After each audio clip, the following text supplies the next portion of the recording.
My name is Han Yanling, a reincarnator with an SSS talent known as the Valkyrie. In my previous life, I was the Empress of the Blue Star. When the Stargate opened, countless alien races descended, leading to the annihilation of humanity, and I fell. In this life, I am aware of my inability to change fate. Before the Stargate opens, I wed Su Xuan, seeking only to die without regrets. I am Su Xuan, a traveler with the universe's sole Omega-level talent. As the Stargate opened, a horde of worthless beings emerged, and with a mere wave of my hand, I dispatched them. Why Empress wife quietly inquires, "Why are you so extraordinarily powerful?" Chapter 1. The Empress is reborn. Su Xuan's system activation. Cerebral repository. I apologize for my tardiness, as Su Xuan pushed open the door to the classroom for the third-year martial arts class, panting, his clean and handsome face marked by an expression of regret. His light blue uniform, worn and faded. How could you be late on such a crucial awakening assessment day? Teacher Li raised her elegantly arched brows, her beautiful features revealing a hint of sternness. Come in, you will be the last to be assessed. Su Xuan nodded slightly, navigating through the rows of desks to sit in the corner of the last row, where several classmates instinctively shifted away. I can hardly breathe. I can smell him from this far away. What scent? What else could a poor wretch smell like but the stench of poverty? Sigh. Let me consume a couple of blood essence pills to calm my nerves. Silence. Assemble on the playground in 5 minutes.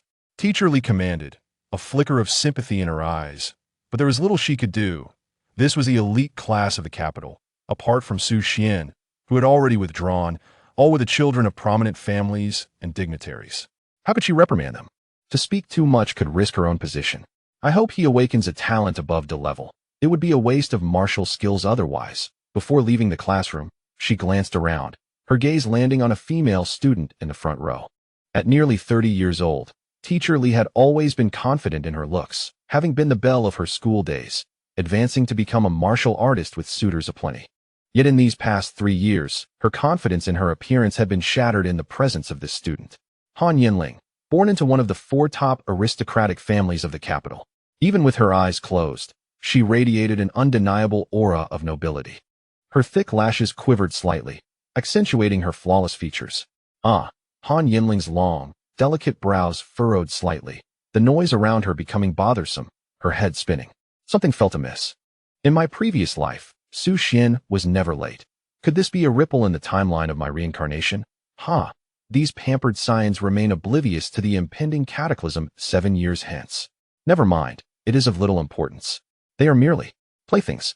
Just moments ago, countless vile creatures surged forth from the Stargate that I self-destructed in advance to avoid humiliation, and fortuitously, I have been reborn. Yet, despairingly, even in this new life, I am powerless. Each creature from the Stargate is stronger than my former self, the only 10th-tier martial artist on Blue Star. This place is too barren, and the aristocrats too selfish.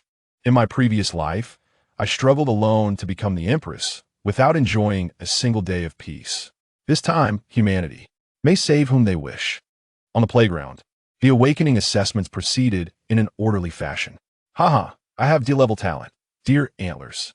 Look at me, I am a C-level Tyrannosaurus. In a moment, joy and sorrow were palpable in the air. Below the stage, Su Xuan furrowed his brow. His recent tardiness was due to a sudden awakening of his past life memories, causing him to faint at the school gate while processing the information that in this life, he was born into a parallel world. 3 centuries ago, spiritual energy was revived. Not only did countless ferocious beasts emerge from the rifts in the starry sky, but local creatures also mutated rapidly, competing for survival. In times of crisis, humanity awakened extraordinary abilities, and through the blood of countless ancestors, secured a continent, establishing the 9 Domains Federation. Superpowered martial artists became the core force in defending their homeland, enjoying noble status, various privileges, and the ability to amass immense wealth. For the past 2 years, I have delivered takeout, couriered goods, and taken on odd jobs. After exhausting myself, I earned just over 200 yuan a day, with little left after sustenance. Even with scholarships, I could not afford tuition and had to regretfully drop out. Now, I live in a makeshift house beside a landfill. Yet, once I become a martial artist, killing even a low-tier ferocious beast would yield over 10,000 yuan in materials. Moreover, high-tier beasts could fetch tens of thousands or even hundreds of thousands. That on one side lies nobility and a prosperous life, while on the other, a struggle for mere survival. The disparity between martial artists and ordinary people is unfathomable. Indeed, travelers either have royal parents or are orphans. Su Xuan grinned, knowing he belonged to the latter. The only chance for a turnaround is to awaken a talent of D level or above, becoming a martial artist. The higher the talent, the faster one absorbs spiritual energy. Yet, the vast majority of people possess only ordinary E or F level talents. Without external intervention, they remain ordinary throughout their lives.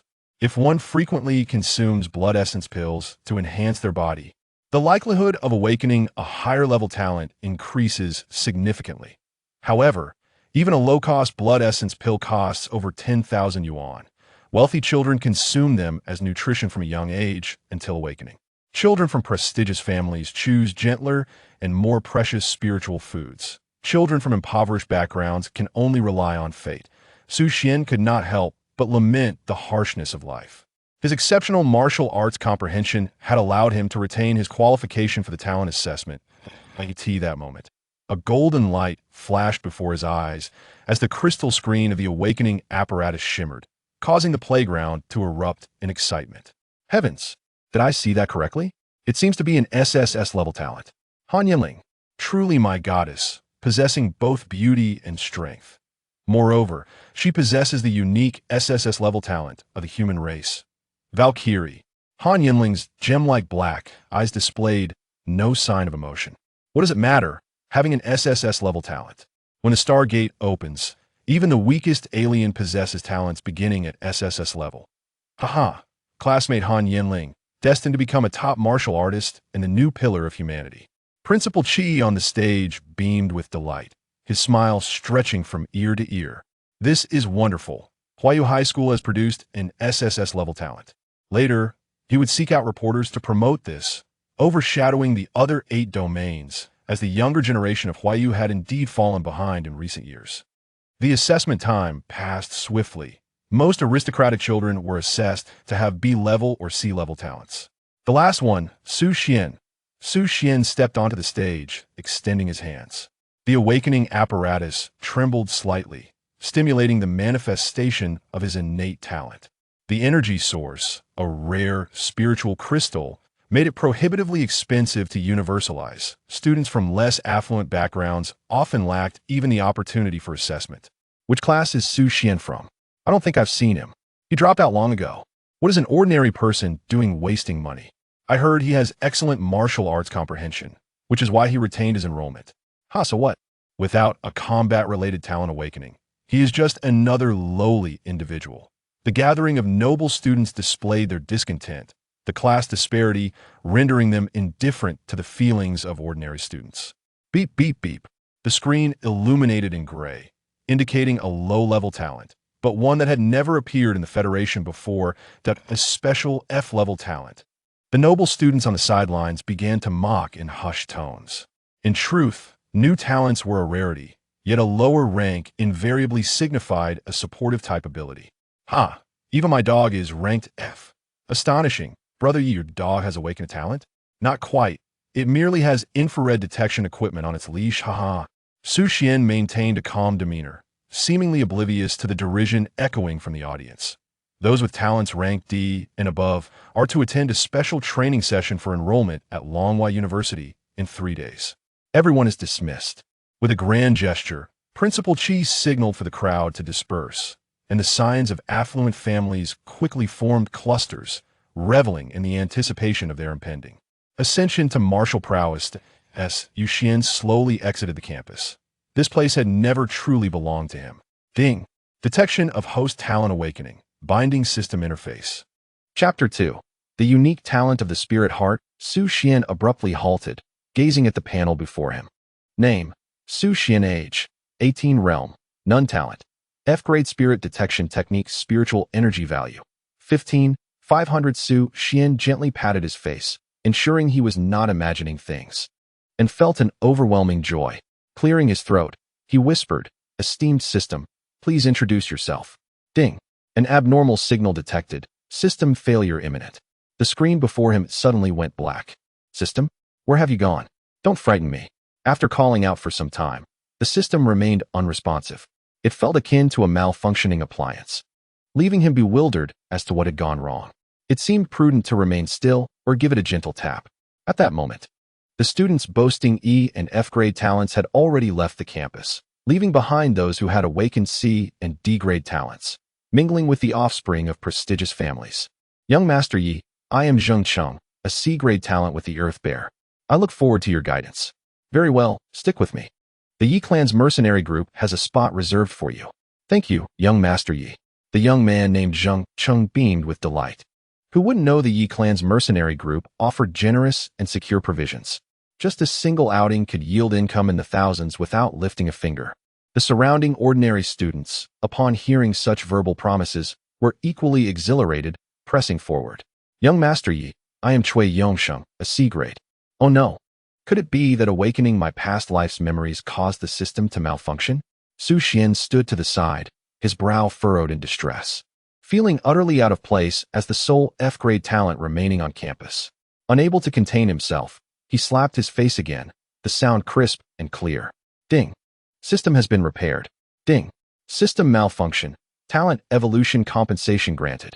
Detecting F-grade spirit detection talent. Automatic evolution in progress. A surge of excitement coursed through Su Xuan's heart. Wonderful.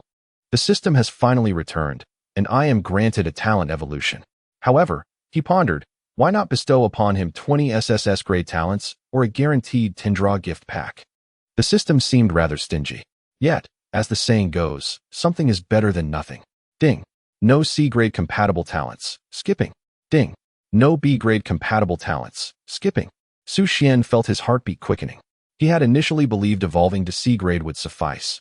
Now, it appeared he had the chance to attain even higher talents.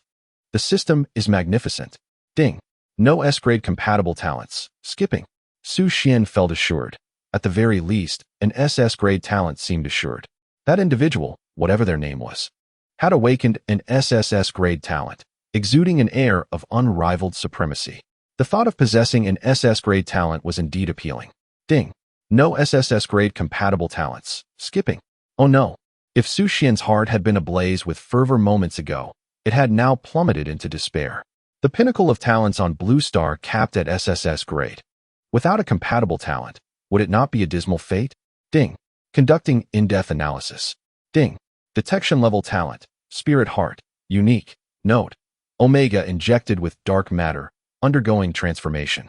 Suddenly, a surge of immense energy flooded his entire being, initially manifesting as a warm current, swiftly followed by excruciating pain. Ugh! Su Xuan's complexion turned pale, unable to suppress a muffled groan as his body involuntarily bent and trembled in agony. His bizarre actions of slapping his face followed by convulsions drew numerous gazes on the playground. Su Xuan? Isn't he an F-level talent? Why hasn't he left yet? Heaven, I wondered why it smelled so foul here. Xian, don't speak nonsense. I can't detect any unpleasant odor. I heard he lives near a garbage dump. Perhaps he has mutated from eating too much garbage. Look at his movements. Garbage should remain in the dump, and he appears sickly. The expressions of these elite students were imbued with evident disdain. Han Yanling also remained, her long, slender, snow-white legs beneath her school uniform skirt gleaming brilliantly under the sunlight. Even in the absence of company, she was undeniably the center of the campus. At this moment, her cold gaze swept over Su Xuan, her delicate brows slightly furrowing. This person's actions are quite peculiar, yet they evoke a desire to laugh. I must restrain myself. In truth, she yearned to inquire among her classmates, which nearby place serves delicious braised beef bones. In this reincarnation, she must amend her severe social anxiety. But whom should she approach? None of these classmates had spoken to her during their 3 years together. What should I do? In my previous life, I was an empress. How should I initiate conversation? How should I address them? Would I frighten others? Han Yanling's scrutiny was also noted by Su Xuan, who basked in the spotlight. Though he was infatuated, he adhered to his family's admonition, no communication with the Han family's young lady until he turns 18. The awakening on Blue Star implicitly assumes an age over 18. He had hoped to win the goddess's heart with his A-level talent, yet Han Yanling awakened an SSS-level talent. It was clear that she and he belonged to different realms. Among warriors, the hierarchy is even more pronounced. However, he was unwilling to concede. Opportunities are crafted, such as this very moment. The system transformation was swift. Su Xuan returned to normal, disregarding the surrounding chatter, and redirected his attention to the system. Talent. Level Spirit Heart. Unique. Energy value. 17,500. What is this talent system? Su Xuan was utterly perplexed. Beep. Spirit Heart is a talent with extreme sensitivity to the density of cosmic energy, possessing uniqueness. What does uniqueness signify? Beep. Uniqueness indicates that within the current universe, only one being possesses this talent. Fortunately, this system allows for interaction. System. Is Spirit Heart the sole ability? Beep.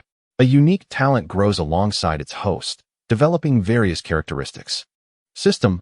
What is the level of this talent, and how does it compare to SSS-level talents? Beep. Host level insufficient. Permissions unavailable. Beep. System energy insufficient. Reward function disabled. Su Xuan took a breath. This system not only had restrictions, but also lacked rewards. Su Xuan closed his eyes, sensing the transformation of his innate abilities. Previously, with his F-rank talent and spirit detection, he could discern nothing, likely due to not yet becoming a martial artist. Now, within a radius of 100 meters, he could clearly perceive every fluctuation around him. For instance, the individual approaching him bore a jade pendant at their waist, emanating an energy wave more potent than the awakening detection device on stage. Could it be a spirit crystal? Su Xuan felt a surge of joy. Becoming a martial artist was merely the first step, as further advancement required a substantial amount of spiritual energy. In addition to passively absorbing the spiritual energy present in the air, he could also draw from relatively pure spirit crystals. However, the appearance of spirit crystals was entirely erratic. They could be found within stones, wood, and even commonplace objects. The only method to discover them was to crush the items, causing the crystals to materialize, seemingly products from another dimension. The probability of obtaining spirit crystals was higher in caves and secret realms, with each high-tier spirit crystal being invaluable. To quantify its worth, a complete first-tier spirit crystal could fetch a price of 1 million. Thus, the known advantage of this spirit heart talent was the ability to swiftly locate resources and upgrade rapidly. It seemed that after enduring a life of hardship, he was finally reaping the rewards. First, he would become a martial artist, then enjoy a sumptuous meal, and of course, repay Teacher Li. Ultimately, martial cultivation was fundamentally about resources. Possessing a top-tier treasure hunting talent, Su Xuan could not help but smile with delight. However, his demeanor puzzled the other nobles, who wondered why he appeared so amused after their banter. "Hey, you must be Su Xuan," Su Xuan remarked, adorned in exquisite attire, her steps slightly unsteady. Her long black hair cascading casually over her shoulders, her gaze laced with disdain. Su Xuan frowned, realizing that every world had its share of flamboyant characters. "What is it?" "I would like to ask you for a favor," she replied. "What kind of favor?" Su Xuan raised a hand. "Leave this place and perform your artistic antics outside." After uttering these words, she discreetly glanced at the enchanting figure in the center of the playground, thinking to herself, "First, I need to get rid of this lunatic." Then observe Han Yanling's reaction. Having already tasted the trials of the lower social strata, Su Xuan quickly deciphered her subtle expressions. In light of his newfound system and talent, he was in high spirits. Considering that she belonged to an elite family, he deemed it unwise to confront her too directly at this early stage. Instead, he smiled and remarked, "You are surprisingly polite. It's a testament to your noble upbringing." "What did you say?" Su Xuan, taken aback, had intended to summon a few classmates to forcibly remove Su Xuan, but was caught off guard by his compliment. Accustomed to the flattery of those around her, she instinctively believed herself to be irresistibly charming.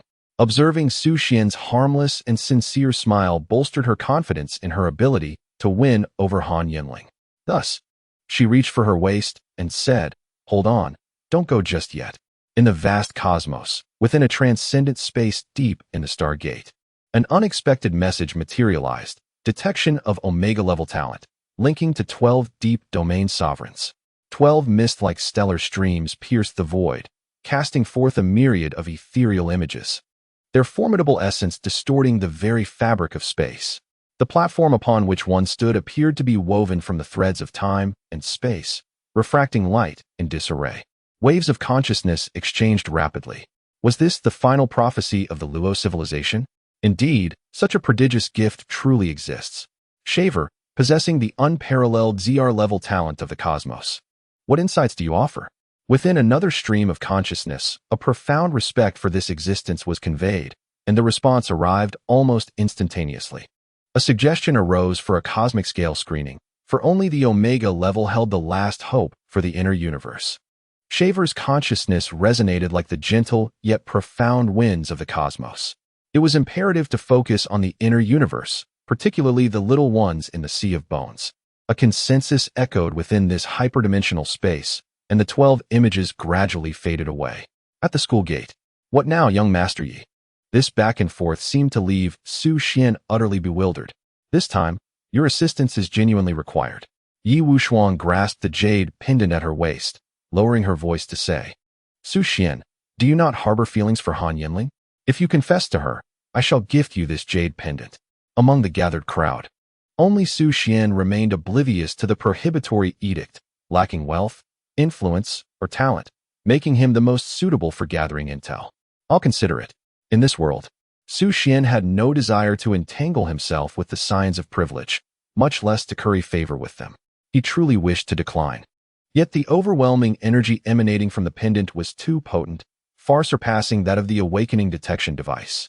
As he understood, each device utilized spirit crystals of at least the third tier. The offering was indeed excessive. Ultimately, one should not oppose the allure of spirit crystals. Su Xuan's Adam's apple bobbed as he declared, Young Master Yi, I shall indeed confess to Han Yanling. Thank you for your generous sponsorship. Nearby classmates, having not overheard Yi Wuxuan, erupted in laughter. What? Is he jesting? Su Xuan is going to confess to the goddess Han? The reality of a toad aspiring to eat swan meat? Ha! Who is Han Yanling? The belle of First High School, daughter of the prestigious Han family. The current clan leader, an SSS-level talent, rarely seen in the realm for 3 decades. Which of these qualifications could a mere commoner like you hope to attain? From a distance, Principal Chi, Teacher Li, and others furrowed their brows. As school officials and instructors, they had been idly conversing while keenly aware of the commotion. As martial artists, they could discern the situation with clarity. The school felt a tinge of regret for Su Xuan. As an orphan, he had entered the gifted class of First High School through his unparalleled martial talent amidst the final phase of compulsory education in the Federation. However, following the educational reforms, the burden of tuition fell upon him, rendering him unable to afford even the school's basic expenses, leading to his unfortunate withdrawal. It was only due to Teacher Li's insistence that his opportunity for a free awakening test was preserved, preventing Su Xuan from attending any other ordinary high school. Unexpectedly, at this moment, one is willing to undertake such actions for the sake of a jade pendant. A proud daughter of the heavens. Confronted with a declaration from the lower echelons of society, the scene must be utterly disheartening. Which young woman does not yearn for her admirer to be a paragon among men? Alas, has her spirit been thoroughly worn down? Principal Chi shook his head. A martial artist thrives on that indomitable spirit. Is it truly worth it for 10,000 yuan? Teacher Li clenched his fists, gritting his teeth, eager to intervene. A common jade pendant typically costs around 1,000 yuan. Yi Wuxuan's piece, of decent quality, would fetch perhaps over 10,000. Where has that resolute, daring youth gone? Surrounding individuals restrained Teacher Li and urged him to relent. Let it go. Teacher Li, life is far more challenging. 10,000 yuan can resolve many issues. He has his own difficulties. It is said he resides in a garbage dump. Selling the pendant could allow him to secure a better place to live. Releasing his fists, Teacher Li took a deep breath and exhaled slowly. Sigh. Meanwhile, a few students from the prominent families of the capital whispered nearby. Han Yanling had just turned 18. Her warning had expired. Yi Wuxuan likely sent that young man to probe the waters. Young Master Yi, the jade pendant? Su Xuan raised a hand. Unfastening the cord, Yi Wuxuan remembered that he was wearing the jade pendant borrowed from his mother. However, having spoken, it would be inappropriate to retract his words, so he could only admonish. Please don't damage it, all right? Before he could extend it, Su Xuan swiftly grasped it, and before Yi Wuxuan could react, had tucked the pendant into his embrace, smiling as he turned to walk towards Han Yanling on the other side of the playground. Most students did not notice this scene. Only Principal Qi displayed a look of astonishment, feeling an additional pang of regret. Is this the initiation stance of the wave palm? Truly a martial arts prodigy. A once-in-a-century talent from our school, yet regrettably lacking the innate ability to become a martial artist. Under the bright morning sun, the ancient trees of June were lush and verdant. Su Xuan discreetly glanced at the system interface. Spiritual energy value, 38500. In such a brief moment, his spiritual energy had surged so significantly, it had taken him 18 years to accumulate a mere 15 points. Without the system, he could toil until death and still not amass 500 points. Moreover, after acquiring the jade pendant, the rate of spiritual energy increase accelerated. Embarrassment? With the system in place, who truly cares about the opinions of those around him? As Su Xuan halted before Han Yanling, a crowd of curious classmates had gathered, eagerly craning their necks to witness the unfolding drama. Hello, classmate Han. Twirling the jade pendant in his hand, Su Xuan had no intention of employing any preamble, declaring directly, I like you. A flicker of surprise crossed her eyes as Han Yanling's dark, phoenix-like gaze settled on the striking youth before her. Chapter 4. Is this script reasonable? On the sunlit playground, the young girl stood quietly. The unremarkable light blue school uniform seemed extraordinarily exceptional on her, as if an aura she naturally possessed rendered everything around her distinct. What? He really dares to confess? So beautiful. I never want to wear a school uniform again in my life. We have all awakened our talents. Surely we can converse with the goddess of cold now. With Yi and Wang remaining silent, are you not afraid of being reprimanded? The playground erupted into a clamor. In any realm, people delight in gossip, especially when a supreme goddess is so near. The outcome is inconsequential. Merely hearing the goddess's voice is a remarkable fortune. Su Xuan? Hello. Han Yanling's voice was extraordinarily melodious, cool yet crisp, akin to a hidden spring in the mountains striking against jade, revealing a hint of joy. Finally, a peer had taken the initiative to speak with her. Could he be the legendary social butterfly? Before the age of 18, few had engaged her in conversation, leading to her struggles in social interactions. She surmised that her cold demeanor was the cause, a trait exacerbated since her ascension as Empress. Hence, Su Xuan was indeed the first human male to express his feelings towards her. Moreover, she was aware of Su Xuan across her 2 lifetimes. He was the only human who had bested her in a direct confrontation. In their first class of high school, as their talents remained unawakened, the entire class studied the newly developed D-grade martial technique from Huayu, the wave step. His martial comprehension was astonishing, surpassing even her own grasp of the essence of the step. Unfortunately, due to his impoverished background, he soon withdrew from school. In her previous life, he had remained inconspicuous after awakening an F-grade talent. Why, in this lifetime, had he chosen to confess to her? Was her mere presence the catalyst for this change? Indeed, every action taken in her rebirth seemed to alter the course of destiny. As for Su Xuan's identity, whether a commoner or a prodigy mattered little to her. She had witnessed too much, whether human or from another race.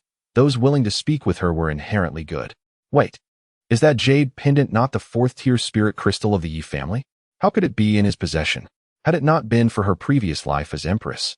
Overseeing the spirit crystal identification project, she would hardly have recalled it. She decided to confirm once more. Han Yanling raised an eyebrow slightly. May I borrow that jade pendant for a moment? Su Xuan, who had been preparing to slip away, froze. This scenario was unexpected.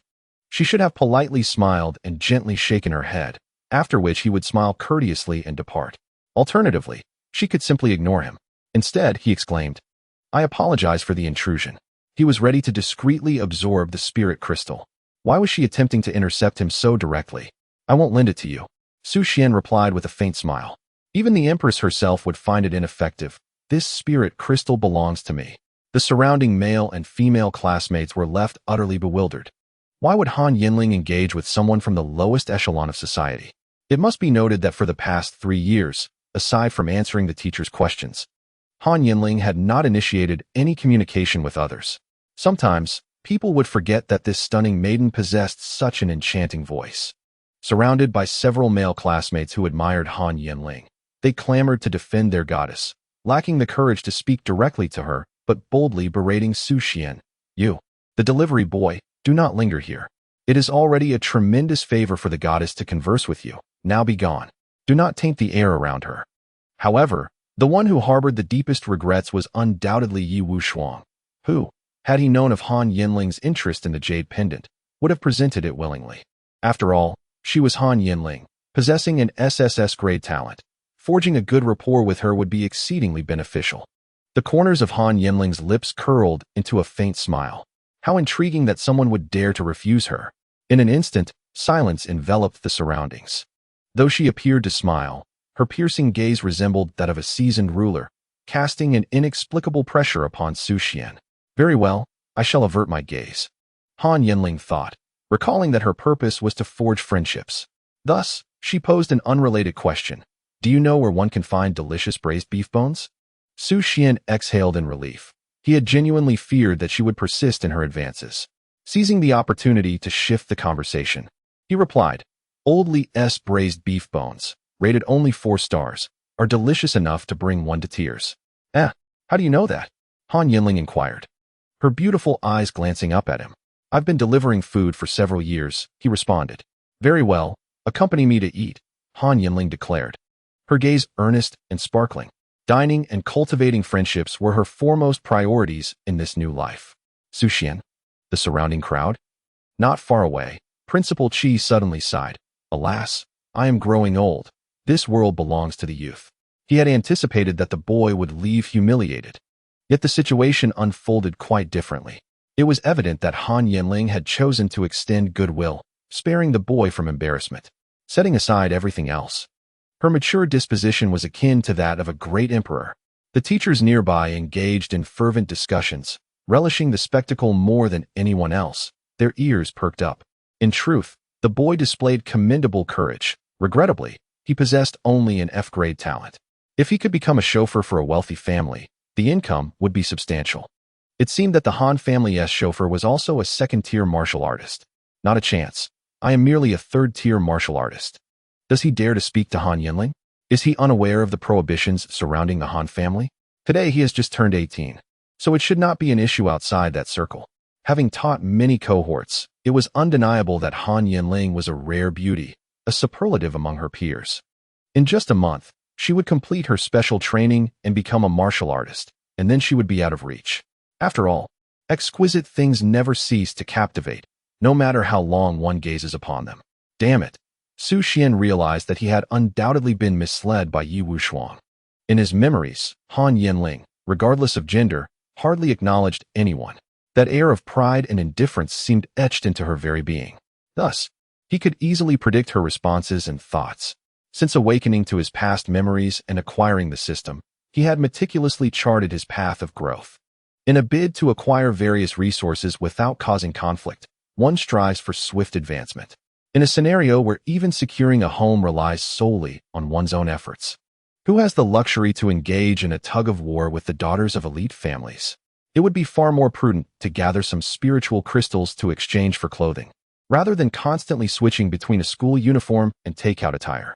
Yet, he truly did not anticipate that Han Yanling would be so proactive. Gazing at the exquisitely beautiful girl before him, her earnest gaze suggested she genuinely desired the braised beef bones. Su Xuan couldn't help but internally question the situation. Is this script reasonable, Lord? Before he could fully comprehend, that delicate, slender hand boldly grasped his arm and urged, Let us go, I'm hungry. Chapter 5, First Order Martial Artist. New trait, basic body enhancement. At the school gate, Su Xuan observed the enchanting figure and softly stated, Classmate Han, the address is Building 3 on Hutong Street. There are 2 small stools at the entrance, so I want to be going. Sitting in the luxurious back seat of a limited edition light shuttle worth millions, Han Yanling furrowed her brow and retorted, Do you have urgent matters? She felt quite disappointed that Su Xuan would not accompany her. Upon hearing such a direct question, a chorus of lamentations erupted behind Su Xuan. The sky had fallen. Goddess Han had truly invited Su Xuan to dine with her. If it were them, they would gladly embrace death at this moment. Su Xuan's fists cracked audibly as his subordinates trembled in fear around him. Su Xuan was acutely aware that at least 100 pairs of eyes were watching him, each filled with hostility. Should he dare to partake in this meal, he might not return that evening. I need to wash the car, he thought. He was unafraid of challenges, yet he did not wish to meet an untimely end. Han Yanling nodded slightly, her long, thick eyelashes fluttering momentarily, and she remarked softly, "Get in, I'll give you a ride." After a moment's contemplation, Su Xuan decided to enter the vehicle. Time was of the essence. This light shuttle would undoubtedly be faster than his second-hand car. Su Xuan fixed his gaze upon the light shuttle and raised his hand to summon a family bodyguard stationed at the school entrance. "Chun-Li, you will personally retrieve the jade pendant tonight." The second-order martial artist's body trembled slightly, and he nodded in acquiescence. He was the Ye family's enforcer, accustomed to dealing with unsavory tasks. Understanding his master's anger, he was well aware of his responsibilities. The light shuttle soared through the low skies of the capital, traversing dedicated flight paths at remarkable speeds, as towering buildings rapidly receded behind them. These light shuttles emitted dazzling tail flares, the result of burning spiritual crystals, creating a stunning spectacle. A single first-order spiritual crystal could be utilized for an entire year, implying that the fuel costs alone would amount to hundreds of thousands annually. Once inside the vehicle, Han Yanling closed her eyes to rest, while Su Xuan gripped the jade pendant tightly, desperately absorbing the spiritual energy within the crystals. He surmised that Su Xuan was likely seeking someone to reclaim the pendant. After all, he had failed to play the role of the jester and had instead showcased his own inadequacies. Any villain would surely be infuriated by such a display. The rewards are tangible, with spiritual energy soaring to 506070. The light shuttle, an autonomous vehicle, still accommodates a middle-aged man resembling a butler, who also serves as a bodyguard and driver. He respectfully inquires, "Young Master Su, what is your address?" 32, Garbage Street. Su Xuan replies without lifting his head. "Understood." The butler responds with a focused expression, showing no hint of disdain regarding Su Xuan's attire or residence. Han Yanling's visage is as tranquil as water, yet her heart is tempestuous. The jade pendant in Su Xuan's hand is a fourth-tier spiritual crystal, significantly aiding the rapid growth of early-stage martial artists. Blue Star, situated in a remote corner of the universe, is devoid of abundant spiritual energy and resources.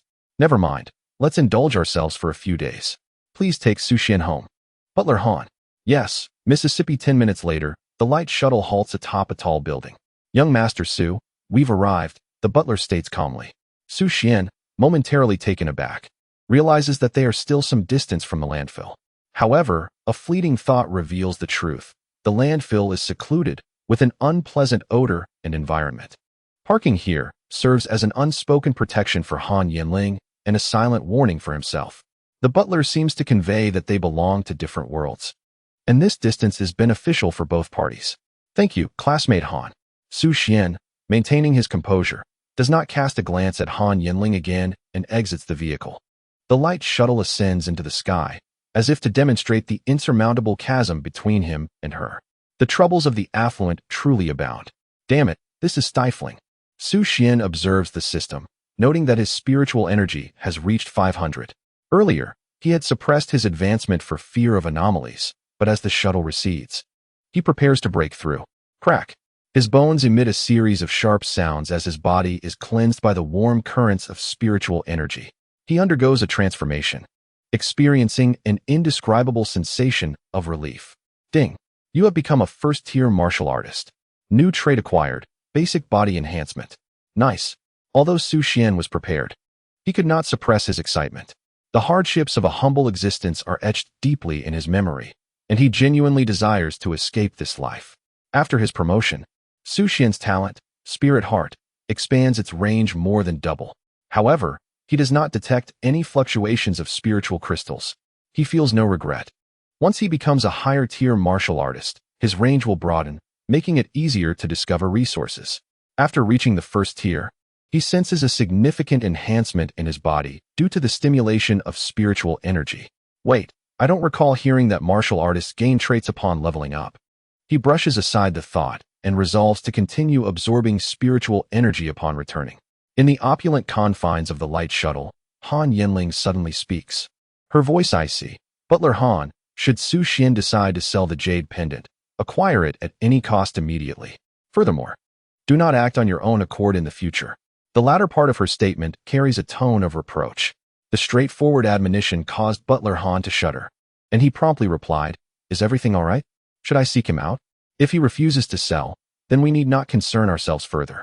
Miss, shall we return home next?" Butler Han inquired cautiously. Without a moment's hesitation, Han Yanling gazed at the bustling traffic outside the car window and replied, "No. Let us go to the alleyway by Building 3. I am quite serious about having a meal." Su Xuan hurriedly made his way back to the dilapidated shanty he had constructed himself, situated on the outskirts of a slum. The stench from the nearby garbage dump rendered the air nearly unbreathable, yet the residents had grown accustomed to it. Not far away, their neighbor, Uncle Yang, sat on a small stool at his doorstep, and upon seeing Su Xuan, his expression softened with concern. "Su Xuan, did you have a good day with the food deliveries? You're back quite early," he remarked. Su Xuan smiled and shook his head. The sweat and dirt on his face could not obscure the brightness in his eyes. "Uncle Yang, today is the awakening day at school, so I returned early." "Awakening day, indeed," Uncle Yang mused before inquiring, "Would you like to join me at the slaughterhouse tomorrow? If you perform well, you could stay on permanently. It's far better than delivering food."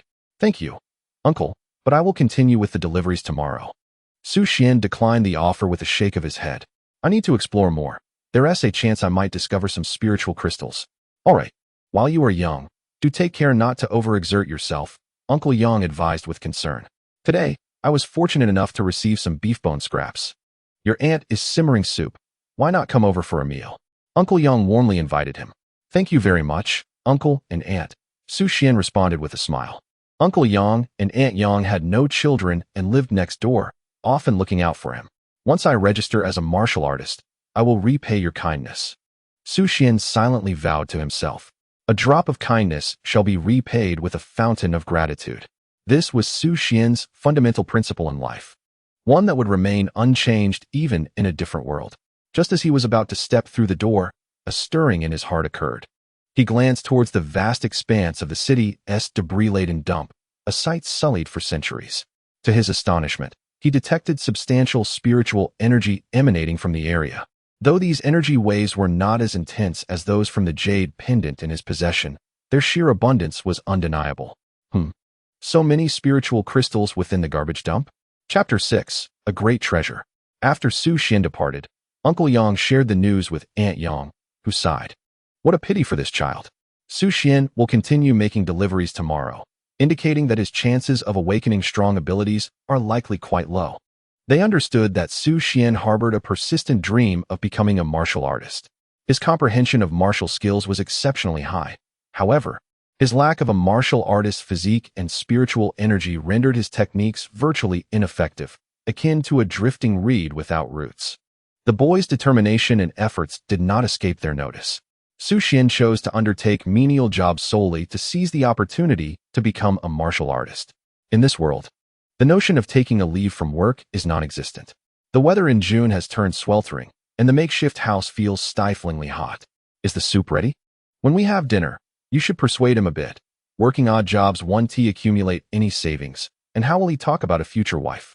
Uncle Yang waved his hand with a fan, which was half broken, salvaged from a nearby dump. Whenever they had free time, they would rummage through the refuse, seeking usable items. However, many discarded materials had long since emitted unknown toxic gases, making prolonged exposure hazardous to one's health. "All right, I understand. You should go out quickly. It's quite hot in here," Aunt Yang urged as she pushed Uncle Yang out of the room. She comprehended the youthful spirit, knowing he must be feeling uncomfortable at this moment. What more could be said? That would only rub salt into the wound. Delivering the soup later in the evening would suffice. As dusk descended, the remnants of sunlight bathed the dump, elongating the shadows of countless discarded objects into what resembled an endless black labyrinth. Within this refuse maze, the air quality was abysmal, rife with various unpleasant odors. Yet, for Su Xuan, as a newly emerged martial artist, the marked enhancement of his physical constitution rendered these toxins no longer a concern. His nose still detected the acrid scents, but he was overwhelmed by an uncontainable thrill. He bore a heavy canvas bag brimming with assorted debris, filled with tattered shoes, broken bricks, and other refuse. More significantly, Every seemingly worthless item shimmered under the detection of his spirit heart. 5 first-tier spirit crystals, 2 second-tier spirit crystals, and 1 third-tier spirit crystal. These crystals together amount to a staggering 12.5 million. Su Xuan's eyes sparkled with uncontainable delight. The myriad of trinkets in the dump had been neglected for so long, thus harboring such an abundance of spirit crystals. First-tier spirit crystals were valued at 1 million, while second-tier crystals multiplied that by 10, and so forth. The higher the tier, the greater the energy content and the more extraordinary the effects, hence their exorbitant prices. For instance, Su Xuan's jade pendant, a 4th-tier spirit crystal, was worth over 1 billion. The most crucial aspect was that no one would part with them. Standing before the colossal heap of refuse, with the setting sun casting its glow behind him alongside the distant silhouette of the city, the entire landfill appeared boundless. He had only explored a mere tenth of it. The sunlight reflecting off the rubbish created a fantastical spectacle. Was this truly a dump? It was undoubtedly a vast treasure trove. Furthermore, Su Xuan astonishingly discovered that he could not only absorb energy from the spirit crystals he touched, but could also directly draw from lower-tier crystals, albeit at a slightly slower pace. Such a talent was unprecedented in the realm of martial artists. This served as a significant assurance for him, for when mid to high-tier spirit crystals formed, they would cause fluctuations and anomalies in the vicinity. High-tier martial artists possessed keen insights, making it easy for them to detect such irregularities. This was also the primary method for discovering spirit crystals within the secret realms of the caves. System. Su Xuan gazed at the panel. Name: Su Xuan. Age: 18. Talent: Spirit Heart. Unique attributes: Enhanced Physical Constitution Realm. Stage 1 Warrior Spirit Energy Value: 720. 1,000. Su Xuan was astonished. In such a brief moment, his spirit energy had surged by over 200. Could it be that he would ascend to Stage 2 Warrior by nightfall? It was worth noting that the privileged students at school, after awakening their talents, not only had to undergo a rigorous 30-day training, but also needed to absorb spirit crystals to break through to Stage 1 Warrior and gain entrance to the esteemed GU Martial Arts University for further studies. He, however, had no such concerns. At present, the pursuit of spirit crystals was of utmost importance.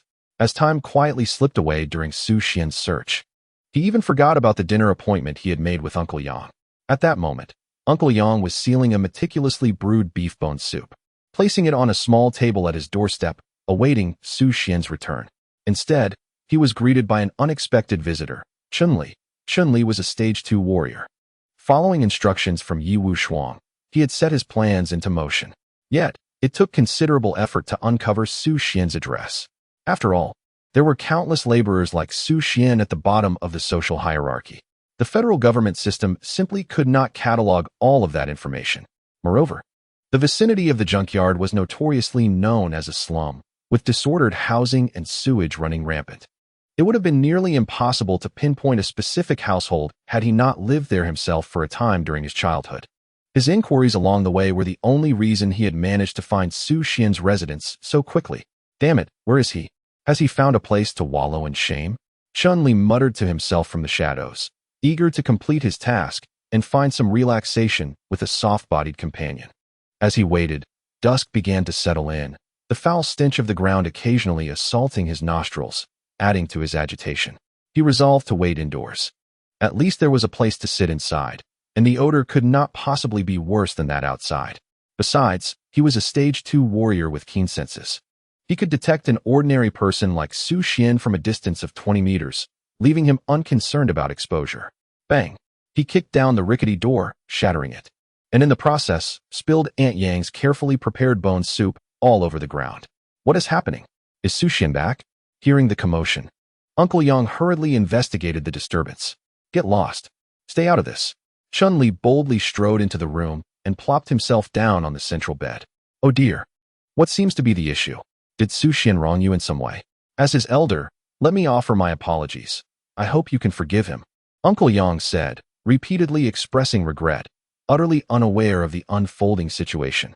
However, the shards scattered at the entrance indicated the force of a formidable warrior. He surmised that Su Xuan must have mistakenly delivered an important item, and now the rightful owner had come knocking. Ordinary folk cannot possibly antagonize martial artists. Adopting a more humble demeanor is undoubtedly wise. The incessant noise was unbearable. Chun-Li, irritated by Uncle Yang's incessant chatter, abruptly stood up and slapped him with a resounding crack. Uncle Yang was sent sprawling over 2 meters, landing unceremoniously in the mud. Old Yang, Aunt Yang, just opening the door, witnessed her husband crash at their doorstep. One of his arms was grotesquely bent, broken, leaving him in such agony that he could scarcely utter a word. "I'm fine," Old Yang gasped through clenched teeth, fully aware that this was the end. Su Xuan had undoubtedly provoked someone he should not have. This individual, without discerning right from wrong, had clearly sought a confrontation. The surrounding shanties creaked as doors were hastily shut, sealing off the commotion. No one dared to witness the unfolding drama. What status did martial artists hold? At the very least, they could kill a few residents of the slums without facing repercussions. Just then, Su Xuan returned. Chapter 7. What happens if you upset my soup? What is going on? Chun-Li paused, recognizing Su Xuan's voice. When had this boy returned? In his rage, he had failed to notice the sound of footsteps. Without further thought, he stepped outside. Su Xuan? Su Xuan set down a canvas bag filled with discarded items.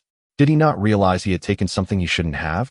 Chun-Li grinned, revealing a particularly menacing scar on his cheek. Is this what you mean? Su Xuan brandished the jade pendant in his hand. What do you say? Chun-Li refrained from immediate aggression, concerned that this boy might shatter the pendant in a fit of desperation. That would complicate matters with young Master Yi. With a swift motion, the jade pendant, imbued with 4th-tier spiritual crystals, was tossed towards Chun-Li. A surge of joy filled his heart as he caught it, thinking, this boy still possesses some sense. Now that the pendant was secured, he could bide his time to eliminate him. In the present crowd, it would be inconsequential for a slum dweller to be killed, but it could tarnish the Yi family's reputation. Chun-Li turned to leave. Wait, what about the door? And the medical expenses? Su Xuan retorted, though beneath his calm facade simmered a volcano of anger. Had Chun-Li merely desired the pendant, he would likely have returned it to Yi Wushuang, avoiding unnecessary risks. However, the unprovoked assault on Uncle Yang was a slight he could not overlook. Chun-Li fell silent, pondering the extent of this boy's audacity, daring to demand even his money. Nevertheless, casting a glance at Uncle Yang, lying in Aunt Yang's arms and covered in mud, he pulled out a 1,000 yuan bill and tossed it into the muck. At the entrance, the earthy aroma could not obscure the enticing scent of beef bone soup. Chun-Li stepped on the money, grinding it beneath his foot, and turned to Aunt Yang and Uncle Yang, asking, is this sufficient? At that moment, Aunt Yang's eyes were swollen and red. Her husband was incapacitated, and this meager sum was far from enough to cover the hospital expenses for a broken bone. Yet she gritted her teeth and painfully implored, enough, esteemed warrior, you should leave at once. In this world, martial artists reign supreme. Not only will there be no compensation, but the lives of these vulnerable souls will go unnoticed. Wait, what about my soup that spilled? Su Xuan inquired, as he had no intention of letting Chun-Li escape. Chun-Li's fury ignited, and he resolved to return and eliminate Su Xuan. How much? 1 billion. Su Xuan's gaze was earnest and clear, resembling that of a serious child. Chun-Li understood. The young man was being deliberately provocative. Before he could respond, Su Xuan tilted his head, his eyes drifting towards a distant garbage dump. The implication unmistakable. Let us converse elsewhere. Chun-Li narrowed his eyes, a faint glint of murderous intent revealing his combat prowess honed in underground, unrestricted fighting matches. As a level 2 martial artist, he recognized that this boy had only just awakened his F-grade talent today. Even the scions of illustrious families required a month to attain martial status. He could not fathom the source of the boy's confidence. Perhaps he was entirely oblivious to what it meant to be a martial artist. Having prepared his own grave, Chun-Li resolved to see this through. In the pitch-black refuse site, Su Xuan stood firm, and as he rummaged for spiritual crystals, he successfully ascended to a level 2 martial artist. Chun-Li rubbed his wrist, furrowing his brow as the air became thick with the unique stench of the dump. He thought he would need to find 2 women to vent his frustrations later. Without further ado, Chun-Li's eyes sparkled with fierce determination. Suddenly, his robust physique surged forth with astonishing speed, lunging at Su Xuan. His fingers, sharp as blades, sliced through the air with a whistling sound, aimed directly at Su Xuan's throat. The strike was swift, precise, and brutal. He He was also the masked martial artist known as the Falcon, employing his signature D-grade technique, the Falcon's Claw. Even when hunting a rabbit, a lion exerts its full strength. He could not comprehend the source of the boy's confidence. Yet the chasm between martial artists and ordinary individuals was as vast as the heavens. Su Xuan's expression seemed barely to shift in the face of this sudden onslaught. He appeared utterly unprepared. At this critical juncture of life and death, Su Xuan deftly pivoted, his movements flowing like water, evading the lethal strike. This was the D-grade martial art, the flowing wave step, combined with the C-grade technique, the overlapping wave palm. Bang! Chun-Li's claw grasped nothing but air, and he instead received a palm strike. His internal energy surged violently. Su Xuan's evasion exhibited a speed and agility that far surpassed Chun-Li's expectations. Stunned, Chun-Li's eyes brimmed with disbelief. "You are also a level 2 martial artist?" In that moment, a tempest of murderous intent roiled within Chun-Li. What manner of growth was this? He could not comprehend it, yet the enmity had been forged.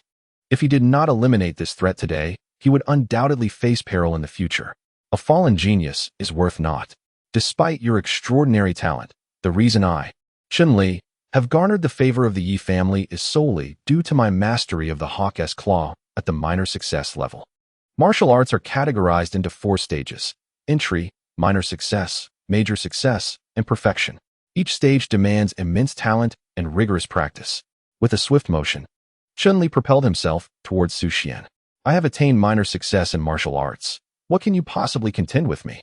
However, Su Xuan advanced rather than retreated, charging at Chun-Li with even greater speed. Bang! Chun-Li was sent flying, spitting out a mouthful of blood. The force of that strike was formidable. The ripple palm technique increases its power exponentially with each successive strike. Were it not for his F-class combat suit, he would have been utterly unable to withstand such force. "Spare me. All my possessions are yours. I have hundreds of thousands in my account. Please don't kill me. The password is 96,343. I beg you." Chun-Li, lying on the ground, coughed up blood and pleaded for mercy, though the hundreds of thousands he spoke of were a mere fabrication. He had already exhausted his wealth purchasing the combat suit. Nonetheless, none of that mattered. If he could survive this night, the Yi family would dispatch a third-tier master to obliterate Su Xuan. Thud, thud, thud. Su Xuan's approaching footsteps echoed like the death knell upon Chun-Li's heart. With a single strike, Chun-Li's head exploded, a gruesome display of red and white. In his dying moments, he still clung to the futile hope of stalling for time with his password. Little did he know, Su Xuan was utterly indifferent. "If one does not offend me, I shall not offend them. But should one provoke me, I will surely eradicate them." Leaving a line for future encounters? That is an impossibility. In my presence, there is no future. As Su Xuan collected Chun-Li's belongings, he glanced at the system. Moments ago, during their skirmish, the system had chimed. Ding. The detection of the host utilizing martial arts has increased martial arts information. Name, Su Xuan. Age, 18 level, Tier 2 warrior talent, Spirit Heart, unique, traits, basic body enhancement. Biological wave energy, 10, 522,000 martial arts. D-tier ripple step, perfection. C-tier ripple palm, perfection, a somewhat auxiliary new trait. And all martial arts are at perfection? Before dropping out, Su Xuan had studied 2 campus martial arts techniques. Although he lacked the warrior's energy to activate them, he could still comprehend the essence of their techniques. Hence, certain families and schools would impart knowledge in advance. The D-tier ripple step is a movement technique taught in advanced high schools, yet few practice it, as it is merely a maneuvering technique. Those hours could be better spent honing more potent weapon techniques. The other combat technique, however, is even more impractical. It resembles a method of channeling energy. When perfected, one could unleash 9 strikes, but the strain on the body is immense. This results in its impracticality among peers, as higher-tier opponents would simply crush it, rendering it the most useless martial technique. However, Su Xuan discovered that after becoming a martial artist, utilizing the wave palm technique placed no burden on his body whatsoever. As for why Su Xuan achieved this perfection so directly, the reason was quite simple. For 3 years, prior to becoming a martial artist, he was unable to practice physically. Instead, he immersed himself in contemplating the essence of martial arts within the confines of his mind. Whether dining, preparing for sleep, or even during deliveries, His thoughts remained entwined with martial techniques. His passion for martial arts was not merely an interest. It was a fervor that surpassed the norm, and he had never relinquished his dream of becoming a martial artist. Such dedication would inevitably yield rewards. Su Xuan stripped off Chun-Li's black combat uniform and donned it with a grin, declaring, "My apologies, but I am the true martial arts prodigy." Chapter 8. I am a martial artist. In the dead of night, the moonlight spilled over the dilapidated rooftops of the slums, casting an eerie silence. Su Xuan buried Chun-Li's headless corpse amidst a heap of refuse, a place sullied by the filth of the entire city, which the Martial Supervision Bureau overlooked. In front of Uncle Yang's modest dwelling, a few stray cats mewed softly as they scoured the vicinity for food. Inside, Uncle Yang lay on an old wooden bed, his pallid complexion and furrowed brow betraying the agony he endured. Beside him, Aunt Yang meticulously wiped the beads of sweat from his forehead, her eyes swollen from tears, clearly having wept more than once. Her hands trembled uncontrollably as she understood that their household was on the brink of collapse. They simply lacked the funds for medical treatment. With their primary breadwinner incapacitated, the future loomed ominously, akin to the suffocating despair that filled the air. Moreover, the fate of that child appeared grim as well. This couple, even amidst such profound suffering, uttered not a word of complaint, steadfastly supporting one another without faltering. Creak. Su Xuan gently pushed the door open, and his heart tightened at the sight before him. "Uncle Yang, how are you?" His arrival sparked a flicker of surprise in Uncle Yang and Aunt Yang's eyes, swiftly replaced by concern. "Su Xuan, are you all right? That man didn't harm you, did he?" Aunt Yang's voice trembled, but Su Xuan gently interrupted her, assuring, "Uncle, Aunt, I am fine." His tone was resolute, his eyes reflecting gratitude and worry. "Child, you must leave. Uncle will be all right," Uncle Yang said, sweat beading on his forehead from the pain, anxious that Su Xuan might continue to attract trouble. Su Xuan approached the bedside, examining Uncle Yang's injured arm as he spoke. "Uncle, just lie still. I've called for a car. We'll head to the medical center shortly." No, that's too expensive. Tomorrow. I'll ask Old Stone to take a look." Aunt Yang hastily interjected. "A trip to the hospital will cost at least 8,000. Aunt Yang, here are 30,000. Su Xuan replied, pulling 3 large bills from his bag. "This is from Chun-Li. I've exhausted all my savings." He knew that if Uncle Yang's arm were set sooner, it could still heal. Delaying any longer would render it useless. He was familiar with Old Stone's capabilities. He is a barefoot doctor from the nearby slums, spending his days collecting discarded items at the hospital. Occasionally, he comes across surplus or nearing expiration medications. Thus, whenever someone experiences minor ailments, they seek his assistance. His remedies are effective, albeit limited. The banknotes shimmer faintly under the dim light, and the expressions of Uncle Yang and Aunt Yang oscillate between shock and disbelief. To those who have always dwelled at the bottom of society, this sum is undeniably astronomical. Uncle Yang strives to sit upright, his movements labored. Shaking his head resolutely, he states, "Child, keep this money for yourself. One day, you will marry a good wife. As for my old bones, even with one arm incapacitated, I can still scavenge. It matters not." Aunt Yang clutches the towel tightly, her lips trembling. Though she seems to have a myriad of words to express, they are reduced to sobs. Her gaze is rife with contradiction. With this money, they could heal old Yang's arm.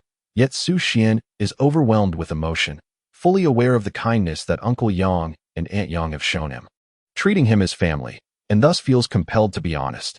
"I am now a martial artist. I do not lack for money." At that moment, the air becomes still. Uncle Yang and Aunt Yang may not comprehend everything, but they understand this. Su Xuan has turned his fortunes around. A smile graces Uncle Yang's lips as he calmly responds. Good. Then, with a sudden thud, he collapses flat onto the bed. Aunt Yang gasps in alarm. "It's all right. Uncle might be overly excited." Su Xuan thinks silently. "Uncle, where's your composure? Is this all it takes?" After ensuring Uncle Yang and Aunt Yang are settled, Su Xuan returns to his small room, carefully storing away the discarded items that contain spiritual crystals. The remaining funds will be used to heal Uncle Yang's arm, and then they will relocate to a more discreet living situation. After all, the Yi family could come knocking at any moment. The less connection he has with them, the better. This sum is sufficient for their sustenance for a year.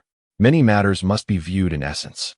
Sudden wealth can be a calamity for ordinary individuals without capability or background. Both he and Uncle Yang and Aunt Yang understand this well. However, it is not a significant issue, since this world respects strength. He will thoroughly assist Uncle Yang and Aunt Yang in improving their lives when he can challenge the Yi family. Su Xuan opens his worn-out phone and enters a chat group on the app. Are you full? Delivery is certainly out of the question now. Tomorrow, he will register as a martial artist and venture outside the city to hunt some ferocious beasts for some pocket money. Indeed, even a penny can thwart a hero. If it weren't for Chun Li having some leftover funds, Uncle Yang's arm would have been difficult to treat. As a non-official martial artist, directly selling spiritual crystals incurs too much trouble. It would be best to absorb these crystals first for rapid growth. Just as he is about to exit, he notices the group bustling with activity. Today, a light shuttle from the Old Li family has stopped for beef bone stew. Image, I watched for 3 hours. Surprised, are you a car enthusiast? No, I was prevented from picking up my order. Customers left 1-star reviews, and I've lost my bonus for the month. Me too. I'm truly baffled. Don't wealthy people usually eat cold beef? In a moment of jest, Old Li remarked, did you strike it rich this time? Surely your tips must exceed 10,000. To which Old Li responded, riches? Hardly. I left without settling the bill, and to make matters worse, I failed to deliver several meals this afternoon. My 4-star rating has plummeted to 3 stars. A hearty laugh ensued.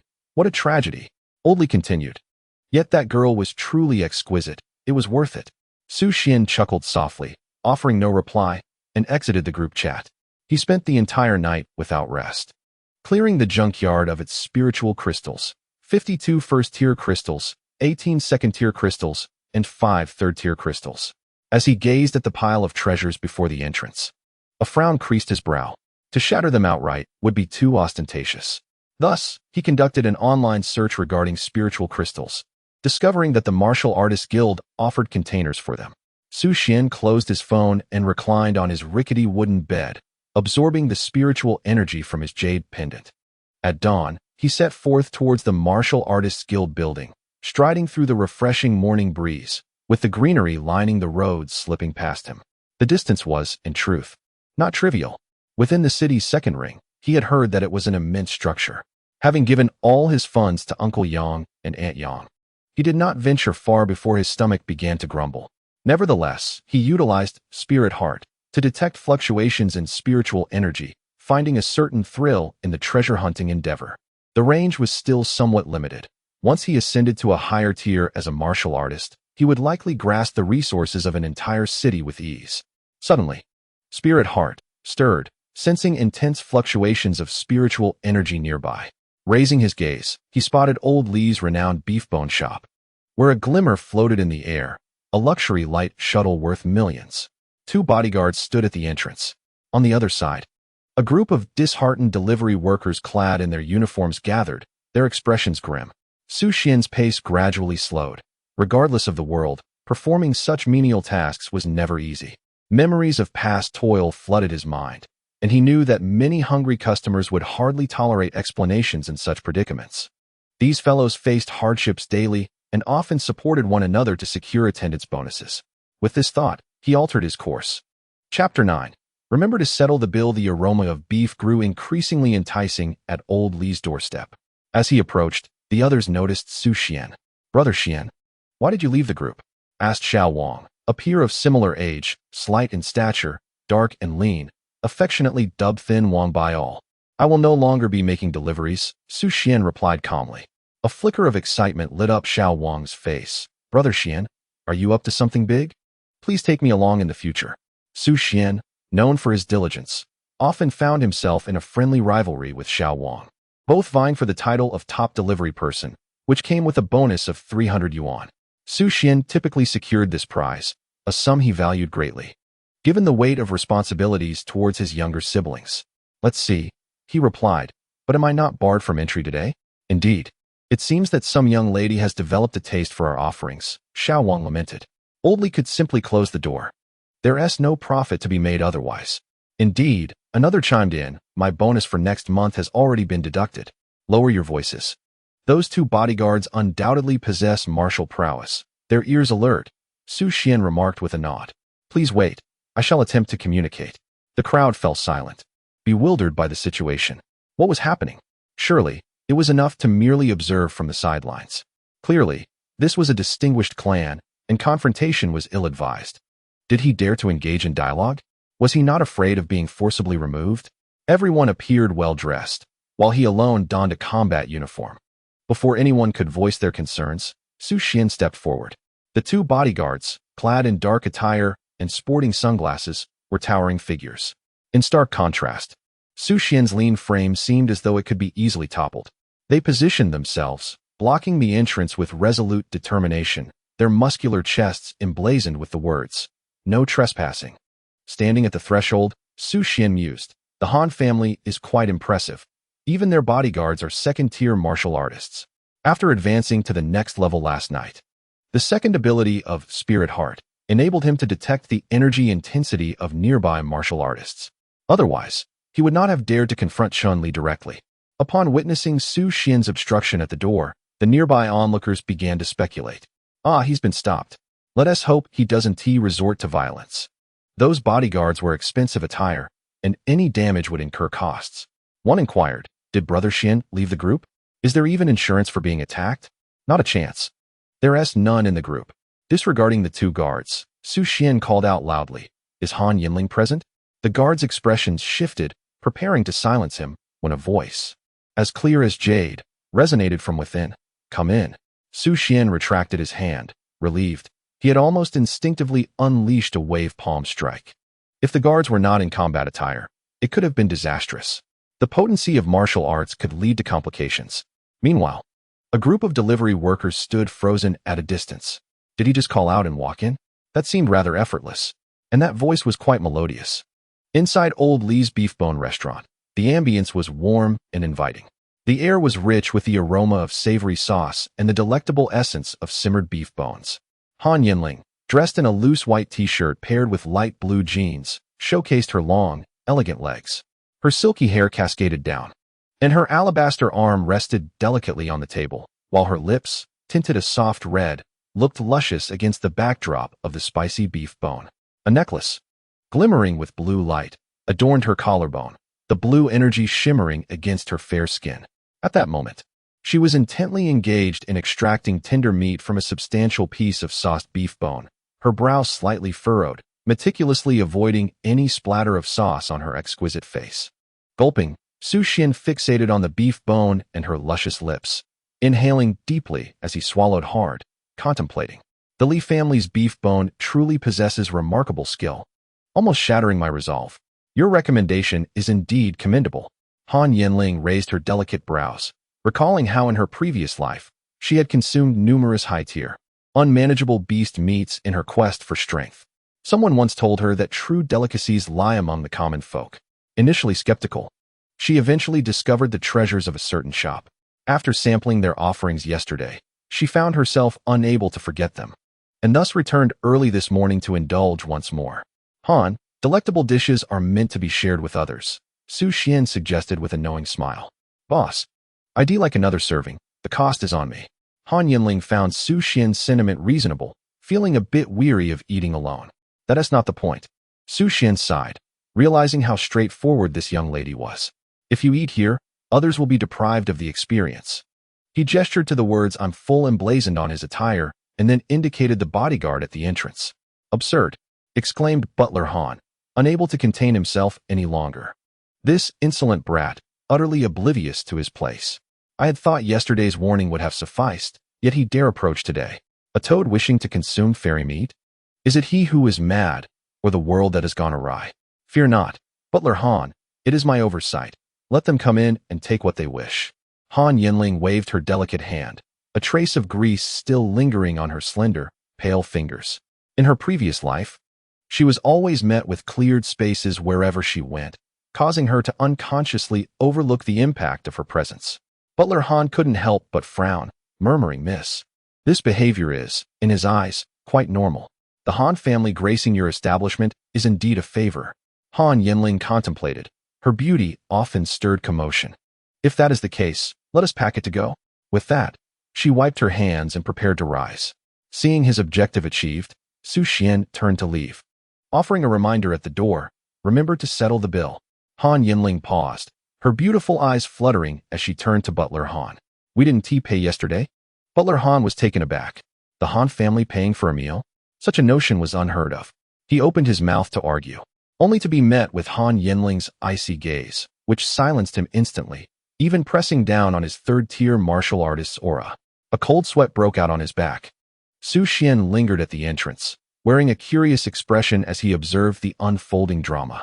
This old fellow made me traverse quite a distance yesterday. Uncle Yang's injured arm is partly on you. You claim to be loyal and perceptive, yet you leap into trouble uninvited. Today, I shall certainly deliver a taste of retribution. What of a third-tier martial artist? In a few days, I too shall ascend to that level. What is the matter? Han Zhong, is the clan leader aware? Is this permitted?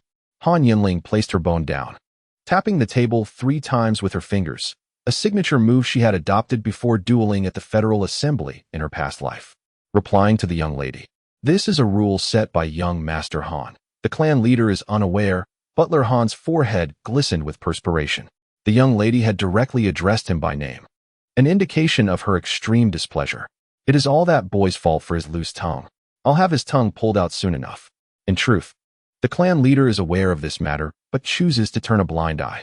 Young Master Han is Han Zhanxiao, the half-brother of Han Yanling. He often indulges in lavish feasts with the young masters of noble families, leading to exorbitant expenses. The clan leader and his father have restricted his spending and provided him with no allowance. However, Han Zhanxiao, relying on his prestigious lineage, frequently partakes in entertainment without paying. The merchants, wary of trouble, do not dare to confront him.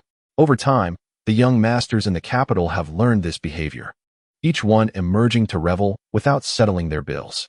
You will be confined for a month, Han Yanling stated coldly, taking a deep breath. My lady, you do not possess such authority yet, Han Zhong murmured, fearing retribution from young Master Han if this matter were to leak. Moreover, the clan leader had established a rule. Without martial prowess, one has no say in clan affairs. Upon hearing this, a faint golden glow emanated from Han Yanling's body, her aura surging dramatically. This was a manifestation of her SSS-grade Valkyrie talent, doubling her combat prowess. And you are no longer the steward, she added. Chapter 10. The delivery is excellent. No worries when courting a wealthy woman. Thud. Han Zhong quickly knelt down, pleading for mercy. My lady, I will speak with young Master Han immediately.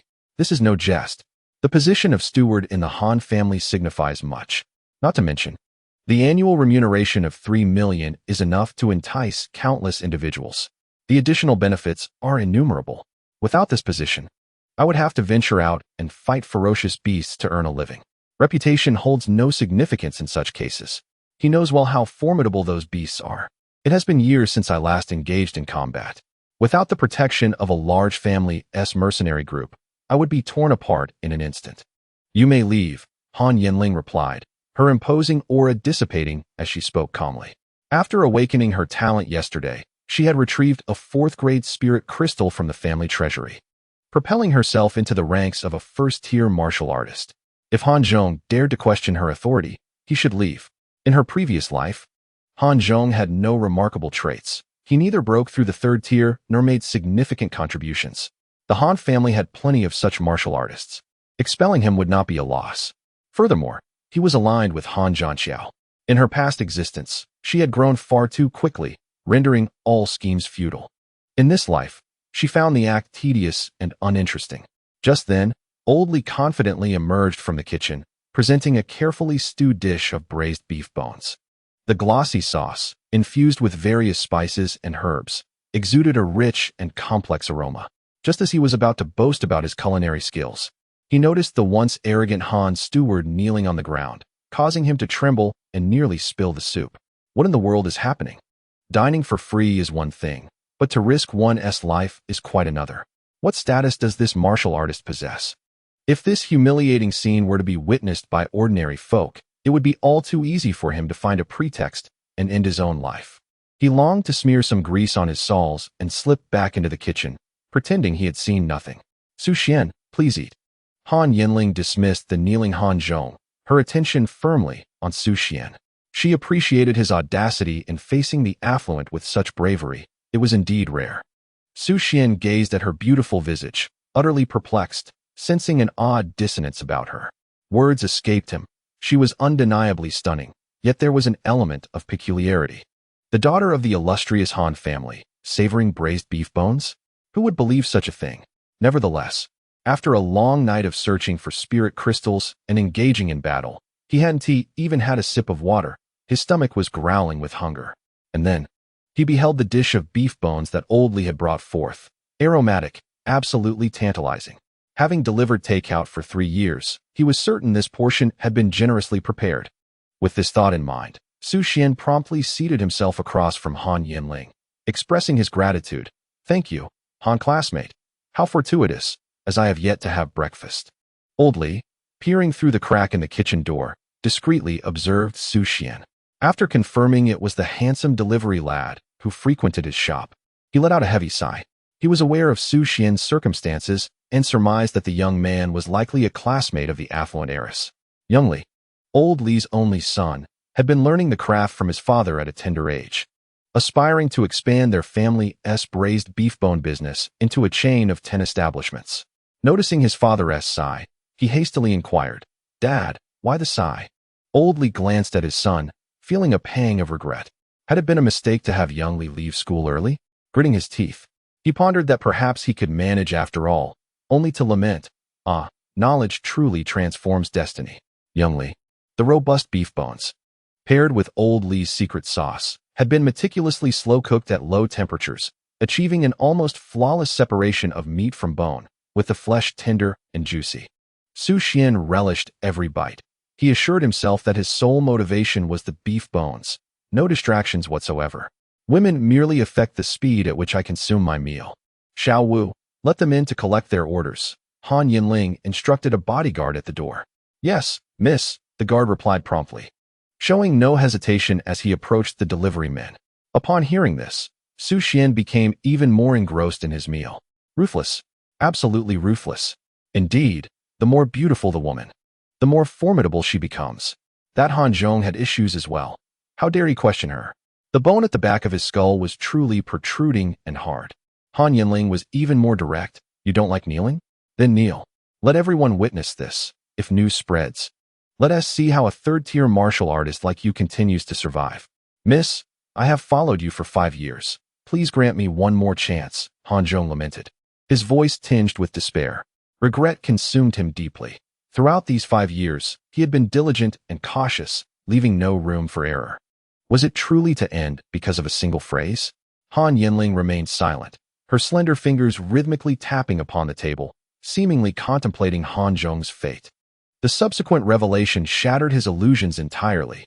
"You belong to Han Zhanxiao." Han Zhong rose slowly, the loyalty that once adorned his countenance dissipating. Before the delivery men entered, he strode out of Old Lee's beef bone establishment, unaware of when his true self had been revealed. Yet, he understood that continuing this charade was futile. Meanwhile, Su Xuan savored the meat from the bones, thoroughly enjoying himself while observing the scene. TSK. Indeed, the affairs of the affluent are rife with complications. He was oblivious to who Han Zhanxiao was, yet he surmised that being a Han must imply some form of inheritance. The aroma of the bones was irresistible. A chorus of gasps erupted at the entrance. "My goodness, she is stunning. Pinch me. I must be dreaming. May I take a picture? In my next life, I shall seek a wife who meets this standard." At that moment, the entire Old Lee's establishment was elevated by the presence of the young lady. However, the delivery men maintained an orderly queue, collecting their meals with professionalism, confirming their orders with mere sidelong glances. For the beauty before them was such that missing even a fleeting glimpse felt like a loss. "Su Xuan, from now on, you shall be my butler." A melodious voice emerged from Han Yanling's rosy lips. In her worldview and experiences, she sought a familiar face to assume the role of her butler. And in her current state of identity void, the socially adept Su Xuan seemed most suitable. Su Xuan stood dumbfounded. What on earth? Has she lost her mind? We have barely exchanged a few words. Are we truly that familiar? What responsibilities does a butler entail? He inquired, intending to decline. Finding good food. Han Yanling replied coolly after a brief pause, though she herself was uncertain of a butler's duties, only recalling that before attending university, Han Zhong had always accompanied her whenever she ventured out. The delivery men remained remarkably quiet, seemingly unperturbed by Han Yanling's words, as the affairs of the affluent had no bearing on their lives. After all, the two bodyguards exuded such an imposing presence that even standing beside them felt daunting. As they departed from Old Li's, each cast a lingering glance at Han Yanling, reluctant to tear their gaze away from her enchanting visage. In the fleeting moment of their last sight, they scanned the countenance of the person seated opposite her. Curiosity ignited within them. What a prodigy, worthy of sharing breakfast at her side. What caliber must one possess to be deemed a butler in such a prestigious family? Su Xuan. The scene outside Old Li's erupted in chaos. The delivery men momentarily abandoned their tasks to engage in fervent discussion. No way could it be? Is that really Brother Xian? Indeed, I thought I was mistaken. That outfit is unmistakably his, the same XL size as mine. Is this the grand endeavor of Brother Xian? How on earth can one learn this? Brothers, let's strive. As long as the delivery is exemplary, one can effortlessly attract affluent companions. Next month, I too shall become the king of orders. So shall I. Count me in. Little Wang was bewildered, his dark complexion turning a deep shade of purple. Is it truly only the king of orders who can attract such individuals? How many orders have I delivered? Not to mention beautiful women. I haven't even encountered a mature, wealthy lady. The more one delivers, the darker one becomes. Chapter 11. An exponential surge in spiritual energy. The open-minded gatekeeper sister. After completing his delivery, the delivery boy watched as Han Yanling savored her meal with great delight, which tempted her to indulge in 2 generous portions of beef bone. This is the advantage of becoming a martial artist. No matter how much one consumes, ordinary food can be swiftly digested and absorbed without concern for one's figure. This is also one of the motivations behind her rapid ascension as a martial artist. In this rebirth, while she does not intend to save humanity, she remains focused on enhancing her own strength. For instance, this 4th-tier spiritual crystal on her chest is the highest resource she could acquire. Utilizing a higher-tier spiritual crystal to challenge lower-tier martial artists would result in considerable spiritual energy wastage. However, the benefits are evident. The speed of advancement is significantly accelerated. She is acutely aware of her physical condition. The accumulation of 18 years prior to awakening, coupled with the 4th-tier spiritual crystal, allowed her to smoothly ascend to a 1st-tier martial artist in just one night. Before the age of 18, forcibly using a talent detection device would adversely affect her foundational roots, rendering it unwise. Thus, it is no surprise that Han Zhong faced setbacks. He could never have imagined Han Yanling possessing such a rapid advancement speed, which shattered all his preconceived notions. Aside from a few other major domains, among the elite young prodigies of top cross-domain families, there has been no report of anyone in the Hua domain ascending to a 1st-tier martial artist overnight. However, for the sake of this 4th-tier spiritual crystal, she must sign a bet agreement with her increasingly selfish mother. Within 6 months, she must become the champion of the individual competition in the Martial Arts League of the 9 Domains University. Otherwise, the resources will be returned in double, along with the relinquishment of her marriage choices. In noble households, even a biological daughter with an SSS-grade talent must engage in exchanges of benefits. After all, talent does not equate to strength, and dying prematurely renders everything meaningless. Yet, she remains undaunted, with her understanding that far surpasses the era and her martial arts experience. Sweeping through the younger generation of Blue Star within 6 months should pose no significant challenge. As for her marriage rights, who would dare to impose marriage upon me once I ascend to become the Empress? Han Yanling's black pupils reflected Su Xuan's handsome visage as she continued. Su Xuan, moreover, becoming my steward is merely nominal. This young man possesses commendable courage and a pure background. Most importantly, the culinary recommendations he provided were genuinely delightful. Her social anxiety dissipated when conversing with him, feeling as though she was speaking with a close friend. Finding another like him would be exceedingly difficult. Well then, I have a fondness for folk cuisine. I appreciate your guidance, Han classmate. Su Xuan replied calmly, devoid of overwhelming joy, which elevated Han Yanling's opinion of him even further. He possessed an additional virtue. He was neither arrogant nor impetuous. Su Xuan's prompt agreement stemmed from a careful consideration of the pros and cons. The previous day's incident involving Chun Li had illuminated for him the immense power wielded by the affluent. a power so great that it could easily manipulate the lives of ordinary people. He could venture into the beast-infested area outside the city where the Yi family would be powerless to reach him. But Uncle Yang and Aunt Yang would not be so fortunate. He wished to avoid any lingering regrets. With the support of the Han family, he could swiftly navigate this precarious period. After finishing his meal, he boarded the vehicle to the Warriors Guild. Han Yanling rose to approach the light shuttle. Her fitted jeans accentuating the perfect curve of her hips, slightly tapered at the ankles, revealing her delicate, slender legs. The high-heeled sandals she wore added a touch of freshness, showcasing her porcelain-like toes. Each measured step exuded an air of languid grace. Su Xuan felt a surge of delight. This meant he could avoid the long journey on Bus 11. With no money in his pocket, running would be quite exhausting. At the entrance, Han Yanling paused. Sunlight cascading over her feet, making her fair skin shimmer even more brilliantly. She fluttered her thick eyelashes, a playful glint in her eyes, saying, "Steward Su, remember to settle the bill." Su Xuan was taken aback, feeling as if he had been struck by a boomerang. "Brotherly, the Han family steward is dining with you. How about you treat me?" he said, rubbing his hands together with sincerity. Old Li and young Li exchanged perplexed glances, wondering if he was even speaking coherently. Inside the light shuttle, Su Xuan cast a glance at Han Yanling, who was quietly reading after boarding. With such a vast family fortune, was it truly appropriate for them to be extracting from him as well? It could only be revenge. Unaware of the privileges that came with being the steward of the Han family, he silently inspected the system panel. Name, Su Xuan. Age, 18 level. Tier 2 warrior talent. Spirit heart. Unique. Spirit energy. 13, 132,000 traits. Basic body enhancement. Biological waves martial skills. D-class wave step. Perfect. C-class layering palm. Perfect. How did my spirit energy increase so significantly in such a short time?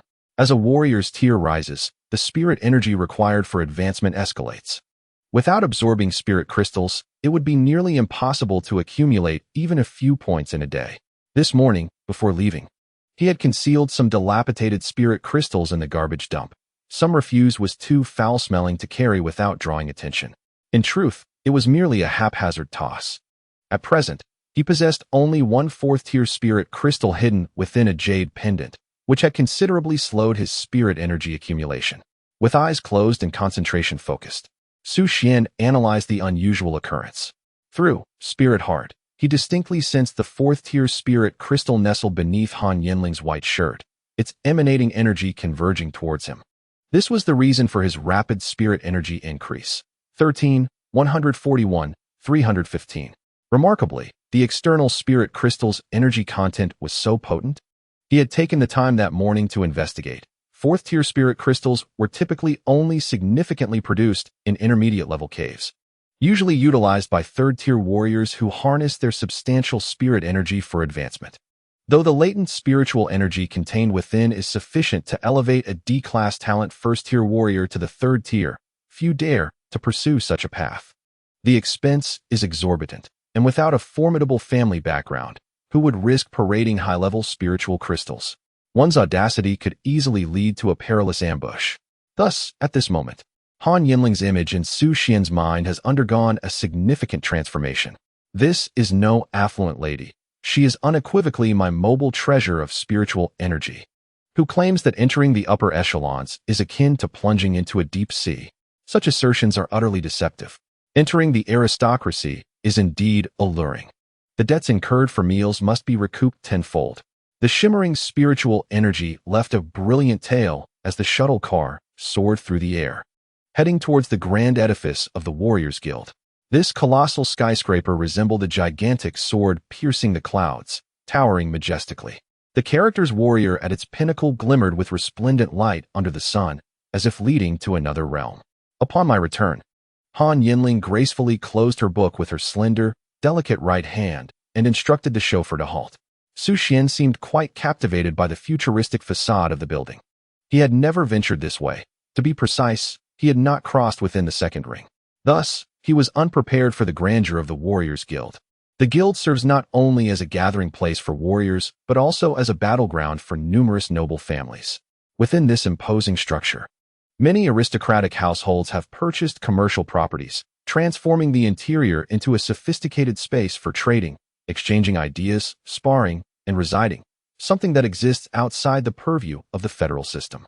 However, each term's chairperson is recommended by high-ranking officials of the Federation, primarily overseeing civilian warriors of 4th tier and below. As Su Xuan observed Han Yanling enter through a side door, he made his way to the main entrance. This time, he aimed to complete his registration as a warrior and officially embrace his new identity. Once he had distanced himself, the two bodyguards in the vehicle could no longer contain their hushed conversation. Brother 5, do we really not need to inform Butler Su? Forget it, 6th brother. Mind your own business. It's natural for someone young to be curious about this place. Besides, if we speak up, it might seem as though we look down upon others. If we are stopped by the gatekeeper, we can simply feign ignorance. Don't we understand the unspoken rules of survival in the aristocracy? Indeed, Brother 5 is wise. At the entrance of the Warriors Guild Hall, a steady stream of people flowed in and out. Su Xuan was unaware of the impressive physique of the bodyguards in the car, but he did recognize that the young lady at the entrance possessed undeniable allure. Any deep breath she took would seem to threaten the seams of her vivid red, form-fitting reception attire. As for her appearance, heavily accented with makeup, she could indeed be deemed a charming beauty. As he contemplated this, he approached, ready to inquire about the registration process to become a warrior. Before he could utter a word, the broad-minded young lady coldly remarked, "Deliveries? Use the back entrance." Chapter 12. Registering for the Masked Warrior Tournament. I am here to register as a warrior. Su Xuan smiled, fully aware that his attire had induced a misunderstanding. Nevertheless, it mattered little. Over the past 3 years, he had heard such remarks far too often. The mindset is no longer that of an ordinary young person. I apologize. Please follow me, the receptionist said hurriedly, her face losing a considerable amount of makeup. She encounters numerous martial artists daily, certainly no fewer than 800. Among the populace, many martial artists exist, including exceptionally gifted individuals who, having missed the awakening test at 18, still have the potential to become martial artists over time. Given the sheer size of the population, the number of self-taught martial artists is not insignificant, which underscores the relevance of the martial artist guild. As for Su Xuan, so young, she found it hard to believe. However, maintaining her professional demeanor, she guided Su Xuan through the hall to an automatic monitoring device. Entering, Su Xuan was astonished by the vastness of the martial artist guild, an expanse so immense it defied imagination. 48 underground levels and 200 above. Truly a landmark of the Hua region. Sir, please place your identity card here. Su Xuan nodded and produced the magnetic card. Beep, beep, beep. Basic information appeared. Name, Su Xuan. Age, 18. Hua Region Capital First High School Class 8, dropout. The receptionist was taken aback, genuinely surprised by his youth. Please place your hand here to automatically authenticate as a martial artist. Su Xuan raised his hand, noticing an indentation shaped like a palm, above which were only a green check mark and a red cross. Authentication successful. The machine reclaimed the magnetic card, and in the next moment, a gilded card popped out. He was indeed a martial artist. The receptionist, now speechless with astonishment, gazed at Su Xuan's face, finding him exceptionally handsome. Do you have a girlfriend? Yes, thank you. In truth, having several girlfriends wouldn't bother me. The receptionist's expression turned earnest. In this line of work, one must seize every opportunity to soar to great heights. Su Xuan graciously declined her kind offer and continued to wander through the martial artist guild building under her reluctant gaze. Women. They would only hinder my progress in becoming stronger. The Masked Martial Artist Tournament is now open for registration. First prize, B-Class Martial Technique, 9 Kills Spear. 1 billion yuan in cash. Second prize, 300 million yuan. Su Xuan was quite intrigued. He paid little attention to the subsequent rewards, realizing that further consideration was not something a person of his caliber should entertain.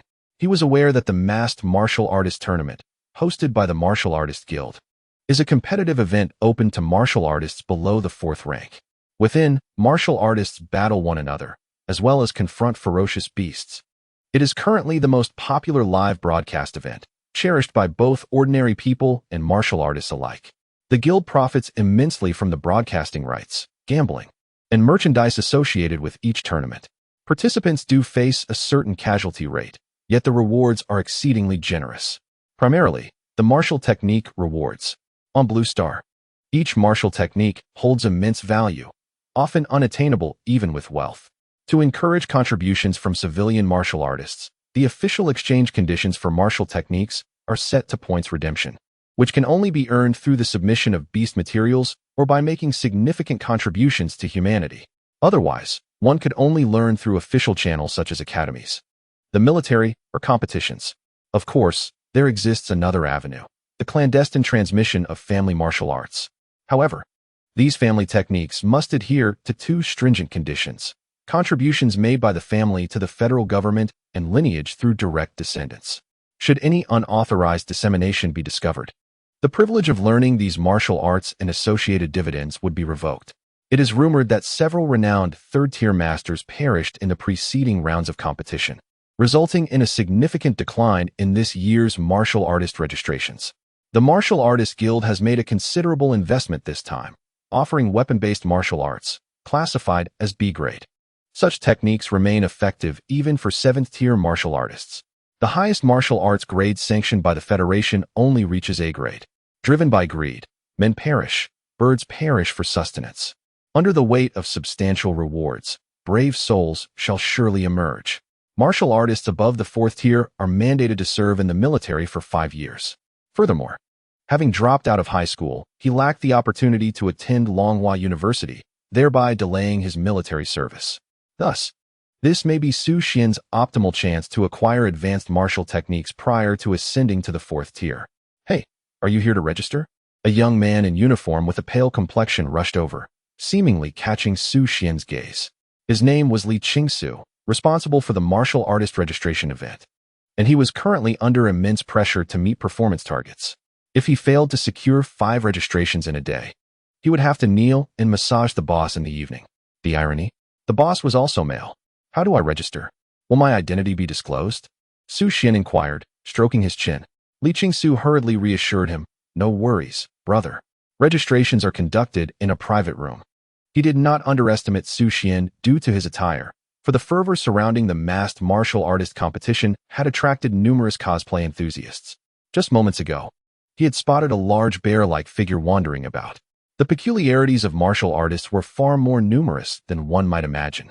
His colleague had even attended to a 3rd-tier martial artist who cosplayed as an adorable young girl, despite being over 50 years old, with a scruffy beard and furry legs paired with stockings. To this day, his colleague had not eaten a morsel.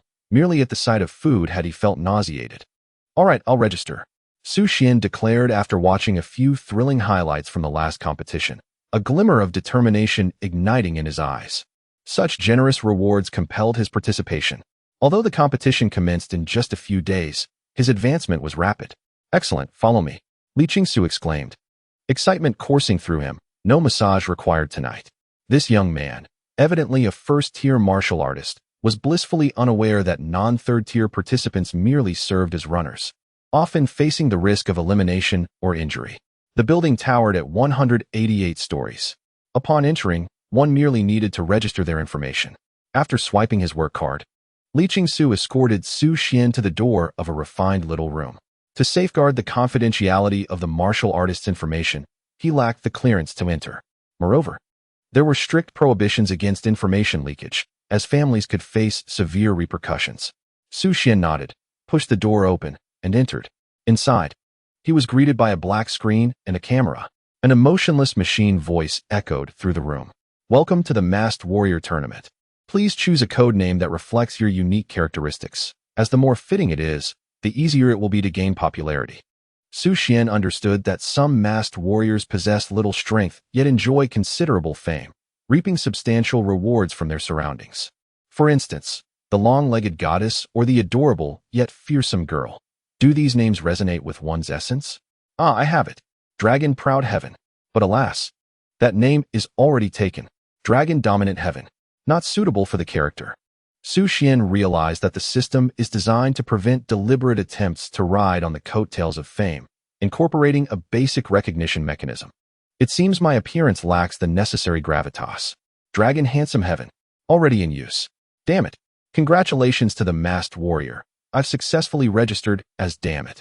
Chapter 13. The schemes of Han Yanling. Su Xuan was perplexed. What trait does this name reflect? Is it possible to modify it? Now is not the time to be obstinate. He wished to avoid social embarrassment. The system allows for only one modification, and the name must be automatically generated based on the character's traits. Very well. Su Xuan knew he had no choice. The masked warrior, delivery guy, has been successfully registered. On the 88th floor of the Warrior Guild building, under the shade of lush trees, an entire floor had been transformed into a serene and secluded courtyard, exuding classical elegance and floral fragrance. Uncle Long, I shall take my leave, Han Yanling said, delicately placing down her exquisite teacup. Her purpose for visiting the Warrior Guild had been successfully fulfilled. Opposite her, a middle-aged warrior clad in simple martial attire, exuding an extraordinary aura, chuckled heartily. My dear niece, this is your first time seeking my assistance. I shall certainly keep an eye on those two warriors. She solemnly instructed regarding the information on the explosive fist fighter and the Mad Legs. Uncle Long was a friend of her father and served as the chairman of the Renhua Region Warrior Guild. This edition of the masked martial arts tournament featured several promising candidates, particularly the explosive fist fighter and the Mad Legs, though they had secured second and third places respectively. Their innate talent and martial arts skills were remarkably complementary. In her previous life, she had only noticed them later on the military's prestigious rankings. With careful nurturing, both had risen to become formidable leaders in their own right, validating her theories on combat prowess. High-level gifted warriors often fall short in actual combat effectiveness compared to mid-level gifted warriors whose talents and techniques are well-suited. As for the warrior ranks, with sufficient resources, anyone can ascend. For instance, Su Xuan, despite possessing only an F-grade talent, could easily elevate himself to a first-tier warrior with just a few spirit crystals. This was also the primary channel for cultivating mid-tier combat strength in the military as it progressed. Yanling, allow me to escort you down, Uncle Long warmly offered. And try not to be so cold. Otherwise, you might struggle to find a boyfriend, he teased while pressing the elevator button. All right. This exchange placed considerable pressure on Han Yanling, prompting her to hastily avert her gaze toward the elevator window, feeling somewhat awkward. Uncle Long, a seventh-tier warrior with overwhelming martial prowess, had slain countless ferocious beasts, earning an illustrious reputation even after retiring from military service. Possessing great energy and extensive connections, it is no wonder that he has been recommended by the higher echelons of the Federation and maintains relationships with the prominent families. At this moment, Su Xuan was in the hall, engrossed in the thrilling highlights of the competition. The holographic projections were so lifelike that one could almost feel as if they were present at the event. He was also swiftly absorbing and analyzing the combat techniques of the masked warriors. From the other side of the hall, gasps of astonishment echoed. The Dragon Palace. Why has he descended in person? Address him as Director Long. Is that his daughter beside him? Such beauty. Goodness, her figure surpasses even that of the long-legged goddesses. Wait, is it raining? Apologies, I seem to have drooled. A large bear-like man wiped the corner of his mouth. Han Yanling and Uncle Long descended slowly into the hall via a transparent staircase. Both their gazes fell upon Su Xuan, who stood next to the holographic projection. Uncle Long pondered, this warrior is quite young. Could he possibly be a prodigy? Meanwhile, Han Yanling mused, how did he gain entry as he is not a warrior? Could he be posing as a member of the Han family? Su Xuan also noticed Han Yanling. Seeing that the energy core was ready, he walked directly toward her. Uncle Long, I believe this is where I should stop. Han Yanling paused momentarily, waiting for Su Xuan. Very well, who is this young man? Uncle Long asked, recognizing that they must be acquainted. Han Yanling's eyes sparkled. This is my new steward, Su Xuan. Uncle Long was taken aback. Many affluent families secretly train assassins. They often acquire orphans to nurture from a young age, brainwashing them before selecting those with promising martial talent. Through the combination of secret techniques and the stimulation of spiritual crystals, they rapidly become warriors to protect the family's heirs. However, they are often limited to a maximum of the third tier, with significantly shortened lifespans, most only living to around 20 years. This young man appears quite spirited. What a pity, he thought. Such training typically begins around the age of 10, and judging by his youth, he likely has only a couple of years left. Han Yanling, being cold on the outside yet warm within, probably remains unaware of this. Such practices are strictly prohibited by the Federation government. Many children from noble families are oblivious to the fact that their companions are actually bodyguards raised in secrecy, often later falsely reported as having died from illness. Ultimately, Han Yanling is the daughter of his close friend, and having been entrusted with her care, he had refrained from taking any actions until now. And this opportunity was just right.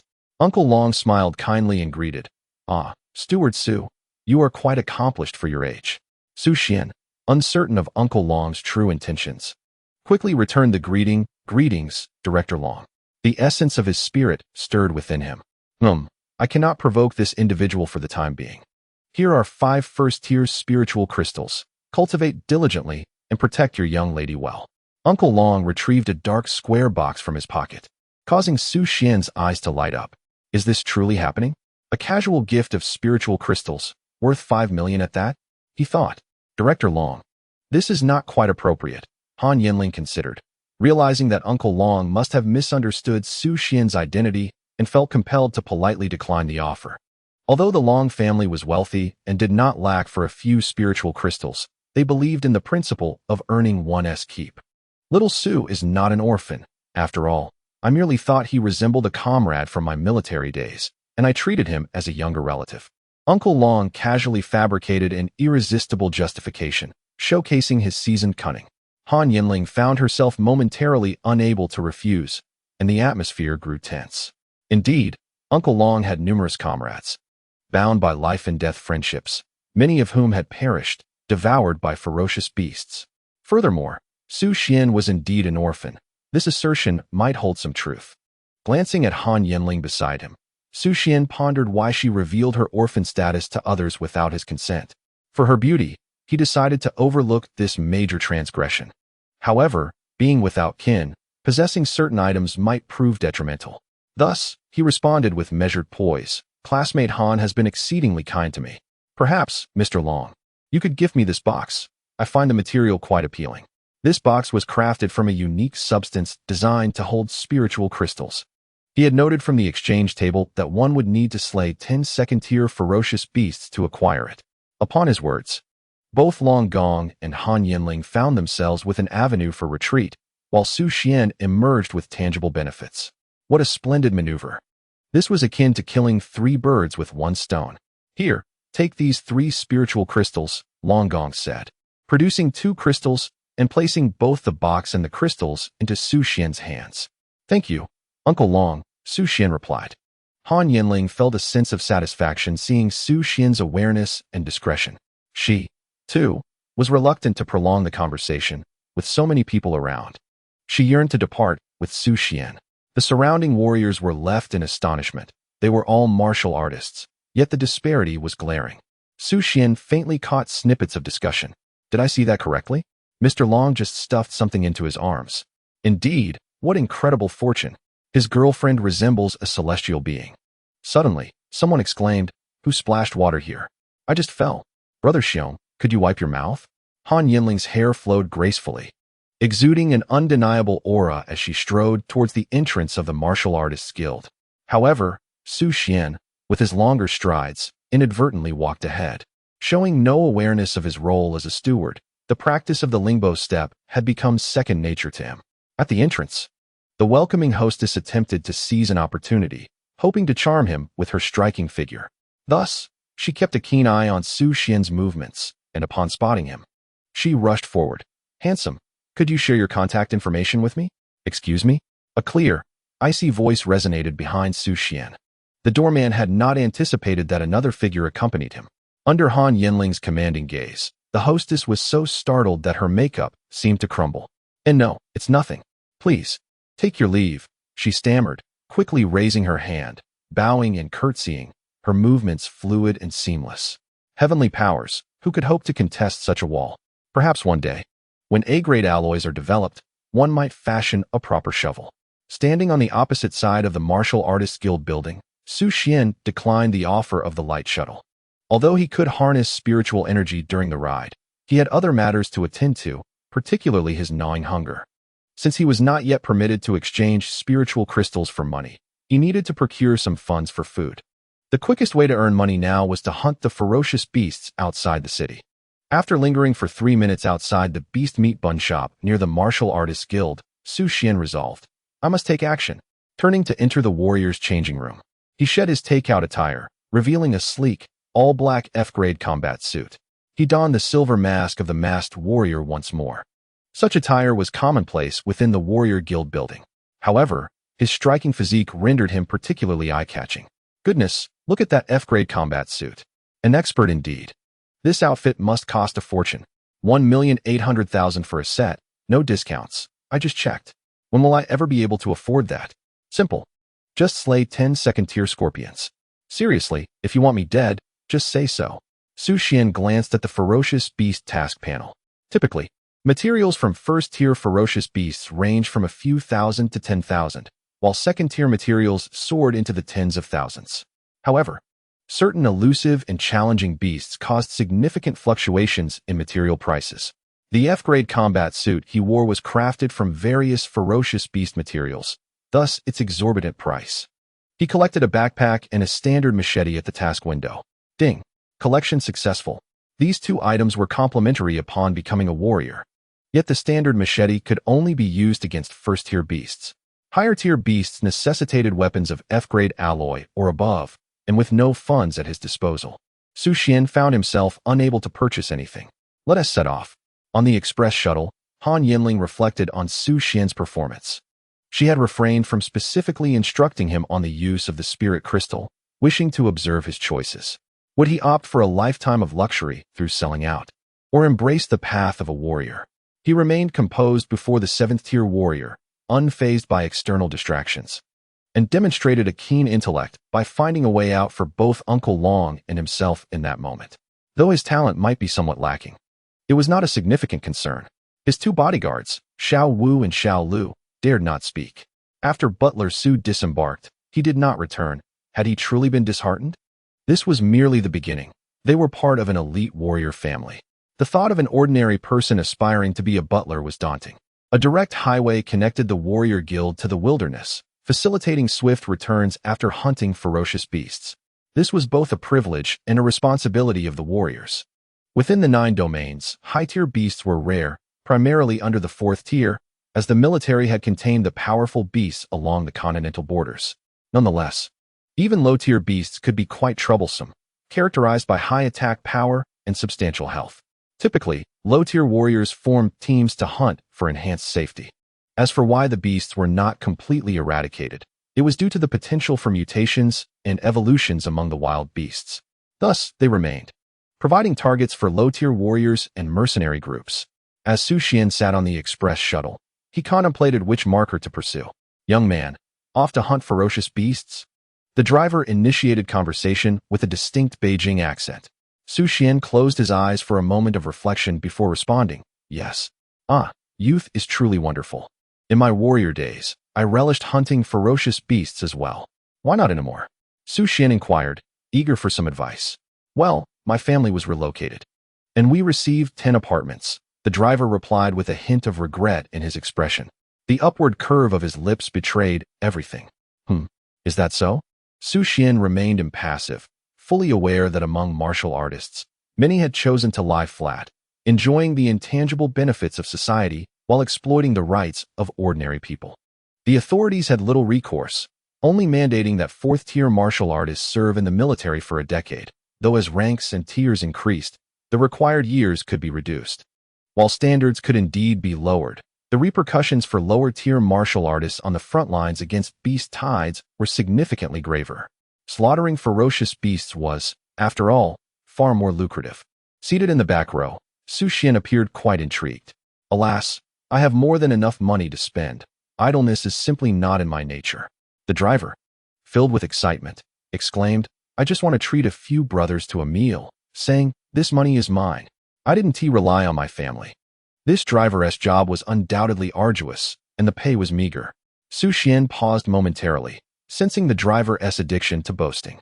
With one hand gripping the steering wheel, the driver raised his chin slightly and waved his hand dismissively. My uncle is the head of the Martial Artist Union. I can easily make over 500,000 a year.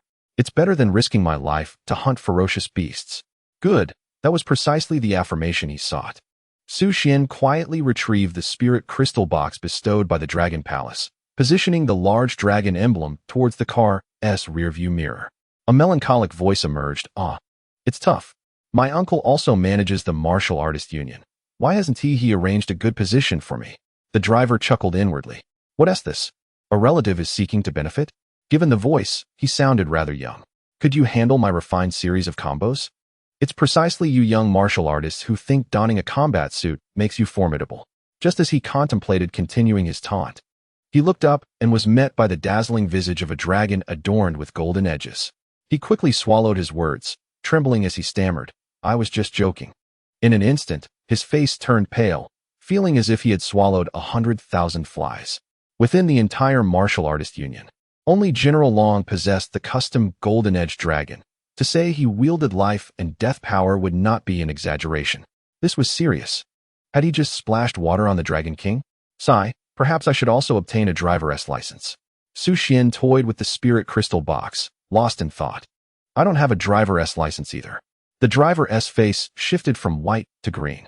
Silence enveloped the journey, as the driver focused on demonstrating his driving skills. Unfortunately, the vehicle was automated with an automatic transmission. All he could do was press the brake pedal. Thank you, master. The license plate is 0225, right? I'll remember that, Su Xuan said with a warm smile. Upon hearing this, the driver's complexion turned even grimmer. This enmity had solidified. Amidst the twilight glow, Su Xuan revealed his golden magnetic card as he exited the city. Official regulations prohibited non-martial artists from leaving the city, making this Su Xuan's first venture beyond its confines. He had already designated his hunting point as 0514, 5 kilometers away. What was once a small county town now lies desolate, transformed into a paradise for ferocious beasts and wild creatures. It seems likely that I shall spend the night in the wilderness. Brother, it's your first venture beyond the city. It's safer during the day, Zhang. A soldier guarding the entrance kindly advised. Thank you. I am aware, Su Xuan replied, waving his hand, his silhouette gradually fading into the twilight. Alas, the beasts are even more violent at night. Zhang attempted to dissuade him further, but was interrupted by a companion. Are you blind? Did you not see what he is wearing? What? An F-class combat suit. As long as he doesn't encounter a third-tier beast, he should be fine. I'm envious. However, finding ferocious beasts is no easy feat. I doubt he will achieve anything tonight. Newcomers here lack any sort of advantage. Su Xuan was well aware of the conversation among the soldiers at the entrance. He had just downloaded the Warrior Guild app and perused a wealth of information. The ferocious beasts that roam at night are aggressive predators, highly elusive in the darkness, and even advanced detection equipment struggles to identify them. Naturally, their materials are significantly more valuable, as the risks and rewards have always been inversely proportional. Only mercenary groups from affluent families would dare to venture out at night when the rewards are substantial. However, Su Xuan was filled with confidence, for he had discovered that the characteristic of biological fluctuation essentially functions as a biological GPS. Is this what they call a god's perspective? Chapter 15. Luring and hunting the rare second-tier beast, black crystal leopard. The moonlight cascaded like water, casting a gentle silver glow over the barren plain. With a swift motion, Su Xuan severed the head of a first-tier cracked claw beast and crouched down to collect 4 of its claws, placing them in his backpack. These materials could fetch 15,000 coins, enough to sustain him for months of delivering takeout. The cracked claw beast resembles a large rodent, swift in its movements. With dark fur that camouflages it well in the night, and a keen sense of smell, retreating into underground burrows. Su Xuan, utilizing his spirit heart ability, sensed the movements deep underground and positioned himself stealthily at the entrance, waiting for the beast to poke its head out before delivering a decisive strike. The claws of the cracked claw beast are considered valuable among first-tier beasts, being one of the core materials for F-class alloy weapons, which the Warrior Guild purchases at high prices. Moreover, the cracked claw beast has a robust reproductive capacity and is omnivorous, with a significant population, their burrows dotting the sparsely populated wilderness. Yet, they are inherently cautious. Without alloy bows, it is exceedingly difficult to hunt them at close range. Though some have contemplated setting alloy hunting traps, most third-tier beasts possess keen olfactory senses. Before one can retrieve their traps, they may be intercepted by other ferocious beasts.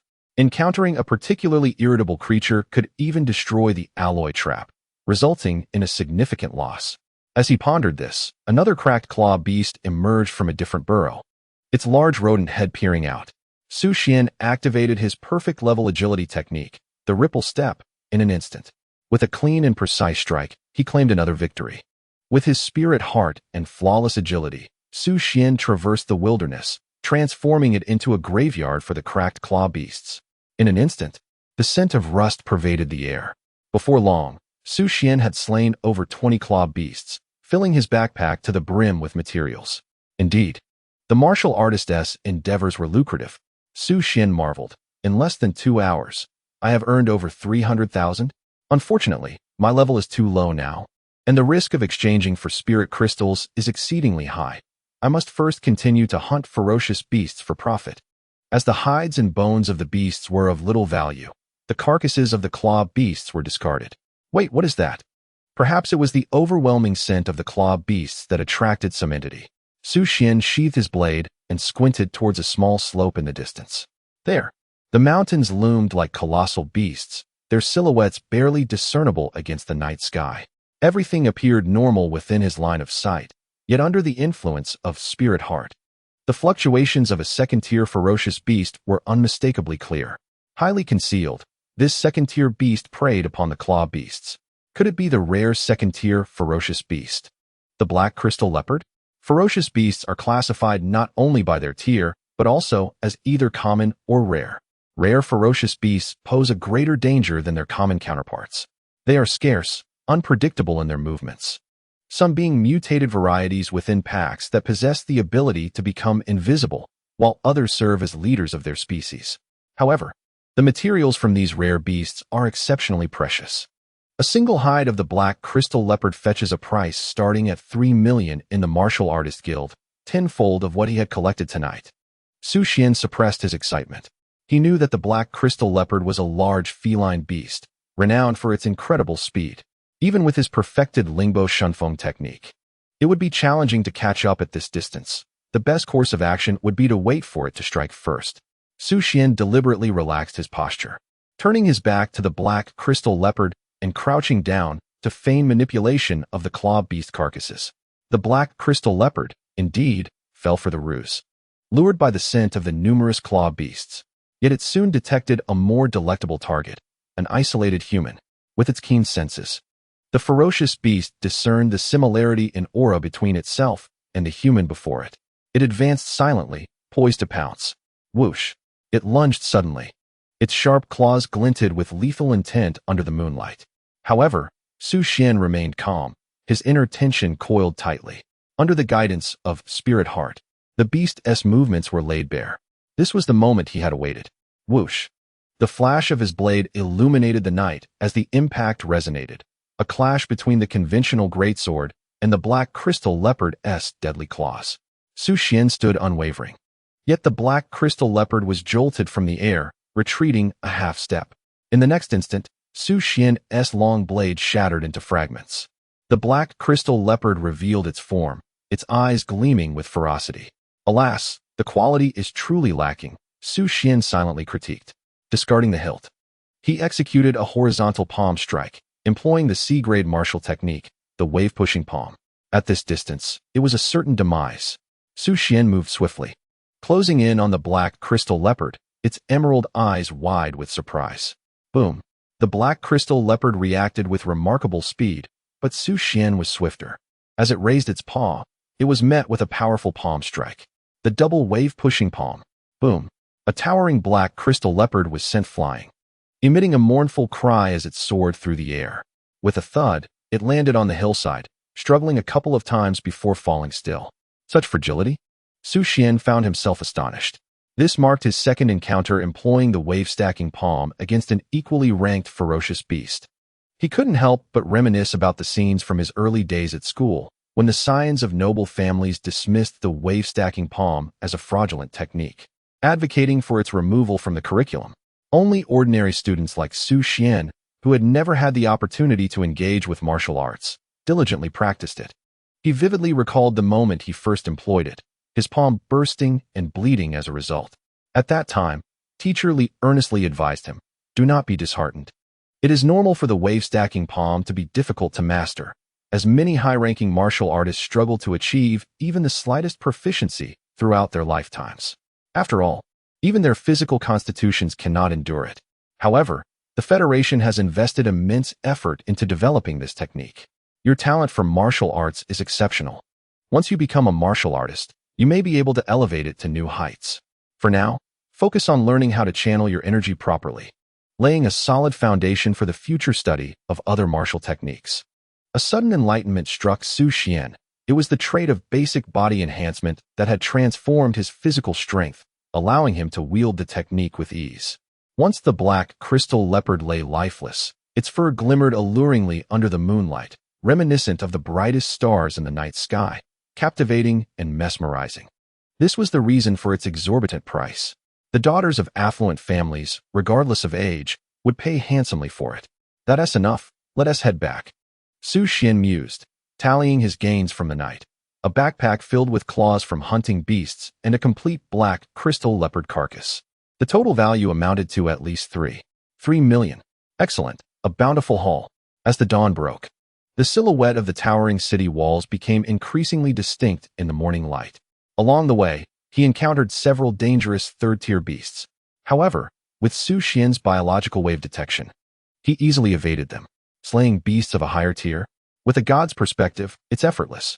As the guards prepared to change shifts, they gathered to chat. "Brother Wang, last night an inexperienced martial artist went out. Alone? Indeed, relying on combat gear. He fancied himself a beast hunter. He ought to focus on filling his stomach first." At that moment, Su Xuan, carrying the black crystal leopard's carcass, approached slowly from the horizon. "Hey," he asked back, and he asked carrying a beast carcass. Did he actually succeed? Truly fortunate. It appeared to be a first-tier beast, the soil leopard cat, the least valuable of beasts, with a meat that bore a fermented odor reminiscent of excrement. "Don't ask how I know." The other soldiers? Amidst the chatter of the gate guards, Su Xuan reached the city gate, momentarily causing the soldiers to forget their routine inspection. The guard, Wang Ming, stammered, "Brother, is that a black crystal leopard?" "Of course not. Don't be deceived by its size. It's merely a soil leopard cat afflicted with black skin disease," Su Xuan insisted, forcing his explanation. The soldiers. "Though we may be of lower rank, we are not foolish. Is it not excessive for you to speak in such a manner?" After being exposed by seasoned soldiers during a moment of brazen dishonesty, Su Xuan could only concede that he had been fortunate. The black crystal leopard, an exceedingly rare and valuable second-tier beast, surpassed even some of the most expensive materials derived from top-tier third-grade dangerous creatures. Only the most elite martial hunters, under the most fortuitous circumstances, would have the opportunity to capture such a creature, and even then, its hide would likely sustain damage. Under the envious gazes outside the city, Su Xuan concealed his spoils and made a hasty retreat, fearing that lingering too long might render him prey to those very looks. Before departing, he did not forget to address the eager soldiers, saying, "I shall take my leave. Should the opportunity arise, I will treat you to some black leopard cat meat." Call sign 0225. The soldiers were left bewildered. Upon accessing the exclusive ride interface of the Martial Artist Guild app, the driver soon arrived, his expression one of utter resignation. He had spotted the young man entering the city and had seen him vanish into the depths of the parking lot. It was unexpected that he had been summoned. Together with the driver, Su Xuan placed the body of the second-tier black crystal leopard into the newly designated compartment of the vehicle, specifically designed for transporting beast materials. "This creature must be quite valuable," the driver remarked, attempting to curry favor with Su Xuan, fully aware that the corpses of beasts generally held little worth. "Not too shabby. Merely around 3 million, Su Xuan replied nonchalantly as he entered the vehicle. The driver was momentarily stunned. "Only 3 million? Surely you jest. How could a beast be valued at such a sum? A third-tier high-level scorpion dragon? Or perhaps a third-tier high-level green forest python? You don't even possess a weapon. Is your boasting not excessive?" However, the driver dared not voice his thoughts, for his livelihood, along with his uncle's family, depended on this young man's whims. If he was pleased, all would be well. Suddenly, his phone chimed, the familiar and exhilarating notification chiming in. It was from their driver chat group. a space where they often communicated. Wow, did you all hear? Today, a rare second-tier beast, the black crystal leopard, was discovered. What? That creature hasn't appeared in 3 years. Absolutely true. It was personally confirmed by Soldier Wang Meng. This auction will be explosive. The flurry of messages that followed became a blur to the driver, his mind racing with the thought. This young man truly earned over 3 million in one night. This was not mere boasting. This was akin to spraying water with a fire hose. Master, please lower your voice. I shall rest my eyes. Su Xuan remarked with a slight smile as he closed his eyes to sleep. With his eyes shut, Su Xuan contemplated his future plans. He had never intended to remain reliant on the Han family and Han Yanling. Personal strength was paramount. Once these materials were liquidated, he must continue to enhance his prowess. Earning enough to exchange for high-grade combat attire and weaponry, participate in competitions, and acquire B-class gun techniques. Then, he would reach the 4th tier. The Yi family could not meddle with the families of 4th-tier martial artists. The affluent may be powerful, yet they are not naive and are always mindful of their interests. In the bustling hall of the Martial Artists Guild, at the materials exchange window, Su Xuan retrieved his worn-out mobile phone to check for updates. This second-hand device had served him for over 3 years and was due for replacement.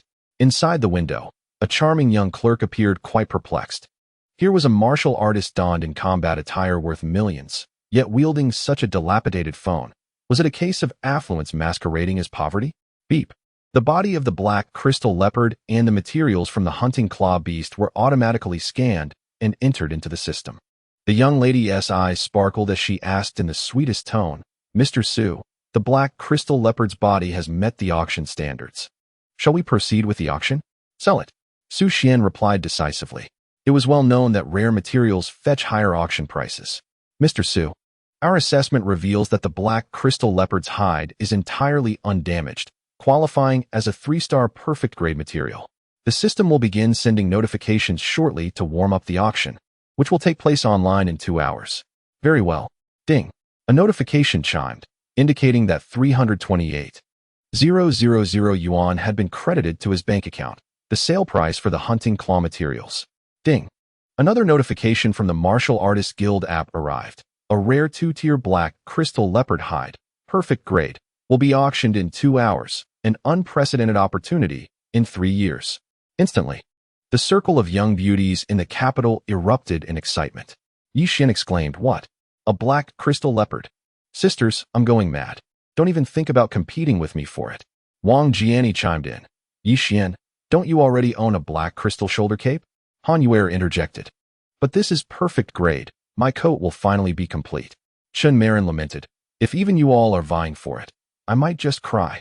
As the morning light streamed through the partially drawn curtains, casting a soft golden hue across the elegant bedroom, Han Yanling stretched languidly. The amber gold nightgown draped casually over her form, gently outlining her graceful silhouette and revealing her alabaster collarbone. Last night, she had practiced martial arts throughout the night, tirelessly acclimating her yet-to-be-enhanced youthful physique.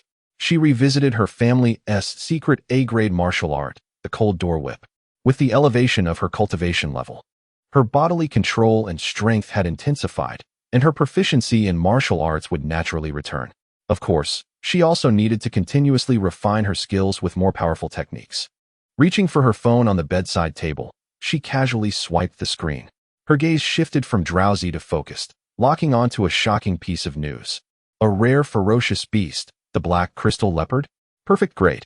This opportunity had eluded her in her previous life. 3 years later, with significant advancements in equipment technology, researchers discovered that the fur of rare ferocious beasts contained a unique active substance, essential for A-grade combat suits. More importantly, once the skin and flesh were separated, this special active substance would vanish. The term perfect grade signified not only an immaculate hide, but also an intact body. She resolved to acquire it and expedite the development of A-grade combat suits. 2 hours later, news broke that the black crystal leopard had shattered the auction price record for 2-tier materials at the Martial Artists Guild, propelling it to the top of trending topics. Meanwhile, Su Xuan remained in slumber, having rented a modest single apartment on the 58th floor of the Martial Artists Guild building, with a monthly rent of 20,000 yuan.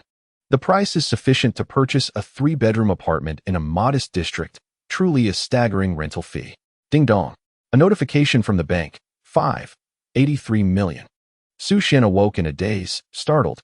What extraordinary purchasing power is this? Indeed, earning a woman's money is the easiest.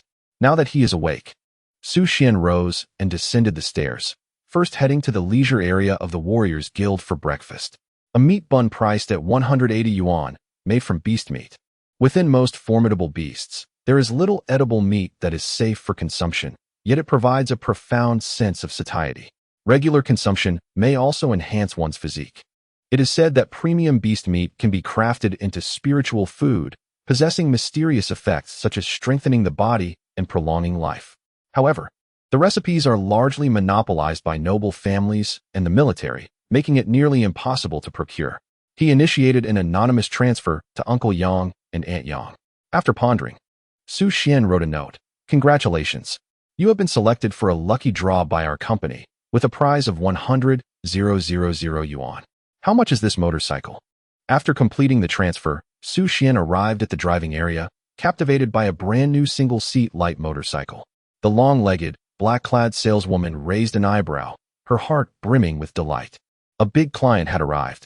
Observing his battle attire, she recognized him as a warrior. However, he appeared rather youthful, prompting her to adapt her approach. Sir, this model is the latest limited edition single-seat light motorcycle, priced at only 2 million. The saleswoman flashed a standard smile, hastily adding, you can reserve it first and collect it once you become a second-tier warrior. There's also a 2 discount. I'll take it. Su Xuan was enamored with the motorcycle's designated pathways within the city, allowing him to swiftly navigate throughout. The saleswoman felt a bead of sweat form on her forehead, nearly smudging her freshly applied makeup. Sir, you might not meet the qualification. Chapter 17. Collaborating in deception in the new rental apartment, Uncle Yang set down his phone. Exchanging glances with Aunt Yang, their eyes filled with astonishment and confusion. Old Yang, what kind of new scam is this? I don't know, but the money is real. Is there a possibility that the fraudster is simply inexperienced? Never mind, let us save it for Xiao Su's future wife. What qualification? Su Xuan retorted in a low voice. A second-tier warrior. The saleswoman, being the top seller in the store, was well aware from her years of experience that this sale was destined to soar. The limitation of being a second-tier warrior often left many young affluent individuals feeling embarrassed, leading to complaints and negative reviews. While warriors possess wealth, wouldn't it be more enticing to purchase battle gear and alloy weapons? Yet, out of professional integrity, she attempted a final remedy. You can reserve it first until you become. Su Xuan, not waiting for her to finish, produced a golden magnetic card and swiped it. Beep. Purchase successful. He stated calmly under the astonished gaze of the saleswoman. No need for any trouble. I have urgent matters. Excuse me? Is there truly a second-tier warrior who embodies youth, handsomeness, wealth, and strength all at once? Sir, let us proceed with the paperwork. The saleswoman, suppressing her excitement, respectfully bowed. All right, you may continue with your tasks.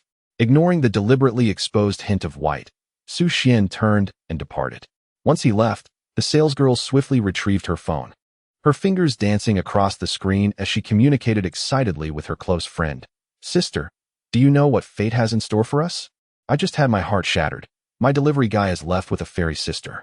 By the way, is your method of juggling multiple girlfriends effective? The salesgirl was not ready to concede defeat. It's futile. Some walls are too solid to breach. No theory can break through. In the 38th floor equipment zone, Su Xuan sold his F-grade combat suit and added 3 million to acquire an E-grade combat suit. The remaining funds were spent on an E-grade alloy longsword. Damn, that's really expensive, Su Xuan couldn't help but exclaim. After this expenditure, he had little left. While martial artists earn money quickly, it also vanishes just as swiftly. However, it was worth it. Not to mention, this E-grade combat suit was undoubtedly worth its price. At that moment, he stood before a full-length mirror. The E-grade combat suit boasted a distinctive design, merging modern technology with fashionable elements. It could easily pass as an exquisite black casual suit, with smooth, flowing lines. After some adjustments, its simple yet elegant appearance perfectly showcased Su Xuan's tall physique. Bro, you look really handsome. Do you have a boyfriend? The salesboy in the clothing section was mesmerized. Su Xuan. Ignoring the salesboy, he felt a surge of energy within. In an instant, the originally elegant casual suit underwent a remarkable transformation. The collar of the suit quickly thickened, transforming into a sturdy-looking black combat outfit. Reinforced panels were installed at the joints and vital areas, providing exceptional defense and maximizing his combat potential. Excellent. Let's proceed to check out. All right, bro. Do you mind having another boyfriend? Su Xuan. Indeed, the martial artist building was teeming with hidden talents. It was best to leave swiftly. Returning to the driving area on the 28th floor of the Martial Artist Guild, the paperwork for the light shuttle motorcycle had been completed. The high-tech glass door slowly opened from the bottom up, letting in a cool breeze. Su Xuan inserted a spirit crystal and began to activate the coveted light shuttle motorcycle. With a whoosh, it shot towards the edge of the 28th floor like a bolt of lightning, leaping off the edge. The turbulence generated by the motorcycle created a dazzling trail of light. Just before hitting the ground, Su Xuan took a deep breath, controlling the external release of spirit energy, causing the light shuttle motorcycle to soar like an arrow released from its bow. This was precisely why only second-tier martial artists could operate such vehicles. The long-legged ladies by the building were utterly captivated. Wow, is there really such a young second-tier martial artist? Quick, give me his contact information. He said he has a girlfriend. Having more sisters is fine, I don't mind. As he sped along, Su Xuan weaved through the towering buildings, casually prying loose a brick from the wall. No choice, it's a first-tier spirit crystal. Can't miss this opportunity. After a lengthy detour, the light shuttle motorcycle hovered above the garbage dump. It sounds significantly quieter than that of the light shuttle car. With little adjustment to the energy tail, there was minimal impact. Upon disembarking, I smashed the refuse beneath my hand, collecting over 60 spirit crystals, all neatly placed into a spirit crystal box. This box, crafted from a unique material, effectively insulated against energy fluctuations. This treasure must be safeguarded. It amounts to an impressive sum of 535 million. Before departing, I cast a final glance at this place where I had resided since dropping out of high school, initially believing it to be the end of my journey, only to realize it served as the very foundation for my ascent. Ding! The number of spirit crystals has reached the standard, augmenting spirit crystal information.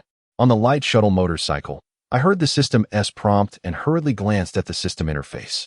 Name, Su Xuan. Age, 18 level, second-tier warrior talent, spirit heart, unique, traits, basic physical enhancement, biological fluctuation spirit energy, 15, 162, 000 martial arts, D-grade Lingbo step, perfect.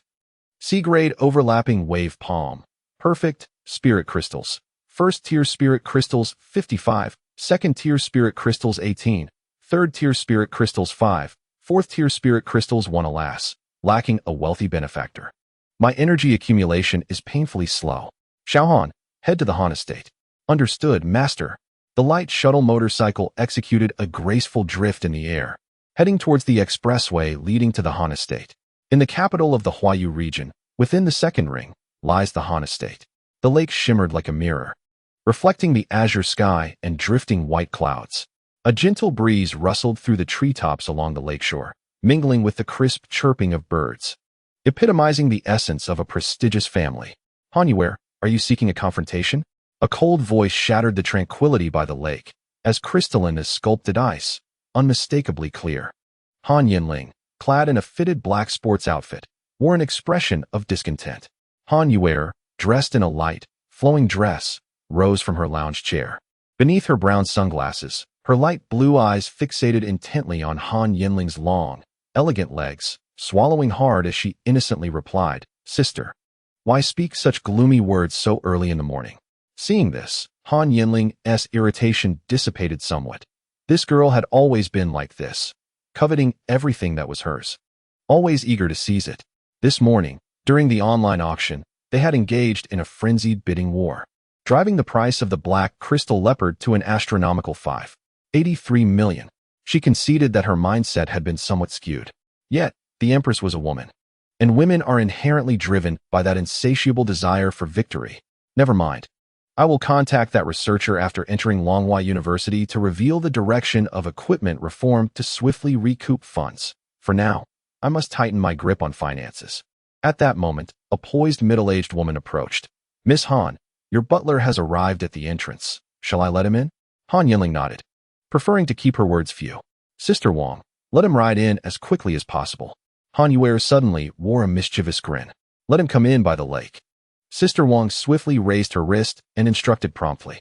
The seamless collaboration between Han Yuer and Han Yanling rendered the latter speechless. Han Yanling raised her delicate brows, realizing they had been waiting for her. Sister, good morning. The flamboyantly dressed Han Zhanxiao approached, accompanied by the expressionless Han Zhong. After his identity was revealed, Han Zhong returned directly to Han Zhanxiao's side, managing to retain his status as a consultant of the Han family, likely thanks to Han Zhanxiao's influence. The lakeside was abuzz with excitement, clearly anticipating a spectacle at Han Yanling's expense. You've changed your butler? I heard he's just an ordinary person. Come, let everyone see this handsome prodigy. Han Yanling, with her long, flowing black hair cascading like a waterfall, silently mulled over her predicament. This time, she had truly stumbled. Could it be that Su Xuan would make his entrance riding in? She could vividly imagine the comical scene of him clad in his colorful attire, riding a yellow bicycle. Today, she had been so preoccupied with seizing the black crystal leopard that she had entirely forgotten about this matter. She had been ensnared in a trap set by Han Yuer and Han Zhanxiao. Indeed, people from wealthy families were never easy to deal with. In truth, she didn't mind losing face. She had witnessed many scenes before. However, Su Xuan was just an ordinary person who had done nothing wrong. Sister, I heard your new butler is quite young and exceptionally handsome, Han Yuer said, her eyes sparkling with anticipation. Yes, sister, I heard he's even a classmate of yours. He must be quite remarkable, Han Zhanxiao added while settling on a lounge chair, smiling as she suggested. Let's take a seat while we wait. Our home is large, and it will take some time to arrive. Han Yanling's expression was as cold as water. Her standing within the Han family was minimal, and her social skills were lacking. The previous butler had been from Han Zhanxiao's circle, and now she felt somewhat diminished. Just as she pondered this, a dazzling light approached from afar. The distinctive hum of a light shuttle motorcycle filled the air. Chapter 18. I enjoy watching the light shuttle motorcycle, with its unique design, hovered in midair, its surface adorned with a striking silver-gray finish.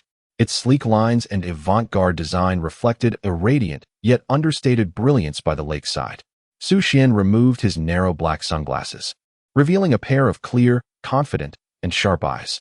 He strode a few steps to stand behind Han Yanling, his voice laced with a hint of casual amusement. Good morning, Miss Han. His relaxed demeanor blended perfectly, exuding a rare charm. Han Yanling turned to face him, their eyes meeting. She inclined her head slightly, showcasing her innate aloofness and composure. However, the spark in her eyes betrayed her inner delight. Beside her, Han Yuer was completely taken aback by Su Xuan's striking appearance. Isn't he a delivery person? How can he be so handsome? He was nothing like those frivolous, hedonistic scions of wealthy families. Her expression was momentarily stunned, but her gaze grew increasingly fervent, her heart swelling with a strong sense of possessiveness. No, I must have him. The most shocked and envious of all was, without a doubt, Han Zhanxiao. She recognized the light shuttle motorcycle and wished to acquire one for show. However, it required a second-tier warrior to operate. Thus, Father's conjecture was indeed accurate. Su Xuan is undoubtedly a death warrior left behind by Han Yanling's father, activated immediately after his sister awakened her talents. It is astonishing how deeply that individual buried his pawn, deceiving everyone, truly worthy of being the martial champion of yesteryears. As for Su Xuan, it had never occurred to anyone who would contend with a death warrior whose lifespan is merely a few years. Clearly, this is but a discarded piece, meant to be cast aside once Han Yanling has matured. At this moment, Han Zhanxiao kept his mouth tightly shut, uttering not a single word. Should he speak, it would only intensify the pain on his face. Wang Jie and Han Zhong, both third-tier warriors, observed with keen eyes, their thoughts mirroring those of Han Zhanxiao. This youth has lost his senses. With such wealth, why not purchase 2 spirit crystals? He surely has not long to live. It is wise to avoid provoking a madman. Han Yanling exhaled in relief, leisurely reclining on a lakeside chair, her long, slender, and fair legs shimmering under the sun, causing Su Xuan's eyes to ache. She remained unaware that riding a light shuttle motorcycle indicated he was already a second-tier warrior, as she never paid attention to such information. She speculated that Su Xuan must have exchanged spirit crystals to make that purchase. It is understandable. In her previous life, she had solely focused on martial skills and cultivation. In the wilderness and on the front lines, one relied on battle vehicles, while within the city, light shuttles were the norm, leaving little time to engage with the frivolities enjoyed by the scions of noble families. After all, trustworthy individuals around her were few, and most resources were earned through her own endeavors. Otherwise, she would not have chosen Su Xuan after Han Zhong's departure. Although her relationship with her mother was strained, the matriarch treated her no differently than her younger siblings. Had it not been for the recent unveiling of her SSS-level talent, her family would not have allocated these resources to her. "Sis, can your steward lend me for a couple of days?" Han Yuer suddenly interjected, embodying her nature. She was always eager to seize her sister's prized possessions. Malicious? Not quite. After all, she was an ardent admirer of Han Yanling. While clashes may occur, they mostly remained within reasonable bounds, and no outrageous acts had been committed. Thus, Han Yanling understood and did not wish to quarrel with her sister, who bore a striking resemblance to her. However, this matter was certainly out of the question. If Su Xuan were to stay with her for 2 days, he might very well be exhausted. Moreover, since his arrival, her discomfort within the crowd had somewhat lessened. Before she could decline, Han Yuer raised her delicate face, her beauty mark at the corner of her brow dancing, and said to Su Xuan, "Little Su, come give this young lady a shoulder massage. This is 200,000. With a resounding slap, an anonymous bank card was placed on the table. She may lack in many things, but she was certainly affluent, thanks to her father being one of the wealthiest magnates in the capital. Beside them, Wang Jia could not help but adjust her ornate spectacles. "Miss, I can also provide a massage. Why not ask me? I've toiled for an entire year for a mere 20,000. The actions of Han Yuer ignited a fierce anger within Han Yanling. She was currently in dire need of money, and Han Yuer's actions felt like salt on a wound. To publicly have her butler massage her shoulders? How dare he agree to such a thing? Han Yuer interrupted, raising the stakes. Half an hour for 500,000. Han Yanling found herself both furious and amused. Well, if money was to be given away, it might as well be considered employee benefits. She lifted her chin and coldly inquired of Su Xuan, "Butler Su, what is your opinion?" Su Xuan, standing upright behind the lounge chair, fixated his gaze on Han Yanling's long, slender legs. In truth, he was reveling in the opportunity to cultivate his spiritual energy. His mind was in ecstasy as his spiritual energy value began to rise. This was indeed a fortuitous situation, free from distractions, allowing him to indulge for an entire day. As for the conversation between Han Yanling and Han Yuer, he paid little attention. After all, what business did he have in their quarrel? He continued to gaze at the legs, casually remarking, "What do you think? I enjoy watching." Han Yanling responded with a puzzled expression, while Han Yuer was equally confused. "Hee, Butler Su is quite humorous," Han Yuer chuckled behind her hand, finding the situation amusing. "I like it. Butler Su, my sister's legs are lovely too." As she spoke, she lifted her skirt slightly, revealing a smooth calf. Su Xuan felt a bead of cold sweat trickle down his forehead. Good heavens! What kind of resilience must one possess to endure such layered challenges? Thankfully, his heart was fortified like titanium. Coughing slightly, he quickly sought an escape. "Actually, I'm not skilled in massage, but one can always practice, right, sister?" Han Yuer found the situation increasingly entertaining. Han Yanling recognized that this could go on indefinitely. Her sister was like an unyielding piece of taffy. Should she give her a beating? It hardly seemed worth it. Ignoring her? Who knew what tricks she might pull? Alas, it was all Uncle Gong's indulgence. "Su Xuan, massage my legs," Han Yanling commanded, pointing to her smooth thigh, effectively silencing Han Yuer. Su Xuan was taken aback, perplexed. "Excuse me, what is your status that warrants such treatment from me? Do I lack dignity? Be gentle." Smack. Han Yanling picked up a nearby document on the masked martial artist competition and covered her face with it. There was no helping it. Her face flushed. She had trained all night, and her legs ached terribly, leaving her somewhat sensitive. More importantly, how could he massage so proficiently?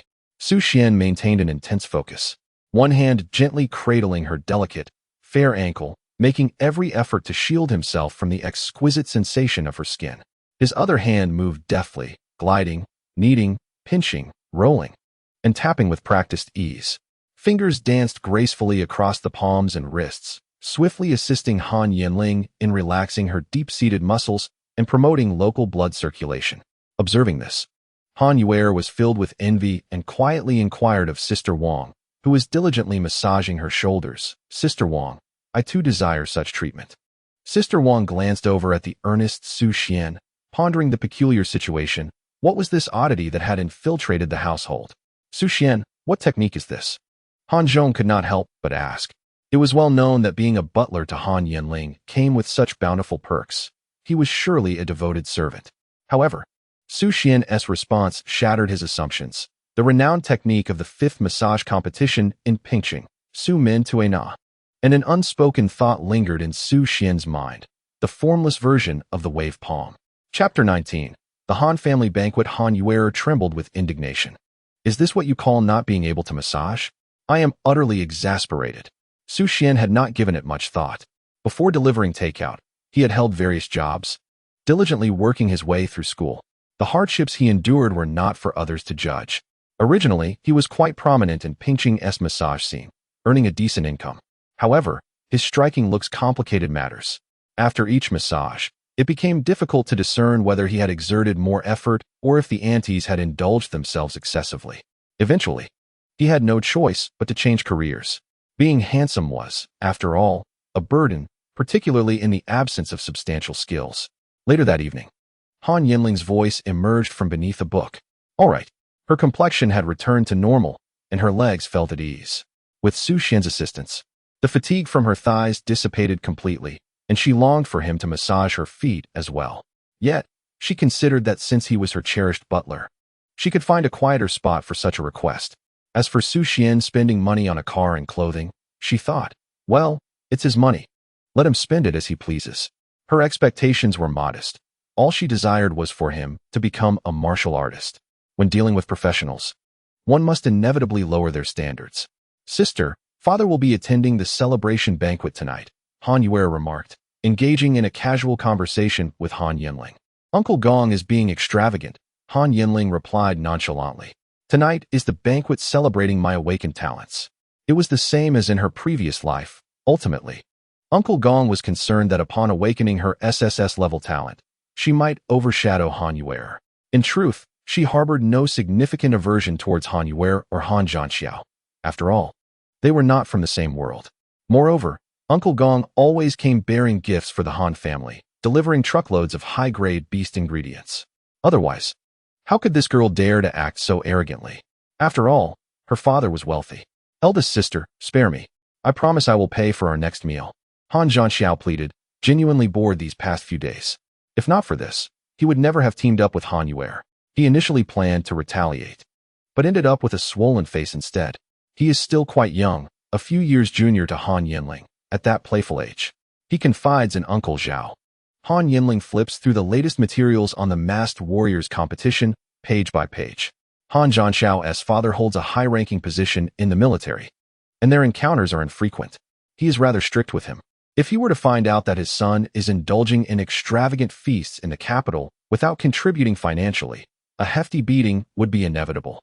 Fortunately, although Han Zhanxiao is a bit of a prodigal, he has not crossed any serious lines. In his previous life, he awakened an A-level talent. Sister, do you still follow the Masked Warriors competition? Which contestant do you favor? Han Yuer finds herself at a loss for words. Each time the competition occurs, she attends the live events with her friends. However, she recalls that her sister has never been particularly interested in such contests. Why does she seem so invested this time? I think the long-legged goddess is quite impressive. I've contributed a fair amount of support to her, Han Zhanxiao states confidently, smiling.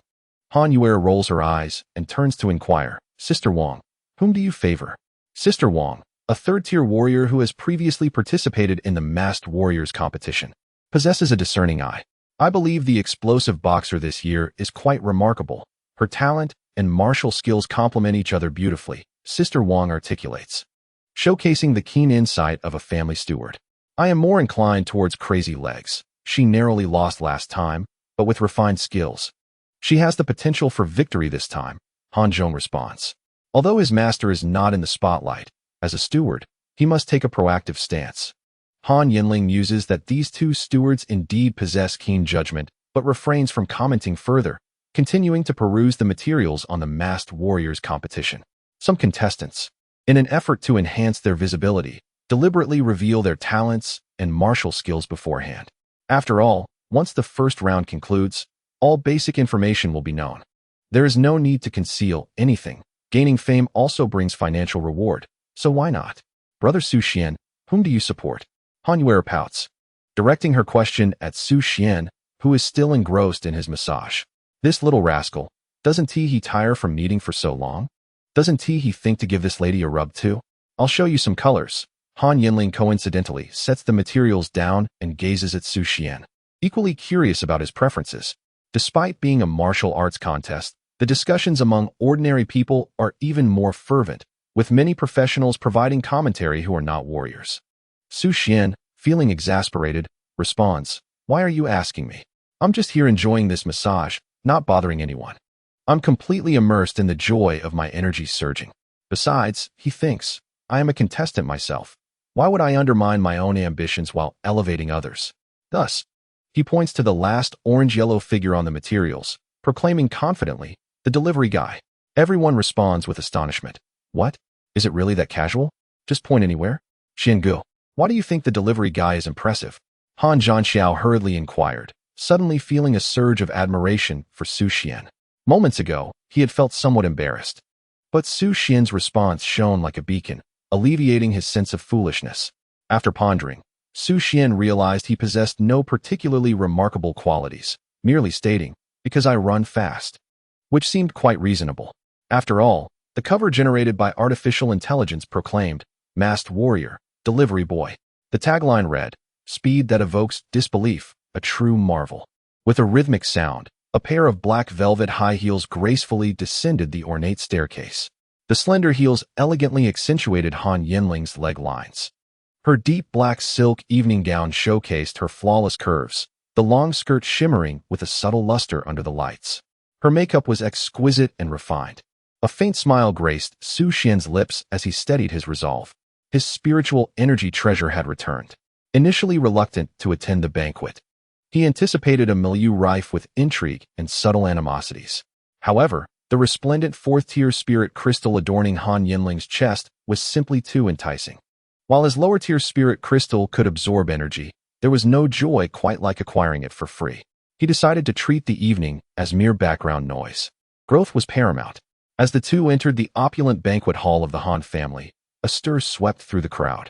"Han Yanling has arrived. I heard she has agreed to an engagement? Forget it. She has an SSS-level talent and plans to enlist in the military. Who is this young man? His suit is quite dashing. I must get a link later. Is he her new butler? So young, surely not a warrior? Does she not fear abduction? Perhaps she believes she is maturing rapidly, seeking a consort at such a young age? I wonder what special abilities he possesses. He is certainly pleasing to the eye." Han Yanling heard every word clearly. The attendees were mostly scions of prominent families, none of whom she recognized. Fortunately, she had brought Su Xuan, a familiar face amidst the unfamiliarity. Maintaining her aloof demeanor, she suppressed the unease of being the center of attention and walked directly toward the central table in the hall. The core area where her family awaited her arrival, Han Yuer, Han Zhanxiao, Uncle Gong, Uncle Zhao, and her matriarch mother, Han Shuangyi. "Please, take a seat, Yanling." A voice as frigid as ice commanded. Su Xuan noticed Sister Wang and Han Zhong gathered on the opposite side, realizing the butler should rest there. As he turned to leave, Han Yanling's cool voice called out, "Su Xuan, you should sit here." Chapter 20. Han Yanling's Father Silence. The once boisterous hall fell into an eerie stillness. Han Yanling's words were brief, yet laden with significance. Han Yuer and Han Zhanxiao bowed their heads like quails, manifesting an expression of disinterest. Gong Shu and Zhao Shu remained impassive, their expressions betraying a hint of a smile that was neither genuine nor mocking. Su Xian's gaze flickered, puzzled by the girl's intentions. Was she not placing him upon a bed of embers? Although he possessed a certain audacity, the esteemed individuals present were no less formidable than the warriors of the Dragon Palace, particularly the figure seated at the head of the table. Clad in a lavish silken robe adorned with exquisite ice flower patterns that glimmered faintly with a silver sheen, her visage retained an astonishing youthfulness. Yet, The fine lines at the corners of her eyes and the weariness in her gaze could not conceal her authority and fatigue. She bore a resemblance to Han Yanling, yet with a touch more aloofness and a touch less vitality. Su Xuan could not help but marvel inwardly at the remarkable genes that had produced such an individual. No wonder she had so many uncles. Nevertheless, she paled in comparison to his classmate, Han. Their brief exchange of glances was marked by an air of equanimity from Su Xuan. A voice, cool and languid, broke the silence. Su, please take a seat. With a resounding thud, the surrounding hubbub erupted once more, as if the previous tranquility had merely been an illusion. Han Yanling's beautiful eyes shimmered with surprise. Her invitation for Su Xuan to sit was intended as a pretext for confrontation. Do you not have many underlings? She seemed to imply. Then I too can have my steward take a seat. I am both a daughter and an SSS grade gifted warrior. I am not merely your pawn. Your affection is suffocating and insincere. To her astonishment, however, her mother did not take the bait. Could it be that she believed Su Xuan to be her boyfriend? No, that was impossible. She would never allow herself to forge friendships without her consent. Until she had matured, everything she possessed, including her life, belonged to her mother. For she was a woman who would exploit any means for power and gain. In her previous life, after ascending to the status of Empress, she had wielded supreme authority to uncover her father's whereabouts within the military's confidential archives. She learned of her parents' hidden truths. It transpired that after her mother became an 8th-tier powerhouse, she had inadvertently fallen victim to an attack from the 8th-tier beast, the Flame Demon Lord, leaving her with lingering peril within her body. In a desperate quest for a cure, her father had plunged into the depths of the Blue Star's oceans when she was merely 3 years old, never to return. It was worth noting that some of the beasts lurking in those depths were so formidable that even her ascent to 9th-tier strength would not suffice to confront them head-on. Yet, the woman for whom her father had risked his life soon sought solace in the arms of another man, and not just one. From prominent merchants to military elites, the Han family expanded in power and influence while her own status waned. The most ludicrous aspect of all was that her mother had perpetually claimed that her father had perished in battle. When she unveiled the truth in her previous life, her mother resorted to emotional manipulation, claiming it was all for her growth. In this life, however, she had seen through it all. Every excuse was merely a facade. Beneath that frigid exterior lay a heart devoid of compassion, driven solely by the pursuit of benefit and status, to barter away even the marriage rights of her own daughter. It seems to align perfectly with her intentions. Han Shuangyi lightly raised her finger, adjusting the position of the cutlery on the table. Her azure eyes met Han Yanling's with a chilling indifference as she coldly remarked, "Do not forget the promise you made to me." Han Yanling fell silent, seemingly on the verge of erupting. For a moment, the atmosphere became tense and suffocating. As a top-tier 8th-level powerhouse, Han Shuangyi sensed the cultivation level of Su Xuan, who stood beside her eldest daughter. Piecing together the information, she recalled that he was once a classmate of Han Yanling. With an F-grade talent and a 2nd-level warrior, he had taken the initiative to approach Han Yanling, becoming her personal steward. The Dragon Palace had gifted him spiritual crystals. Was this his way of leaving a safety net for his daughter? Indeed, he seemed to lack confidence in himself. Such a young assassin must have been the voluntary sacrifice of one of his subordinates. Wasn't he the one who despised such actions the most? In the end, he had become the same. Ridiculous. Let that portion be for Xiao Su. Han Shuangyi seemed fatigued, her gaze revealing a hint of pity as she waved her hand and rose to leave. Her luxurious robe trailed across the floor, leaving the room in stunned silence. What? The clan leader of the Han family actually left her portion of the banquet for this young man? Wasn't he merely a steward? Quick, investigate his true identity. Han Yanling stood frozen, bewildered. What was happening? A gentle dismissal? I hadn't even exerted any force, and yet she was gone? Moreover, what was with that flicker of pity? The Empress, require pity? Shouldn't it be reproach instead? Why did it feel as if my punch landed on cotton? Which part of this situation went awry? At the main table, each guest had their own dedicated servant and cart. Exquisite dishes were presented, all derived from high-level ferocious beasts. Try the dragon caviar from the celestial demon shrimp dragon. I went through great lengths to procure this from the Sakura Han domain. Uncle Gong chuckled, exuding an air of lavish confidence. Zhao Qingshan's expression was stern, yet his words were sincere. Brother Gong, you've put in a lot of effort. This fourth-level ferocious beast is notoriously difficult to catch. This meal must have cost several million, right? No worries, they are all our own kin. Eat freely. Uncle Gong waved his hand dismissively, looking affectionately at his daughter, Han Yuer. Father, Uncle Zhao, you should eat too, Han Yuer mumbled, relieved that her formidable mother had departed. There was no other option. Whenever her sister and mother were both present, the atmosphere became palpably tense. The two were like sworn enemies. Go on, eat, Han Yanling encouraged, concerned that Su Xuan might feel intimidated. Although she did not comprehend the sudden shift in her mother-esque demeanor, there was little she could do at the moment.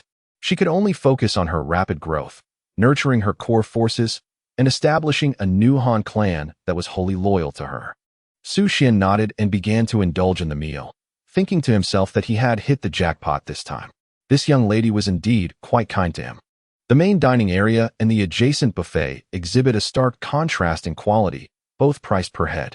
After a lengthy afternoon of deliberation, my hands now ache slightly. The shrimp dragon roe, the exquisite snowflake beef, and the delicately sliced sashimi of the Japanese fish have all found their way into my stomach. As for maintaining decorum during the meal, I must apologize, but such notions do not exist in my realm.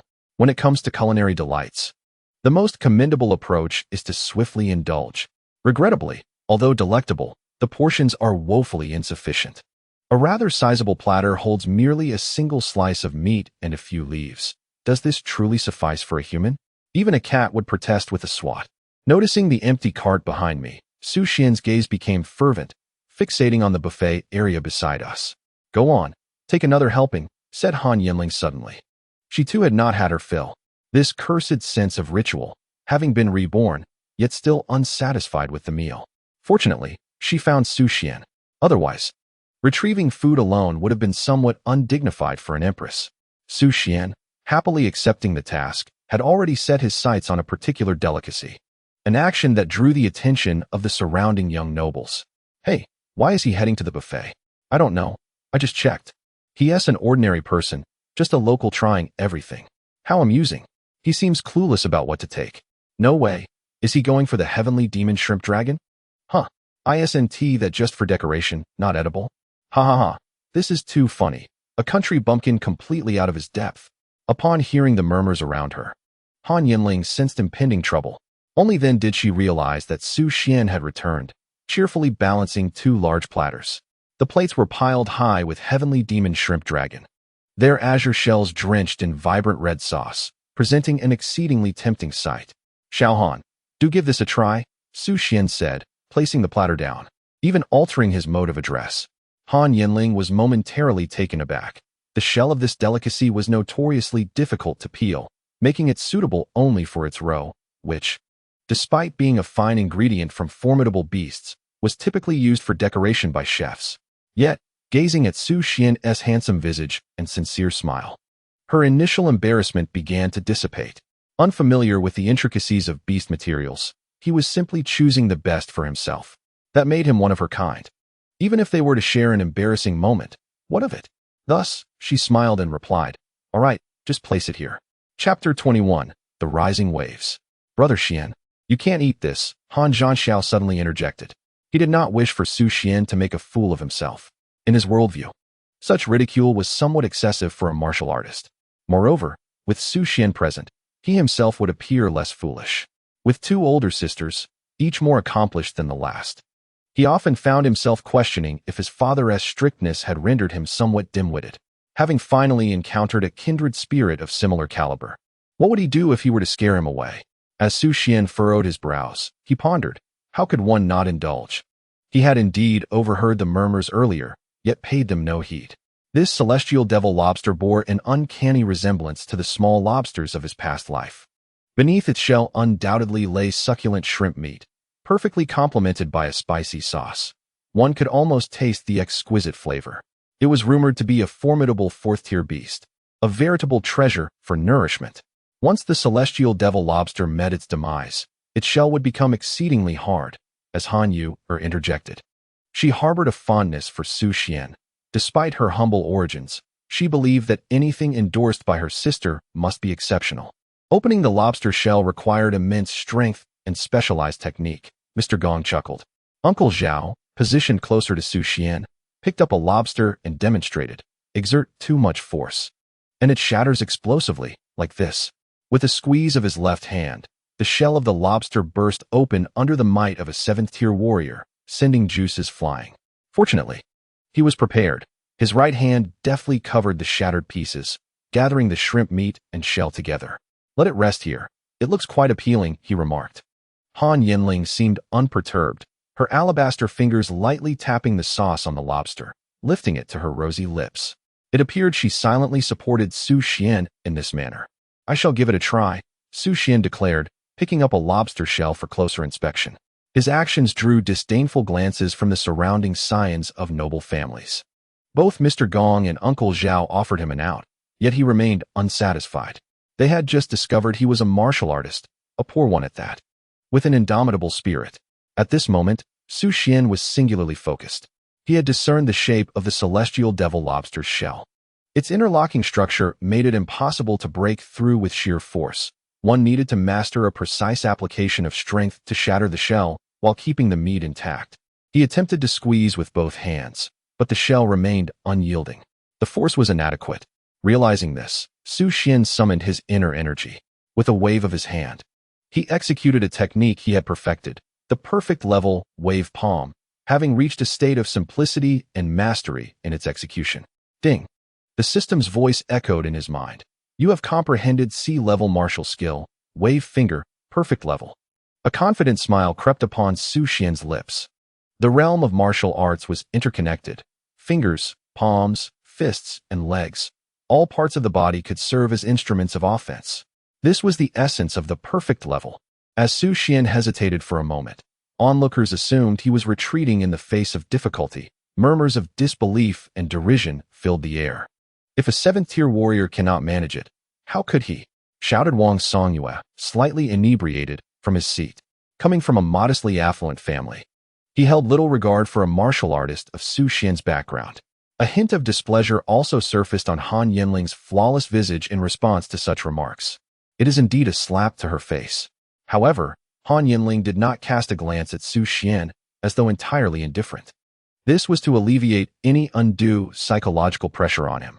She understood that often, the most hurtful words and glances come not from strangers, but from those closest to us.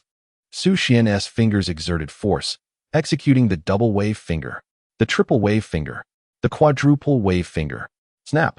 The pristine, snow-white flesh of the sky demon shrimp dragon landed with a delightful thud into the plate.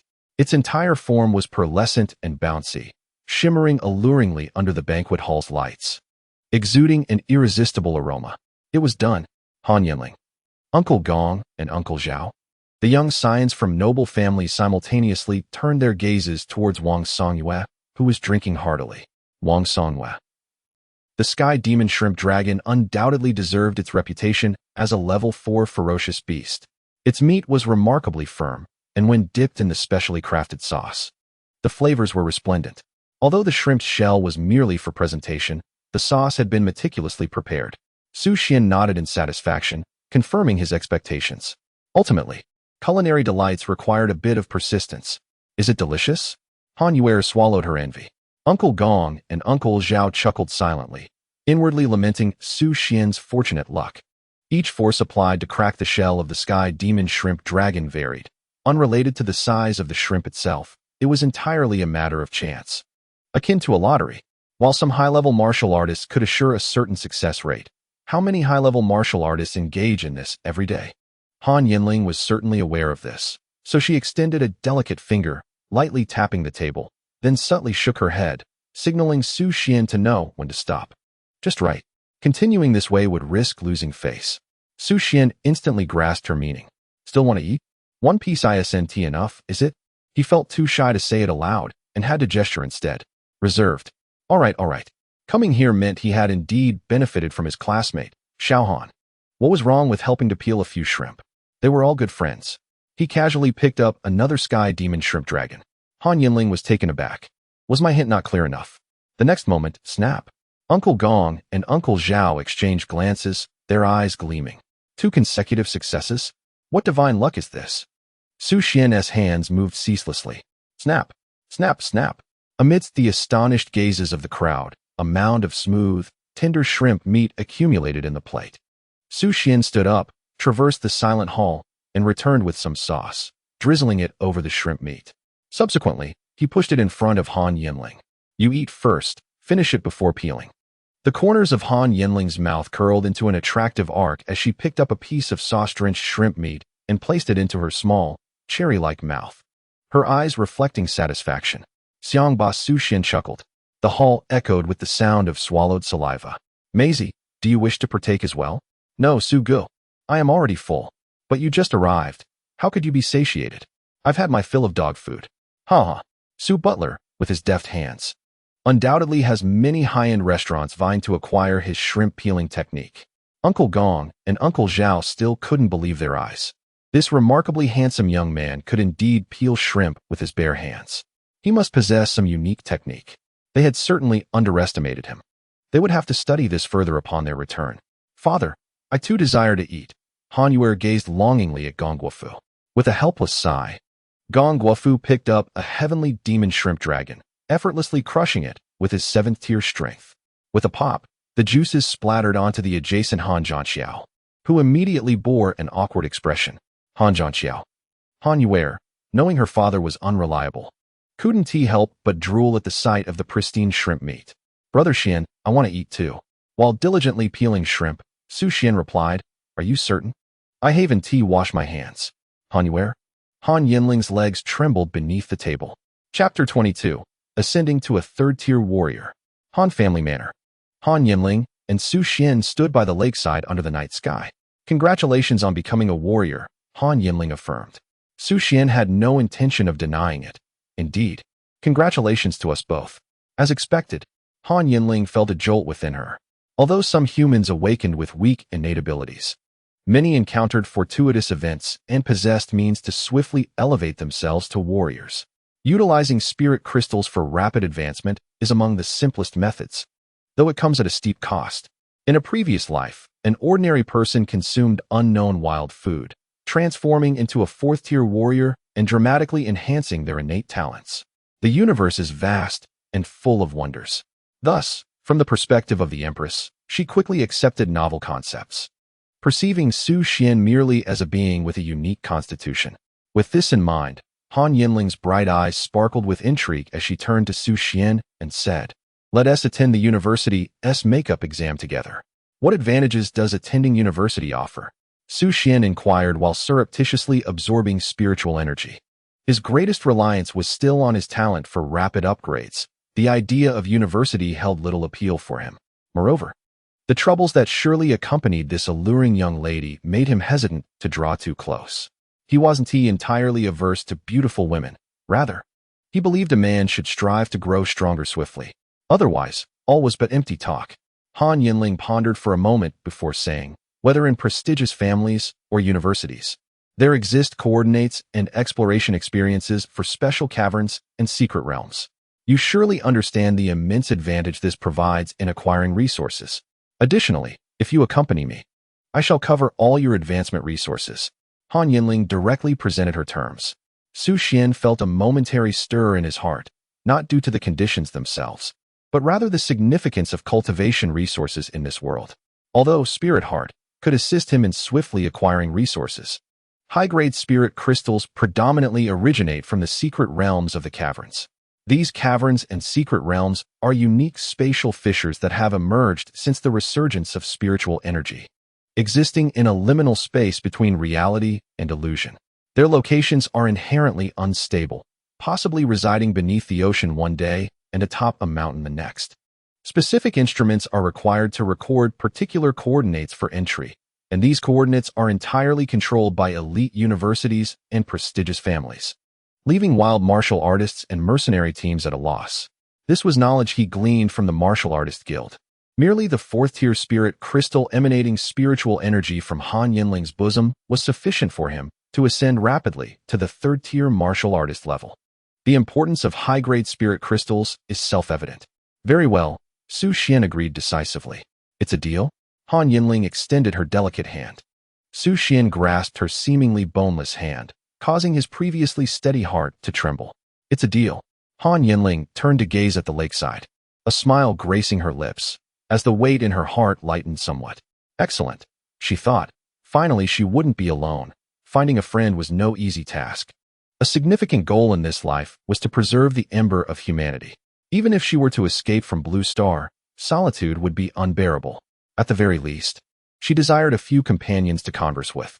I shall take my leave now, Miss Han, Su Xuan said, sensing that there was nothing pressing at the moment. Preparing to return and strive towards becoming a third-tier martial artist. He had gathered sufficient spiritual energy.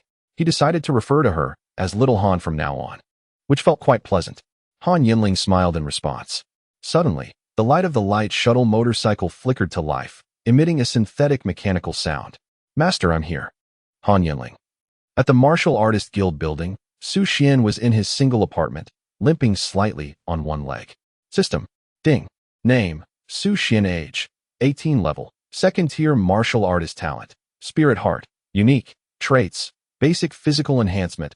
Biological wave spiritual energy.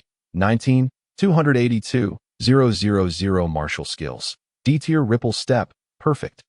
C-tier overlapping wave palm. Perfect. C-tier overlapping wave finger. Perfect. Spirit crystals. 55 first tier, 18 second tier, 5 third tier, 1 fourth tier. Today, Su Xuan felt an immense amount of pressure.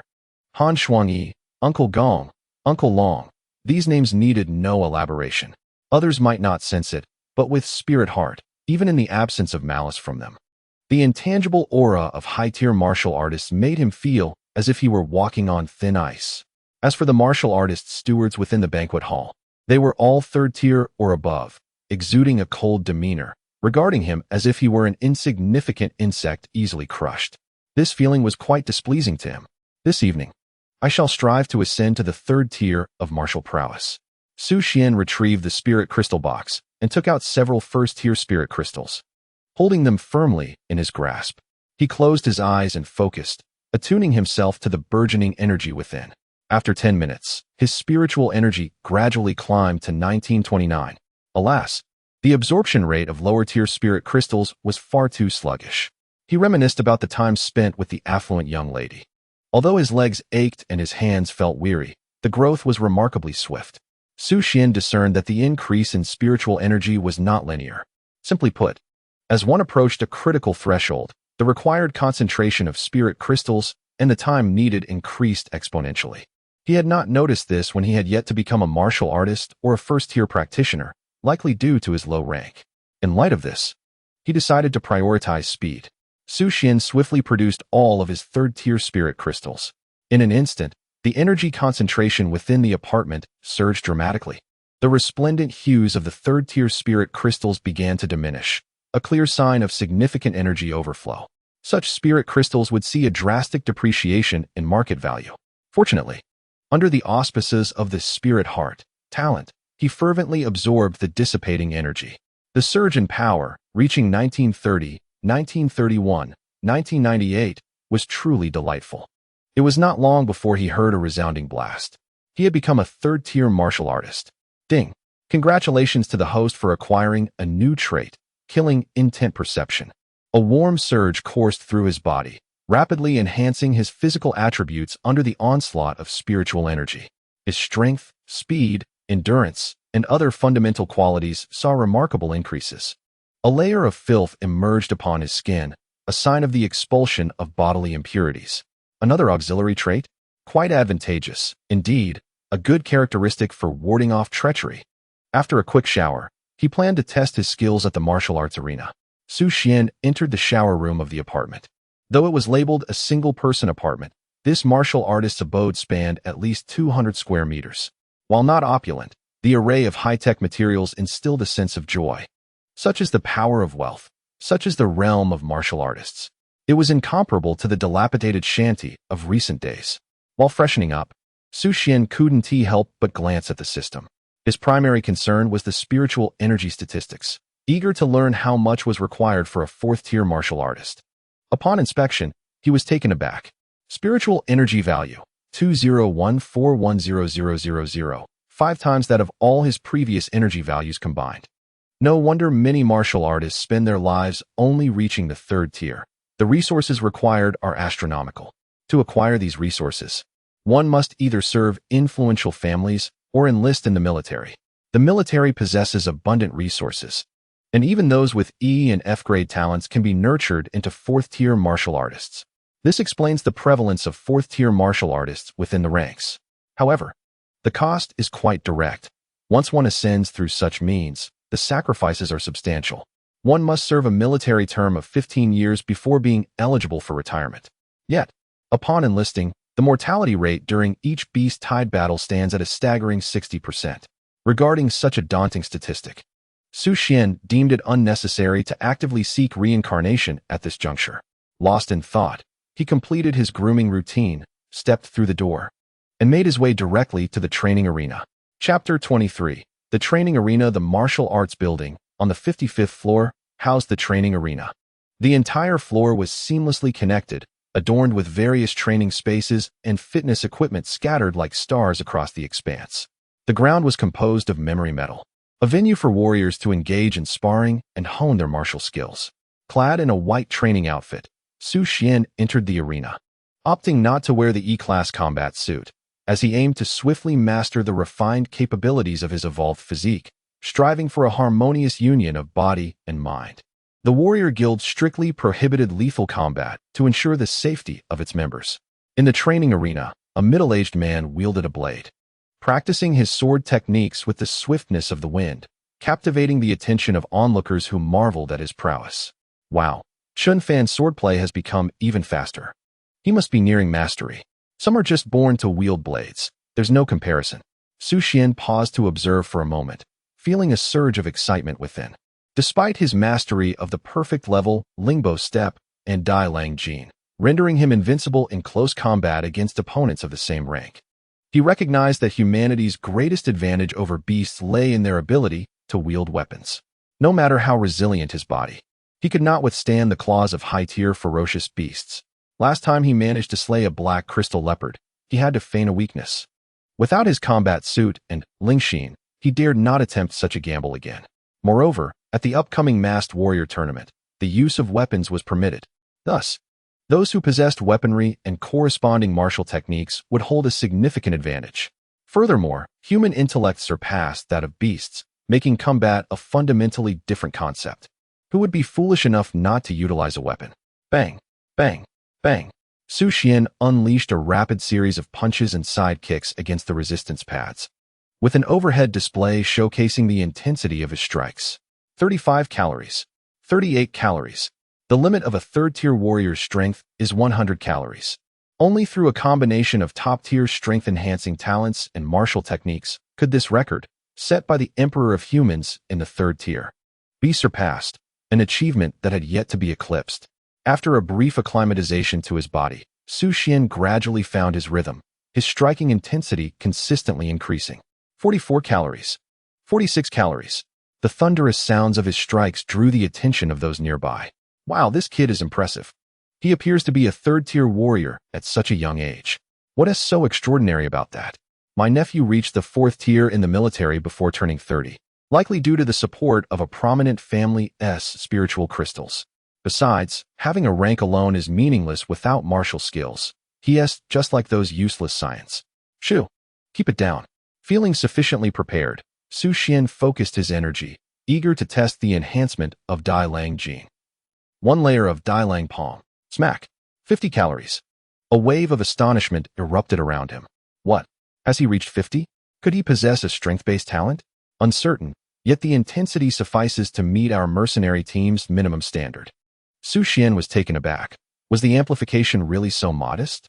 Upon hearing the astonished murmurs of those around him, he came to realize that indeed, greater values posed greater challenges. Perhaps 50 was a critical threshold. Double overlapping wave palm. Bang. 53 cards. An initial silence enveloped the crowd, swiftly erupting into a tumult. What? Surely. I did not misread. It is indeed 53 cards. This approaches the pinnacle of the third tier's intensity. This lad's innate talent must surely be of A-grade caliber, a prodigious youth. Su Xuan ceased the testing, estimating his power's upper limit. Under the technique of the overlapping wave palm, he surmised he could reach approximately 9 folds, surpassing 100 cards, while achieving 12 folds should yield around 150 cards. Fortunately, since becoming a martial artist, his body has been undergoing constant metamorphosis, with each increment of spiritual energy. His vitality and physical strength have also grown. Otherwise, even with a thorough understanding of the overlapping wave technique, his body would struggle to endure. At that moment, standing on the arena, Chun Fan's eyes sparkled with interest. Sheathing his blade, he leaped down and inquired, "What do they call you, young brother?" As the vice-captain of the Viper Mercenary Corps, he often practiced his sword techniques in this arena and sought to recruit promising wild martial artists. Su Xuan, he replied, "Do you belong to a mercenary group? Perhaps you should consider joining our Viper Mercenary Corps." The martial artists surrounding them were filled with envy. The Viper Corps is indeed prestigious, boasting numerous skilled fighters. The captain is strikingly beautiful and tall. I applied previously, but was turned away. Their minimum requirement for joining is a D-grade martial skill at a proficient level. Can this lad meet that standard? Perhaps they are drawn to his innate talent, hoping to cultivate him early on. The discussions around them shifted Chun Fan's expression. He had indeed been contemplating the prospect of nurturing Su Xuan ahead of time. As for martial skills, if this young man's talent proved satisfactory and his loyalty commendable, after signing a long-term contract, the entire corps could assist in crafting tailored martial techniques for him. "I must decline," Su Xuan replied, frowning and shaking his head. He had no desire to join a mercenary group. What? Chun Fan was taken aback by the outright refusal. It is worth noting that the Viper Mercenary Corps stands as one of the foremost entities among wild martial artist mercenary groups. While hunting externally carries inherent risks, it remains a premier establishment compared to other wild mercenary groups. Our corps offers excellent benefits, a low casualty rate, and signing a long-term contract comes with an exclusive martial technique, Chun Fan quickly added. This blade and the D-grade combat skill, Battle Frenzy Blade, were provided by the Mercenary Corps. Su Xuan felt intrigued. Such benefits were indeed unexpected. The core hunting of ferocious beasts could yield points for exchange, significantly accelerating the accumulation compared to individual hunts. Many mercenary groups attract martial artists through this method, akin to an advance loan to acquire martial skills, which can then be repaid through collective hunting endeavors. Though this method of accumulating points may yield fewer rewards than venturing out to hunt, it boasts a significantly lower risk. In and out, the mercenary group has, in an imperceptible manner, amassed a considerable amount of points, establishing themselves as a prominent entity in the exchange of martial techniques. "Shall we give it a try?" Su Xuan suggested, pointing towards the training ground. Chun Fan paused, taken aback. The lad wished to test his swordsmanship. After more than a decade of honing his battle frenzy blade, his martial skills were on the cusp of perfection. Engaging him in a sparring match would surely be a matter of a single strike. Very well, Chun Fan nodded in agreement. The surrounding warriors were bewildered, entirely at a loss regarding Su Xuan's intentions. What? He wishes to spar with the sword enthusiast Chun Fan? Perhaps he seeks a graceful exit. Having heard of the benefits and reconsidered joining the group, but feels too embarrassed to admit it. How many moves do you think he can withstand? Without a weapon? Perhaps one move. With a weapon, maybe 3 to 5. As Su Xuan and Chun Fan approached the training area, they each took hold of a standard longsword. Although such blades posed a certain degree of danger, the warriors' physical prowess rendered the risks manageable. Moreover, sparring was not a life-or-death struggle. Both parties would exercise restraint. "Brother Su, I never hold back with my blade. Be prepared," Chun Fan declared, gripping his sword with an aura that shifted palpably. The momentum was palpable, a force to be reckoned with. "No matter, bring it on." Su Xuan, intrigued by Chun Fan's swordplay, yearned to discover how many moves he could withstand against such a skilled opponent without the advantage of weapon techniques. With a low shout, Chun Fan melded with his blade, charging directly at Su Xuan. D-class martial technique, Battle Frenzy Blade's first form. Fierce Tiger emerges from the mountain, within the brightly lit training ground. Chun Fan's veins bulged as his long sword traced a flawless arc in the air, aimed straight for Su Xuan's face. The blade's wind was fierce, seemingly slicing the very air itself. "Here it comes." Su Xuan inhaled deeply, maintaining his composure. Beneath his sharp brows lay piercing eyes, though the strike appeared swift. To Su Xuan, it was a blade that fluctuated in speed, elusive and difficult to track. Just as the edge was about to graze his visage, clang. Su Xuan, with astonishing reflexes, raised his long sword to deflect the blow. Su Xuan, with a flick of his wrist, infused softness with rigidity, seamlessly executing the second form of the battle frenzy blade, Dragon Leaps. Buzz. To Su Xian's astonishment, his sword was deftly knocked aside, leaving his defenses wide open. However, Su Xuan's blade also came to a halt. I concede. Let us go again. Su Xian's eyes brightened with newfound insight. Su Xuan laughed heartily. Excellent. He could clearly discern that this young man was inexperienced with a sword. Even the grip he held was merely a reflection of what he had learned moments ago. Yet, astonishingly, this novice managed to withstand his initial strike. What is talent, if not this? With the right guidance, he could very well become a pillar of strength in the future. As more warriors gathered around, even members of other mercenary groups began to converge, drawn by the unfolding spectacle. The leader of the Iron Cap Mercenary Corps, Wang Gang, squeezed in and patted the onlooker Zhao Hui. Old Zhao, who is Su Xuan sparring with? No one special, Brother Wang. Just a rather strong lad. I was considering recruiting him. What kind of swordsmanship does the lad possess? Is it the D-grade Chaotic Wind Blade or the C-grade Thunderblade? I haven't seen him employ any combat techniques. He merely parried once, and his sword flew away. Su Xuan must have gone easy on him. Su Xuan picked up the sword, having refrained from dodging because Su Xuan bore no ill intent. As a third-tier martial artist, his spirit heart talent had once again ascended, enabling him to detect fluctuations of murderous intent from those around him, a highly useful skill. Returning to the training ground, Su Xuan and Su Xuan faced off once more. Su Xuan had already made up his mind. He would let this young man show off a little. After the sparring session, he could boast a bit, and surely, this promising talent would join their ranks. Perhaps then, the leader would reward him.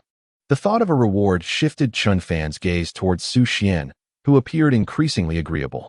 However, Su Xuan was unfazed. This time, he would take the initiative. With a sweeping motion, he struck out with his long sword. Su Xuan's eyes widened in astonishment. Was this the ferocity of a tiger leaping from the mountains? Had he learned it all with just one glance? No, he was still a bit short of mastery. With a powerful tremor of his arms, he countered swiftly, raising his hand to block Su Xuan's strike. Bang! To his surprise, Su Xuan stumbled back a step. He nearly forgot. This lad possessed immense strength. He could not afford to hold back any longer.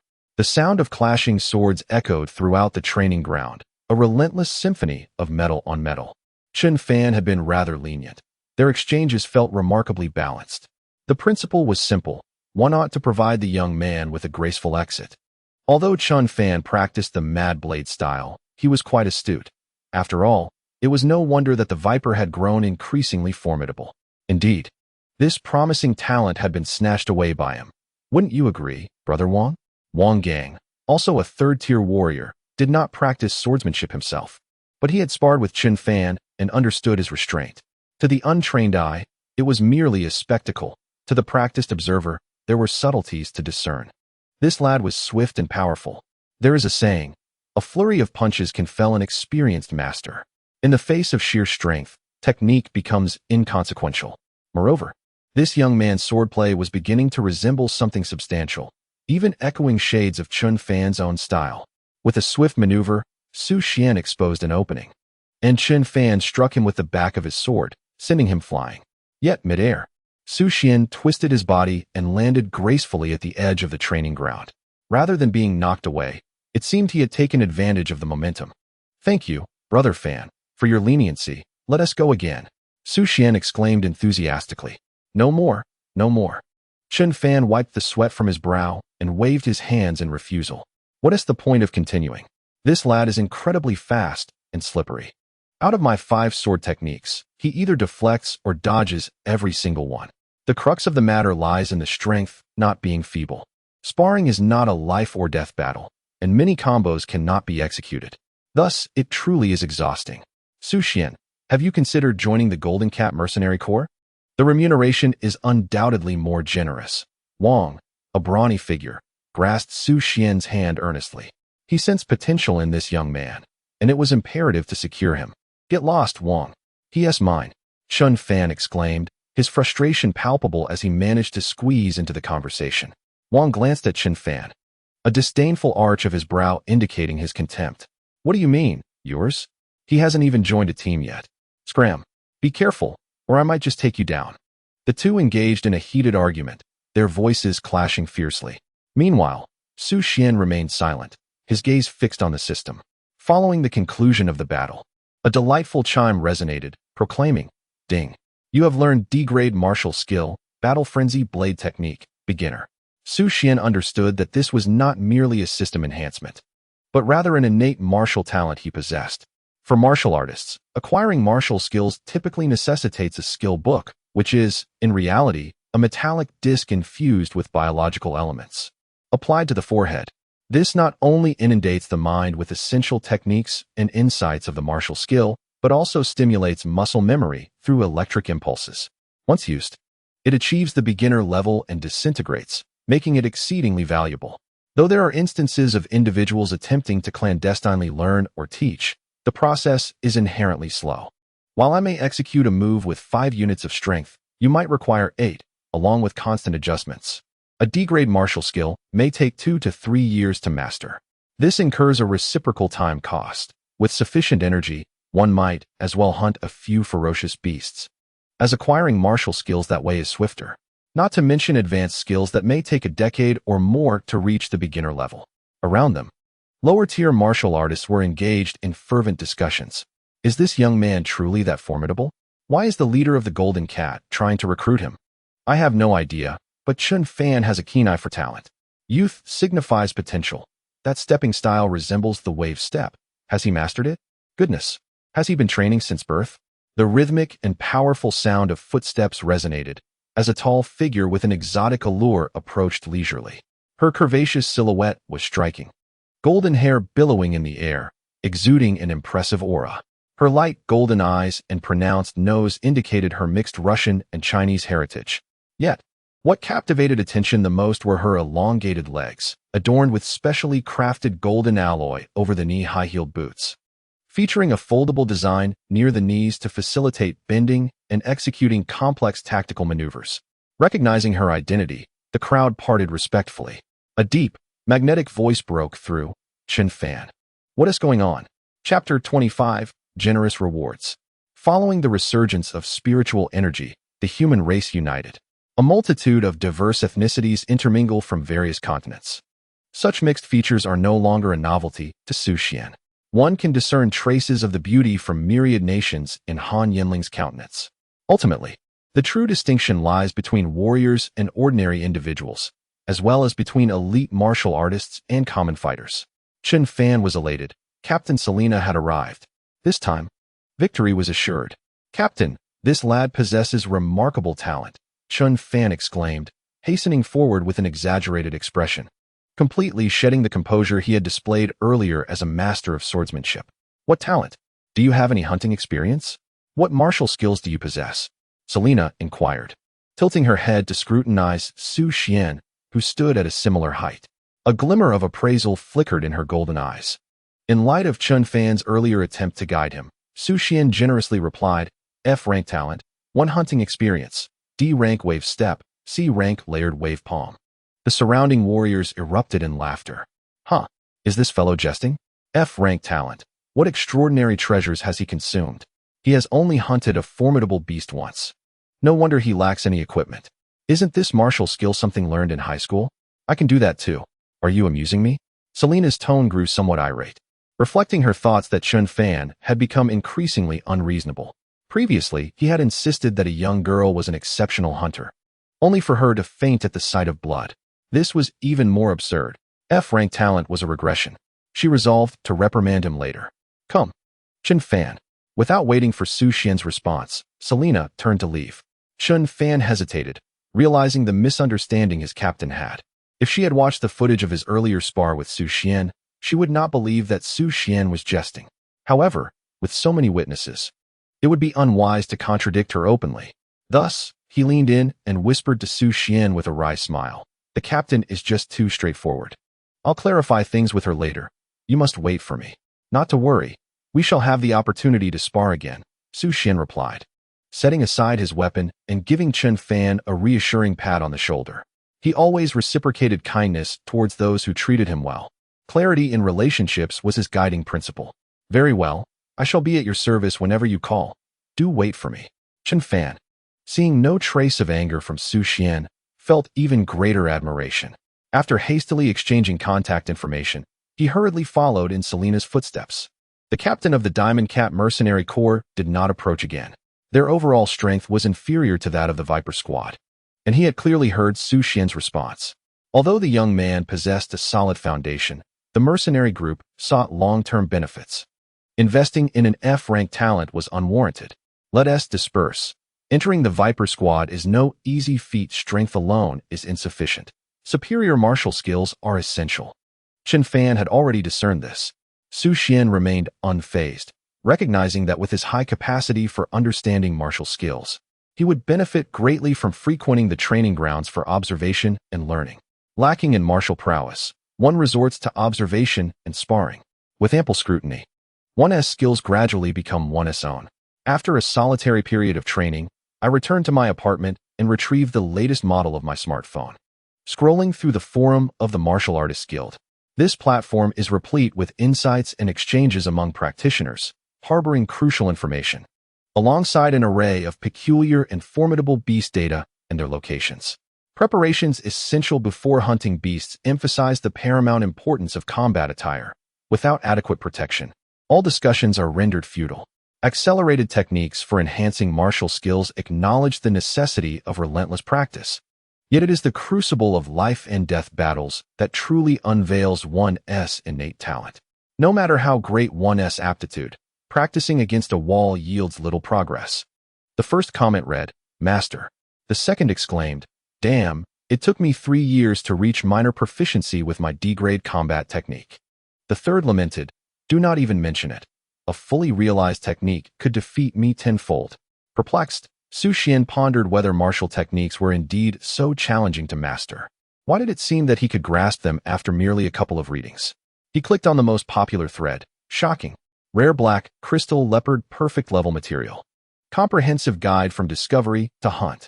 Su Xuan's eyes widened in disbelief. When did I post this? I have no recollection. Upon delving into the content, it appeared disjointed and primarily a compilation of existing information. The black crystal leopard is known to prey on the claw beasts, often accumulating their corpses into mounds to conceal itself and ambush its target with lethal precision. The ensuing comments were rife with skepticism. 1. Fraud. May you meet a dire fate. 2. First, show me the mounds of slain claw beasts. 3. Absurd. Why not mention you struck it down with a single blow? 4. The last warrior who fell to a black crystal leopard said, "I believed your words. Now the grass on my grave is 3 meters high." Su Xuan mused that the author possessed some degree of skill, having essentially reconstructed their own slaying experience. Were it not for spirit sense, he would remain oblivious to the proximity of the black crystal leopard. Further research revealed that he had indeed stumbled upon extraordinary fortune. Rare beasts naturally possessed formidable concealment abilities, with some entirely indifferent to the presence of prey. In essence, even with spirit sense, encountering them would prove futile. The most popular comment on the entire thread read, "This author is merely capitalizing on trends. Do not be deceived." The author retorted, "I am indeed capitalizing. Care to challenge me?" The comments quickly devolved into a heated exchange. Amused, Su Xuan recognized the author's tenacity. He perused their profile and discerned a wealth of knowledge about various beasts, engaging fervently with other martial artists on the forum, often silencing critics with their extensive expertise. Their profile stated, "Contact me, Black Crystal Leopard Hunters, for generous rewards." Intrigued, Su Xuan contemplated the allure of such rewards and sent a friend request. The friend request has been accepted. "Greetings, I am the Black Crystal Leopard Hunter. May I inquire about the generous reward?" Su Xuan inquired politely. "I shall bestow upon you 100,000 slaps." A barrage of impolite remarks illuminated the screen. Su Xuan was momentarily taken aback. Goodness, how irascible. One must have endured substantial emotional trauma to unleash such frigid words. The most astonishing aspect was the rapidity of the messages. A continuous stream of unique, polite phrases flooded in, leaving Su Xuan quite astonished. After a moment's contemplation, he sent a photograph, one taken of the black crystal leopard in the truck bed. This was, of course, to prevent any foul play from seasoned drivers or martial arts guilds. The screen fell silent. "Great deity, please accept my knee." My admiration for you flows like a never-ending river, so profound. Su Xuan was speechless. The speed of this transformation was remarkable. Let us forego the knee business. He typed again, what is the generous reward? The other party was in the midst of typing, then deleted and began anew. It seemed the person on the other side was deep in thought, organizing their words. Su Xuan remained patient, replying, how substantial is it? After a lengthy pause, a message appeared. Just weighed in at 1,085 pounds. Chapter 26. New member Zhao Xuyan Martial Arts Building. 100th floor high-end bar. Are you the one who embraces life? Su Xuan asked the petite, plump, and charming girl with a round face before him. Greetings, great deity. My name is Zhao Xuyan. The girl excitedly extended her chubby little hand for a handshake. Her palm was slick with nervous perspiration. Zhao Xuyan stood at just over 1.5 meters, her surplus weight causing her black-made outfit to be taut across her chest. She wore heavy-framed glasses. Her nose slightly flushed, giving her an appearance reminiscent of an anime character. Great deity, you're so handsome. Why do you go by the name Let the Past Drift Away? Zhao Xuyan exclaimed, eagerly plunging a straw into her milk tea. Su Xuan, picking up his lemonade, casually remarked, with such a fiery temperament. Aren't you also living life to the fullest? Great deity, you have no idea how arduous my life is. Zhao Xuyan sighed deeply, taking a sip of her milk tea. Is that why you consume 3 times the sugar? Su Xuan inquired. Why must the generous reward be discussed in person? Su Xuan asked. Zhao Xuyan sniffled and replied. That pertains to my special talent. Is it convenient to share? Su Xuan knew that martial artists possessed a myriad of unique talents. Some considered their secret weapons, thus making them reluctant to disclose. Zhao Xuyan appeared indifferent and said, C-rank talent, sniff sniff mouse. Ah, I am familiar with that talent. One moment. I shall respond to a message. Su Xuan nodded thoughtfully. He then calmly took out his phone, opened the Martial Arts Guild app, and swiftly typed, what is the sniff sniff mouse talent? As this was their first offline meeting, he could not appear overly uninformed. Cease your search. This talent is of the supportive kind. Zhao Xuyan, through years of experience in line fighting, has discerned the trajectory of Su Xuan's finger movements. Ahem. Su Xuan, realizing he had been seen through, set down his phone and casually inquired, could you elaborate? Zhao Xuyan wore an expression of utter disinterest and replied, you are aware of the Tier 5 ferocious beast, the sniff sniff mouse, residing in the Misty Marshes, one of the 3 calamities of the Eagle Domain. My talent is akin to theirs, enabling me to sense the scent of prey's excrement from an extraordinary distance, facilitating group hunts. To put it simply, I can smell feces. Uft. Su Xuan sprayed his lemon water out. This talent is indeed repugnant, especially when possessed by a woman. No wonder her temperament is so irascible. Anyone in her position would inevitably break down. Yet, this talent should be immensely advantageous for hunting ferocious beasts. Su Xuan composed himself and queried, logically, this talent should be highly sought after by all mercenary groups. With such a gift, how could one struggle to find ferocious beasts? The ferocious beasts in this world are quite astute. When at a lower tier, they are quicker than anyone else. They often band together to prey upon the weak. Consequently, humans venturing out to hunt ferocious beasts face 2 choices.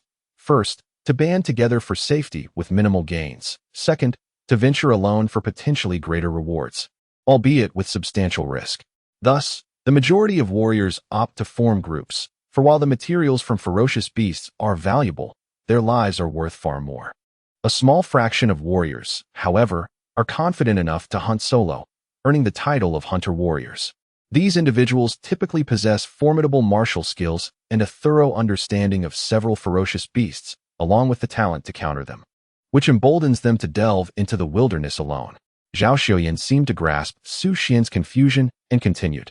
The Tier 5 sniff sniff mouse and the Tier 4 spotted ant share a rare cooperative relationship. Do you know this? I do not, Su Xuan replied. Zhao Xuyan's eyes widened behind her black-rimmed glasses. How did you manage to hunt the black crystal leopard without knowing this? Did you just pick it up by the roadside? However, years of keyboard warrior experience had taught her a valuable lesson. Never question a master, lest one's face become even rounder. Taking a sip of her milk tea, she continued, after group hunts, the sniff sniff mouse provides the remnants of food to the nest of the spotted ant, which in return offers Tier 3 ant honey.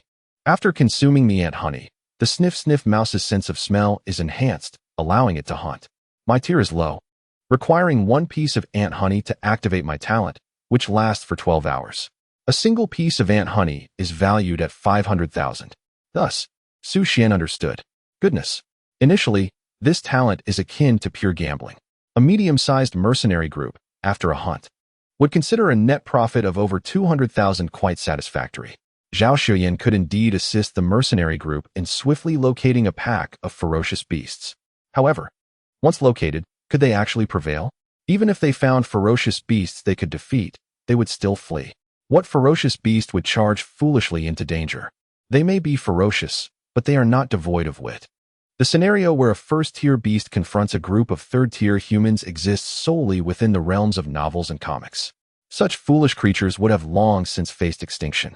Thus, the value of this innate talent diminishes significantly. What tier of warrior are you at present? Su Xuan mused that Su Xuan's abilities aligned well with his own spirit heart, sparking an idea. First tier. Do you possess any martial skills? Yes. I have the D-level wave step, beginner. Do you belong to a mercenary group?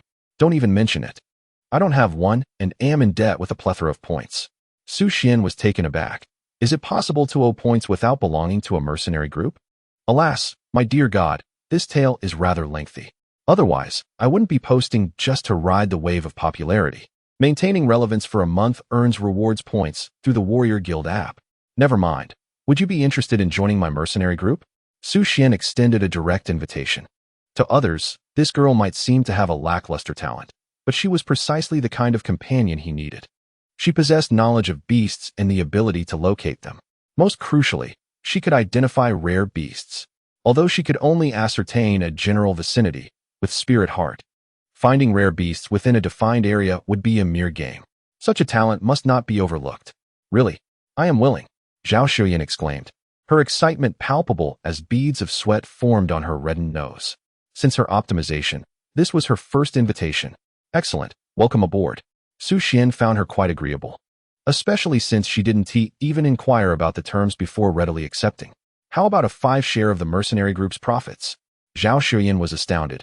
Is that appropriate? Most mercenary groups calculate wages based on attendance, distributing pay according to the warrior's tier.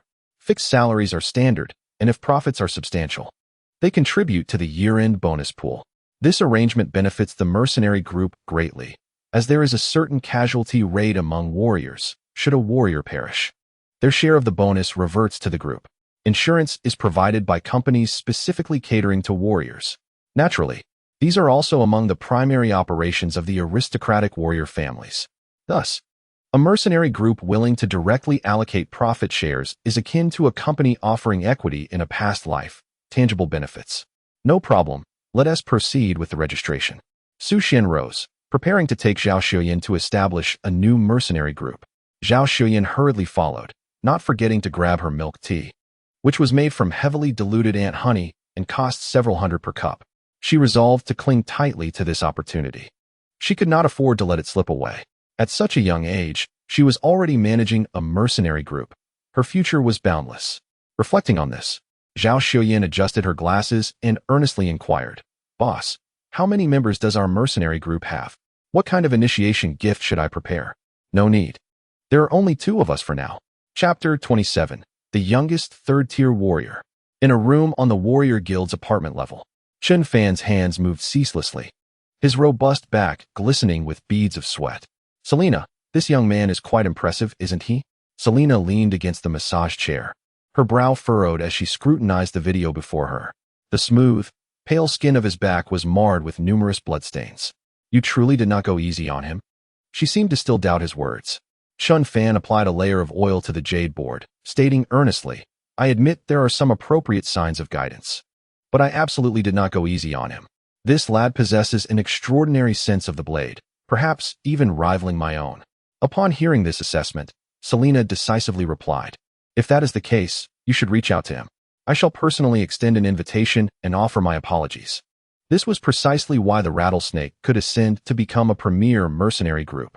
When it came to talent, they adhered to no rigid standards and were willing to humble themselves. If one erred, they should simply acknowledge their mistake.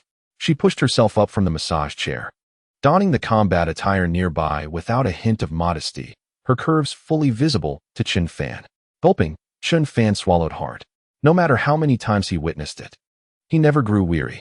Seemingly aware of Chen Fan's fervent gaze, Selena smiled alluringly. Come on, if it all goes well, I shall reward you handsomely tonight. Chen Fan hurriedly tucked the jade board away and retrieved his phone. Brother Su, where are you? At the Martial Artists Guild training ground, near the mercenary registration window. All right, I shall be there shortly. Su Xuan set down his phone, glancing at the window before him. This was the mercenary registration window, established to facilitate the recruitment of new members. After all, promising candidates were often discovered at the training grounds. Come on, don't joke with me. What is the name of our mercenary group? Zhao Xiuyan still refused to believe Su Xian's statement. In this world, how could there be a mercenary group with just 2 people? Wouldn't that be tantamount to courting death? Su Xian ignored Zhao Xiuyan, pulling out a golden magnetic card and inquiring of the staff at the window, what are the requirements for registering a mercenary group? Any 3rd-tier martial artist can register. The fee is 100,000. The staff member replied calmly. There were many such martial artists. On any given day, there were at least 3, if not 5, especially among the young, who didn't harbor dreams of commanding the winds and rains. However, the majority were hindered by the threshold of being a 3rd-tier martial artist. So young, clearly a novice. How does one certify as a 3rd-tier martial artist? The staff member looked up, seemingly trying to ascertain whether this handsome young man was serious. However, they had encountered both prodigies and those who overestimated themselves. They politely explained, there is a testing device on the right. Upon passing, certification will be automatic. Su Xuan moved aside. At that moment, sharp-eyed martial artists nearby noticed Su Xuan approaching the 3rd-tier certification device and quickly called out to their companions. Haha, come and see. Another rookie. What is happening? Is another 2nd-tier martial artist about to be beaten? Ha ha ha. I wonder what pose he will fly out in. Keep it down. Don't let him hear you. I'm recording a video. This is definitely going to trend. Su Xuan gazed at the device before him. Diverging entirely from the 1st-tier warriors, this apparatus resembles an oversized weight and height measuring device. It bears a cautionary note. Non-3rd-tier warriors should refrain from certification, as it may result in injury. This 3rd-tier warrior certification instrument operates on principles distinct from those of the warrior certification device. It engages in a confrontation through a certain intensity of shock and the internal energy of the warrior. Should one's spiritual energy reach the 3rd tier, certification is deemed successful. Otherwise, one is violently repelled. There are often those among the warriors who, overestimating their abilities, attempt to exploit loopholes in the apparatus, driven by the numerous advantages of becoming a 3rd-tier warrior. After all, who wouldn't wish to reap such benefits? Come, great Su. It matters not if there is no mercenary group. Zhao Xiuyan remained oblivious to how he managed to slay that rare 2nd-tier black crystal leopard. Yet, she overheard the discussions of those around her.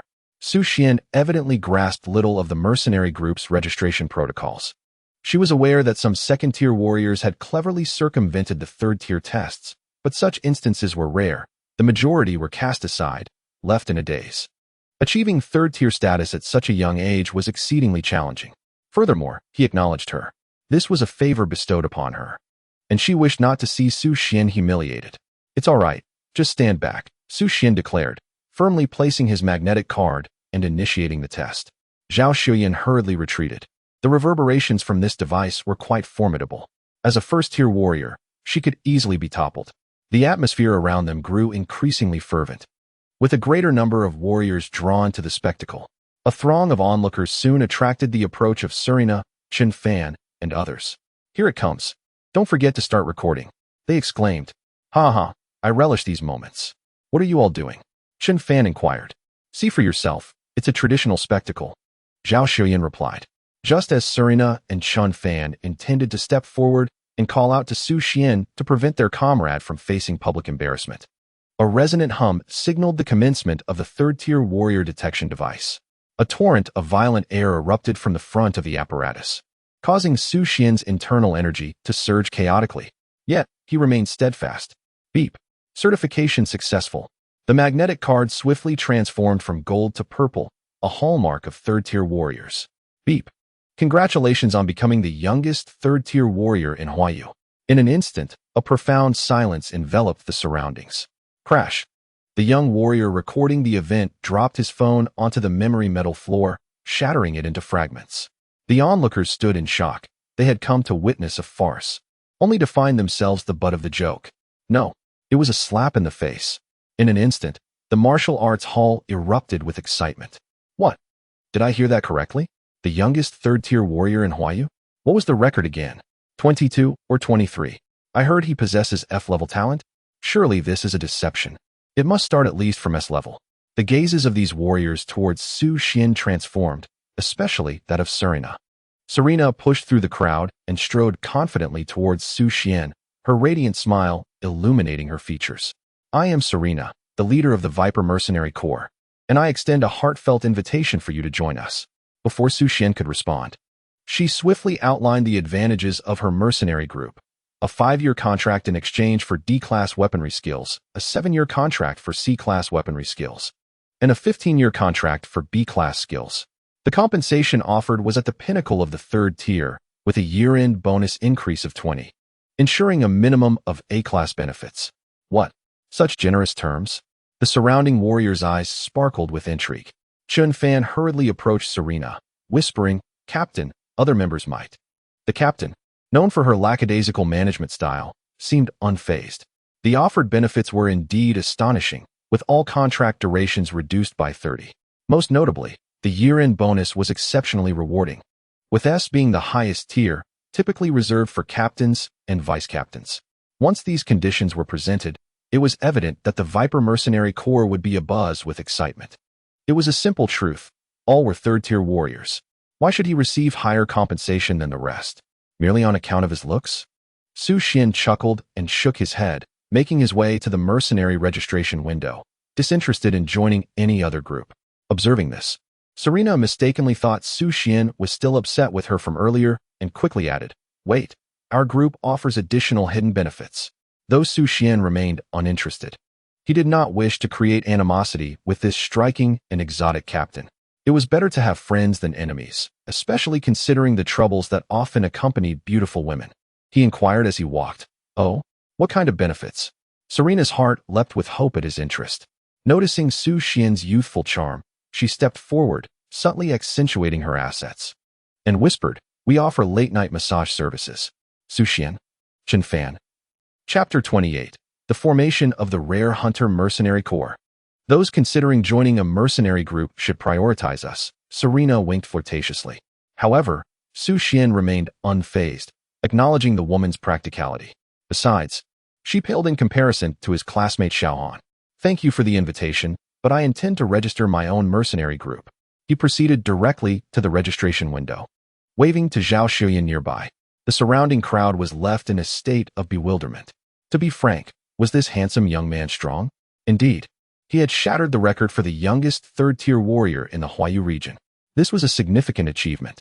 The news had yet to spread, but once it did, there would undoubtedly be a frenzy, with elite schools, prestigious families, and secret military organizations vying for his talent.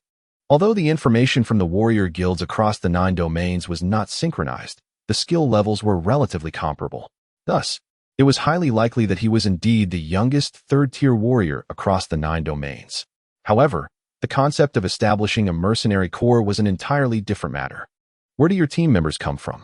Everyone follows you in pursuit of profit, yet your mercenary group lacks strength and members. Moreover, being the youngest third-tier warrior merely indicates your talent, abundant resources, or perhaps some fortunate encounters. It certainly does not imply formidable combat prowess.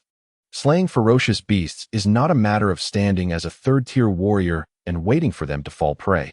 It requires life-and-death struggles. A single misstep could lead one to become the shortest-lived third-tier warrior in history. Thus, amidst the surrounding clamor, the sentiments of the onlookers fluctuate like a roller coaster. Just moments ago, they were envious. Now they mock. What? Establishing your own mercenary group? Isn't it more appealing to join the Viper Mercenary Group or the established family's mercenary teams? Has he underestimated the complexities of forming a mercenary group? I may not know, but I am aware that a significant amount of money is essential for a mercenary group. Otherwise, one cannot even leave the city. Without proper battle gear, how can one venture out to hunt ferocious beasts? Is this truly your team? Serena coldly inquired as she observed Zhao Xuan inching closer. Su Xuan nodded, asking, "What's the matter?" "Hello, Sister Na, brother Fan. I will repay the points I owe as soon as possible," Zhao Xuan stammered. She attempted to diminish her presence upon seeing Serena, but unexpectedly, Su Xuan called her out. "It's all right. It's not your fault. Just repay slowly." Chen Fan quickly reassured Zhao Xuan. He understood the girl's innate talent and had previously hoped to help the mercenary group find more ferocious beasts. However, it turned out that she fainted at the sight of blood and could sleep for an entire day. Who among warriors and ferocious beasts does not bear some bloodshed? After one outing, she was of no assistance at all, and they ended up losing 100,000 in the process. If it weren't for his skills, he would have faced the wrath of the leader. Furthermore, the mercenary group expended points to enhance her survival skills by exchanging for D-grade martial arts, the wave step. Once learned, it could not be returned. Ultimately, they had to optimize it to minimize losses. As for compensation, Zhao Xuan felt embarrassed and insisted on repaying the points. This encapsulates the entire situation. "It seems you will not be joining another mercenary group then." Serena's previously eager expression shifted instantly. She had assumed Su Xuan was merely being polite, intending to contact other mercenary groups for offers before making a decision. In fact, she had even planned to engage in a lengthy discussion with him. However, it seemed that no such conversation was necessary. He was indeed walking a path to self-destruction. As the leader of a mercenary group in the capital of Huayu, Serena was acutely aware of the requirements for establishing 100,000. That is merely the entrance fee. The salaries of team members, the war chariots for leaving the city, as well as battle gear and weapons. All of these are substantial financial burdens. Her Viper mercenary group was also inherited from her father, and the hardships involved are not easily conveyed to outsiders. Once a mercenary group is established, it becomes exceedingly difficult to join another, a law of the industry. No leader wishes to recruit an unstable individual who might yearn for independence. Should such a person abscond with a few skilled members, it would result in a significant loss. If one seeks their demise, let them be. Selena resumed her indifferent demeanor and decisively turned away, saying, "Let us go, Chen Fan. I am leaving, Su Xuan. Take care." Chen Fan cast a glance at Su Xuan, sighed, and shook his head with a wry smile as he departed. In his view, this young man was merely a slave to his pride, overly eager to prove himself.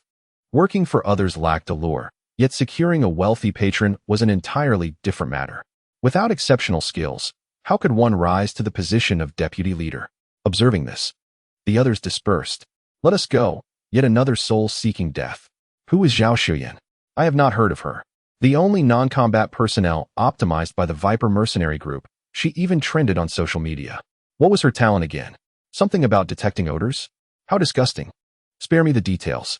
Su Xuan, upon hearing this, was about to offer a few words of comfort to Zhao Xuan when, unexpectedly, she fixed her intense gaze upon him, exclaiming, "Su God, I will join your group without pay. I have saved several thousand. Let it serve as our group's startup capital." Su Xuan was taken aback. What kind of extraordinary employee was this? No salary, yet willing to invest from her own pocket? I acknowledge my charm, but surely it hasn't reached this level. No need. Your compensation remains unchanged. Return and organize some documents. We depart the city tomorrow. With that, Su Xuan casually tossed a seal toward her. It was the one processed by the staff earlier.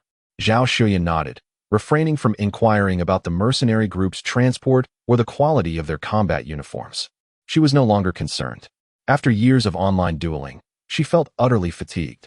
This time, she merely wished to confront her inner demons head-on. Otherwise, she would forever remain trapped in the psychological shadow of her fear of blood.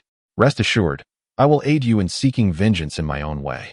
The pure black seal bore several golden characters. Rare hunter mercenary group.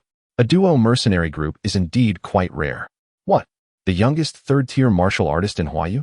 Upon hearing this news, Long Gong was astonished. How many years has this record stood unbroken? The last person to break it was that individual. Long Gong. The one called Su Xuan appears to be the same as Miss Han's butler, the handsome secretary in tight black professional attire, the assistant promptly added. Long Gong poured himself a cup of tea, shaking his head with a cold laugh. Is it Butler Su? Does he not trust me either?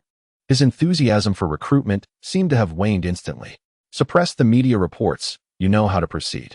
Long Gong gestured dismissively, and the secretary nodded and departed. Similar scenes unfolded throughout the capital. While deep within the federal system, a series of commands were suddenly triggered, resulting in the rapid alteration of Su Xuan's information. Darkblade Directive Judgment meets C-Class Civilian Genius Standard, triggering hidden development mechanism. Dark currents surged and quickly subsided. Han Family Manor. Underground Training Room. Han Yanling wiped the sweat from her forehead. Ding dong. The youngest third-tier martial artist in the history of Huayu has emerged. Her phone buzzed with a notification. She cast a glance and dismissed it with a swipe. It was clearly media hype. Such news circulated daily. In her memory, the true record-breaking third-tier martial artist would emerge 2 months later in Yingganyu. Even her discerning imperial eyes had to concede that Wazimu was indeed an extraordinary talent. Unfortunately, before they could face each other, he had met an unexplained demise. In this lifetime, her plans had been disrupted far too many times, especially with a significant gap in funding. In light of this, she resolved to leave the city tomorrow and establish the Han Mercenary Corps. There were several promising beast hunting locations in her memory, rich in resources and low in risk, allowing her to seize the advantage of information ahead of time. There would be no further training tonight. Otherwise, her legs would ache and hinder tomorrow's endeavors. How frustrating. If only Su Xuan were here. It would have been better to appoint him as her personal steward back then. Chapter 29. Yi Wuxuan's Astonishment. In the Martial Artist Guild's single apartment. Crack. Su Xuan crushed a 4th-tier spiritual crystal jade pendant. In an instant, a tempest of spiritual energy filled the room, dazzling lights flashing chaotically. Goodness, what a commotion! Su Xuan gazed at the gradually forming azure 4th-tier spiritual crystal in his hand and marveled. Fortunate that the partitions in this single apartment were made of special materials capable of shielding these energy fluctuations. Otherwise, he would undoubtedly attract the attention of nearby martial artists. After discovering the 3rd-tier martial artist, the absorption rate of spiritual crystals below the 3rd tier had slowed considerably. For other martial artists, this might signify immense wealth, allowing them to comfortably ascend to the 4th tier within a year and a half. However, for Su Xuan, such a pace was utterly unsatisfactory. Resources? They were meant to be utilized. Up to the 4th tier spiritual crystal. Su Xuan clenched the azure light in his palm and began to absorb it rapidly. The spiritual energy within him surged swiftly. 2102, 2103. This cultivation speed far surpassed the absorption of the spiritual energy in the air, continuing until midnight. System. Name. Su Xuan. Age. 18 level. 3rd tier martial artist talent. Spirit heart. Unique. Characteristics. Basic physical enhancement. Biological wave. Killing intent perception spiritual energy. 220110000 martial skills. D-class wave step. Perfect. C-class overlapping palm. Perfect. C-class overlapping finger. Perfect. D-class berserker blade. Beginner. Spiritual crystals. 1st tier spiritual crystals 55. 2nd tier spiritual crystals 18. 3rd tier spiritual crystals 2. 4th tier spiritual crystals 1. Su Xuan gained insight. The 4th tier spirit crystal contains approximately 10,000 points of spiritual energy. Over time, this energy will gradually dissipate. The human body does not absorb spiritual energy with complete efficiency. Su Xuan estimates his absorption rate to be around 70. He cannot help but lament, if only my talent were a bit stronger. Why isn't at 100%? Should this complaint reach Han Yanling's ears, it would likely infuriate her to the point of bloodshed. During the reign of the Empress in the previous era, she had expended considerable resources to enhance the efficiency of spirit crystal absorption. The ultimate conclusion was that even those with S-tier talents managed a mere 25 conversion rate. This figure does not account for the natural dissipation of the spirit crystals.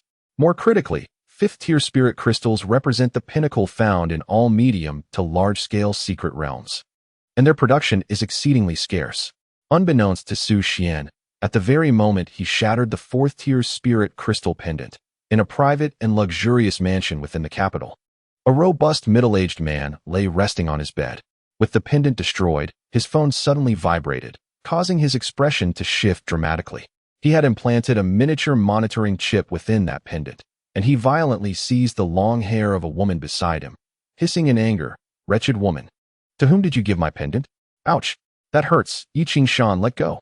The woman, strikingly beautiful with an exquisite visage, displayed a lingering allure in her eyes. And she was understandably furious. Approaching 40, her appearance bore a resemblance to Yi Xuan. Yi Shan furrowed his brows tightly. Raising his hand, he delivered a sharp slap across her face, leaving a vivid red mark and abruptly silencing her protests. Yu Qingqing, did I not emphasize that the pendant must not be damaged? Yu Qingqing, covering her face in horror, exclaimed, Yi Wuxuang's awakening ceremony was just a few days ago. Yi Shan rose to dress, cursing, damn it. You, a useless piece of mud, only know how to cause trouble. Where is he now? That is your nephew. Yu Qingqing, despite the swelling pain on her face, did not press the matter further. Although she too was a second-tier martial artist, facing Yi Shan, a fifth-tier warrior, meant her life could be extinguished with a mere swipe of his hand. This was already him showing restraint. Shut your mouth. How could I be so lustful as to lend you the pendant? Yu Qingqing dressed alongside him, ignoring his complaints as she hastily reapplied makeup to conceal the marks on her face. She opened her phone and dialed a number. Upon connection, she coldly inquired, Where's Wuxuang? The voice on the other end relayed a precise address. Huayu Capital, 3rd Ring Road, Tianshang Rinjian, Room N. With a forceful kick, Yi Shan shattered the door, and amidst a cacophony of piercing screams, he and Yu Qingqing entered. The room spanned 200 square meters, half of which was occupied by a bed, while the other half was filled with various apparatuses. Numerous women lay sprawled across the bed in disarray, and the air was thick with the acrid scent of alcohol. Yi Shan frowned slightly and strode directly toward the center of the room. A hand grasped the disheveled hair of Yi Wuxuang, while another hand struck his face. Crack! Who dares to strike Yi Wuxuang? His right cheek instantly swelled and turned red. Crack! Crack! Wake up! Yu Qingqing could no longer bear to watch and urged him loudly. Yi Wuxuang's eyes finally began to focus, revealing the furious gaze of his uncle. Why are you hitting me? After awakening his A-grade talent, he had been lost in a haze of indulgence, still unaware of the unfolding situation. Where is the jade pendant? Yi Shan inquired. Yi Wuxuang was momentarily bewildered. Wasn't he the pendant in his clothes? He was still not fully sober. Crack! Seeing him in a daze, Yi Shan struck him again. It's with me. Yi Wuxuang scrambled to search. However, the bed was strewn with various colorful women's garments, making it impossible to find his own clothes. You all search. Yu Qingqing could no longer remain passive and commanded the women who were kneeling on the floor. In no time, the room was in chaos. 2 minutes later, Yi Wuxuang's clothes were found, but the jade pendant was missing. He finally remembered where the pendant was. 2 days ago, he had instructed his subordinate, Chun-Li, to retrieve it from Su Xuan, a 2-star warrior sent to collect a jade pendant from an ordinary person with an F-grade talent. What could possibly go wrong?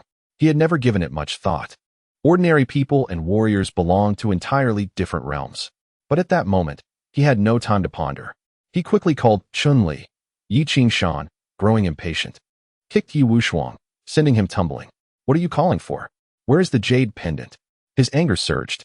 That pendant was worth at least a tier 4 spirit crystal. 1 billion. It was neither trivial nor insignificant. It's with Chun-Li. I left it with him, Yi Wuxuang replied. Aware of the pendant's value from his mother's warnings to return it to his uncle after awakening, though he was not fully cognizant of its worth. Unable to restrain herself, Yu Qingqing asked, Where is Chun-Li? Sensing the gravity of the situation, she understood the pendant's significance and had kept her relationship with Yi Wuxuang a secret from him. The fewer people who knew, the better. Finding the pendant now was their only chance. The number you dialed is currently unavailable. Yi Wuxuang was taken aback. The next moment, he was kicked again with a loud thud. Half an hour later, Yi Shan utilized the Yi family's connections to gather some information. Su Xuan had obtained the jade pendant and had become the steward of the Han family. Han Yanling received a tier 4 spirit crystal, and Su Xuan ascended to a tier 3 warrior. The remaining details were easy to deduce. Su Xuan had voluntarily returned the pendant, and the Han family had helped eliminate Chun-Li. As for why the pendant was only now shattered, it was simple. The Han family also possessed tier 4 spirit crystals and would break it when needed. Yi Wuxuang knelt by the bed, his bare back covered in bruises, trembling uncontrollably. At this moment, a look of bewilderment and shock washed over his face. How could Su Xuan possibly be a 3rd-tier warrior? Yi Shan, Having learned about Han Shuangyi's rise to prominence during his time in the military, pondered thoughtfully, the depths of the Han family run deep, which is why you should avoid provoking Han Yanling. It is futile to be angry now. One must devise a plan to reclaim the spirit crystal within the jade pendant. It seems that I must advance the maneuver of that piece earlier than anticipated. If I cannot possess it, then I shall ensure its destruction. Chapter 30. Exchange of Spirit Crystals. Yi Qingshan opened his mobile phone and issued a series of commands. He ordered surveillance on the spirit crystal exchange point, instructing that should a fourth-tier spirit crystal appear, he be informed immediately. He contacted the Han family regarding that piece, promising the position of deputy leader in the Yi family mercenary team to them. After meticulous arrangements, he remained composed and orderly. Yu Qingqing's beautiful eyes flickered with varied emotions. The Yi family had thrived remarkably over the past decade, seizing a considerable amount of resources from other clans, thanks largely to these two men. Had it not been for her disappointing son, they might not have found themselves in this predicament. However, there was no other choice. The current patriarch of the Yi family was incapable of fathering children, leaving her with no option but to seek assistance from his brother. She hoped Su Xuan would mature more swiftly. At the Spirit Crystal Exchange Point in the Warrior Association building, Su Xuan, donning a mask, stood at the window. He intended to exchange all spirit crystals below the third tier, as the absorption speed of first and second tier spirit crystals was far too slow for him. Gradual development was not his style. "Sir, are you here to exchange spirit crystals?" inquired the attendant at the window softly. Their income was commission based on the volume of spirit crystals exchanged, so they treated every potential client with utmost care. Glancing at the exchange price list, Su Xuan noted that first-tier spirit crystals were around 1 million, while second-tier ones were approximately 10 million, with slight fluctuations. After a moment's contemplation, he altered his voice and asked, "What is the maximum amount you can accept, and is there an anonymous method available?" "Rest assured, sir, this is an official exchange point, so such situations do not occur," replied the attendant, Li Xiao, with a smile. However, internally she thought, these warriors seldom appear in the market. They seem overly suspicious, as if possessing just 2 or 3 spirit crystals would invite harm upon themselves. Apart from the Warrior Association, there were also some underground exchange points, where disputes were more likely to arise. Yet, the prices for spirit crystals there were considerably higher. This attire of his did not seem particularly valuable. Nonetheless, her high professional standards quelled any hint of derision in her eyes, and she patiently continued, "Sir, as long as the spirit crystals are below the third tier, the payment will be directly credited to your account. For crystals of third tier or above, their higher value means that energy tends to dissipate, requiring an evaluation of their energy content before payment is processed. As for fourth-tier spirit crystals, no one would come to exchange them for money. They are too precious, typically only appearing at auction houses." Upon hearing this, Su Xuan thought it was rather favorable and replied, "I will not sell third-tier spirit crystals." "Very well. How many would you like to exchange?" Li Xiao wasted no words and directly produced the spirit crystal tray. With the month nearing its end, her performance still fell short of the target. Failing to meet the standard would necessitate a visit to her supervisor, which was quite bothersome. She hoped this warrior could provide her with a pleasant surprise, ideally 2 spirit crystals. Su Xuan retrieved a first-tier spirit crystal from the box and placed it upon the tray for an initial trial. Upon witnessing this, the light in Li Xiao's eyes dimmed. Damn it! She had felt a fleeting thrill at the sight of the spirit crystal box, only to find just 1 crystal. What use was a spirit crystal box for a single crystal? Ding! Your bank card has received a deposit of 980,000. Li Xiao swiftly completed her transaction, preparing to continue scrolling through short videos, nonchalantly stating, "Welcome to come again. Wait, hand me the tray, I still have more." Seeing the money deposited quickly eased Su Xuan's mind. The existence of a martial artist guild made a significant difference. Not being a martial artist and exchanging spirit crystals would surely keep one on edge. Wealth is indeed alluring. With a swift motion, he poured the remaining 54 first-tier spirit crystals onto the tray. The radiant glow of the crystals illuminated the entire exchange window in a splendid display. Li Xiao was momentarily stunned, rubbing her eyes as if to dispel the illusion. That's too many. I don't have the authority." She had seen many spirit crystals, yet this was her first encounter with such a collection of first-tier crystals. The sheer magnitude of it was beyond her imagination, nearly equaling her Windows total collection over 2 months. Has someone disturbed the spirit crystal nest? Supervisor Wu Yusen, dressed in polished leather shoes, approached briskly. With over 20 years of experience, it was his first time witnessing such a spectacle. The crystals in the tray were pristine, all freshly generated with no depletion. Though astonished internally, he adhered to industry regulations and swiped his magnetic card. Beep. The bank card received a staggering 52,920,000. Beneath the mask, Su Xuan's lips curled into a smile. This was exhilarating. The sensation of wealth was truly delightful. Sir, your exchange volume has reached our VIP standard. Here is a black VIP card, which grants you a fee waiver on your next visit, Supervisor Wu offered courteously. He speculated that perhaps a wealthy family was in need of cash and had sent someone to exchange it. However, he knew better than to pry into matters that did not concern him, politely stating, "We welcome you to return." Su Xuan accepted the black card, pondering, what a loss. I should have inquired about the criteria for obtaining the black card. Moreover, how did this counter conduct its business? They seemed to be dismissing customers left and right. Wait. Su Xuan interjected. Wu Yusen and Li Xiao felt a chill run down their spines, fearing he might renege on the transaction. Such incidents had occurred before, after all. With so many spirit crystals, selling them slowly on the black market could yield several million in profit. These are also exchanged. With a flourish, Su Xuan placed the second-tier spirit crystals into the tray and pushed it towards the counter. Li Xiao's mind went blank. Wu Yusen rubbed his eyes, nearly dislodging his contact lenses. That's too many. I don't have the authority. Su Xuan was left speechless. Why is it that I am so frequently denied access? I have yet to procure the third-tier spirit crystal. Half an hour later, Su Xuan exited, his bank account balance standing at 232 million. Outside the window, 3 individuals bowed deeply at a 45-degree angle. Teller Li Xiao, Supervisor Wu Yusen, and Minister Wu Jiaqing. Their synchronized gestures captured the attention of passing martial artists. What are they doing? Apologizing perhaps? Isn't that Minister Wu? Why is he also bowing? It's unclear. Isn't he a relative of the Dragon Palace? He typically regards others with such disdain, one martial artist remarked as he mimicked a haughty expression. Keep your voice down. Next time, I might deduct money from your spirit crystal exchange. Having been a martial artist for 13 years, I have yet to discover a single spirit crystal. What do I have to exchange? And you, what do you know? I've been searching for 24 years without finding even one. If only we could venture into the abyssal secret realm. I've heard there are abundant spirit crystals there. After Su Xuan departed, Minister Wu received a phone call. Old Wu, I hear you have a significant client? Old Yi, if you have something to say, just say it. Minister Wu was in good spirits. This year's targets had far surpassed expectations, leaving no room for accusations of nepotism.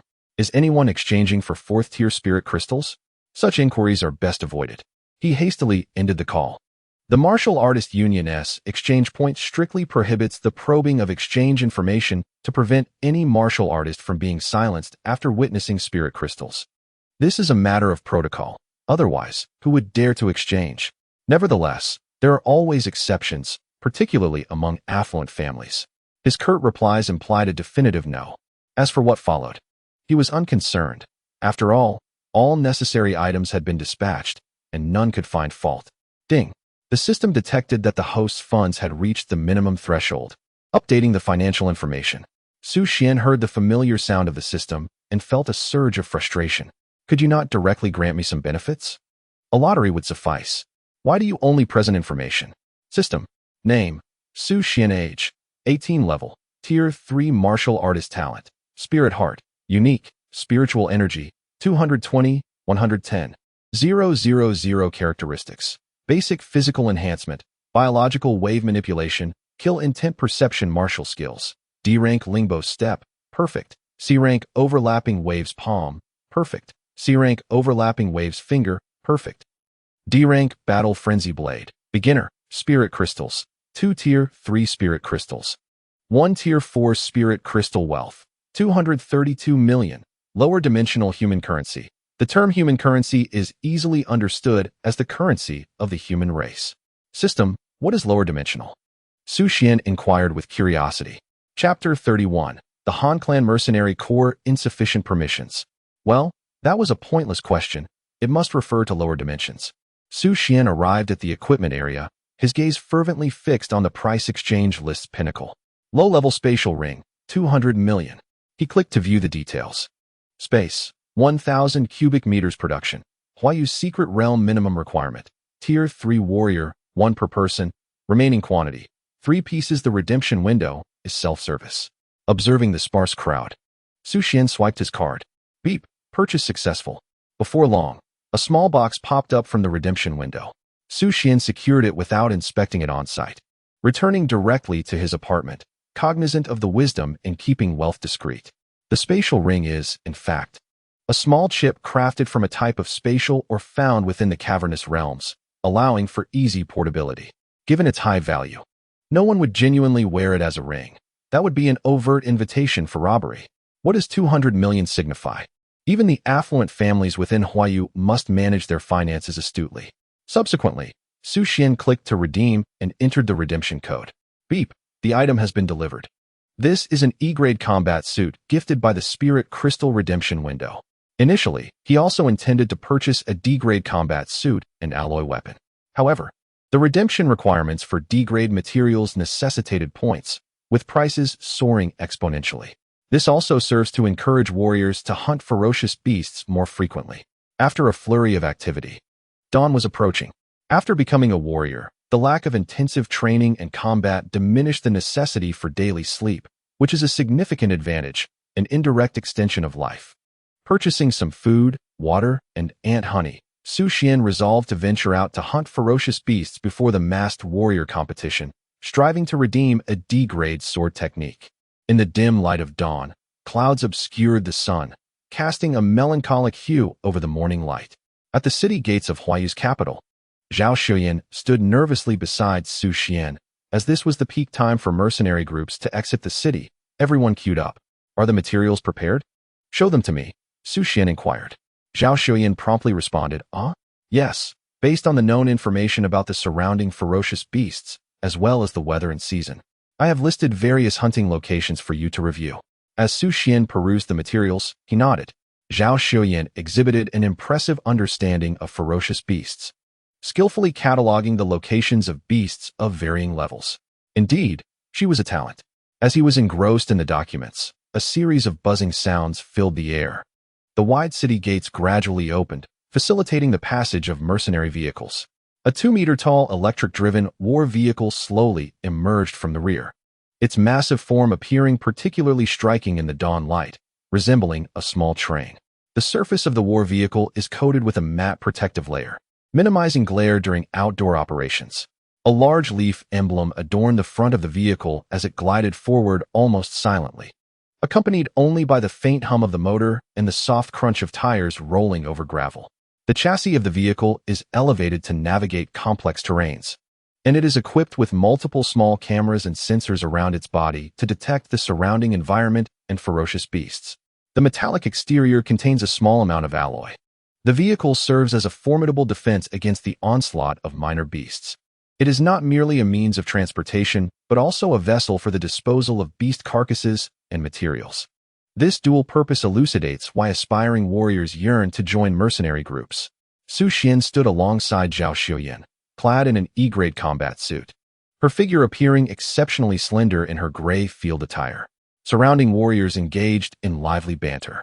Has the Yi family's mercenary group acquired a new vehicle? This one must be worth millions. Who knows? Regardless, every outing yields a fortune. One trip can easily net upwards of 100,000. Damn. If it weren't for their numbers restricting our access to prime hunting grounds, I could easily earn a similar sum. Back in the day, that hunter group boasted the highest returns. They were no less than the mercenaries. They've disbanded, so what is the point? By the way, do you recognize those 2 young individuals? Are they aspiring hunter warriors? So young, they must be seeking experience. After all, an E-grade combat suit is prone to mishaps. Damn. Don't remind me. I nearly lost to a Serpent King last time. Although the warrior hunters exchanged jests, there was an undeniable pride in their demeanor. Each possessed unique skills, and with sufficient caution, they could amass profits of 20 to 30,000 a month. At the very least, everyone wore E-grade combat suits. Zhao Xuyan's palms were clammy with sweat, rendering her somewhat uneasy. Just then, Laughter laced with mockery echoed from a passing vehicle. Members of the Viper Mercenary Corps rolled down their windows, casting scornful glances at Su Xuan and Zhao Xuyan. Isn't that the one who declined the captain's invitation? Today, he lacks even a vehicle and still wishes to venture out? How much material do you think they can haul back? 20,000 or 30,000? Huh, don't kid yourself. Returning alive would be a success. Their words dripped with disdain and arrogance. Su Xian's eyes sparked with indignation upon hearing their remarks. Who dares to provoke me? The last driver wielding a water gun terrified himself into a change of post. Surely they are unaware? Zhao Xuyan's eyes, concealed behind thick-framed glasses, radiated defiance. She had pondered long into the night, convinced that Su Xuan possessed some hidden strength. Anyone capable of hunting a black crystal leopard could not merely rely on luck. She hoped the captain would explore those hunting grounds more thoroughly to uncover additional beast trails. Attempting to steer the conversation, she asked, Su God, do you have a girlfriend? No relationships? Not even a dog would consider that. Su Xuan replied nonchalantly. Zhao Xuyan's next words caught in her throat. So this is the realm of the extraordinary? Truly unparalleled. Her instincts seemed validated. Su Xuan, what brings you here? A crisp voice rang out, reminiscent of a mountain spring, clear and melodious. Through her glasses, Zhao Xuyan beheld a face sculpted with exquisite precision, skin as fair as snow, exuding an aura of untouchable elegance and vigor. In that fleeting moment, she held her breath. How striking! How beautiful! Han Yanling commanded the Han family's battle vehicle to halt. This morning, she had contemplated inviting Su Xuan to join her. Yet she felt that venturing outside the city entailed certain risks, so she refrained from initiating contact, particularly since their quest for culinary delights did not align. Unexpectedly, they encountered each other at the city gates. Little Han, Su Xuan inquired, I'm just going outside for a stroll. Noticing the E-class combat suit adorning Su Xuan, Han Yanling realized he too sought adventure and hunting, which delighted her, as she felt rather isolated on the vehicle without any familiar faces. Thus, she commanded, get in. Zhao Xuyan stood astonished. Who is this celestial beauty? Moreover, isn't this vehicle from the esteemed Han family? Inviting the leader aboard? Is this the reason you don't purchase your own vehicle? What on earth is happening? Can someone enlighten me? The hunters, who had previously stood together, blushed furiously, their faces paling to a deep purple. Goodness! Just as they had remarked on the youth's inexperience, he was invited aboard by a prominent mercenary group. To claim they were not envious would be a falsehood. The bitterness in their hearts felt akin to consuming 100 sour plums. Furthermore, they had never heard of such a stunning member within the Han mercenary group. Su Xuan pondered for a moment. Surely, 2 legs could not outrun a vehicle. Accepting a ride would not disrupt his plans. He nodded and stepped into the vehicle alongside Zhao Xuyan. Leader, what is your relationship with this beauty? Zhao Xuyan could not resist whispering before they boarded. Curiosity overwhelmed her. The spirit of gossip ignited fervently. Su Xuan replied with calmness, I am her steward, responsible for her health and dietary regimen. Chapter 32. What a disgraceful mercenary group. What? Zhao Xuyan was bewildered. Had she misheard? His confident tone suggested he spoke as though he were her guardian. Furthermore, how could a steward also assume the role of a mercenary group leader? Was the profession of a steward now so competitive? With a head full of questions, she entered the cabin with Su Xuan. Upon entering, her complexion paled. The vehicle was filled with third-tier warriors from the Han family, elite amongst elites. Each bore expressions of discontent, glaring at the 2 newcomers. Su Xuan remained unperturbed, occupying an empty seat nearby. Han Yanling had only just managed to tame this unruly group of mercenaries. Aware of their underlying dissatisfaction, she anticipated they might direct their ire towards Su Xuan and Zhao Xuyan. Thus, she turned from the passenger seat and inquired, Steward Su, how much did you rent the combat suit for? I will reimburse you. She extended her support to Su Xuan. Contemplating, Su Xuan decided that claiming it as his own would be too ostentatious and inconsistent with his steward persona, so he replied, no need. It was a gift from a kindred spirit. The entire vehicle fell silent. A gift? Which benefactor was so affluent as to bestow a combat suit worth over 5 million? Was he suggesting that dining came without expense? Or that spirit crystals spontaneously adhered to one's body? Boasting is one thing, but there must be limits. The air conditioning in this vehicle has practically ceased functioning from the heat of your exaggerations. Old Nyo, Could you possibly switch the air conditioning to hot air? Ding Zhuang, the muscular third-tier warrior, suddenly inquired in a muffled tone. Niu Tianming, who was driving, flinched and hastily adjusted the air conditioning, retorting, "What hot air in the middle of summer?" The sudden chill left everyone in the car momentarily stunned before they erupted into laughter. The previously tense atmosphere transformed into one of joviality. "Ha ha ha, this kid is quite amusing. I like him. Go away. Soon I'll take him to slay fierce beasts." Everyone, being workers themselves, could discern Han Yanling's protective demeanor, subtly taking advantage of the situation. Only Niu Tianming felt discontent, as he had just quietly opened a sleep-inducing vial. And now, with the air conditioning on, all his efforts had been for naught. Zhao Xuyan looked at Su Xuan with admiration. What is a true master? What does it mean to turn the palm for clouds and the back for rain? What is presence? I have learned. Next time we face off online, I shall boast about how handsome our captain is, how strong his abilities are, and how he even possesses a spatial ring. After all, boasting incurs no taxes, heh. Seeing the harmonious atmosphere, Han Yanling ceased to dwell on who the fated person might be. After all, in a world where spiritual energy was reviving, Hu Henti encountered some extraordinary adventures. Her thoughts were entirely focused on those hunting spots. In her previous life, a deity of knowledge had emerged within the Warrior Guild app, deducing several outdoor hunting resource points from their extensive knowledge base.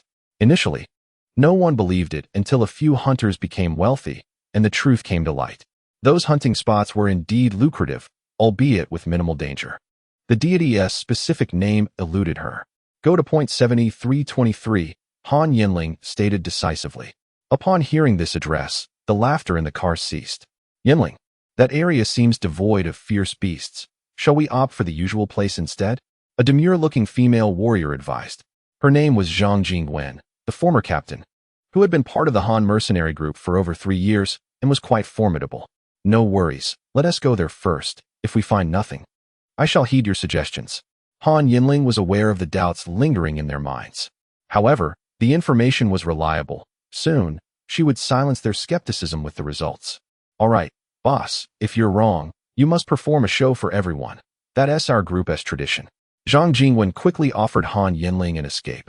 The mere thought sent chills down Han Yanling's spine. Asking someone with social anxiety to perform? It would be more merciful to end her life. Earlier that morning, after communicating with Zhang Jingwen, she had decisively followed orders, summoning everyone from their day off for a straightforward reason. The eldest daughter of the Han family was personally leading the team, and she was stunning. Who wouldn't want to catch a glimpse? After all, her beauty was renowned throughout the Han family and even the entire Jing circle. Who would miss an opportunity to behold such allure? It was a charm that captivated all ages, from 8 to 80. Su Xuan, where are you headed? Han Yanling inquired through the rearview mirror, glancing at her little follower.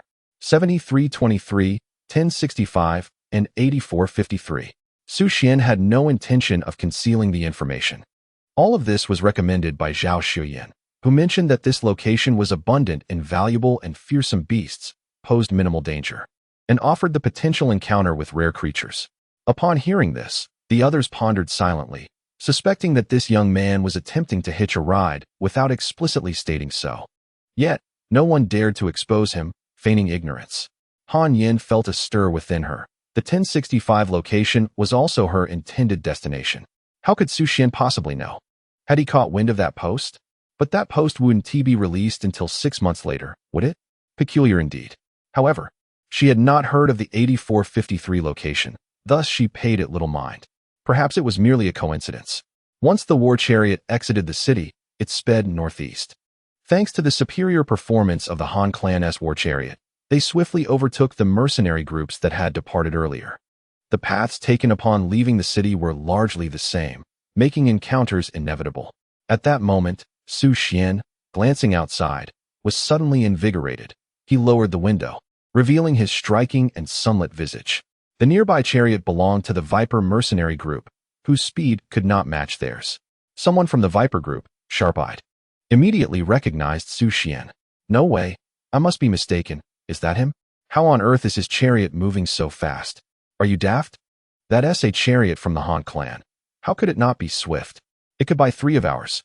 Why is he rolling down the window to look at us? Is he trying to provoke us? In an instant, the vehicle erupted into a cacophony.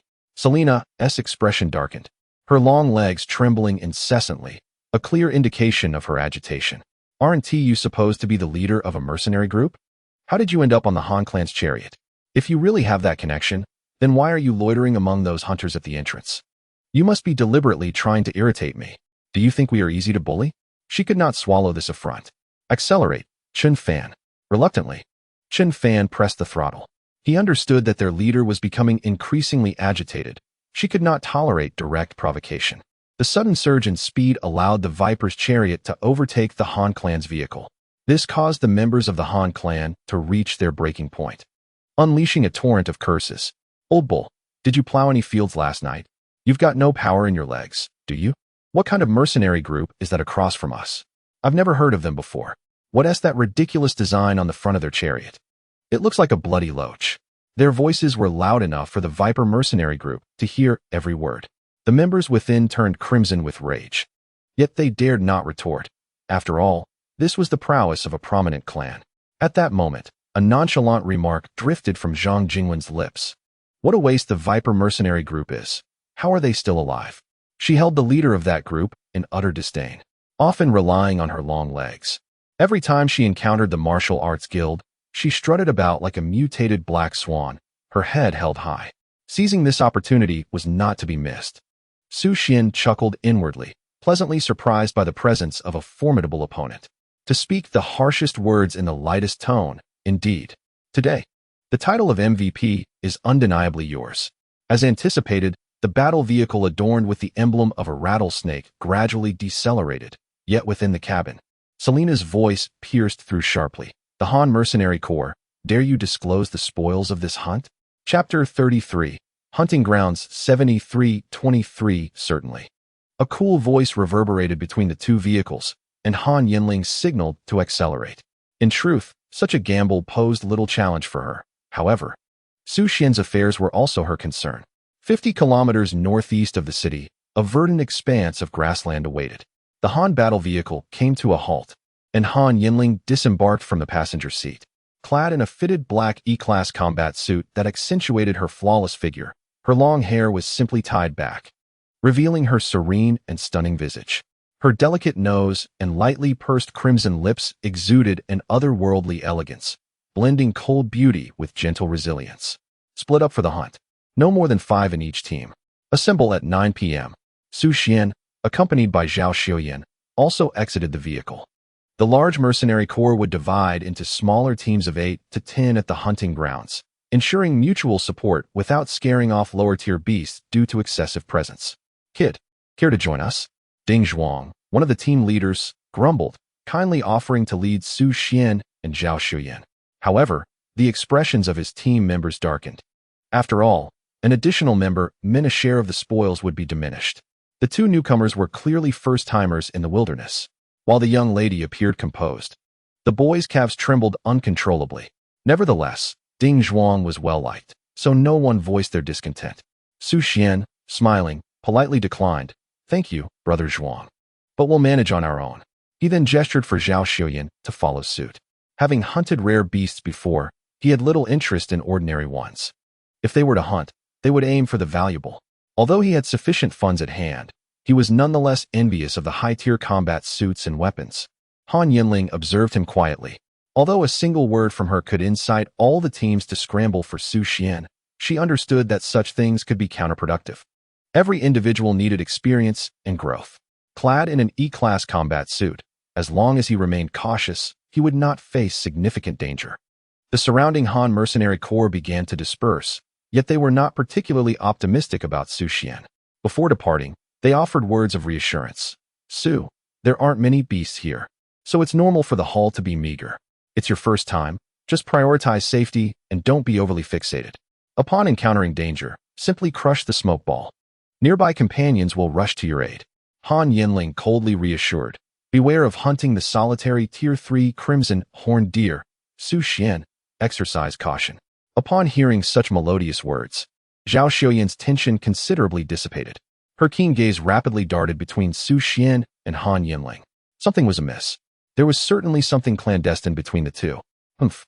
They constantly profess to be uninterested in romance. Who would believe such nonsense? It's obvious they have secretly shared information with Boss Han. They shouldn't think I am unaware. Su Xuan and Zhao Xiuyan chose a direction devoid of others.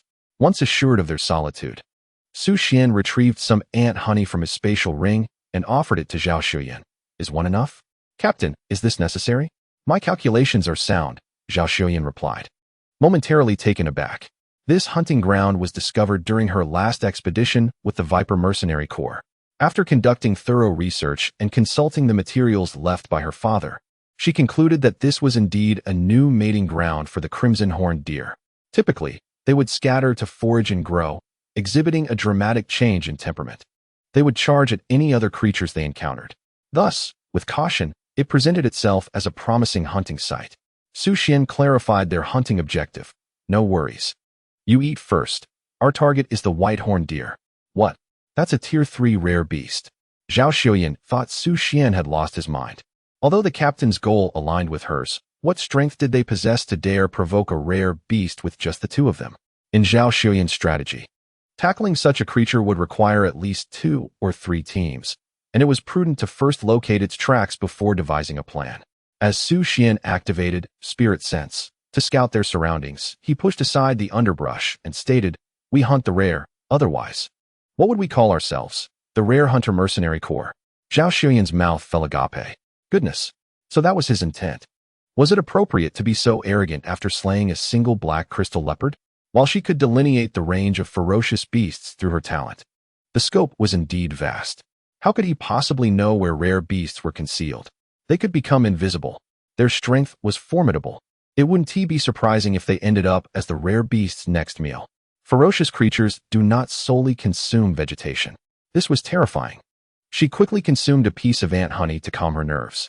Let us proceed in this direction, Su Xuan declared confidently. Spirit Sense had detected beastly fluctuations 150 meters away. Suddenly, a massive crimson horned deer appeared in their line of sight, its enormous form exuding a formidable presence in the morning sunlight. Its skin, a dark green hue, blended almost seamlessly with the surrounding foliage. Su Xuan unsheathed his alloy knife. Fixating on this Tier 3 beast, this creature bore a resemblance to an ordinary deer in shape. Upon closer inspection, however, it possesses numerous peculiar characteristics. Its mouth brims with sharp teeth, seemingly capable of effortlessly rending anything. The horns atop its head are not ordinary bifurcations, but grotesquely twisted in a sinister shade of crimson, exuding an ominous aura.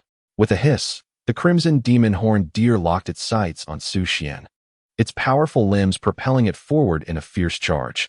"Be careful, it's a stag," Zhao Xiuyan exclaimed, her voice tinged with palpable urgency and fear. Only then did a sense of regret wash over her.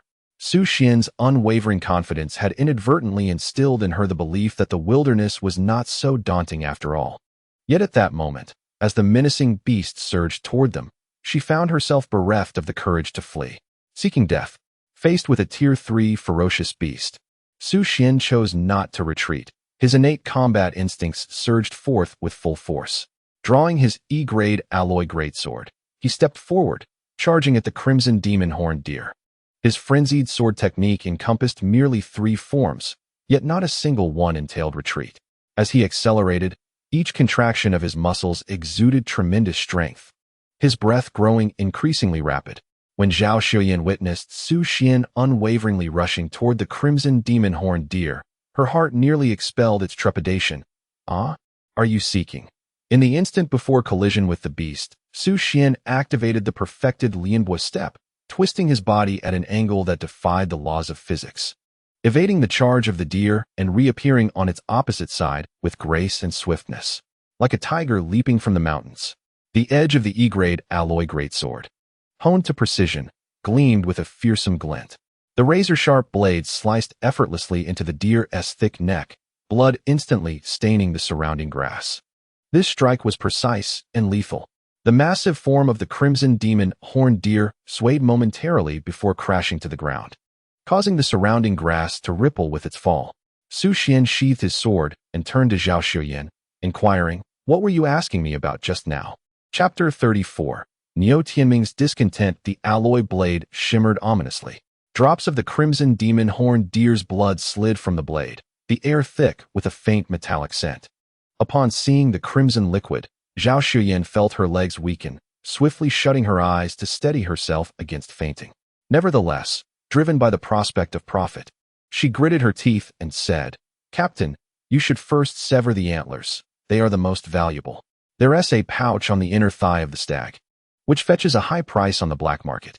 The materials harvested from a single crimson demon horned deer could cumulatively sell for over 400,000. After a mercenary group hunted it down, they typically opted to transport the entire carcass, significantly increasing its worth. Successfully hunting one per day would be quite commendable. All right, done. You can open your eyes now." Su Xuan promptly stored the entire crimson demon horned deer within his spatial ring. This was indeed the correct approach to hunting. Su Xuan mused that being single for so long had its advantages, and she eagerly opened her eyes to flatter him. "Wow, Captain, your speed is truly remarkable." Su Xuan felt that this was not exactly a compliment, yet he nodded nonetheless. Su Xuan noticed that the metallic scent of blood in the air had significantly diminished.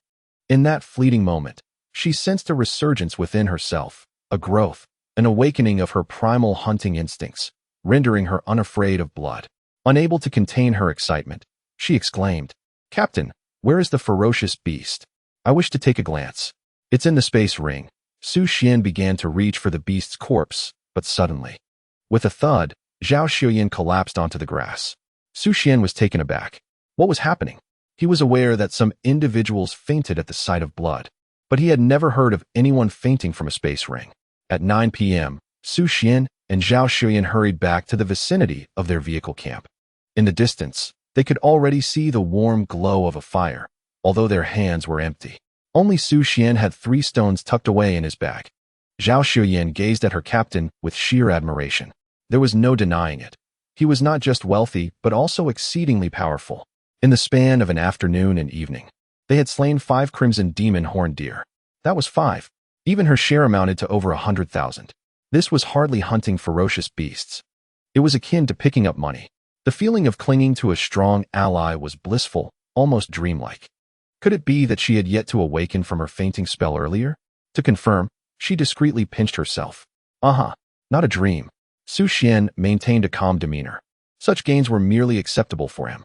Throughout the afternoon, he had instructed Su Xuan to search for rare ferocious beasts using the droppings of the beasts in the grass. Unfortunately, there were no leads. "Captain, what should we say if others inquire about our hunt?" Su Xuan asked, her nose slightly reddened, a sign of her innate ability at work.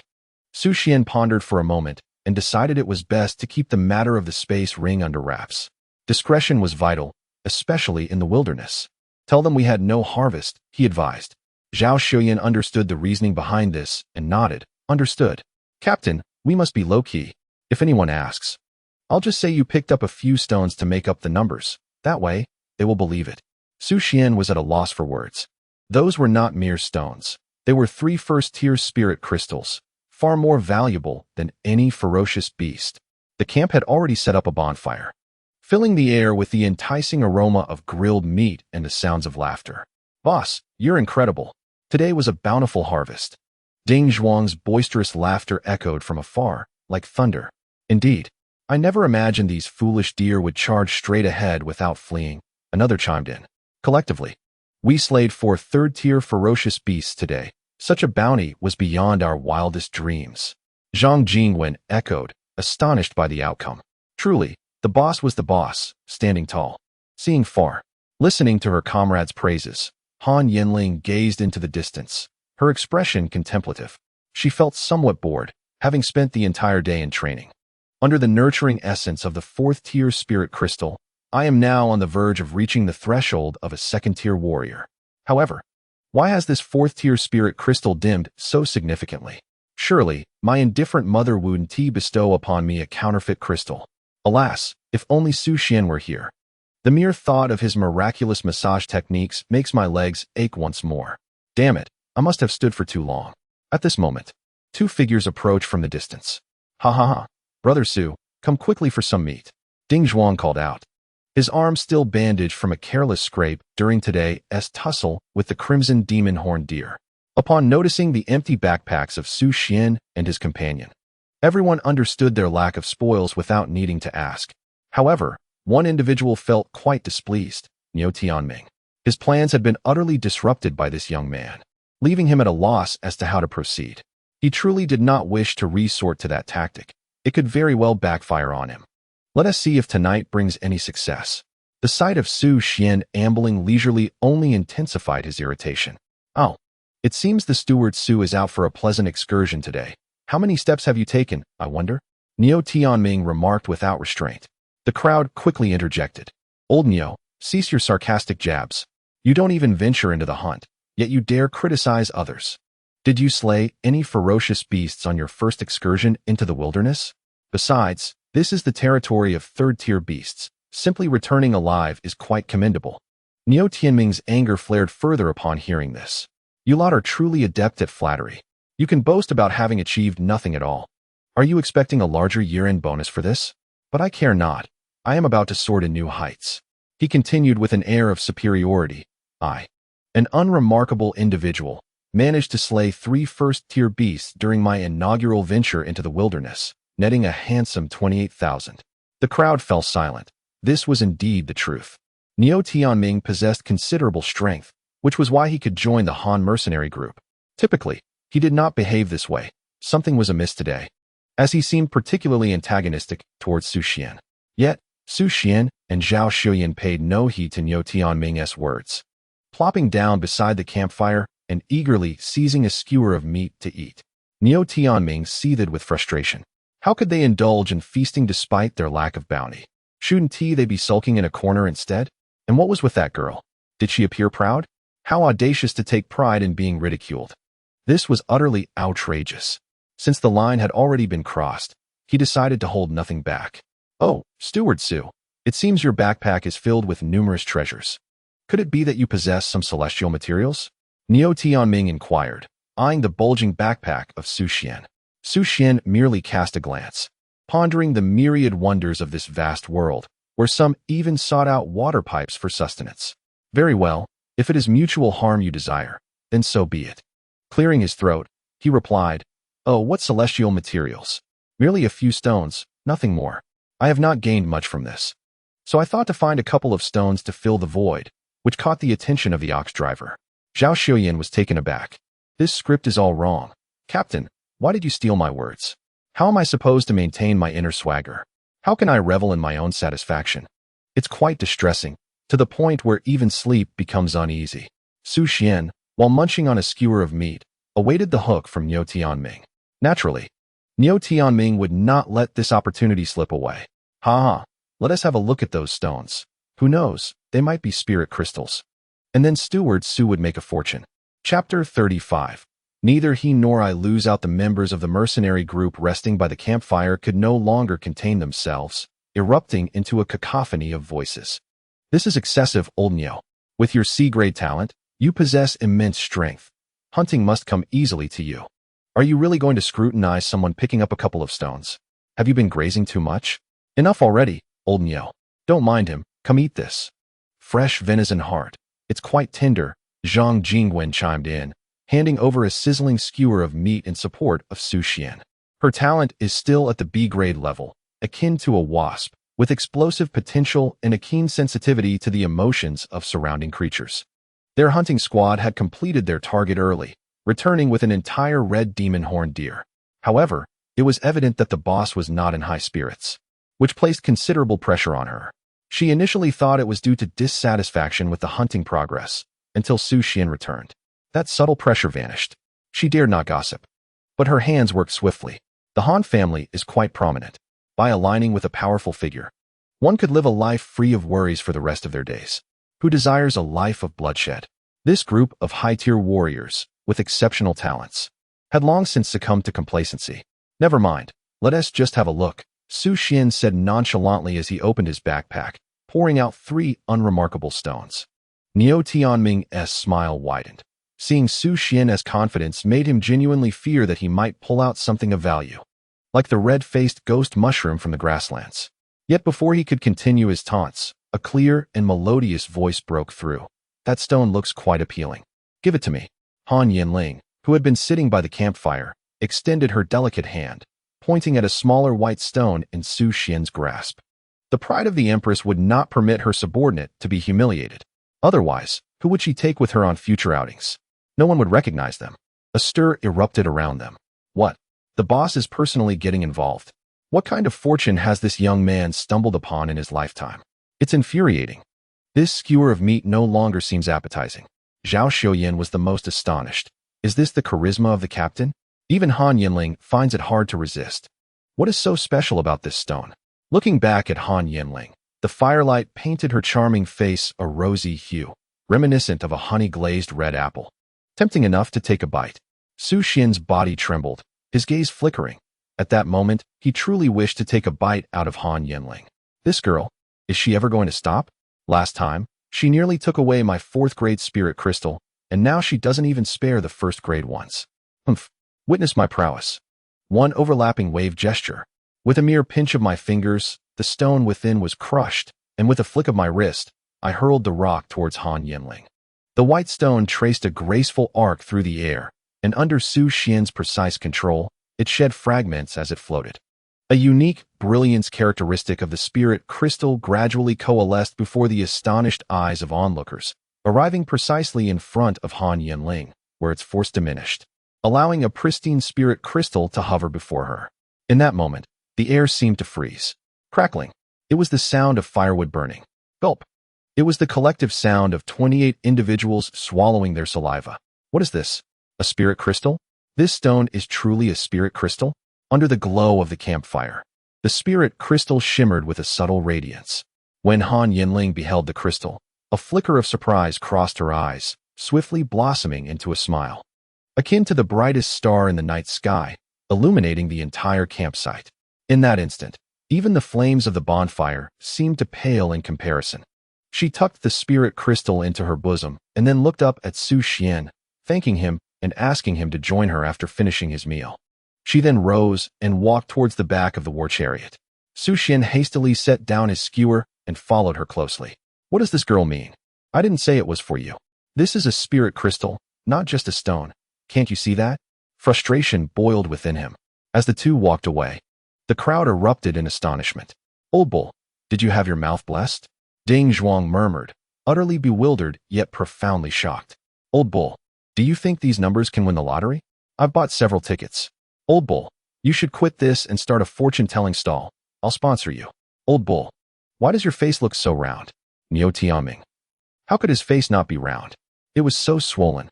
Is it really that easy to find a spirit crystal just by picking up a stone? What then is the purpose of everyone risking their lives to hunt ferocious beasts? It's disheartening.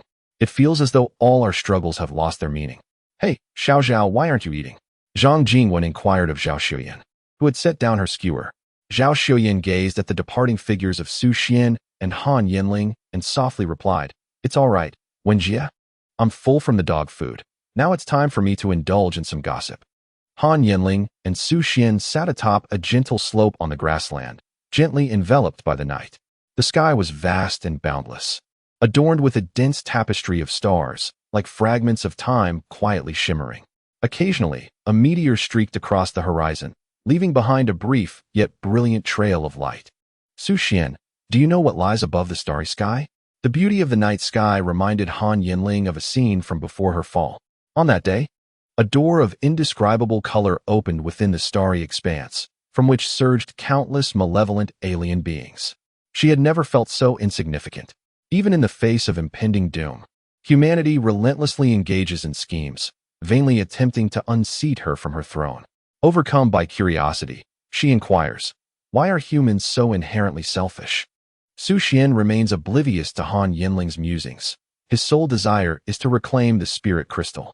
What lies beyond the stars? Is that truly a concern for someone with an annual salary of 3 million? Why not ask me how to save the world? Were it not for my inability to contend with the Han family, I would gladly showcase the Su family's martial arts to you. He retorted casually, weakness is the original sin. Han Yanling's beautiful eyes sparkled. This answer had indeed taken her by surprise. It is true, one is far too weak. Yet, how does one grow stronger? I have already reached my limits. Even with rebirth, I cannot confront those existences. Sigh, Perhaps it is time to enjoy life a little. Su Xuan, may I request a gentle massage for my legs? Han Yanling removed her battle boots, testing the waters. She believed Su Xuan must have a fondness for her legs, as he had previously expressed admiration for them. Consider it a small reward. Su Xuan felt a surge of irritation. As the youngest third-tier martial artist in the Huayu region, should he really be massaging the legs of a mere first-tier novice? Wouldn't that be a scandal if it got out? Is there no one around? Then I might as well relax my hand muscles. The night breeze grazed the prairie, the tips of the grass swaying gently, bringing a refreshing chill. Han Yanling revealed her smooth, slender calves and porcelain-like, fair feet. Under the moonlight, her skin appeared even more luminous, as if radiating a soft glow. Su Xuan encouraged himself internally. This must be a divine quality test for titanium alloy material. A minor temptation, hardly worth mentioning. As Han Yanling felt Su Xuan's fingertips brush against her, she gently closed her eyes, reveling in this tenderness he offered. Her countenance appeared exceptionally serene and content under the moonlight, a faint smile gracing her lips. Just the right amount of pressure in his hands. This favor should offset the cost of that spirit crystal, right? In this light, he surely came out ahead. Ah, how delightful.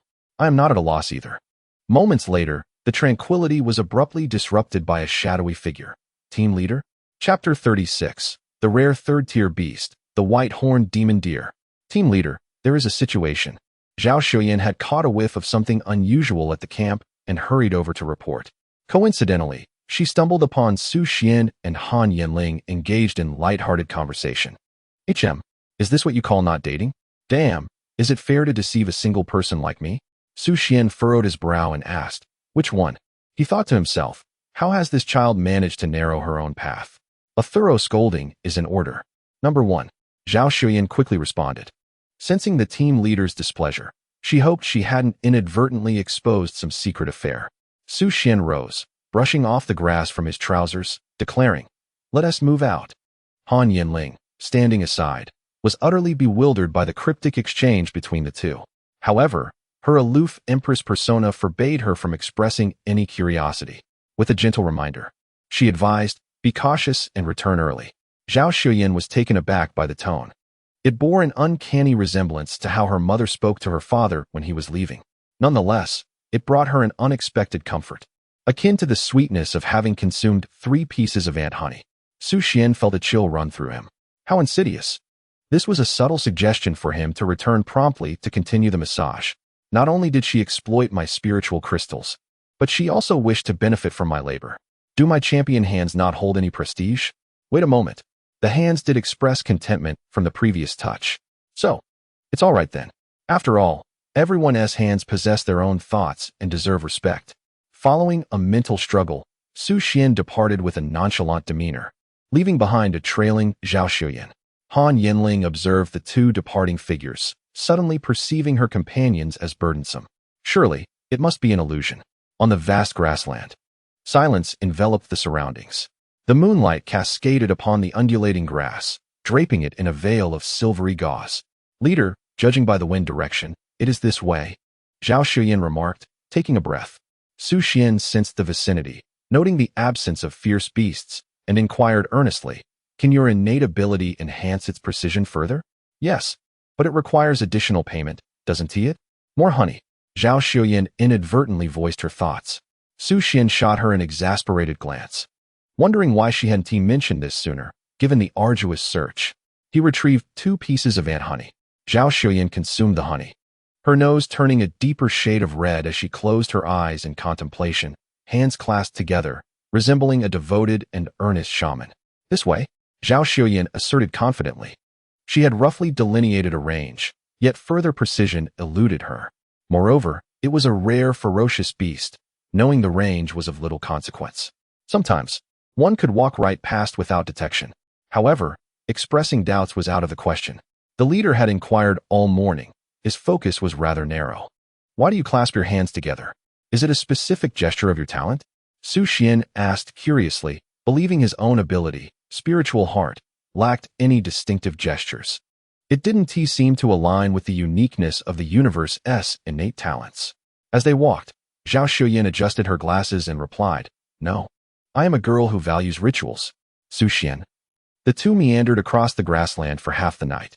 Not to mention rare ferocious beasts, they hadn't encountered a single ordinary third-tier beast. How many areas remain? Su Xuan inquired calmly during a brief pause to hydrate. Addressing Zhao Xiuyan, who was engrossed in her phone. Zhao Xiuyan glanced at the phone map and responded, "Leader, only 2 are left." They divided the area Zhao Xiuyan had marked into more than 10 smaller zones. Su Xuan navigated through these areas, weaving in an S shape according to the coverage of spiritual heart. He was nothing short of a human radar. 3 minutes later, Zhao Xiuyan gently suggested, "Perhaps we should let it go, Captain. We have gathered quite a bit already. There is no need." Suddenly, Su Xuan raised his hand to signal her to cease. Instantly, Zhao Xiuyan fell silent and halted in her tracks. The captain seemed to have detected the trace of a fearsome beast. The entire day had unfolded in this collaborative manner. Her abilities were limited, and she had no understanding of how the captain discerned the presence of the beast. She could only fervently pray within herself, "We must return alive. You have yet to pay our wages." Su Xuan narrowed his eyes, fixated on a clearing several hundred meters away. Visually, there appeared to be nothing there, yet his spirit sense was issuing frantic warnings. An exceptionally potent aura lingered in that vicinity. Su Xuan refrained from drawing his alloy-long sword and slowly approached that direction, seemingly oblivious to the looming danger. Coincidentally, a dark cloud obscured the moonlight, rendering the prairie beneath it akin to an infinite abyssal ocean. Suddenly, an almost imperceptible wave disrupted the tranquility of the night. The grass seemed to be swept away by an invisible force, carving a distinct path through the foliage. This visual phenomenon caused Su Xuan's heart to tighten. The creature, endowed with extraordinary stealth and swiftness, was advancing towards him. A solitary human, in its eyes, was merely a delectable offering. At the very instant the unseen creature was about to reach him, Su Xuan swiftly retrieved his alloy-long sword from his spatial ring. His leg muscles surged with explosive energy as he leaped into action, akin to a tiger emerging from the mountains. Bang! The clash between the two entities resonated like a collision of tempestuous forces, producing a deafening roar. The intense shockwave sent debris of grass flying, while the air rippled violently. Though Su Xuan's body leaned slightly backward from the impact, his grip on the sword hilt remained resolutely firm. Utilizing the momentum, he executed a flawless backflip and landed gracefully. Before him stood the fearsome beast, its presence imposing. It was indeed the rare third-tier beast, the white magic horned deer. This creature was not only rare but perilous, known for preying upon its kind and reigning supremely in the vicinity with its brutal and ferocious nature. Earlier that afternoon, Zhao Xiuyan had recounted the tale of a hunting party that had met a gruesome demise at its hands. The sole survivor had since laid down his blade, never to tread the wilds again, and became a bodyguard for a mid-tier family. The description aligned perfectly with the creature before him. Most striking were its silver-white antlers, which possessed an intricate and twisted form resembling gnarled wood, branching outward with each fork honed to a razor's edge. These silver antlers exuded a bizarre beauty and were astonishingly resilient, their hardness rivaling that of E-grade alloys. It is worth noting that Su Xuan's E-grade alloy could breach the defenses of fourth-tier beasts. At that moment, the clouds parted, and the silvery moonlight once again illuminated the prairie. The white magic horned deer was colossal, its muscles well-defined, and its entire body cloaked in a thick layer of grayish-white fur, which shimmered with a subtle silver sheen under the moonlight. The eyes were an abyssal black, reminiscent of the darkness within a chasm, revealing a sense of savagery and a thirst for blood. Su Xuan understood that he needed to resolve the battle swiftly, and it was imperative not to inflict excessive harm upon the creature's corpse, otherwise it would lose its value. With this in mind, he reversed his grip on the hilt, the blade now facing backward. "You wish to collide with me? Then let it be so." Wave of the cascade. Berserk blade technique. The fierce tiger emerges. Su Xuan roared internally, activating his perfected agility, doubling his speed from before. Clang. The system detected the host's self-created sword technique, A-class martial art. Cascade slash of the Berserk blade, minor accomplishment. Chapter 37. Breaking through with strength. Su Xuan disregarded the system's notification. The blade moved in harmony with his will. Boom. Another fierce clash erupted. His gaze was fixed solely upon the bizarre antlers of the white demon horned deer. The shockwave from their confrontation flattened the surrounding wild grass. Remarkably, this time, Su Xuan did not retreat. It was the white demon horn deer that faltered. As a Tier 3 rare ferocious beast, the white demon horn deer held a position of supremacy in this region, rarely experiencing such a loss. Moreover, it was currently in its breeding season. Enraged, infuriated, it let out a roar, its body emanating a crimson glow, its originally abyssal black eyes gradually turning red, resembling two blazing flames, striking terror in the night. Su Xuan suppressed the turbulent energy within him and charged again, defying the odds. Double wave of the cascade. Bam! Not sufficient. Then let us continue. Triple wave of the cascade. Gripping his alloy long knife tightly, he gave his all as the white demon horned deer charged forth, striving to overpower the beast with sheer force. Alas, it seemed that the ferocious beast was about to unleash its abilities. The cacophony of their clash and the creature's roar filled Zhao Xiuyan with both fear and astonishment from afar.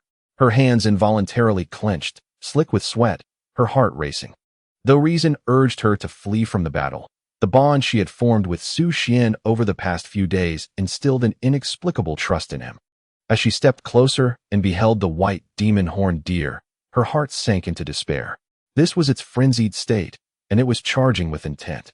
She recognized this special form of the rare beast, a state that amplified its strength exponentially. The Tier 3 martial artist hunting party had been mercilessly slaughtered by the beast in this very condition. Had it not been for their proximity to the city walls, that hunter would have had no chance of survival. Despair flooded her heart once more. Was there truly no one capable of putting an end to its rampage? Boom. The prairie erupted with a deafening roar, a powerful shockwave sending grass and debris flying in all directions. The collision reverberated through the ground, and Zhao Xiuyan could feel the subtle tremors beneath her feet, envisioning the scene of Su Xuan being sent flying, bloodied. Yet, in the next moment, a shocking sight unfolded before her eyes.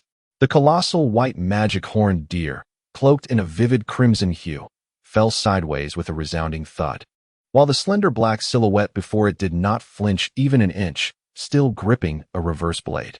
With a rush of grass and debris, the deer collapsed. Su Xuan took a moment to steady his breath.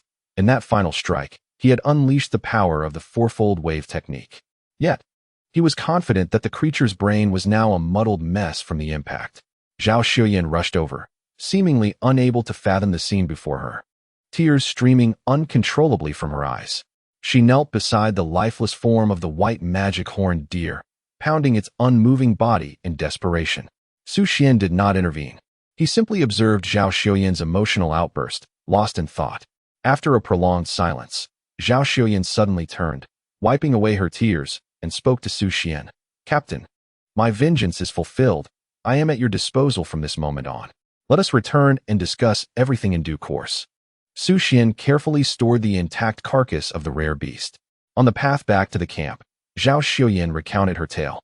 Her father, Zhao Hai, was the leader of the hunter squad, renowned for his unique tracking techniques that deciphered the trails left by ferocious beasts, leading to abundant bounties and unparalleled acclaim. In her youth, Zhao Xiuyan lived a life of comfort, aspiring to become a celebrated hunter like her father. Alas, during one fateful hunt, they were ambushed by the white magic horned deer. Her father perished on the spot, and the only survivor was the youngest uncle in the group. Overcome by terror, he recounted the gruesome details of Zhao Hai's death before her and her mother, causing her mother to faint and subsequently fall into a severe illness, leaving her in despair. Zhao Xiuyan herself developed a fear of blood, leading to the decline of their once prosperous household, perhaps driven by obsession and the remnants of her father's hunting notes. She awakened a rare C-class talent known as the sniffing mouse. Unfortunately, the immense resources required in the initial stages and her timid nature hindered Zhao Xiuyan from advancing beyond the first tier of martial prowess, until she encountered Su Xuan. During an outing with the Viper Mercenary Corps, she caught the scent of the white magic horned deer once more. On the journey, Su Xuan glanced at the weapon skills section of his system. A-class Waveblade Frenzy, minor completion. It seemed that the wave technique could indeed be integrated into weaponry. Was the minor completion due to his limited mastery of only 3 sword techniques? It appeared that the reward from the masked martial arts tournament was within reach. He was eager to discover the heights that could be achieved by combining the wave technique with B-class marksmanship. Zhao Xuan had regained her composure and began excitedly conversing with Su Xuan. Captain, how much do you think we could sell this white magic horned deer for? Could it fetch 1,000? Su Xuan shook his head. I am uncertain. The last time, the prices soared due to affluent ladies vying for the rare pelts. But this time, the selling price will likely be more modest. Zhao Xuan sighed. Indeed, when will I also become one of those wealthy ladies? Indulging in the joy of spending without a second thought? By the way, Captain, I shall forego my share of the proceeds from the white magic horned deer. Zhao Xuan added earnestly. Su Xuan felt a surge of amusement. She was perceptive. If you work diligently alongside me, all will be yours in due time. Suddenly, Zhao Xuan recalled something and pulled a small mirror from her pocket, then lamented skyward, alas. My face has grown rounder. Cursed calories. Su Xuan turned to see that indeed. Zhao Xuan's face had taken on a fuller appearance. Due to the high caloric content of ant honey and her low martial rank, she was unable to metabolize the excess energy. Realizing this, Zhao Xuan sighed in distress. Leader, what can one consume that is fatal yet virtually devoid of calories? Su Xuan pondered for a moment and replied earnestly, the grand visions drawn by the boss. Not only do they possess no calories, but they also absorb your excess heat. Zhao Xuan could only respond with a perplexed expression. At the war vehicle encampment, Han Yanling awoke from a light slumber, a sense of foreboding creeping over her. An instinct honed from her days as a top-tier expert. Everyone, wake up, she commanded coldly. What's wrong, boss? Zhang Jingwen inquired, rubbing her eyes. Count the number of personnel. Report, boss, we are down 3. Su Xuan, Zhao Xuan, and Niu Tianming. Suddenly, a chilling howl echoed nearby. The group rushed to peer out the windows, discovering a pack of 3-meter-tall Tier 3 ferocious beasts, the terror wolves, encircling the war vehicle. Their eyes gleaming with a menacing green light, plunging the atmosphere inside the vehicle into a state of grave tension. Damn it, aren't these beasts supposed to be at the 2,578 hunting ground? How did they end up here? We're doomed. Start the vehicle. The speed of the war machine may offer us a slim chance of survival. What if they charge at the vehicle? The materials cannot withstand such an assault. Despair washed over the occupants. Facing so many Tier 3 beasts, it seemed they would meet their end here. This was the harsh reality of the wilderness. Humanity hunted ferocious beasts. Yet ferocious beasts also hunted humanity.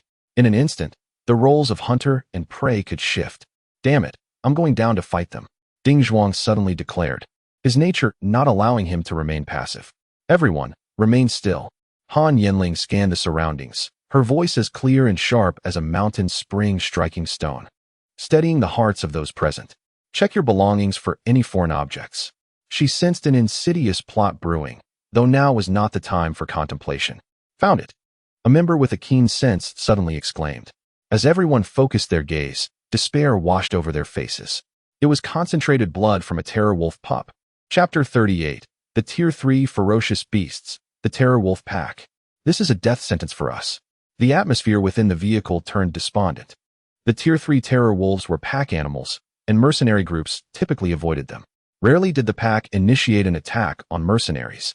Their only Achilles heel was the pups. There had once been a hunter with a stealth talent who attempted to poach a pup, and that time, he had succeeded. He thus garnered the admiration of the esteemed family, gaining permission to join their mercenary group. However, due to the faint trace of juvenile wolf blood that clung to him, he was detected by a pack of fearsome wolves in the wilderness, which relentlessly pursued the mercenaries until their complete annihilation. Presently, this vial exuding a slight metallic scent of juvenile wolf blood could lead the Han mercenary group to meet the same grim fate. Remaining composed, Han Yanling resolved to first mask the scent of blood and dispose of it. She understood that chaos was not an option at this moment. Without the provocative scent of wolf blood, there remained a glimmer of hope. Her greater concern lay in the possibility of subsequent attacks. They cast aside the carcasses of the crimson-horned deer. The team members in the vehicle displayed reluctance, as this represented their entire day as harvest from yesterday. Nonetheless, they recognized the wisdom in preserving their lives for future endeavors. Their resentment towards Niu Tianming was palpable. Su Xuan and Zhao Xuan were not even within the realm of suspicion. It was quite simple. Everyone was aware that these two had merely crossed paths by chance, lacking any motive to orchestrate such actions. Outside the vehicle, 3 to 5 third-tier ferocious wolves encircled each crimson horned deer's carcass, their sharp teeth embedded in the flesh, tearing at the muscle, with blood and remnants of meat splattering everywhere. The scent of blood pervaded the air, sending chills down one's spine. Each carcass was besieged by several wolves feasting upon it. However, as the essence of the juvenile wolf blood dissipated, the ferocity emanating from the wolves seemed to wane. The occupants of the vehicle quietly exhaled in relief, urging, "Boss, let us depart. The chances of escape are significantly higher now." Their murderous intent had weakened considerably. This was indeed an opportunity. Yes, in a few days, they could return to Han again. Although the captains remained silent, their formidable strength and personal means of survival were evident. Still, their expressions betrayed a flicker of temptation. No one mentioned Su Xuan and Zhao Xuan. At this moment, the night sky was shrouded in ominous clouds, the stars dimmed, resembling the final darkness before dawn. Han Yanling furrowed her brow, her deep black eyes shimmering with resolute determination. A trace of subtle concern flickered in her gaze, yet her voice was unwavering. Wait. She understood that without their battle vehicle, the survival chances for Su Xuan and Zhao Xuan in this wilderness were exceedingly slim, relying solely on the limited resources in their backpacks. It would be a challenge to return alive to the capital. This decision sent a chill through the hearts of her companions in the vehicle. They exchanged anxious glances. Han Yanling's gaze swept across each individual, her former imperial majesty asserting an undeniable authority. Her beautiful visage radiated an unassailable presence. She was acutely aware that the situation was not yet dire. In the near future, countless foreign beings would surge through the Stargate. In her past life, those she could trust were virtually non-existent. In this life, she did not wish to face it all alone again. Even in the depths of despair, she sought to diminish her solitude. Then let us wait a little longer. Su Xuan and the others are nearly back.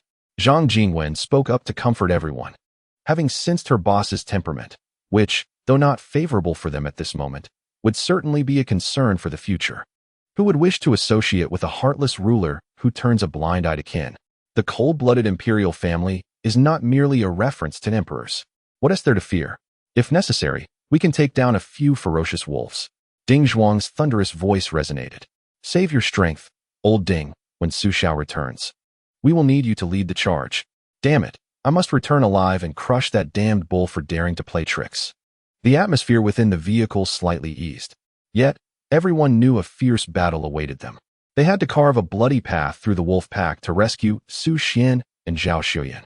Despite their immense displeasure, it was clear that the fault did not lie with Su Xuan and Zhao.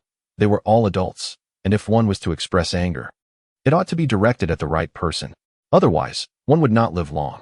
The sky was beginning to lighten. In the distance, two figures seemed to emerge on the horizon. The previously calm pack of ferocious wolves grew restless once more. Team 2 took the lead, with Ding Zhuang at the forefront, clearing a path while Team 1 stood ready as backup. Han Yanling began to methodically devise their tactics. Understood. Zhang Jingwen and Ding Zhuang responded in unison. Teams 3 and 4 followed suit, keeping an eye on the flanks. Their objective was not to kill but to disrupt and hinder, while Team 5 remained as support. Understood. The leaders of the other 3 teams echoed in low tones. No, boss, we must retain a team to ensure your safety. Zhang Jingwen interjected quickly. Although Han Yanling's tactics were sound, she was presently the weakest in the group. Han Yanling flatly refused. I will remain with you in the vehicle. The Valkyrie's talent has explosive potential. All right then. Zhang Jingwen suddenly recalled that Han Yanling possessed an SSS talent, and in her Valkyrie state, her physical attributes were enhanced by more than double, resulting in a substantial increase in overall strength. One should not underestimate such a significant boost for martial artists. Enhancing strength in the later stages is exceedingly difficult. Thus, the value of enhancement-type talents is beyond comprehension. Her mother had once repelled 2 beast tides under the title of Ice Element Empress, founding the colossal Han family.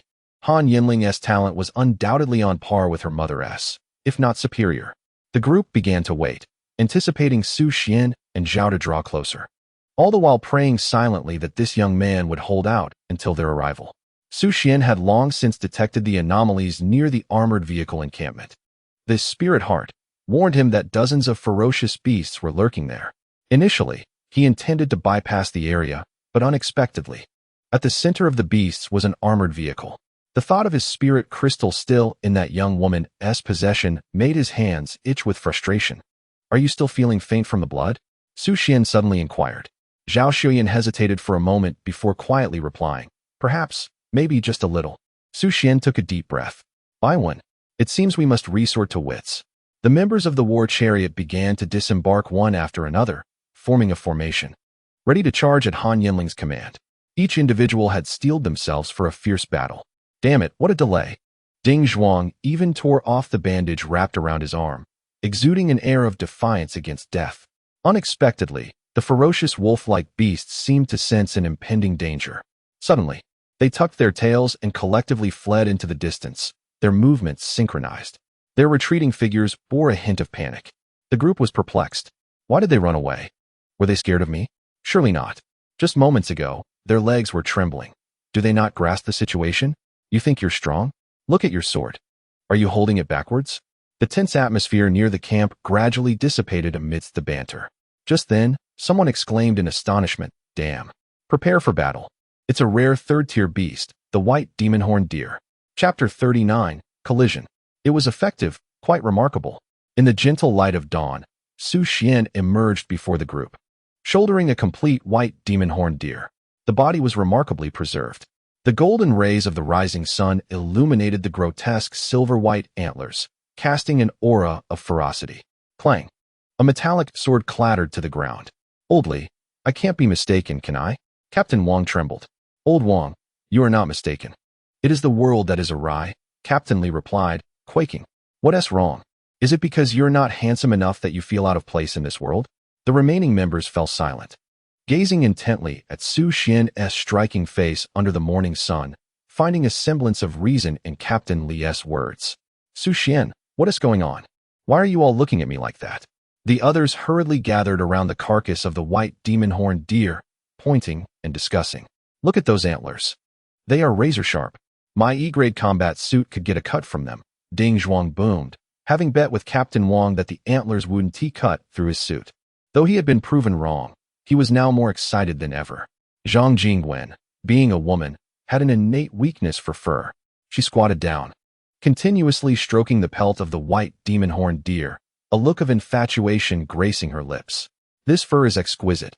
I can't stop touching it." Zhao Xuyan chuckled to herself nearby. She had once shared the same fascination.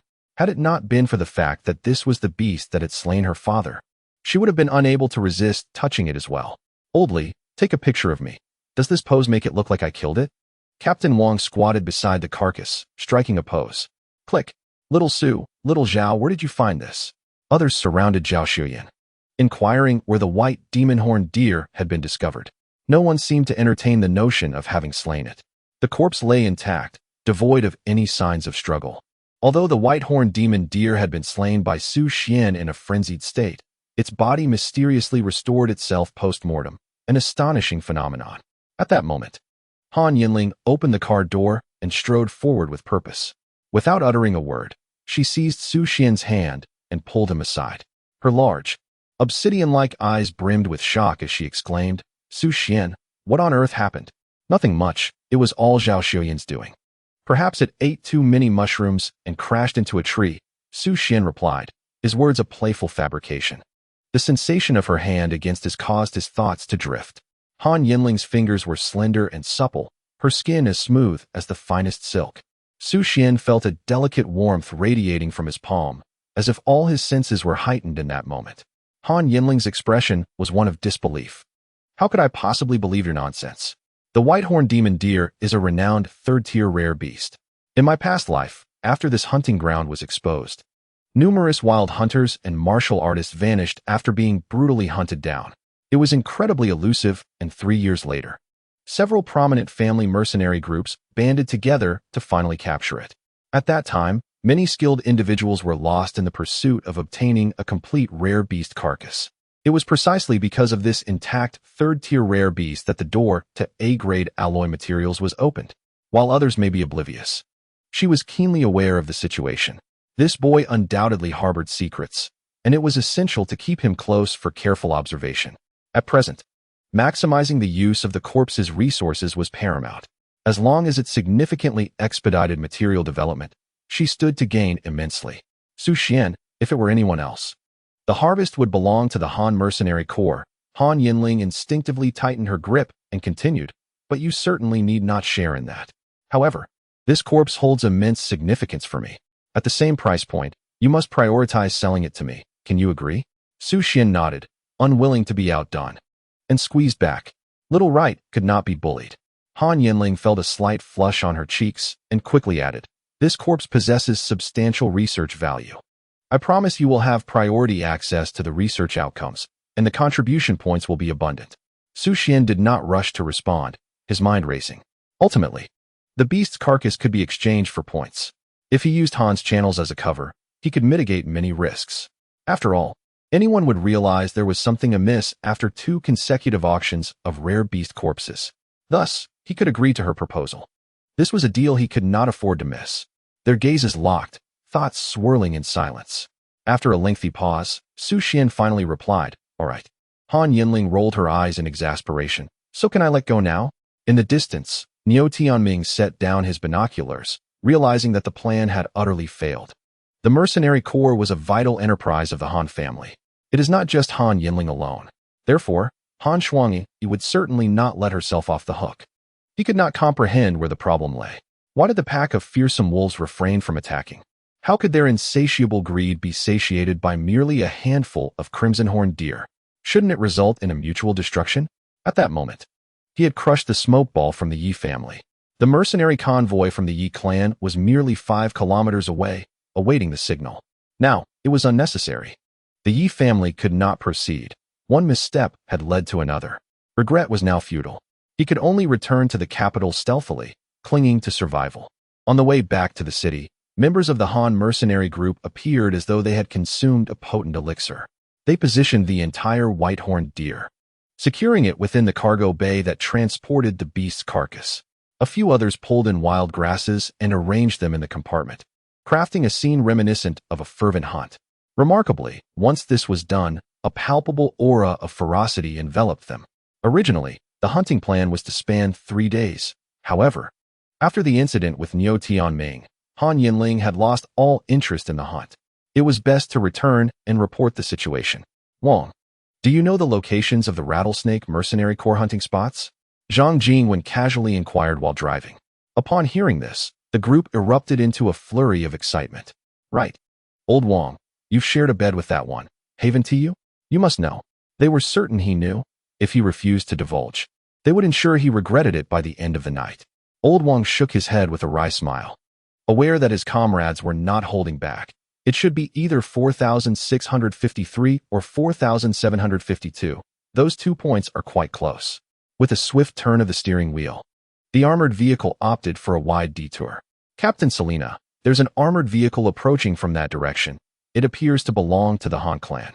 Upon hearing this, Selina's heart soared with joy. Their team had achieved remarkable success during this hunting expedition, having slain 5 third-tier beasts and 2 second-tier ones within a day and night. Such a bounty would be considered extraordinary among noble mercenary clans, and it precisely met the points required for her desired martial skills. They dared to come. It was the perfect opportunity to show them. Opening one side of the cargo bay, the captured beasts were displayed prominently. Did you hear that? Selina sneered. The members of the Rattlesnake Corps gathered around, also preparing to return to the city, and could not help but feel a surge of competitive spirit at her words. Chen Fan, seasoned and perceptive, assessed the slowly approaching vehicle and confidently remarked, Captain, the dust kicked up from their vehicle is minimal. Their haul must not be significant. Selina struck a pose beside her vehicle, lifting her chin defiantly. Want to showcase your bounty? Not today, regardless of who comes. Chapter 40. Citywide tour. As the Han armored vehicle drew closer, its speed diminished drastically. When the 2 vehicles ran parallel, they nearly came to a halt. At that moment, a loud bang resonated as the side of the Han vehicle's cargo bay opened, revealing the scene within. The Rattlesnake Mercenary Corps? Is that a white-horned deer? Good heavens! How could anyone dare to tame a third-tier rare beast? Run! It was uncertain who shouted first. Members of the Rattlesnake Mercenary Corps, terrified, scrambled for safety, creating a rather comical scene. I couldn't contain my laughter. It was simply too amusing. I exclaimed, "I can't take it anymore," loudly. "Help me up. I'm laughing so hard I'm about to lose my breath." The onlookers from the Han family's war chariot were in stitches, their laughter echoing. Even Han Yanling allowed a slight smile to grace her lips. This group of mercenaries constantly danced along the precipice of life and death. Though they earned handsomely, their nerves were always taut. A moment of levity was beneficial for them. To my surprise, the one with the mad legs turned out to be her, Selena. After the Han family's chariot had distanced itself, Selena's long legs trembled uncontrollably, her specially crafted alloy boots almost buzzing with the intensity of her agitation. Having grown up without enduring such humiliation, she found herself at a loss for how to cope. "Forget it, Captain, don't take it too personally. After all, they are a prestigious mercenary corps, not to be trifled with," Chun Fan consoled her softly, patting her shoulder. Other members of the team chimed in, adopting a relaxed attitude. "Besides, they did indeed acquire a third-tier rare beast. Our defeat is not unjust." It was a harsh reality. Encountering such a creature was challenging, and killing one even more so. If one was outmatched, it merely underscored the vast difference in strength. Selena pouted and remarked softly, "Chun Fan, is a third-tier rare beast really so easy to kill? I didn't see a single wound." Chun Fan furrowed his brow in thought for a moment before replying, "I don't know. Perhaps it was merely scavenged. Their luck is truly remarkable." Suddenly, a member of the Rattlesnake Corps quietly inquired, "Brothers, who is Su Xuan?" Upon hearing that name, Selena felt a surge of anger. It was all his fault. She had been ridiculed daily because of him and now wished to crush him underfoot. What? Wasn't that little brat just in the vehicle? The interior of the door said, "Picked up by Su Xuan, Rattlesnake member." On the 88th floor of the Warrior Guild, surrounded by lush greenery and fragrant flowers, Long Gong sat across from Han Yanling. Rising, he personally poured her a cup of tea, its aroma wafting through the air. "My dear niece, you must promise me this time. I beseech you, uncle." Han Yanling pursed her red lips and replied, "Uncle Long, I have other uses for the corpse of the white magic horned deer." A flicker of displeasure crossed Long Gong's eyes, yet his tone remained warm. "How about this? I will borrow the corpse from the Warrior Guild for 3 days, and during this time, I will pay you 2 million as a borrowing fee." Han Yanling twirled a strand of hair, a gesture she often made while contemplating. After a moment, she inquired, "Uncle Long, what do you intend to use it for?" A smile crept onto Long Gong's lips as he replied, "My dear niece, the masked warrior competition is set to commence the day after tomorrow. Yet the ratings have been plummeting recently. The reasons are simple. On one hand, several third-tier warriors have perished in previous events, casting a shadow of negativity, leading many popular contestants to withdraw. On the other hand, an underground casino has launched an unrestricted live broadcast of life and death duels, which has garnered significant popularity. Therefore, I intend to utilize the corpse of a rare beast for a citywide parade to elevate the hype. After all, in response to the federal authorities' intentions, the Masked Warrior Tournament also includes segments where combatants confront ferocious beasts, allowing for a certain degree of casualties." Han Yanling nodded. This condition was quite favorable, especially since resources were currently scarce. However, she could not make decisions on behalf of Su Xuan. Thus, she turned to Su Xuan, who was aimlessly wandering about without a hint of professional demeanor, and coldly inquired, "Butler Su, what are your thoughts?" Long Gong was taken aback. This was an attempt to indirectly refuse through Su Xuan. The Han family certainly did not lack funds. However, their martial arts guild desperately needed the attention that the rare beast could bring. Moreover, the corpse was preserved in such remarkable condition. If those research fanatics from the prestigious academies caught wind of it, they would certainly not let it slip away. Just as she was considering offering more money, Su Xuan unexpectedly responded, not even bothering to glance away from the flowers and plants. "You handle it as you see fit. I trust your judgment." Han Yanling. Long Gong. Who exactly is the butler? Outside the 5th ring of the capital city, in the 1st floor of Building 33, District 12 of the Tunglong Garden, Zhao Xiuyan pushed open the door. The room was modest, furnished only with basic necessities. "Mom, I'm back." The interior was dimly lit, as is often the case in lower-level housing. Logically, as a martial artist, Zhao Xiuyan should not be living in such conditions. even if she were to take on the lowest-paying tutoring jobs in affluent households. Nonetheless, Zhao Xuyan was unconcerned. In the room, a woman struggling to rise from the bed, where she had been watching television, exclaimed excitedly, "Yuan, you're back. That's wonderful. Are you hungry? I'll make you something to eat." Zhao Xuyan's mother, Wang Fengrui, once a petite beauty with an alluring appearance and figure, now bore the signs of fatigue from long-term illness. After becoming a martial artist, Zhao Xuyan had consulted professional doctors, who informed her that her mother's condition stemmed from psychological distress. Thinking of this, she hurriedly helped her mother sit up, grasping Wang Fengrui's dry, fragile hand. "Mom, there's no need. Just look at my face. It's quite round and shows no signs of malnutrition. Also, Mom, I have good news for you. But you must promise me not to faint when you hear it." Wang Fengrui scrutinized her daughter's face, noticing no signs of hardship, which eased her heart considerably.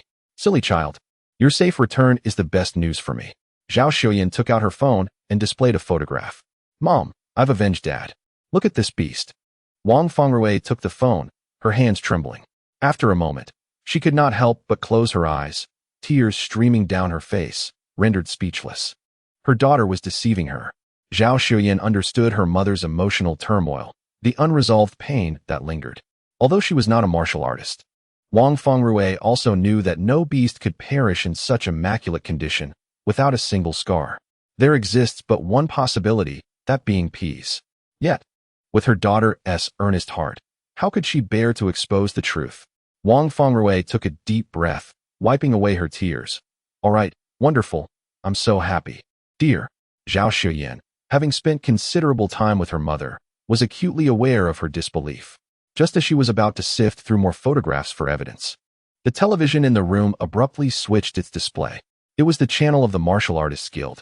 Moments ago, it had aired a romantic tale between a martial lineage warrior and an ordinary civilian woman, garnering significant attention. Suddenly, the image flickered, revealing a massive, grayish-white beast that dominated the entire screen. Its menacing antlers seemed poised to reach out from the television. A resonant voice announced with vigor, a once-in-a-decade event. The Han Mercenary Corps has successfully hunted the rare third-tier beast, the white magic horned deer. It will soon parade throughout the city. Viewers at home should take note of the following route. This event is exclusively sponsored by the Masked Martial Artists Convention. Defending humanity's home, we are martial artists. The new session of the Masked Martial Artists Convention is about to commence.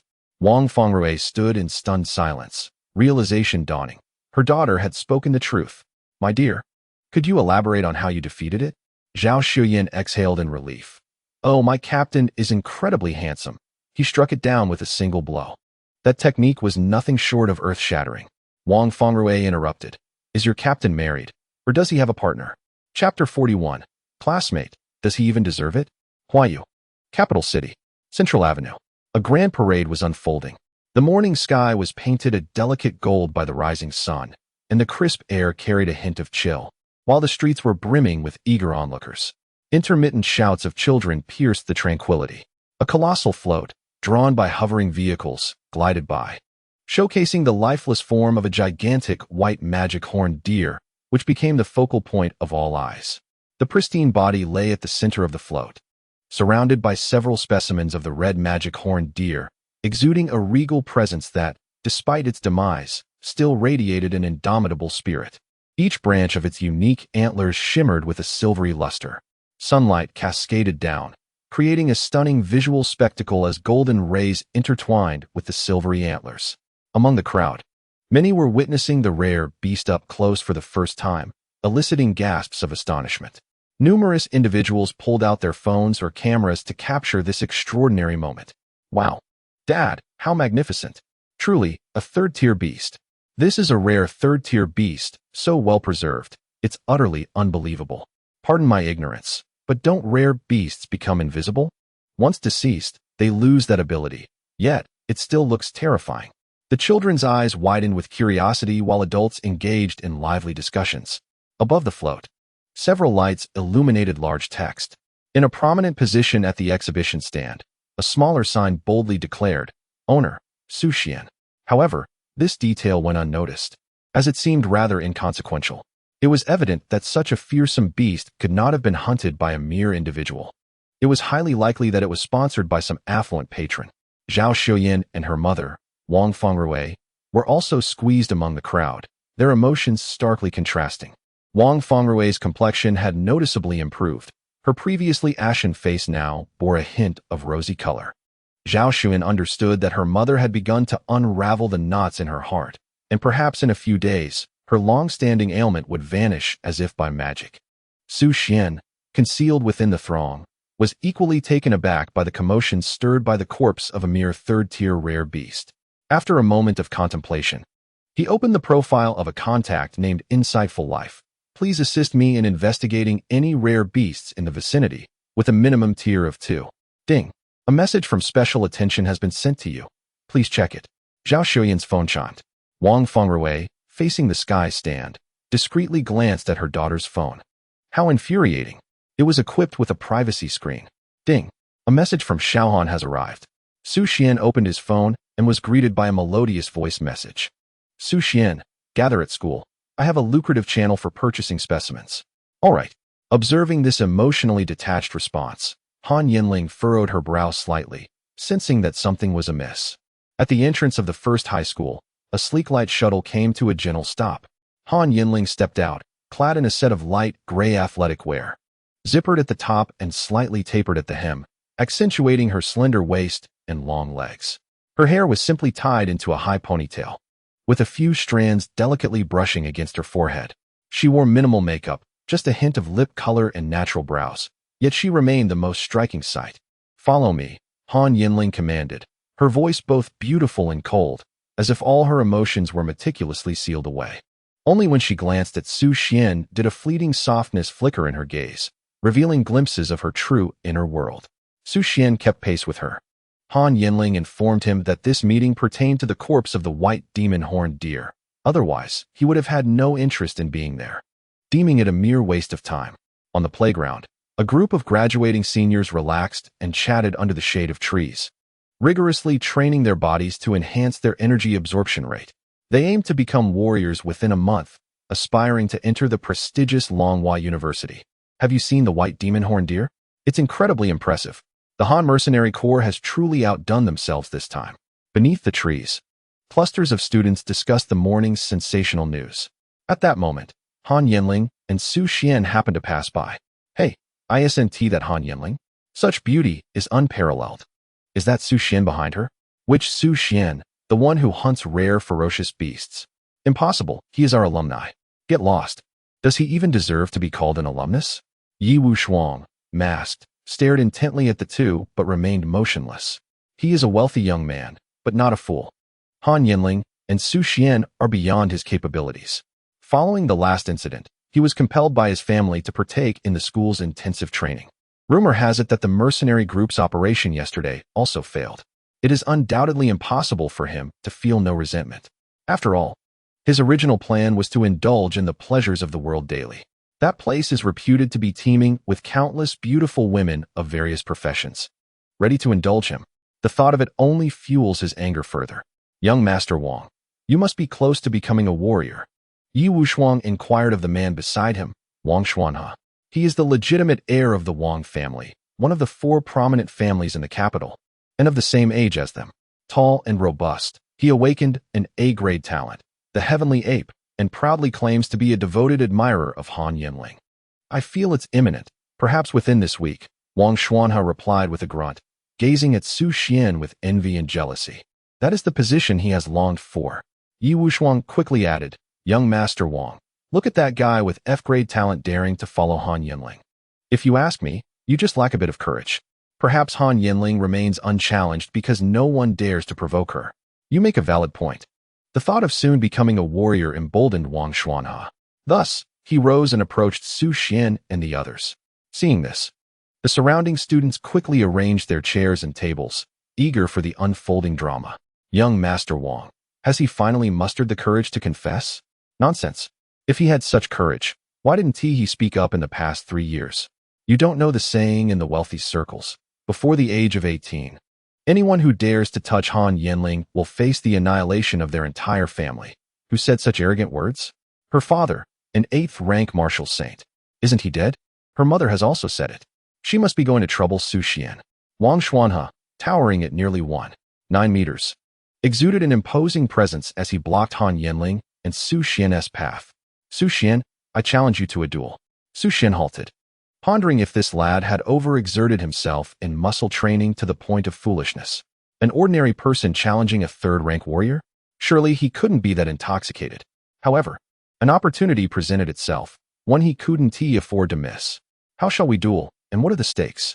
Chapter 42. The stakes: if I win, you leave. Do not follow Miss Han again. Wang Xuanhe, sensing Han Yanling's icy gaze, felt his voice tremble involuntarily. A chill washed over him. At that moment, he regretted his words, yet it was too late to retreat. Su Xuan nodded, a hint of a smile playing on his lips as he inquired, "What if you were to lose?" Wang Xuanhe pondered for a moment before replying, "Then I shall give you 200,000. Su Xuan considered this and deemed the appearance fee rather meager. He then retrieved a small box from his pocket and produced a third-level spirit crystal. Without stakes of this caliber, one should refrain from speaking. The pale blue third-level spirit crystal flickered in Su Xuan's palm, emanating waves of spiritual energy. Wang Xuanhe was taken aback. Is that truly a third-level spirit crystal? We've only been given a few second-level spirit crystals at home for a month's training to help us advance as martial artists. You casually pull out a third-level one. Why start with such a powerful wager? The surrounding classmates were equally astonished. What on earth? Is that really a third-level spirit crystal? Am I seeing things? How can the Han family be so affluent? What qualifies Su Xuan to possess a third-level spirit crystal? Surely, there must be some exchange involved, after all. It's a tradition in her family. Several girls expressed their displeasure, grumbling, "Beauty is acceptable, but why must you be excessively stunning? It leaves no room for others to thrive." With an air of aloofness, Su Xuan had, throughout her 3 years of high school, made no friends among the girls, nor had she even exchanged words with them. Wang Xuanhe's face turned a deep shade of crimson. After a brief interval, he made his decision. Fine. Though his personal assets, combined with the second-level spirit crystals bestowed by his elders, fell short of the value of a single third-level spirit crystal. It was clear that this young man was audaciously betting against himself. Yet, how could an F-grade talent contend with an S-grade talent? Was it merely based on looks? Even if he were to lose, would Su Xuan dare to demand money from him? Did she possess the capacity to do so? What was the Wang family in comparison to his own? He then turned and strode towards the central combat platform. The onlookers from noble families erupted into a cacophony of chatter. This is serious, a wager of 100 million right from the outset. We humble folk can hardly fathom such stakes. Shut up. Do you even consider yourself humble? Didn't your father just secure a multi-billion business deal? Even a profit of several million would be commendable. But why is Wang Xuanhe so confident? An A-grade talent like him has a strength enhancement. I scarcely know how he could lose. Where did that third-level spirit crystal come from? Yi Wushuang's face, already flushed from a recent slap from his uncle, turned crimson once more. He was aware of the source of Su Xuan's spirit crystals. He had undoubtedly traded away numerous valuable items for that jade pendant. A third-level spirit crystal under the protection of the Han family. I am a complete fool. However, soon enough, others around him shared in his folly. A wave of excitement coursed through the air. On the combat platform, Wang Xuanhe was brimming with confidence. An A-grade talent could utilize their abilities even before becoming a martial artist, and activating such a talent would provide a considerable strength enhancement. He only needed to temper his strength during the match, ensuring he didn't accidentally strike Su Xuan down with a single blow. Nevertheless, one must never underestimate an adversary. Especially, Han Yanling was watching from the side. Now, it is my moment to shine. Tianyuan. A white silhouette of a monkey emerged from Wang Xuanhe's body, crouching slightly, fists clenched, signaling an imminent burst of energy. The teachers and instructors standing at a distance were taken aback. They noticed the unfolding spectacle, yet none intervened. These students had graduated. This was merely extracurricular training. Wang Xuanhe was serious, unleashing his ultimate move right from the start. This was entirely different from their usual sparring, devoid of any restraint. Surely, he wouldn't kill him, would he? Just then, Wang Xuanhe's foot struck the ground, causing cracks to form in the tiles. Take my punch. In his line of sight, Su Xuan remained unmoved. I must be too swift for him to react. He threw a punch. A fierce gust of wind from the punch surged towards Su Xuan's chest. Then, crack. A figure was sent flying accompanied by the sharp sound of breaking bones. Bang! Wang Xuanhe crashed heavily outside the fighting arena, wailing in agony. A moment of silence enveloped the crowd. The scions of noble families gaped in disbelief. The teachers and instructors widened their eyes. Only Han Yanling and Su Xuan remained composed, seemingly unperturbed by the outcome. Su Xuan stepped down from the stage, helping the writhing Wang Xuanhe to his feet, asking, "Wang Xiao, how are you? Ready for another round? My E-grade combat suit can withstand ordinary third-tier ferocious beasts. What gives you the right to strike me?" Wang Xuanhe's forehead glistened with beads of sweat, trembling all over. You cheated. You were wearing a combat suit." Su Xian's expression shifted, quickly responding, "Oh dear, my mistake. How about I take off the combat suit, and we have another match? This time, I'll let you use both hands. What do you say?" His expression was entirely sincere, as if genuinely remorseful for his earlier actions. The teachers and instructors could no longer contain themselves. Was the issue really the combat suit? This lad was clearly a martial artist of no insignificant rank. Keep pretending. Get lost. Don't expect me to pay for this. Just you wait. Wang Xuanhe spat out a fierce retort, as if it were a joke. How could he afford a third-tier spirit crystal? Han Yanling's long brows furrowed slightly as she approached Su Xuan. Before Su Xuan could speak, a melodious voice like a clear spring resonated. "Transfer the funds to my card." She had little patience for these privileged youths. They often bullied ordinary classmates, relying on their illustrious family backgrounds. In her previous life, upon becoming the Empress, she had issued strict orders against bullying in schools. Yet, it was futile. Families protected one another, creating an insurmountable barrier. The only one she could truly restrain was her brother, Han Yanling. Coincidentally, she was in need of funds these days. Su Xuan hesitated to ask. She did not. Casting a glance at the defeated Wang Xuanhe on the ground, she turned to leave. Before the surrounding students could comprehend, a more commanding voice echoed, "Su Xuan is mine." Su Xuan? Surrounding students. "Teacherly, is Su Xuan from your class? Has he become a martial artist already?" The teachers inquired of Su Xian's former homeroom teacher. Teacherly was taken aback. Just a few days ago, he was not a martial artist. He had only recently awakened his talent, and it was only F grade, as you all have seen. Suddenly, several instructors from the military interjected. It's quite normal. The military possesses various secret techniques that enable rapid ascension to martial artistry, even utilizing F-grade talents, though they are forever capped at the third tier. It seems the military indeed has a wealth of talent. Otherwise, they would be unable to withstand the onslaught of ferocious beasts, lamented an experienced veteran educator. He had guided many students. And for children from humble backgrounds aspiring to become martial artists, enlisting in the military was often the sole path available. However, it was rare to hear of anyone returning alive. A profound silence enveloped the room. The officers remained taciturn, for there was an unspoken truth lingering in the air. Such secret techniques, even with the use of precious materials to prolong life, could not extend one's existence beyond the age of 25. Chapter 43. Wan Hong on the way to the principal's office. Han Yanling suddenly spoke. "The funds from the Wang family. May I borrow them for now?" She felt a twinge of anxiety. It was her first time asking for money in her 2 lifetimes. Su Xuan appeared somewhat distracted and interjected, "It matters not. Take it and make use of it." He understood that although the Wang family was substantial, they would not simply hand over money. His primary motivation for this action was to preemptively quell any ensuing disputes, to avoid escalating conflicts from minor to major. At times, establishing one's status is straightforward. One either showcases their prowess or their wealth, or, ideally, both. What I intended to convey earlier was that Han Yanling, walking ahead, her exquisite visage tinged with a slight blush, spoke in a crisp tone. She wished to express that although he was the steward, she would not confine his freedom. Su Xuan candidly interrupted, "I comprehend. No need for explanation. What you value is not me, but my wealth." Han Yanling. In the principal's office, Principal Qi welcomed Han Yanling into the spacious reception area. "Classmate Han, what brings you here?" Han Yanling got straight to the point. "Principal Qi, do you have contact information for Wan Hong, the researcher from Longhua University?" Had she not been accompanied by Su Xuan, she would not have dared to broach the subject. Just this morning, when she encountered the Mad Legs, despite being somewhat familiar with the subordinate from her previous life, she remained uncertain how to initiate a greeting.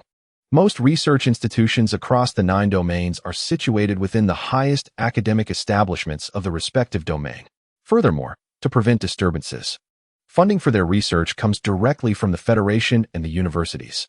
Consequently, most research projects are highly confidential, making it exceedingly difficult to obtain contact information for internal researchers. Principal Chi pondered for a moment. I do, but you are aware of the regulations. External parties are not permitted to contact researchers proactively. Wan Hong is an exceptionally talented researcher, much like Su Xuan in his earlier days. However, back then, Principal Chi wielded considerable influence over the school. Defying the odds, Wan Hong completed her studies in the liberal arts program, ultimately entering Longhua University with top marks in her field. She specialized in the study of ferocious beast alloy materials, achieving numerous accolades. Despite her exceptional intellect, her reclusive nature and fiery temperament have alienated many in the upper echelons of society, relegating her to a modest research facility. Nevertheless, during festive seasons, she treats herself with gifts, and maintaining her contact information serves as a means of gratitude, though she has never utilized it. Han Yanling nodded. Confirming that she had indeed found the right person, matters would progress swiftly. Initially, she had planned to reach out once she entered university, but time was of the essence. It was imperative to study the corpses of ferocious beasts promptly to expedite human scientific advancement. President Chi, you should inquire if she requires 2 complete specimens of rare ferocious beasts. A flicker of realization sparked in President Chi's mind.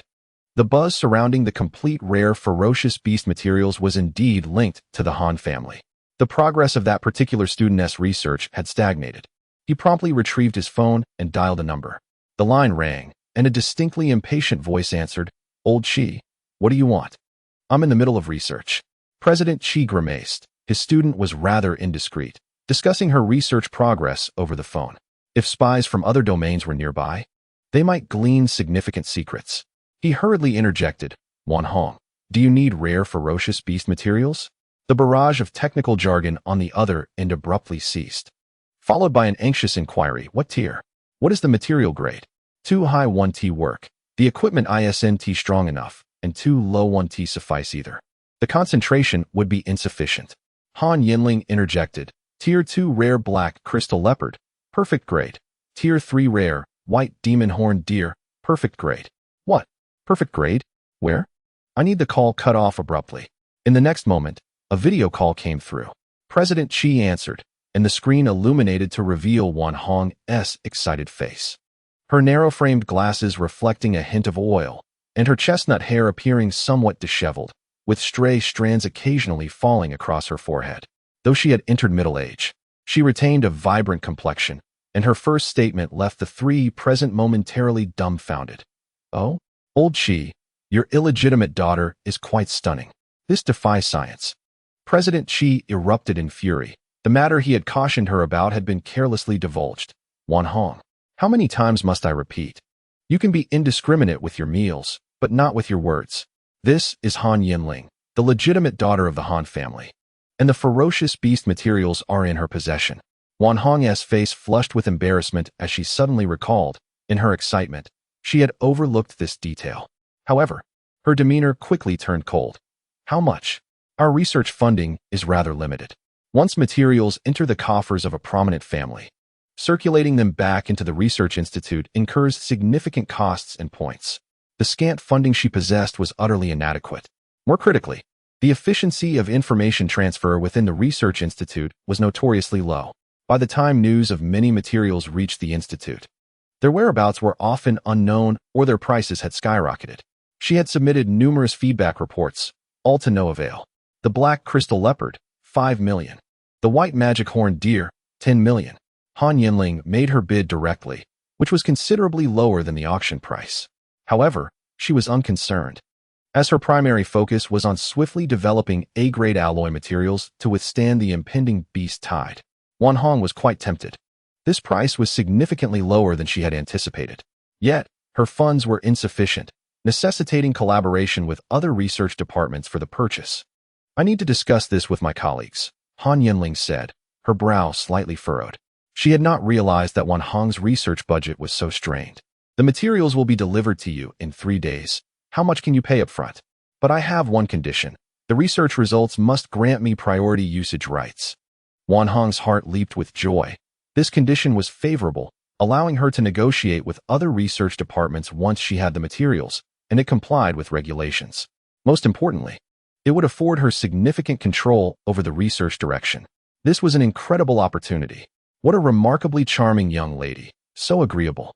Could it be a trap? I need to see the materials first, Han Yanling remarked, puzzled. She was unaware of how her black crystal leopard and white magic horned deer were being portrayed online. Why was the research institute, which should be most concerned, silent? The efficiency of information dissemination seemed questionable. Go search for the black crystal leopard and white magic horned deer. There are images online, Wan Hong urged, quickly opening her nearby computer, inputting a multitude of passwords, and filling out several application forms. After a flurry of activity, half an hour had passed. At that moment, Su Xuan was observing the system interface, positioned beside the affluent lady's spiritual energy treasure, fervently absorbing the fourth-tier spiritual energy. He was not particularly concerned about how much the materials could sell for, as selling to the Research Institute would also yield points, which were interchangeable with the Warrior Guild. System. Name, Su Xuan. Age, 18 level, Tier 3 Warrior Talent, Spirit Heart, Unique, Spiritual Energy, 242310000 Traits, Basic Body Enhancement, Biological Wave Detection, Killing Intent Perception Martial Skills, D-Tier Lingbo Step, Perfect, C-Tier Dialing Palm, Perfect, C-Tier Dialing Finger, Perfect, A-Tier Dialing / Mad Blade, Minor Achievement, Spiritual Crystals, 2 Tier 3 Crystals, 1 Tier 4 Crystal Wealth, 34. 82 million, low-dimensional currency. The newly acquired wealth stemmed from the exchange of 5 red magic horned deer corpses. Su Xuan opened his phone and accessed the Warrior Guild app. Personal Center. My points, 145 points. Chapter 44, Countdown 1 day. His points at the Warrior Guild had accumulated to 145 points. Tier 1 Beasts, 1 point Tier 2 Beasts, 5 points Tier 3 Beasts, 25 points meanwhile. A D-Tier martial skill required 500 points, and the redemption threshold for D-Tier alloy equipment was set at 1,000 points. This essentially represented the ceiling for Tier 3 warriors. Hence, the rewards for the Masked Warrior tournament were indeed incredibly enticing. B-Class Gun Technique, 9 kills gun, exchange price, for 1,500 points. However, Su Xuan's mastery of swordsmanship has astonishingly reached A-Class.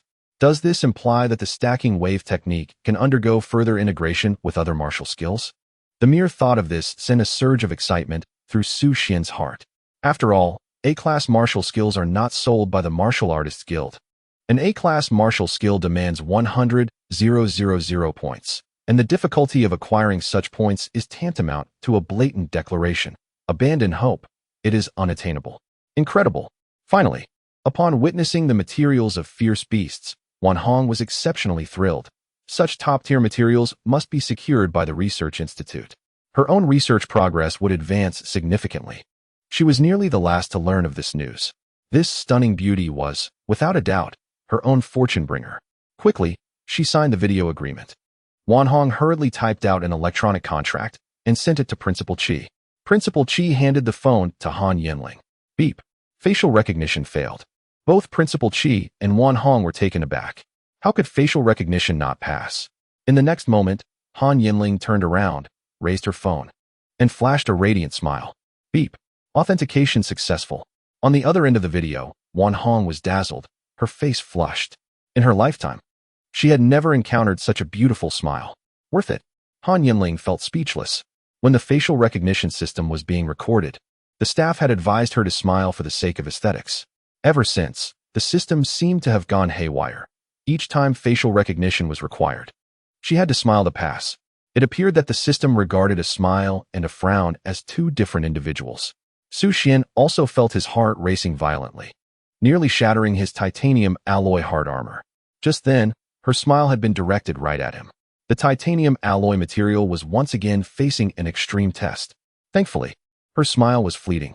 Next time, he must ask Wan Hong if there are any materials sturdier than titanium alloy. Only Principal Qi remained oblivious. Attentively examining the contract, classmate Han, did you forget to sign? There is only one copy. Wan Hong frowned as well. The crucial element was the Tier 3 rare fierce beasts. This would significantly expedite her research speed. Moreover, this contract was fully networked and would automatically identify personal assets and materials under 1's name. Not signing it meant she did not possess the material. Damn it, could this be a deception? Wan Hong grew anxious. Hey, being beautiful doesn't give you the right to lie. Why hasn't the white demon horned deer been signed? Han Yanling remained silent. Passing the phone to the unobtrusive Su Xuan.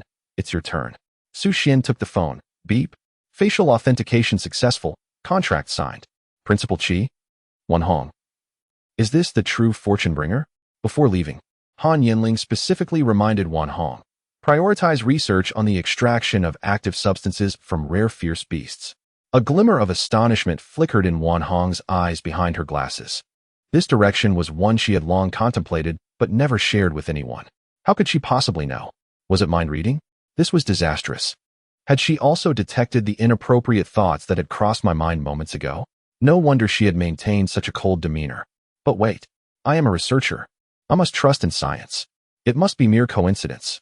At the entrance of the school, before the luminous shuttle, her strikingly beautiful, yet frosty visage parted ever so slightly. The third-tier rare ferocious beast will host another online auction.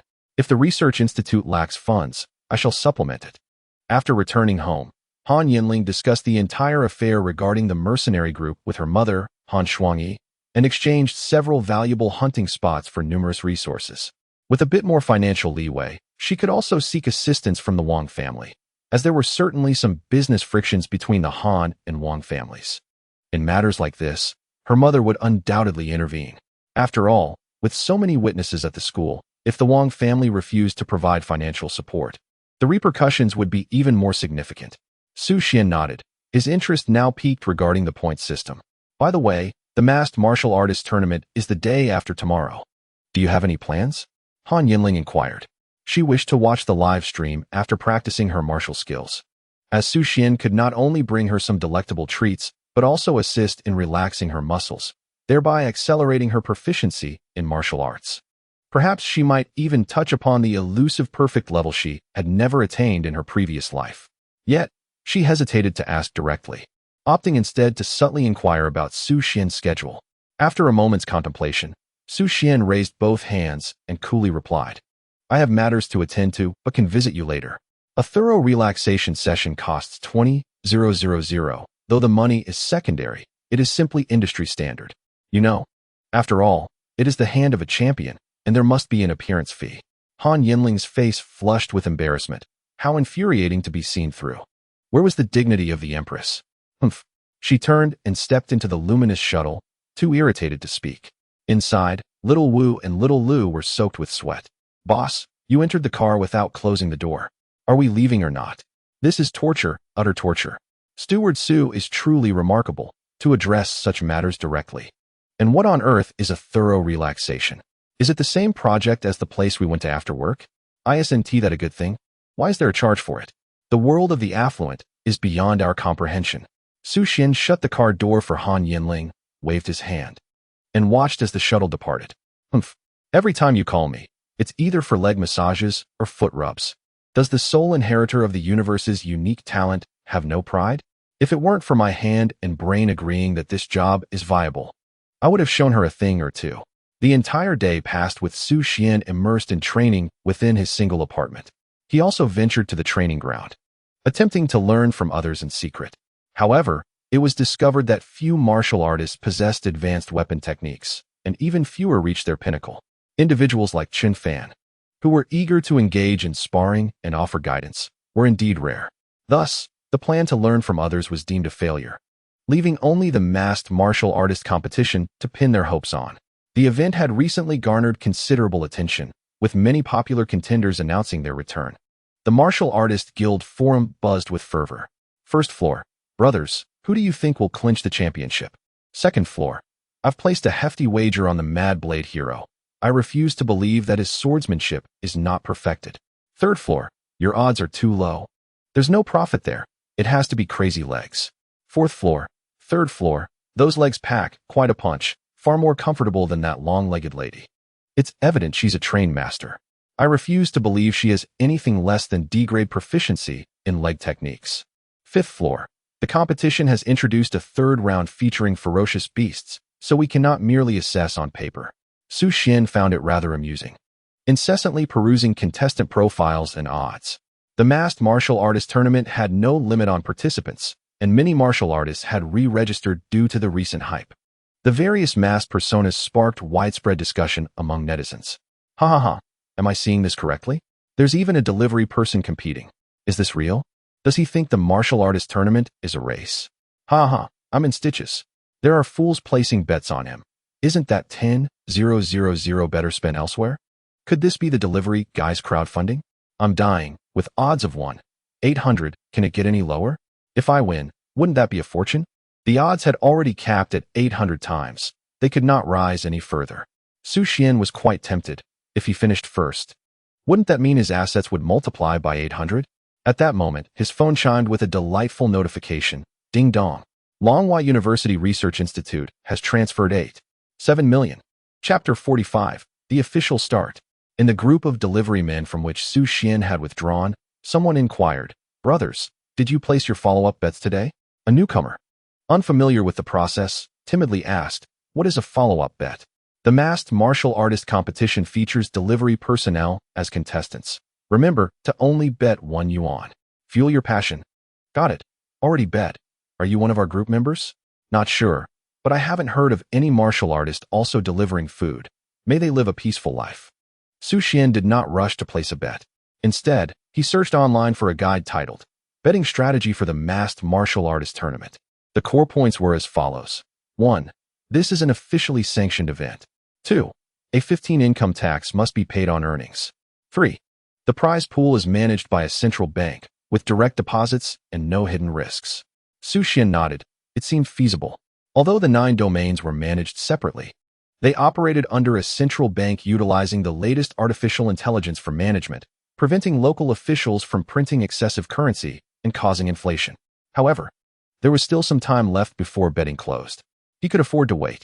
If he placed his bet now, there will undoubtedly be many followers, and the organizers of the Martial Artists Guild will swiftly adjust the odds.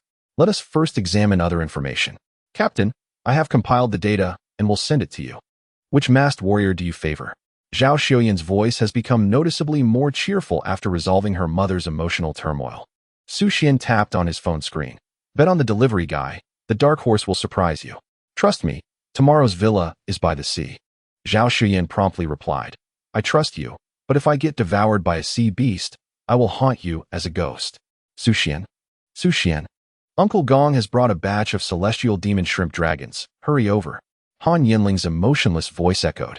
She had no choice. If she wanted to savor the shrimp dragon meat, she had to seek out Su Xuan. Su Xuan replied, Not going, I'm practicing martial arts. Eat less, or you'll gain weight. Han Yanling, upon reading this, grew furious and tossed her phone aside. Han Yuer, who had been watching eagerly, quickly picked it up. Sister, should I give it a try? In truth, it was she who yearned for the shrimp dragon. The last time had left her craving more, and she had been pleading with her father to procure some. Han Yanling, at that moment, wished to remain silent, uncertain of what the issue was. As an empress, her mere word had once compelled countless subordinates to flock to her. Now, reborn, she could not even command a single lowly warrior? Was the world she was reborn into different from the previous one? Yet, thinking back to the delicacies of the last encounter, she could only respond coldly, fine. After a while, Su Xuan received a message.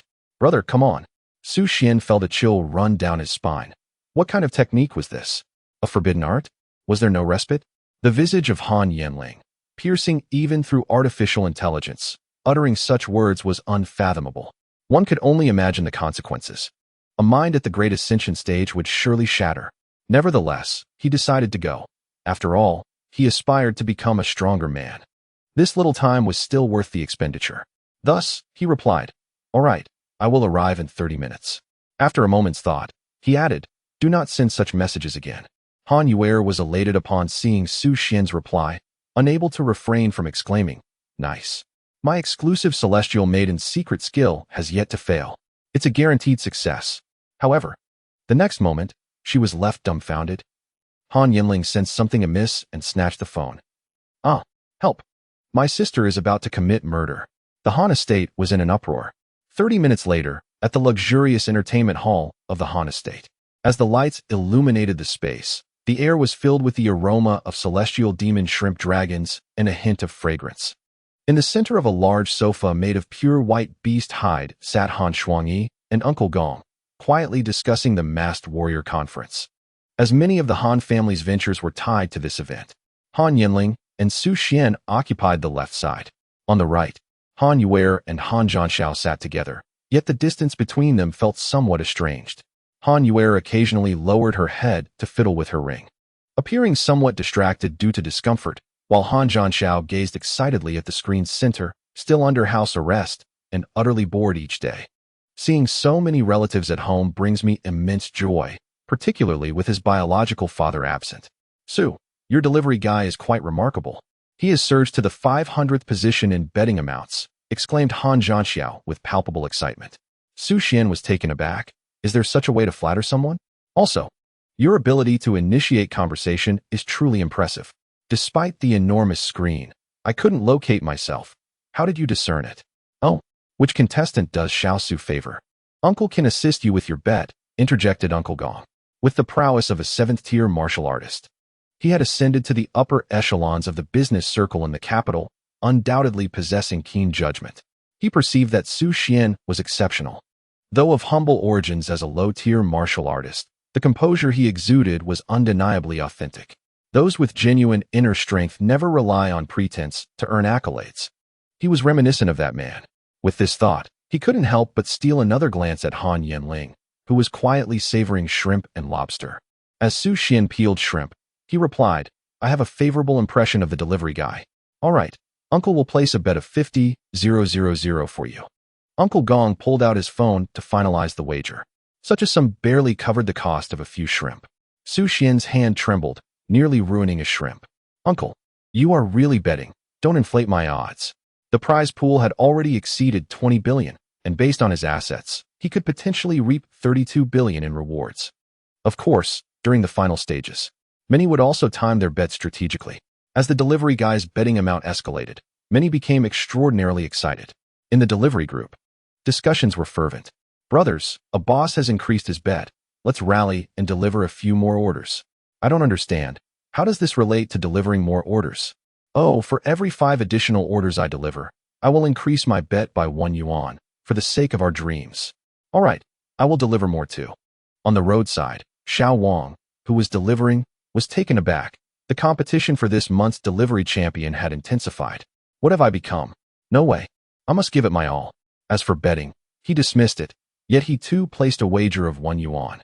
For that figure reminded him of someone, a rival worthy of pursuit and respect, even in dreams. The betting for the martial artist competition was nearing its conclusion. The large screen in the room displayed renowned actors performing songs and dances on stage. The sounds resonated through a high-quality sound system, invigorating the entire hall in anticipation of the impending competition. The atmosphere of the annual masked martial artist contest in Huayu was heightened to perfection. The top few masked martial artists, Flame Gun, Crazy Legs, and Explosive Boxer, had amassed betting amounts in the billions. Everyone opted to bet on the top 10 contenders due to their higher chances of winning, while some less popular contestants also received bets. They were primarily from relatives competing who were not financially constrained or those chasing a dream. Once the number exceeded 20, the betting amounts plummeted dramatically, to the extent that the total prize money of all the warriors ranked below was less than that of the 20th position. This is the advantage of high visibility. The prize pool surged with remarkable intensity, akin to a shot of adrenaline, prompting many to place their bets on their favored contestants. Su Xuan, composed, wiped his hands and accessed the betting interface, selecting the delivery man. With a maximum betting amount of 52 million confirmed. The screens signaled success. The Masked Warrior tournament was officially underway. Chapter 46. Family Group. The delivery group erupted in chaos. Brothers, why can't I find the delivery man? One exclaimed. Just open your phone and select the front camera. You'll see the delivery man, came the reply. No, I mean the warrior delivery man. Look. He has vanished. He was ranked 478. Scroll down. He may have been pushed off the list. Impossible. I just placed an additional bet of 1 yuan. It's over. He really can't be found. Me too. My dreams are shattered. Where can I report this? Are you insane? Han Yanling inquired, her voice lowered. She had witnessed Su Xuan's betting actions throughout. Unable to contain her curiosity, she stole a glance at his phone. Su Xuan's screen was unguarded. Han Yanling felt a pang of regret. How come you're so wealthy? How can you squander it so recklessly? You could have asked me before betting. Had I not known that the previous champion, the flame gun, had perished in the final round, I would have bet as well. As a reincarnator, isn't this prize pool meant for everyone? Su Xuan set down his phone and resumed peeling shrimp. I'm not crazy. I have faith in myself. Han Yanling was at a loss for words. It was hopeless. He was beyond saving. Shouldn't he cherish the hard-earned money more than anyone else present? Suddenly, Han Xiaozhan exclaimed, wow, look, the delivery man is in the 20th position. The previous 20th was his favorite, a long-legged goddess. Now, it was someone familiar once more. Which delivery man? Han Yuer quietly approached Su Xuan, snatching a shrimp as she ran and asked. Her sister was fiercely protective of her food. If she didn't act quickly, it would all be gone. Uncle Gong, bewildered, quickly checked his account balance. He had just added 50,000, planning for Su Xuan to peel a few shrimp for his daughter as well. Had he accidentally tapped a few extra zeros? Thankfully, it was correct. Han Shuang gazed at the screen, a faint smile gracing her icy features. As an 8th-tier warrior, her features had evolved to a new level. Upon hearing 2 successful betting notifications, she concluded that if it wasn't old Gong, it had to be him. Intriguing. A wager of over 40 million was quite rare.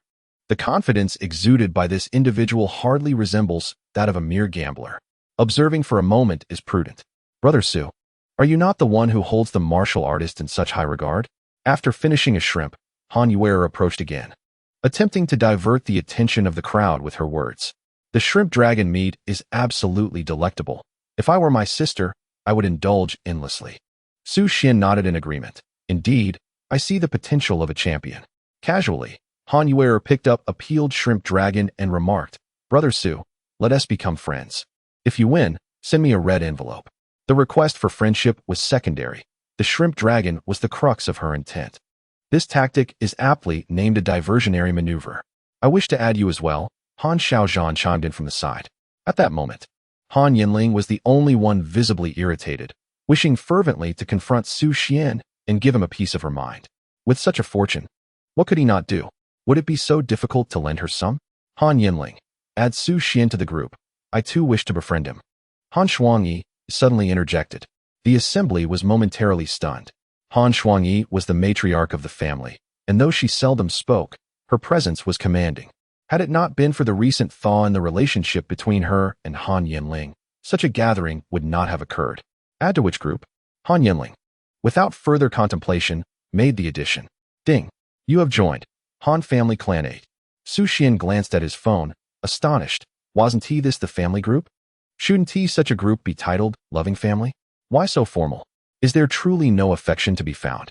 In the next moment, someone altered the group name to Han Family Clan and Su Xuan 8. Su Xuan. Old Zhao. Late at night. At the entrance of the Han family mansion, Han Yanling suddenly spoke, her voice cold and restrained, suppressing the surging anger within her. Tomorrow night at 9 p.m., there will be a rebroadcast of the martial artist competition, showcasing thrilling duels. High-level martial artists will provide commentary, which will greatly enhance one's martial skills. This is a paid channel. The implication was clear. Since Su Xuan was a martial artist, he would undoubtedly need to learn martial techniques. This was an excellent opportunity for growth. Su Xuan concurred, recognizing the value of expert analysis on his martial arts issues, nodding in agreement. Furthermore, he had noticed the young lady's consistently improper attitude. Did she not understand that one cannot overindulge in the heavenly shrimp dragon? Is it detrimental to one's health? All right, I shall bring you some honey snow coconut juice. I know of a place that crafts it by hand, and it tastes exquisite. Han Yanling's slender brows lifted, her ire diminishing significantly. She thought, fine, after all, it is his own money. There's no need to be upset. For a reincarnated individual, there are numerous avenues to amass wealth. In the capital of Huayu, within the Martial Artist Guild building, at the 30th floor of the underground levels, the masked martial artist competition was underway. Specifically designed for the competition, a vast circular arena is encircled by numerous enormous screens. each displaying the ongoing match and its various developments in real time, ensuring that spectators, regardless of their location, can witness every precise detail of each attack. Above the arena, lights traverse the ceiling like shooting stars, illuminating the venue as brightly as day. Rows of spectator seats fill the space. It is only during this time that the Warrior Guild's building opens its doors to the general public. The tickets are reasonably priced, leading to a substantial influx of attendees. Thousands of warriors and ordinary citizens gather, their cheers and applause merging into a resounding wave that reverberates throughout the entire space. The rules for the first round of advancement are straightforward. Participants are divided into 32 groups, each comprising 25 individuals who will engage in 12 consecutive battles, with the top 48 competitors based on total points advancing. The top 32 popular contestants in the betting rankings are placed in different groups to prevent early encounters. Lesser-known contestants also have the chance to break through. The use of F-grade alloy weapons is permitted, and the competitors don E-grade alloy combat suits equipped with sensors to ensure safety while recording damage data. A direct hit to a vital area results in immediate disqualification. The duels between warriors determine life and death in an instant. Many participants, being of the first and second tiers, add to the spectacle with their eclectic attire. The entire preparation area resembles a grand cosplay event. On the elevated platform, Long Gong, clad in resplendent white attire, exudes elegance. This time, the citywide parade featuring the rare third-tier beast carcass has generated considerable anticipation. Humanity's attitude towards these formidable beasts remains one of hostility. Therefore, the upcoming Masked Warrior tournament not only boasts a large number of participants, but, more importantly, has garnered immense popularity, with betting amounts doubling compared to last year. If the plans proceed without a hitch, substantial profits are assured. I hereby declare the Masked Warrior tournament officially commenced. Chapter 47. The first match, instantaneous elimination. A deafening cheer echoes throughout the arena. The warriors in the preparation area are ignited with excitement. This is a golden opportunity to establish their names. The event is streamed live, with revenue sharing from the broadcast. If a thrilling match captures the audience's attention, it could lead to overnight wealth. This explains why participants adorn themselves in outlandish costumes. With everyone masked, they must rely on their attire to stand out. Su Xuan, wearing a pure black mask and a strikingly bright yellow battle robe, finds himself adhering to the tournament's requirements. As he awaits the Warrior Guild's announcement system to call his number, he is Group 20, number 1. He suddenly hears a soft, delicate voice beside him. "Brother, where did you put my milk tea? I can't seem to find it." Upon glancing up, Su Xuan sees a masked female warrior clad in a dinosaur costume inquiring about her delivery. Cursed be this day. This marks the third time a warrior has asked him where their takeaway is, and he feels a surge of frustration. I am a warrior too.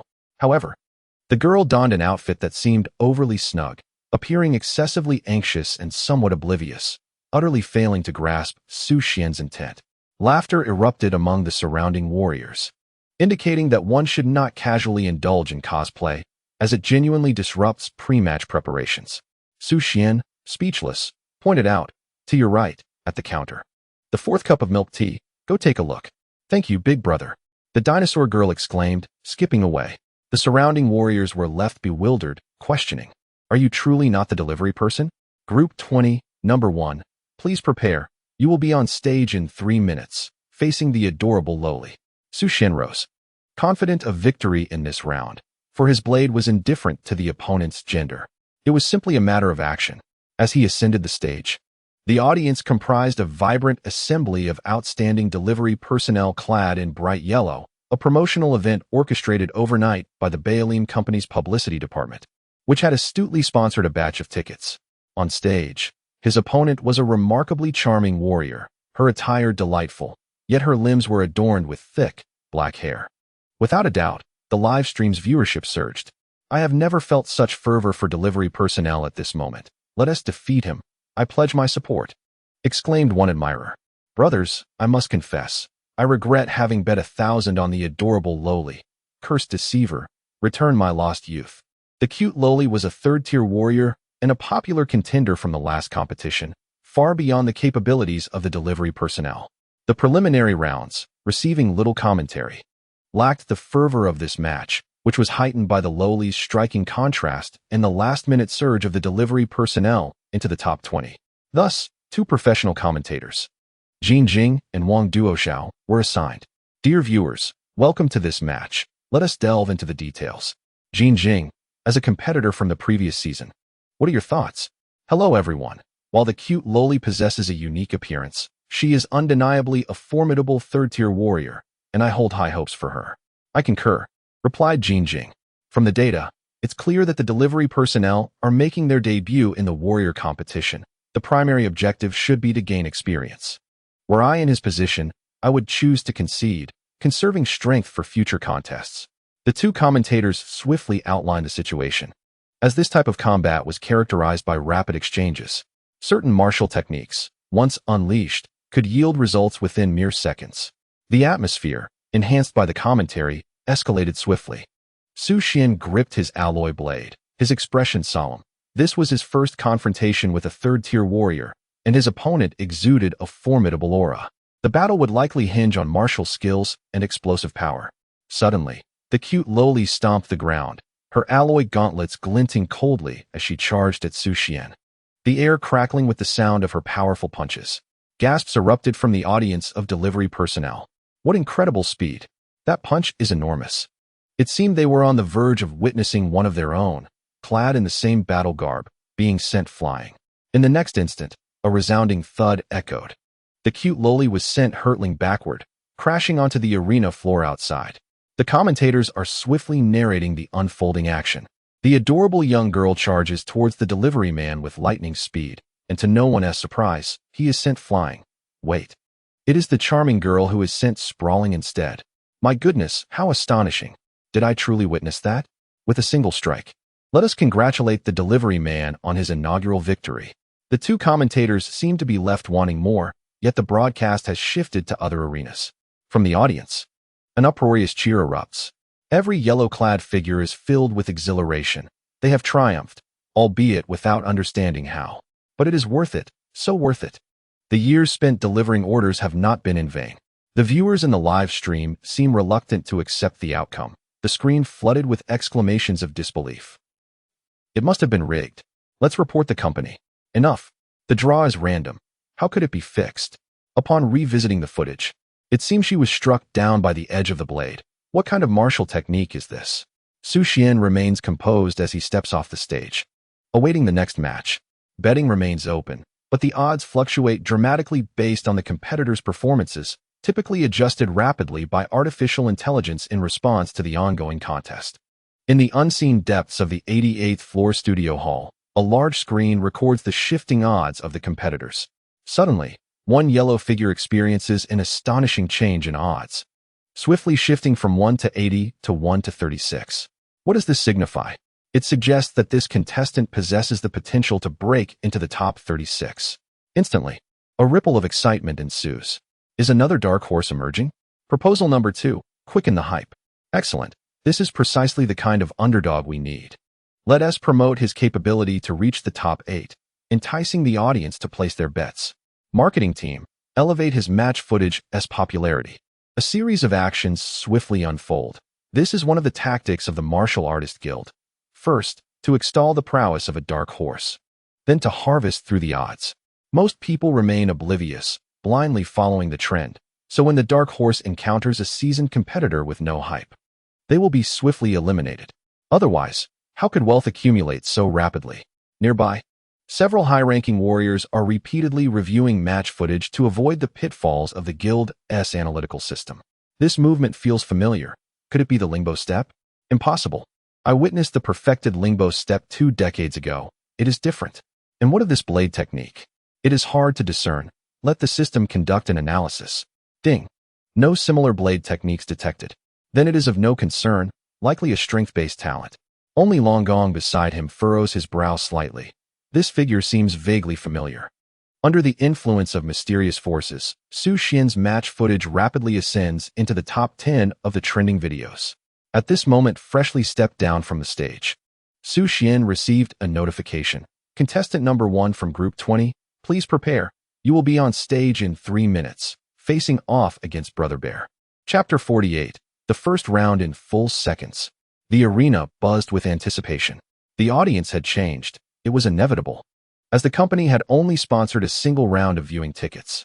This decision stemmed from the promotional department's belief that the delivery man would most likely be eliminated in the first round.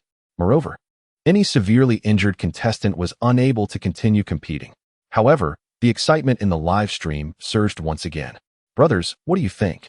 I heard experts say he has the potential to break into the top 8. Well, the last contestant who made such claims didn't even make it into the top 20. He is still struggling to recover from his injuries. Trusting the experts is less reliable than trusting my judgment. If he manages to reach the top 30, it would be commendable. Isn't he ranked 20th in popularity? I heard he is sponsored by the company. The CEO of the delivery company, Chen Xing, who had been quietly observing the live stream, was taken aback. When had they ever sponsored a contestant? Furthermore, the sponsorship budget had only been applied for yesterday, amounting to a mere 20,000. He quickly turned off the live stream and reconfirmed with the financial director. Just then, the familiar voice of the commentator resonated once more. Ladies and gentlemen, welcome. We are here to provide commentary for this thrilling match. Brother Bear, a level 3 warrior, was renowned for his Earth Bear talent, known for his strength. Many were unaware that Brother Bear's appearance was not merely a costume, but a transformation resulting from the awakening of his innate abilities. Before Wang Duoxiao could finish introducing the contestants, Su Xuan sprang into action. The match had commenced. What kind of confrontation awaited them? The delivery man opted for an aggressive approach, which seemed rather unwise. In the next moment, boom, Brother Bear was sent flying off the stage. Let us congratulate the delivery man for securing another victory. The audience fell into a hush.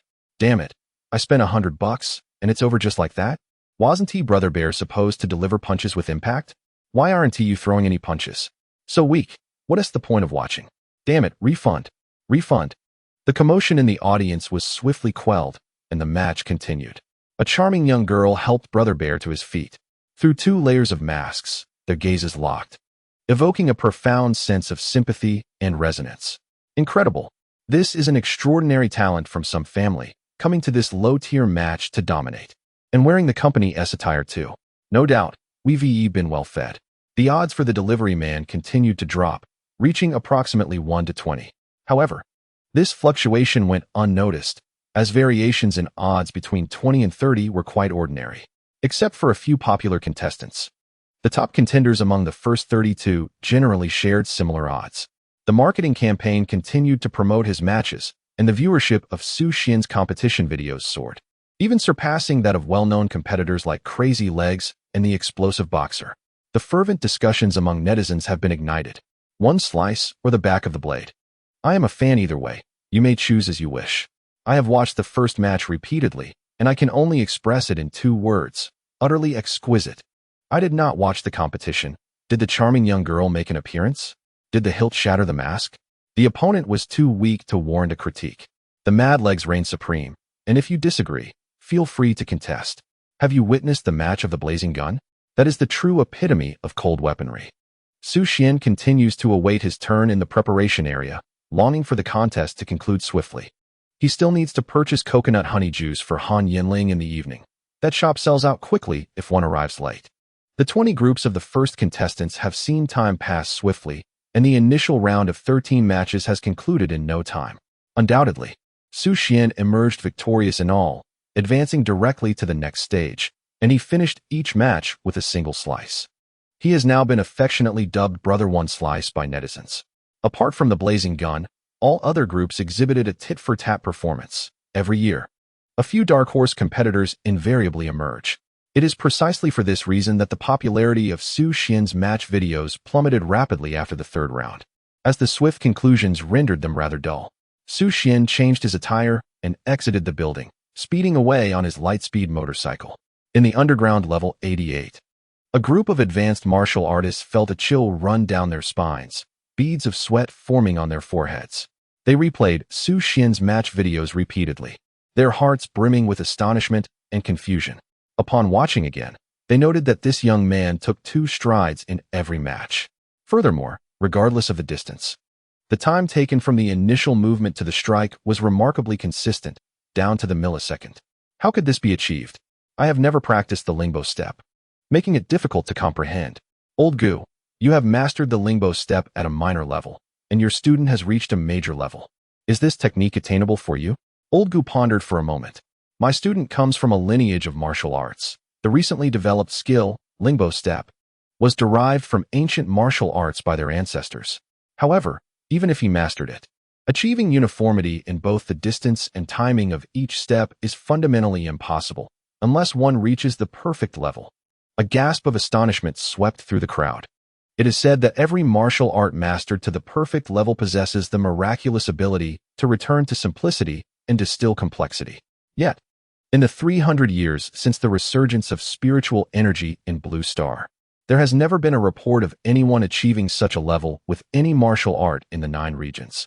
Xiao Wu, instruct the combat analysis system to refine the timing to 4 decimal places, comparing it against his 12 matches. I refuse to believe it. Understood. A flurry of keystrokes ensued. Ding. Timing is consistent, confirmation accurate. Long Gong approached, having overheard the previous analysis. Frowning, he inquired, Xiao Wu, have the combat analysis system calculate the probability of the delivery boy winning the championship. Ding. The probability of the delivery boy winning the championship is 74-33. What is his level of talent? Ding. Refusal to answer. During the masked martial artist tournament, background investigations of contestants are prohibited. The courier's pre-match betting amount, did it exceed 100,000? Indeed, the courier's betting amount reached a staggering 44 million. Long Gong clenched his fist in frustration. Damn it. With these odds, should the courier triumph, the martial arts conference would undoubtedly incur losses rather than profits. Yet, having managed the Martial Artists Guild for so long, he possessed his own methods. The marketing team was tasked with diminishing the courier's popularity and steering public opinion, aiming to prompt his withdrawal from the competition. The planning team would raise the difficulty of the second round to a hellish level, deducting funds from the reserve pool. The special operations team would employ military techniques for the extreme duel in the third round. Old Gu could scarcely bear to listen, interjecting, Long, this is not advisable. Long Gong raised an eyebrow, retorting, silence. Do you not know where your annual salary originates? All risks must be extinguished in their infancy. Furthermore, are you unaware of how you infiltrated the Martial Artists Guild? Spare me your feigned compassion. From this moment forth, no one in this hall is permitted to leave. Eat here. Stay here. Until the conclusion of the competition. Having said this, Long Gong did not wait for others' reactions and swiftly exited the hall, gesturing for a guard team composed of 5th-tier martial artists to secure the entrances. From that instant, the venue transformed into a truly sealed environment. Old Gu hesitated, letting out a sigh. He was well aware of how he had entered the Martial Artists Guild. Without the substantial financial support from Long Gong and his own family, he would likely still be battling ferocious beasts on the front lines. Having chosen comfort, there was no turning back. He could only pray that the young man would voluntarily withdraw, at the very least allowing him to retain his life. Chapter 49. Han Yanling's plans in the underground training facility of the Han family. The walls were adorned with various alloy weapons, a testament to the family's legacy. At the center lay a spacious training area, the mat worn down by countless footsteps, displaying a mosaic of varying depths. However, it would be replaced with a new one by tomorrow. Dressed in a black tank top and athletic shorts, Han Yanling executed each punch and kick with such vigor that they sliced through the air, producing a whistling sound. The atmosphere was continuously cleaved by her movements, resonating with a deep echo. Young miss, your steward has arrived, an electronic voice announced from the side. Glistening beads of sweat adorned Han Yanling's face, her skin radiating a healthy flush, exuding an indescribable beauty. Let him in, she commanded, casually grabbing a towel from a nearby stool to gently wipe her forehead and neck. Droplets of sweat gliding down her flawless neckline. A few droplets even splashed into the air, catching the faint light and shimmering like tiny diamonds. Ah, diligent little Han. She heard at the doorway and looked up to see Su Xuan standing there. Upon noticing the milk tea bag in his hand, she smiled slightly and waved for him to enter. Su Xuan stepped into the training room, where the air was infused with the salty scent of sweat mingling with the delicate fragrance unique to Han Yanling. This distinctive combination quickened his heartbeat. Damn it. I shouldn't have come in here. There's toxic gas. I nearly fell victim. The two made their way to the relaxation area. Han Yanling took the milk tea, lifting her jade-like hand, revealing a screen embedded in the opposite wall. At that moment, it was displaying footage from the masked martial artist tournament, with several group matches yet to be completed. She glanced at the beautifully presented honey coconut juice in her hand, where the transparent liquid subtly revealed delicate patterns of flower nectar, while the coconut water imparted a faint milky hue. Han Yanling slightly pursed her vibrant red lips, inhaling the refreshing aroma of coconut upon taking a sip. It was pure and natural, as if it could instantly transport one to the shores of the Aohai region, where the alluring sea breeze and sunshine awaited. Soon after, the sweetness of the unknown flower nectar approached quietly. This sweetness was not merely a clump of sugar, but rather laced with a hint of floral and fruity fragrances, gradually unfolding in her mouth with rich layers. This refreshing sip after vigorous exercise thoroughly delighted Han Yanling's heart. What a delightful drink! His sensitivity to culinary delights was indeed remarkable. This butler was truly a gem. Su Xuan sat down, watching the tournament on the screen. The flowers cultivated by the owner had mutated, resulting in a low yield of nectar. Had it not been for my prior reservation, I wouldn't have been able to secure any at all. Han Yanling nodded, casting a glance at Su Xuan's clean hands. I'm going to take a shower. You can start watching first. With you here, I can train with greater intensity. After all, I cannot afford to be careless for the upcoming 9 Domains University League next year. I didn't participate in my previous life. Having only entered university for 6 months, no matter how high my talent, I couldn't compete against the senior students who were third-tier martial artists. Thus, the condition set by my mother was clearly aimed at making me relinquish my right to choose a partner. I am absolutely confident in accepting this challenge. Within 6 months, I can ascend to a third-tier martial artist with this fourth-tier spirit crystal, leveraging the accumulated martial arts experience from my past life. There is a considerable chance of claiming the top spot.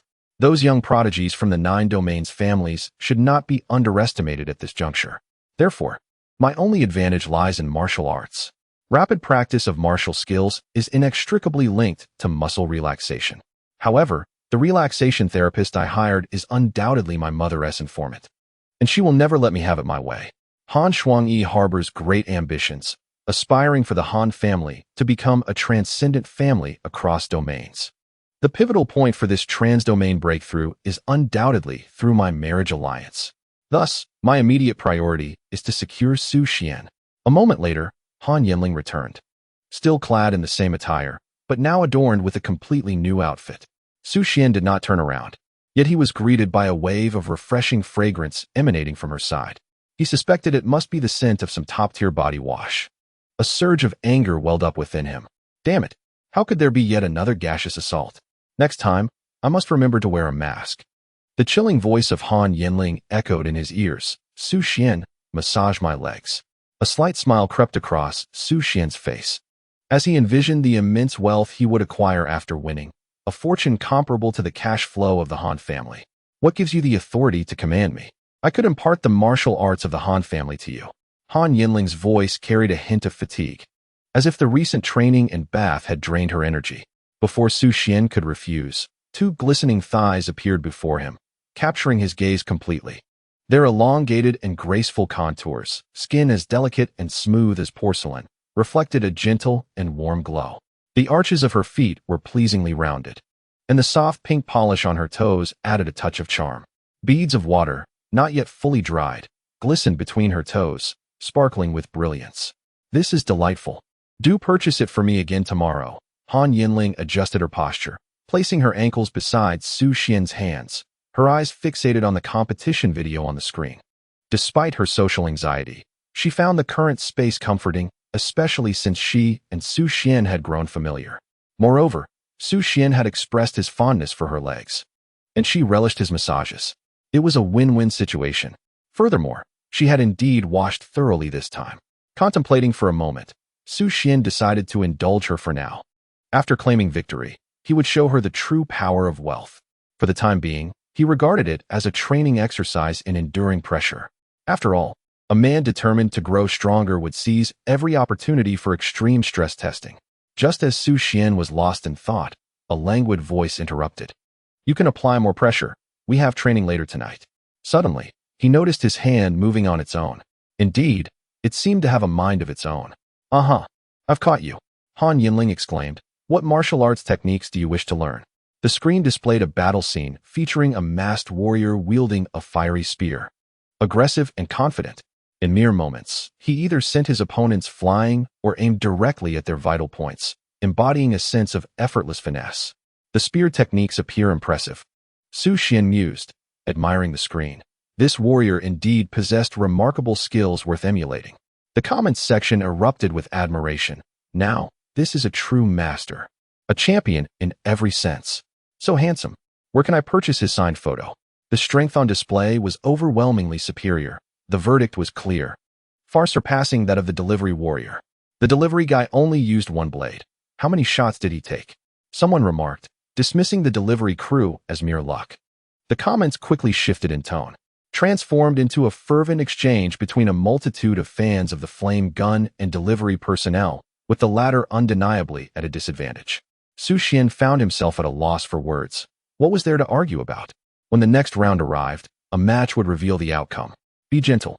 Han Yanling murmured in discomfort, casting an irritated glance at Su Xuan. This fellow seemed rather distracted. Nevertheless, a sense of comfort was undeniable. As for martial skills with firearms, this young man possessed quite discerning taste. Alas, their mercenary group's points were insufficient at present. They would have to await the research results from Wan Hong, after which the contributors' points would significantly increase. At that juncture, he planned to combine his points with Su Xuan's to exchange for a high-level firearm technique. He would master it first before imparting it to him. Should Su Xuan disagree, he would demonstrate the disparity through a martial arts spar. Meanwhile, at the pinnacle of the Han estate, a voice reported to Han Shuangyi, clan leader, Miss Han Yanling is with the steward. The water usage in the restroom has doubled. Chapter 50, the second round of dungeon escape. It matters not. She would not willingly choose a poor young man. A cold voice echoed from the upper echelons of the Han estate, even though Su Xuan and Han Yanling were practicing in the underground martial arts chamber.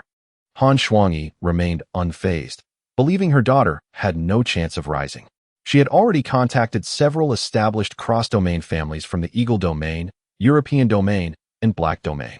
Once the 9 Domains University League concluded, arrangements would swiftly be made for Han Yanling's marriage. Only then could the Han clan truly stand firm. At that moment, she was engaged in a video call with Long Gong, the president of the Martial Artists Guild. What is it, Long Gong? Clan leader Han. There have been changes regarding the Tanuki operation.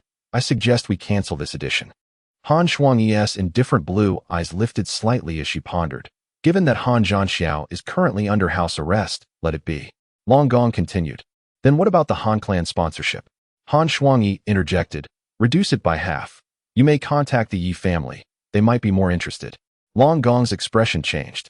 The investments for the second and third rounds of competition were substantial, requiring sponsorship from several prominent families to proceed. Each domain's martial artists guild was indeed wealthy, yet had long been divided, with much of the remaining funds subject to taxation. Discretionary funds were scarce. Otherwise, the federal financial system would have collapsed long ago. This adjustment to the competition plan had already overdrawn a portion of additional funds. More crucially, it conflicted with the goals of the Han clan. Long Gong understood Han Shuangyi's nature well. Once she made a decision, it was immutable. Very well, I will reach out to the Yi family. Long Gong ended the call, a surge of anger rising within him. It was all the fault of that delivery personnel warrior. The foolproof Tanuki plan had encountered an unforeseen hiccup. Yet, with matters as they stood, he resolved to proceed, speaking coolly to his secretary, continue to apply pressure through public opinion. Understood. The Martial Artists Guild operated as a semi-official organization, and many actions could not appear too overt. It is imperative to adhere to the established rules. Within the confines of the Han family's underground training chamber, soundproofing is exceptionally effective. Several beams of spotlight illuminate the center of the training area, casting Han Yanling's silhouette against the cold, unyielding walls, creating dynamic shadows. Her agile movements are a manifestation of her practice with the Han family's whip technique and several A-grade martial arts, such as the thrust kick. Despite possessing a wealth of martial arts experience, her body remains somewhat unrefined and in need of redevelopment. Her elongated legs thrust forward with such force that the air seems to part, producing a faint sound of displacement. This leg technique, combined with her alloy combat boots, not only enhances close quarters lethality, but also significantly boosts her explosive speed at critical moments. Han Yanling wears a serious expression, meticulously focused. She is acutely aware that Su Xuan is observing her. This is indeed her moment to showcase her martial talent and comprehension. Su Xuan reclines in a chair, engrossed in his phone, yet his peripheral vision remains attuned to Han Yanling's movements. It is no wonder her calf muscles are slightly tense. The misalignment in her stance during exertion necessitates minor adjustments. Furthermore, the excessive force with which she plants her feet has revealed the sensitivity of her Achilles tendon. This leg technique has reached a modest level of proficiency, yet my assessment indicates it pales in comparison to the Lingbo step. After some consideration, he has formed a clear understanding.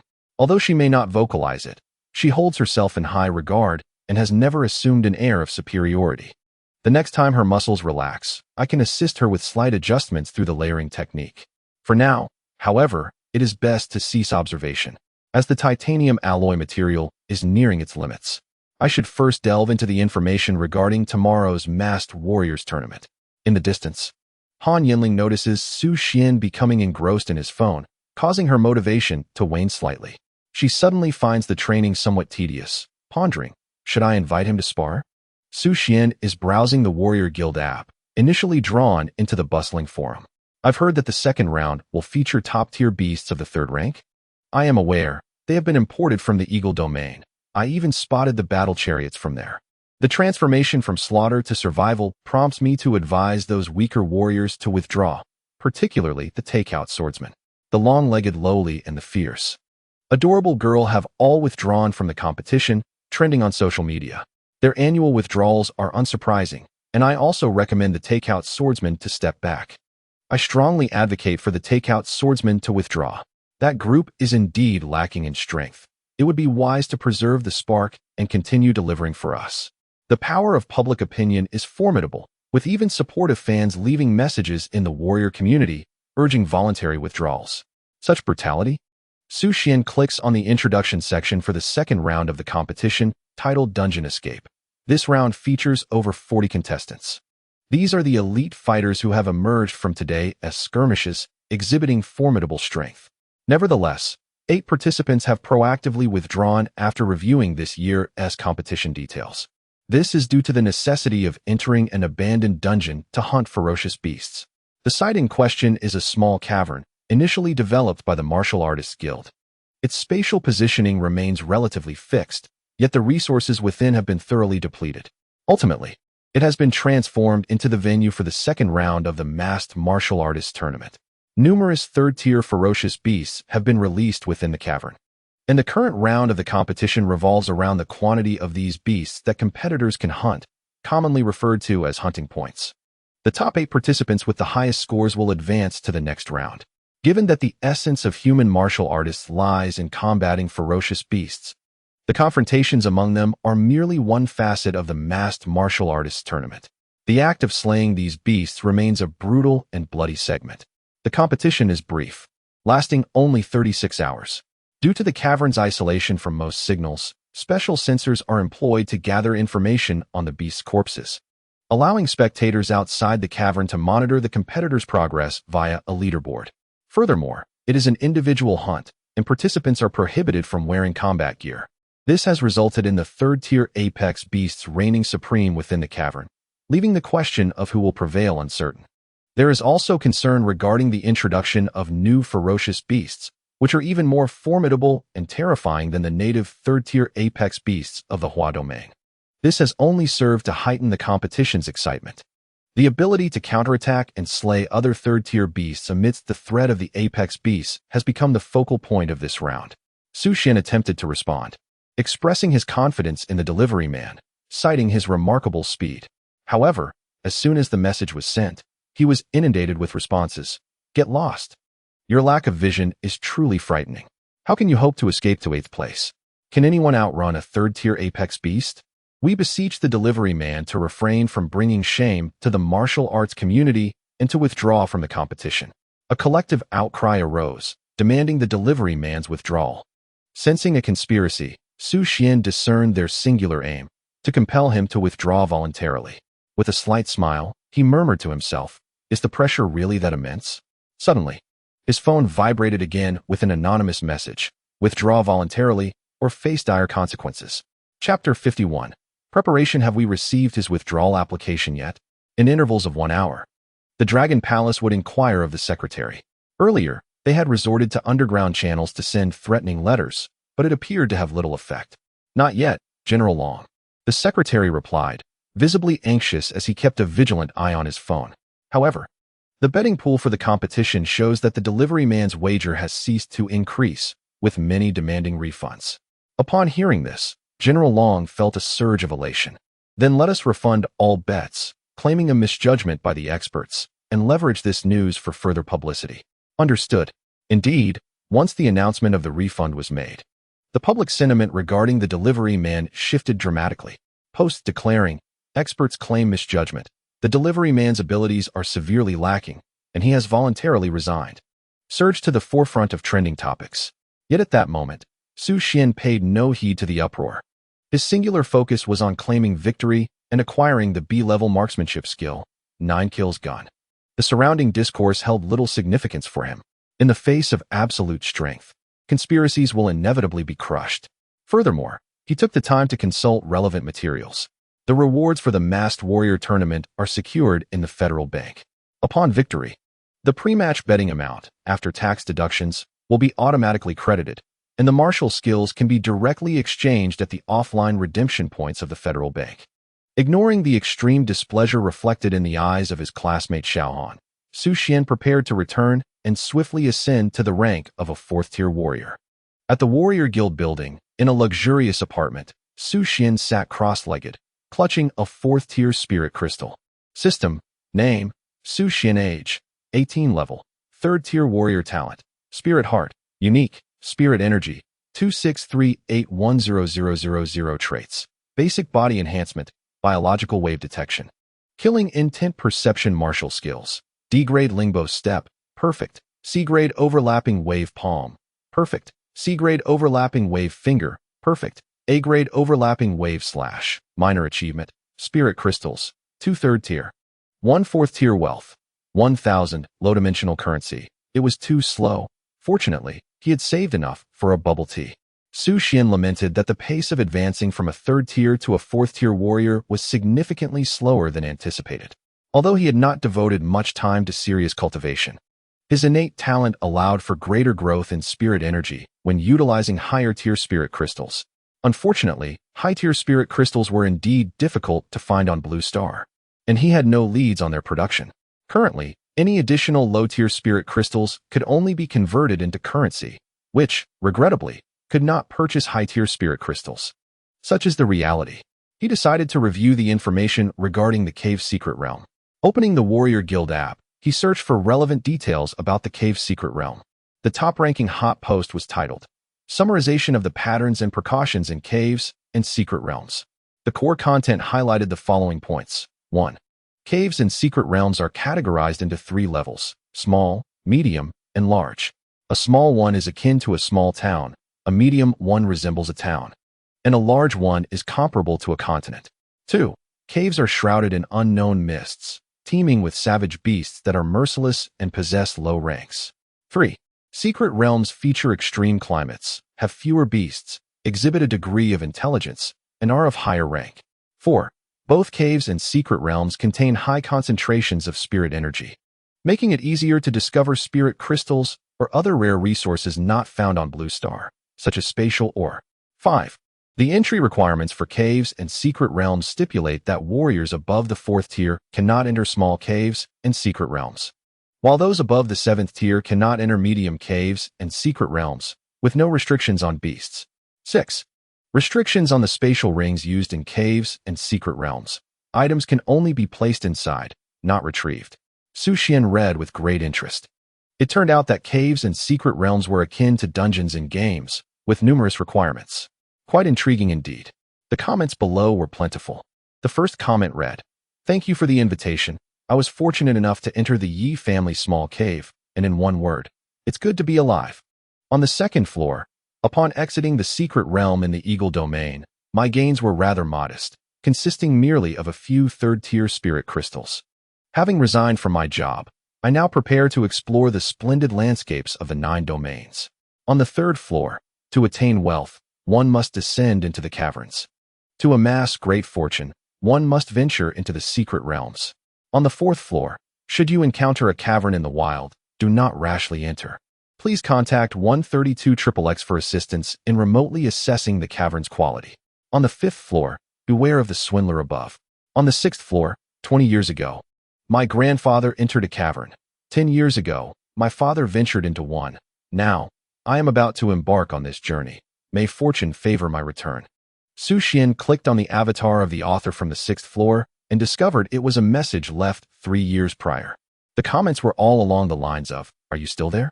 It seems the resources within the caverns and secret realms are abundant, yet the dangers are exceedingly high. It appears I must remain vigilant. The Warrior Guild has long since developed this cavern, and its danger level is relatively low. If participants value their lives, they need only avoid provoking the ferocious beasts within. Nevertheless, every year, many high-tier warriors sustain injuries or even perish. This is because at the Masked Warrior Tournament, wearing combat attire within the caverns is strictly prohibited, emphasizing that life and death are left to fate, and wealth is determined by the heavens. Such is the world of warriors, rife with untimely deaths, that even the Federation has tacitly accepted this grim reality. Su Xuan had not anticipated that the warrior competitions would be so exhilarating. It is indeed true that wealth can stir the heart. As he continued to browse, he discovered that this year, a top-tier 3rd-level ferocious beast was hunting warriors. No wonder the ranks of high-tier warriors are so elevated. At least a portion of them have truly fought for their lives. Setting his phone aside, Su Xuan quietly entered a state of flow, stimulated by the 4th-tier spirit crystal, his spirit energy rapidly enhancing. While many 2nd-generation martial artists and wealthy heirs may need to adjust their postures to achieve this state, for him, the dream of cultivation had been a constant desire even before becoming a warrior. Even in times devoid of spirit energy, he would ponder martial techniques day and night. Now that his dreams have finally materialized, he cherishes this opportunity more than anyone else. Perhaps I possess a modicum of martial talent, but it is the hardships I have endured that constitute my most treasured spiritual wealth. On the system panel within Su Xuan, the spirit energy flowed like a gentle stream, steadily accumulating. 26, 402, 642 droplets. Participants are to gather in the basement level of the Warrior Guild in 30 minutes. Upon receiving the notification on his phone, Su Xuan, invigorated, donned his attire and mask, making his way to the assembly point. The basement of the Warrior Guild is a vast garage, currently housing a brand new, colossal battle vehicle. The central assembly platform is adorned with various live-streaming equipment, and the bright lights illuminate the area below. As the time for the competition approaches, the viewership for the Masked Warrior Tournament's live broadcast surges dramatically. With just over 20 minutes remaining, I suspect the delivery person will not arrive in time. Being startled at the prospect of competing for the first time is entirely understandable. Please remain calm. He has just delivered a meal to me and will be here shortly. There is no cause for concern, as my bets have all been refunded, and his participation in the competition is inconsequential. However, as a familiar shade of orange-yellow appeared, the barrage of comments in the live stream abruptly halted. Has he truly arrived? Chapter 52. The Flavor of a Stalwart Adversary. Bang! Long Gong slammed his hand on the table in frustration, the sound reverberating through the enclosed space, creating a jarring contrast. The documents and cups atop the table trembled slightly. Despite his position as the president of the Huayu Martial Artists Guild, wielding immense power, he found himself unable to privately acquire the contact information of competitors within the federal system at this time. Thus, he was compelled to station personnel outside the martial artists building. Should they discover any masked martial artists adorned in the attire of Baalimo, they would discreetly reach out for communication, prepared to invoke authority to command their withdrawal if necessary. Yet, little did he know, Su Xuan was either inside the Martial Artists Guild building or had changed into different attire to seek out Han Yanling. This left Long Gong's subordinates with no fruitful leads. Curiously, as the president of the Martial Artists Guild, the one thing he could not do was to employ force against competitors within the guild's premises. Such an act would result in immediate dismissal. All measures must be executed under the principle of treating all competitors equally, such as by increasing the difficulty of the competition. Suppressing his internal fury, Long Gong scoffed inwardly. Since he has chosen this perilous path, let him experience the wrath of the fearsome third-tier beast, the tyrant lizard, which has a penchant for yellow-hued sustenance. In the live stream, a cacophony of insults erupted. The delivery man truly does not know the extent of his folly. I even felt a moment of sympathy for him. Why participate in a martial arts competition instead of delivering food properly? I am so furious that I have decided not to order takeout today. Many opted to remain calm and observe, having discerned that someone was deliberately tarnishing the reputation of the delivery man as a martial artist. In the delivery group, the couriers exchanged wry smiles in their chat. Brothers, I don't know what is going on today. There are hardly any orders. I feel the same. Many are claiming that the delivery man's status as a martial artist is to blame. I find that hard to believe. Don't mention it. The company issued a notice today. Did you notice? They clarified that the delivery man has no connection with Bailimo. It seems they are designing a new delivery uniform and expect us to pay for it again. It's yet another expense, but I hope the delivery man returns safely. Most in the group offered mutual consolation. Although they were equally incensed, there was little they could do. In the face of public opinion, they were insignificant, and their options were truly limited. Moreover, who had the time or leisure to engage in online disputes? Riding a bike while checking one's phone? That would be courting disaster. The remaining 37 competitors boarded their vehicles en masse, heading towards the underground arena. An announcement echoed from above the central assembly hall. Su Xuan, alerted by a message on his phone, took his seat on the vehicle. As the departure time neared, 3 martial artists abruptly fled from the competition. One should assess their own capabilities. After the departure, the roar of the war chariot pierced the tranquil air. The structure within the carriage, composed of alloys, appeared somewhat rudimentary, yet it excelled in durability, primarily designed to withstand the onslaught of external beasts.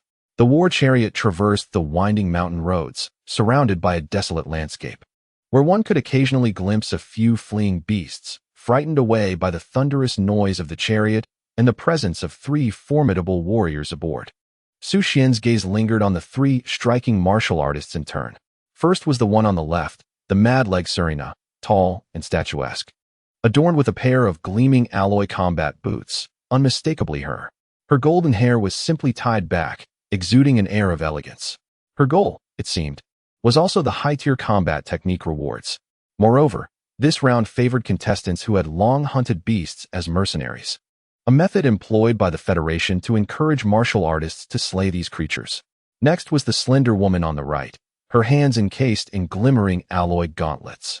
Beneath her golden mask, her gaze was sharp.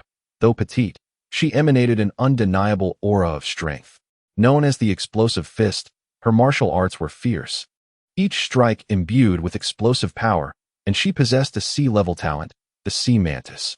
In the previous 2 competitions, her youth and insufficient martial skill had hindered her from advancing past the quarterfinals.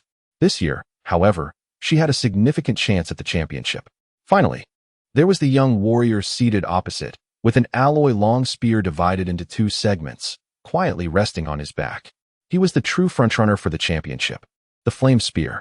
His name had become widely known after the first round of the competition. Suddenly, Mad-Leg Serena rose and approached Su Xuan, instructing another masked warrior beside her to switch positions. "All right, Captain," the masked warrior, a member of the Viper mercenary group, replied. In this competition, 3 members of their team had advanced to the second round. Unquestionably, the other was the swordsman Chen Fan, seated on the opposite side of the carriage. "Once we enter the cavern, follow me. I guarantee your safety," Serena stated directly. After several encounters with Su Xuan, her innate sensitivity allowed her to recognize the delivery man as Su Xuan. Although she felt a pang of resentment, Su Xuan had already secured an alliance with the Han family. One of the female team members had revealed that the Han family had identified several prime hunting spots. She sought to leverage this opportunity to glean information on those locations. No one could turn down the allure of monetary gain. Not necessary, Su Xuan declined. This woman was far too pragmatic, her intentions merely well-meaning. Chen Fan and another team member would undoubtedly hand over the carcasses of the beasts they hunted in the cavern to Serena for the exchange of hunting points. Serena clenched her jaw tightly beneath her mask. This young man consistently rebuffed her advances. Had he never seen her face? It was the first time in her life that a boy had rejected her, and not just once. Is it a matter of insufficient beauty, or perhaps short legs? Surely, it cannot be a disdain for women. Allow me to extend another opportunity. Ponder your words before speaking. Selena remarked coldly. Thank you, but I truly have no need for your assistance. You are well aware of my capabilities. Su Xuan's confident declaration caught the attention of the surrounding warriors. Selena's invitation was commonplace. The onlookers were unfazed, as such occurrences transpired annually. Some warriors displayed no hesitation in combat, yet faltered at the sight of ferocious beasts. In such moments, camaraderie merely diminishes the competitive pressure that looms ahead. The truth remains, ferocious beasts are not mindless creatures. When faced with greater numbers, they are likely to flee. With merely 36 hours at hand, the quantity of beasts remains fixed. It is a race to seize the opportunity. A few masked warriors nearby could no longer contain themselves, attempting to provoke Su Xuan with their words. Young in age, yet bold in their tone. Proficient at striking, yet not necessarily adept at confronting beasts. Skilled at facing beasts does not guarantee their discovery. Last year, 2 warriors of similar age met their demise. Su Xuan recognized their taunts for what they were. Physical altercations were forbidden in this carriage. Any who dared to strike would face elimination. Even with such an opportunity, they chose to undermine him. Su Xuan etched their faces into his memory. Lacking in strength, they relished in disparagement. They call themselves hunters? Let it be known. If you can slay a tier 3 beast, I shall concede defeat. Selena remained in her seat, her gaze profound. Suddenly recalling the words Su Xuan had found in the Cold War chariot of the Han clan. Perhaps he truly possesses a source of strength. Let us wait and see. The youth opposite, bearing a long spear, exhibited a glimmer of excitement in his eyes. He sensed the presence of a formidable adversary. It appeared that this competition would not be devoid of interest. As he contemplated, a clear voice interjected, stating flatly, "If the noise persists, I would not hesitate to eliminate you all." Chapter 53. The Blood Demon Cave. Upon hearing Su Xuan's words, the carriage fell into a sudden silence. It was evident that the underlying seriousness in his calm voice struck a chord. Moreover, the cold glint of his words was particularly chilling. The recently mocked participants recalled that this individual seemed to be competing under immense public scrutiny. Indeed, a tranquil madman is not to be trifled with. When no one dared to speak, Su Xuan resumed his meditation. A few acknowledged masters within the carriage exchanged subtle glances, surprised that even before the competition commenced, someone had managed to cultivate such an aura of a warrior. Hua Domain, 50 kilometers southwest of the capital, atop Mount Taiwa. The dawn light had yet to fully disperse. The stony path along the summit was marred by countless tire tracks, remnants of the morning's transport of numerous Tier 3 beasts into the cave. In the distance, the military had established a tight perimeter around the mountaintop. This was the site of the martial artist guild's small blood demon cave.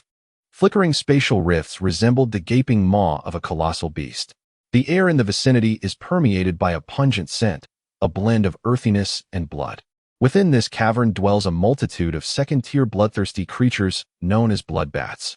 Whenever they swarm into the wilderness, it spells catastrophe for both other beasts and humans alike.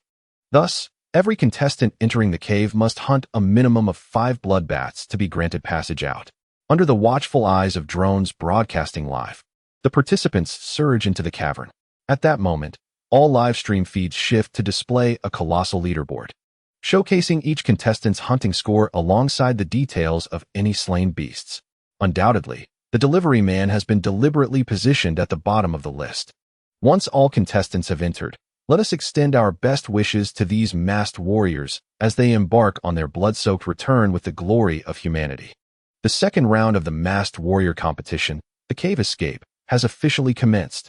All viewers from the Huayu realm are filled with excitement. Do you think the delivery man can advance? He is so weak, it would be a miracle if he emerges alive. Wasn't he that group easily defeated? You're unaware that it was a special group, comprised of comparatively weaker participants. Can the system really categorize them this way? I'm not sure. Everyone seems to believe it's true. Inside the cave, a faint mist envelopes the surroundings, limiting visibility to a mere 10 meters before everything becomes obscured. Each warrior's wristband displays guidance towards the cave's exit, ensuring that they do not lose their way in the mist. Like his fellow contestants, Su Xuan took a deep breath as he entered the cave, disappearing into the shrouded depths. The density of spiritual energy here is indeed high, and the spatial ring functions normally. Su Xuan glanced at the system, speculating that the overseer was exerting influence behind the scenes. Outside the cave, his rate of spiritual energy growth had already slowed significantly. Without absorbing high-tier spirit crystals, it would take almost an entire day to increase by a single point. However, now he could distinctly sense that he was gaining approximately 1 point every hour. This indicates that the spiritual energy concentration within the cave is over 20 times that of the surface of Blue Star. As the saying goes, men die for wealth. Birds perish for food. Many of these masked warriors are acutely aware that promotion is beyond their grasp, yet they still risk their lives to enter the cave, driven by the desire to absorb more spiritual energy. Although this cave is fraught with peril, it also harbors opportunity. In previous editions, numerous contestants have discovered first-tier spirit crystals within the cave, with the exceptionally fortunate even finding third-tier spirit crystals. Without such temptations, how many warriors would willingly venture into the depths to slay bloodbaths? The air inside the cave is damp and cool, each step echoing with the sound of water droplets beneath. Faintly, one can hear indistinct noises from afar, possibly the slumbering bloodbaths or the movements of other warriors. A smile crept across Su Xuan's lips beneath his mask. It is time for me to showcase my prowess. Biological fluctuations, with eyes closed and a deep breath taken. I adjusted my mindset, concentrating my spirit to perceive everything around me. Within a radius of 400 meters, the dynamic energies of life resonated in my mind.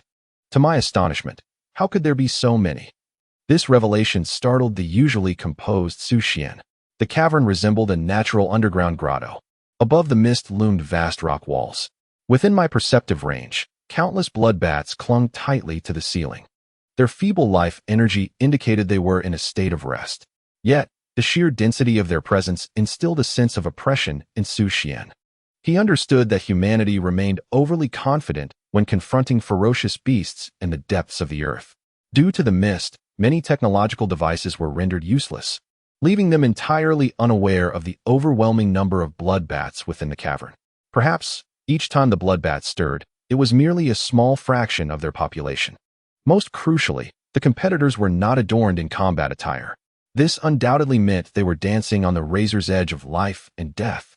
Fortunately, some were isolated, making them less challenging to dispatch than initially imagined. Although difficulties lay ahead, Su Xuan remained composed. He resumed his perception of other life forms. Within 100 meters, apart from the warriors, he detected several third-tier ferocious beasts scattered in various directions within the cave. Though they were concealed in the mist, under Su Xuan's unique sensing ability, they appeared as clear as thunder. For him, advancement felt as effortless as quenching one's thirst. However, his steps did not lead him toward any of the third-tier beasts. For the corners of his mouth, hidden beneath his mask, could not suppress an uncontrollable smile. Spirit crystals. The abundance of spirit crystals within the cavern's secret realm was indeed true. Through Spirit Heart, Su Xuan sensed those crystals emanating a powerful spiritual energy. First tier, second tier, third tier, and even the long-awaited fourth-tier spirit crystals. The existence of fourth-tier spirit crystals shone like the brightest stars in the night sky, radiating an undeniable brilliance. The spiritual energy waves they emitted resonated within Su Xuan's heart like a melodious symphony. Warrior Guild, you truly are benevolent benefactors. Bang, bang. A series of rhythmic sounds echoed through the mist. The explosive pugilist Peng Lily activated her alloy gauntlets, cautiously approaching. Her backpack already contained 3 bloodbaths, quite fortunate indeed. However, this round of competition proved unfriendly to her. She had no idea how to locate the ferocious beasts. Her chances of advancing depended solely on luck. Thus, she speculated that the sound might be indicative of a high-tier beast in motion. Upon closer inspection, she was sorely disappointed. It turned out to be a delivery person clad in orange, wielding a knife to chop at the wall. What are you doing? Peng Lily was utterly frustrated. Wasn't this a waste of precious time? Su Xuan sheathed his knife and replied calmly, digging a hole. Peng Lily's voice was as succinct and powerful as her punches. Why are you digging? She had also watched videos of the delivery man's matches. A connoisseur recognizes the subtleties and knows this lad is undeniably among the elite martial artists. This method could indeed lure high-level ferocious beasts. Su Xuan casually fabricated a response. Of course, he could not divulge that a fourth-tier spirit crystal lay hidden within the wall 10 meters away. Pang Lily genuinely had no idea how to track the ferocious beasts after wandering for a while. She had found nothing save for a few bloodbats clinging to the wall. If the delivery man possessed a technique to attract these beasts, she would be keen to try it. Really? The voice beneath the mask of the explosive puncher was taut and filled with astonishment. If I assist you, shall we split the spoils of the ferocious beast? Upon finishing, he revealed his metallic gauntlets. With a mechanism's activation, sharp spikes emerged from the gauntlets, designed to pierce the skin and bones of the beasts, directly striking their innards. Su Xuan, I was merely jesting. Are you serious? So will you accept or not? Chapter 54. How long does it take to traverse the cavern? The ground was strewn with spirit crystals. Su Xuan contemplated. Her gauntlets would surely be far more efficient than a shovel. All right, welcome to the digging squad. Pang Lily. Shouldn't it be the hunting squad? However, she refrained from further comment. Approaching the wall, she began to strike it with her fists, one after the other. Remarkably, the efficiency of the digging had indeed improved significantly. The incessant sounds, however, failed to attract any ferocious beasts and instead caught the attention of several nearby martial artists. For safety, they decided to team up initially to hunt the bloodbats, and upon meeting their required quota, they would disperse. What are those two up to? I don't know. Have they perhaps ingested some toxic mushrooms and are hallucinating? They must be excavating spirit crystals. Don't be ridiculous. Spirit crystals are not so easily found. They must exhibit some distinct characteristics. I once paid a high price for a method to identify spirit crystals. Do you both want it? No. Isn't that the one originally priced at 458 yuan, now discounted to 58 yuan? How do you know? Because I was deceived as well. Pang Lily, characterized by her straightforward nature, had been digging for quite some time without sighting any ferocious beasts. Why are there no beasts?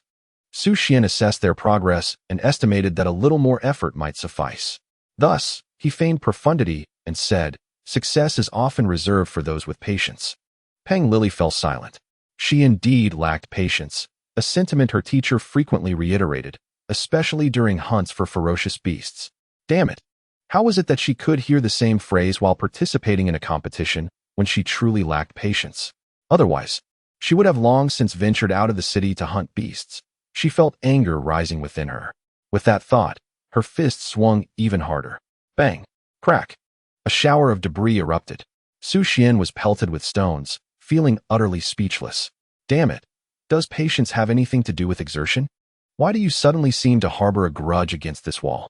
Before long, approaching the location of the fourth-tier spiritual crystal, Su Xuan seized the opportunity while the explosive fist fighter was momentarily distracted, tossing a first-tier spiritual crystal outside the cave. He then exclaimed, "Fighter, look! A spiritual crystal!" Peng was taken aback, and indeed, she spotted a glimmering blue light outside the cave. Hastily, she approached, removed her boxing gloves, and picked up the crystal. Her heart swelling with joy.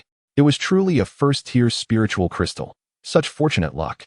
Meanwhile, Su Xuan had already stowed away the fourth-tier spiritual crystal within his spatial ring. That was discovered by both of us. I shall share half with you, Peng stated directly. As a wild martial artist, she had been adopted by her teacher at a young age to learn the art of boxing. Competing was a necessity. Her teacher, now advanced in age, had tirelessly hunted fierce beasts to support her training. Recently, he had suffered an accident. Although he had been saved from death, he was now bedridden, and the daily medical expenses were exorbitant. Consequently, she had been fighting in underground arenas, gaining some renown, with appearance fees reaching up to several $100,000. Yet, it was still insufficient. Though young and well protected by her teacher, her lack of worldly experience led her to fall prey to high-interest loans, resulting in mounting debt.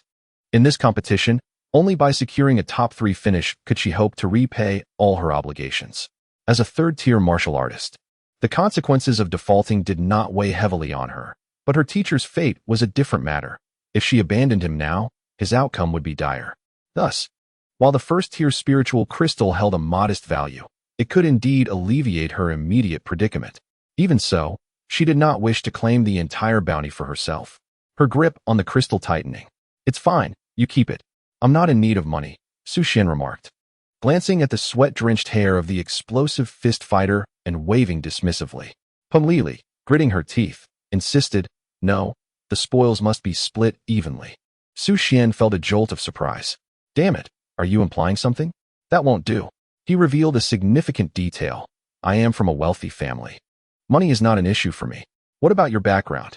Li's gaunt frame trembled at his words. Tears nearly brimmed in her eyes. This delivery boy was genuinely kind.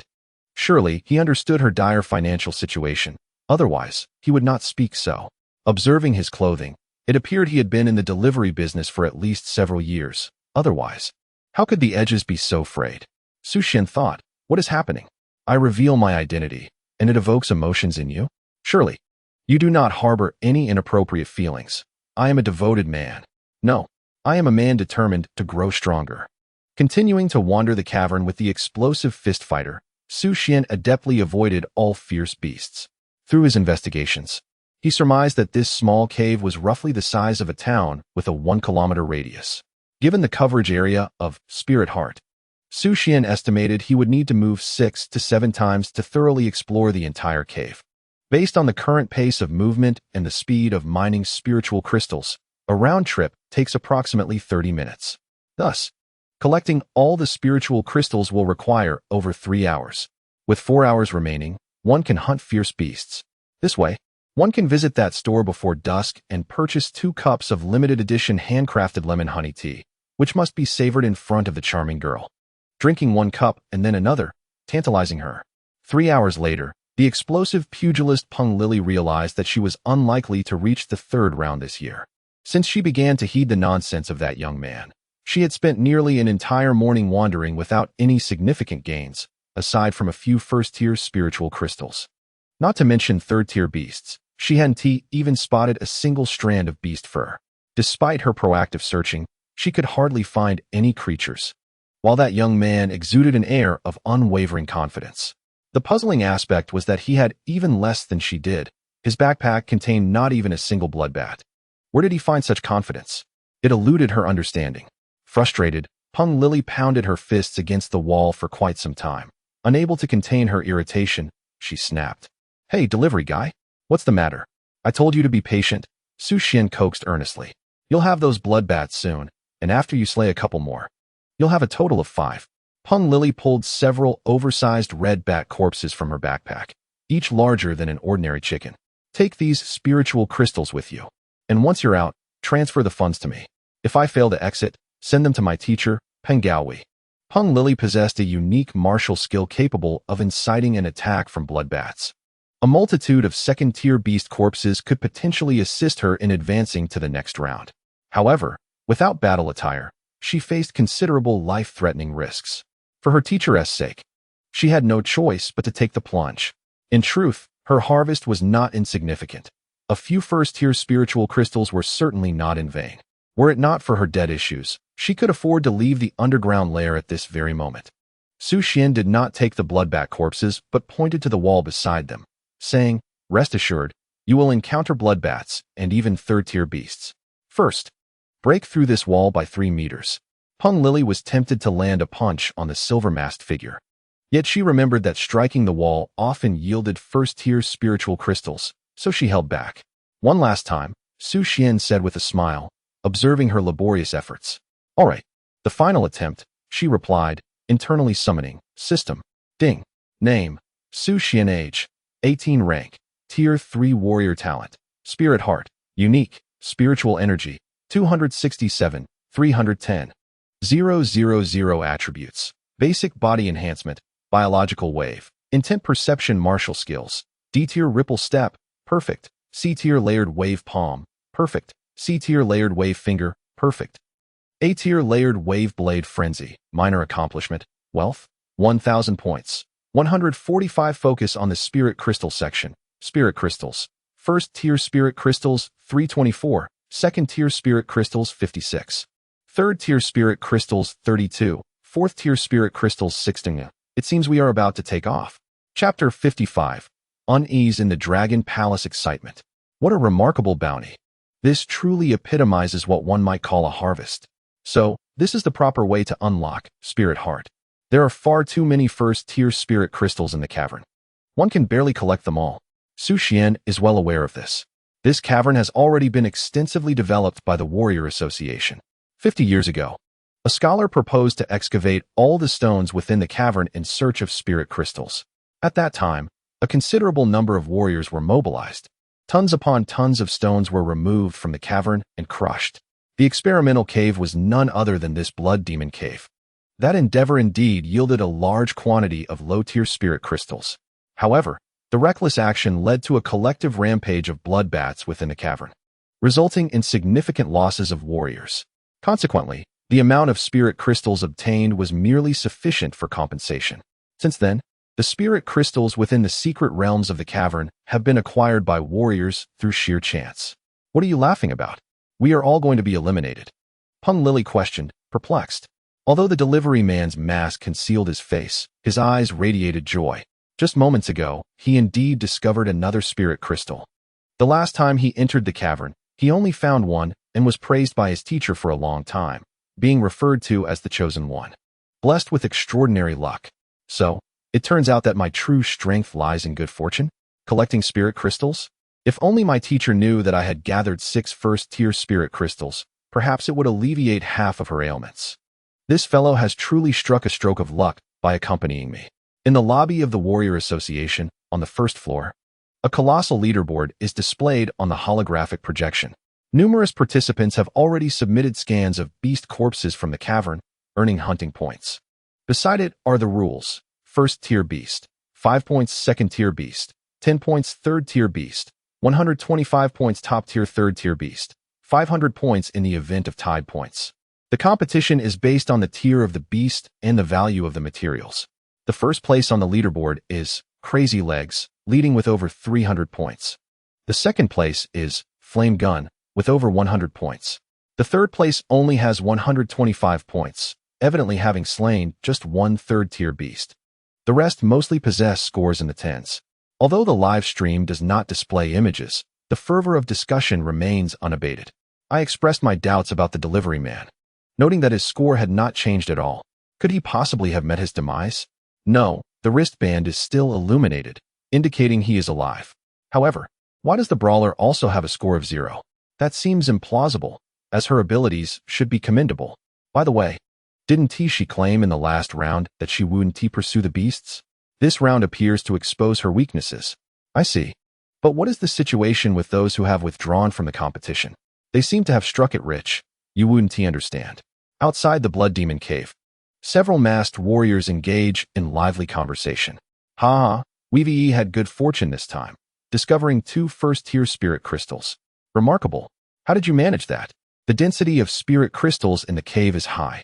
If that area is teeming with beasts, it's likely there will be some spirit crystals. If you drive away the beasts and then strike the surrounding rock formations, the probability of acquiring spirit crystals is significantly increased. I, too, found a second-tier spirit crystal this time. Truly a blessing from the Buddha. Damn, I envy you. That's incredible, my friend. You've saved yourself a decade of hard work. The soldiers stationed outside the cave cast envious glances. Each year, a few fortunate warriors manage to enter the cave and collect spirit crystals. Although they may not break into the top 8, their gains are undeniably substantial. It's inevitable. The cave is undeniably different from Blue Star, with a higher yield of spirit crystals. Were it not for the restrictions imposed by the warriors' ranks, the smaller caves and secret realms would have long been depleted by these high-ranking fighters, leaving no opportunities for lower-tier warriors. These fortunate souls are indeed infuriating to behold. How many points does the delivery man have? Is it still 0? Long Gong inquired anxiously of his secretary. Ever since the delivery man entered the cave 3 hours ago, an ominous premonition had lingered in his mind. Despite his meticulous arrangements and the lavish expenditure on a third-tier top-tier beast from the Eagle Domain, the cave remains entirely beyond his surveillance. Whether that beast encounters Su Xuan is still uncertain. Luck is an unpredictable element. Mr. Long, there's no need for concern. The quality of the beasts from our monster mercenary corps is assured, interjected Rost, a man from the Eagle Domain, tall yet exceptionally lean. He possessed a sharpness akin to a finely honed arrow. His most notable feature was a prominent hooked nose, and his deep brown hair was cut extremely short. nearly shaved to the scalp. Are you certain that the tyrant lizard is highly sensitive to the color yellow? The cave is shrouded in mist, Long Gong questioned uneasily. Ross stroked his closely cropped hair and replied confidently, Mr. Long, you may not be aware, but our Eagle Domain's latest research report has determined that the mist in the cave has no effect on the beasts. Moreover, the tyrant lizard is one of the few top-tier beasts near the vicinity of Eagle City. As a 7th-tier powerhouse, you possess the discernment necessary to assess the strength of the beasts. Long Gong's furrowed brow eased slightly. Ross was correct. There is indeed a vast difference between a top-tier 3rd-tier beast and an ordinary 3rd-tier beast. This time, considerable risks have indeed been undertaken. Should the tyrant lizard go on a rampage within the cave, it would pose a significant challenge for him.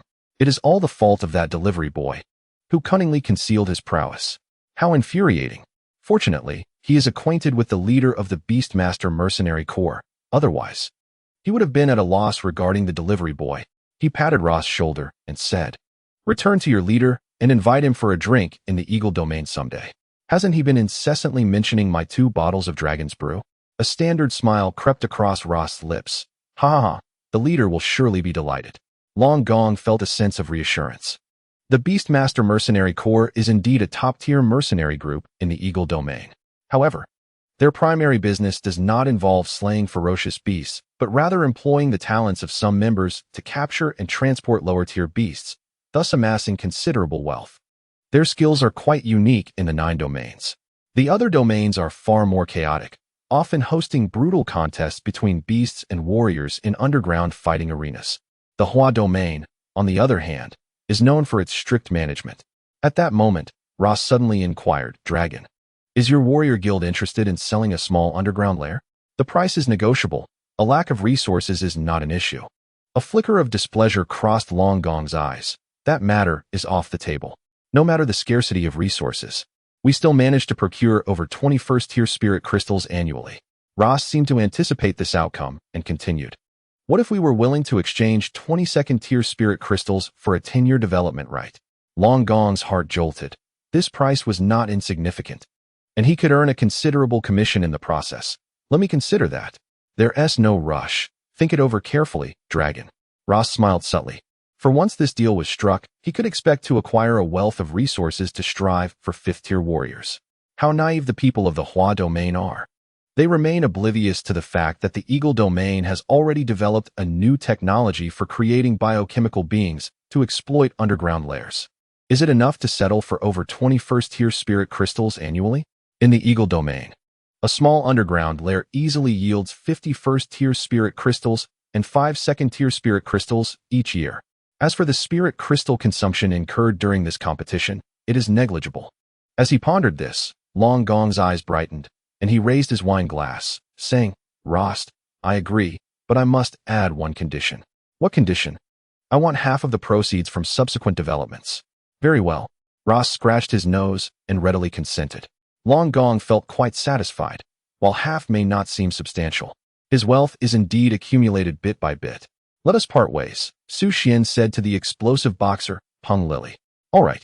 Peng Lily turned to leave, preparing to unleash her martial techniques to attract a swarm of 2nd-tier bloodbaths, hoping for an opportunity to advance. "Wait a moment. Head in that direction. There are 3rd-tier ferocious beasts." Su Xuan pointed to a location. This young woman had spent the entire morning digging a tunnel for him. He felt compelled to assist her. By heading that way, she would at least encounter a few 3rd-tier ferocious beasts. After his thorough exploration that morning, within this cavern, there exists a total of 108 3rd-tier ferocious beasts, among which one possesses a formidable aura, albeit slightly weaker than the rare white demon horned deer. To achieve a successful advancement, one must slay at least a dozen of these 3rd-tier beasts. However, what Su Xuan remains oblivious to is that the majority of masked warriors are incapable of defeating such a multitude of 3rd-tier ferocious beasts. The reason for the abundant presence of these creatures is to elevate the concentration of ferocity in the area. Without combat gear, who would dare to act recklessly? Is the pursuit of advancement more crucial than one's own life? I shall take my leave now, but remember to slay the bloodbaths. Otherwise, you won't be able to carry the spirit crystals out, Peng Lily advised, turning to depart. Her punches were swift, yet her defense was lacking. Once besieged by the blood bats, injuries would be inevitable. Given his confidence, she thought it prudent to test the waters. After all, the outcome mattered little to her. As for how Su Xuan knew the locations of the ferocious beasts, she refrained from inquiring. Each individual's talent varies. What if his was an F-level spirit detection technique? In this environment, it could indeed yield remarkable results. Once the burst fist master vanished into the mist, Su Xuan drew forth his E-tier alloy long knife. Awaken. Time for the hunt. With a resounding thud, Chun Fan struck the spine of a third-tier Bloodshadow wolf. The wolf let out a piercing howl, its blood-red claws lunging forth. Anticipating this, Chun Fan swiftly dodged. Seizing the opportunity, Selena delivered a kick to the wolf's head, halting its pursuit. Meanwhile, a fellow warrior from their mercenary team swiftly inflicted another wound upon the Bloodshadow wolf's body. The trio displayed remarkable synergy. Their objective crystal clear, to ensure Selena advances to the top 8. Last year, they had similarly fought their way into the second round, yet Selena, lacking the appropriate martial techniques, fell short at the top 8. This year, their hopes soared. Lu Jiaoyang, is your injury serious? Selena inquired of her team member as the Bloodshadow wolf crumpled to the ground. Lu Jiaoyang shook his head, hastily bandaging his thigh wound. It's nothing, Captain. It's entirely my fault for being careless. The Bloodshadow wolf is a beast of the eagle domain. It is natural to be unfamiliar with its explosive tendencies in its final moments. Just keep your distance for now, Chun Fan reassured, patting Lu Jiaoyang's shoulder. This year, the tier of ferocious beasts had abruptly surged, with many third-tier creatures surpassing the strength of masked warriors. The Bloodshadow wolf marked the fourth third-tier beast they had slain since entering the cavern, yet their stamina was rapidly waning. A similar scene unfolded throughout various corners of the cave. In previous years, a stroke of luck and the slaying of a few second-tier beasts sufficed for advancement. However, this year, carelessness could easily lead to demise. Observing this, many masked warriors, having negotiated terms, decided to band together to hunt third-tier beasts. Some relinquished their advancement opportunities in exchange for a share of the victor's bounty. Lone masked warriors now found themselves ensnared in a new crisis. While in one corner of the cavern, a flame gun clashed with a third-tier desert scorpion in a fierce duel. The enormous desert scorpion nearly fills the corner of the cavern, its shell a deep crimson, adorned with pronounced scars, remnants of its capture by the beast mercenaries, adding an air of tenacity and ferocity. Its pincers and elongated tail writhe incessantly, the stinger at the tip glistening ominously with the light of death. The blazing gunner stands poised, agile and precise in his movements. The alloy spear glimmers with a cold sheen in the dim cavern, each sweep leaving behind silvery trails, akin to blades slicing through the darkness. Before long, the desert scorpion is pierced through the head, remaining utterly still. From beneath the mask comes a heavy breath. I must rest for a moment, in the direction guided by Su Xuan. The explosive fist fighter, Peng Lily, is engaged in a fierce struggle with a third-tier gale leopard. Its fur sparkles with a gray-blue sheen amidst the cavern's mist, its body sleek and fluid in motion, exuding an elegance that is both lethal and exquisite. Its sharp claws are even more deadly. Once in a combat state, Peng Lily's previously lean form suddenly transforms, muscles rippling as if sculpted. The alloy gauntlets emit a faint metallic luster, each punch accompanied by the sound of rushing wind. She skillfully maneuvers in and out of the gale leopard's reach. After deftly evading its ferocious leap, she retaliates with a powerful punch to its flank, producing a resounding thud. After several exchanges, the gale leopard finally collapses. It yearns to flee, but its innards have been shattered in the fray. The signature technique of the explosive fist, C-class, explosive punch. Finally, that kid has come through. Peng Lily wipes the sweat from her brow. However, explosive punch places such a strain on my muscles. Killing 3 more is my limit. At the same time, Su Xuan encounters the first third-tier ferocious beast, the striped fiery tiger. This colossal beast, adorned with flame-like stripes, emerges from the mist with palpable rage. Its eyes blaze with a crimson light, indicating a recent battle with humans and a seething fury. Roar! The striped fiery tiger bellows, charging at the yellow figure before it. The battle is imminent. Seeking death. Perhaps? Su Xuan's form flits through the cavern like a phantom, evading the tiger's initial assault and executing his self-created A-class technique, layered wave slash. The alloy blade strikes true, cleaving through the tiger's neck with the precision of a lightning bolt, severing its throat. A tremendous force combines with the razor-sharp edge, instantly decapitating the beast. Blood sprays forth, which Su Xuan skillfully dodges. He collects the corpse into a spatial ring, lifting the massive tiger's head before turning to depart. A mere ordinary third-tier ferocious beast, truly insufficient for him. Boss, that was the roar of the striped fiery tiger. Should we not investigate further?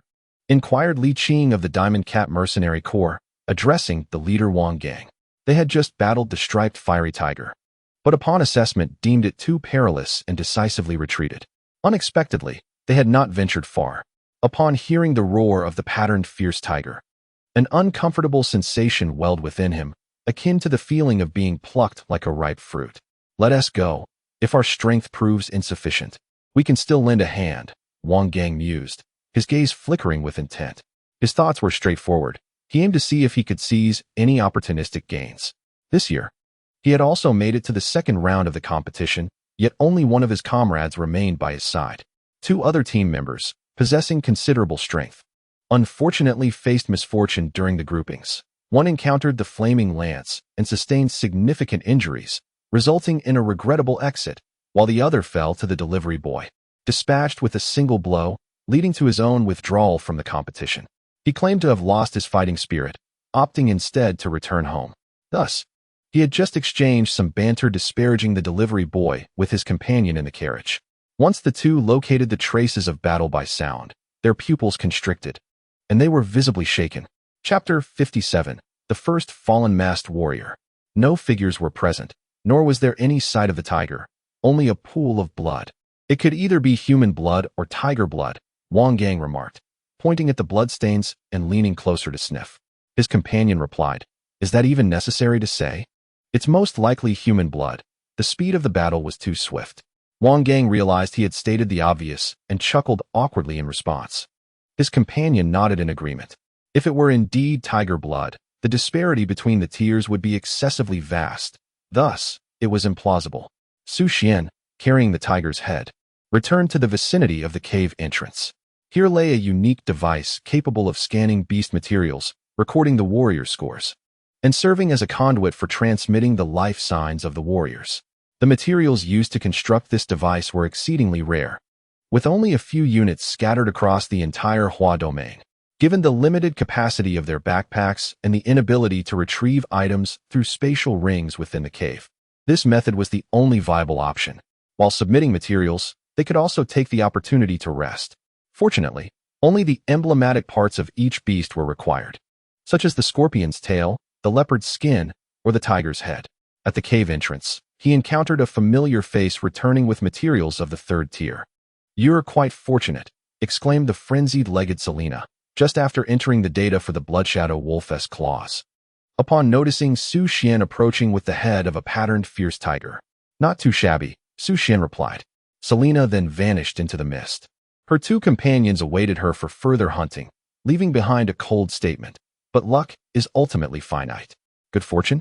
she mused. "That is merely temporary." Only mercenary groups that hunt beasts over a prolonged period can truly grasp the movement patterns of these ferocious creatures. As the density of beasts diminishes, it will come down to experience. In this round, her first place was assured. Su Xuan set down the beast materials and glanced at the scoreboard on the special device. He had risen to the 15th position with a score of 125 points.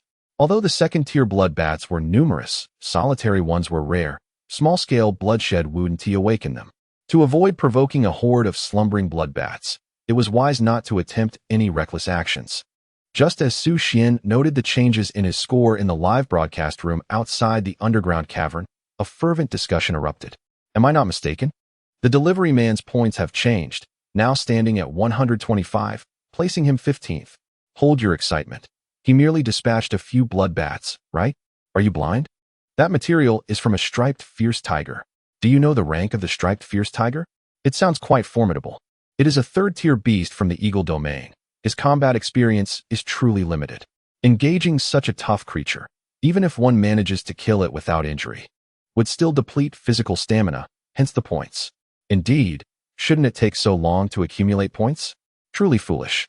The majority of viewers remained skeptical of the delivery man, as it took him so long to submit a single beast material, implying an extended battle duration. This sentiment even extends to Zhao Xiaoyan, who is watching the live stream. She possesses a more intricate understanding of beast data. The striped fierce tiger is among the more challenging of the third-tier beasts to slay, possessing great strength, swift speed, and high defense. Having believed in Su Xuan's words, she invested 20,000 in the delivery man and now feels quite anxious, especially after learning that a top-tier third-grade beast, the Overlord Lizard, resides within the cavern this year. Seeking solace, she took out her phone to message her team leader. Leader, I fear the delivery man is doomed. What should I do? Can my investment of 20,000 be reimbursed from the team funds?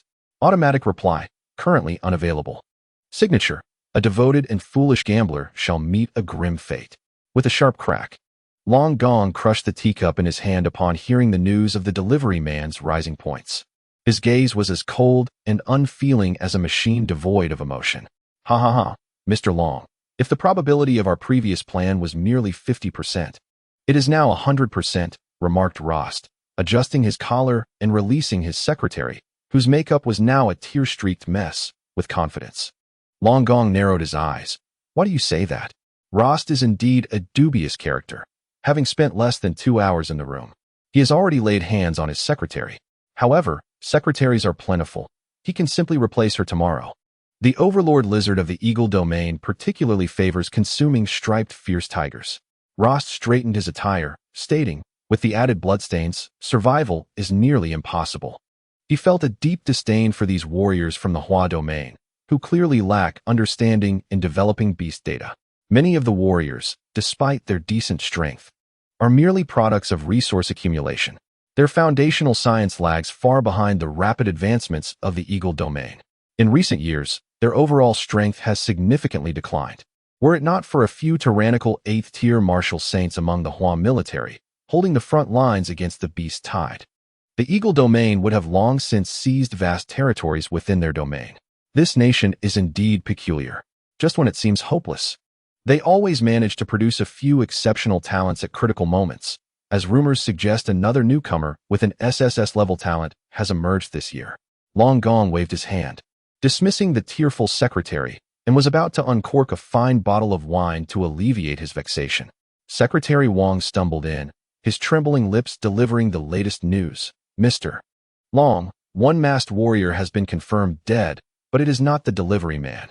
The sound of shattering glass echoed as the limited edition 50,000 yuan imported mutated wine shattered, its crimson liquid spilling across the floor. In the fragrant air infused with the scent of wine, Long Gong gazed intently at Rost, who seemed oblivious to the unfolding chaos. Why so soon? Long Gong inquired. Rost waved his hand dismissively. Mr. Long, the blood of the patterned fierce tiger will provoke the tyrant lizard into a frenzy. Is that not beneficial for you? Long Gong inhaled deeply, an unsettling feeling that events were spiraling beyond his control, yet there was little he could do at that moment. He could only reply solemnly, I hope you are correct. Rost offered a faint smile, concealing an unspoken truth. Every patterned fierce tiger sent into the abyss had been injected with a frenzy factor. Should one perish, the tyrant lizard would be incited into a wild rage. A rampaging third-tier beast against a group of unarmored third-tier warriors. How delightful. Let more perish. These were all potential warriors of Huayu, part of a covert operation to weaken its power that had been set in motion 2 decades prior. This occurrence was merely a minor cog in a much larger scheme. Although Long Gong was indifferent to the masked warrior's death, as the Federation permitted a certain casualty rate, the audience, closely monitoring the point changes, was left astounded. Did I see that incorrectly? A masked warrior has fallen. Brother Shirtu is dead? The mortality rate in the second round is so high. Could it have been attacked by bloodbats? How terrifying. It turns out the second round can indeed be fatal. He must have been too greedy. He deserves it. Many ordinary viewers wore expressions of schadenfreude, seemingly indifferent as long as the deceased were not their own kin, revealing their true, ugly nature. Meanwhile, within the abyss, Captain Wang Gang of the Iron Cat team was running for his life, his face etched with terror and urgency. His clothing torn by claws, his back a bloody mess. Not far behind, a massive tyrant lizard pursued him with astonishing speed. Its skin was a dark green, covered in hard shells and sharp scales. Each step it took sent tremors through the ground, and its eyes gleamed with a frenzied light. Wang Gang felt an excruciating pain in his back. Damn it! If only he had worn his combat suit, he wouldn't have been so easily injured. Moreover, why did it not consume Gao Yan's corpse? Confused, Wang Gang recalled how they had positioned themselves by the blood, intending to lure in ferocious beasts with the scent. To their dismay, they had attracted a tyrant lizard instead. The masked warrior, Brother Shirtu, had not been in combat attire and could not even withstand a single lash from its tail. The sound of shattering bones echoed hauntingly in his ears. It was important to remember that Gao Yan had D-class talent as a stone lizard, possessing a degree of resistance to impact. Run. Fleeing to the entrance of the cavern offers a glimmer of hope for survival. Ahead, the metallic exterior of the instruments emerges, shrouded in mist. Chapter 58. A top-tier tier, 3 beast blocks the way. At this moment, Su Xuan strides towards the opposite end of the cavern. He observes that tier 3 beasts vary in size. If he were to return to the entrance after slaying each one to submit materials, it would be an inefficient endeavor.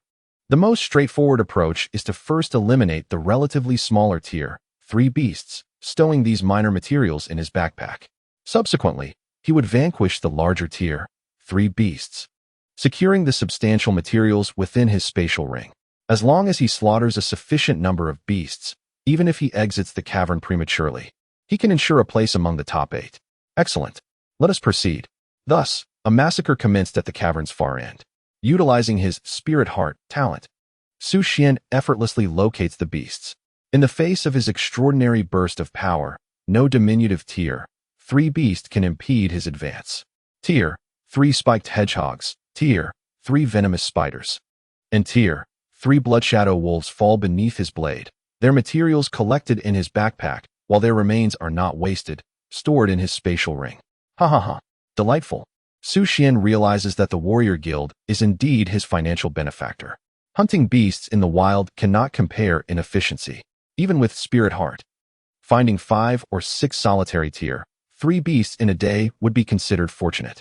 Each tier 3 beast is valued between 300,000 to 500,000. Although this pales in comparison to his spirit crystal earnings, the frugal Su Xuan does not disdain it. The density of tier 3 beasts within the cavern is swiftly diminishing. The warrior guild, of course, does not act out of benevolence. These living beasts have been procured at great expense by the guild. The materials must be reclaimed. However, they certainly did not anticipate the emergence of an anomaly equipped with a spatial ring this year. While spatial rings are scarce, they are not entirely absent. The warrior guild has indeed considered such scenarios.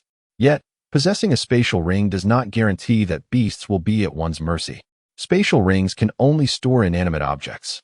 Although mid to high-tier warriors with spatial rings can match Su Xuan's combat prowess, they cannot access smaller caverns. Furthermore, even high-tier warriors require time to locate the fleeing beasts amidst the fog. Moreover, how many low-tier wild warriors possess a top-tier resource such as a spatial ring? It would take a lifetime to accumulate one. Such items are treasured possessions of prominent families. Is there truly a need to engage in combat with these wild, masked warriors? Grade B martial skills are enticing, yet for elite families, they are hardly significant. The young prodigies ought to be pursuing advanced studies at the top universities in the 9 domains. How could they, unlike these older warriors with no hope for advancement, recklessly enter the cavern without any protective measures? Do they truly believe that the claws of the beasts are mere decorations? Why have we not yet encountered a ferocious beast after such a prolonged journey? Pondered a member of a small squad consisting of 4 masked warriors, who were trailing closely behind Su Xuan. Their path had been fraught with anxiety and devoid of any fruitful encounters. Perhaps we should consider changing our direction, suggested one of the warriors. The core of the team was the masked hunter, who had promised these warriors that should they assist him in achieving success in his ascension, not only would they share the substantial prize for reaching the top 8, but he would also bestow upon them a considerable fortune. The cash reward for the top 8 was a staggering 1 million. However, what he truly sought was fame. As a hunter with extensive experience, yet lacking in personal prowess, he had finally secured a weak team and aimed to advance into the second round. He calculated that leveraging the fervor of this masked hunter competition could serve to promote himself. ultimately leading to the establishment of a teaching studio where he could impart his knowledge of tracking and hunting ferocious beasts. This way, he could amass considerable wealth without ever leaving the city. Contemplating this, the masked hunter felt the coarse hair on the rocky wall and confidently declared, "We shall proceed along this path. This hair belongs to a third-tier ferocious beast, the rock elk." His companions voiced their skepticism. "Hunter, is this truly reliable? Just moments ago, you expressed the same confidence when examining droppings. Yet here we are, with no sight of any beasts." Another added, "Brother, could it be that someone ahead has intercepted the beasts?" The hunter replied with unwavering confidence, "As a premier hunter in the vicinity of the capital, I possess a fair degree of assurance. This direction must harbor numerous third-tier ferocious beasts. The only exception would be if a warrior ahead has swiftly eliminated all the beasts and collected their corpses using a spatial ring. What do you think the likelihood of that is?" Upon hearing this, the squad members shook their heads in agreement. Indeed, it is unlikely. How many third-tier warriors possess spatial rings? Exactly, a third-tier warrior could not possibly slay beasts with such alacrity. Moreover, how could they find the beasts faster than our hunter? Satisfied with the effectiveness of his persuasion, the hunter clapped his hands and proclaimed, "Let us proceed. Victory lies ahead. My judgments have never faltered." The mature man's confident words inspired those around him, prompting nods of agreement as they cautiously continued on. Meanwhile, at the entrance of the cavern, 5 third-tier warriors found themselves locked in a tense standoff with a ferocious tyrant lizard. Wang Gang lay bloodied at the cave's mouth, his chest rising and falling weakly, with one of his thighs having vanished without a trace. The wound at the base of his leg was tightly bound with strips of cloth, staunching the steady flow of blood. He was still alive, yet rendered incapacitated. Nevertheless, he felt a sense of relief, grateful that his judgment had proved correct in waiting for the masked warriors who were to deliver materials from the ferocious beasts. This timely intervention had spared his life. The tyrant lizard from the eagle domain was dreadfully vicious. The warriors confronting it felt a deep sense of despair. They found themselves in a precarious situation, having engaged in a brief skirmish with the lizard. Lacking protective combat gear and coordinated teamwork, they were utterly powerless against this resilient and formidable creature. They faced a dire choice: withdraw from the contest or eliminate the beast, because hatred has already taken root in the verdant, slitted pupils of the colossal beast before them. Once isolated, they would undoubtedly share the same fate as the fallen masked warrior, with life and death hanging in the balance. It is all this wretch's fault for luring this creature here. This is the end. They will no longer have the opportunity to venture into the cavern to slay beasts for points. With only 32 hours remaining in the second round, they can only await the return of more competitors to collectively drive away this ferocious third-tier apex beast. One cannot fathom what the warrior guild was thinking by introducing such a monstrosity into the fray. They must express their frustrations upon exiting. Whoever participates next shall surely bear the brunt of their ire. As time ebbs away, an increasing number of competitors gather at the cave's mouth. Yet no cohesive offensive has materialized. After all, each is a rival to the other. Should anyone suffer an injury, it would be a boon for their competitors. At this moment, the third-tier apex beast, the Dominator lizard, has achieved a pinnacle of its existence by successfully blocking the entrance against over 10 third-tier warriors. The grim fate of Wang Gang serves as a constant reminder to all. This is a true prisoner's dilemma. Finally, an observant viewer has noted an anomaly on the leaderboard. What is amiss? Why has no one's score increased? Is it stuck? Points may be accumulating. Yet those who have already gained points see no further change, and all remain alive. Could it be a communal feast? What a bore this has become. Viewership is beginning to decline. Nevertheless, within the Warrior Guild edifice, the Dragon Palace remains steadfast. As long as the delivery boys' points do not rise, all is well. The viewership for the second round is inherently lower than that of the first and third rounds, thus a slight drop is inconsequential. In previous years, the second round has relied on post-production effects to enhance the experience, given that live broadcasting within the cavern is impossible. The stalemate at the cave entrance finally sees a breakthrough amidst the sound of approaching footsteps. Tap, tap, tap. Chapter 59. A total of 108 third-tier beasts. Is it unreasonable for me to have slain 88? The flame gun blazes forth, as its wielder, clutching the severed stinger of a desert scorpion, steps into the view of the gathered crowd. Beneath the mask, his brow furrows slightly. His efficiency in hunting is commendable, yet he must submit materials in successive batches. This process not only allows for the restoration of stamina, but also enables real-time observation of his ranking on the leaderboard. Slaying beasts is secondary, advancement is paramount. The B-grade martial technique, 9-kill shot, is within his grasp. Currently, the Dominator lizard blocking the entrance presents a new obstacle.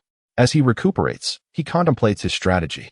Minutes later, the flame gun awaits the appearance of several figures. If 2 more join in to restrain it, I possess a technique that can breach its defenses. His keen gaze sweeps over formidable competitors such as Crazy Leg and Explosive Fist. Should they succeed in slaying the beast, the points would be evenly distributed and materials exchanged. Selena emerged from the throng, shielded by her comrades, her condition remarkably preserved. I can do this. I will. Peng Lily echoed her sentiments, feeling irritable, stifled by the obstruction at the entrance. The others stood ready, poised to assist at a moment's notice. A sigh of relief escaped her lips.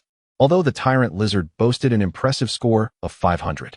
Anyone who had engaged it knew the gravity of the situation. One must weigh the value of their life before pursuing such points. Furthermore, the confined environment of the cave would only exacerbate any chaos should they rush in en masse. A fierce skirmish was imminent. An hour later, Su Xuan swiftly vanquished the third-tier beasts on one side of the cave. Besides the 5 or 6 materials from smaller beasts in his backpack, he stored all the remaining corpses in his spatial ring, reaping substantial rewards. Above him, numerous second-tier bloodbats clung to the rock walls, each capable of fetching thousands. Yet Su Xuan chose to disregard them.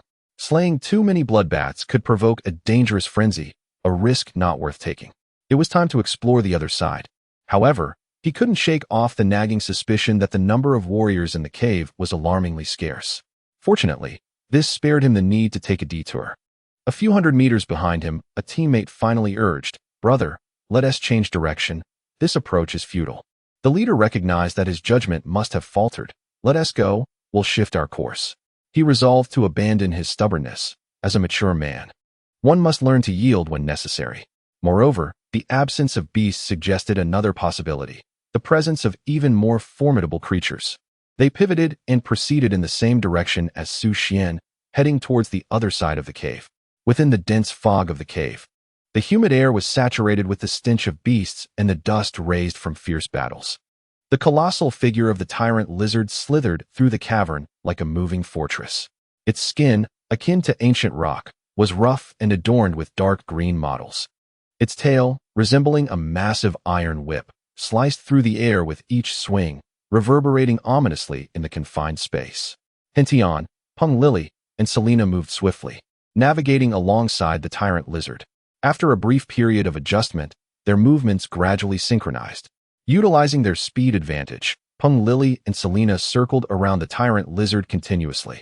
The onlooking warriors whispered nervously in the charged atmosphere. The explosive fist fighters' punches have become swifter. Thankfully, we weren't grouped together, or I would have no chance of advancing to the next round this year.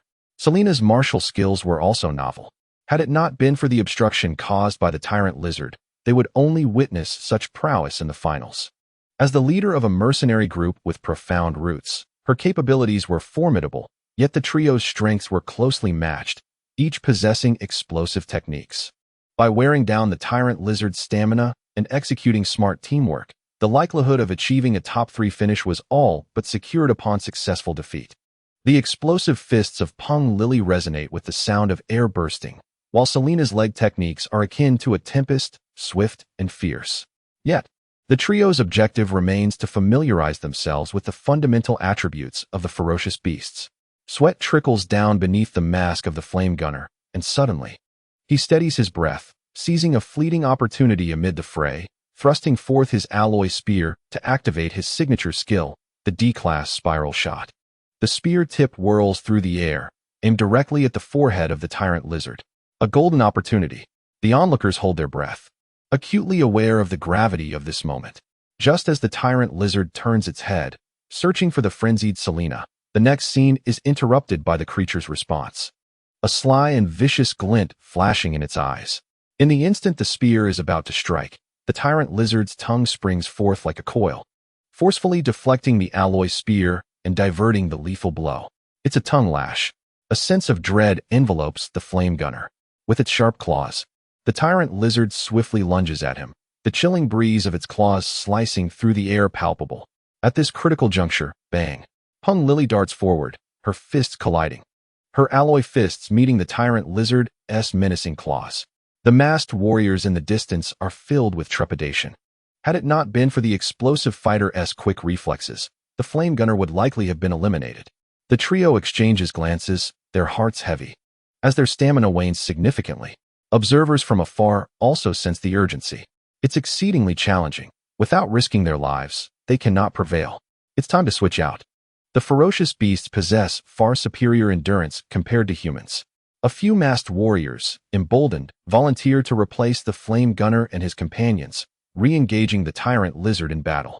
The advantage of this strategy lies in the potential for direct advancement upon slaying the beast.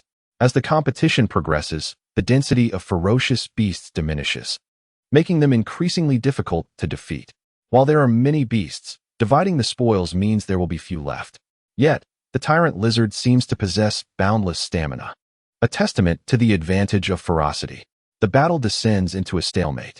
2 hours later, Su Xuan silently counts in his mind. Upon entering the cavern, he discovered approximately 108 third-tier ferocious beasts. Now, he has already slain 85. According to the biological way vision, only 3 ferocious beasts remain. If he annihilates them, he can submit the materials in his backpack and secure first place, allowing for an early exit from the cavern. The competition rules state that if one slays 5 bloodbaths, all gains from the cavern belong to the slayer. However, the materials from the ferocious beasts are subject to a 50% reduction in value. Given this, he must be judicious in his material submissions. Amidst the fog, silhouettes of several third-tier ferocious beasts emerge. They are all flame-patterned tigers. Remarkably, they have congregated at the far end of the cavern, becoming the final fortunate survivors. Su Xuan never anticipated encountering a multitude of third-tier ferocious beasts within the cavern. Had it not been for the overwhelming aura of the tyrant lizard, they likely would not have banded together. Alas, he encountered another aberration within the cave. 3 of them. Any other warrior would have retreated at this moment. The difficulty of slaying 1 compared to 3 is exponentially increased. The frailty of the human body leaves no room for error. Yet, Su Xuan remained undaunted. He crouched slightly, uttering a low command. Layered wave slash, frenzied blade, third style. The dragon plays with the phoenix. Chapter 60. Su Xuan cleans the field. The terrifying tyrant lizard. The cavern's ceiling was adorned with a peculiar luminescent fungus, casting a faint light. However, the moment one departed from the cavern, it would wither away. The pale, damp rock walls of the cave occasionally dripped with water, producing a crisp sound that shattered the stillness of the space. The 3 striped fierce tigers boasted robust and powerful physiques, their bodies adorned with striking black and red stripes. The feral factor had taken effect within them as well. The tigers' eyes shimmered with cunning and hunger, their tails restlessly swishing, stirring up clouds of dirt. They feared the tyrant lizard, yet they were unafraid of mere humans. In this moment, the seemingly weak prey dared to charge forward. With a ferocious roar, the striped fierce tigers lunged at Su Xuan, their massive claws and blood-stained fangs seeking to rend his unprotected flesh. However, enhanced by the perfected ripple step, Su Xuan moved like a phantom amidst their assaults. His motions fluid and precise. Each evasion felt as though he danced on the precipice of life and death. Swish, swish, swish. His blade sliced through the air like a liberated dragon, carving sharp arcs that swiftly severed the tigers' throats. Blood gushed forth, staining the cavern floor crimson. The wild scent of blood mingled with the metallic tang of rust, filling the air. As the last striped fierce tiger collapsed, Su Xuan stood amidst the pool of blood, savoring the thrill of battle. The style of the dragon plays with the phoenix flowed continuously, embodying the grace of a dragon in flight. Yet, he had only mastered 3 techniques, all surreptitiously learned from Qin Fan. This was also the reason why the A-grade martial skill, layered wave slash, frenzied blade, was only at a minor accomplishment. It seemed he would need to seek out Brother Qin for further sparring. Su Xuan resolved in his heart. He wondered what gifts he might offer him as a token of gratitude. After collecting the 3 striped fierce tiger corpses, Su Xuan glanced at his wristband, preparing to exit the cavern.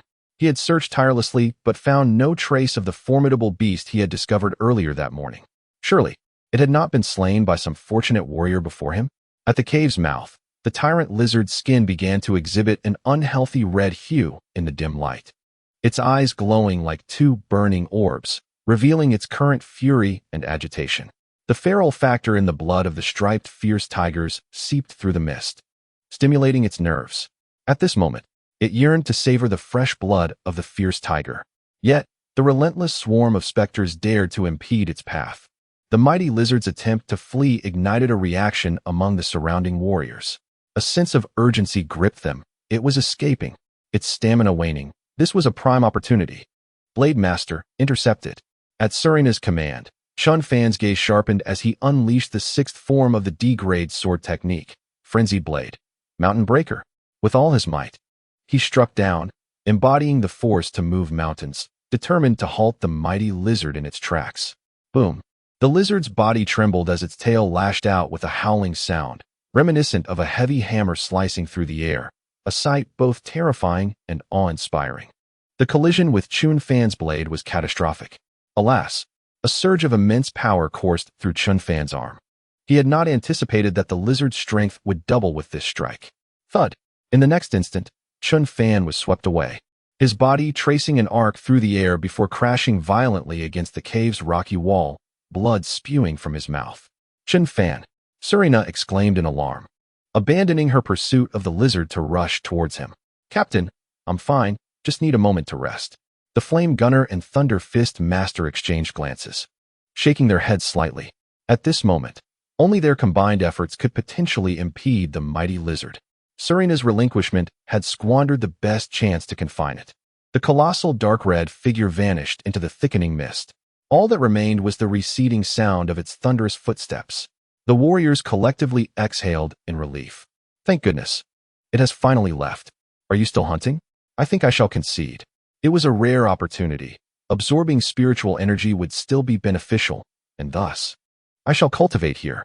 After all, this round of the competition is about surviving the cave, and I still wish to take a chance. Although several masked warriors were paralyzed by fear, the majority were prepared to plunge into the fog in search of their own fortunes. They were all wild warriors, accustomed to hunting ferocious beasts in the wild. Danger was ever present. Moreover, the rewards for this grand competition were exceedingly generous. Without taking a risk, even a warrior would have no prospects for advancement. Who among the competitors did not aspire for a better life? There was only one mighty lizard.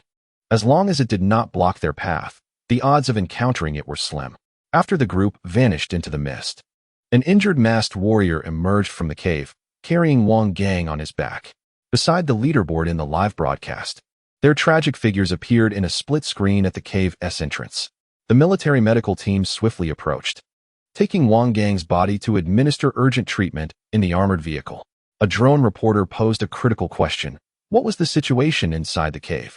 The masked warrior, upon seeing the sunlight outside the cave, appeared particularly exhilarated. He murmured, "It's terrifying. We simply cannot eliminate it." Before he could finish his words, the scene shifted to a beautiful host delivering the news. The condition of the injured from the underground arena is stable, and there is currently no life-threatening danger. So there is no need for concern. Discontent in the live broadcast room reached a peak. He had clearly not completed his statement. What is so terrifying? I demand to know the truth. Is the Martial Artists Guild manipulating the competition? Why has the score not increased? Let us continue watching. Please refrain from arguing. In an opulent office, Roster maintained his indifferent demeanor, while Long Gong hesitated to speak. The tyrant lizard proved to be more formidable than anticipated. However, this year, by the second round of the competition, there had already been one death and one serious injury. This significantly impacted his plans for the third round. Yet, there was no turning back now. He could only pray that the tyrant lizard would muster more strength and dispose of that young man. Within the cavern, the members of the Hunt Brothers team collectively crumbled. Brother, there are no fierce beasts in this direction either. Apart from the bloodbats overhead, we haven't encountered a single third-tier beast. Brother Hunter, are you truly a hunter warrior? Are you deceiving us? The Hunt brother remained silent, his face beneath the mask turning red and purple as he contemplated whether his decision to establish a teaching studio was prudent. He was indeed searching earnestly for fierce beasts, yet none had been found. Occasionally, there were faint traces of blood on the ground, suggesting signs of battle. However, there was nothing else in sight. What is happening? Who will enlighten him? But at this moment, he could not afford to give up. A resolute voice emerged. Trust me, brothers. We will certainly find a third-tier fierce beast. If we find not a single one, I shall bear the consequences. This battle was a gamble of his dignity and honor as a hunter-warrior. He could not afford to lose, nor would he. He refused to believe that not a single third-tier beast could be found. Su Xuan halted his steps and drew his E-class alloy longsword. Yet within his detection range, a fierce beast charged directly toward him. 10 seconds later, the heavy footsteps shattered the stillness of the cavern. The dark red figure of the tyrant lizard burst into Su Xuan's view like a whirlwind. At last, I have found you. Chapter 61. The frenzied tyrant lizard emerges from the cavern. In the tyrant lizard's pupils, a hint of yellow appeared, the color it detested most. Moreover, its emotions had spiraled completely out of control. Tear it apart. Tear everything apart. Each step it took resonated with a heavy thud, as if each footfall struck against one's heart, the sound echoing through the narrow cavern, deafening. Hiss! The tyrant lizard's wide maw opened, revealing sharp teeth, with remnants of flesh still clinging between them. The crimson light in its eyes betrayed its ferocious nature. An instinctive loathing and a frenzy propelled it to charge forth with vigor, as dust swirled around. An amalgamation of blood and the scent of ferocity assaulted the senses. Since you seek your own demise, I shall oblige. Su Xuan silently vowed. Though his voice remained unvoiced, his determination erupted within him like thunder. In the next moment, he surged forward like an arrow released from its bowstring, each step leaving deep imprints upon the ground. His speed was astonishing, akin to a streak of yellow lightning. The distance rapidly diminished, and with his strength and velocity, the blade traced a flawless arc. Dragon soars to the heavens. With the blade harmonizing with his upward leap, he struck from below, as if a dragon ascended into the sky. Clang! The E-grade alloy long knife met the claws of the tyrant lizard, momentarily pausing the blade. Then, it unleashed an astonishing force.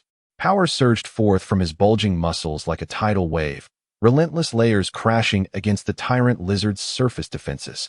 With a sharp slice, 2 massive claws were severed, and blood gushed forth like a fountain, carrying a pungent aroma. The tyrant lizard let out a pained roar, its enormous body curling slightly from the agony, a flicker of incredulous terror flashing in its eyes. The strength of this human surpassed even its own frenzied might. Amidst the pain, the tyrant lizard unleashed its ultimate technique, the tongue kiss. Its mouth opened wide, and a tongue shot forth like an arrow, attempting to turn the tide in this dire moment. Yet, it struck only the blurred figure of Su Xuan. After a successful strike, Su Xuan utilized the exquisite mastery of the ripple step, instantly appearing behind the tyrant lizard. Burial of the head. Amidst the howling winds, Su Xuan activated the double wave force, his long knife descending from above with overwhelming might. The blade carved a brilliant silver trajectory through the dense mist, violently piercing into the target's body. Boom! The surrounding muddy ground trembled slightly as the tyrant lizard collapsed, soil and debris compacting further. Blood briefly erupted like a fountain. But as Su Xuan stored the carcass within the spatial ring, everything was swiftly frozen. The unique ability of the spatial ring nearly halted the flow of blood instantaneously, ensuring that the precious essence within the beast would not be lost. This exquisite blood served as a vital material for refining blood-chi pills. A realization dawned upon Su Xuan. From the recent battle, a moment of clarity revealed to him new martial techniques, dragon soars to the heavens, and burial of the head. Surely, if he were to create one more move, the wave/frenzied blade could reach a higher level of mastery. Now, harvesting a few bloodbaths would suffice for his exit from the cave. Half an hour later, as Su Xuan approached the entrance of the cave, he encountered multiple squads of masked warriors. They tread cautiously through the mist, ever vigilant. Su Xuan's attire was vivid and distinctive. As he passed by a group of masked fighters, one suddenly spoke. "Brother, have you encountered anything over there?" Su Xuan was taken aback. Encountered what? The tyrant lizard? However, before he could respond, another member of the team cleared his throat and remarked, "If he were alone, would he still be able to converse with you?" They chuckled as they brushed past Su Xuan and continued their journey. Even though Su Xuan's backpack was bulging, no one dared to take action. The reasoning was quite simple. Unless they were certain of a lethal strike, should Su Xuan manage to escape, they would be confronted by the relentless advance of the death squad. A solitary individual, burdened with a hefty pack, was likely only a bloodbath, rendering any assault unnecessary. The rewards for the top 8 in the masked warrior competition were indeed enticing, yet not sufficient to warrant such risks. Su Xuan understood this logic well. At this moment, he was focused on the system's assessment of the gains from this expedition into the subterranean realm. Ding. Detection of ferocious beast materials. Material information updated. The system's notification chimed. Crisp and melodious, mirroring Su Xuan's current elation. Name, Su Xuan. Age, 18. Level, Tier 3 Warrior Talent. Spirit Heart, Unique, Spiritual Energy, 2644100000 Traits. Basic Body Enhancement. Biological Wave Detection, Killing Intent Perception Martial Skills. D-Rank Ripple Step, Perfect. C-Rank Wave Palm, Perfect. C-Rank Wave Finger, Perfect. A-Rank Wave / Frenzy Blade, Minor Achievement. Spirit Crystals. Tier 1 Spirit Crystals, 324. Tier 2 Spirit Crystals, 56. Tier 3 Spirit Crystals, 32. Tier 4 Spirit Crystals, 6 Wealth, 0 points. 145 Materials.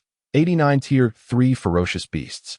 5 Tier 2 Ferocious Beasts. Su Xuan calculated that the net profit from this expedition reached an astonishing 12 billion.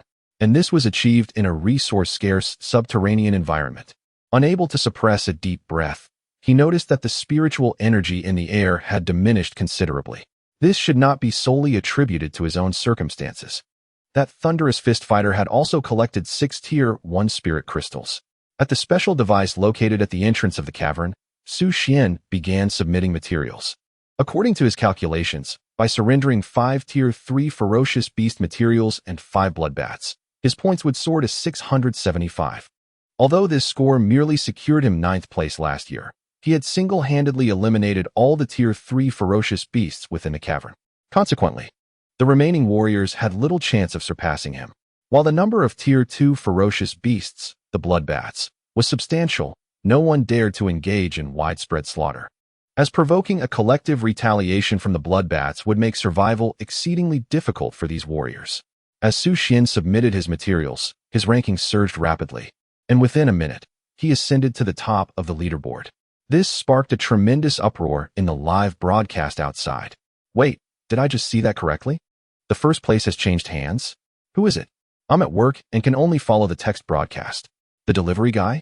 Didn't he drop out? How did he end up in first place? No way. Did he buy Ferocious Beast materials? Report the competition for foul play and demand the disqualification of the delivery guy. I, the fervent fan of the blazing flame, am the first to express my dissent. Agreed. The fans of the Mad Legs are equally discontented, and the live broadcast room has erupted into chaos. The barrage of comments supporting the delivery man quickly sank into obscurity. At this moment, Zhao Xuyan lay in bed, shrouded in her blanket, overwhelmed with regret. How could she have suddenly lost her senses and believed the captain's words? She had become too arrogant. With 20,000 yuan, she could have purchased something better, perhaps exchanged it for a brighter home for her mother. Alas, it is truly disheartening. Never mind. First, she would investigate the traces of the rare and ferocious beasts nearby, hoping to strike a lucrative deal with the captain once more. Suddenly, the door swung open, and Wang Fengrui burst in, yanking the blanket aside to reveal the curled-up Zhao Xuyan. Darling, have you purchased the delivery man? Zhao Xuyan rolled her eyes, utterly despondent. Enough. I was wrong. I will never gamble again. It's all the captain's fault for his misguided instructions. This script she had rehearsed countless times, solely for this moment. Chapter 62. Speculations of the Dragon Palace. My dear daughter, that captain of yours is truly a striking young man with a unique perspective, Wang Fengrui remarked wistfully. Do you think I have a chance to become his mother-in-law? Zhao Xuyan. Wang Fengrui glanced at her daughter lying in bed and sighed. Tonight. You should skip dinner. It might help you lose a bit of weight. Sigh, your father and I are not exactly round-faced ourselves. Zhao Xuyan ignored her mother and picked up her phone. Dear mother, you truly have no idea how perverse the competition can be. Is it a matter of round faces? Her fingers glided across the screen, displaying a candid photo of Han Yanling in profile. She checked the leaderboard for the masked warrior competition and was pleasantly surprised to discover that her once distant savings had fluttered back with a flock of gleaming and adorable companions. Zhao Xiuyan tucked herself under the blanket, excitedly murmuring, "Captain, if your prediction comes true, I shall help you pursue her." Just as Su Xuan, preparing to exit the cavern, sneezed. "Damn it! Could it be that some girl is secretly pining for me? I am not interested in romance. You may leave now, Mr. Luo." The Dragon Palace's demeanor was exceedingly poor, nearly uttering the word "get lost." When Rostert rose, his expression was equally grim. The bonus for fieldwork was gone. A significant loss. Had he known better than to indulge in this spectacle? He, too, was uncertain where the problem lay. Could it be that fellow changed his attire upon entering? Now, all that remained was to wait for the tyrant lizard to swiftly lose its mind and eliminate a few warriors from the Hua domain. So his trip would not be in vain. The Hua domain had no formidable wild warriors this year. The assessment was complete. The third-tier top-tier ferocious beasts in the Eagle Domain's small underground Hunger Games were merely second-rate. Fortunately, this sale of ferocious beasts had been quite profitable. One could only hope that the procurement of the cavern development rights would not encounter any obstacles.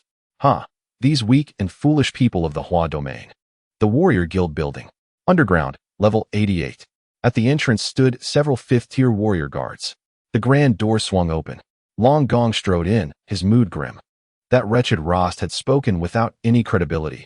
The delivery guy was not only thriving inside, but also leading the scoreboards. Did the tyrant lizard truly despise the color yellow? Were we not certain that it favored it instead? It seemed he would have to rely on himself. Based on the materials he submitted regarding the ferocious beasts, he calculated the delivery guy's probability of advancing to the top 8. Within the enclosed hall, the staff swiftly executed Long Gong's commands. During the last 12 hours of each round, artificial intelligence would assess the competitor's chances of advancement. This included data on the competitor's kills of ferocious beasts and the time expended. The calculations were derived from historical data, yielding a remarkably high accuracy. It was a significant focal point of the second round. Long Gong, after the calculations, the probability of the delivery guy advancing to the top 8 is 78. A staff member promptly conveyed the analysis results. Long Gong's mood grew even heavier. Damn it. Nothing had gone smoothly in this year's Masked Warrior tournament. Originally, the hype surrounding the rare ferocious beasts promised substantial profits, but this sudden newcomer had disrupted all calculations. If the delivery guy's points did not increase, what was his probability of advancement? Long Gong posed the crucial question, his fists clenched tightly, yearning to shatter everything around him. Beside him, Old Gu was taken aback. Was Long Gong considering employing private forces to completely bury the delivery guy in the underground? Was this truly worth it? If such actions were exposed by other masked warriors, there would be no future tournaments. The surrounding experts urged Long Gong, think twice. If this escalates, the Federation will surely dispatch special agents for an investigation. Although the Warrior Association is merely a management organization for wild warriors, its members would also face repercussions. Long Gong remained silent. His subordinates had no inkling of how crucial the betting amounts in the warrior tournament were to him. His ascension depended on high-grade spirit crystals. Masters of this caliber either resigned themselves to a lifetime stuck at this stage, enjoying fleeting riches and glory, but only living a mere century, or chose to battle ferocious beasts for resources beyond the realms. Once they advanced to the 8th tier, their lifespans would multiply, becoming among the most elite in the 9 domains. However, he had already withdrawn from the front lines, lacking the courage and spirit to contend with those otherworldly beasts. Therefore, at present, he could only amass immense wealth, trading it through certain channels for high-grade spirit crystals. After a while, the central screen displayed the conclusion. If the delivery guy ceased to acquire points, based on the current number of Tier 3 ferocious beasts remaining in the underground, his probability of advancing to the top 8 was a mere 15. Long Gong took a deep breath, regaining his composure. He meticulously examined the delivery guy's ferocious beast materials, his mind racing with thoughts. The delivery guy had taken 7 to 8 hours to kill only 5 Tier 3 ferocious beasts, and all were of small size. He has assessed his own abilities, choosing only to engage with weaker beasts. Indeed, this is a remarkably astute decision, as the challenge posed by smaller beasts is significantly lesser than that of their larger counterparts. However, The number of such creatures within the cavern is exceedingly limited. Even with his exceptional talents, he can only encounter a few. Moreover, if my conjecture is accurate, the delivery man must be experiencing considerable fatigue at this moment. Seemingly corroborating my thoughts. At the entrance of the cave, a flash of yellow appears. After surrendering 5 bloodbaths, Su Xuan boards the return carriage, marking the conclusion of his expedition into the cavern. As the leading contender on the leaderboard, he is the first to exit, sparking a fervent discussion online. The delivery man has emerged? What a false alarm. It turns out he simply lacked the stamina. Can he maintain his position within the top 3? Don't hold your breath. He won't even make it into the top 8. The competition has only progressed a quarter of the way. Consider this, in previous contests, the 8th place has always scored at least 800 points, and he barely exceeds 600. It's hopeless. I told you he wouldn't make it. Long Gong let out a sigh of relief, glad that his assumptions were correct. Regrettably, the financial investment for this round of competition can only be compensated through the raccoon plan. Notify the Yi family. The plan is proceeding as scheduled. Understood, Mr. Long. A few hours later, Han Shuangyi received a message. After pondering for a moment, she picked up her phone. Ding dong. Han Yanling's phone chimed with a group message. Han family and Su Xuan, Han Shuangyi. Everyone, dinner tonight at the usual spot. Old Gong. I have a few Fire Phoenix chickens from the Black Domain, 4th tier beasts. I'll bring them tonight. Old Zhao. Brother Gong, you're too kind. I'm on a military assignment, and won't be returning home soon. Han Zhanxiao Dad. You've worked hard. I'll eat your portion. Old Zhao. You little rascal. Waiting for me to return and daring to eat without spending. Can't you learn from your sisters and save me some trouble? Han Yuer Dad. I want to eat sea emperor fish. Old Gong. All right, I'll place the order right away. It will be delivered tonight. Han Yanling silently observed the messages in the group. She has none of these mundane exchanges and interactions. Clicking on the group icon, she noticed a man, a radiant smile gracing his face, with a blade of grass between his lips, and behind him lay the colossal corpse of an 8th tier beast, the savage dragon. Regrettably, his name appears in gray, indicative of his prolonged absence from the game. The reincarnation occurred too late. At this moment, she still cannot see him. She truly dreads attending such gatherings. They seem a mere waste of time. Han Yanling, I have matters to attend to tonight. I won't be going. Han Shuangyi, Su Xuan, please have Butler Su come over. There are important matters to discuss in my bedroom on the top floor. Su Xuan, understood. I will arrive shortly. Han Yanling, I am no longer occupied. Chapter 63. Su Xuan's Turkey Noodles. The war chariot rolled directly into the Martial Artists Guild building upon returning to the capital. Su Xuan alighted and retrieved his phone. There was no signal in the wilderness or the caves, and his phone had been offline for an extended period. Re-establishing a connection to the network was a pivotal moment in assessing one's societal value. If society has no need for you, the presence or absence of signal becomes irrelevant. Su Xuan resolved to embrace this evaluation. The screen flickered to life, revealing a message. How delightful. It was from Zhao Shuyan. Indeed, only employees genuinely care about the well-being of their boss. He felt a twinge of emotion. Perhaps he could share a modest sum from the next rare beast hunt with her. Zhao Shuyan. Can the group expenses be reimbursed? Su Xuan swiftly dismissed the message. What the hell? This was the first time he had heard of gambling expenses being reimbursed by the leadership. What kind of nonsense had he gotten himself into? He changed his clothes, went to buy bubble tea, indulged in a hearty meal, and then sought out Han Xianyo. On the outskirts of the capital, at Xianji Noodle House, Su Xuan ordered a signature dish. This establishment was quaint, run by a couple whose ancestors had long been purveyors of noodle dishes, renowned for their unique flavors. It was said they had once enjoyed great wealth.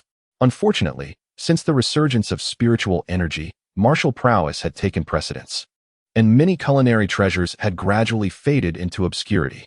The small eatery was sustained solely by the couple, lacking even a proper signboard. According to them, expanding the business could attract extortionate martial artists from the underworld, which was why they maintained a low profile. Had it not been for a moment of hunger while delivering food and a serendipitous encounter with this place, he would have never found it. Old Xian. 1 order of turkey noodles, less spicy, Su Xuan called as he stepped into the cozy interior. Old Xian was engrossed in a live broadcast of the masked martial artists competition. Upon noticing the arrival of a guest, he busied himself in the kitchen while engaging in casual conversation. Xiao Su, What have you been up to lately? Changing careers? Old Qian. Who do you like in the masked martial artist competition? I think the delivery guy is quite impressive. Su Xuan contemplated helping Old Qian earn a little extra. Old Qian paused his busy motions, turning serious. I prefer mature women and cute girls. Su Xuan decisively abandoned that line of thought. Picking up his phone instead, there's a reason your shop isn't thriving. Old Qian. Ding dong. A group message. Su Xuan was uncertain about what Han Shuangyi wanted from him, but given her status as an 8th-tier authority, he felt it prudent to respond politely. However, moments later, Han Yanling replied in the group. Su Xuan has other commitments tonight. He won't be attending. Su Xuan was utterly bewildered. What was going on with the two of them? Did he indeed have other commitments? Was he going or not? A brief silence ensued. Old Zhao and Old Gong remained silent. Such situations frequently occurred in the group. They were all aware of Han Yanling's resistance to her mother and felt powerless to intervene. The only option left was to position a pawn close to Han Yanling, which had also been thwarted. This young girl inherited all the best traits from her parents, yet her demeanor was even colder than her mother's, and she had awakened an exceptionally strong talent.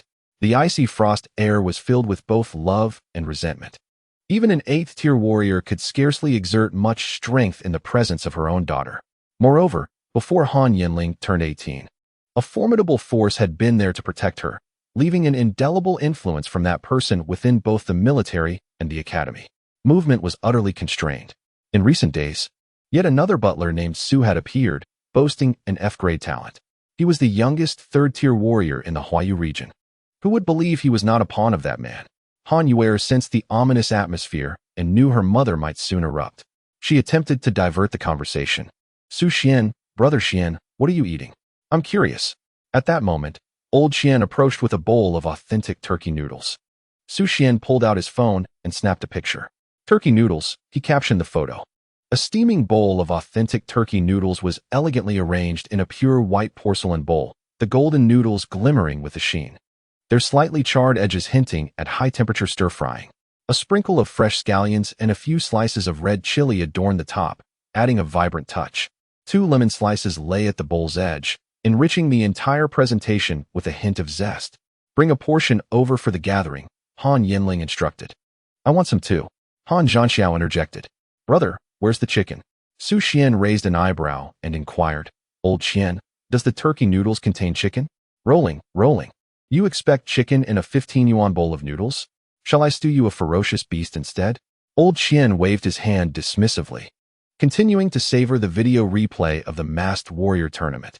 In the banquet hall of the Han family, pristine white light cascaded from the crystal chandelier above, each ray refracting dazzling brilliance through the intricate crystals. Today, there were no elite offspring from noble families toasting and exchanging cups, leaving the atmosphere exceptionally opulent yet desolate. Little Su, come in and take a seat, Old Gong beckoned, his charm evident as he seemingly overlooked the 2 poorly packaged bowls of turkey noodles that Su Xuan held. Han Yanling was clearly finding a way to mitigate the situation. This foolish boy actually took it seriously. Su Xuan nodded, his gaze fleetingly brushing the corner of the wall as he settled beside Han Yanling, placing the 2 bowls of turkey noodles on the table. The cheap packaging clashed starkly with the tableware. Su Xuan remained remarkably composed, for as a wealthy individual, such humility was second nature. Despite being more affluent than all present, he still blended seamlessly with them. The net worth of the 4 prominent families in Huayu barely reached several hundred billion, as even high-tier warriors required resources for their cultivation. The per capita net worth simply could not compare to his current standing. Aligning with a wealthy woman? Apologies. But Han Frost Heir's cash flow is not as substantial as mine. The table was laden with an array of dishes crafted from the 4th-tier ferocious beast, the fire huaji. These dishes shimmered with a golden sheen under the light, exuding an irresistible aroma. Seated at the table were the same individuals, with Han Frost Heir donning a resplendent crimson robe, radiating elegance and grandeur. Both Han Yanling and Han Yuer were clad in evening gowns. This is a request from her mother, a manifestation of power and status. I may dress casually, but you cannot. Han Yuer chose a light purple evening gown, which accentuated her youthfulness and vivacity. Beside her, Han Yanling donned a silver-white evening dress, her fair skin adorned with sparkling grade 4 spirit crystals. Her hairstyle was simple yet elegant, reflecting her calm and dignified demeanor, while the slender high-heeled shoes elongated her legs. Su Xuan was thus treated to a visual feast. Han Yanling and her mother were both considered top beauties, each possessing their unique charm. Nevertheless, Han Yanling, with her sheer beauty, easily overshadowed them both. It seems that some individuals are simply favored by destiny. In terms of temperament, although her mother was an 8th-tier powerhouse, Han Yanling's demeanor resembled that of an empress wielding unparalleled authority. Damn it, why does my resolve feel somewhat unsteady again? This is quite good, Han Yanling remarked as she unwrapped the packaging and tasted a bite. She had just ascended to the 2nd-tier martial artist level, yet the 3rd tier seemed a distant goal, at least a few months away. With the catalysis of high-tier spirit crystals, reaching the 2nd tier was relatively easy, akin to accumulating strength over time. However, striving for a swift advancement remained a challenge, especially without access to high-level resources. Han Yanling pouted, her voice soft and charming. Brother Xian, I want to eat too. She had her tricks that never failed. The young talents of the capital were utterly captivated by her allure. Su Xuan smiled. $30,000, cash or bank transfer. Chapter 64, Compensation from the Wang family received. Gong Guofu, will you acknowledge a foster son? Han Yanling trembled with indignation. I, the 2nd daughter of the Han family, have to transfer money to eat a bowl of turkey noodles? Yet she still pulled out her phone and sent a red envelope. Ding dong. Your red envelope has been received. She opened the turkey noodles and took a bite. Delicious. Worth it. Han Shuangyi. She closed her eyes, indifferent to the scene before her. Her mind swiftly filtered through all information about Su Xuan. This young man was somewhat inscrutable to her. Or rather, she was uncertain about his intentions for her daughter. Was it his own arrogance and ambition that led him to distrust love, leaving behind over 40 million and a contingency plan upon departing? This amount may not seem substantial now, but it was just enough. If her daughter were to lack talent, it would allow her to sever ties with the family and live a life of wealth. However, little did he expect that her daughter possessed an SSS-level talent. His meager savings were utterly insufficient. Moreover, her daughter's ambitions surpassed even her own. No, this budding prospect must be curtailed. The Han family can only have one voice. And that is my voice. Han Shuangyi spoke, her tone devoid of any emotional fluctuation. Su Xuan, if you have money, what do you wish to do? She laid her cards on the table directly. In the capital, the Wang family and Su Xuan entered into a spiritual crystal wager at school. Under pressure, the other party agreed to pay a staggering 70 million in cash, yet Su Xuan could not yet access these funds. If the eldest daughter were to borrow it, it could lead to her rapid growth spiraling out of control, resulting in a net loss.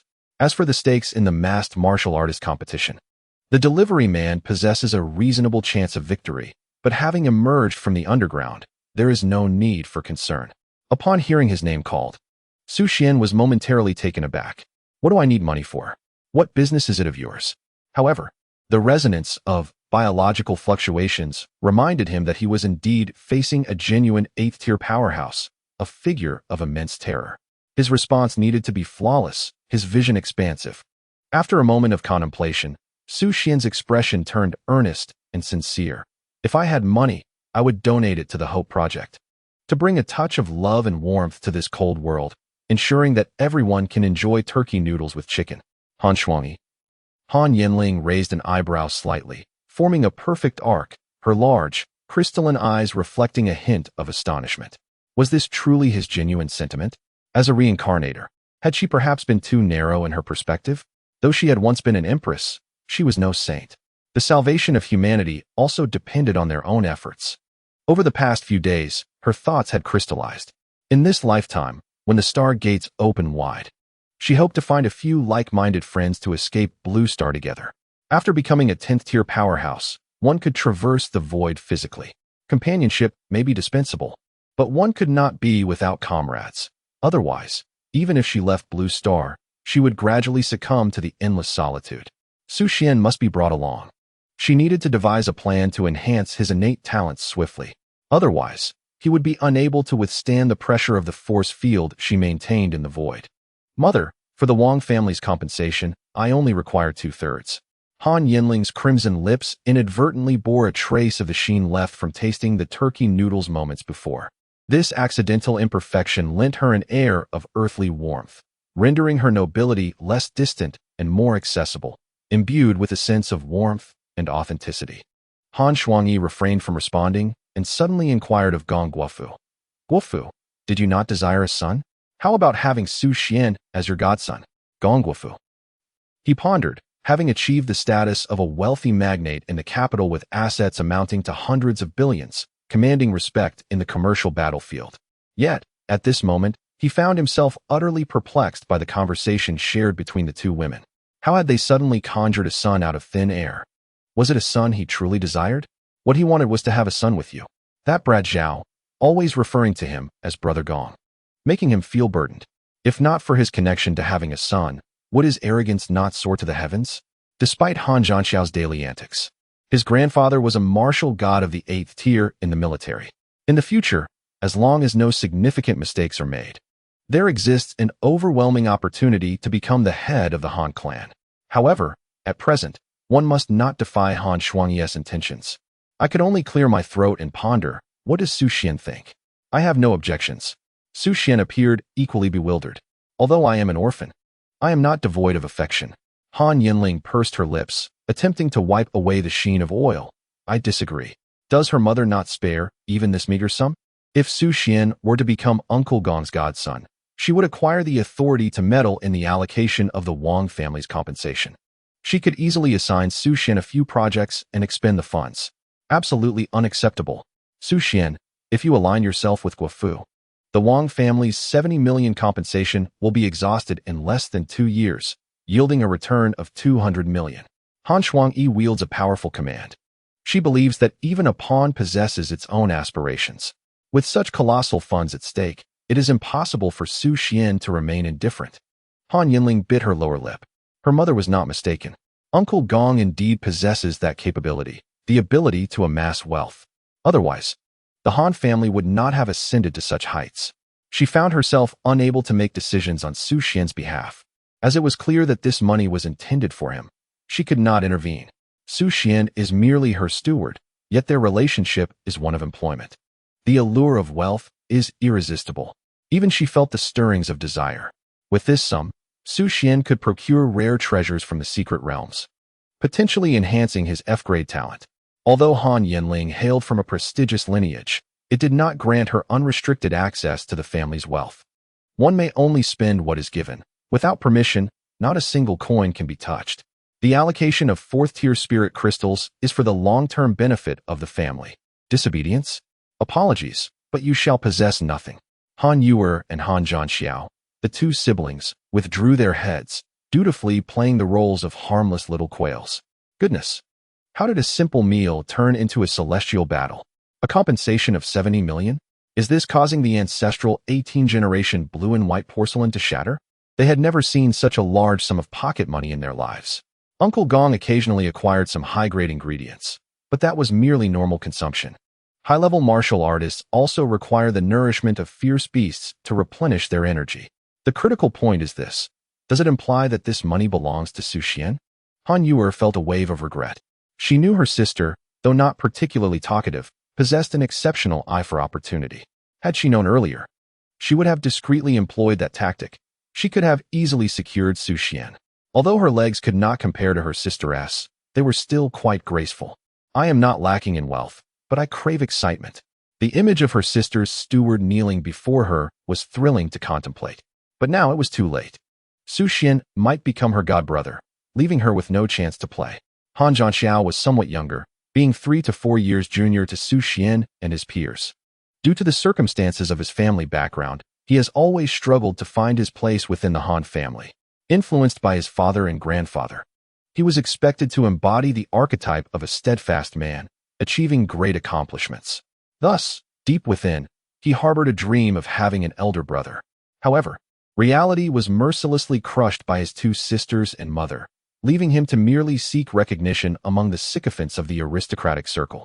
He observed the smiling butler, Su, whose immaculate attire exuded a sense of refinement and calmness, embodying an enigmatic presence. With every utterance of multi-million-dollar business dealings, he perfectly epitomized all his fantasies of what an elder brother should be. This is precisely the man I aspire to become. Yet, Su Xuan felt burdened by the thought, dismissing such wealth as unworthy of acknowledging a godfather. Rubbing his temples, he suggested, perhaps we should donate this money instead?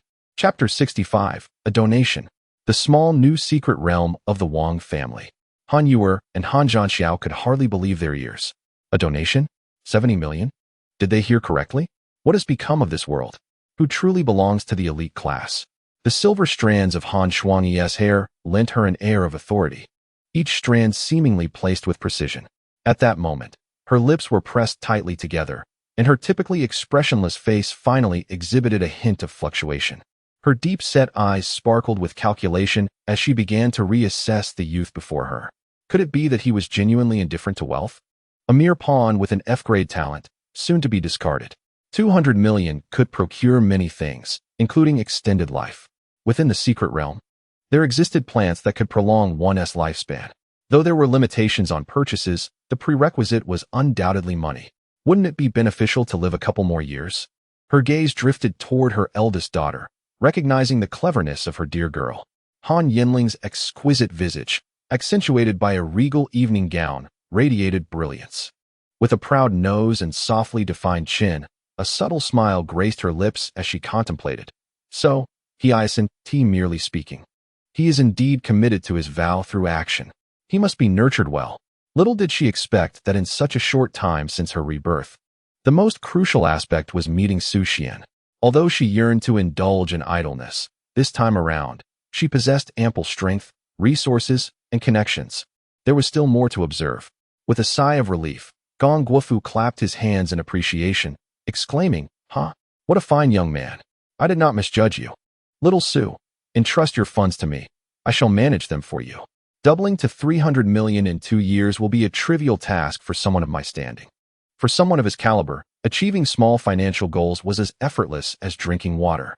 However, accumulating substantial wealth posed challenges. Since Han Shuangyi had spoken, this matter must proceed accordingly." Su Xuan once again shook his head in refusal. "Thank you, Brother Gong, but I prefer to donate it to the Hope Project.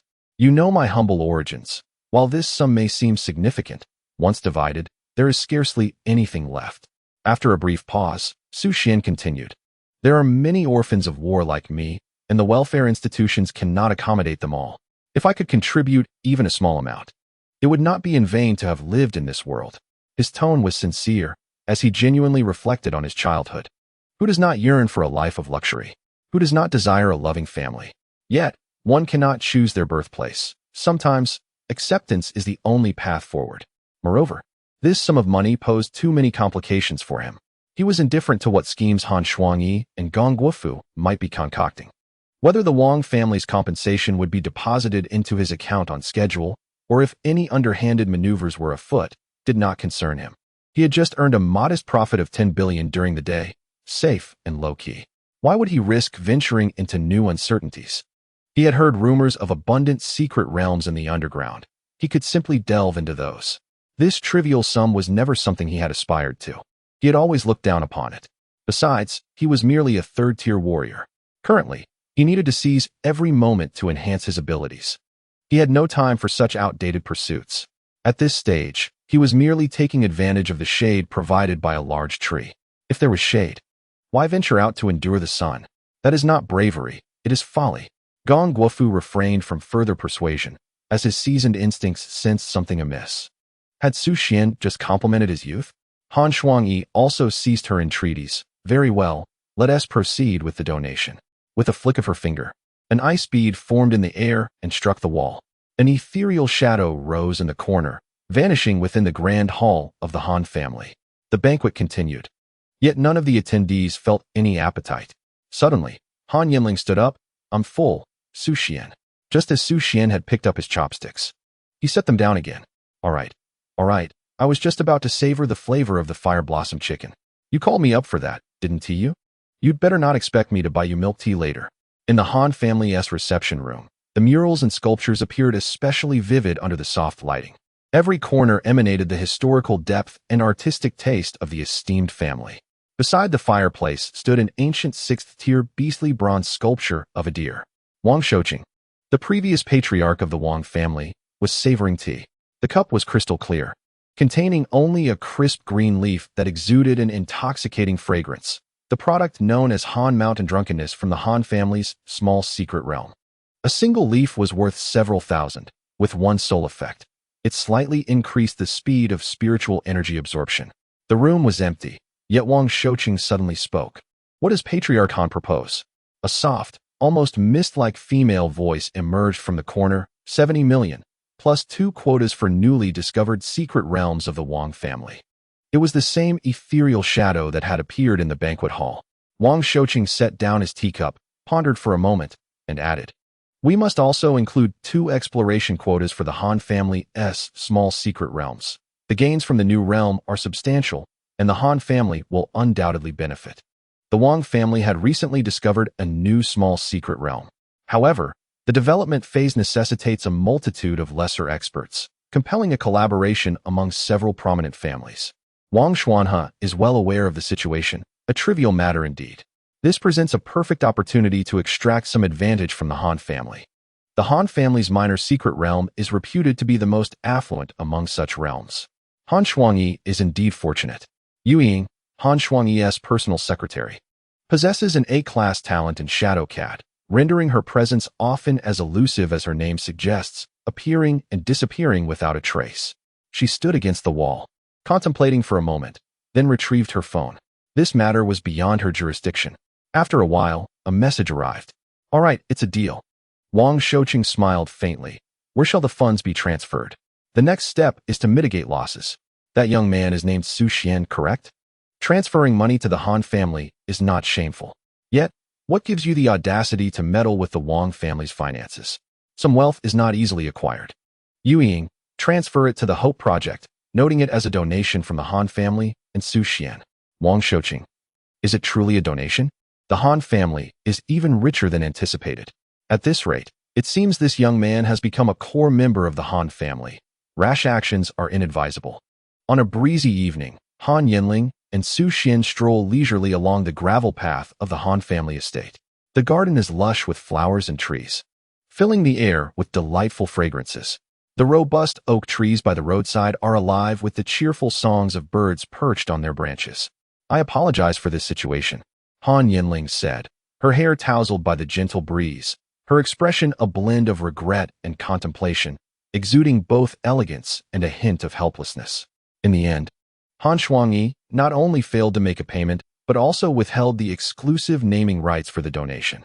The disparity in power resulted in her being utterly crushed. Surprisingly, the injured party turned out to be someone close to her. She could only lament the brevity of her rebirth, feeling her own weakness acutely. Yet, she understood that such matters were largely independent of her demeanor. Even if she played the obedient daughter, her mother would act according to her own designs. "It's all right. We're good friends, merely helping each other," Su Xuan jested, gesturing toward his light shuttle motorcycle parked nearby. He intended to pour himself a cappuccino before heading back to the Martial Artist Guild for training. The pressure from Han Shuangyi was a tad overwhelming, prompting him to tease her daughter first. Han Yanling's eyes lit up. Did he truly consider her a good friend? How wonderful. In this rebirth, she finally had a true companion. Her previously suppressed mood lightened considerably. Su Xuan guided Han Yanling to a light shuttle motorcycle parked beside the path. As the last rays of the setting sun gradually faded, the twilight painted the sky in shades of orange and red. When Han Yanling saw Su Xuan retrieve 2 cups of milk tea from the motorcycle's trunk, her eyes sparkled with excitement, reflecting the golden hues of the lingering daylight. Su Xuan halted his hand, which was poised to discard one. "Oh no, I've fallen victim to her ocular technique." In the next moment, a cup was missing from her hand.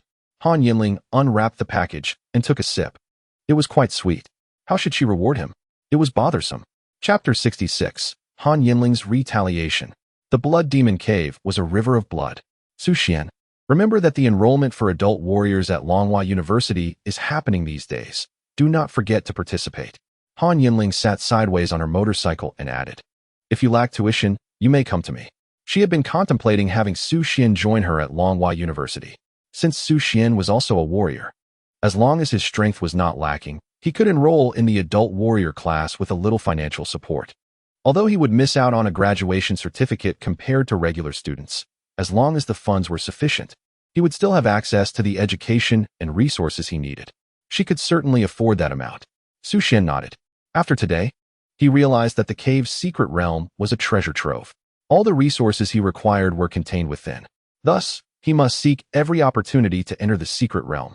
This was the only way to grow rapidly.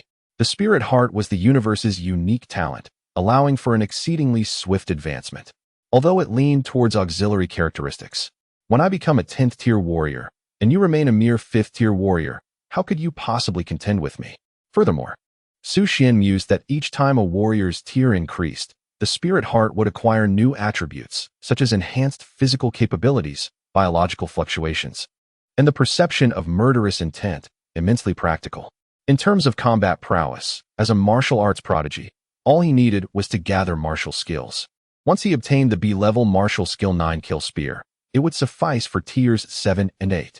Moreover, he eagerly anticipated the novel transformations that would arise from the fusion of 9 kill spear and layered wave energy. While lost in thought, he casually inquired of Han Yanling. "Xiao Han, besides the university, what other avenues are there to enter the cave's secret realm?" Han Yanling's beautiful eyes brightened. Indeed, how had she forgotten this matter? The Han family possessed a small secret realm. Although it was not fully developed, a safe area had already been established inside, rich in spiritual energy. She and her younger siblings often entered to nourish their bodies when the climate stabilized. However, the entry requirement was that one must be a member of the Han clan or a servant with high loyalty. Nonetheless, Han Yuer often brought the clan's sisters into the secret realm to enjoy the spiritual energy hot springs in exchange for visiting the secret realms of other families. Of course, she had the right to do so. In the past, lacking friends, she had overlooked this matter. Now, she was fully qualified to bring others in. Moreover, as a reincarnator, she was aware of several locations within the secret realm that boasted good yields, perfect for early harvesting. One must not miss the opportunity to benefit from one's own resources. This was a strategy to counter her mother, who could only claim a portion of the gains. Unfortunately, at this juncture, without a spatial ring, her harvest would be limited. Otherwise, it could have been even more substantial. Su Xuan could also seize this opportunity to absorb more spiritual energy within, while simultaneously seeking a precious material to enhance his innate talents. "Our family possesses a secret realm, albeit with certain stipulations," Han Yanling contemplated before speaking. Upon hearing this, Su Xuan felt a spark of curiosity. He patted his chest confidently and inquired, "What are the conditions? Is it a matter of monetary investment?" Presently, he was not short on funds. With the aid of the Lingxin, how could he possibly incur losses? No monetary expenditure is required. "But it must be a member of the Han clan," Han Yanling replied, a blush gracing her cheeks, reminiscent of the twilight glow at dusk.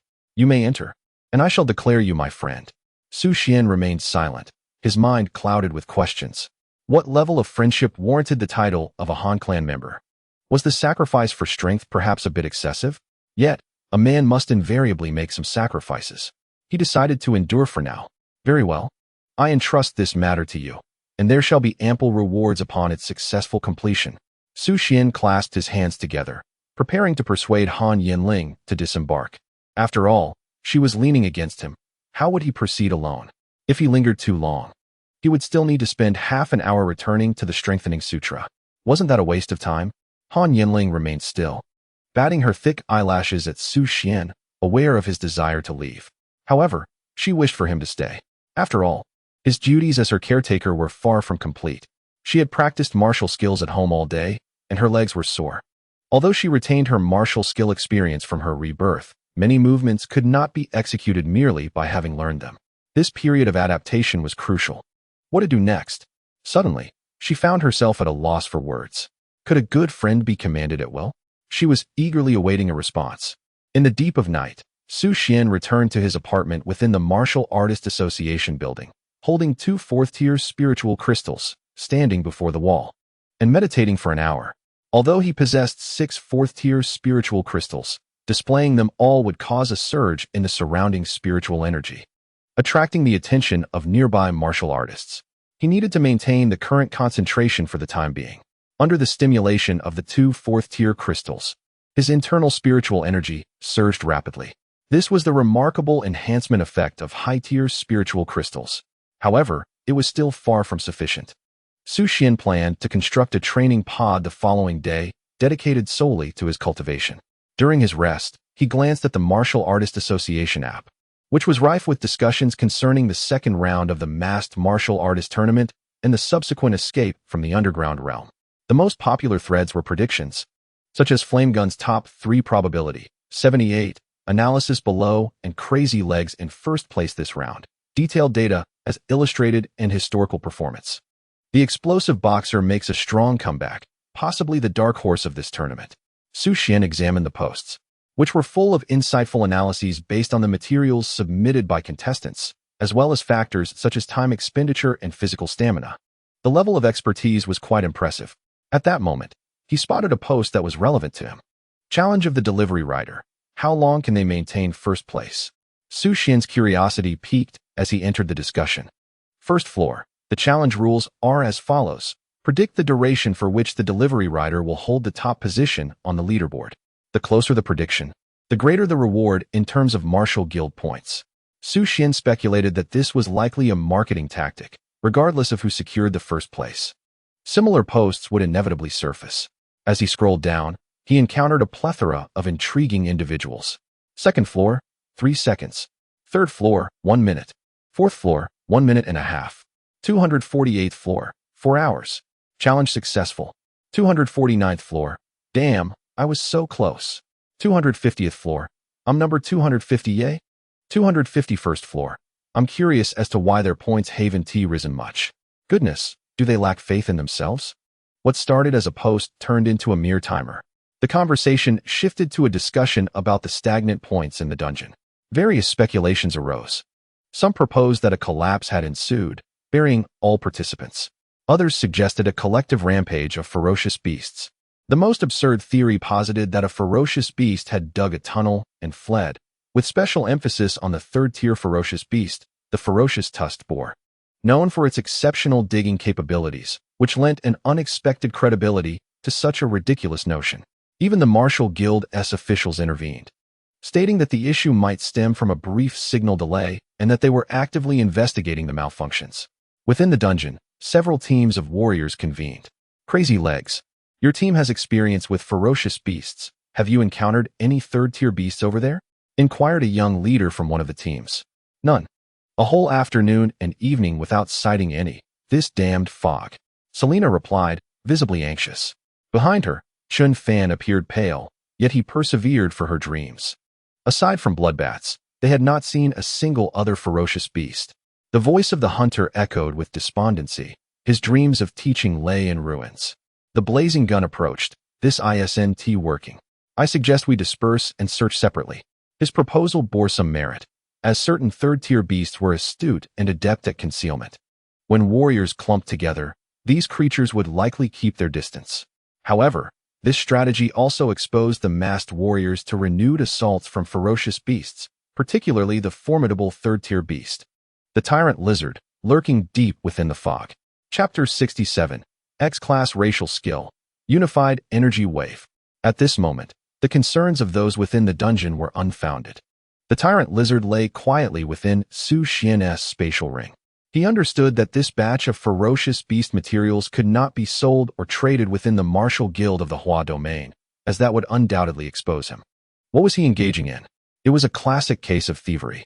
He had no faith that the martial guild would be so benevolent. They might very well capture him for further examination. For now, he decided to play along. He replied on the forum under the guise of a delivery worker. I am a delivery guy. The dungeon is exceedingly difficult, a life and death struggle. And I have contemplated giving up in the third round. His words instantly sparked fervent discussions among netizens, with some even sharing his post in the live broadcast of the competition. The delivery worker wishes to withdraw from the contest? Everyone should take a look. The dungeon is indeed quite challenging, and slow point accumulation is normal. After all, warriors are not made of iron. They too require rest. Indeed. How could my flame gun possibly lose? Let us pray for the warriors in our hearts, and may the reputation of the delivery worker improve. The official remarks of the delivery worker also caught the attention of the internal staff at Long Palace and others. On the large screen, the success rate of the delivery worker advancing to the top 8 plummeted by another 10 percentage points, leaving only 5. Long Palace could finally breathe a sigh of relief. Ha ha ha. This is splendid. As long as this fellow does not enter the third round, the over 30 billion in bets for the competition is guaranteed. Afterwards, they would sell off the Blood Demon Cave dungeon. This would provide enough funds for that high-grade spirit crystal. The sale would be officially listed as Huayu and Ingyu collaborating to develop and research small dungeons. Truly, Long Palace is a genius. I am deserving of the former masked warrior codename, Long Outyin. How are preparations for the third round progressing? He smiled, glancing at the new secretary, Xiao Wu. Report. Director Long, everything is ready, and the venue has been completely restructured. Good. Ensure that the surveillance equipment in that room is properly adjusted. Don't forget the safe house. Director Long nodded in satisfaction. The Raccoon Cat plan had been progressing smoothly over the years, which was why wealth had accumulated so swiftly. The following day, Su Xuan spent the daytime in his apartment, practicing diligently. He utilized his points to exchange for materials that shielded spiritual energy. With 6 square meters of material, he constructed a small training pod. The remaining space housed an oxygen tank and an exhaust collector. There was no choice. In a relatively sealed environment, one must consider the issue of pressure balance. He filled the pod with spirit crystals to maximize the density of spiritual energy. Under an exceptionally high absorption rate, the spiritual energy rapidly increased by increments within minutes. During his training, Su Xuan did not remain idle. He attempted to integrate the wave-stacking technique into his movement skills. However, he found himself making no progress whatsoever.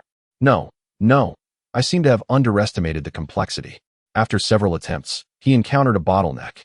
Realizing that the wave-stacking technique might be more compatible with palm and fist techniques, yet reproducing a 12-fold amplification in weapon skills proved nearly impossible.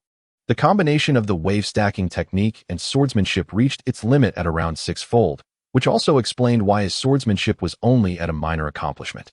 Su Xuan had no choice but to halt his training and utilize his warrior privileges to begin sifting through extensive materials.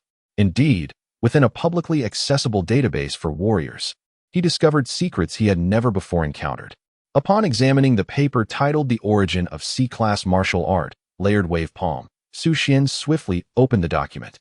Akin to a diligent scholar, eagerly absorbing knowledge. It is widely acknowledged that the reason for its free availability in high schools is that the creator of this martial art was not an individual. Several centuries ago, during the initial resurgence of spiritual energy, a hypothesis was proposed by scientists. When the new human species known as martial artists emerged, fundamental sciences were still striving to integrate the system of spiritual energy. There were several notable research projects. First, the enhancement of strength through spiritual energy. Second, the evolution of human innate abilities. And third, the limits of martial artists' lifespans. Su Xuan could not help but admire the pioneering spirit of these scientists. Reflecting on how humanity seemed united in purpose during the early explosion of spiritual energy, demonstrating remarkable cohesion. In the face of the initial beast tides, numerous heroic deeds were accomplished. Yet, in recent years, as the pressure from beast tides has diminished, humanity has paradoxically found itself in decline. Shaking his head, Su Xuan continued to read. The leading physicists of that era primarily focused on the first project, dedicating their energies and resources, exhausting their intellect, and ultimately deriving a formula known as unified spiritual physics. This formula posited that compressing the density of spiritual energy and then releasing it could yield exponentially greater strength, with a calculated maximum of 12 times. However, this theory encountered obstacles during application. The human body proved too fragile. Even high-ranking martial artists faced a significant risk of explosion when undergoing spiritual energy compression. Moreover, the most critical issue was that while theories are typically correct and straightforward, the human body is intricate, with each individual's tolerance for spiritual energy varying. Thus, mastering the compression and application of spiritual energy requires the simultaneous fulfillment of two conditions. First, possessing an exceptionally strong physical constitution. Second, having a profound mastery over one's own body. Such individuals are exceedingly rare. In that era, martial artists also shone brightly in their battles against ferocious beasts, with successive generations of talented martial artists emerging, creating more practical and straightforward martial techniques. Ultimately, After more than a decade of experimentation and countless failures by martial artists, the theory was integrated into a martial art that emphasized strength technique and explosive power within a specific domain. Other domains attempted similar approaches, but due to the high failure rates, they ceased instruction as many students reported it to be a waste of time. Su Xuan suddenly understood why those noble students scoffed at it, as no one was willing to practice.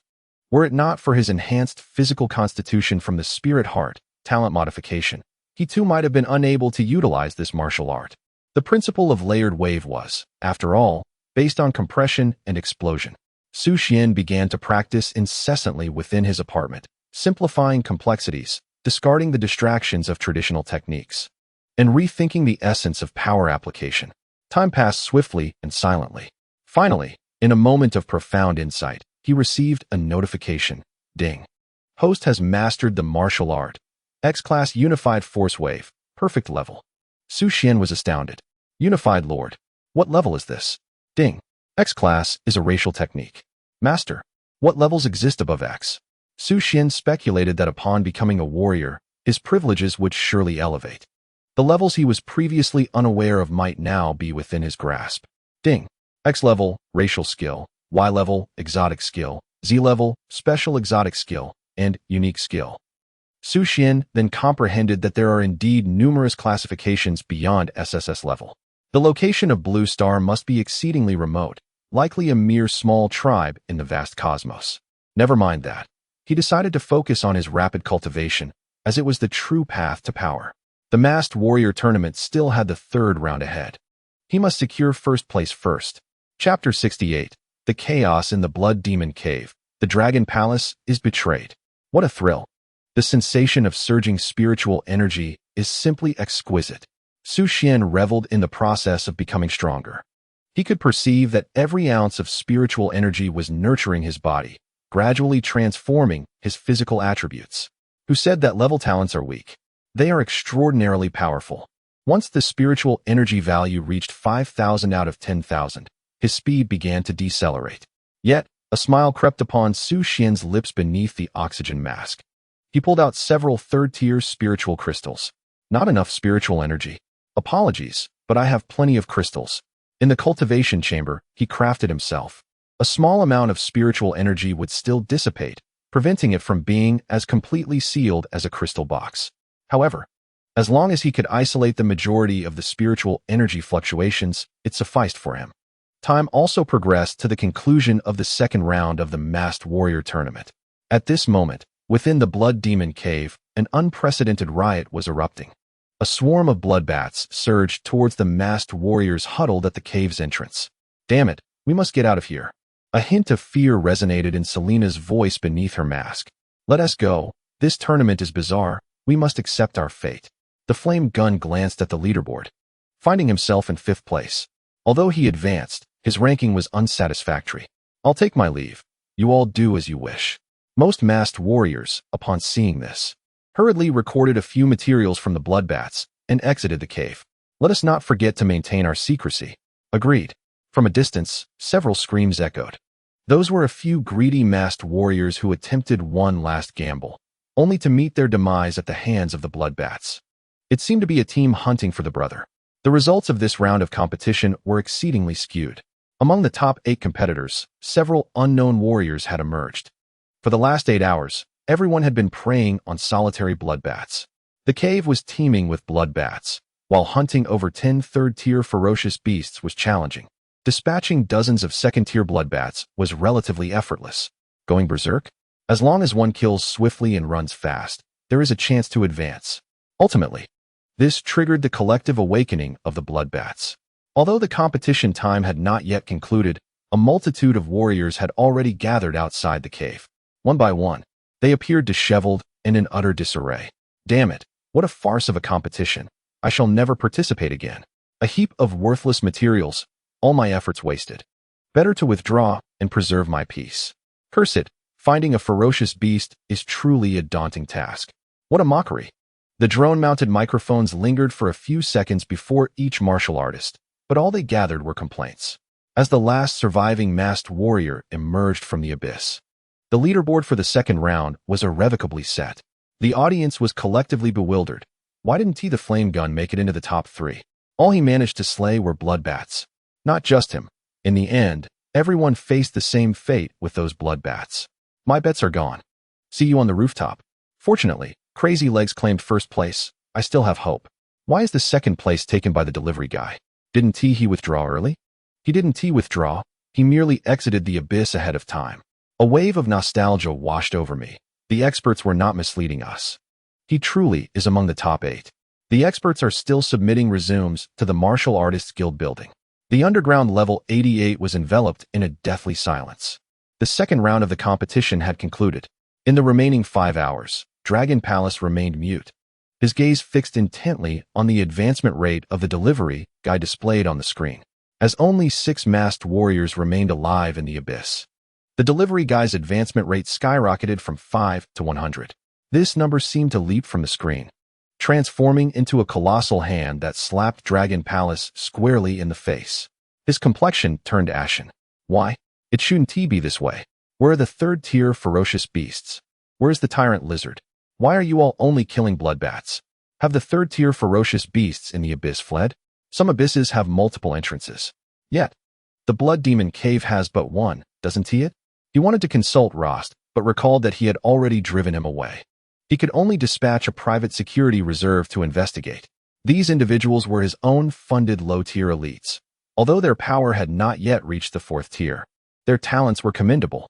Go in and assess the situation, spread out as much as possible, and be swift, Dragon Palace commanded via his phone, blatantly ignoring the inquiries from several members of the Federal Organizing Committee.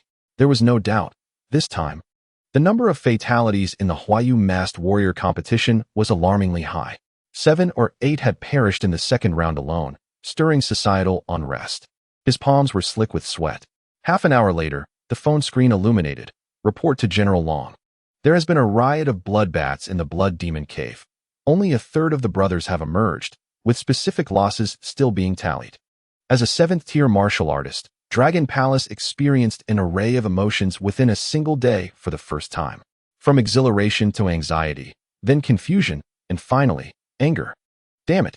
This group of masked warriors has collectively betrayed me. Not a soul mentioned the riot of bloodbats in the Blood Demon Cave. The swarm of bloodbats did not surge forth from the fissures in space.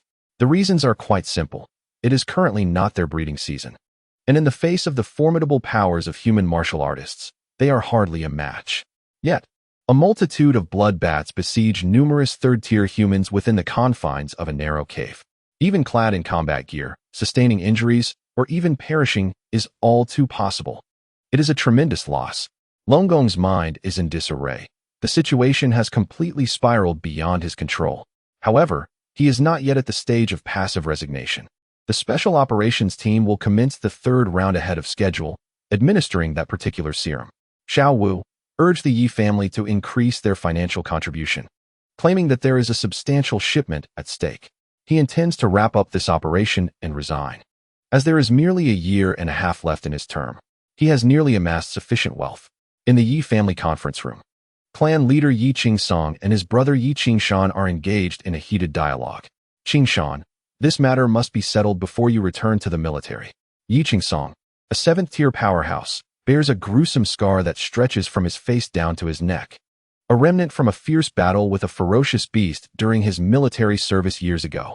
Beneath his clothing, the scar extends down to the vicinity of his lower abdomen. Elder brother, I disagree. The resource expenditure is too great. Yi Wushuang is merely an A-class talent. Yi Qingshan shakes his head in refusal, still holding back additional thoughts. With Yi Wushuang's temperament, he is simply unworthy of such resources. It is not due to his folly that his jade pendant fell into the hands of the Han family. I must return to the military tomorrow, and such a colossal investment would undoubtedly strain the Yi family. Yi Qingsong suddenly takes a deep breath, then exhales heavily.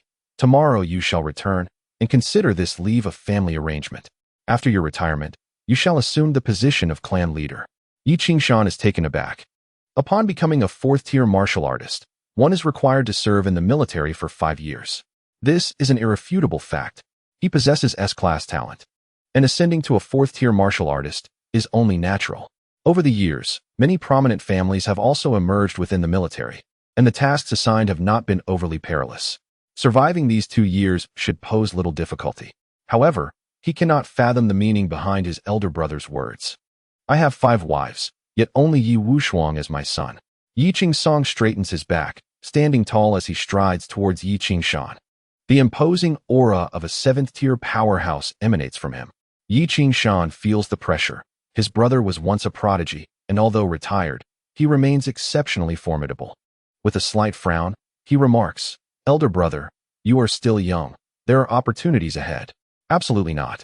Yi Qingsong locks eyes with Yi Qingshan, the scar on his face appearing particularly menacing.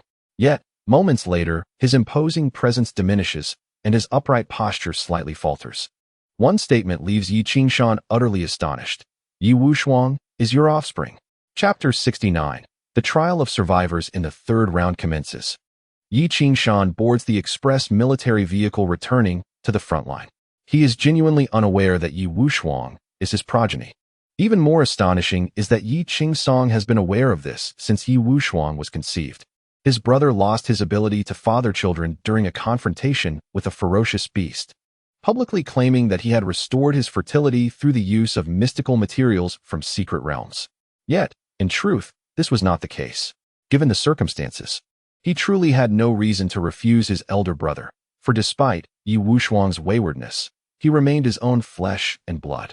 One could only hope that when he returned from the military, he would have learned to discipline himself. Alas, it appears that his penchant for indulgence has been inherited from me. What a twist of fate.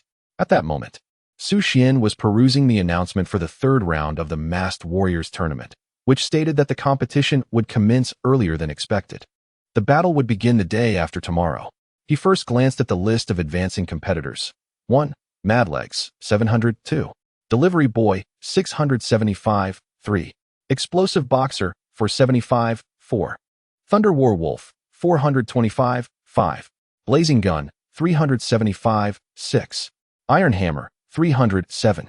Phantom Swordsman, 275, 8. Shadow Strider, 250. Su Xuan noted the intense atmosphere enveloping the entire page.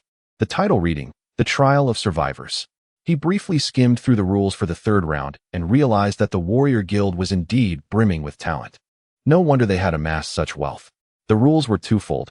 Firstly, the 8 advancing competitors would engage in 15 minutes of unrestricted combat in the duel hall without protective gear, eliminating one another.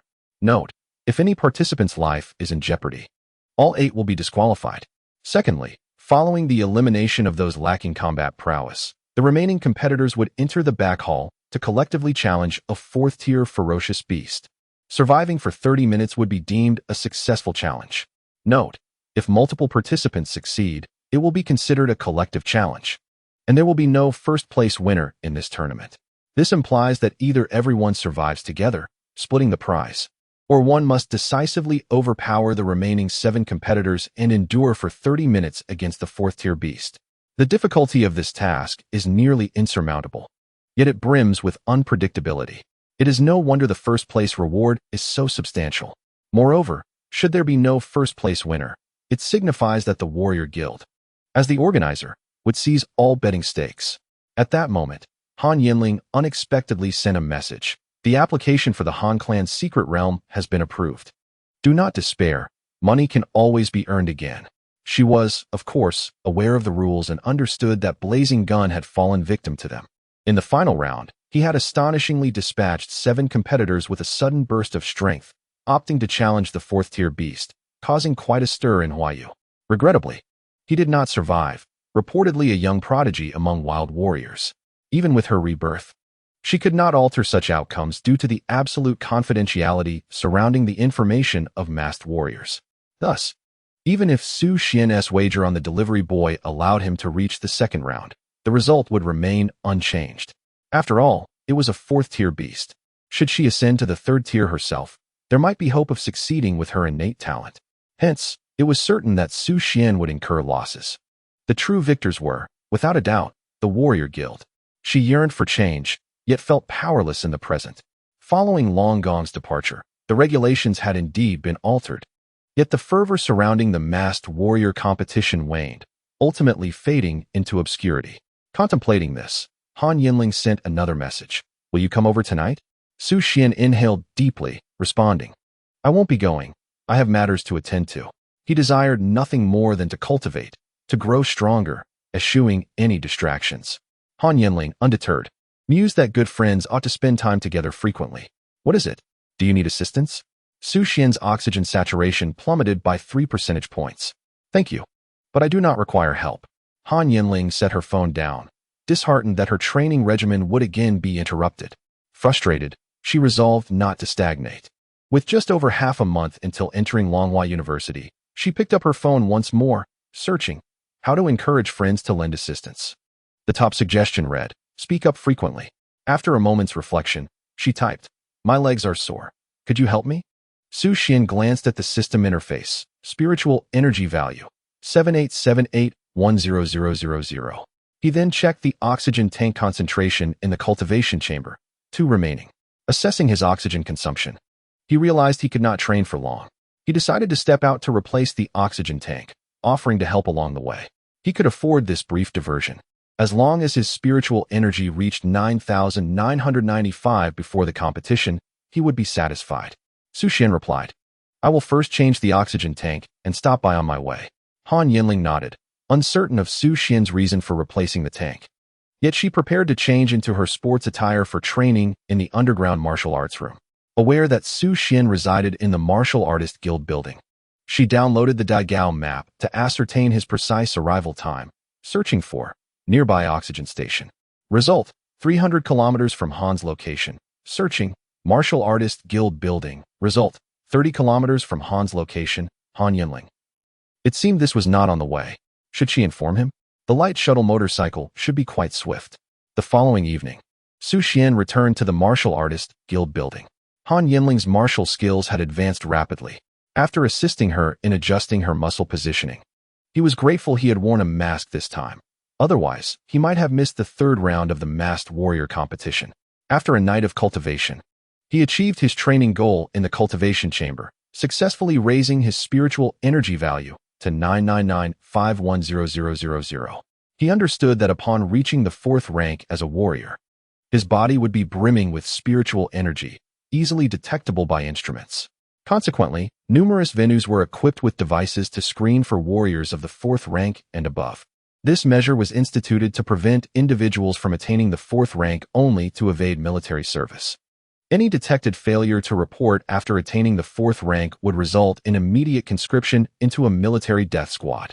However, the scientist who invented this device met with tragic misfortune as a consequence. To this day, the perpetrator remains untraceable, and the Federal Martial Control Bureau has carelessly selected 2 scapegoats. Su Xuan meticulously stored the remaining spirit crystals. Several 3rd-tier spirit crystals had already lost their luster.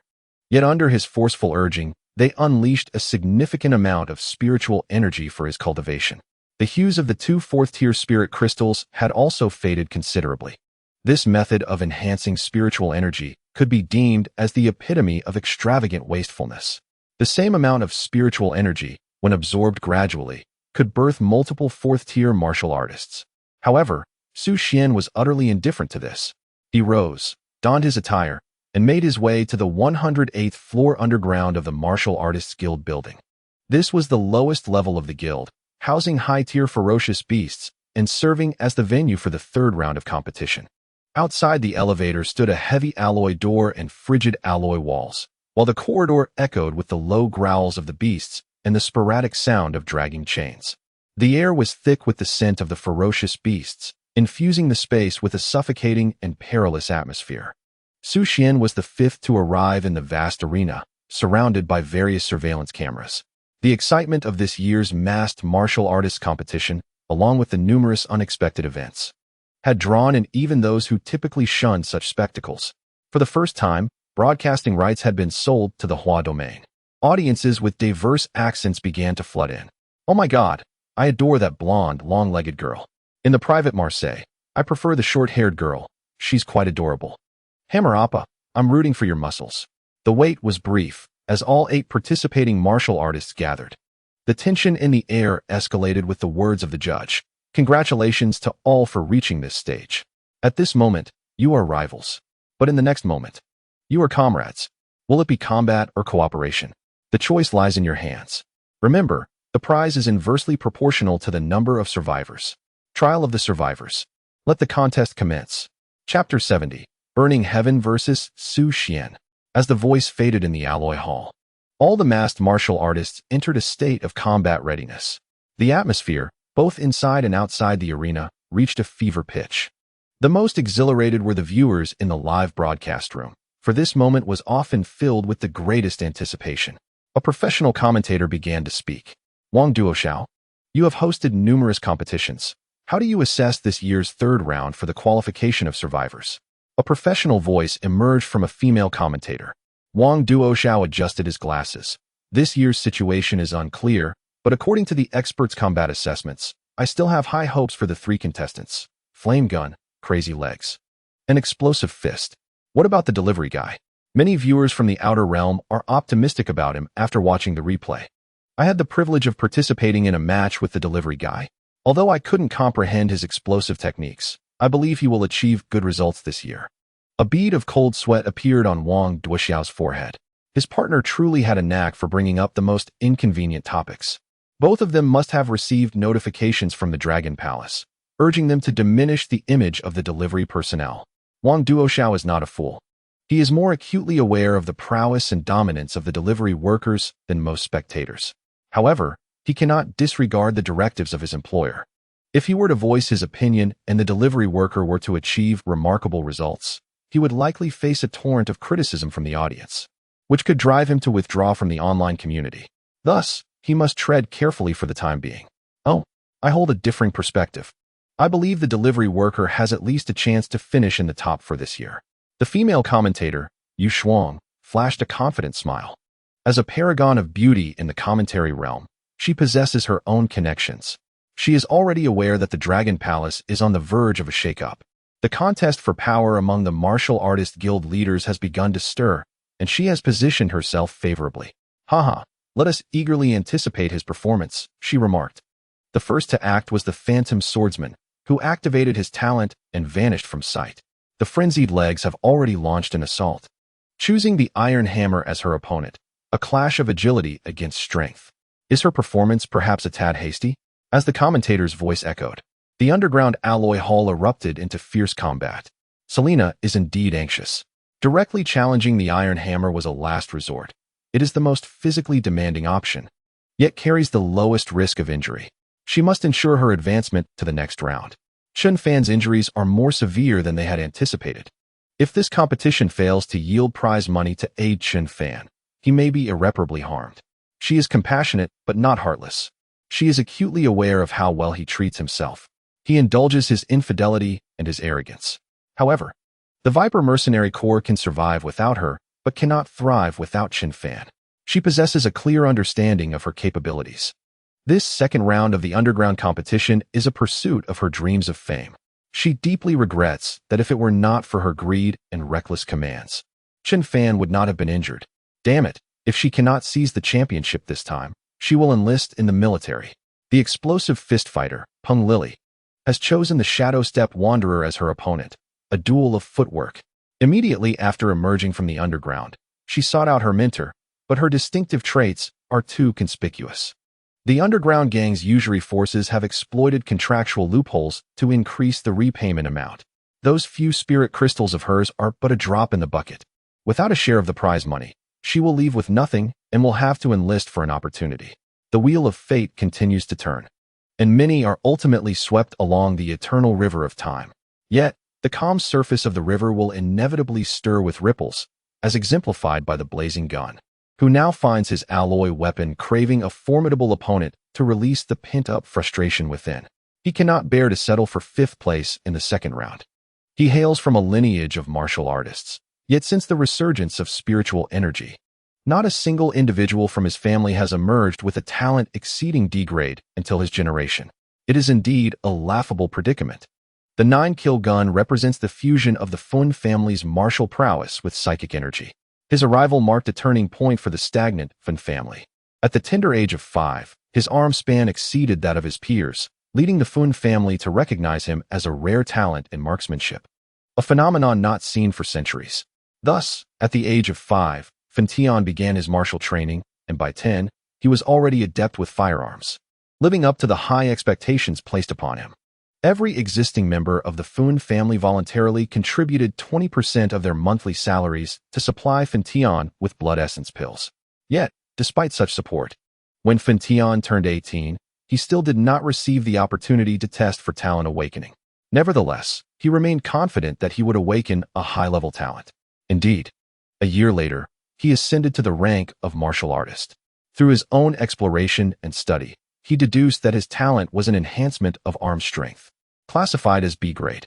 While this talent signified power and explosiveness for others, for him, it was a bespoke gift tailored for marksmanship. Upon joining a mercenary group, he exchanged skills for spiral gun techniques.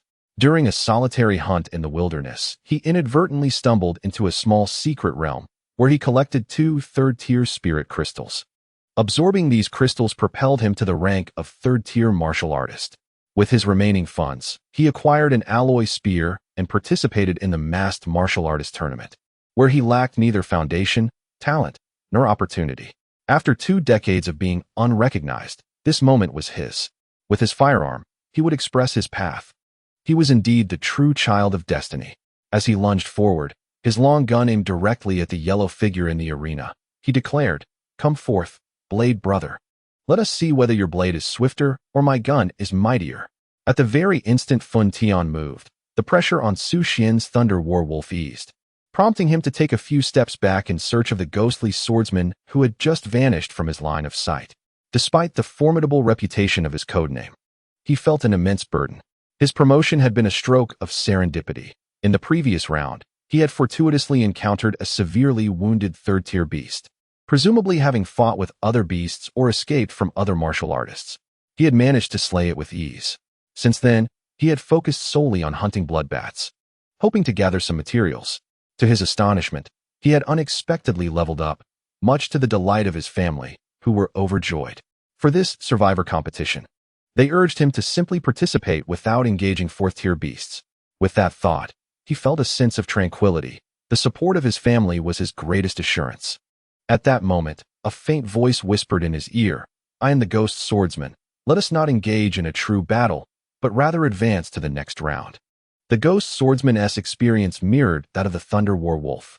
Utilizing the talent of the Shadow Cat, he had slain numerous bloodbats in the caverns. He was unable to defeat third-tier beasts. The E-grade alloy long sword he held was merely borrowed. Given the current situation, it was customary for the strong to expend considerable energy in their confrontations, while those who remained in good condition would progress to the next round. Thunderwolf felt a stirring within. The ghost swordsman's proposal was quite enticing, if both of them remained unscathed. As long as the number of martial artists entering the next round was sufficient, the pressure from the fourth-tier ferocious beasts would diminish significantly. Dividing 1 billion rewards seemed like a meteoric rise to success. Thunderwolf nodded slightly, unleashing his D-tier talent, the electric catfish, causing his hair to stand on end. He engaged in combat with the ethereal ghost swordsman. His attacks, imbued with electrical properties, created a formidable presence. The sound of thunder reverberated through the metallic hall, igniting the entire live broadcast. Chapter 71. Su Xuan erupts, 36 seconds. Wow. The flame gun is going head-to-head with the delivery guy. The explosive fist speed is astonishing. What reflexes? Oh my. I adore this Thunderwolf. His hairstyle is so cool. The whistling sounds. It's a showdown between a stunningly tall woman and a muscular man. I could watch it 100 times. Who are you really watching? On the 88th floor of the Martial Artists Guild building, Long Gong was not watching the match at this moment. In the most popular edition of the masked martial artist tournament, he was transferring responsibilities to the thin, short man seated across from him. The federal order for immediate resignation arrived more swiftly than he had anticipated. Long Gong. The subsequent tasks will be handled by me, a deep voice, incongruous with his slender frame, announced. The successor, Wang Dachui, left his next statement unspoken. The implication was clear: you may leave now. Long Gong nodded. He had completed all necessary groundwork and preparations. What transpired next was no longer his concern. Since the Federation showed no mercy, he could hardly be blamed for his lack of allegiance. Over the years, The masked martial artist tournament had contributed significantly to tax revenues without a shred of gratitude. Fortunately, he had laid the groundwork early on, otherwise, the last 5 years would have been in vain. The underground level 88 would not be accessible until the competition concluded. This was one of the rules of the masked martial artist tournament, as one might understand. Long Gong added one last remark. Once I depart, everything shall be beyond my concern. Rising, he exited the place he had inhabited for several years, his hands empty. For everything he could carry had already been placed within his spatial ring. Would there be any unforeseen incidents during the match? Wang Dachui, also a 7th-tier expert recently returned from the front lines, couldn't he help but inquire upon witnessing Long Gong's decisive departure. Long Gong paused, without greed. There are no surprises. His meaning was unmistakable. To survive 30 minutes under the assault of 4th-tier ferocious beasts, those martial artists must accurately assess their own strength disparities. If they desired greater rewards, they would inevitably lose a partner. Money or life. The choice lay firmly in their hands. This competition could indeed lead to fatalities. Before leaving, he glanced at the screen, where the tip of the flame gun was piercing through the air, aimed at the delivery guy. Long Gong smiled. A group of mere 3rd-tier martial artists, just tools for the task. What difference does it make if they are perfect level? The disparity in strength is overwhelmingly vast. After a span of 45 minutes, all is settled. The true victors are solely they. The alloy walls are embedded with high-intensity lighting, illuminating the entire hall as if it were daylight. With a single move, the flame gun executed the immortal's guiding finger, precisely targeting the center of Su Xuan's brow. The gun's tip resembled a piercing ray of pure white light. The 2-meter-long alloy spear rightfully earned the title of the king of cold weapons. Su Xuan's gaze seemed to overlook the flame gun entirely. Such disregard tightened the grip of an invisible hand around the gun's pride, igniting a fiery wrath within. As the application of the spiraling force became increasingly fierce, the rotation cutting through the air with a sound that seemed to threaten to tear it apart. Just as the flame gun believed victory was assured, Su Xuan suddenly moved. His figure flickered like a phantom, swiftly maneuvering to the side front of the flame gun with an unimaginable speed. The rapidity of his motion rendered him nearly invisible to the naked eye. How extraordinarily fast! Before the flame gun could recover from its astonishment, Su Xuan had already struck, delivering a powerful knee thrust that accurately impacted the flame gun's abdomen. This blow was heavy enough to send the flame gun crashing to the ground, curling up in agony. Su Xuan did not pause, contemplating in his mind merely that the shooting technique was commendable, yet far too slow to present any challenge. His gaze shifted to the side where the mad leg stood. A familiar face. It would suffice to simply knock her out. Bang! Suddenly, darkness engulfed Selena, her last thought being, "Oh no, I've been ambushed." The steel warhammer witnessed the mad leg stumble awkwardly and fall to the side. Just as he contemplated pursuing the advantage, he noticed a figure appearing behind her. He found himself at a disadvantage in speed, struggling to engage the mad leg, now faced with an opponent seemingly more formidable than her. How could he concede without appearing overly undignified? He raised his warhammer, bellowing a fierce cry, then charged forward towards Su Xuan with an unstoppable momentum. Moments later, a sharp pain coursed through his neck. Clang! The alloy hammer fell to the ground. Before losing consciousness, his thoughts were unexpectedly relieved. Splendid. No need to worry about a graceful concession. The sound of the hammer hitting the ground finally captured the attention of the other 2 pairs of competitors. To be precise, it was one pair. The Thunder Wolf and the Phantom Swordsman had already ceased their feigned skirmish. Upon witnessing Su Xuan topple the flame gun, they no longer played along. They had even prepared their lines. "Ah, the young hero rises. Congratulations, congratulations." Regrettably, the disparity in strength is vast. I concede without grievance. Beneath the mask, Peng Lily bore a bittersweet smile, though her eyes sparkled with excitement. Such formidable strength, such rapid movement. She exchanged glances with the shadow step rogue opposite her. Their thoughts aligned. They chose not to surrender and transformed into 2 afterimages, charging towards Su Xuan in unison. Each individual unleashed their innate talents and renowned martial skills. Grade C martial art, explosive fist. Grade C martial art, shadow veil slash. There was no room for hesitation. Bang! Bang! The livestream fell into an eerie silence. The 2 commentators were taken aback by this sudden turn of events, rendered momentarily speechless. The barrage of comments was filled with confusion. Wang Duoxiao, having provided commentary for masked martial artist competitions for many years, encountered such an unprecedented scenario for the first time. His mind came to a standstill. Su Xuan, who had just been contemplating how to trick Wang Duoxiao, now felt her intelligence waning. What on earth was happening? How had 5 individuals succumbed? Was this truly the work of a third-tier martial artist? Are you certain it wasn't a dragon from the palace donning your attire to personally engage? On the other side of the screen, the symbols of 8 third-tier martial artists still illuminated, indicating that the detection instruments were operational. All 8 present were indeed third-tier. But could the disparity among third-tier martial artists be so vast? Finally, a voice broke the silence in the live stream, that of the Thunder War Wolf. I concede. So do I, added the Phantom Swordsman, as he placed the borrowed alloy sword down to signify his sincerity. Although he could briefly conceal himself using his innate power, it was time-limited. He could evade for 1 minute, but not for 5. The outcome would remain unchanged. Su Xuan raised his hand, and under the astonished gazes of the two, formed a heart shape with his fingers. Consider yourselves fortunate. He then directed his gaze toward the camera atop the hall.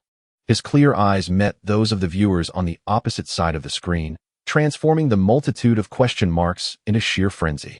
Oh my goodness! Is this the might of the Huayu region? I adore you. The delivery guy, proclaiming his admiration, formed hearts with his hands. Oh, he is my deity. So formidable. A third-tier martial artist from Huayu, annihilating 7 in 1 minute. This lifetime, I shall be his sole admirer. Is it truly so remarkable for just a third-tier martial artist? What? It took only 36 seconds. Great one, please accept my homage. The audience from other regions, unaccustomed to the Huayu narrative, was particularly exhilarated. At last, commentator Wang Duoxiao regained his composure. Hello everyone. Let us congratulate the delivery guy for advancing to the final round of this survivor's trial. Su Xuan, what is your perspective? Chapter 72, The VIP Viewing Hall. The final trial. I believe the delivery guy has a tremendous probability of succeeding in his challenge. Su Xuan beamed, her voice brimming with excitement. We are on the brink of witnessing the birth of a new legend. Indeed, let us await the unfolding spectacle. Wang Duoxiao signaled the director to switch the scene. This script seems amiss. Why is it that every time I host the delivery guy's matches, they are so brief? The various commentary scripts I stayed up all night memorizing when in used. Su Xuan can rely on her looks, but what about me? Damn it. Hastily, I flipped through my notes, searching for phrases pertaining to effortlessly overwhelming opponents and delivering decisive strikes. The underground training facility of the Han family was silent as Han Yanling had just activated her screen. Her beautiful eyes brimmed with astonishment and confusion. She intended to observe the demise of the flame gun, but indeed, it had vanished. However, this was utterly dissimilar to her previous life. Where was his explosive prowess? Wasn't there a renowned technique that could sweep through legions? Why was he lying there? A delivery boy? It seemed he did not feature among the top 8 of the last competition. Indeed, she could not recall clearly, as she had little interest in that contest. Back then, she had diligently practiced her martial arts here daily, devoid of friends or entertainment, consumed by solitude. Moreover, this delivery boy was remarkably strong, unreasonably so. As she replayed the video, she realized that only her 4th-tier self in Valkyrie mode could achieve such speed in an ultimate burst. What was his innate talent? It was utterly inscrutable. After the competition, she must reach out to Long Gong to connect with him. He was undoubtedly a top-tier talent. No, it would be better to send Su Xuan. If the delivery boy truly secured first place, it was highly likely that Long Gong would resign. Wait, first place? The delivery boy? Would that not mean wealth for Su Xuan? How wonderful. Her sole good friend could prosper. It filled her with joy. Once her strength improved, she would have more avenues to assist him in acquiring precious materials to enhance his talents. These methods were developed during the reign of the Empress in her past life and could be applied to him in advance. Moreover, she would have an excuse to invite him over later, simply to celebrate his success. How delightful. The delivery boy must strive diligently. Wiping the sweat from her brow, Han Yanling, having trained rigorously, turned her earnest gaze toward the screen, resolved to finish watching this trial of survivors. Before Long Gong had even exited the elevator, his phone buzzed with news. The delivery boy had advanced to the final trial phase. Yet, he appeared unfazed. stepping out of the Martial Artist Guild building without casting a glance back at his former workplace, directly boarding the light shuttle awaiting him. In the air lingered a cold sneer. Good luck. Another genius, perhaps? He chuckled softly, anticipating the surprise he had in store for him. Savor the despair of earning wealth while having no life to spend it. The silver-gray alloy door slowly opened, shimmering coldly under the lights, smooth as a mirror. The Thunder Wolf and Shadow Swordsman watched as Su Xuan entered, feeling a sense of relief that they were well prepared. Otherwise, they would be like those on the floor, either fainting or convulsing in pain. The agony from the flame gun had considerably lessened, as Su Xuan had held back. The convulsions were merely his silent weeping. He had initially intended to seize first place and lead the Fun family to a complete resurgence. Little did he expect. Upon the discharge of a shot, he was swiftly toppled, a bitter sense of indignation coursing through him, yet he found himself utterly powerless. He stifled his voice, feeling the weight of embarrassment, accompanied by a profound shame for his former arrogance.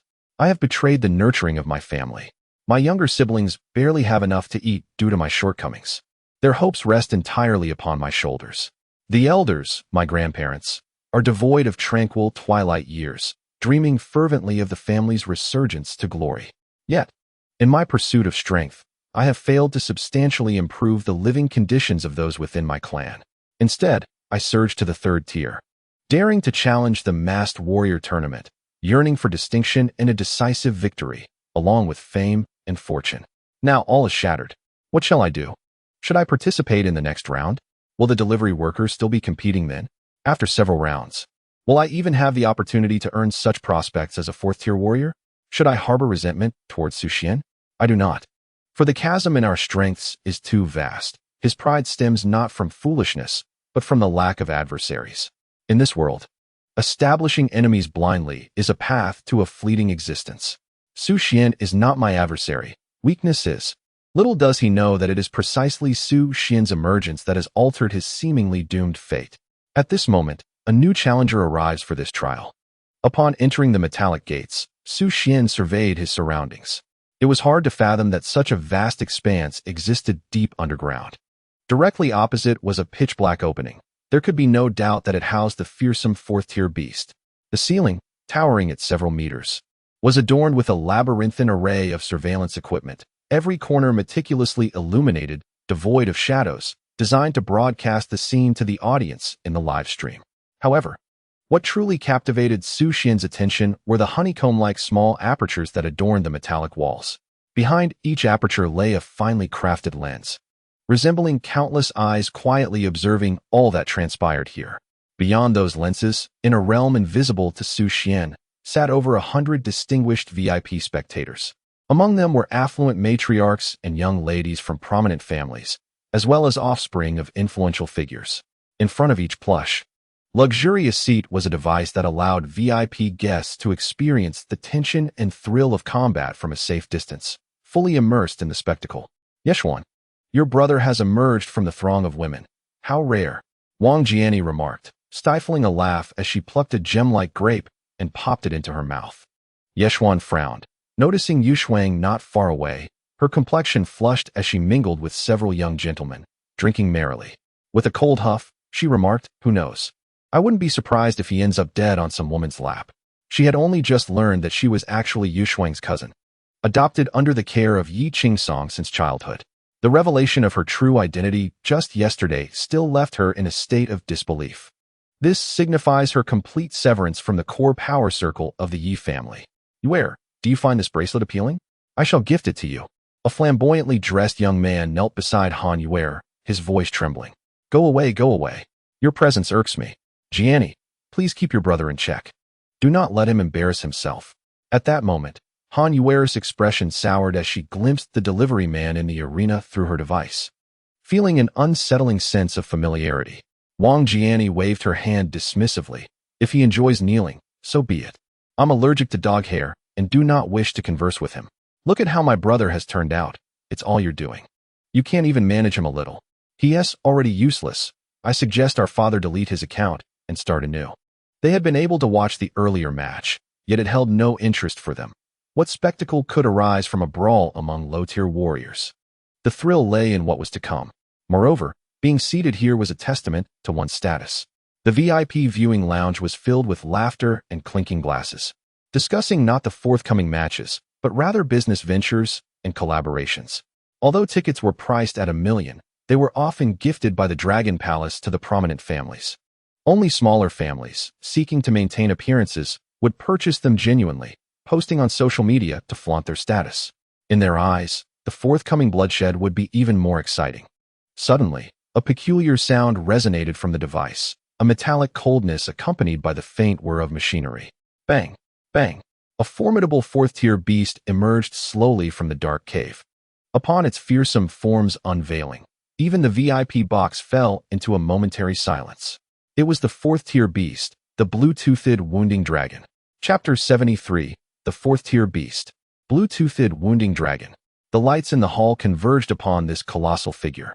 The blue-toothed wounding dragon stood over 5 meters tall, its dinosaur-like body cloaked in thick, coarse scales, deep blue interlaced with fierce silver patterns. Its teeth, sharp as spearheads, caused the ground to quiver with each step. After prolonged confinement, its crystalline blue eyes were bloodshot, scanning the surroundings to capture every motion. Its enormous nostrils expanded and contracted, sniffing the air for scents, particularly drawn to the aroma of human fear and sweat, which heightened its excitement. Drip, drip. Saliva dripped continuously from its jaws, as it had been starved for 3 full days. Even from behind the screen, its appearance, coupled with the camera's deliberate focus, plunged the live audience into a frenzy. Daddy, I'm scared. What is this creature? Is there a knowledgeable expert who could enlighten us? It's utterly terrifying. Can a human combat this? The blue-toothed wounding dragon is a mainstay among the ferocious beasts of the Blue Star's rampant tide, possessing extraordinary intelligence and remarkable speed. My advice is to withdraw from the competition. You do realize that withdrawals are not permitted in the final round, don't you? Wailing. My dear Appa. In the live broadcast, a plethora of new fans, particularly delivery personnel, found themselves ensnared in a profound sense of despair. This individual, a fearsome fourth-tier beast, was unarmored and faced the daunting prospect of survival for 30 minutes. To endure even 3 minutes would be nothing short of miraculous. The federal administration had received numerous complaints, with concerned viewers accusing the masked martial arts competition of deliberately concealing information regarding the beast, thereby leading the martial artists to their doom. Wang Dachui had scarcely settled into his position when he was met with a barrage of reprimands. What is happening? Wasn't this supposed to be reserved for research in a scientific laboratory? How did it end up at the competition venue? Report to the boss. I am equally perplexed. Wang Dachui attempted to express his innocence, only to be interrupted by the voice on the other end. I don't care. Halt the competition immediately. Wang Dachui, rendered speechless, felt he had been unjustly burdened with a monumental dilemma, lamenting that he should never have taken on this mess. Boss. The masked martial arts competition must remain closed for 45 minutes after entering that chamber. However, the Dragon Palace has stipulated that the safe room will be available after just 30 minutes. Wang Dachui explained, having only recently learned of this regulation, which was inscribed within the system. Once the competition commenced, no alterations could be made. Let it be, if he can survive for 30 minutes. Prepare to manage the public sentiment. The voice on the other end acknowledged that the situation was not Wang Dachui's fault, but sought to mitigate the impact as much as possible. However, with broadcasting rights sold to foreign domains, could they still control the narrative in the Huayu region? It was a formidable challenge. The Dragon Palace had indeed left a troublesome predicament. Wang Dachui felt disheartened as he reviewed the rewards for this competition. The Martial Arts Guild, being somewhat of a grassroots organization, had its points and prizes financed from their own pockets. The B-level, 9 kills gun, was merely a gimmick financed through a loan from the Federation by the Dragon Palace. Yet, the rewards had already been announced. If the delivery personnel were to claim victory, the Martial Arts Guild would suffer significant losses.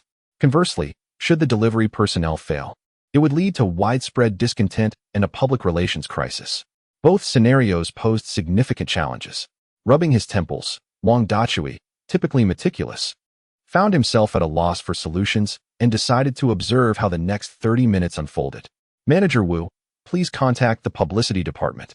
Once the delivery personnel meet their demise, prepare the apology statement. Wang Dachui beckoned to Secretary Wu, who stood nearby. Understood, Mr. Wang, replied Secretary Wu.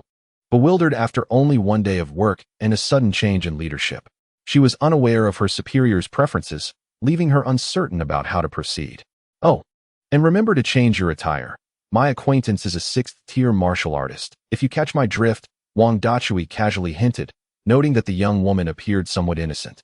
Yet her attire was questionable, her stockings too sheer, her skirt too short, and her top lacking fabric. A revamp was in order. Of course, Mr. Wang. Meanwhile, in the VIP box, unbeknownst to Wang Dachui, the noble families were in a state of sheer elation, particularly the paying audience from the lesser clans. By the heavens, this time it was truly worth the price of admission. Look at this beast. Its skin and teeth are utterly exhilarating. How thrilling. Bloodshed is imminent. In a moment of intrigue, a pallid young man, known as Zhou Tsong from a modest family engaged in the construction industry, embraces a vibrantly dressed young beauty. Seizing the moment when the girl is startled by the fearsome, blue-toothed dragon, he takes liberties with her. Zhou Tsong, often referred to as wife guy within his social circle, has gained considerable wealth through connections, enjoying the company of beautiful women who affectionately call him husband. Once he grows weary of one, he swiftly moves on to another. The young lady, genuinely terrified, is a budding live streamer who had ventured out with a top supporter. She intended to post a moment to her social media, but upon encountering a Tier 4 beast for the first time, she finds herself utterly overwhelmed. The VIP viewing area offers an immersive experience, and as she witnesses the beast charging towards a delivery man in the arena, she cannot restrain herself any longer and lets out a piercing scream. Accompanied by her frightful cry, the blue-toothed dragon lunges furiously at Su Xuan, intent on tearing him apart. Though food is scarce, even the smallest morsel is tempting. Its powerful claws leave deep gashes in the sturdy alloy floor as it bellows with laughter, reveling in the terror it has instilled in its prey. Convinced that this quivering human will stand frozen for its feast. However, Su Xuan remains composed. Contemplating a crucial detail he had previously overlooked, the competition's rules stipulate survival for 30 minutes against the Tier 4 beast. If he were to slay it, would that constitute a violation of the rules? What if the officials deemed it a loophole and denied him his rewards? He must proceed with caution. With newfound determination gleaming in his eyes, Su Xuan activates his ultimate skill, the perfect level, Ripple Step. Amidst the gasps of the spectators outside and the exhilarated expressions of the privileged youth in the VIP area, the signature flash of yellow vanishes in an instant.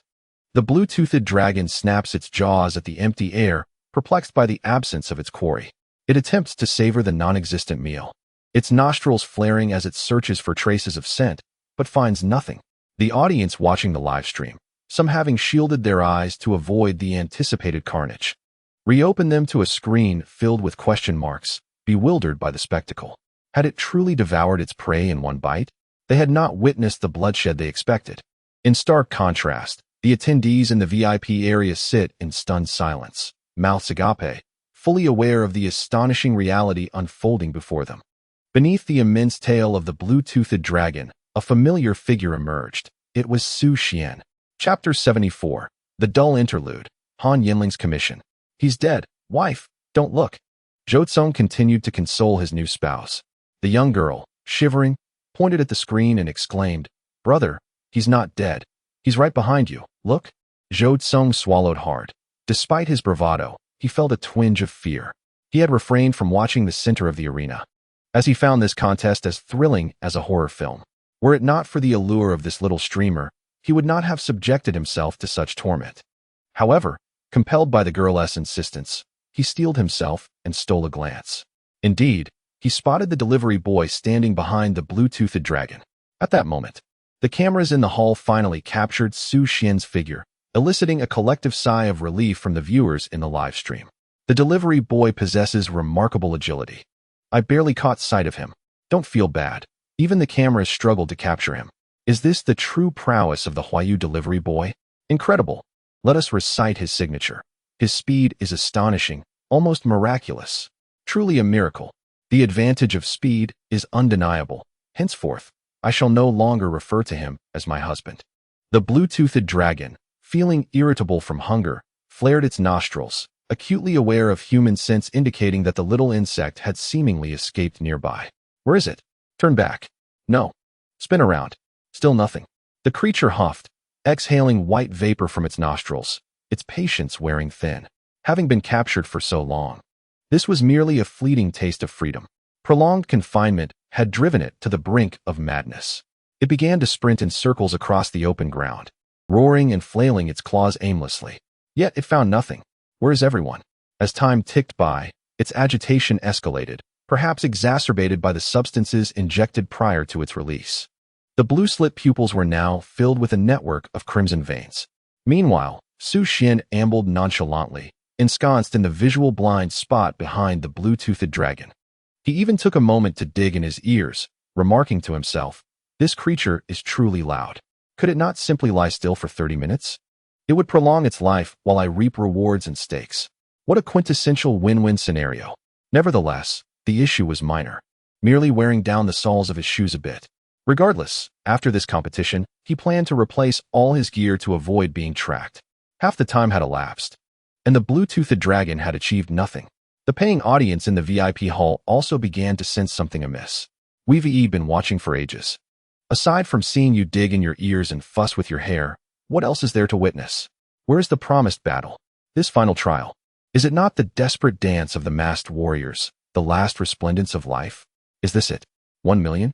What distinguishes this from watching a live stream outside? A tremendous loss. Han Yanling is also watching. Though she is not a warrior, her precocious mind contemplates. My sister is always right.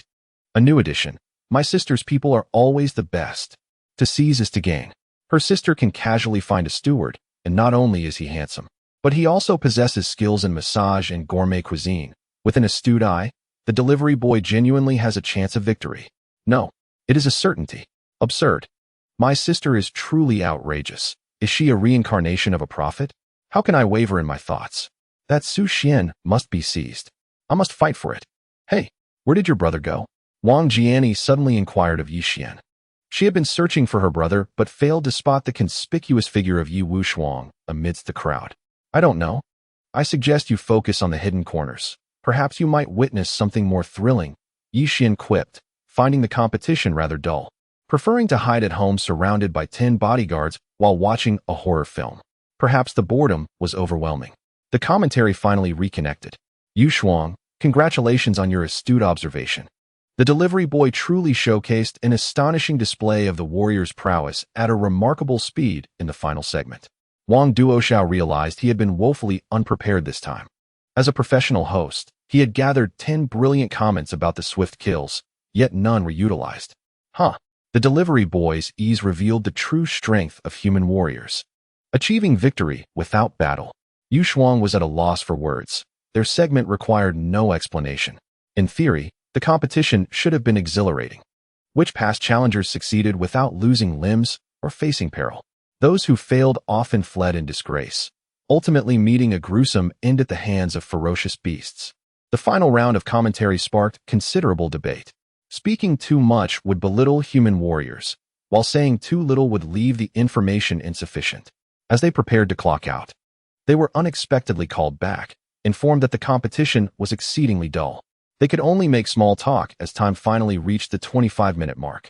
In the Han family's underground training chamber, Han Yanling turned off the screen, her gaze grave, lost in contemplation. The pressure upon her was immense. The delivery boy appeared to stroll leisurely.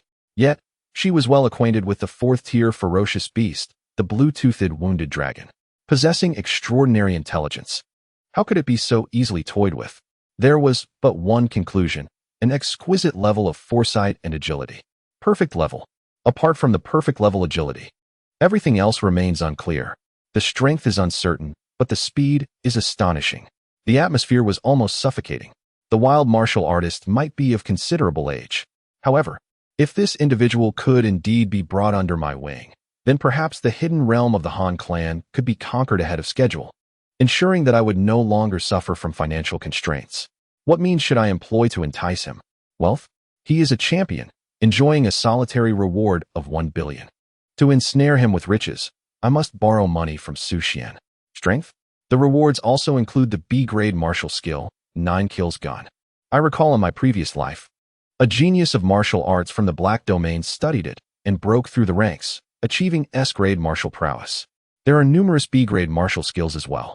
Yet, the Federation imposes stringent exchange requirements. Without such restrictions, no martial artist would be inclined to take orders. In my past existence, I possessed multiple B-grade martial skills and 3 A-grade skills, all honed to perfection. Once a martial artist reaches the requisite level, their power would be unleashed anew, with the potential for further ascension. The synergy and proficiency of each martial skill and innate talent are of utmost significance. An entry-level A-grade skill pales in comparison to a fully mastered B-grade skill. Thus, what exactly could attract a delivery man to join my ranks? Beauty? I possess a certain awareness of my own appearance, yet I cannot make such a sacrifice. Perhaps I should leave it to fate. I could have Su Xuan engage him in conversation. Perhaps they would find common ground. I, on the other hand, stand no chance. Firstly, speaking to a stranger is beyond my capabilities, and secondly, a mere glance would either render the other party stuttering or prompt them to flee. Su Xuan is a good choice. Just like me, he is a normal person. Sigh, when will nightfall arrive? He always claims to have matters to attend to during the day. Though I remain oblivious to what those matters entail, I might as well continue my practice. However, before I do, Han Yanling gently tapped the screen with her alabaster fingers, sending 2 messages to Su Xuan. Congratulations on your fortune. Come tonight to celebrate. And there is a small matter I need your assistance with. Chapter 75, The True Ace in the Dragon Palace. Time rewinds to 25 minutes earlier, in the Martial Artist Guild building, on the 87th floor underground. Within the VIP audience hall, prior to the commencement of the competition. I'll just take a quick trip to the restroom, Su Xuan said, placing his glass down and nodding at the several young gentlemen beside him. He rose and made his way to the opposite side. Young Master Yi, the restroom is over there. Please follow me, a voice called out, belonging to a robust male attendant, adorned with a mask that exuded sophistication. He was a standard fixture among the VIP service staff. He trailed behind Su Xuan as they proceeded to a corner of the hall, where a narrow passage led directly to the safe house on the next level. Earlier that morning, his father had sent him here to watch the competition. In the car, the attendant had revealed his true intentions. At this moment, he felt both anxious and exhilarated. He had never anticipated that his typically aloof father would treat him with such kindness. This truly is a fortuitous opportunity for transformation. Once the two entered the 5-square-meter safe house, the external competition officially commenced. Unlike the tedium outside, the conversations within the safe house were chilling. Young Master Yi, I am the shadow guard of Yiqing Shan, known as Mountain King, the man declared, grasping an alloy-long knife within the safe house and loosening the collar of his uniform. Su Xuan sensed the man before him gradually easing his tension and hastily inquired, Mountain King, what must I do shortly? Mountain King offered a slight smile, revealing his pristine, orderly teeth. Young Master Yi, you merely need to deliver the final strike. Is that all? No other rituals or the like required? Su Xuan remained somewhat perplexed. Having heard of the Link's plan in the vehicle, he found it hard to believe. His face flushed. Not at all. Mountain King surveyed the surroundings, affirming that this was a safe house devoid of surveillance equipment, prepared for the masked warrior's final escape. Thus, he could speak plainly with Su Xuan. This is a secret military project where beasts, after being injected with a certain serum, are fused and refined with the corpses of warriors who have battled for their lives, producing pulse elixirs. With your talent, evolving to S rank should pose no challenge, provided that the warrior's bloodline is at least C rank. Warriors who reach the final stage of the Masked Warrior Convention cannot be below C rank. So young master, you need not worry. Mountain King turned to face the door of the safe room and paused momentarily before stating, however, that warrior must ultimately perish by your hand. Otherwise, you will be unable to withstand the backlash. Su Xuan was utterly astonished. What sort of technique is this? It can actually enhance human aptitude. Aside from certain rare treasures in mystic realms, I have not heard of the Federation possessing such capabilities. Yet, the enhancement from those treasures is limited, at most elevating to B rank. Thus, for someone with a rank aptitude like him, it is essentially futile. Young Master Yi, have you heard of the project from centuries ago, the evolution of human aptitude? Before Su Xuan could respond, Mountain King continued, the Federation publicly declared the project a failure. Yet, in truth, One Direction achieved a technological breakthrough until a few years ago and is being secretly utilized by military research facilities. However, The conditions are exceedingly stringent and conflict with the broad moral principles of humanity. Suddenly, Mountain King chuckled, as if recalling something amusing. Su Xuan was no fool. He finally grasped the situation's essence. No wonder. Wang Xuan's brother inexplicably erupted last year, swiftly rising to become the top freshman at Longhua University, codenamed the New King. The Qin family, the most enigmatic among the four great families of the capital, saw their young Qin Chuxing suddenly unleash a dual S-rank aptitude a few years ago, rapidly overwhelming his peers to become the martial arts president at Longhua University and represent Huayu in the 9-domain University Martial Arts League this year. So that is it. I too can ascend in one leap. The S-class talent bestows upon its bearer a wondrous elemental power. Once the talent undergoes transformation, there lies a genuine opportunity to rival the formidable Han Yanling. Is the Mountain King reliable? Su Xuan inquired at last. The Mountain King, eyes closed in contemplation, replied nonchalantly. I am a fourth-tier warrior. What do you think? Su Xuan understood that their position was secure, even if the masked warrior still lived. In a confined space such as this, a fourth-tier warrior besting a third-tier one was virtually assured. A sudden wave of fantasy washed over Su Xuan. He yearned to have that woman beneath him, to see her proud and exquisite visage pleading for mercy. The thought exhilarated him. This was indeed the ultimate benefit of belonging to a prestigious family. Ants are, after all, merely ants. At long last, the 30 minutes had elapsed. A green light flickered to life deep within the cavern of the hall, and a yellow doorframe began to flash repeatedly, signaling the surviving masked warriors that they could enter for refuge. Su Xuan struck the tail of the blue-toothed wounded dragon with the back of his blade. No more sleeping. Work is done. 10 minutes prior, this creature had suddenly turned crimson, rolling on the ground, clawing at the walls, roaring, and pounding its tail upon the floor, performing a series of incomprehensible artistic displays. Eventually, it had resorted to ramming its head against the wall. Su Xuan genuinely feared it might inadvertently cause its own demise. However, its vitality was undeniably tenacious. To summarize, it had gone mad. This conclusion resonated with the audience in the live stream, who watched with rapt attention, even beginning to speculate about the intricate maneuvers it might attempt. The most liked suggestion was a handstand. The final discussion in the live stream revolved around, if I had wagered on the delivery guy before the competition, how many billions could I have earned?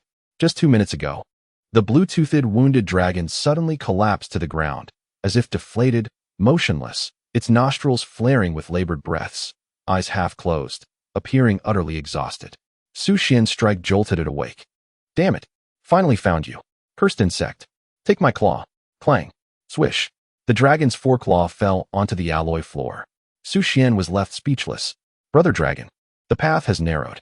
Although the live stream footage had gone dark, he had no intention of slaying it, as he did not wish to reveal the existence of his spatial ring. The blue-toothed wounded dragon, true to its high intelligence as a fierce beast, recognized the disparity in strength once its claw was severed. With a resounding thud, it lay back down on the alloy floor, remaining motionless, attempting to feign death to escape.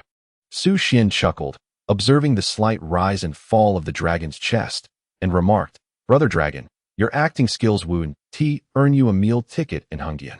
With that, Su Xuan turned and walked towards the flashing yellow doorframe. The phone in his pocket emitted a melodious chime. Ding dong. Federal Bank Deposit, 29, 593, 620, 000. Ding dong. The Precious Items Management Department of the Federal Bank reminds you of a new item received, pickup code, 5862, 7274. Ding dong. Federal Bank Bonus Deposit, 1000, 000, 000. A wave of comfort washed over him. Beneath the mask, Su Xuan's lips curled into a smile. A man must earn his keep through merit. The notion of living off others is utterly absurd. The once aloof young heiresses now appeared to him as mere delicate maidens. No, wait. Why was he thinking of that little girl, Han Yanling? What a sin. It was all due to his hands, which never obeyed his commands, leading to this passive predicament. Never mind. Soon, he would dazzle her with his humble fortune, so she would cease employing her techniques against him. For now, it was time to deal with the two individuals lurking behind the door. Do they harbor murderous intent towards me? Then I shall eliminate them both. Chapter 76. The new trait of a level 4 warrior, all-knowing eye. Damn it. They haven't even laid eyes on me yet they harbor intentions to kill? Ha ha ha, don't blame me for my swift blade. I am aware you are a level 4 warrior. While I possess confidence in battling across levels, I shall not be reckless. Su Xuan stood at the doorway, retrieving a level 3 spirit crystal. Crack. He crushed it without hesitation. The spiritual energy instantly surged through the cave. In the distance, the blue-toothed wounded dragon slightly lifted its eyelids, catching a whiff of an enticing energy. However, the dissipating spiritual energy was swiftly absorbed by his body. Spiritual energy value 9, 998, 999, 100, 000. Su Xuan took a deep breath. He had successfully ascended to the rank of a level 4 warrior. It felt akin to the overwhelming spiritual energy that flooded his body when he first became a level 1 warrior, transforming him entirely. Ding! Congratulations to the host for becoming a level 4 warrior. A new innate trait has been acquired. All-knowing eye. This all-knowing eye does not seem to be a combat-oriented trait. It appears to be related to exploration, the specifics of which remain to be discovered. Quite splendid. Early reconnaissance signifies seizing the initiative. For instance, right now, bang! Su Xuan kicked open the safety door. Immediately, a blade of pure white light swept through the entire safe house. The first to bear the brunt was the Mountain King. A fierce tiger emerges from the mountain, a head buried. Clang! Years of military experience allowed Mountain King to parry the blow in haste. The force transmitted through his body stirred a tempest within. He had calculated at least several different scenarios, but he had not anticipated this one. Wasn't he? It said there was only one level 3 warrior? Under the assault of the level 4 blue-toothed wounded dragon, it would either end in complete annihilation or mutual destruction. At the very least, he could accept being crushed by a level 4 beast. But why? The one entering was also a level 4 warrior. What gives him the right to know his own presence within? What grants him the insight into my feelings for him? What justifies his violent entrance? What endows him with greater strength? In an instant, the head of the Mountain King soared into the air, propelled by the surge of blood pressure. Crimson liquid splattered against the walls of the safe house. In a moment of haste, he managed to parry a single strike. Yet, before his strength could dissipate and his innate talents could flourish, he was sent into the eternal abyss by Su Xuan's decisive blow. With a thud, the Mountain King's severed head fell to the ground. Before the headless corpse could collapse, Su Xuan swiftly stored it in his spatial ring. He closed the door of the safe house and turned to face an old acquaintance. Once more, he beheld Su Xuan. Bloodied and in shock, Su Xuan stood frozen. Yet he had yet to register Su Xuan's voice. In his mind, memories from childhood to adulthood replayed vividly. Born into a prestigious family, his life was nearly perfect. Save for a distant relationship with his father, he had indulged in various pleasures from a young age, engaging with women of all kinds. His hedonism stemmed from the privilege he possessed. Now he comprehended the stark truth. His 18 years of life were drawing to a close in this very moment. No wonder he had been living so recklessly. It was due to the brevity of his existence. Is there regret? Indeed, there is much. But the greatest sorrow lies in never having exchanged words with Han Yanling. Another regret is having lost that jade pendant. You are Su Xuan? At the brink of death, he finally recognized the voice. Yet in the next heartbeat, a flash of white light pierced his vision, followed by an endless void of darkness. Life is so precious. Why is it not cherished? Su Xuan murmured as he approached the Mountain King's severed head. With the spirit's heart, he confirmed that there were no surveillance devices within the room, a new feature of the all-knowing eye's capabilities. He removed the server's mask from the severed head, revealing a middle-aged man with a grotesque visage, a scar marring his lips as if seared by some fierce flame. It mattered little now. After cleaning the area, he removed his own masked warrior face covering and placed it upon the Mountain King's features. He donned the mask himself and retrieved the Mountain King's corpse from the spatial ring. Stripping the server's attire, he completed his disguise. The body was collected swiftly, leaving only a trace of blood at the collar. His delivery outfit was also stored within the spatial ring. With everything in place, he exited through another door of the safe house. Though unclear on the nature of the ambush, he sensed that no one with murderous intent awaited him outside. That was sufficient. Navigating through the winding path, he arrived at the VIP viewing hall, which also clarified his own curiosities. So this is how the affluent partake in their revelries.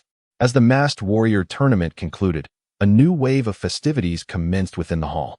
The air was thick with a repugnant stench, reminiscent of decaying flesh, an unbearable sight. Su Xuan turned away, retreating into a nearby restroom to attend to the bloodstains at his collar. As he washed his hands, faint groans echoed from within, yet he paid them no heed. It was time to depart. Let the decay fester, it was no concern of his. The Yi family, was it? They could await their fate with bated breath. How dare they provoke me? Su Xuan. They have grown far too complacent. Due to his well-built physique, as he passed a heap of putrid flesh, someone attempted to grab his pant leg. Don't go, come here. Su Xuan swiftly kicked the assailant away. A pained scream escaped Zhou Tsong, who was suddenly struck by the flung body, resulting in an immediate fracture of his arm. Yet the fate of the one who had been launched was even graver. At least a dozen ribs were shattered, leaving him gasping in agony, unable to utter a sound. Su Xuan had chosen to restrain himself. While he yearned to crush these corrupt insects, he understood that escalating the situation would not serve him well. Surveying the surroundings, he noted the absence of surveillance cameras, bodyguards, or martial artists. In such a chaos, the more tumultuous, the better. Perhaps screams were commonplace here. Remarkably, his earlier actions had not stirred any commotion. Activating his omniscient eye, he scrutinized every concealed device and electronic apparatus within the walls. A cold smirk crept across his face. How amusing. They had placed their phones collectively in a box by the entrance. Su Xuan crushed the box beneath his foot and approached an inconspicuous wall, dismantling it, tightening the valves, and then shattering a nearby alarm with a single punch. He concluded by smashing several bottles of high-proof liquor, drenching the opulent carpet at the entrance with the pungent alcohol. Producing a lighter from his pocket, he ignited the carpet, recalling his time as a waiter, where he had learned to always keep such devices in the second pocket on the right. Indeed, this was the case. The flames erupted at the entrance, finally rousing the revelers from their stupor into a state of panic. Yet all they could see was a figure resembling a waiter emerging through the roaring blaze, forcefully shutting the door behind him. In their vulnerable state, they huddled together, screaming in fear, but alas, the soundproofing of the venue rendered their cries inaudible outside. Is everything all right in there? Su Xuan stepped outside, only to find a group of bodyguards and martial artists congregated nearby. They had long been expelled, dutifully guarding the entrance. No need to worry, let the chaos unfold. You understand, Su Xuan whispered, shrugging nonchalantly. Since they relished disorder, he would gladly amplify it. Chapter 77. The final spotlight of the blue-toothed dragon, shielding electronic devices. Su Xuan understood that the chaos within would likely last only 10 minutes. After this brief interval, the hall would automatically initiate a deluge. Having just severed the water supply valve, the original 3-second water flow was redirected to an alternate pipeline. Ultimately, these individuals would be saved, but that fleeting moment was sufficient to generate a copious amount of smoke, compelling them to rush into that room and compromise the scene. Indeed, as flames erupted from the entrance, the nobles inside screamed in terror, fleeing deeper into the hall.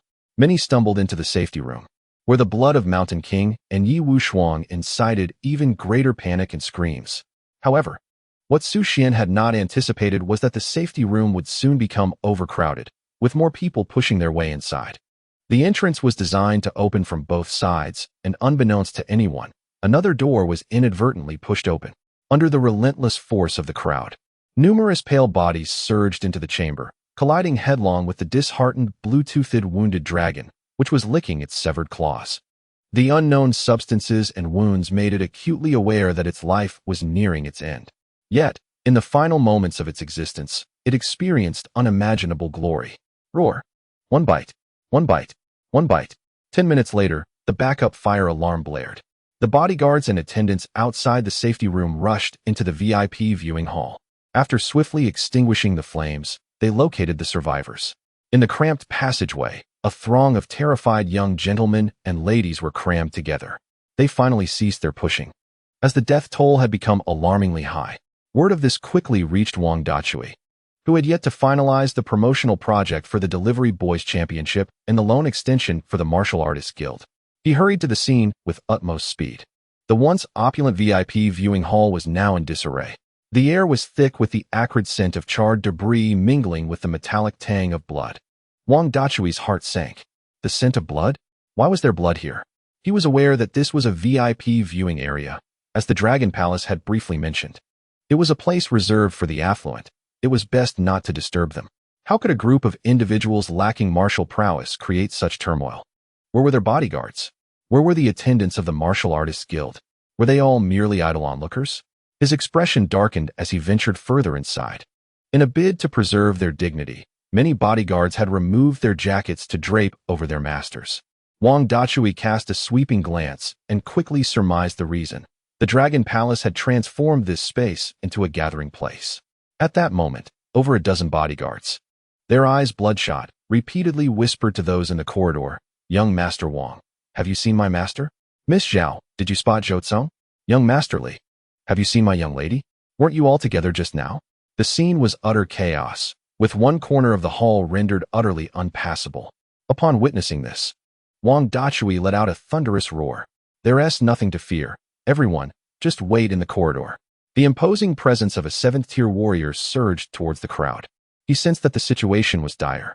Ultimately, he took matters into his own hands, forcibly ejecting the group cornered against the wall. Gradually, he cleared the path leading downward, which was similarly teeming with scantily clad individuals. Each one bore a visage of trepidation, as if they were acutely aware of the grave error they had committed. Out, out, out.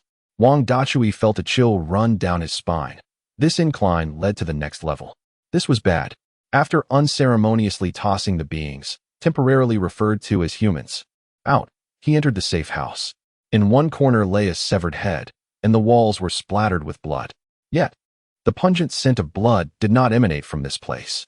Rather, it was from the entrance of the safe house, a refuge for masked warriors throughout the ages. Upon descending to the lowest level from the safe house, a flickering green light danced upon his polished forehead, illuminating the beads of sweat accumulating there. At the entrance lay the recently deceased 4th-tier beast, the blue-toothed wounded dragon. Though one of its foreclaws was severed, no blood flowed from its wound. Surrounding it were the mangled remains of human bodies, their abdomens grotesquely distended, as if inflated like balloons. It appeared that even until its last breath, it had continued to feast. Wang Dachui clenched his fists. This was clearly a result of chaos and pressure, allowing the beast a hearty meal. This matter had escalated. Meanwhile, Su Xuan had returned to his room. He meticulously contemplated the new changes in his all-knowing eye after becoming a 4th-tier warrior. From the recent maneuvers, he discerned an upgrade in his innate abilities and their potency. During his return, he noticed all electronic devices, including the 4th-tier warrior detectors positioned in the corners of the building. More importantly, he distinctly sensed that he possessed the capacity to completely shield himself from their scans. It was an overwhelming sensation. Was it due to the inferior technological sophistication of these devices? Su Xuan mused to himself. Nevertheless, it was indeed a practical capability. System information, name, Su Xuan, age, 18 level, 4th-tier warrior talent, spirit heart, unique, talent characteristics, basic physical enhancement, biological fluctuation, killing intent fluctuation. All-knowing eye spiritual energy, 100, 005, 0000 martial techniques. D-rank wave step, perfect. A-rank layered wave slashing blade, minor accomplishment. X-rank unified force wave, perfect. Spirit crystals. 1st-tier spirit crystals, 324. 2nd-tier spirit crystals, 56. 3rd-tier spirit crystals, 30. 4th-tier spirit crystals, 6 wealth, 30. 628.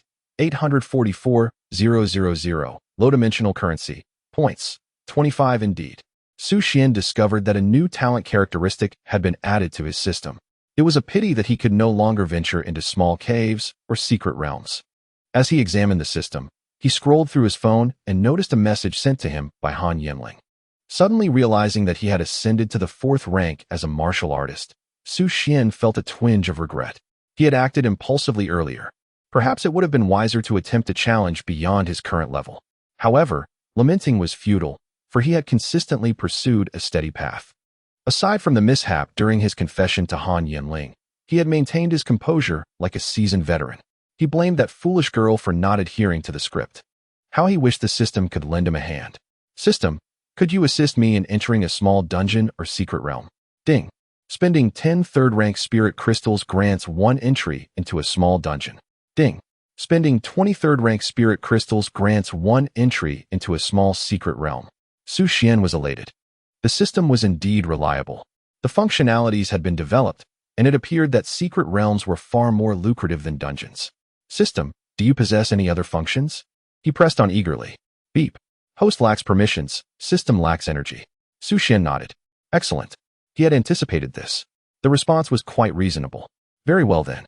It seemed the system was cautious about making him invincible. When he eventually encountered the system's developer, he would surely deliver a punch. For now, he reclined blissfully on the sofa, browsing the forum. He intended to expose those few who claimed they would devour excrement upon winning the championship. How amusing. He had heard there was an upside-down competition. He certainly could not miss that. Indeed, the Martial Artist Guild app's forum had entirely transformed its aesthetic to a vibrant yellow.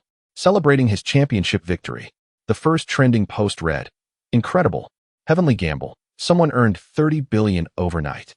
Chapter 78, The Invitation from Han Yanling and Su Xuan's Plans. Su Xuan was incensed. Such clickbait was utterly outrageous.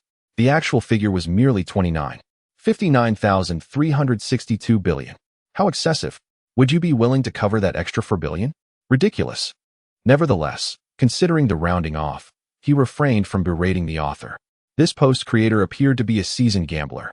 He claimed to have developed a strategy and program for betting amounts and odds, predicting outcomes based on various contestants' wager amounts.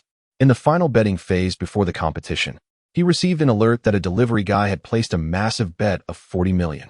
The program indicated that the delivery guy had a staggering 56% chance of winning, which he initially thought was a system malfunction. To his astonishment, the delivery guy actually emerged victorious. At the conclusion of the article, the author emphasized, had the betting returns during the competition not been so meager, he would have heavily invested in the delivery guy. Now, his IP address traced back to a villa area in the Aohai region. The comments below were a cacophony of excitement. Comment 1. Bro, if there's a chance to get rich in the future, you must take me along. I'll do anything. Comment 2. Don't believe his nonsense. His previous IP address was located outside the 5th ring of the capital, on the 3rd floor. Damn it, the amount I wagered during the match has been completely refunded. And now I regret it deeply. On the 4th floor, I'm on the rooftop, having placed a bet of 100,000 on the delivery guy, only to be forced to refund it by my family. On the 5th floor, don't do anything foolish upstairs. This is all a farce. This world is a facade.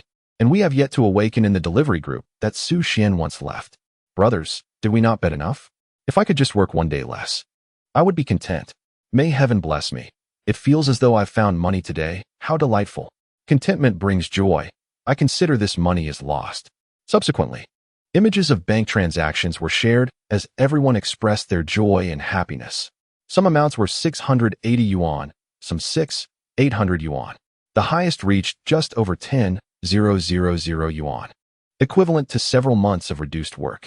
Happiness is simple for them. 680 yuan suffices. Come on, let's go look at some houses, Zhao Xiuyan said as she tidied herself up. Accompanied by her mother, she headed toward a mid-range property in the capital, having just received a windfall of 13.6 million yuan. This was ample to improve their current living conditions. She already had her next steps planned, to follow the charismatic leader until the end. Moreover, to assist the leader in pursuing the goddess of winter. Just as Su Xuan was contemplating how to spend the money, his phone chimed with a message. Ding dong. A transfer of 68 million yuan, with a note, Brother Gong. Then came a friend request. Gong Tongfu requested to add him as a friend. Su Xuan chuckled. All right. Common prosperity, huh? Truly befitting the wealthiest in the capital, his vision is indeed grand. This money must be what Gong Guofu earned from the 100,000 wager he assisted with that day. Haha, Brother Su, congratulations on your fortune. After tax, it's 68 million. If you have any investment ideas, do reach out. Su Xuan politely replied. Thank you, Brother Gong, but I shall simply deposit this sum in the bank. Gong Guofu. He was seated in a luxurious villa on the outskirts of the capital. This was a newly purchased mansion, exceeding 200 million. He owned more than 20 such properties across various domains, far too many to reside in. Yet, he relished the act of purchasing them, as they could serve as assets. Gifts, or at the very least, venues for parties for his daughter. At that moment, he glanced at Su Xuan's reply, sensing something amiss. Was the boy overly excited? Was he unable to discern the nuances? Su Xuan found Gong Guofu to be quite agreeable. Indeed, he was not lacking in wealth. The money arrived promptly as promised. The man whom Han Shuangyi admired was certainly affluent. Ding dong, a friend request was received. The patriarch of the Han clan, Han Shuangyi, requested to add him as a friend. Su Xuan narrowed his gaze. What did it mean that the mother of the little girl was adding him? Slowly, his finger moved to the upper right corner of the screen to decline, add to blacklist. This seemed rather inappropriate. Though he possessed wealth, he pondered the potential repercussions of inciting her wrath, deeming it not worth the risk. Before he could express his agreement, another message arrived. From the Han family and Su Xuan, 8.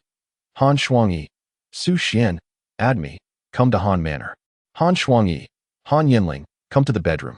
Reluctantly, Su Xuan clicked to accept the invitation, recognizing the importance of showing respect to an 8th-tier expert. A voice message from his friend Han Shuangyi followed, urging him to come over for an important discussion. Another voice message from his friend Han Yanling cautioned him, Su Xuan, do not agree to anything she proposes. Whatever she promises, I will provide for you. Su Xuan refrained from responding, lost in contemplation. Since awakening his talents, his goal had remained clear, to grow stronger. In just over a week, he had already attained the status of a 4th-tier martial artist. Although he was not entirely satisfied with his progress, he acknowledged that he was not like Han Yanling, a scion of a prestigious family, who could flaunt her 4th-tier spirit crystal the very next day after her awakening. All of his resources had to be fought for and seized with utmost effort. For instance, participating in the masked martial artist competition involved entering the caverns to gather spirit crystal resources, a venture fraught with peril. Without the assistance of a formidable brawler, it would have been impossible to extract sufficient crystals. Furthermore, in the final round, had the blue-toothed dragon not been so foolish, he would have easily risked losing his life and a fortune, not to mention the ambush set by the Yi family lurking within that room. The challenges were daunting, fraught with anxiety. Moreover, his desire for rapid advancement was intrinsically linked to the acquisition of abundant spirit crystal resources. Had it not been for the serendipitous acquaintance with Han Yanling, becoming her friend and steward, it would have been exceedingly difficult to retain the 4th-tier spirit crystal pendant. After all, the Yi family could effortlessly uncover his relationship with Uncle Yang and Aunt Yang. Of course, vengeance would be sought. It was merely a matter of time. Thus, his current role as the steward of the Han family was advantageous. Firstly, it placed him on the periphery of the aristocratic circle. As long as he refrained from committing acts that would incite public outrage, the prominent families would be unable to act against him directly. He could maintain this facade for the time being. Although Han Yanling urged him to take action, he chose to bide his time, viewing it as an opportunity to perform good deeds. After all, good deeds are often rewarded. His forthcoming core objectives were twofold. Firstly, to explore numerous caverns and secret realms, utilizing his talents to gather resources and expedite his progression. Secondly, to practice new martial techniques to enhance his combat prowess.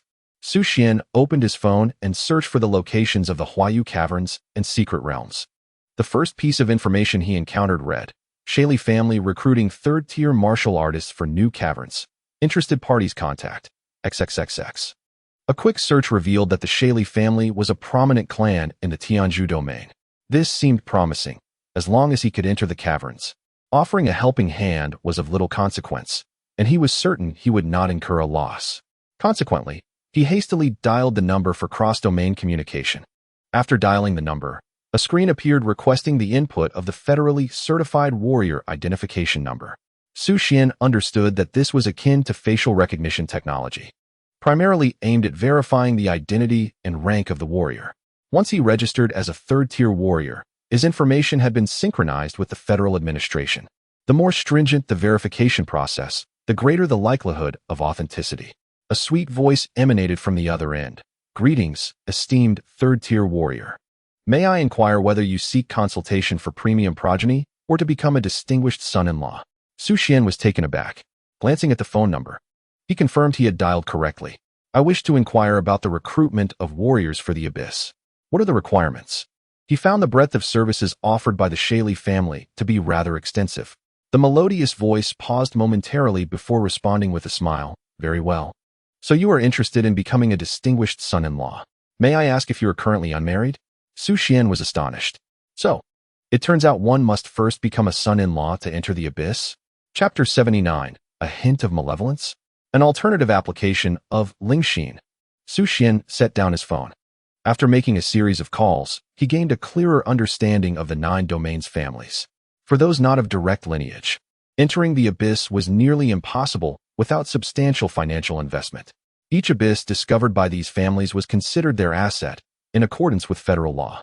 Initially, to stem the relentless tide of ferocious beasts emerging from the abyss, the Federation had to enact regulations. Whoever could discover and resolve the issues posed by the beasts within the abyss would claim ownership of that particular realm. Over time, as human warriors progressed significantly, many smaller abysses ceased to be disasters and transformed into bountiful sources of resources. The Federation made several attempts to amend the legislation to reclaim this directive, but each attempt faced overwhelming resistance. Ultimately, they could only amend the regulations to state that abysses and realms of medium size or larger would belong to the Federation, while the rights for development could be granted to multiple organizations, families, and individuals simultaneously. However, the development of medium or larger abysses was exceedingly challenging and far less profitable than that of smaller ones. Thus, to enter the realm, he would need to seek assistance from Han Yanling or approach Longhua University. Su Xuan sighed and reflected on the idea of enlisting. He had not considered it, knowing that the higher-tier ferocious beasts posed significant risks, which he was not yet prepared to face. Since the Federation's 4th-tier warrior detector could not identify him, he decided to bide his time. It was rumored that the highest tier of ferocious beasts reached only up to the 9th tier, so he resolved to wait until he attained that level. By then, with his X-class racial skills, he should face no life-threatening dangers. Upon changing his attire, Su Xuan exited the Warrior Guild building. As he arrived at the parking lot, a delightful voice called out from nearby, "Su Gu, what a coincidence. Where are you headed?" It was Han Yanling, who had not attended the subsequent gathering, because her father had once said to her with a smile that if she lost her virginity before turning 18, he would no longer acknowledge her as his daughter.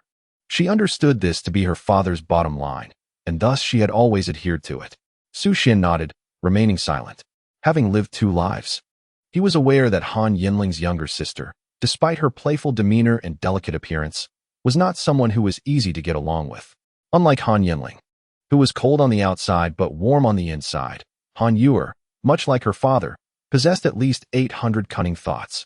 It was wiser to maintain a distance from her, particularly in the presence of unfamiliar faces. Those who were not attending the banquet shared similarities with Han Yanling. They were either pawns in their family's games or had received strict prohibitions. At that moment, they were gathered in the parking lot, chatting and seeking a lively place to frolic. "Who is this? You have an older brother?" Wang Jiani inquired while touching up her makeup with a small mirror. "This is my sister's steward, Su Xuan," Han Yanling said, her eyes sparkling as she gazed at Su Xuan, feeling that she had already shown him considerable favor by introducing him. Soon, he would be obliged to express his gratitude for her generosity. "Come with me," Han Yanling added, though she lacked the authority to command Su Xuan. She assumed he was unaware of such nuanced rules. "I won't go," Su Xuan replied, ignoring her and striding towards his glimmering motorcycle. "Steward Su, don't be ungrateful," Wang Guanjia interjected, moving closer. She had to execute her young Mrs. orders, even if it meant dragging him along. A steward is like a dog must obey. Suddenly, Wang Landi, who had been observing Han Yanling, spoke up. He was the young man who had knelt in the VIP hall to converse with her moments ago.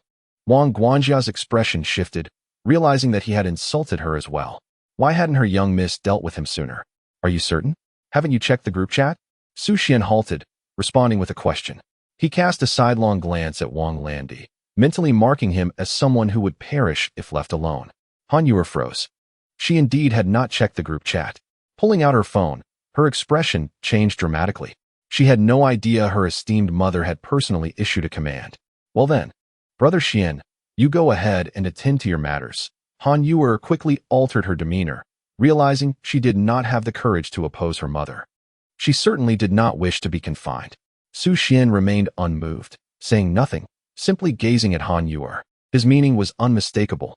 "Did you not ask me to follow you? Very well, I shall accompany you, and we shall see how you explain this to your mother." The invisible pressure of a fourth-tier warrior bore down upon Han Yuer. Beads of sweat formed on the tip of her nose. Brother Xian, it was my sister's fault. Please, as a person of great stature, let us not dwell on this. Go attend to your important matters. It was over. She was in trouble now. Her mother's style of communication was succinct, and the fewer words spoken, the greater the trouble. Her own survival rule had always been to take her sister's toys, friends, and servants as her own. However, the premise is, do not provoke the mother. At this moment, Su Xuan stands here for another second, and she could be entangled in significant consequences. Butler Wang is bewildered. What group message? How come I am not part of this group? She has accompanied her young mistress for over a decade, being one of the most prominent figures in the Han family's household. What group could Su Xuan join that she could not? The overwhelming disparity leaves her momentarily at a loss for words. Not to mention, her usually capricious young master is now in complete disarray. You dare to provoke you are finished, you wait. Wang Longdi's sharp voice cuts through the air. Suddenly, the command comes, kneel. Han Yuer's abrupt order catches him off guard, yet the training he has undergone for so long kicks in, and with a thud, he kneels on the metallic ground of the parking lot. Why should you kneel to me? Kneel to him. Han Yuer glances at the expressionless Su Xuan and quickly adds, isn't that a bit inappropriate, Wang Jiani can no longer bear to watch. Her brother can play freely in this circle, but for him to kneel before an outsider, as his sister, she feels the humiliation as well. Su Xuan remains silent. Yet, Han Yuer feels increasingly pressured. She cannot read this man at all. Hurry and kneel. Apologize. Bow and apologize. Han Yuer urgently commands Wang Longdi, disregarding her good friend's thoughts. At this moment, she only wishes to send Su Xuan away. Otherwise, I will never speak to you again. This phrase seems to act as a trigger. Bang bang bang. Wang Longdi begins to bow earnestly. After waiting for a moment, Su Xuan walks over and yanks Wang Longdi up. To his astonishment, she pats his shoulder and says, a man's knee has gold beneath it. Wang Longdi, why didn't you say so earlier? My forehead is already red from bowing. Is it that you are slow to react, or am I bowing too quickly? Embarrassed? It doesn't matter. It's the master's command. Su Xuan, I will eventually make you pay. Su Xuan chooses not to continue this farce. Nor does she pay attention to Han Yuer. She has matters to attend to. Earlier, she had casually gifted Wang Longdi a small present from her spatial ring. A first-tier spirit crystal, thin in energy, no larger than a grain of rice. Ling Xin has already memorized the energy fluctuations of this crystal. Ha ha ha. You're putting on quite the act. You scold me while harboring murderous intent. It's not as if I forced you to kneel and bow. Truly absurd. Young man, you have chosen your path to demise. Chapter 80. The conditions of Han Shuang Han Yuer follows Su Xuan all the way to her light shuttle motorcycle. Ensure that Su Xuan swiftly seeks out her esteemed mother. To the Han family estate, Shaohan. Su Xuan directs the light shuttle motorcycle to the location. Master, I am here. The first phrase is from the voice of the light shuttle motorcycle. The second is from Han Yuer. Su Xuan, dear girl, must you be so enthusiastic? Isn't it a bit awkward? Han Yuer was taken aback, having instinctively thought that Su Xuan was addressing her. Thus, she unconsciously responded. Fortunately, there were not many people around. To spare Han Yuer's embarrassment, Su Xuan hastily mounted his motorcycle and sped away. After all, she was the sister of Han Yanling, and as long as there was no intent to harm, it was inconsequential. This was also the reason he felt at ease amidst the Han family. At this moment, Han Yuer lowered her head, her cheeks flushed. The pressure Su Xuan had exerted moments ago had transformed into a new emotion. Along the way, Su Xuan reminded himself of the peculiarities of the Han siblings, shaped by the unique familial environment of Han Shuang. Although their interactions were limited, Han Zhanxiao exhibited traits that set him apart from ordinary boys. The most striking impression was that, despite his father being a 7th-tier powerhouse and his mother an 8th-tier elite, he suffered from a profound lack of self-confidence. Han Yuer appeared normal on the surface, yet she had a tendency to demand submission from others. Perhaps the immense pressure exerted by her mother in daily life had been unconsciously absorbed and imitated, manifesting in a performative manner as a means of transformation and digestion. Lastly, there was Han Yanling. Observing the interactions between the mother and daughter revealed an extreme rebellious spirit. After all, how could someone with severe social anxiety become a good actor? One either erupts in silence or perishes in silence. Such behaviors were indeed understandable. The influence of one's original family can be unforgiving, even for martial artists. Were it not for Su Xuan's experiences in 2 lifetimes, he would not have discerned the fractures within this family. Nonetheless, they were still relatives, and ultimately, people do grow. As long as it does not hinder his plans for self-improvement, it suffices.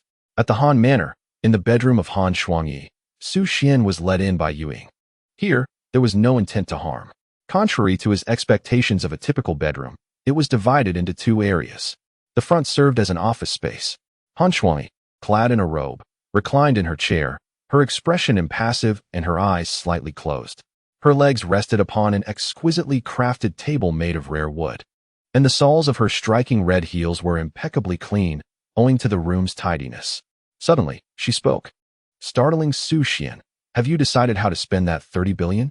He instantly surmised that the betting sound from that day might have reached Han Shuangyi's ears. Nevertheless, he maintained his composure, for the account with the federal bank was intricately linked to personal information. Once the money entered the account, it could not be misappropriated, not even by the most formidable of powerhouses. I haven't decided, Su Xuan replied, curious to discern Han Shuangyi's intentions. Han Shuangyi opened her eyes, revealing a glimmer of uncontainable fervor in her icy blue gaze. It was an insatiable desire for wealth. Her typically frigid demeanor showed a hint of change as she teased. So you won't be donating this time? Not necessarily, Su Xuan responded earnestly. Truly infuriated, I would retaliate decisively. No one shall extract even a single penny from me. This conviction is one of my sources of strength. The Federation currency pales in comparison to the value of cultivation resources. However, it is inconceivable for Han Shuangyi to obtain funds from me. Although high-level martial artists are scarce, their longevity and the accumulation of the population yield a significant number. If blatant acts of robbery were to occur, the Federation would have long descended into chaos. This is a testament to the robust nature of the Federation's financial system. Rules must be adhered to by all, otherwise, humanity would lack any semblance of cohesion, especially considering that our frontline troops are perpetually engaged in battle. Beside her, Yuing felt a tempest brewing within. Since enlisting, she had closely followed Han Shuangyi and could distinctly perceive the unique fluctuations in her mistress's voice. This was the most exhilarating state of her master. Indeed, upon learning that the delivery boy had won the championship, Han Shuangyi's first thought was of the immense wealth in Su Xuan's possession. How pristine that sum of money was. She desired it fervently. As for the identity of the delivery boy, she had no concern. He was merely a third-tier martial artist. Moreover, all images and live streams are subtly adjusted and processed by the Martial Artist Guild system to prevent the identification of the real person behind the mask. Apart from innate talent, the characteristics of martial skills and weapons make it exceedingly difficult to recognize masked martial artists. Are you interested in becoming a son-in-law of the Han family? Han Shuangyi broached the subject directly. When pursuing what she desired, she would never easily relinquish her grip. Su Xuan? He was quite alarmed. He had not anticipated that Han Shuangyi would pose a question akin to that of the customer service of the Shaili family from the Tianzhu domain. Despite his internal refusal, Su Xuan understood the importance of maintaining face with a prominent figure. He was not socially anxious. He could play his part. What if he inadvertently provoked hostility from an 8th-tier powerhouse? That would be a grave misstep. Coughing lightly, he stated, if conditions are favorable, I might consider it. Su Xuan wore a serious expression. What do you think of your? He nearly choked on his own saliva. The scenario was too fantastical for him to accept. Had Han Yuer been sold off so swiftly by her mother? Never mind. It was better to lay all cards on the table.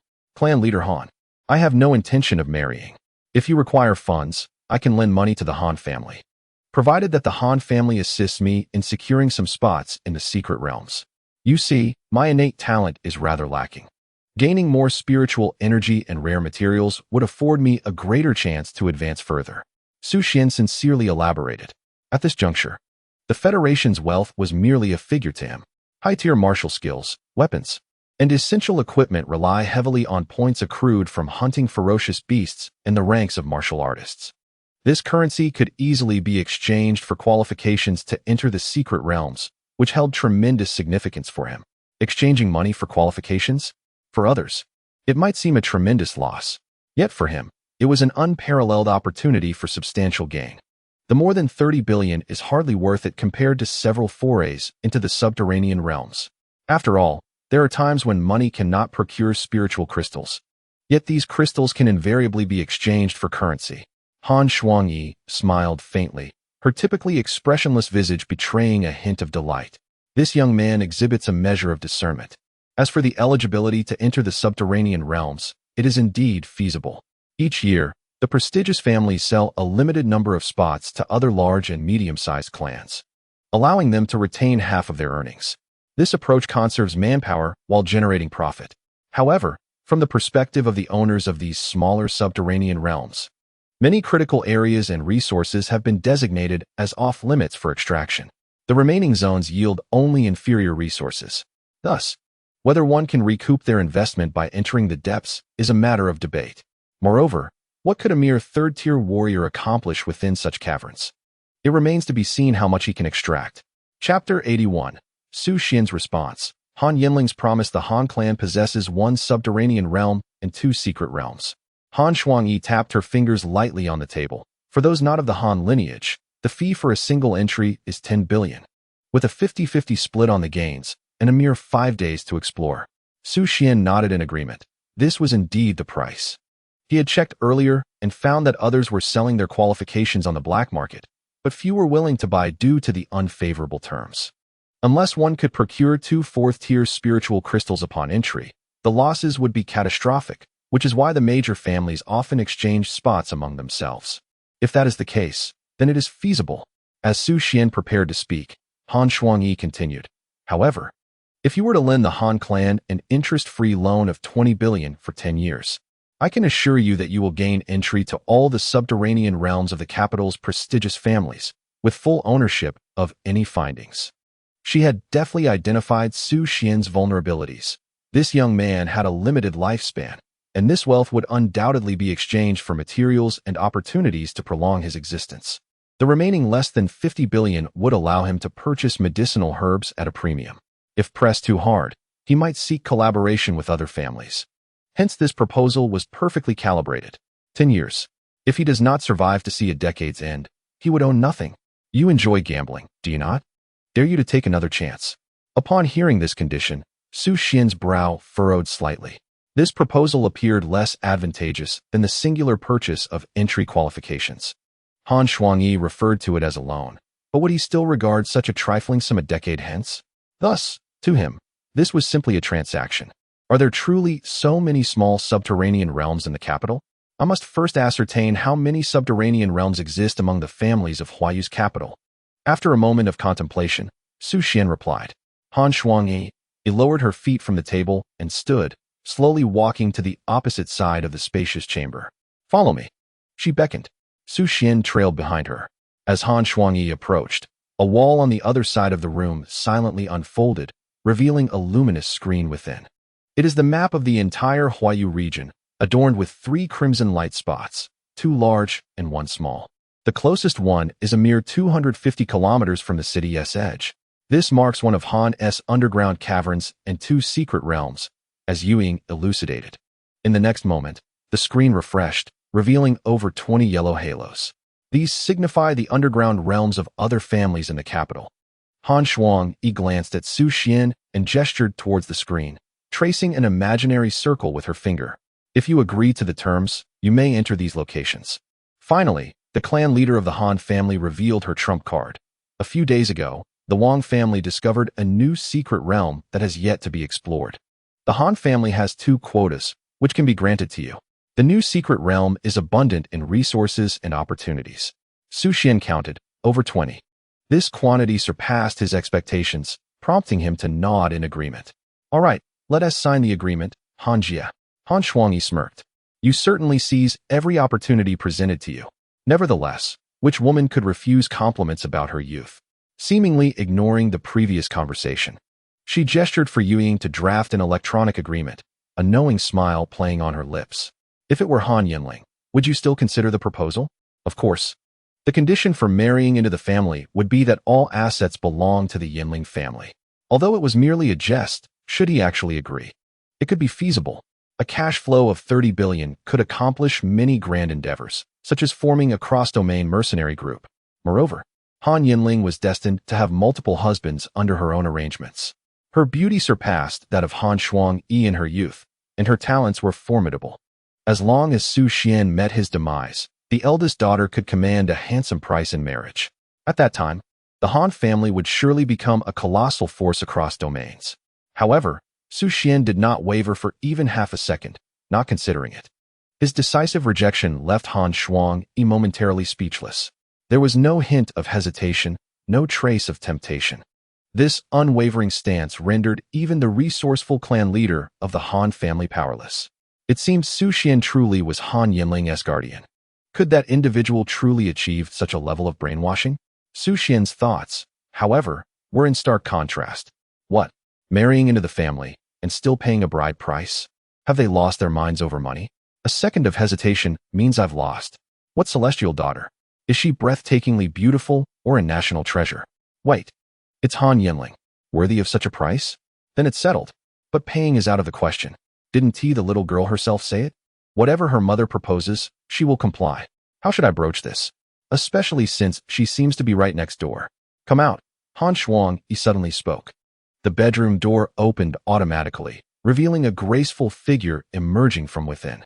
Han Yanling, adorned in a delicate pink dress, exuded an elegance that was both simple and refined. Its hem lightly brushing against the floor, accentuating her flawless silhouette. A faint blush adorned her cheeks, as if touched by a gentle hue. Her lips were pressed together, seemingly on the verge of uttering words, yet she swallowed them back. Finally, her red lips parted, and in a cool voice, she remarked, "My mother's conditions are acceptable. I shall accompany you into these secret realms, and the rewards are assured." Su Xuan nodded, completing the electronic agreement, and together they stepped out of Han Shuangyi's bedroom. Silence enveloped them as they made their way toward the Han family basement. Along the journey, Han Yanling recalibrated her thoughts. With her tall and slender figure, her light steps seemed to dance upon clouds, radiating an innate elegance and confidence. In her previous life, at the pinnacle of the third tier, her mother had strategically sent her into various family realms for training, thereby familiarizing her with numerous resource points. She anticipated substantial gains in materials to enhance her innate talents.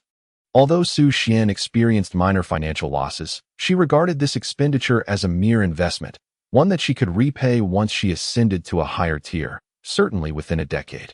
Regrettably, having just been reborn for a mere 10 days, many resources remained out of reach due to her current tier and strength. Her mother was indeed formidable. Yet her position was merely a consequence of her choices, understandable, yet unacceptable.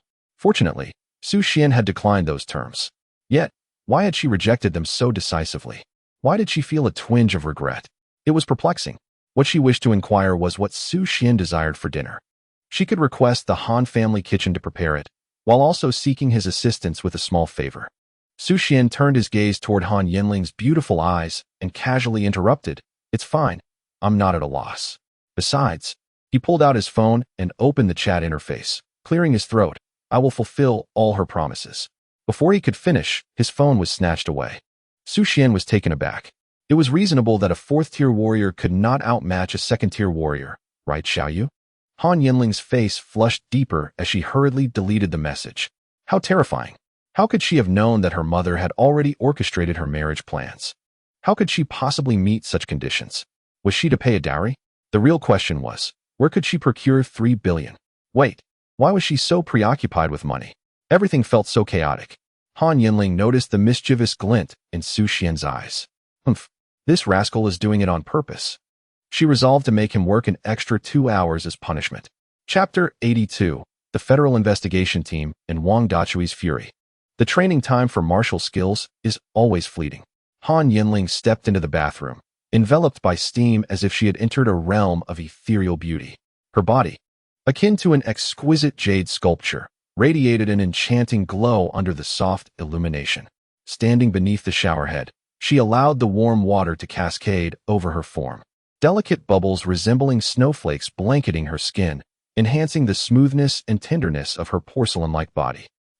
She seemed to be even more supple than before her rebirth. Gently caressing her skin, the bubbles glided along her curves, adding a dreamlike hue to her allure. She sensed an astonishing acceleration in the synergy between her martial skills and physique, likely a result of her body being reawakened after her rebirth. Yet, why was the enhancement not as rapid in the absence of Su Xuan? What could be the reason? How perplexing. Could it be attributed to her improved mood? No matter. Capturing Su Xuan was paramount. Darn it. This place felt so painfully constricted under his influence. As she rinsed her fair, jade-like toes, she contemplated her forthcoming plans. In terms of connections, it was indeed challenging to speak up without the backing of strength. Approaching Longgong and Principal Qi marked significant progress in her rebirth journey. However, those few individuals still needed to be nurtured in advance. She decided to let Su Xuan handle the outreach. She could comfortably orchestrate from the shadows. A flicker of delight sparkled in her beautiful eyes. She had discovered a new purpose for Su Xuan. Dressed, and with no time to dry her hair, she exited the bathroom, wafting towards Su Xuan with the sweet fragrance of the shower gel. Su Xuan was engrossed in his phone. The screen flashed briefly, seemingly displaying something regarding abstinence. Han Yanling bit her lip, posing the question that occupied her mind. Why are you wearing a gas mask? Beneath the sturdy mask, Su Xuan replied in a low, resonant tone, because there's toxic gas. Han Yanling. Just as Han Yanling and Su Xuan were discussing contacting Crazy Legs, the Burst Fist Fighter, and the Blazing Gun, matters concerning the Warrior Guild could no longer be suppressed. The Federal Special Investigation Team arrived swiftly. Hammer, what is going on? How did it escalate to this level? Inquired a robust, dark-skinned mixed-race man, his voice deep and magnetic. Morgan, here are all the details. Wang Dachui wiped the sweat from his forehead, personally distributing printed scene photographs and architectural blueprints. Upon receiving the news, I arrived here at the first opportunity. Aside from dispersing the crowd, nothing has been disturbed. Although the individuals before him were all martial artists of level 6. They were elite members of the 9 Regions Martial Governance Bureau. The Federal Special Investigation Team was an organization dedicated to investigating martial artist crimes, with each member possessing exceptional skills. Morgan had once been his comrade in the coalition, later reassigned due to his outstanding performance. This time, he had heard they were operating in Huayu, so he hastily leveraged his connections to summon them. Is it truly worth our while to come for just a few fatalities? Ellie displayed her dissatisfaction, adjusting her golden short hair as she perused the documents. Her movements were decisive, and her gaze exuded an icy demeanor. Cough, boss. We just dissected the body of the blue-toothed WYRM, and indeed, a dozen lives have been lost, all of whom were whispered a petite Asian girl, Xiao Nying. As she leaned closer to Ellie, she was also a core member of the Special Investigation Team, specializing in intelligence work and adept at gathering and analyzing various information. A waitress had compromised the room's communication devices and emergency fire suppression systems. Was the blue-toothed WYRM's malicious murder premeditated? Ellie pondered hastily. Morgan approached the severed head of the Mountain King, donned gloves, and picked up the masked delivery man's face covering. Dazue, upon your arrival at the scene, you confirmed that everyone present remained, correct? Dazue nodded, gesturing towards the assembled Saiyans and their bodyguards. They're all here. Not a single one has escaped. However, he added, I promised them they must be released in 7 minutes. His finger pointed skyward. The implication was clear. Had it not been for the gravity of the situation, he could not have restrained them. Fortunately, their phones had been destroyed, rendering them unable to communicate with the outside world. The bodyguards, under vigilant supervision, dared not relay any information. Dazue was straightforward with the fallen master's bodyguards. Your masters are deceased now. If you alert anyone and allow any of those present to escape, if they are not the culprits, fine, but if they are, you will have facilitated the escape of a murderer. Faced with trepidation and overwhelming authority, the bodyguards had no choice but to comply, even assisting in monitoring the other bodyguards and stewards. 7 minutes? That will suffice. Xiao Nying and Morgan, you may commence. Understood. Morgan activated his A-class talent, Blood Crocodile Shark, as silvery scales sprouted across his skin. This ability bore resemblance to a 6th-tier predator dwelling in the abyssal depths. With scales both resilient and extraordinarily sensitive to blood, infinitely more acute than any detection device, it became an invaluable tool for discerning the presence of the perpetrator at the crime scene. On the front lines of battle, Morgan utilized this talent to detect the scent of carnage among beasts, leveraging his advantage to become a core member of the Wilderness Special Operations Team. He commanded everyone in the observation hall to prick a finger and draw a drop of blood, swiftly arriving at a conclusion. Currently, there are 58 survivors. Blood tests indicate 72 individuals, with 12 fatalities attributed to the blue-toothed WYRM, and 2 more. He pointed to the severed head of the Mountain King on the ground. Raising his gaze to the ceiling of the safe house, he continued, "The other is on the floor and ceiling, residual blood indicating his presence." Su Xuan's eyes suddenly shimmered with a golden glint. She looked up at the safe house ceiling. It was her A-class talent, Eagle Dragon, which significantly enhanced her visual acuity, allowing her to see great distances and observe details invisible to the ordinary eye. The blood loss is considerable. The surge in blood pressure following the decapitation was significant. One individual, though not a martial artist, possessed greater strength than the average person, while the other was a 4th-tier martial artist. Suddenly, Ellie interjected, utilizing her special privileges. She had finally uncovered information regarding the Mountain King, who could not possibly be a mere delivery person. The deputy captain of the Shadow Legion's 23rd team was indeed the Mountain King. What about the number of people entering and exiting the hall? Has the surveillance been compared? Ellie inquired. There's only one person that doesn't team match, Su Xuan, a highly renowned young master in Huayu. Wang Dachui replied, wiping the sweat from his brow. In the brief moments prior, the surveillance equipment and facial recognition had successfully identified 2 suspicious individuals who had accessed the VIP hall, Su Xuan and a waiter. Su Xuan had vanished, along with the waiter, the last frame showing them turning a corner before they seemingly disappeared from the screen like a magic trick. This is serious. Chapter 83, The Truth Revealed. Ellie furrowed her brow. Following the resurgence of spiritual energy, humanity had birthed various talents, some of which lacked combat capabilities yet excelled in stealth. Numerous psychologically disturbed martial artists had caused significant turmoil in society, which underscored the purpose of their group. The murderer possessed a spatial ring. Why had he slain these individuals? Was it revenge, a crime of passion, or a spur-of-the-moment act? Ellie resolved to delve into the killer's motives. After a brief silence, Wang Dachui remarked, "Those present claimed it was that person who drove them into the room. Words alone are insufficient. What about evidence?" Ellie retorted upon seeing Wang Dachui's expression. "Why is there no surveillance equipment in this hall? Surely martial artists can't be the only ones who are blind to it. If this weren't a premeditated massacre, why were the hidden alarms disabled? Boss, it was a one-strike kill." Su Xuan observed the bloodstains and the Mountain King's pupils closely, arriving at a startling conclusion. A 3rd tier could slay a 4th tier? Her sweet voice trembled slightly. Ellie's contemplation was unbroken. Moreover, why was the Mountain King present here? What was his intent in driving them away? Why compel them to disrobe? Was it purely a perverse inclination? A barrage of questions flowed from Ellie's lips as her gaze sharpened, seemingly piecing together the crux of the matter. Wang Dachui was at a loss. As a rough man, he was adept at slaying fierce beasts, but this situation was beyond his comprehension. "You can ask," he said, aware of Ellie's talent, which could inflict psychological distress on ordinary individuals. He felt helpless in the moment.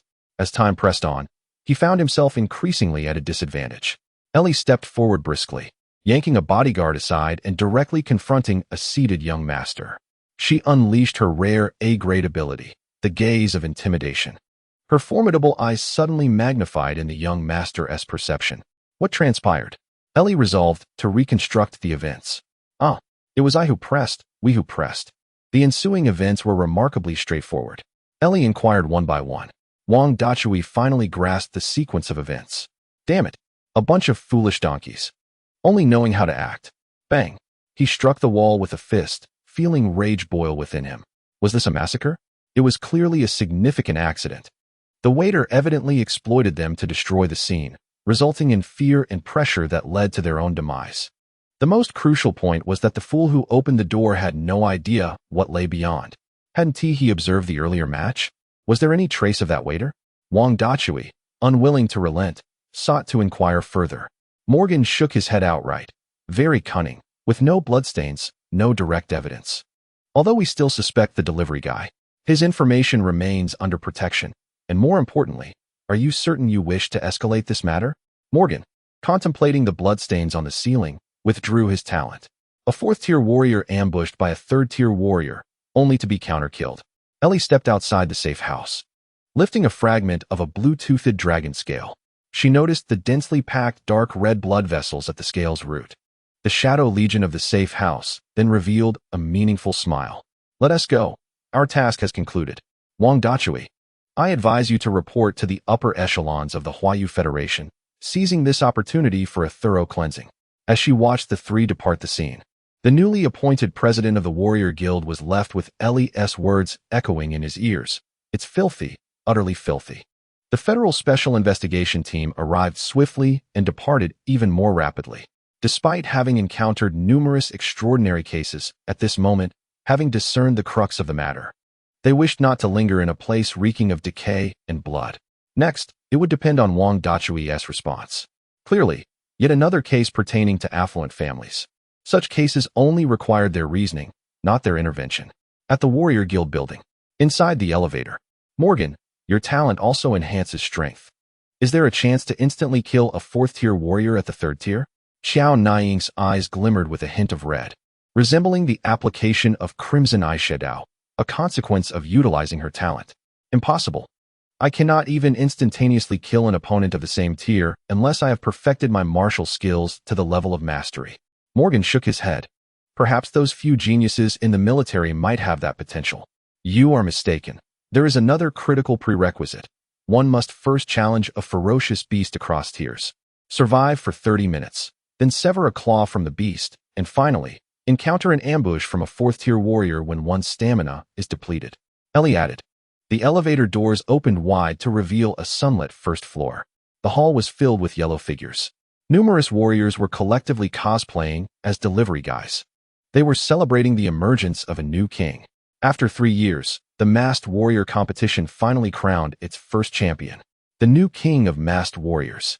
The faith of the wild warriors. Ellie strode out of the elevator, exhaling deeply. Such talent. Why does the Federation not cultivate it with greater focus? She hailed from a prestigious family in the European domain. Since childhood, she had been resolute, relying not on familial connections to reach her current standing.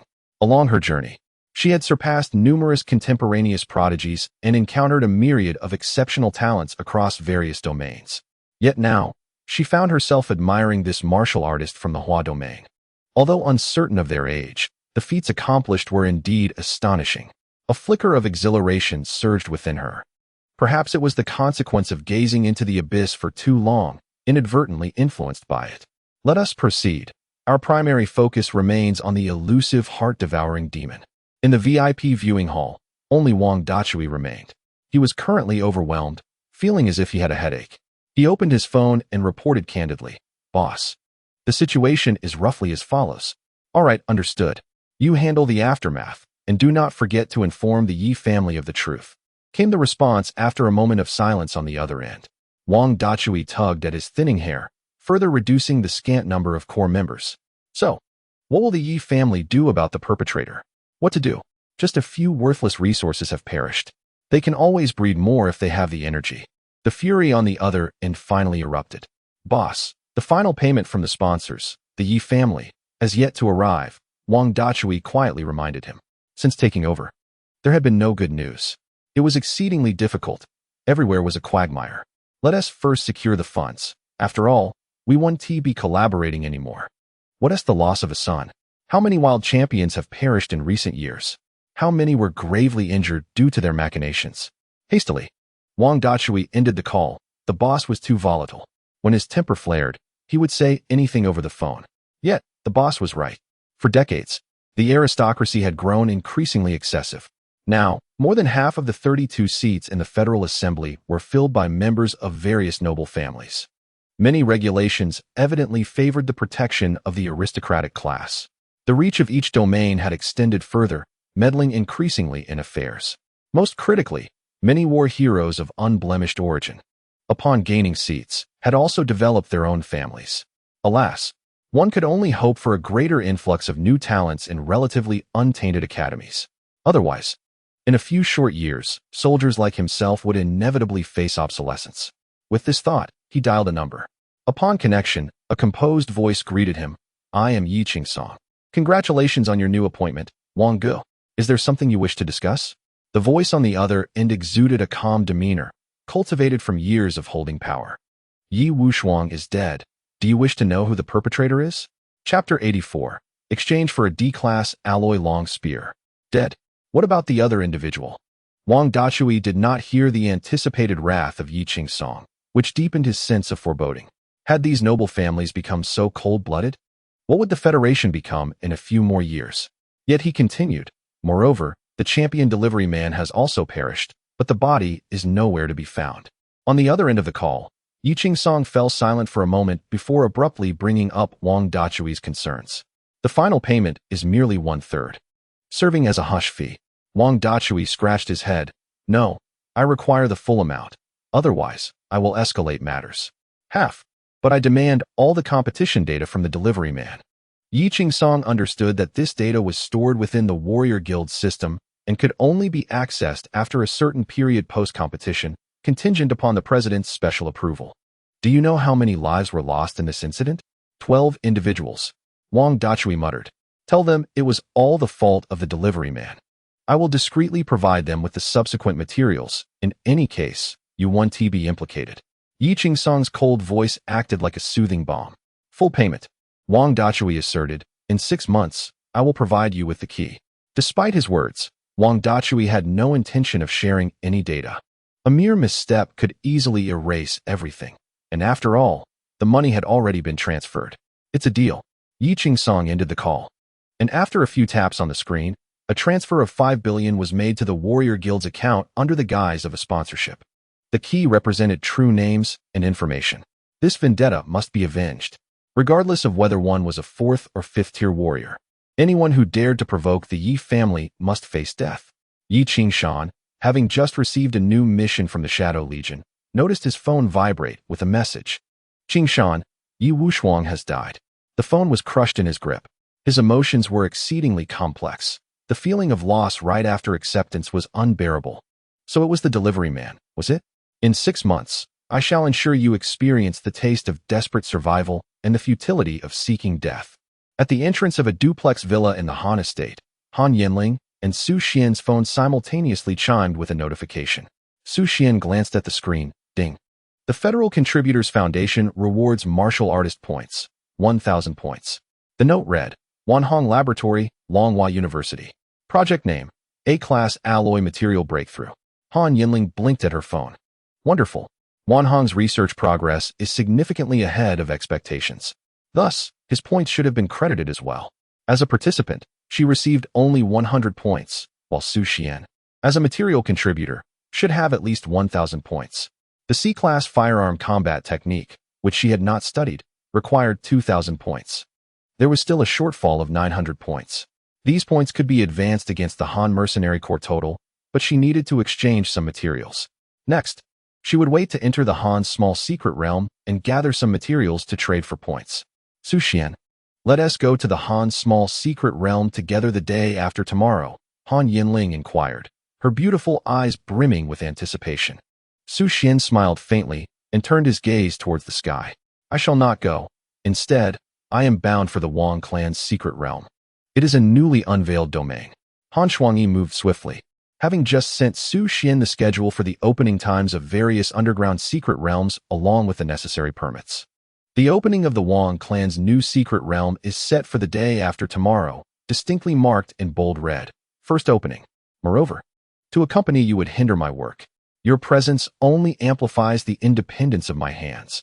Are you not aware of this? A flicker of disappointment crossed Han Yanling's crystalline eyes. Although venturing alone posed little threat, it would be rather dull without a conversational partner, akin to her previous experience outside the city. How vexing. If only she could ascend to the status of Empress, with a mere command compelling him to follow her. At present, she found herself without recourse. The Han family's steward enjoyed considerable free time, primarily serving as an escort. She seldom ventured out, and could not tether Su Xuan here perpetually. Besides, he had already exceeded his work quota today. Perhaps she could seize an opportunity for a sparring session, allowing him to experience the sting of the Han family's whip. After Su Xuan departed, Han Yanling activated the weakness analysis system in the training chamber. This system dissects video movements, analyzing deficiencies in martial arts training to identify the practitioner's physical vulnerabilities. Due to her rebirth, she hardly relied on this system. Having become a martial artist, she had applied for independent use of this underground training space, which meant the analysis system recognized only two individuals, herself and Su Xuan. Should she request the system's assistance in identifying Su Xuan's weaknesses? The next time she invited him for a spar, she could perhaps hold back a little, allowing him to recuperate in the Han family's recovery room. Taking a deep breath, Han Yanling accessed Su Xuan's profile. The system swiftly loaded his video playback. Much of the time, he was engrossed in his phone, indulging in massages, or observing his own training. Han Yanling felt a twinge of anxiety. Su Xuan had never showcased his martial skills here, and she was uncertain whether the system would yield accurate results. The progress bar steadily advanced until it finally reached 100%. Beep. The Su Xuan weakness report analysis result had been generated, boasting an accuracy rate of 98. Han Yanling was incredulous, based on her experiences from both lives. The system typically yielded an accuracy rate of only 35. Su Xuan had not thrown a single punch. How could it be so high? Surely, there was a malfunction in the system. Nonetheless, she opened the report. Weakness 1. Han Yanling's thigh, resistance 0. 9. Weakness 2. Han Yanling's feet, resistance 1. Weakness 3. Han Yanling's chest and hips, resistance 1. 2. Han Yanling. When did my martial skills ever land a blow upon him? From a distance? Furthermore, do martial skills even apply to the chest and hips? The system has indeed malfunctioned. In the Warrior Guild Hall, at the exchange window, Su Xuan opted for a D-grade alloy spear, deducting his recently acquired 1,000 points and 20 million federal coins. Ding! The exchange was successful. A long box popped up at the window, containing two sections of a silvery spear. The central threaded mechanism allowed for the spear to be assembled for use. Upon Su Xuan's successful exchange, the management staff at the exchange center immediately received a system notification. The office, recently reorganized under new leadership, was abuzz with discussions. What? A D-grade item sold? That's a bonus for the month, exclaimed one. Isn't that a long-standing financial liability? Inquired a newcomer, Xiao Wu. Why is it a liability? The points are simply too expensive. For a hunter-warrior to venture outside the city 180 times, finding and slaying a third-tier beast each time. Does that seem feasible? Remarked an aging warrior on the brink of retirement, sipping his tea. Do you have any idea how long it takes to repay the points debt to the mercenary group and accumulate another 1,000 points? It takes at least a decade for a third-tier warrior. Enough chatter, let us see who it is. Chapter 85, The Federal Bank. The Quandary of Peng Lily. This isn't the front lines. High-grade weapons circulate slowly here, often not selling even a single unit in a year. We cannot compare ourselves to the lunatics in the army. Xiao Wu, check which mercenary group is so affluent. I might encourage my daughter to switch jobs. Yes, do hurry. My son has been with the Iron Cat for 5 or 6 years and hasn't even managed to acquire an E-grade combat suit.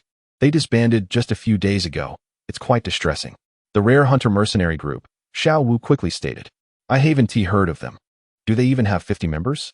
Surely at least 30? Fewer than 25 members cannot participate. Those are small groups, lacking in welfare and security. The office buzzed with chatter, as everyone prepared to keep an eye on recruitment information for their warrior offspring. Wait, it's only 2 individuals. Xiao Wu rubbed his eyes, stammering. An abrupt silence fell over the lively office. A 2-person mercenary group can afford D-grade equipment? Where on earth did they acquire so many points? Su Xuan returned to his room and removed his mask. Each time he visited the exchange point for valuable items, he ensured he was well disguised. With a thought, a silver alloy spear materialized in his hand. Crafted entirely from silvery alloy, it emanated a chilling luminescence. The spear's length was approximately 2 meters when assembled, its tip sharp as a cold star, gleaming ominously under the room's light. It was specifically designed to penetrate the defenses of 5th-tier beasts. The shaft bore intricate patterns, enhancing both its aesthetic appeal and grip friction. Excellent. There's a balance weight at the end as well. Su Xuan nodded in satisfaction. Despite lacking knowledge of marksmanship, the weapon felt exceptionally comfortable in his hands, as though he had melded with it. A man ought to wield a gun. Next, it was time to head to the federal pickup point. In the heart of Huayu, The towering edifice of the federal bank reached toward the heavens, exuding grandeur and opulence. Opposite stood the more understated federal Huayu government. The exterior walls of the buildings were constructed from silvery white mystic marble, reflecting the sunlight in dazzling brilliance. Akin to the halo of energy after a psychic blaze, the steps before the bank bustled with a throng of individuals coming and going, some seeking loans, others repaying them, and still others like Su Xuan, there to retrieve items. Yet, without exception, they were all martial artists, including many of higher ranks. Within the domain of Lingxin, all service personnel were low-ranking martial artists, showcasing the establishment's profound heritage. The lobby was spacious and bright, with tiles polished to a mirror-like sheen, reflecting the immense water crystal chandelier above. The water crystals, produced from the mystic realm, emitted a luminous glow that flickered like stars, adorning the entire hall with an ethereal charm. "Sir, how may I assist you today?" A bank teller, exuding professionalism with a beautiful countenance, emerged from the side. More importantly, she was a second-tier martial artist. "I am here to process a pickup," Su Xuan replied flatly, acknowledging her attractiveness, yet finding her lacking compared to Han Yuer, let alone his classmate Xiaohan. "Certainly, this way please." The young and lovely attendant, named Seng Ji, led Su Xuan to an automatic pickup machine situated in a corner of the hall, adding, "Simply input your pickup code to retrieve your items." She had just followed her father's instructions, the vice president of the federal bank's Huayu branch, to experience grassroots operations for a few days before ascending directly to the position of general manager. The process of grassroots experience was mandatory, making these days quite arduous. Nonetheless, every day she noticed martial artists staring intently at her face and admiring her long legs and stockings, which filled her with a sense of pride. Many martial artists had even asked for her contact information. However, today, the young man before her, though masked, regarded her with an utterly indifferent gaze. His demeanor, devoid of pretense, instilled in her, a woman typically confident in her appearance, a profound sense of defeat. Thus, she deliberately led Su Xuan to the self-service kiosk, a place where individuals usually retrieved inconsequential items and where the wait for delivery through the underground apparatus could be lengthy. Moreover, observing his naive demeanor, constantly glancing around, she discerned that he was just a country bumpkin. What right did a bumpkin have to be indifferent towards her?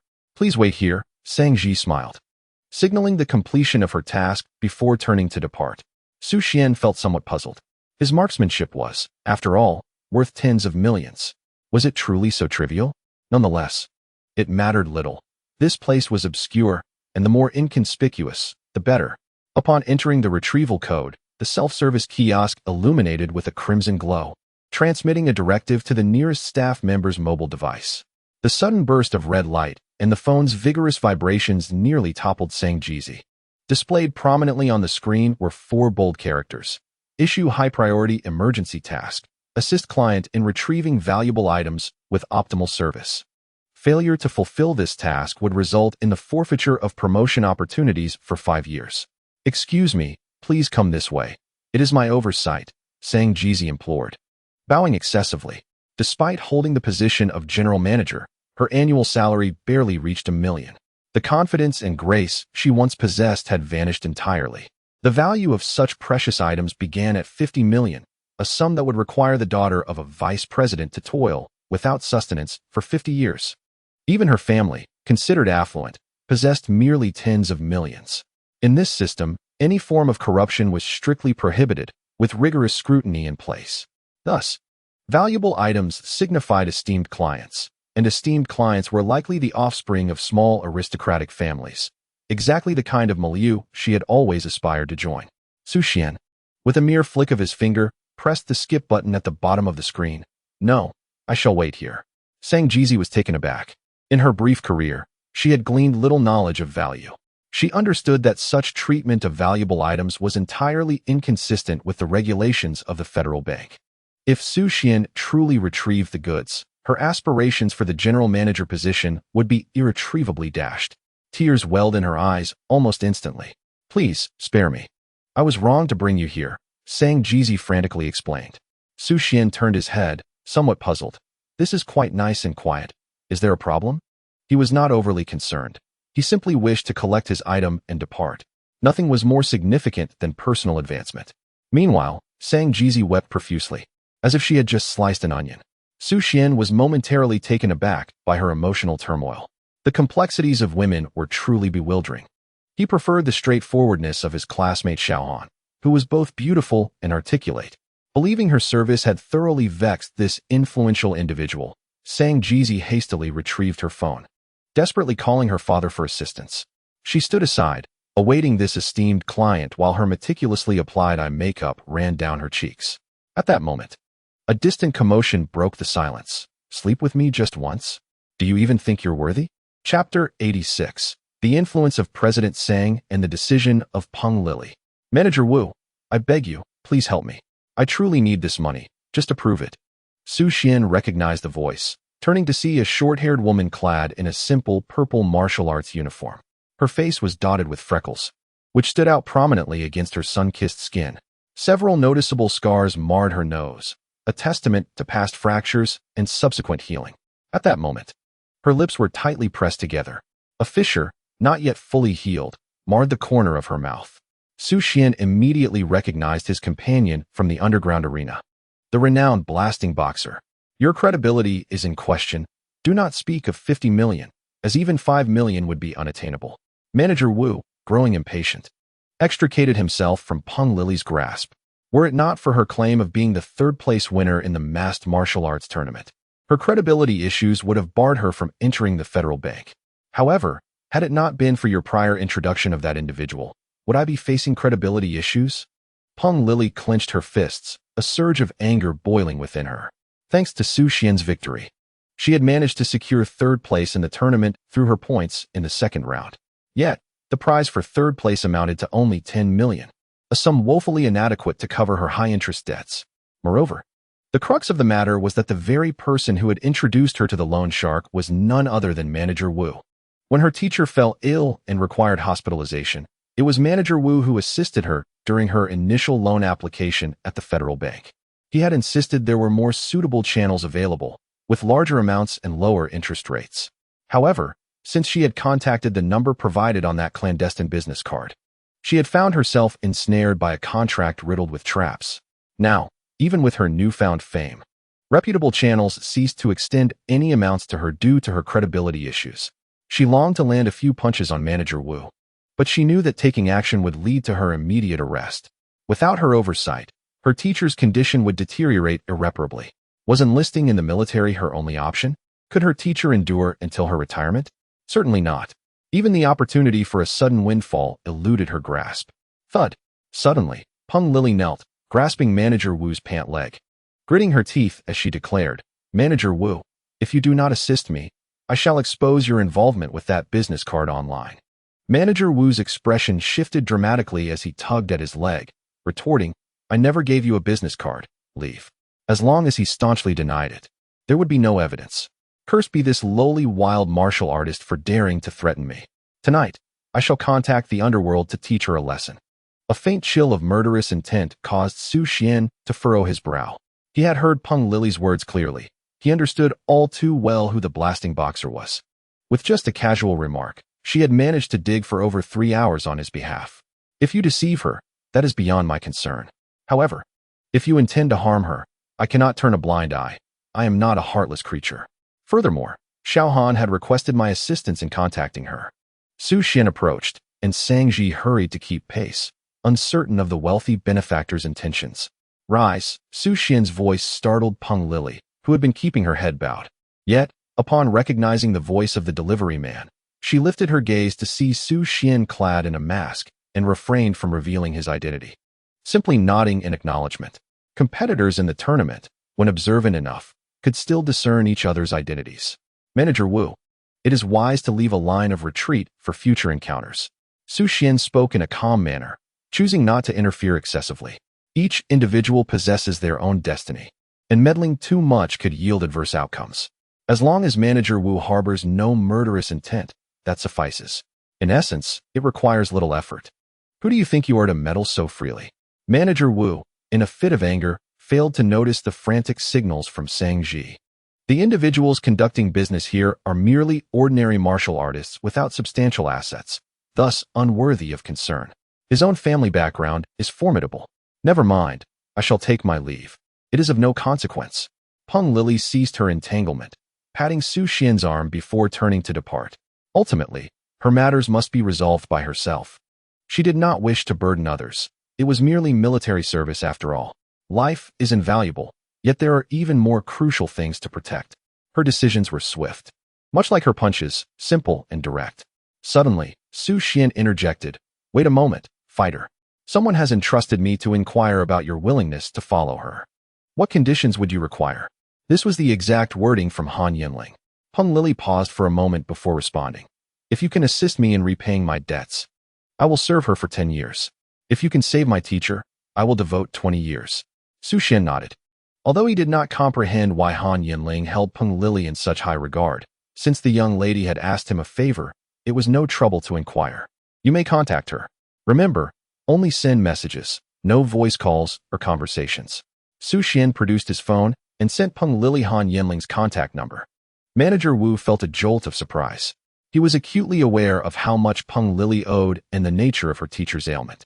It was a matter he could easily resolve. The strength of his influence was undeniable, much like the powerful gang leader backing him.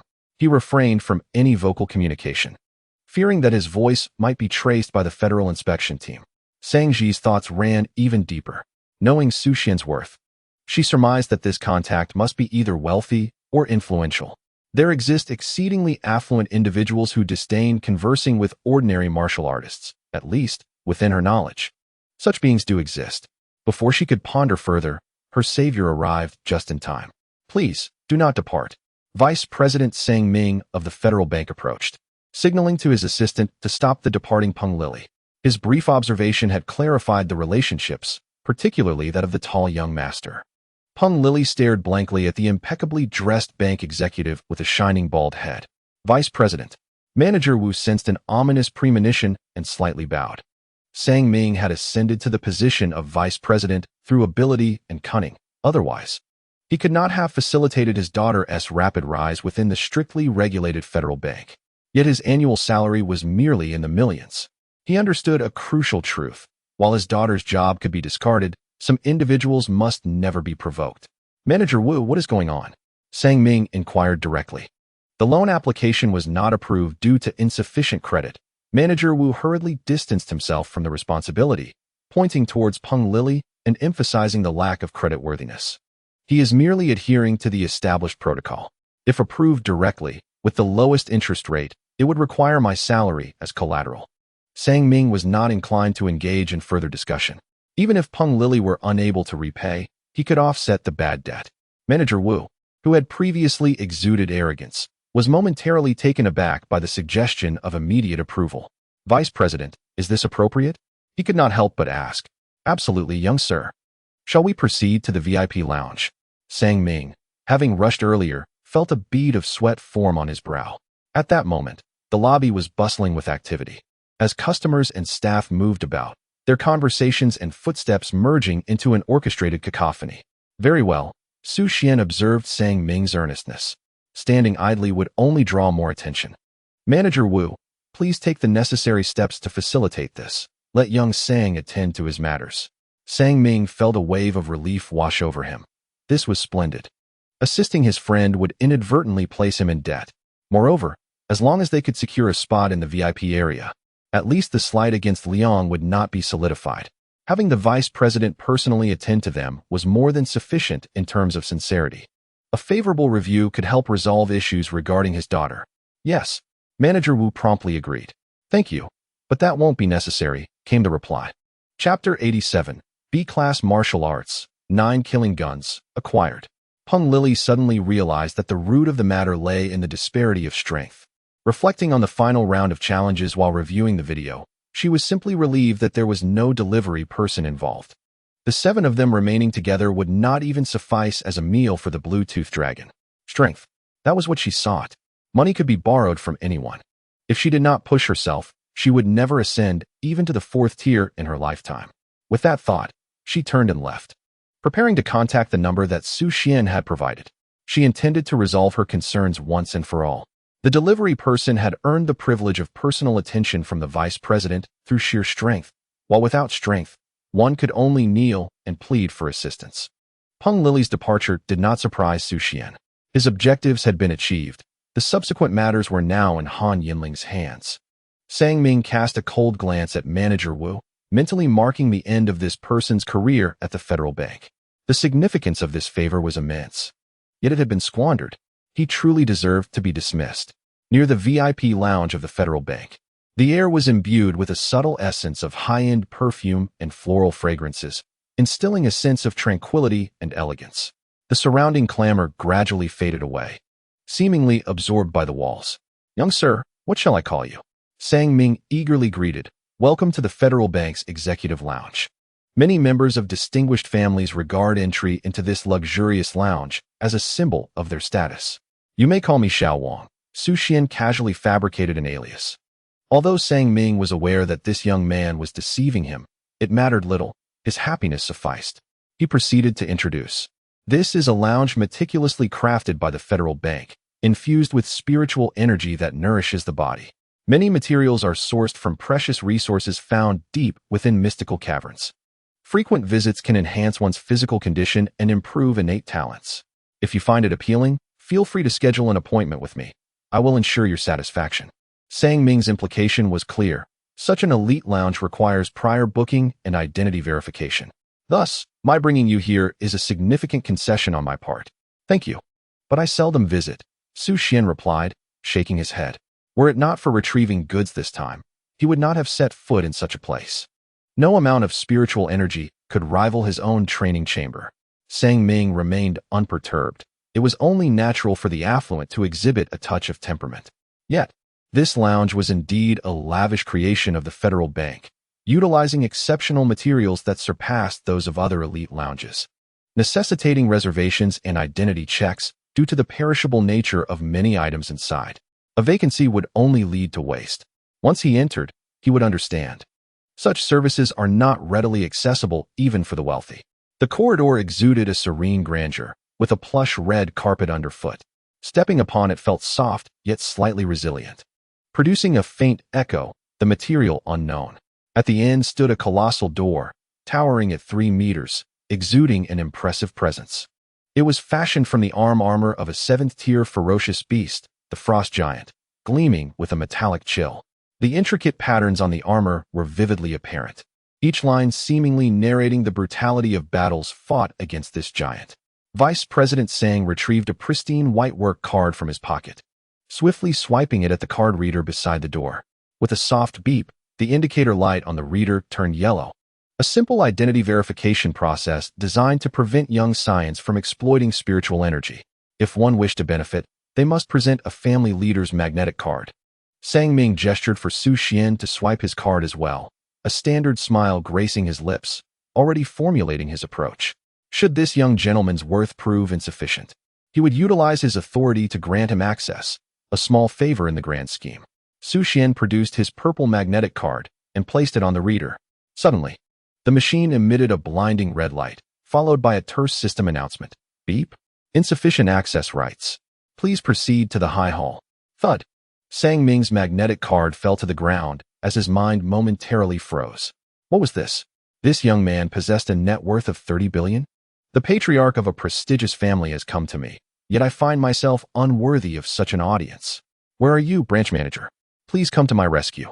In the apex hall atop the Federal Bank, the walls are adorned with numerous 2nd-tier spirit crystals.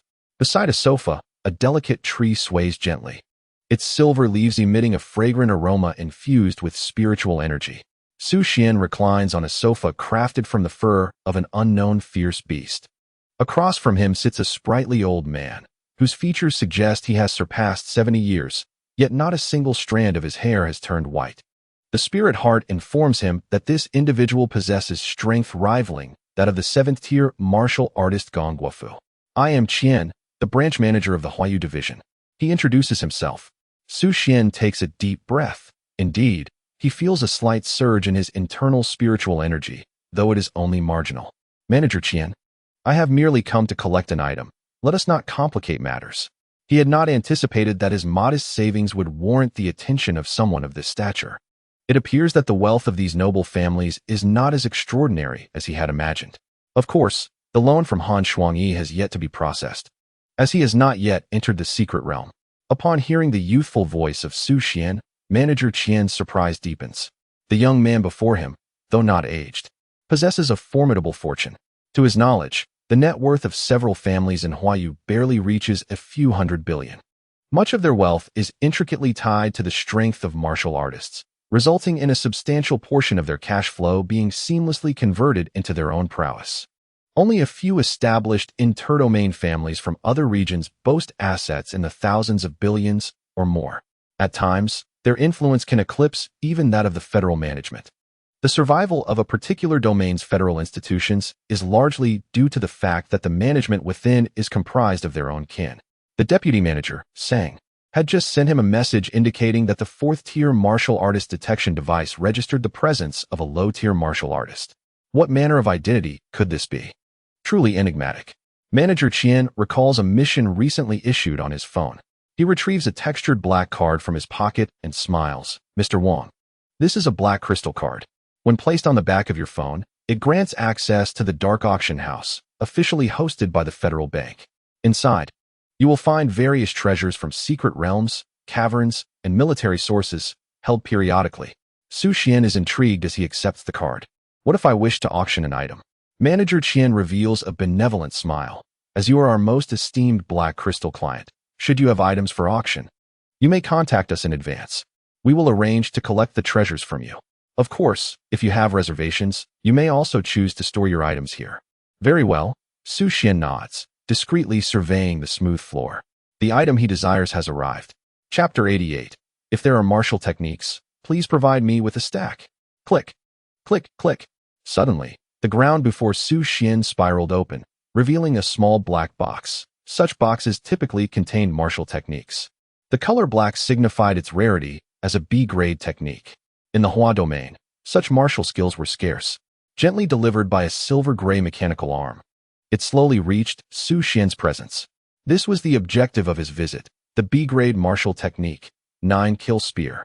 Su Xuan's eyes gleamed with fervor as he stowed away the small box. Marvelous. It was finally in his grasp, were it not for the masked martial artist competition. Acquiring such a technique would have required him to hunt ferociously for a considerable time. Grateful for the hospitality, he prepared to take his leave. This decisive action further solidified President Qian's suspicion that he was likely the illegitimate child of some prominent figure. The Supreme Hall rarely opened its doors. Each opening consumed spirit crystals worth hundreds of thousands in spiritual energy. This was unfathomable for an ordinary family, which explained the lack of attendance in this place. The young man was merely a low-level martial artist. It was not surprising for him to linger in this room for an entire day under various pretexts. His quick departure suggested that his family was undoubtedly not lacking in low-level spirit crystals.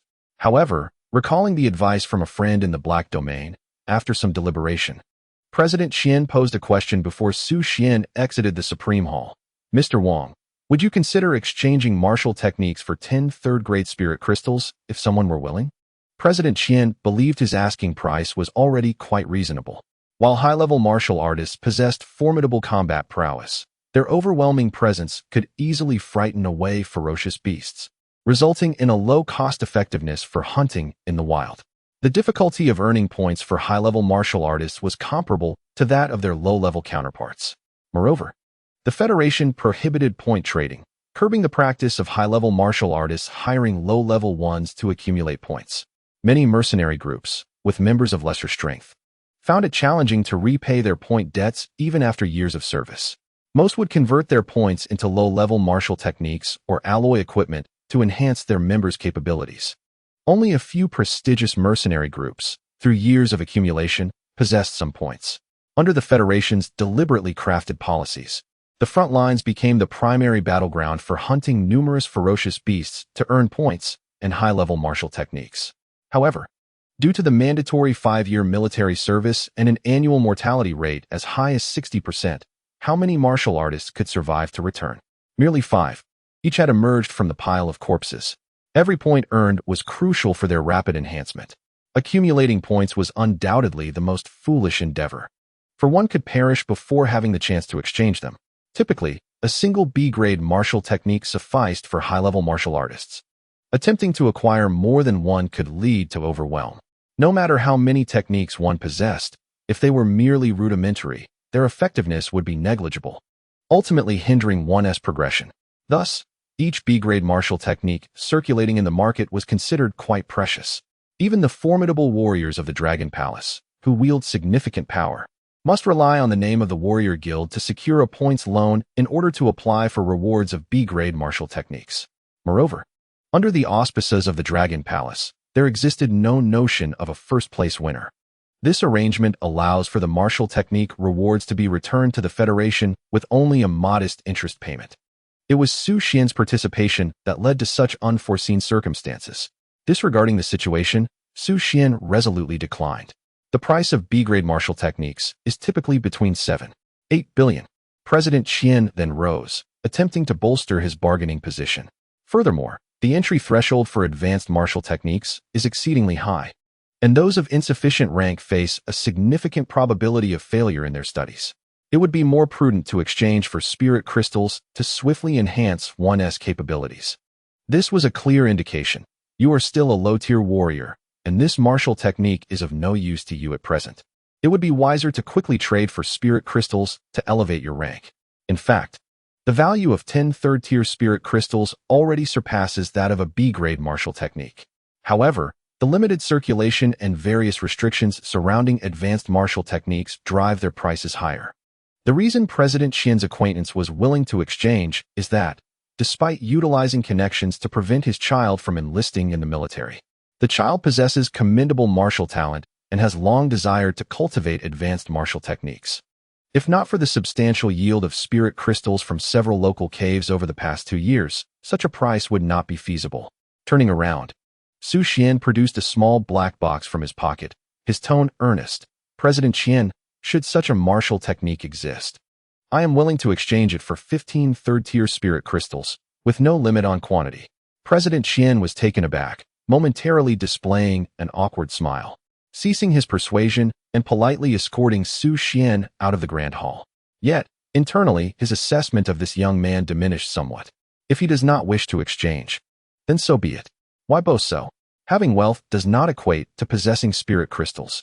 Some ordinary individuals may possess a knack for commerce and amass a certain fortune, but the scarcity of spirit crystals forever bars them from becoming warriors, at most allowing them to spend their money on blood-boosting pills to nurture their descendants.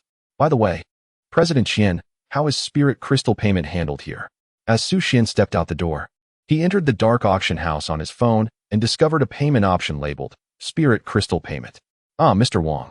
Your spirit crystals can be exchanged for auction credits at the Federation Bank's Spirit Crystal Exchange Point. However, I must inform you that our exchange rates may be slightly less favorable, President Qian began to explain. The exchange points here, being official, offer rates that are actually lower than those at the Warrior Guild's exchange points, which is why few warriors opt to exchange here.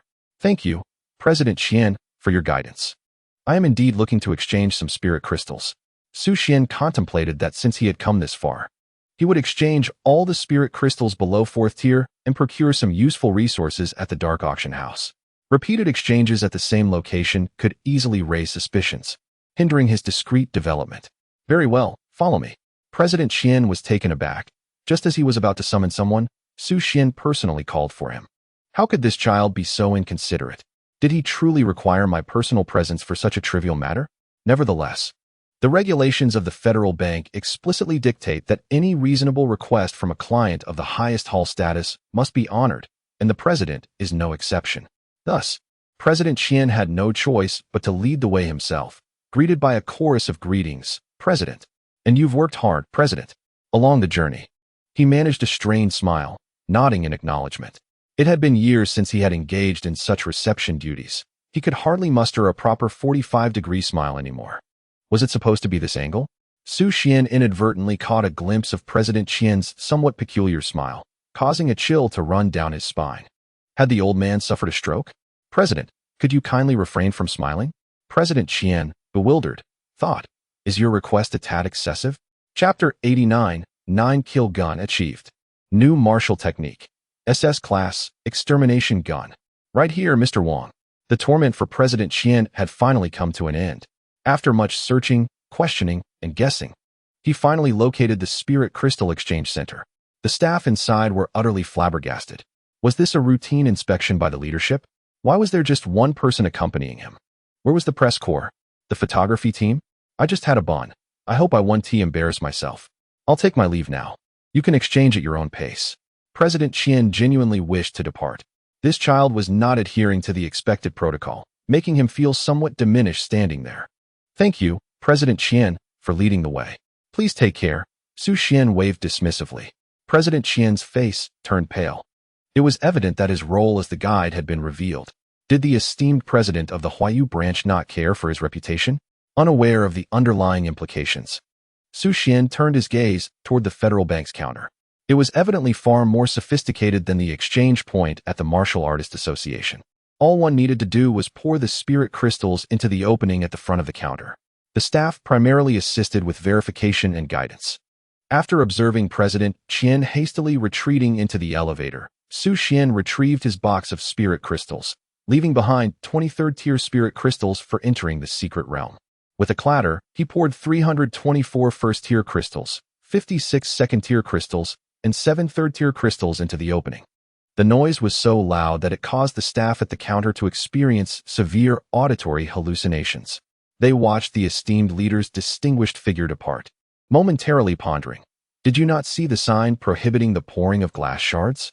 He had heard numerous predecessors lamenting such instances of deception. Finally, he had caught one. Yet, the dazzling blue glow of the spirit crystals in his peripheral vision dispelled all his suspicions. Beep. A total of 324 first-tier spirit crystals, 56 second-tier crystals, and 7 third-tier crystals have been counted. Beep. The highest authority administrator of this branch has been contacted for approval. Meanwhile, President Qian, having just entered the elevator, swiftly pressed the closed door button and selected his office floor. With a swipe of his magnetic card, he instructed the elevator service desk, switch to private mode. Do not stop until we reach the office. Understood. The elevator promptly obeyed, soaring swiftly upward. Shortly thereafter, President Qian received a notification on his mobile device. A task of utmost priority has been issued. Please arrive at our bank's spirit crystal exchange point within 30 seconds. Failure will result in a deduction of 1 year from your tenure. As he watched the elevator numbers ascend relentlessly, a flicker of despair stirred within him. How many spirit crystals does this fellow possess? Having departed from the federal bank, Su Xuan ventured alone into the wilderness beyond the city. The sun gradually sank, painting the sky in hues of orange and crimson. Occasionally, distant growls of ferocious beasts echoed, adding a tinge of peril to the atmosphere. As a fourth-tier martial artist, Su Xuan was hardly threatened by high-tier beasts in the desolate expanse. Finding a secluded spot with few beasts, he retrieved a metallic learning disc. The circular metal piece shimmered with a faint blue light. He pressed it against his forehead and closed his eyes, instantly inundated by a torrent of intense information flooding his mind. In his mind's eye, a figure emerged, wielding a spear, demonstrating the essence of the 9-kill spear. The figure moved with remarkable speed and precision, each move imbued with a fierce energy. Su Xuan felt the gentle electric pulse from the metal disc permeate his skin, coursing through his nerves and muscles, inducing a slight tingling sensation while simultaneously stimulating his muscle memory, aiding him in mastering the nuances of force application. So this is how it is. It is said that this technique was derived from a relic of a higher civilization discovered after the resurgence of spiritual energy. This world is far larger and more enigmatic than one could imagine, intriguing indeed. Su Xuan opened his eyes, a resolute glimmer shining within. Taking a deep breath, he began to move the spear in synchrony with the figure in his mind. Initially, his movements were somewhat awkward, but with each repetition, they grew increasingly fluid and rapid. Each time the spear tip sliced through the air, it resonated like a bolt of lightning cleaving the sky. Ding. New martial technique learned. B rank, 9-kill spear. Ding. B rank, 9-kill spear. Small mastery achieved. Beads of sweat formed on Su Xuan's brow, cascading down to the ground. Every muscle in his body tensed, feeling the power and rhythm imparted by the spear technique. His fingers gripped the spear shaft tightly, distinctly sensing its coldness and rigidity as the tip traced sharp arcs through the air. After several hours of practice, he ceased upon hearing a new system notification. Ding.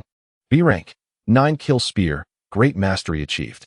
Su Xuan inhaled deeply, entering a state of contemplation. He understood that achieving perfection in this martial art would be a formidable challenge. The essence of the 9-kill spear lies in its swiftness, ferocity, and precision in the art of killing. Every move is imbued with lethal intent. Originally crafted for the purpose of murder, aspiring to achieve the effect of a single, decisive strike. This particular gun technique emphasizes the perfect amalgamation of speed and power, thrusts, jabs, slashes, and sweeps. Each maneuver renders the adversary utterly defenseless. Is it a result of the formidable defenses of the fierce beasts that adjustments were made? Su Xuan murmured to himself as he slowly reactivated his long spear. With the progression of time and the evolution of combat environments, a certain martial artist had transformed this set of techniques, enabling it to not only confront humans, but also effectively eradicate savage beasts. However, the meticulously adjusted angles and force of the techniques resulted in a loss of their inherent elegance. If granted a few months, or if I could obtain the original 9-kill spear technique, perhaps I could perfect this art. Yet, it seems unnecessary. Su Xuan began to wield the spear anew, merging it with the X-level racial skill, Unified Force Wave. The night light shimmered like water. The air was infused with a subtle fragrance of grass and earth, mingling with Su Xuan's sweat to create a unique aroma. The Unified Force Wave is a skill capable of compressing and then unleashing spiritual energy, significantly enhancing the penetration and impact of every strike when incorporated into the spear techniques. No, this angle could be more cunning. Su Xuan's movements became increasingly precise, each posture imbued with an irresistible momentum. His breathing deepened and intensified, his heartbeat quickening in response. Each exertion was a challenge and a breakthrough of the body's limits. Faster, even faster. Every muscle burned, every nerve engaged in battle. A fervent light flickered in Su Xuan's eyes, his actions melding seamlessly with the shadow of the spear, achieving a state of unity between man and weapon. Amidst the explosive sound of the spear tip cutting through the air, time flew by. The morning light bathed him, seemingly draping him in a golden glow. At that moment, Su Xuan sheathed his spear and collapsed to the ground with a thud. The continuous use of the Unified Force Wave had finally brought his body to its limits. Every muscle ached and throbbed. However, the system's voice that rang in his ears filled his heart with joy. Ding! Congratulations to the host for creating a martial skill. SS-level Annihilation Spear, minor accomplishment. Chapter 90, Blacklist Bounty Notice, a staggering 3 billion reward. While Su Xuan tirelessly practiced his martial skills throughout the night, an inconspicuous bar in the Cherry Blossom domain posted a peculiar notice on its blackboard. Hiring, 3 flowers, 30E. Once a member of a humble mercenary group, Han Yanling now served as a waiter here. He had exhausted his family fortune to secure a cross-domain smuggling route, choosing to remain a nameless servant. The notion of a third-tier martial artist working as a waiter is unimaginable. Yet, he bore no grievances. For within these walls, his clientele consisted of mid to high-tier powerhouses. Furthermore, the owner had assured him that as long as he remained here, the noble families of the Hua domain would not dare to lay a finger on him. He firmly believes in this promise, for this is a branch of the formidable Eagle Shadow, the pinnacle of the underworld in the 9 domains. The forces that bask in the light are collectively referred to as the aristocracy, while those that dwell in the shadows are known as the gangs. Anything you can conceive of, the gangs are involved in. The Federation once launched a concentrated crackdown for several years, but they have merely burrowed deeper into obscurity. No matter how powerful the aristocracy may be, their reach cannot extend into this territory. Waltz, what does this recruitment notice mean? He inquired as he polished the tables and chairs, addressing the African-American bartender at the counter. Do not be deceived by the bartender's seemingly vacant expression. He is a 5th-tier warrior. Having defied his superiors in the Eagle Army, he was dispatched on a suicide mission, only to become a fugitive sought by the very army he once served. The recruitment is for assassins. The numbers denote the tier of the martial artist, while the flowers symbolize individuals from the Hua domain, with a bounty of 3 billion Federation coins. As Waltz wiped a glass, he explained, I am responsible for onboarding newcomers. These are essential facts that Han Yanling needs to grasp. Oh my, a bounty this high for a 3rd-tier warrior? Can I take it? Han Yanling's movement slowed as he wiped the table, his interest piqued. If he succeeded in this endeavor, would he still need to live in hiding? Oh, are you capable of single-handedly confronting a fourth-tier beast, or are you able to slay a fourth-tier warrior? Waltz grinned, revealing a row of pristine white teeth. Niu Tianming fell silent, for he understood precisely who the target of this bounty was. He had watched the masked warrior competition in the Hua domain, and that delivery boy had indeed invigorated him. Upon arriving here, it was impossible to ignore the undercurrents of discrimination. Yet, that yellow figure instilled within him a considerable amount of confidence. Even in this dismal place, a third-tier warrior from the Eagle domain approached him, saying, "Hello there. I've heard that your third-tier warriors from the Hua domain can sweep through their peers. I admire your Hua martial arts." Niu Tianming resumed his task of cleaning the floor. Soon, the late-night clientele would arrive. Reflecting on the information board from a few days prior, curiosity stirred within him. "Waltz, do you know why there is such a bounty?" he asked. The mere prize money and martial skill rewards shouldn't warrant such a hefty stake. It could suffice for the life of a fifth-tier warrior. It is said that after the competition concluded, he eliminated several scions of the aristocracy, and these families pooled their resources, with the Yi family contributing the most, Waltz stated while arranging bottles of exquisite liquor on the shelf.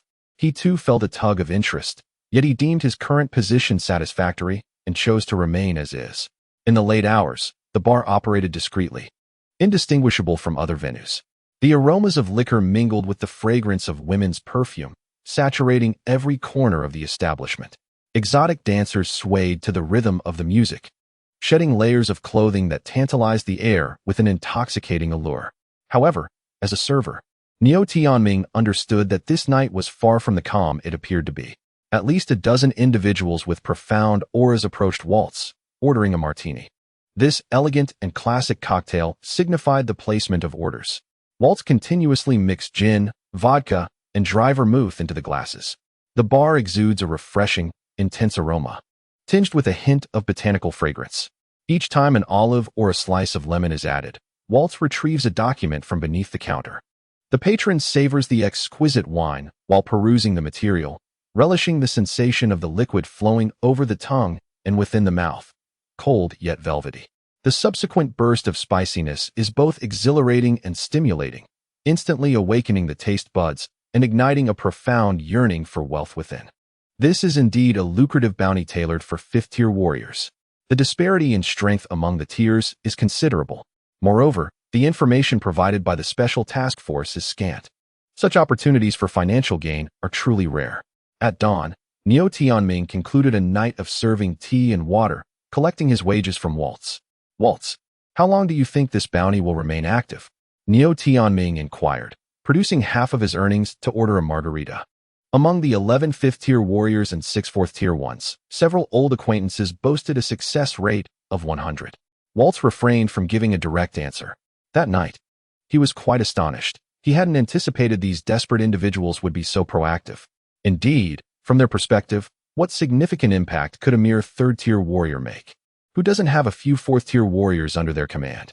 As for fourth-tier ferocious beasts, how formidable could a blue-toothed injured dragon, subdued and medicated for an extended period, truly be? However, the information is difficult to ascertain. They must devise their own means. Waltz accepted Niu Tianming's payment with a markedly improved demeanor. Niu Tianming lit a cigarette from Huayu, taking a sip of the wine, which he found quite bitter. Nevertheless, he pondered the intentions of that young man who had killed so many. "I don't know. I've heard he is psychologically disturbed and harbors a severe hatred for the wealthy." Waltz poured himself a cocktail, shaking the glass. I too resent the affluent. But I do not resort to murder. I merely enjoy the company of wealthy ladies, listening to them in my dreams." Niu Tianming nodded, quickly offering a Huayu cigarette to Waltz. "Come on, brother, stop boasting. In the days I've been here, all you've done is serve drinks and sleep. As for pursuing wealthy ladies, that must be in your dreams." Waltz waved his hand dismissively. "Thank you, but I do not smoke. It is detrimental to health." He then produced a cigar from beneath the table. Niu Tianming exclaimed, "What? Isn't a cigar still smoking? Or do you look down upon our Huayu cigarettes?" Upon returning to his residence, Su Xuan received a message. "Yuying, the Wang family's new secret realm opens tomorrow. I have registered you. The meeting point has been sent to your phone. Please arrive before 8 o'clock." After reading the message, Su Xuan tapped the screen. Ding. A transfer of 1 billion was initiated. This was part of the agreement. Entering the secret realm previously cost 1 billion. This was to ensure Han Yanling would not deny the payment. In this regard, the contract was meticulously crafted, and Su Xuan was not at a disadvantage. However, should Su Xuan meet an untimely demise, the remaining funds must still be borrowed. Ying has sent another document containing the fundamental details and precautions regarding a small secret realm, along with several passages of information. The Han family originally possessed 2 quotas, yet due to your complete acquisition, you are the sole participant. Remember this. The Federation strictly prohibits martial artists from engaging in combat during the development of underground secret realms. Any violations will result in a lifelong deprivation of access to such realms. Nonetheless, in the absence of evidence, such incidents are classified as accidental deaths. Ying harbors a fondness for Han Yanling. She had previously been commanded by her master to observe the young lady for a period, during which her duties were remarkably effortless, merely idling her days away. She genuinely envied Su Xuan, wishing for a master as reclusive as he. With this thought in mind, Ying sent another message: do not be greedy. Chapter 91. Preparations to enter the small secret realm, Wang Longdi's demise. Su Xuan comprehended the underlying message from Ying. It appears that even among aristocratic families, the dispatching of personnel for secret realm exploration is fraught with disputes and conflicts of interest. This time, he is alone. Should other members of the exploration team be tempted by profit, it is not entirely out of the realm of possibility that they may turn hostile. Particularly in this brand new small secret realm, the Wang family refrains from independent development due to an insufficient number of low-tier powerful martial artists. It is impractical to sustain a group of individuals awaiting the discovery of new small secret realms and underground areas. However, this collaborative development model is restricted to initial explorations. As the initial forays are rife with ferocious beasts, and there exists the potential for encounters with formidable beasts exceeding level 4. Therefore, a considerable number of martial artists is required to eliminate low-tier beasts before mobilizing manpower in a mass assault to vanquish mid-tier beasts. In the eyes of noble families, profit is paramount. Consequently, they also impose restrictions on the number of participants, with combatants capped at 50. It is akin to corporate dynamics. When workloads increase, the employer's immediate thought is not to hire more staff, but rather to have the remaining employees work overtime. They may even offer a slight wage increase to those working extra hours. Compared to hiring new personnel, this approach incurs the least cost. The marginal increase in wages translates to opportunities for martial artists during initial explorations of secret realms and facilitates easier access to resources. Moreover, unlike massed martial artist competitions, secret realm explorations allow for the wearing of combat attire, significantly enhancing safety. Su Xuan opened the document sent by Ying. The Wang family's new secret realm is characterized as a magnetic storm space. This secret realm possesses its own ecological system, one that current human theories are utterly incapable of elucidating. It is inhabited by various unique ferocious beasts, as well as subjected to harsh climatic conditions such as magnetic storms. Nevertheless, the output of this magnetic storm space is bountiful, with the most renowned resources being thunder, ore, and electromagnetic grass. Consuming electromagnetic grass prior to awakening offers a chance to awaken an S-class talent imbued with electric attributes.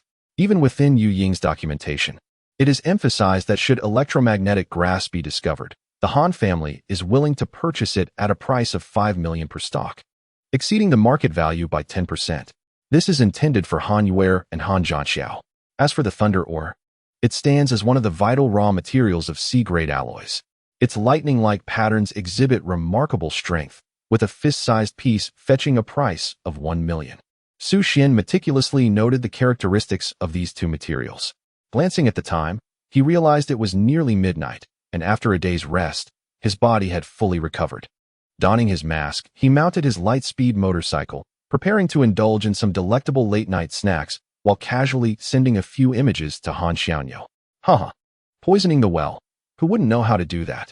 Earlier, Han Yanling had messaged him, Su Xuan, which fried chicken is delicious. His response was, fried chicken is high in calories and can lead to weight gain. I suggest you eat less. It was clear that this little girl wasn't genuinely craving fried chicken. She was simply using the pretext of asking about it to have him bring her a portion. Once he went over, a good chunk of time would vanish. Such a petty scheme. How could he easily fall for it? Han Yanling reclined lazily on her plush bed adorned with the feathers of the two-tiered ferocious beast, Snow Sand Goose Down, dressed solely in a light blue camisole nightgown. The fabric was thin and soft, swaying gently with her smooth and delicate arms as well as her fair legs. As a martial artist, how could she possibly gain weight? It wasn't as if she were consuming the flesh of a high-tier ferocious beast. The glow from her phone screen illuminated her face, accentuating her tender complexion. Did he guess that I wished to spar with him? Han Yanling sat up, her legs dangling naturally, her smooth ankles suspended at the edge of the bed. Beneath the thin skin on the tops of her feet, faint blue veins pulsed gently, a testament to her strength and flexibility as a martial artist. Oh well, tomorrow, he would venture into the Wang family's secret realm, and she intended to explore the Han family's small secret realm as well. With this thought, she sent Su Xuan another message. Su Xuan, the Wang family's secret realm is far from the central magnetic storm mountain. There will be gains in the southeast direction of the entrance. Stick with the main group. Do not act recklessly. As a reincarnate, she certainly understood that this new type of small secret realm of the Wang family was a magnetic storm realm, considered relatively dangerous among small secret realms. However, as long as Su Xuan refrained from venturing into the central area and acted alongside the main group, he would be safe from mortal peril. In her previous life, she had also explored the Wang family's secret realm. The captain of the Wang family's guard squad accompanying her had mentioned a uniquely positioned valley in the southeast, abundant with electromagnetic grass. Unfortunately, by the time she visited, it had already been harvested.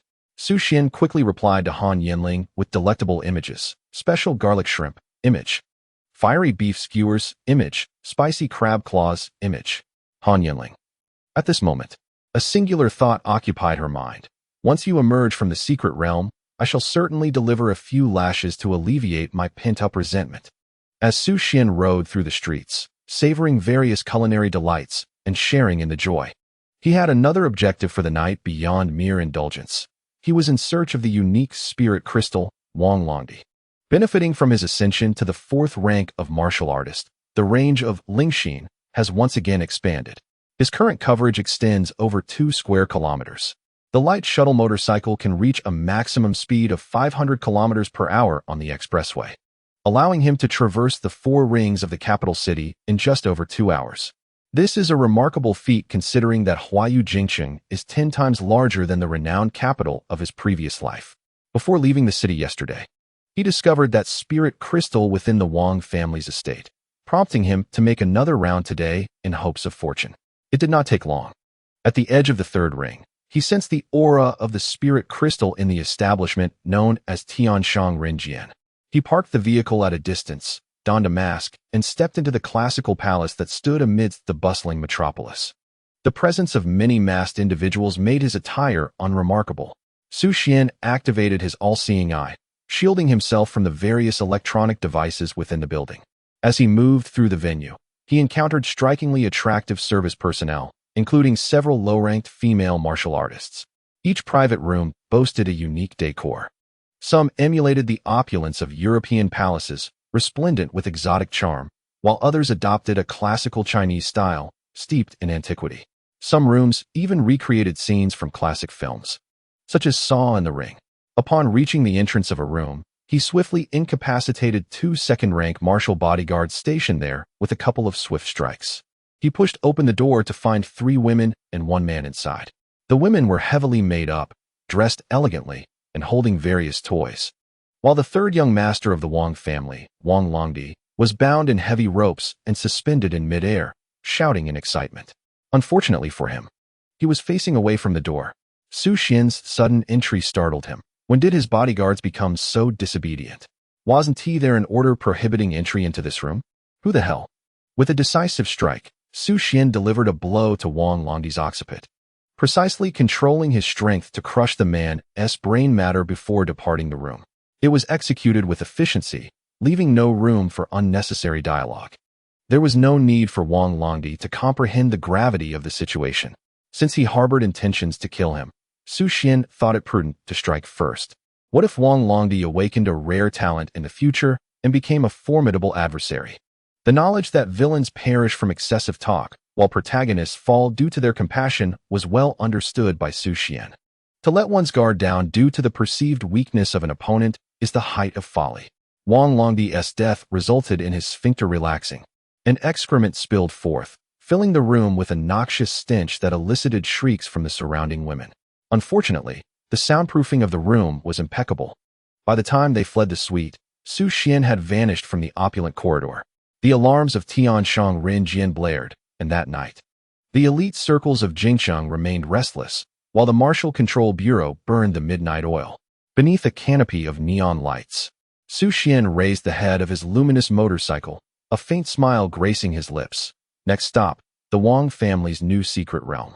Chapter 92, The Vanished Assassin. Magnetic Storm's small secret realm, 300 kilometers from the capital. Hunting point, 5987. A shallow, blue concealed fissure, invisible to the naked eye from 10 meters away. Surrounding it were several mid-to-high-level martial artists providing protection. The current patriarch of the Wang family, 6th-tier warrior Wang Sholi, was personally stationed here. After leaving the military, he returned to his family to assume the role of patriarch. He has 3 sons. His eldest, Wang Xinji, is his pride, having excelled at Longhua University and earned the title of Rookie King. The second son, like himself, has awakened an A-grade talent, though he is quite diligent.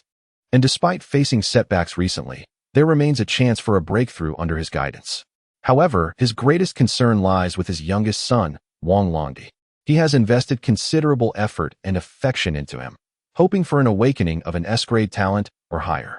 The unexpected discovery of this small secret realm by the Wang mercenary group was a delightful surprise. Electromagnetic grass is a rare treasure capable of enhancing talent prior to awakening. Once this small secret realm is fully explored, it is highly likely that his youngest son will successfully awaken an S-grade talent after consuming a substantial amount of electromagnetic grass. He was also aware of the incident at the masked dancer competition a few days prior. Thankfully, he had warned that boy in advance against making friends indiscriminately. Otherwise, the consequences would have been dire. Just then, after several hours of travel, the Wang family's war chariot arrived at the location. Su Xuan, along with other invited exploration members from the Wang family, disembarked. Wang Sholi was about to deliver an inspiring speech when he received news that had arrived with the war chariot. Your youngest son, Wang Longdi, has just perished at Tianshang Rinjian. Wang Sholi was utterly unable to accept this. The exploration of the secret realm had not even begun, and his son was gone. The most absurd part was that the Martial Control Bureau stated there were no surveillance devices at the scene of his son's death, and the equipment along the route had malfunctioned. Were it not for the bodyguards and the 3 service women's testimonies, the Martial Control Bureau would have assumed the young master had simply gotten himself into trouble, as such incidents often occurred at Tianshang Rinjian. Proceed. Wang Sholi suppressed the fury within him and allowed the martial artists gathered at the entrance of the secret realm to enter in batches. The agony of losing a child pierced his heart, but he could not unleash his anger upon this group of martial artists. Ding! A small secret realm has been detected. Would you like to spend 23rd-tier spirit crystals to enter? The system prompt echoed in Su Xuan's mind. Yes, master. Like the others. Su Xuan felt the surrounding space flicker, and in the next moment, he successfully entered the secret realm. He had deliberately packed a conspicuous large backpack. The all-knowing eye could shield him from electronic devices probing his surroundings, proving to be exceptionally useful. Once everyone had entered, Wang Sholi inquired of the Wang family staff member holding the device, how many spatial rings? Reporting to the patriarch, there are 2 spatial rings, belonging to the Chun and Yi families. What of the Han family? Do they possess no rings? Although Wang Sholi was in a dismal mood, he knew he must fulfill his responsibilities. No, only a backpack. Nodding in acknowledgement, he chose not to elaborate further, as he was disinclined to delve into the absurd actions of the Han family's explorer regarding his son. A full harvest, yet no spatial rings. The Han family truly has wealth without a place to spend it. Thunder rumbled. Su Xuan, along with others, found himself in a valley. As he became aware of his surroundings, he was met with a series of resounding booms. The sky of the magnetic storm's secret realm resembled an endless fantastical stage, shrouded in swirling dark clouds that exhibited a mixture of deep purple and gray, imparting an overwhelming sense of mystery. Lightning occasionally illuminated the sky, as silver bolts seemed to rend the darkness, briefly casting light upon this enigmatic realm. These secret realms were truly wondrous, appearing as isolated worlds that defied scientific explanation. Several martial artists clad in research attire swiftly set up various instruments. Whenever the Federation discovered a new subterranean secret realm, they dispatched researchers to study it. Let us gather data. Some medium to large secret realms are even more bizarre, with the sky resembling molten lava. Su Xuan paid little heed to the discussions of the researchers, instead gravitating toward the secret realm's exit. He sensed a profound aura of murderous intent. It was not emanating from a person, nor from a ferocious beast, but from the very expanse of space itself. The sensation of Lingxin had never been mistaken. This murderous intent felt akin to a cat ensnaring a mouse, imbued with playful mockery, yet resolutely infused with a resolve for annihilation. It was a chilling and cunning emotion, sharp as a blade in a wintry gale, yet tinged with a malicious thrill. Are we merely toys? Mused Su Xuan. The air was laden with a faint metallic scent, occasionally accompanied by a strong ozone aroma. Taking a deep breath, he noted the extreme humidity, feeling the faint electric currents in the air that induced a tingling sensation. He had begun to formulate a hypothesis. This place resembled a mouse trap, and we were the mice, with resources serving as the cheese of the trap. Zzz. Electrical currents surged, forming arcs that danced like chains of light in the air. The thunder rolled, akin to the Earth's roar, deafening in its intensity. For days later, at the Magnetic Storm Mountain Assembly, Liu Yang, the captain of the Wang exploration team, bellowed a command before leading his team deeper into the valley. In the distance loomed a grand mountain, situated at the heart of this secret realm. The surrounding explorers dispersed, each seeking their respective paths for exploration. Every adventurer had prepared a magnetic-resistant quartz watch and a gyroscope compass to shield against the magnetic storm's effects. What follows is an arduous battle spanning several days, where they must confront various perilous environments and formidable beasts within the secret realm. Everyone has signed a life and death agreement and taken out insurance, perhaps for advanced warriors. The beasts here are insignificant. However, as fellow Tier 3 warriors, no one dares to assert they will emerge unscathed. Many of these ferocious creatures lurk near resources. It is feasible to slay one, but what about multiple? Can one's stamina keep up? Without stamina, what will happen if one loses their head? Each flash of lightning leaves a fleeting and dazzling mark in the sky, overwhelming the senses. Behind them lies a circular space emanating blue light. The exit of the secret realm. Attention, in 10 days, a magnetic storm will occur. We must return, a researcher calls out loudly. Yet, no one pays heed. 10 days? In 5 days, one must either eliminate the high-tier beasts of the minor secret realm and retreat together or abandon all gains and choose to leave. Who would linger in this cursed place for so long? Moreover, even Su Xuan, a first-time entrant to the secret realm, understands that it is unlike caverns, presenting various extreme climates where even advanced humans cannot remain for long. The conditions are even more severe in medium to large secret realms. Many expedition teams have perished due to these climates. Although Su Xuan harbors a strong aversion to this environment filled with inexplicable murderous intent, it seems directed at all humanity rather than himself. It feels more like an inherent disdain. Thus, he decides to commence. With narrowed eyes and a hint of a smile playing on his lips, he muses, "Let us see whether the cat catches the mouse first, or the mouse devours the cheese," activating his unique talent, Spirit Heart. Indeed, the minor secret realm is a treasure trove. The trump card he prepared is finally coming into play. Come forth. Chapter 93, The Abundant Minor Secret Realm. Tier 3 Beast, Lightning Wolf Pack. Once the others have departed, at the exit of the secret realm, only a few researchers remain, alongside Su Xuan standing still. "Hey, why aren't you exploring?" A young female researcher inquires. Unable to contain her curiosity, she has been secretly observing Su Xuan since he entered the secret realm. "I can't help it. The lightning is too blinding. I need something pleasing to the eye," she thinks, noting how dashing the young man looks with his long spear. "Ha ha ha. You carry on. We won't disturb you." A middle-aged, bespectacled man hastily interjects. "Xiazi, mind your own business and refrain from speaking out of turn." Xiazi pouts, but continues to focus on her equipment. The man, known as Zhang Jijun, approaches Su Xuan and whispers, "The youth is naive and inexperienced. Please continue to admire the scenery." He has ventured into the secret realm many times and knows that some warriors, upon witnessing the bizarre and fierce sights here, may regret and abandon their exploration. Xiazi, on her first outing with them, forgot to offer her warnings.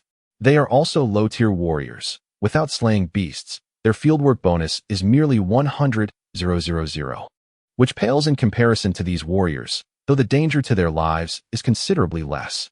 "Do not worry, you are all busy." Su Xuan sheathed his long spear, casting his gaze upon the ground near the exit. Here, a multitude of rocks lay scattered about. Some were as smooth as mirrors, while others were painfully rough, their surfaces marred by cracks, rendering them fragile and brittle. Su Xuan retrieved a sturdy alloy pickaxe from his backpack and began to strike the ground, which was covered in a thick layer of grayish-white powder. The researchers present were taken aback. What on earth? Is he attempting to cultivate this secret realm? Once Su Xuan moved away, Xiazi could no longer suppress her bewilderment. "Teacher, what is he doing?" Zhang Jijun observed the irregularly shaped pits nearby, deep in contemplation. He had entered this secret realm numerous times before, witnessing both fierce warriors who savagely charged into hordes of beasts and cowards who fled in trepidation. Most often, he had seen groups advancing steadily together. However, this young man baffled him entirely. Though he appeared spirited, his actions seemed somewhat erratic. Where is the sense in tilling the land without sowing seeds? And these pits, so uneven and haphazard, are rather distressing to behold. Zhang Jijun could only shake his head and instruct, "I do not know. Perhaps he is not in the best of spirits. Once you all finish, please fill in those pits." Several researchers around him voiced their agreement. "All right, teacher, I cannot bear it either. It's quite uncomfortable. It feels as though there are worms crawling all over me. They must be filled, or I shall not sleep a wink tonight." Xiazi pondered. Who is truly lacking in spirit here? Su Xuan ventured alone towards the southeast, discovering an abundance of resources that were astonishing. He had already unearthed 2 second-tier spirit crystals and 4 first-tier spirit crystals. During his last expedition into the underground, he had been unprepared. This time, however, he was fully equipped with various tools, ready to excavate without hesitation. Since the charming girl had hinted that the southeast promised rewards, he was convinced there must be some underlying issue. He understood that the more beautiful the woman, the more deceitful she could be. Nevertheless, Su Xuan preferred to address problems before embarking on a thorough search for resources. In the northwest direction of the secret realm's entrance, a new member of the Wang expedition team, Li Wei, quietly inquired of his companion, Zhang Chong, while gripping a long alloy knife. "Brother Chong, are we not heading southeast? Did not the advanced team mention that there is an abundance of electromagnetic grass there?" Wiping the sweat from his brow, Zhang Chong glanced at the team leader ahead.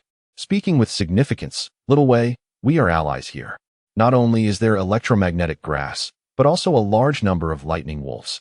Let the other teams deplete the wolf population first. We shall venture there on the 4th day." The captain of the Wang team, Lu Bo, walked at the forefront, decisively affirming this plan. Li Wei nodded eagerly, recognizing the advantage of being part of the Wang expedition team, where many internal matters were not disclosed to outsiders. Had the advanced team not suffered severe casualties, the team would not have been so eager to release so many exploration slots. Lu Bo was privy to more secrets. The advanced team comprised 5 members, yet only 1 returned alive, with at least 3 having perished in that valley. The grotesque creatures, with their collective assaults and explosive ferocity, were truly terrifying. After a while, in the southeastern direction, Su Xuan approached his first challenge. Before him lay a deep gorge, embraced by towering cliffs that formed a natural barrier, isolating this realm from the outside world. Occasionally, lightning would streak across the sky, illuminating the entire valley, accompanied by the resounding roll of thunder. Spirit Heart reminded himself that a pack of Tier 3 apex beasts resided here. Before him lay fearsome beasts the size of small cars, now resting. These were the electric wolves, unique to the magnetic storm's secret realm. They harbored immense electromagnetic energy within. Each electric wolf's grayish-white fur shimmered with faint sparks, resembling stars in the night sky, particularly conspicuous against the dim backdrop. Their eyes glinted with a fierce light, and their teeth appeared especially sharp under the electric glow, emitting deep, rumbling growls. However, Upon noticing the solitary figure of Su Xuan, many electric wolves returned to their repose, seemingly disinterested. Indeed, this morsel was hardly worth their attention. Su Xuan drew his alloy long gun, its silver body glinting coldly in the lightning's illumination. He gazed at the flickering beasts before him, a flicker of hesitation in his heart. Should he perhaps prepare more for safety? With this thought, he halted, retrieving a pair of insulating gloves from his spatial ring. Donning them with care, roar! The nearest electric wolves could no longer resist the temptation of food. They howled and charged at Su Xuan like bolts of lightning. Mockery and savagery flashed in their eyes. This was their territory, their domain. Any creature daring to invade would pay a cruel price. Annihilation gun, Su Xuan took a deep breath and strode forward. The long gun in his hands seemed to come alive, carving smooth arcs through the air. The gun's tip darted forth swiftly, its cold gleam striking like a lethal scythe, claiming the lives of the electric wolves one after another. Puff, puff, puff. The demise of several electric wolves finally attracted the pack's attention, filling them with an unprecedented rage. They howled in unison, their bodies emanating a faint silver glow. The electromagnetic energy surged, invigorating their muscles and significantly enhancing their speed, strength, and ferocity. In this peculiar valley, the augmentation was even more pronounced. Excellent. Su Xuan felt the vibrations and resistance from the long gun, igniting his fighting spirit. Since this entire space was drenched in the intent to kill, he resolved to eliminate them all. The air was thick with the scent of electric wolf blood and the aroma of burning currents, causing Su Xuan's heartbeat to quicken. Yet his mind remained extraordinarily clear. As if entering a realm devoid of self, every movement flows naturally, as though honed through countless rehearsals. Each shot is executed with unerring precision, and before the lightning wolves can even react, their lives are extinguished. The gun's tip pierces their brows, siphoning away their last vestiges of vitality. Even more astonishingly, the corpses of each lightning wolf remain intact, save for a small puncture at the center of their foreheads. This is the first form of the annihilation gun, Shadow Pursuit. Chapter 94. Purple Plasma Lightning Wolf King, Planetary Level Spirit Seed, Electromagnetic Grass. Crack! A thick purple beam of light streaks across the sky. On the ground, Su Xuan swiftly thrusts his spear. The spearhead cleaves through the air like a bolt of lightning, striking true at the enemy's brow. The essence of Shadow Pursuit lies in its speed and accuracy, making it nearly impossible for even the swift-enhanced lightning wolves to evade. Alone with his spear, Su Xuan successfully corrals a multitude of lightning wolves at the sole exit of the valley. The heaps of lightning wolf carcasses incite the wrath of the valley's wolf king. Howl! A fourth-tier ferocious beast, twice the size of a typical lightning wolf, slowly emerges from the cave, exuding an overwhelming presence. It has just awakened from slumber, completing its evolution. A few days prior, it had consumed several humanoid creatures. Though lacking in intelligence, its primal instincts inform it that its innate talents have been imperceptibly enhanced, and with a few more meals, further advancement is within reach. Su Xuan gazes intently at this formidable beast, sensing a distinct aura that contrasts with the blue-toothed dragons. Indeed, the creatures within the secret realm possess greater power. He notes that the purple plasma lightning wolf king size rivals that of a small truck, its deep purple fur appearing particularly mysterious and eerie under the flickering electric light. Each strand of hair crackles with faint arcs of electricity, pulsating with its breath, as if the very air trembles under its oppressive might. It is no wonder the 9-kill gun underwent such modifications. The human form is significantly disadvantaged before these ferocious beasts. Gripping the long spear tightly, Su Xuan feels the raw and primal bloodlust emanating from the Wolf King's enormous eyes. Suddenly, the Wolf King opens its gaping maw, unleashing a thunderous roar as a stream of purple energy erupts from its throat, hurtling towards Su Xuan. The purple plasma carves an arc through the air, accompanied by a piercing hiss, as if to rend the very atmosphere. Su Xuan activates the ripple step, deftly evading the attack. With a resounding boom, the plasma strikes the ground where he had just stood, creating a deep crater. The soil and debris are incinerated by the plasma, releasing a noxious scent of charred earth. Damn, it can attack from a distance too. Su Xuan senses the searing heat permeating the air. This strike, even if not fatal, is enough to incapacitate him, rendering him prey to the wolf pack. The purple plasma lightning wolf king emits another low growl, and Su Xuan takes note of the lightning wolves around him, charging wildly, their fur crackling with energy. It approached with a leisurely gait, attempting to exert greater pressure from the flank or perhaps concoct the next dose of purple thunder. The second move, Shattering Void. Su Xuan surged forward, his spear whirling in his grasp, crafting a fierce blade of wind that swept away the electric wolves ahead, eliciting their anguished howls. It was as if the fabric of space were torn apart, capable of swiftly clearing the surrounding adversaries, a technique perfectly suited for this very moment. Su Xuan's figure flickered like a specter, weaving through the throng of wolves, the spear wielded with unimaginable force, sending each electric wolf hurtling through the air. Each struck creature suffered shattered bones, collapsing in agony. Yet soon after, the alloy spear pierced the brow of the electric wolves, extinguishing their lives. One by one, the bodies of the electric wolves fell, blood flowing across the ground only to vanish rapidly, while the air remained devoid of any metallic scent. However, Su Xuan paid it no mind. He continued his slaughter of the electric wolves, relentlessly drawing closer to the purple pulp electric wolf king, ever vigilant of that massive, menacing head. Do you not favor the tactic of a wolf pack? With all your minions slain, what will you do now? The purple pulp electric wolf king witnessed this scene with a flicker of incredulity in its eyes. For the first time, a hint of retreat appeared in its violet orbs. Yet where could it flee? There was no retreat left. Soon, all its subordinates lay dead at the hands of this despicable creature. It could not comprehend. Why were those three so feeble, while this one was so formidable, sharing the same essence? Thunder rumbled as a bolt of lightning struck the steep walls of the valley. The immense electrical energy coursed through the highly conductive stones of the cliff and into the body of the Wolf King. At last, this would be its counterattack. Hiss! The electric plasma surged anew in its throat. This was the geographical advantage of their kind in this valley.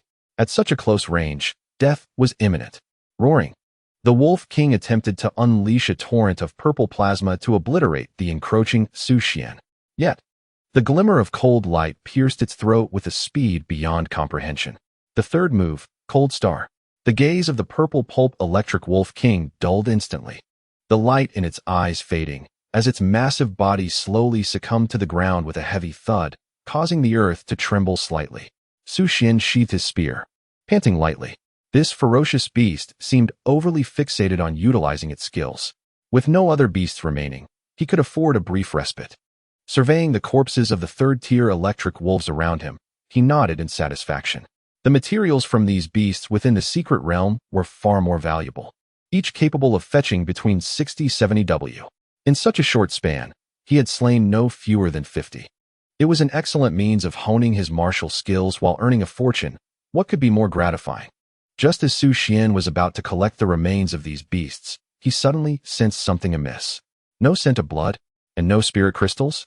Su Xuan observed that, under the influence of the spirit heart, this valley was utterly devoid of any energy. It is worth noting that this secret realm was exceedingly rich. In just a short span of half a day, he had unearthed no fewer than 20 pieces of second-tier spirit crystals and 100 pieces of first-tier spirit crystals through excavation and striking. Based on his assessment of the distribution of spirit crystals, there should be at least 35 pieces of first-tier spirit crystals present. Where there is anomaly, there is certainly something amiss. Su Xuan crouched down to meticulously examine his surroundings. To his astonishment, beneath the lifeless body of a lightning wolf, a plant was precariously emerging. He noticed that there were scattered remnants of over 10 such plants within the valley, which he surmised to be the electromagnetic grass, valued at a staggering 5 million each.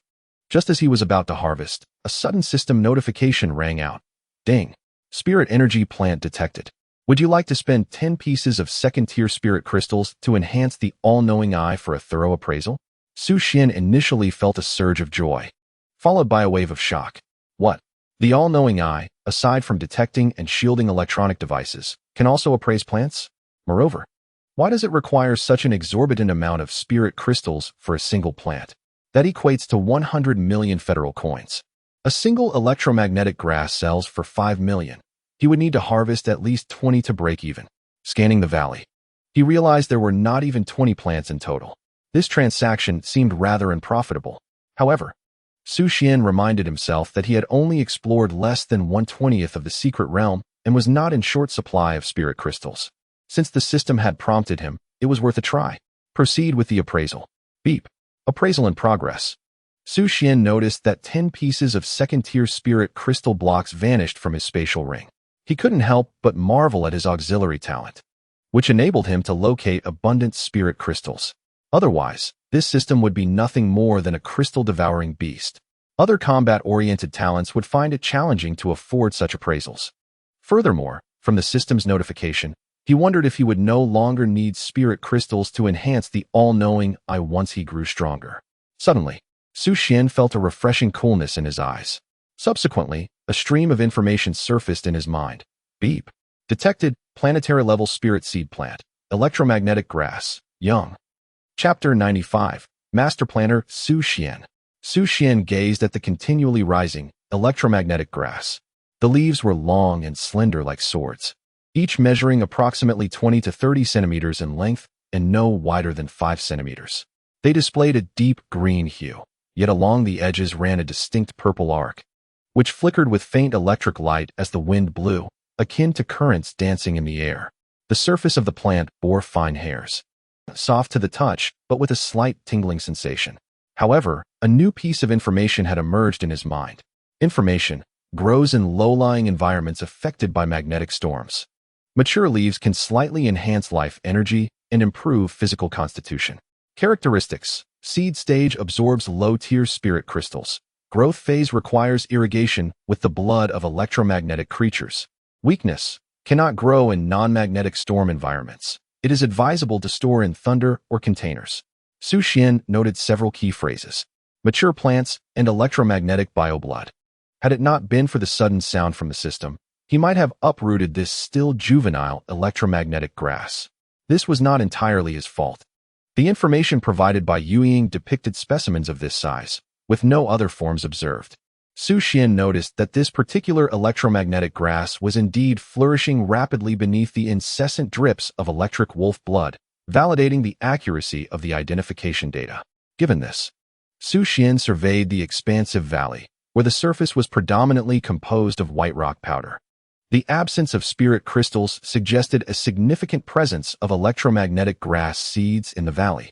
He laid out the corpses of the giant wolves across the valley floor, having slashed their throats and severed the arteries in their limbs. A copious amount of still warm blood seeped into the ground. Marvelous. Indeed.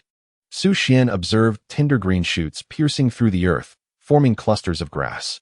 Each stem of the electromagnetic grass stood tall and robust, its surface smooth and silver gray, as though veiled in a fine metallic film, glimmering gently under the electric light.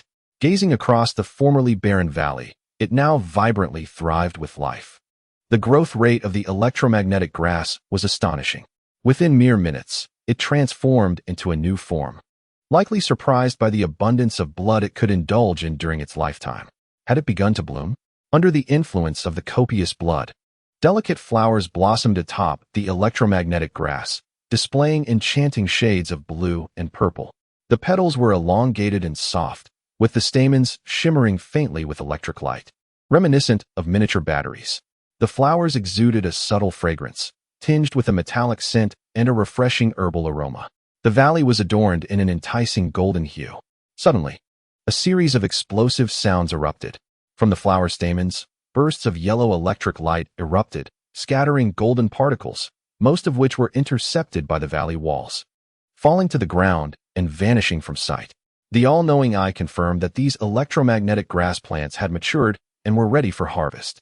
Su Xuan retrieved his hoe, embarking on the role of a true farmer. The valley floor was soon dotted with shallow pits as he harvested all the mature electromagnetic grass and the desiccated remains of the electric wolves, totaling 434 plants. A lucrative bounty. Juvenile electromagnetic grass could fetch 5 million each. The mature ones would undoubtedly command an even higher price. Su Xuan realized that many seeds had fallen to the ground, indicating further cultivation was possible. Holding his hoe, Su Xuan fell into contemplation. What was happening? Hadn't he come to slay beasts? Why was he suddenly pondering how to farm? The shift in tone felt rather peculiar. To the northeast lay the Chun exploration team. There are 8 individuals, among whom are the core members of the Chun family, Chun Jie and Zhao Min, alongside several members of smaller, closely knit clans allied with the Chun family. At this moment, they are engaged in a discussion regarding the rightful ownership of their recent spoils, a third-tier top-tier ferocious beast, the lightning lizard. Captain Chun, the fatal blow was dealt by my hand. I believe it is not unreasonable for me to claim 30 points for the spoils, spoke Zhou Tao, the chief steward of the Zhou family. The Zhou family had invested considerable resources in hopes of finding an electromagnetic grass to enhance the talents of their younger generation. Zhou Tao, without the support of the others. How could you possibly lay claim to that? At most, you deserve 15, Huang Lei retorted, panting. He found Zhou Tao's repeated attempts at such claims utterly distasteful and could no longer tolerate it. Enough of this bickering. I shall grant you 20 points for the spoils, and the remainder will be evenly distributed among the others, Chun Jie stated coldly. Although he harbored discontent towards Zhou Tao's behavior, he acknowledged that Zhou Tao's martial prowess was indeed formidable. For the time being, he needed to conserve his strength to ensure the team was adequately prepared for continued combat. That is unacceptable. If that is the case, I shall withdraw from the team, Zhou Tao protested, his stamina waning, and he was dissatisfied with the current outcome. One opportunity for priority selection, and others will have the same. Is that agreeable? Zhao Min, the deputy leader of the team, quickly made a rational decision.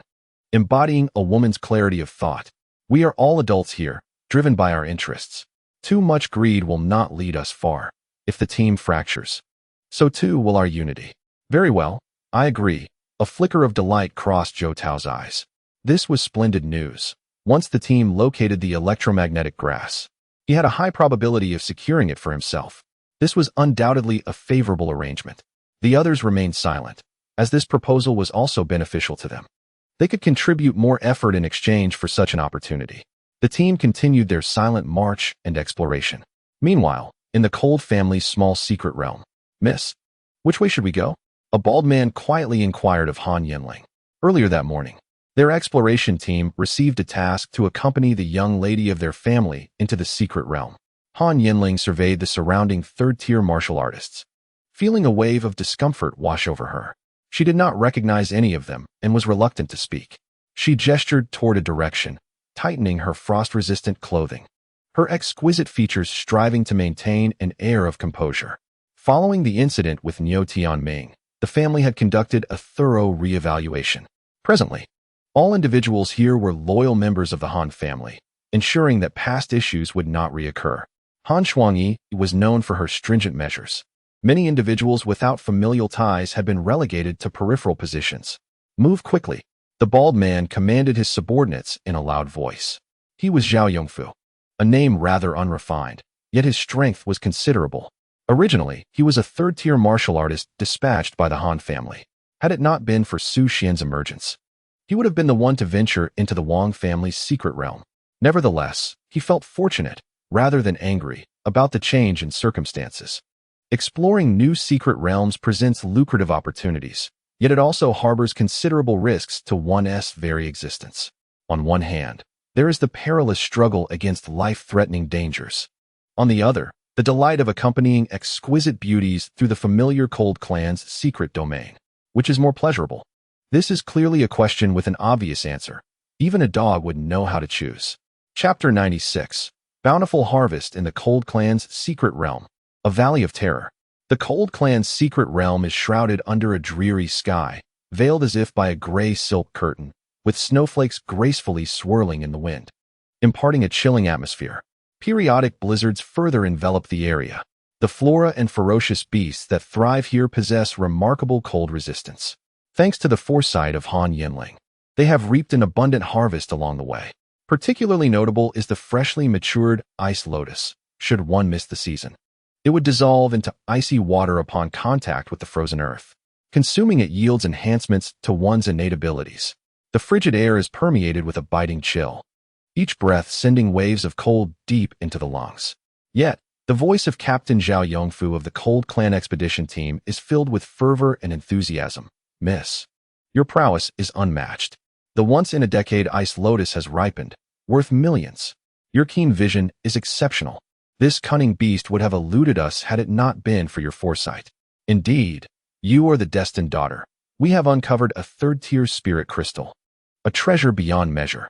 Han Yanling remains unperturbed, her expression inscrutable, as she continues to guide the way with her long, fair finger. In her silence, no sound can be heard. This is her unique skill.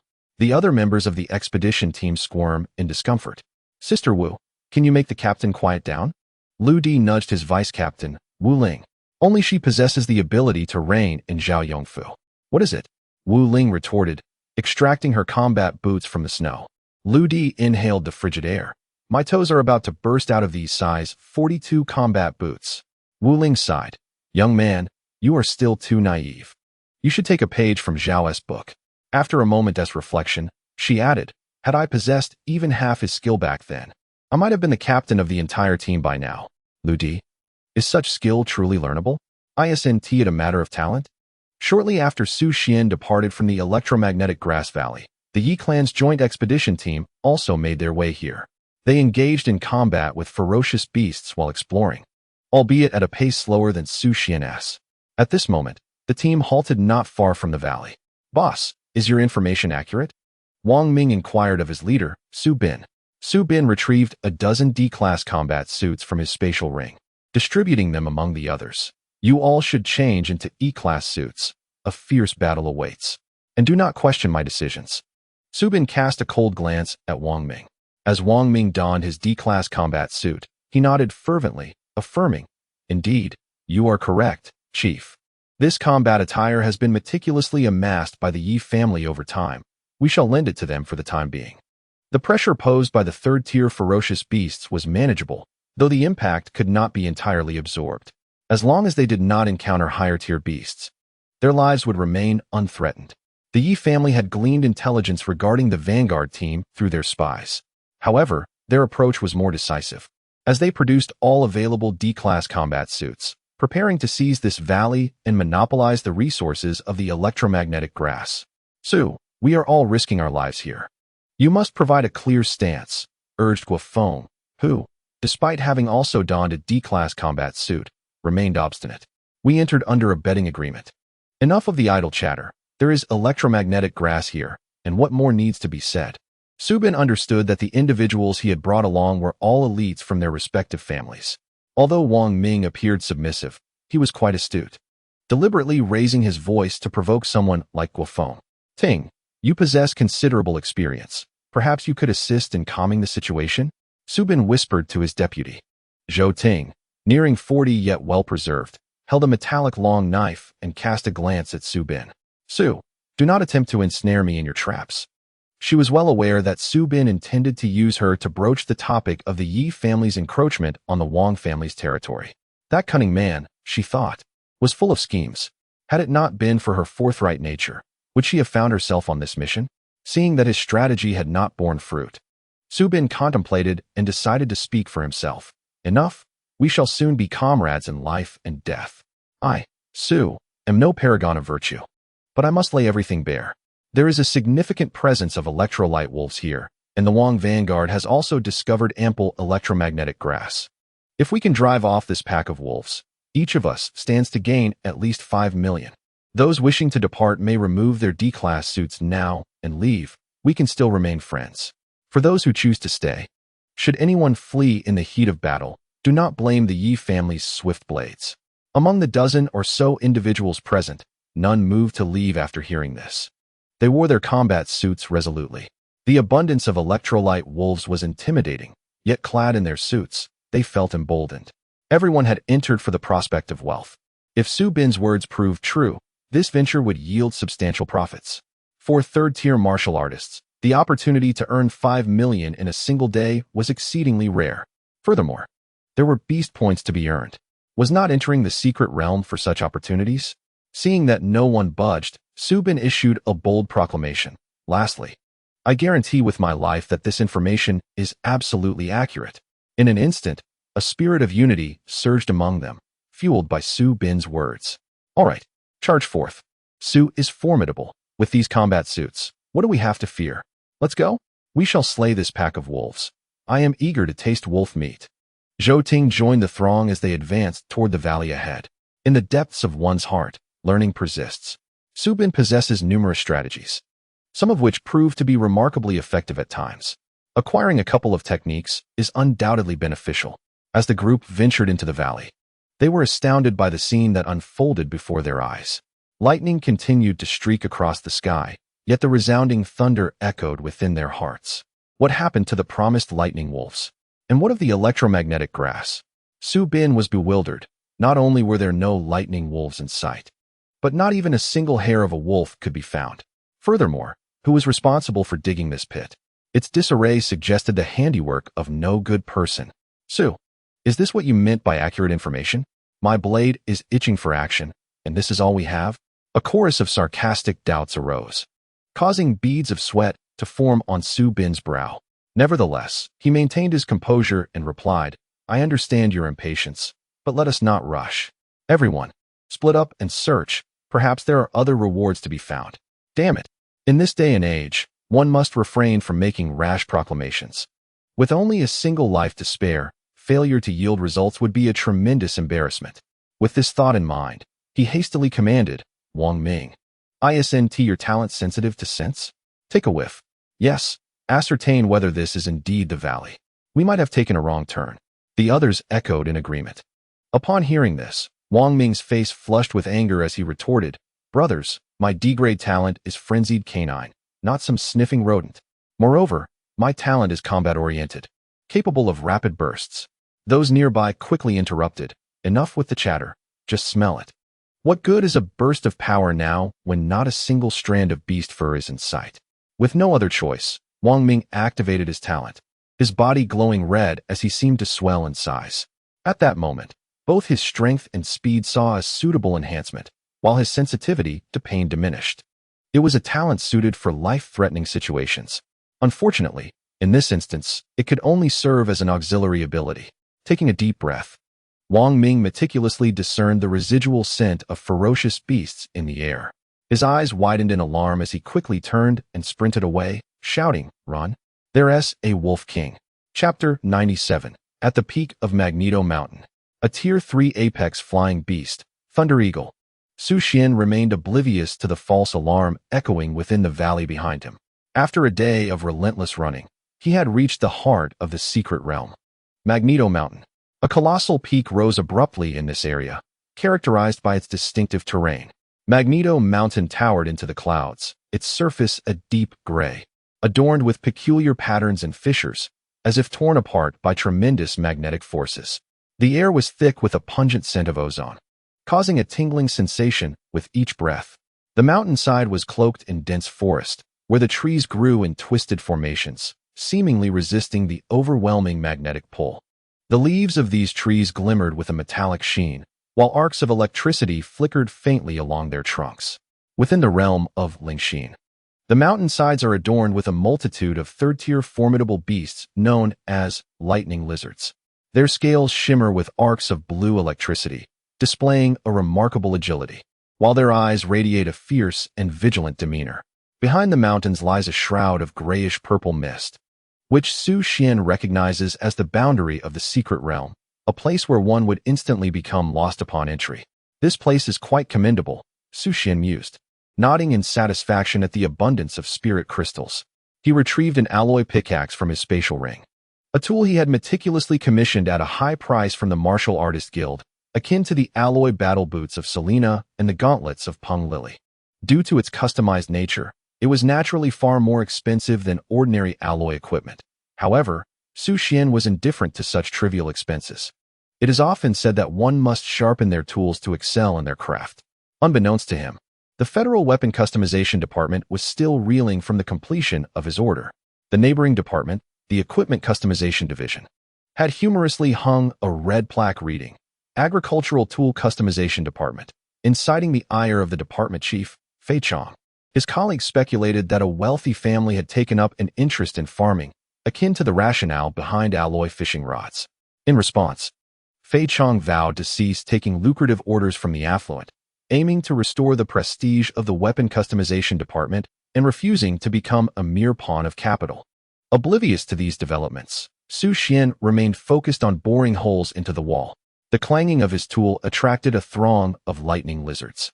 These creatures measured approximately 2 meters in length, their bodies encased in robust scales, each scale marked by the flow of electricity. Their eyes glimmered like 2 blue gemstones, exuding a chilling brilliance. At last, once the number of gathered lightning lizards seemed sufficient, Su Xuan brandished his alloy spear and plunged into the throng. After honing his marksmanship, he relocated to continue his excavation. In a short span, he amassed 7 or 8 second-tier spirit crystals, alongside a considerable number of defeated lightning lizard carcasses. Executing his task with remarkable speed, he flawlessly implemented his newly devised 3-light policy, exhausting spirit crystals, eradicating fierce beasts, and harvesting spiritual flora. What a delightful sensation this collection brings, Su Xuan thought, having advanced to the halfway point of the mountainside. Upon glancing back, he saw the wall riddled with numerous holes. A sense of accomplishment swelling within him, perhaps due to the excessive slaughter of lightning lizards or his current location. A swarm of 3rd-tier elite beasts, the Thunder Eagles, was drawn to him. Their screams were piercing and mournful, akin to thunderclaps resonating in his ears. The Thunder Eagles boasted bright silver feathers, with the sharp edges of their wings flickering with minute arcs of electricity. They swarmed in large numbers, circling ominously overhead. Suddenly, a crack of lightning struck perilously close. What the? An ambush! Su Xuan swiftly dodged, exclaiming in frustration, "Damn it! Can they fly and attack from a distance?" He discovered that the Thunder Eagle possessed the remarkable ability to channel lightning, utilizing the formidable electromagnetic field of the magnetic storm mountain to unleash bolts of lightning upon any creature daring to ascend. Crack! Crack! Bolts of arc light struck beside him, severely impeding his excavation efforts. Damn it, this feud has escalated. Su Xuan could hardly tolerate such indignity. He swiftly retrieved a thick insulating cloth from his spatial ring and dashed towards the summit. This was one of the pieces of information provided by the shadow. The Thunder Eagle could indeed direct lightning and exploit the mountain's potent electromagnetic forces to attack any creature attempting to reach the peak. Su Xuan's movements significantly provoked the flock of Thunder Eagles above. They circled rapidly, channeling and discharging vast currents, crackling as they aimed at this detestable intruder. The mountaintop was a no-go zone for other beings. They could not allow Su Xuan to succeed. Zing! Despite Su Xuan's serpentine maneuvers evading the majority of strikes, he was still struck by a wildly errant bolt of lightning. His body jolted. Although the insulating cloth could withstand most of the current, the residual electricity left him with a tingling pain. This was still a testament to his physical prowess, which far surpassed that of an ordinary 4th-tier warrior. At that moment, he felt as though he could hear the excited shrieks of the Thunder Eagles overhead. His heart brimmed with exasperation. Damn it, a novice is being bested by masters. After a brief pause, he resumed his ascent. Fortunately, the presence of lightning lizards had significantly diminished at the mountainside, sparing him from any ground-based disturbances. The air was filled with thunderous crashes, with scorched craters marking the spots where lightning had struck. At last, Su Xuan reached the summit of Magnetic Storm Mountain. The peak appeared exceedingly steep, with the barren rock face devoid of vegetation, save for scattered debris and exposed stones. Beneath the grayish sky, the Thunder Eagles circled restlessly, emitting sharp cries, their agitation palpable. They finally ceased channeling lightning. Before him lay an expansive rocky expanse. The wind howled fiercely, and the air was tinged with a faint scent of ozone and earthy stone. Su Xuan meticulously surveyed his surroundings, noting the unease of the Thunder Eagle flock. A glimmer of satisfaction evident in his gaze. Damn it, you dared to provoke me, and now I have you cornered. Though his sight was limited to rocks, his spirit heart assured him that beneath these fragments lay biological eggs. Su Xuan extracted a metal entrenching tool from his spatial ring. Time to dig. Indeed. Buried among the debris was a colossal bird egg, the size of a head, its surface adorned with vibrant purple patterns, the smooth shell gleaming under the flickering lightning. The shell felt cool and smooth to the touch, the intricate designs seemingly infused with the essence of thunder. Ding. Biological egg detected. Would you like to spend 10 second-tier spirit crystals to enhance the all-knowing eye for identification? Identification. Beep. Planetary grade 3 ferocious beast, Thunderhawk egg, immature, information, offspring of the Thunderhawk species. Characteristics. When consumed in conjunction with electromagnetic grass and thunderstorm flower, It can enhance biological attributes. Before Su Xuan could thoroughly peruse the details, a sudden cacophony erupted. Two luminous silver figures plummeted from the sky, hurtling directly towards Su Xuan. Chapter 98. The Thunderhawks All-In Gamble. Fourth grade ferocious beast, extreme cold frost bull. The shrieks of the Thunderhawks echoed in succession. Yet, only two descended. The Thunderhawk reigns as the aerial sovereign of the magnetic storm's secret realm, boasting a colossal frame with wings spanning 3 to 4 meters.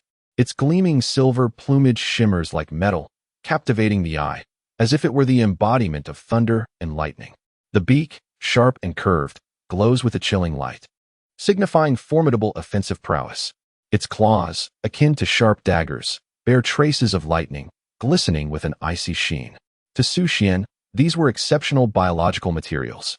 With only two present, he felt no fear. Annihilation Spear Cold Star. The lance's most fundamental thrust transformed into a meteor in Su Xuan's hands, hurtling towards the Thunderhawks. Before they could reach him, he found the perfect angle, piercing through the skull of one, leaving it to perish in vengeance. The Thunderhawks above continued to circle anxiously, devoid of any collective awareness. Thus, it became clear. On one hand, the fragility of the Thunderhawk eggs prevented these creatures from utilizing lightning attacks. On the other, their prolonged existence led them to believe that as long as their eggs were well buried, their own safety was assured. Su Xuan chuckled and mused, how selfishly similar their genes are to ours. Subsequently, amidst the foul stench of bird droppings atop the mountain, he commenced a nightmarish ordeal for the Thunderhawk brood. This creature was demonic, effortlessly locating the hidden nests of their progeny. Yet, they dared to gamble, wagering that the next egg he unearthed would not belong to them. This was their last desperate gamble. Su Xuan reveled in the moment. With each egg he excavated, 2 more hawks were included. Of course, there were surprises. Caw. This time, upon unearthing a Thunderhawk egg, 3 hawks charged down. By heavens! Even ferocious beasts engage in such antics? Su Xuan gazed in bewilderment at the 2 Thunderhawks battling in the sky, lost in profound contemplation. Brothers, will you descend? Should I wait for you a moment? His egg-digging endeavor concluded swiftly. On the mountaintop, not a single egg remained. However, in the sky, a few solitary and emaciated Thunderhawks lingered. Before Su Xuan could devise a solution, they dove towards the ground in a series of crashes, perishing upon impact. As he collected the fallen Thunderhawk corpses, he pondered, is this a form of tragic devotion? In the depths of the Cold Clan's secret realm, the extreme cold cave exuded an oppressive chill, the frigid air seemingly capable of freezing one's breath. The cave was shrouded in dim light, illuminated only by a few flickering torches and the sparks of battle. Ice stalactites and walls glimmered with an ethereal blue glow under the feeble illumination, while the echoes of combat mingled with the howling winds. Zhao Yongfu and his companions were locked in fierce combat with a formidable 4th-tier beast, the extreme cold frost bull. This creature was colossal, its thick fur emanating a chilling radiance. Its eyes sparkled like rubies, filled with boundless ferocity and wrath. Its powerful limbs shook the ground with every stomp, sending shards of ice flying. Damn it, this cursed secret realm, when did it harbor such a beast? Wu Ling cursed vehemently. After each natural disaster, the secret realm would spawn numerous new ferocious beasts, which was a routine task for their expedition team. However, this extreme cold frost bull had evidently evolved in seclusion to its 4th tier, presenting them with a formidable challenge. Fortunately, if it weren't for the young lady's early discovery, considering its size, it could have grown to the 5th tier. A flicker of concern appeared in Zhao Yongfu's eyes. The extreme cold frost bull indeed had the potential to reach the 5th tier, making it a particularly troublesome adversary on the front lines of the Northern European domain. Team 1 and 2, rotate to conserve stamina. Team 3, prepare your ultimate technique to wear it down. Zhao Yongfu commanded loudly. Wu Ling, get ready for a combined strike. Understood. Zhao Yongfu activated his C-tier talent, Howling Sky Dog, unleashing a piercing howl that resonated in the air, making the extreme cold frost bull exceedingly uncomfortable. All it desired was to charge at the bald man. Shut up. Wu Ling invoked her C-tier talent, Black-Striped Leopard. In an instant, she exploded into superhuman speed, dashing into the bull's blind spot and brandishing her alloy long knife, C-tier blade technique, Extreme Blade Slash. The coordination was seamless. Zhao Yongfu drew its attention while Wu Ling launched a surprise attack, typically a one-hit kill for third-tier beasts. Unfortunately, they were facing one of the toughest fourth-tier beasts, Aru. Just as Wu Ling's blade penetrated a quarter of the way into the bull's neck, she found herself drained of strength. Blood gushed from the beast's grayish-white fur. Igniting its wrath, it struggled fiercely, breaking free from its constraints and charging straight at Zhao Yongfu. Damn pest, taste my horns. Zhao Yongfu was taken aback, not expecting such high defense from a fourth-tier beast. However, as the leader of the Han clan mercenary group, he possessed considerable strength. He shouted and swung his knife toward the bull's horn.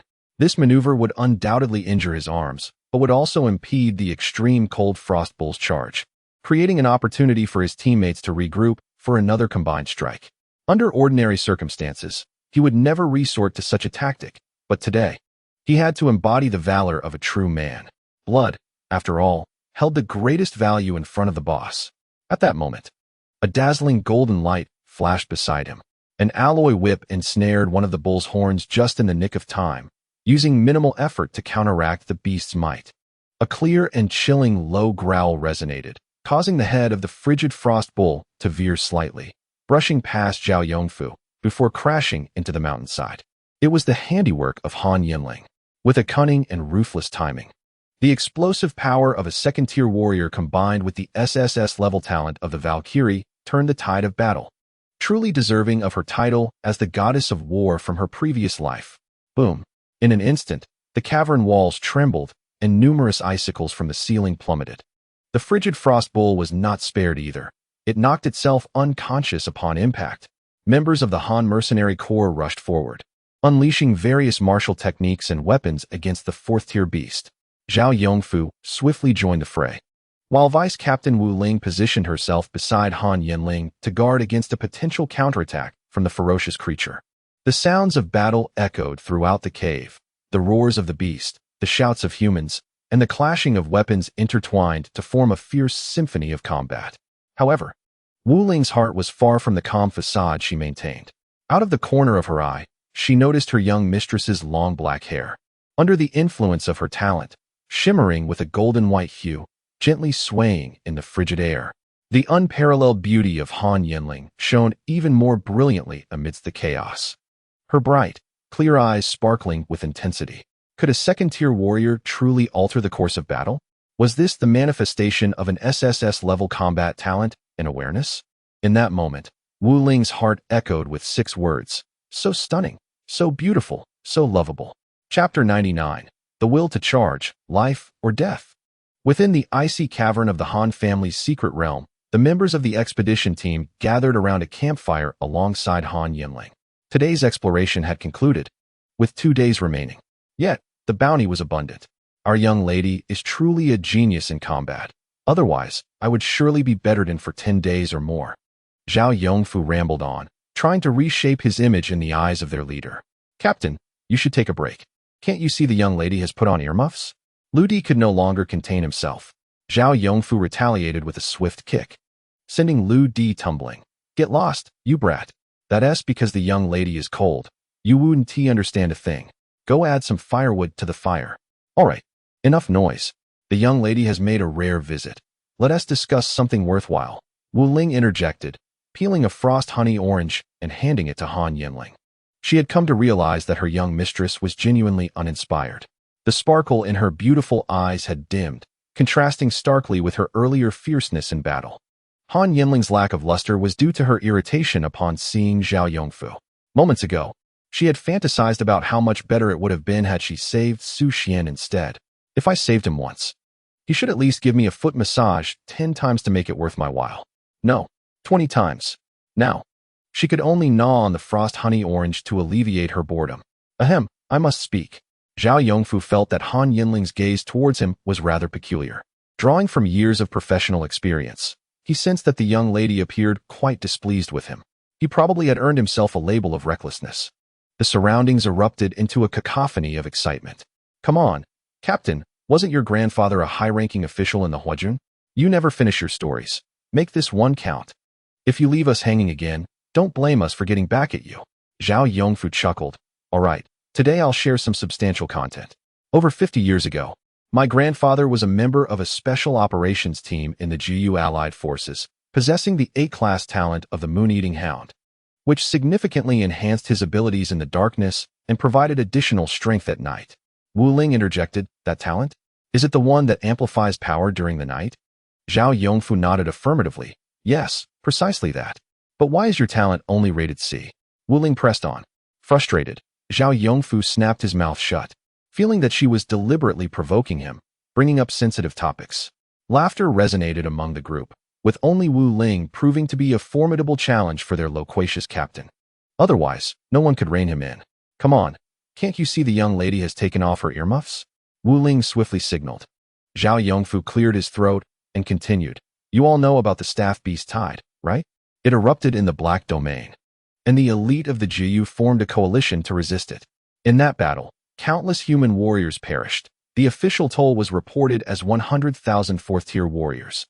But my grandfather told us the actual number was 500,000.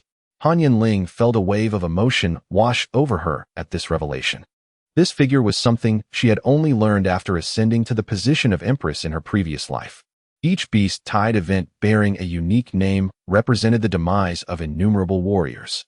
To put it bluntly, even the disabled were few. Most died on the battlefield.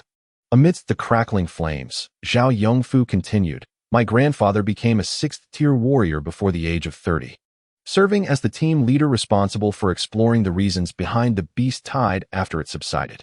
A standard squad consists of 5 members, but during that incident, only 3 were available due to the overwhelming casualties." He elaborated, "In their team, there was a support-type warrior with exceptional daytime vision. At night, they relied on my grandfather's talent, allowing them to explore further than other teams." Lu Di interrupted, "Wait, Captain. If your grandfather's team was so small and included a support-type warrior, how did they withstand the aftermath of the beast tide?" Zhao Yongfu, undeterred by the interruption, continued, "Exactly. I asked him the same question. My grandfather explained that their third member was a combat genius from the military named Wu Jingwen, possessing an S-class talent, the Flame Kirin. He was the absolute powerhouse of the team, also from the Huayu, capable of single-handedly countering the aftermath of 3 waves of the beast tide, penetrating into another continent of the Blue Star, right next to the Black Domain, known as the Lin Niao Beast Domain." Gasps of astonishment filled the air. "Wow, incredible. That is amazing. A true man must slay fierce beasts." Around the campfire, everyone was suddenly exhilarated. The Lin Niao Beast Domain was a mixed terrain, with waters below and a ground formed by the floating roots of mutated red mangroves above the sea. Within the narrative, the majority of creatures encountered are amphibious beasts, notoriously ferocious. Zhao Yongfu, along with his grandfather and another companion, managed to penetrate through the remnants of the beast tide, advancing into the domain of the forest monstrosities, an endeavor that sounds nothing short of heroic. However, the relentless pressure exerted by the beast tide has rendered humanity's frontline precariously vulnerable. Even Han Yanling could not help but display a glimmer of surprise. 3 sixth-tier martial artists traversing such distances was beyond her expectations. Were there still so many heroes among the human coalition from decades past?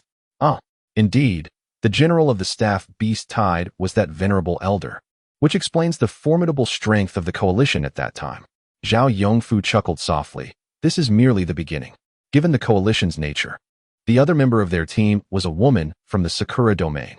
She had once suggested to my grandfather that they should cease their explorations at that point and return to report their findings. Wu Jingwen had vehemently disagreed then, asserting, "I did not risk my life to reach this far merely to slay a few beasts. If we turn back now, will we ever have the opportunity to return? How can we understand the origins of the beast tide without investigating further?" Everyone shared our hesitation. When would humanity stand proudly on this continent? In truth, my grandfather was also quite conflicted, harboring similar thoughts as the woman from Sakura. After all, their special operations group's exploration had never ventured so far, and their supplies were insufficient. Han Yanling nodded slightly, recalling that at that time, the Karma's central secret realm had yet to be developed, and spatial rings were still exceedingly expensive. Wu Ling added fuel to the fire, inquiring, "And then?" My grandfather recounted that he would never forget Wu Jingwen's words. Zhao Yongfu sighed, mimicking him. My S-class talent is not meant for mere skirmishes against ordinary beasts or humans. Humanity is far too passive in the face of such a beast tide. I shall not return until we uncover the truth. Take this medal back. My family will understand. And the general will comprehend. I, Wu Jingwen, am resolute in my mission, prepared to face death. As he spoke, Zhao Yongfu instinctively placed his fist over his left chest, an oath of allegiance within the military. Each member of the expedition team donned solemn expressions. Their fists clenched over their hearts, paying respect to this venerable elder from the Huayu region. Even Han Yanling was no exception. She recalled the last cataclysmic beast tide in her previous life, where she commanded a million-strong coalition, battling fiercely for 5 days and nights. With her SSS-class Valkyrie talent, she unleashed devastating fury, slaying 9 ninth-tier beast kings, thereby solidifying the Blue Star human race's dominion over the land. Alas, not long after, the Stargate opened, plunging humanity into an even greater predicament. Reflecting on this, the light in her eyes dimmed once more. What should humanity do? Zhao Yongfu's voice continued to resonate, for his tale was far from complete. Subsequently, they delved deeper, tracing the remnants of the beast tide until they discovered a colossal spatial rift, now known as the Hera Great Secret Realm, jointly explored by the Black Domain. Chapter 100. I implore you, free me. What? The Hera Great Secret Realm was discovered by Zhao Yongfu's grandfather and his companions? Han Yanling's captivating pupils widened in an instant.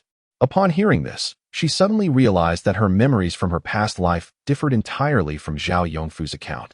Wasn't the Shila Grand Secret Realm discovered by the prodigies of the Eagle Domain and the European Domain? No, Zhao, I am well aware of this. Another member of the expedition team, Bian's son, interjected quietly.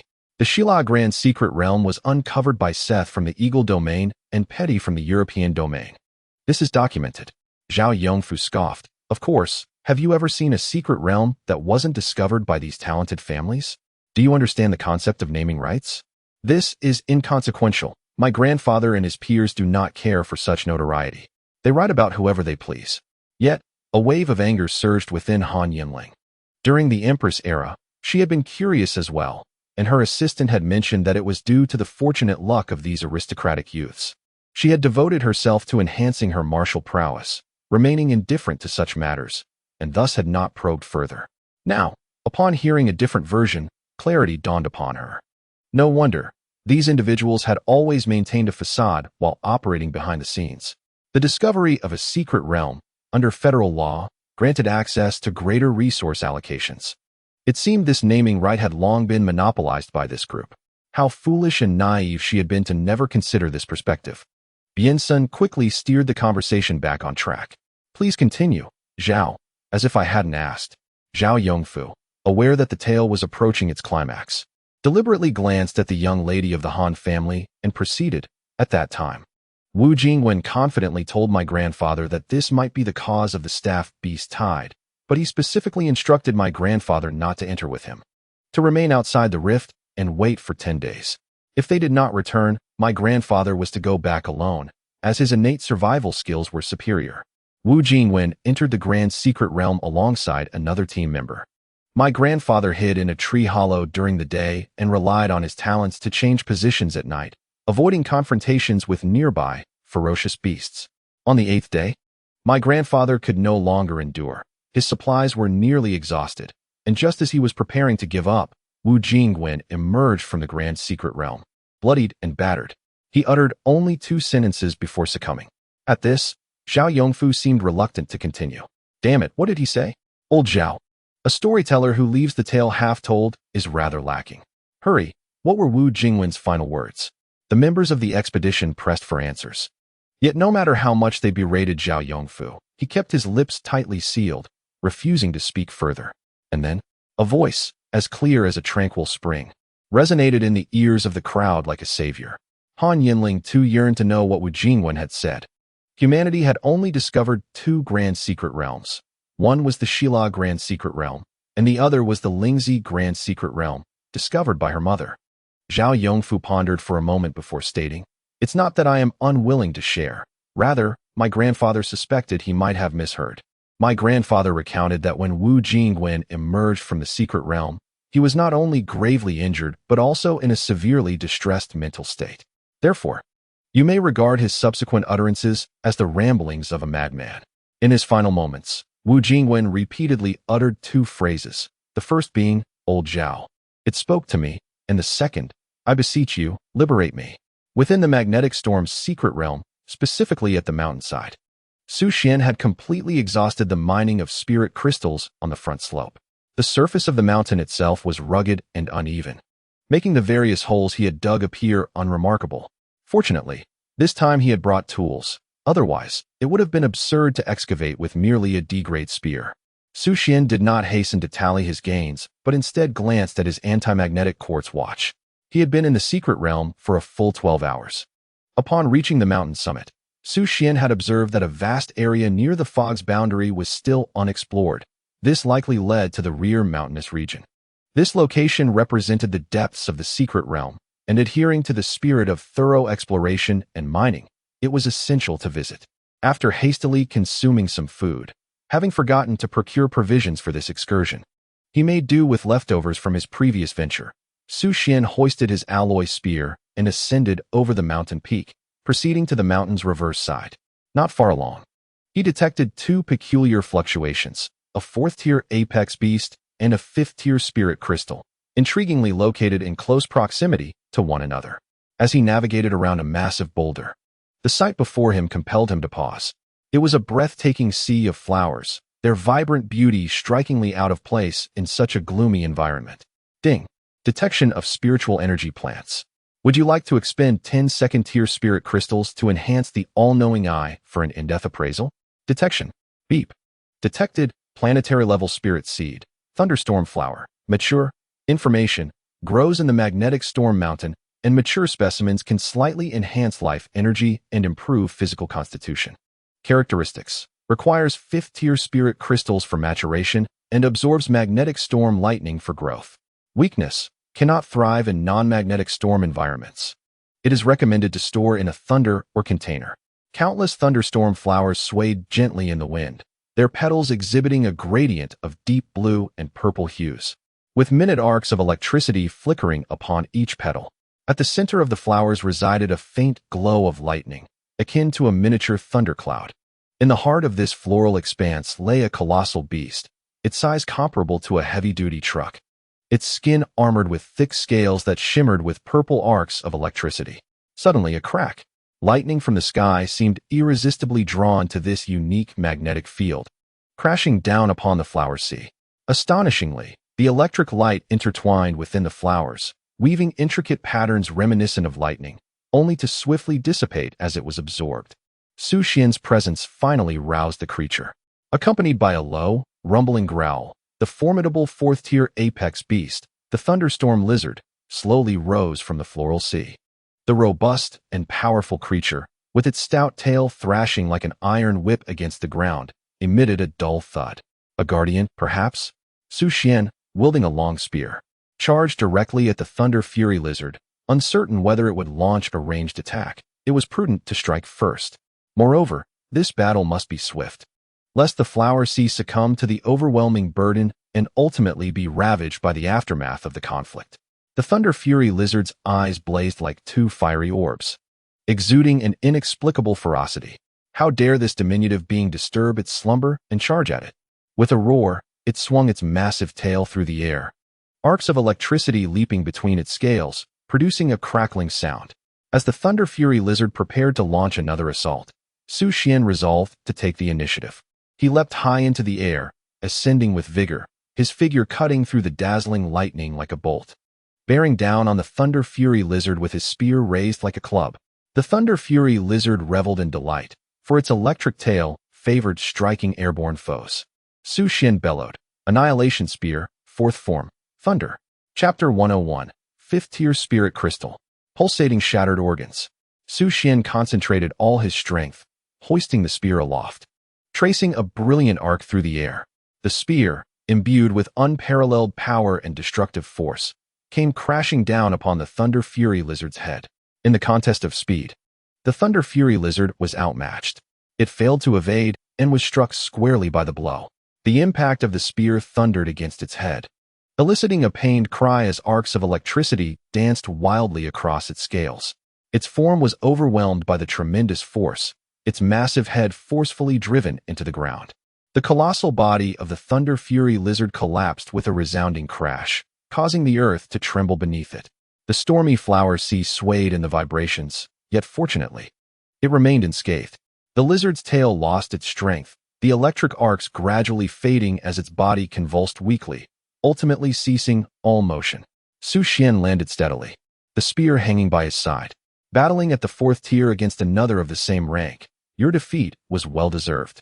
He stored the corpse of the Thunder Fury lizard in his spatial ring, yet did not hastily collect the nearby storm flowers. His gaze was fixed intently upon the ground. Under the influence of the spirit heart, a fifth-tier spirit crystal was surprisingly in slow motion. Su Xuan was astonished. Firstly, humanity defined the resources of small subterranean secret realms as yielding no crystals above the fourth tier. However, the spirit heart had successfully shattered this definition. It was not that they did not exist, but rather that they had not been discovered. Yet, he never anticipated that a fifth-tier spirit crystal would be found within this modest secret realm. Although it was publicly priced at 10 billion in the dark auction house, the transaction count remained at 0. This indicated that it had never been sold officially. Moreover, this particular spirit crystal was slowly moving. Su Xuan no longer hesitated. He brandished his alloy pickaxe and began to excavate with great haste. At a depth of 3 meters, this fifth-tier spirit crystal manifested in an utterly unexpected form, a mundane stone. Remarkably, it appeared to be inert. As Su Xuan grasped this stone, he felt an unparalleled abundance of spiritual energy emanating from within. After reaching the fourth tier, his rate of enhancement had slowed, yet now the spiritual energy was gradually revitalizing. Perhaps it was Su Xuan's formidable ability to absorb spiritual energy that rendered this crystal somewhat uneasy. The surface of the stone began to emit virtual tendrils, attempting to escape from Su Xuan's grasp. This might explain its capacity for slow movement underground. Intrigued, he decided to secure it for later. He placed the fifth-tier spirit crystal into his spatial ring, and with a mere thought, he observed the stone remaining utterly still within that realm. As the tempest flower field was gradually cleared beneath the flying pickaxe, his excitement surged. 1,017 blooms. This small valley, spanning merely 300 square meters, housed tempest flowers significantly larger than ordinary terrestrial blooms. Yet Su Xuan's harvest was remarkably impressive. Fortuitously, he had dispatched them in one strike, had they rolled about twice.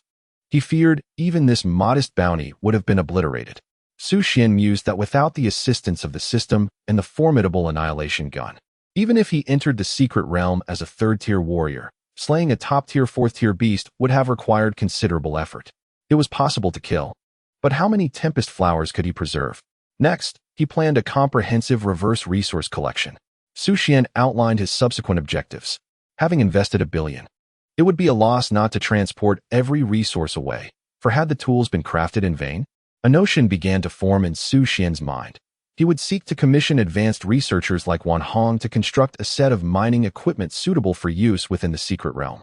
Ideally, something akin to a large alloy excavator. Here lay a third-tier spirit crystal, yet the land was woefully barren. At the foot of the mountain, there were only 5 second-tier spirit crystals. How dismal! Was it reasonable for a slope to yield merely 35 first-tier spirit crystals? A destitute landscape. Wait a moment. What lies beneath? As Su Xuan continued his excavation towards the rear of the mountain, he finally detected an anomaly. The spirit heart informed him of a disturbance beneath the magnetic storm mountain, suffused with a boiling intent to kill. Another aura of malevolence? Following this trail of murderous intent, he explored towards the nearest point, approximately 100 meters away. Su Xuan pondered whether to expend 2 hours investigating the source of this malevolent energy. Ultimately, he raised his shovel, compelled by 2 reasons. First, his desire to uncover the origins of this ominous force, for he would need to traverse this secret realm multiple times. The resources were abundant, yet it was imperative to ascertain the associated risks. The second reason lies in the stark contrast between the murderous intent emanating from below and the overall atmosphere of hostility. It is instinctual and directed not towards beings like himself. Fortunately, Su Xuan is not only a fourth-tier warrior but also equipped with an array of specialized alloy tools. As he excavates, the rocks of Magnetic Storm Mountain crumble under his efforts, revealing a deep, vertical pit that he swiftly clears. The excess soil is conveniently stored in his spatial ring, alleviating the burden of transporting it back and forth. At last, Su Xuan approaches the source of the inexplicable disturbance. Suddenly, his sharp alloy shovel strikes something hard. Clearing the soil, he finds himself gazing upon an expanse covered in massive thunder ore. The ore flickers with faint electrical sparks in the dim surroundings, emitting a soft crackling sound. Upon touching the ore, he feels a chilling sensation and a subtle current coursing through him, sending shivers throughout his body. What colossal ore! To become wealthy, one must first mine. This ore is nearly the size of a human. Swiftly, Su Xuan collects the thunder ore into his spatial ring, uncovering a sealed chamber beneath. The air grows increasingly frigid, and an unusual aura envelopes him, thick with the stench of blood, nearly suffocating. Looking down, he notices several scattered organs lying ominously atop the thunder ore. These organs bear a resemblance to human ones, but are significantly larger. Some tissues are entirely unfamiliar to him, coated in a viscous liquid that glimmers with an eerie sheen. The closer proximity intensifies his perception of the organs, which exude a palpable aura of malice and hatred, causing him to frown. Taking out his illumination device, Su Xuan hesitates to enter this space. He observes that the organ surfaces are riddled with tiny blood vessels and nerve endings, subtly pulsating as if still alive. With each beat, a peculiar halo radiates from the organs, giving them an almost sentient quality. Dark blood seeps from the ore, saturating these grotesque entities. It appears eerily reminiscent of some ritual. Su Xuan senses that he has reached the boundary of this space, indicating that he stands at the depths of this secret realm. After collecting a few pieces of edge thunder ore, he returns to the surface, filling in the soil. This discovery subtly births a conjecture within him. This secret realm is not a natural formation, but rather a product of some kind, with two distinctly opposing murderous intents signifying at least two factions. One side wields the knife, while the other is the meat. Which side does humanity belong to? Chapter 102. Han Yanling's New Plan. A comprehensive collection begins. The Han family's secret realm, the following day. Under Han Yanling's command, resources valued at nearly 200 million have been harvested. Despite their bountiful acquisition, the atmosphere among the expedition team lacks the joyful spirit of the previous day. Zhao Yongfu, too, has altered his demeanor, refraining from his usual chatter. If it were not for the young lady's inquiry, he would have preferred to keep this matter hidden. To speak candidly, his martial arts rank is not particularly high in the eyes of others. His attainment of the leadership of the Han clan expedition team is regarded as the pinnacle for a wild, third-tier martial artist. Yet, he is often troubled by the secrets held by his grandfather. At times, he speaks voluminously, perhaps as a means to suppress his yearning to confide his inner turmoil. Wu Jingguan, a prodigious talent, although a sixth-tier martial artist, possesses the capability to navigate through the remnants of a beast tide and ensure his own survival. The vastness of the great secret realm is comparable to that of an entire continent. What encounters could he have had within that realm to utter those two enigmatic phrases? Such perplexity also unfolds within Han Yanling's mind. In her previous life, during the twilight of the Empress, she participated in an academic discussion. Several esteemed professors from Jiyu University jointly proposed a thought-provoking hypothesis. Is humanity's exploration and development of secret realms a venture that yields more loss than gain? Given the stringent limitations imposed on martial artists by the secret realm's caverns, contrasted with the unbridled ferocity of the beasts within, each human incursion into these realms is tantamount to a counter-challenge. This is especially true for medium to large secret realms, with expansive space and an abundance of ferocious beasts. Even when the human factions unite for development, they inevitably suffer tremendous losses. Humans require at least 18 years to mature, while the beasts grow at an alarming rate, with a mere 35 years yielding a new generation, many of whom possess talents rivaling those of humans. Over time, this leads to a stagnation in the numbers of high-tier combatants among humanity. Consequently, the professors posited a hypothesis that the secret realm caverns are, in fact, a trial imposed by some extraterrestrial civilization. At that time, humanity had already unearthed remnants of advanced civilizations, thus garnering considerable support for this theory among the professors. However, Humanity had already invested immense effort into the exploration and excavation of the Great Secret Realm, akin to a vast construction project already underway. Abandoning such an endeavor would render prior investments futile, leading many resource-investing families present to cast opposing votes. Even she, in her former life, found herself hesitant and ultimately abstained from voting, though she had ascended to the pinnacle of 10th-tier prowess. The restrictions of the secret realm hindered her ability to assist in humanity's explorations. Nevertheless, the unique resources within the secret realm remained desperately sought after by many, such as plants capable of prolonging life. What she could do was to clear the land of numerous high-tier ferocious beasts.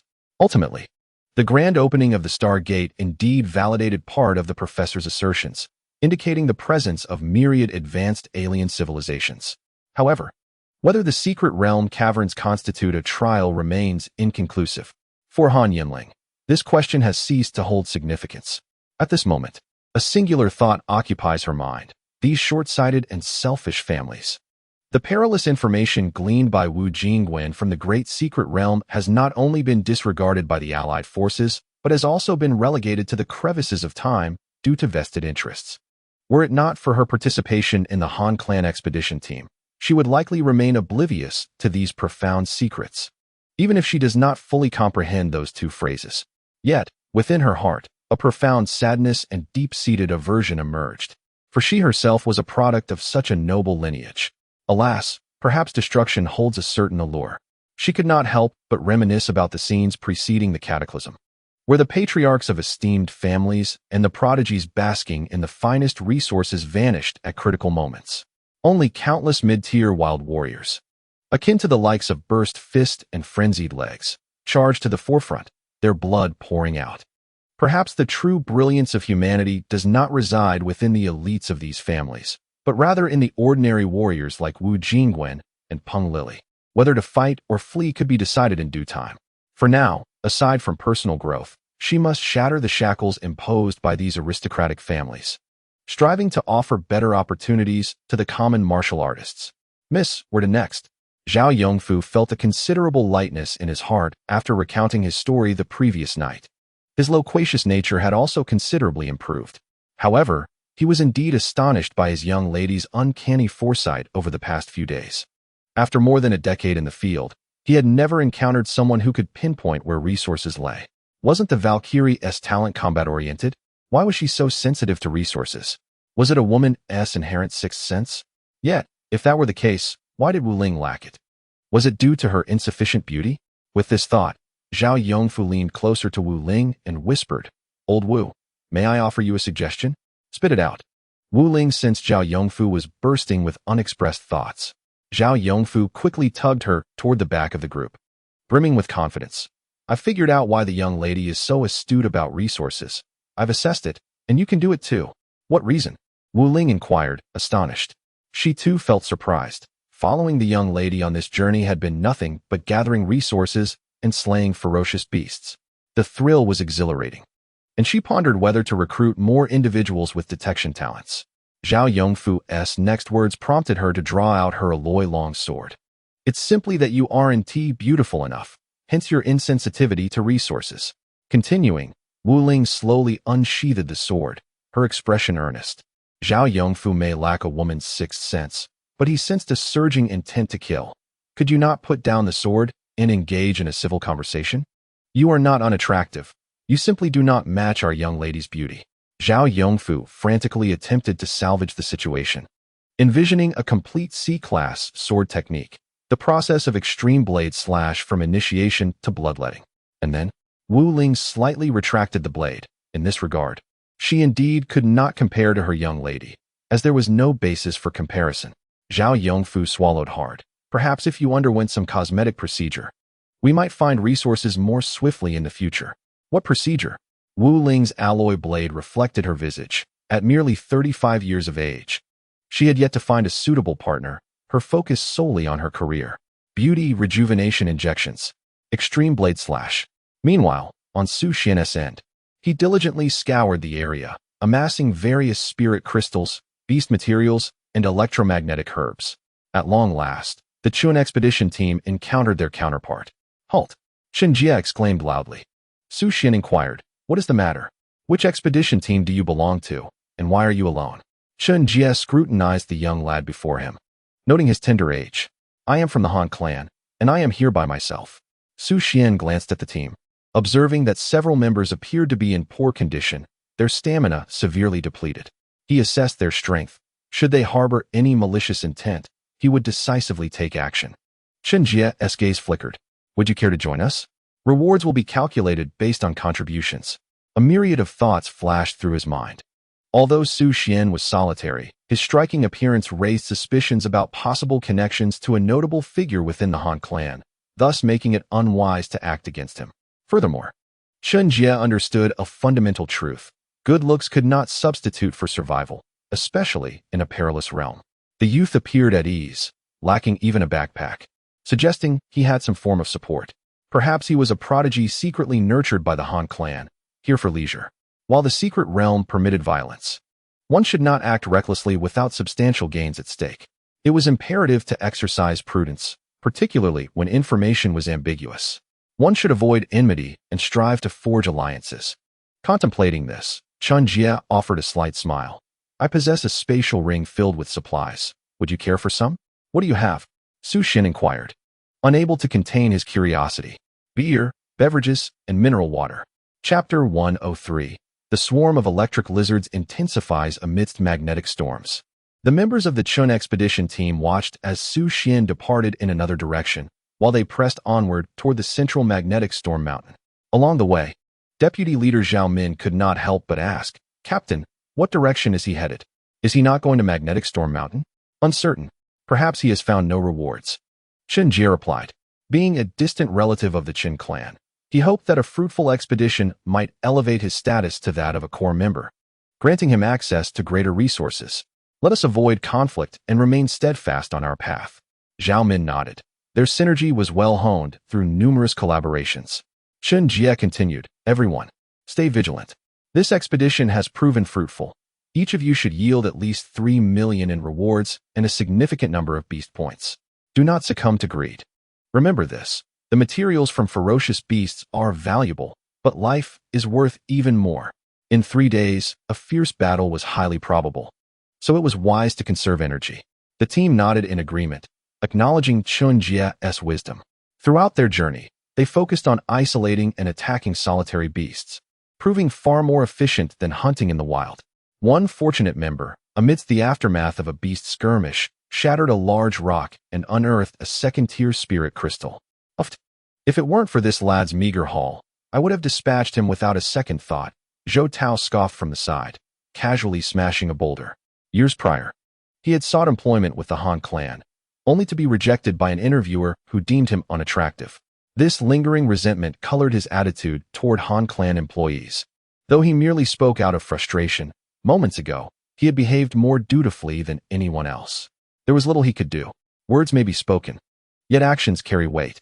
While he may casually jest without consequence, drawing a blade signifies a grave shift in intent. Should you harm him, I shall report you without hesitation. Huang Lei interjected nearby. Zhou Tao paused, bewildered. Are we not allies?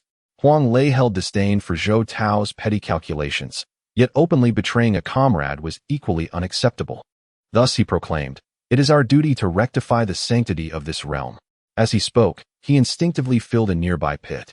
The ferocity of the electromagnetic storms had left the landscape riddled with craters. The following day, at a valley within the storm-ravaged realm, the Yi expedition team and the Wang expedition team clashed over resources. Lu Tao, we must claim half of the lightning lizards here, Su Bin asserted. Aware that with the Yi family deploying numerous D-class combat suits, any failure to secure spoils would reflect poorly on his leadership. Nonsense. We were the first to discover this. A member of the Wang team erupted in frustration. Did you discover them merely to let them slip away? Look at the abundance of lightning lizards in this valley. Zhou Ting stepped forward to support her captain, contemplating a joint ambush since they had observed the Wang team hesitating. Enough of this bickering, Lu Tao declared after a moment's reflection. If we eliminate this batch of beasts, each of us stands to gain at least 200,000. Let us divide the spoils by head count. Su Bin assessed the numbers. The Yi expedition team consisted of only 8, whereas the Wang team boasted over 10 members. rendering the deal inequitable.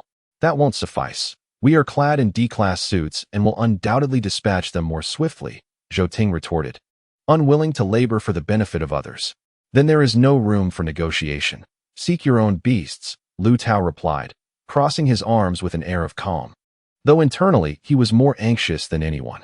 How had this Yi team acquired so many D-class suits? Given their trajectory, they had likely ventured into that very valley.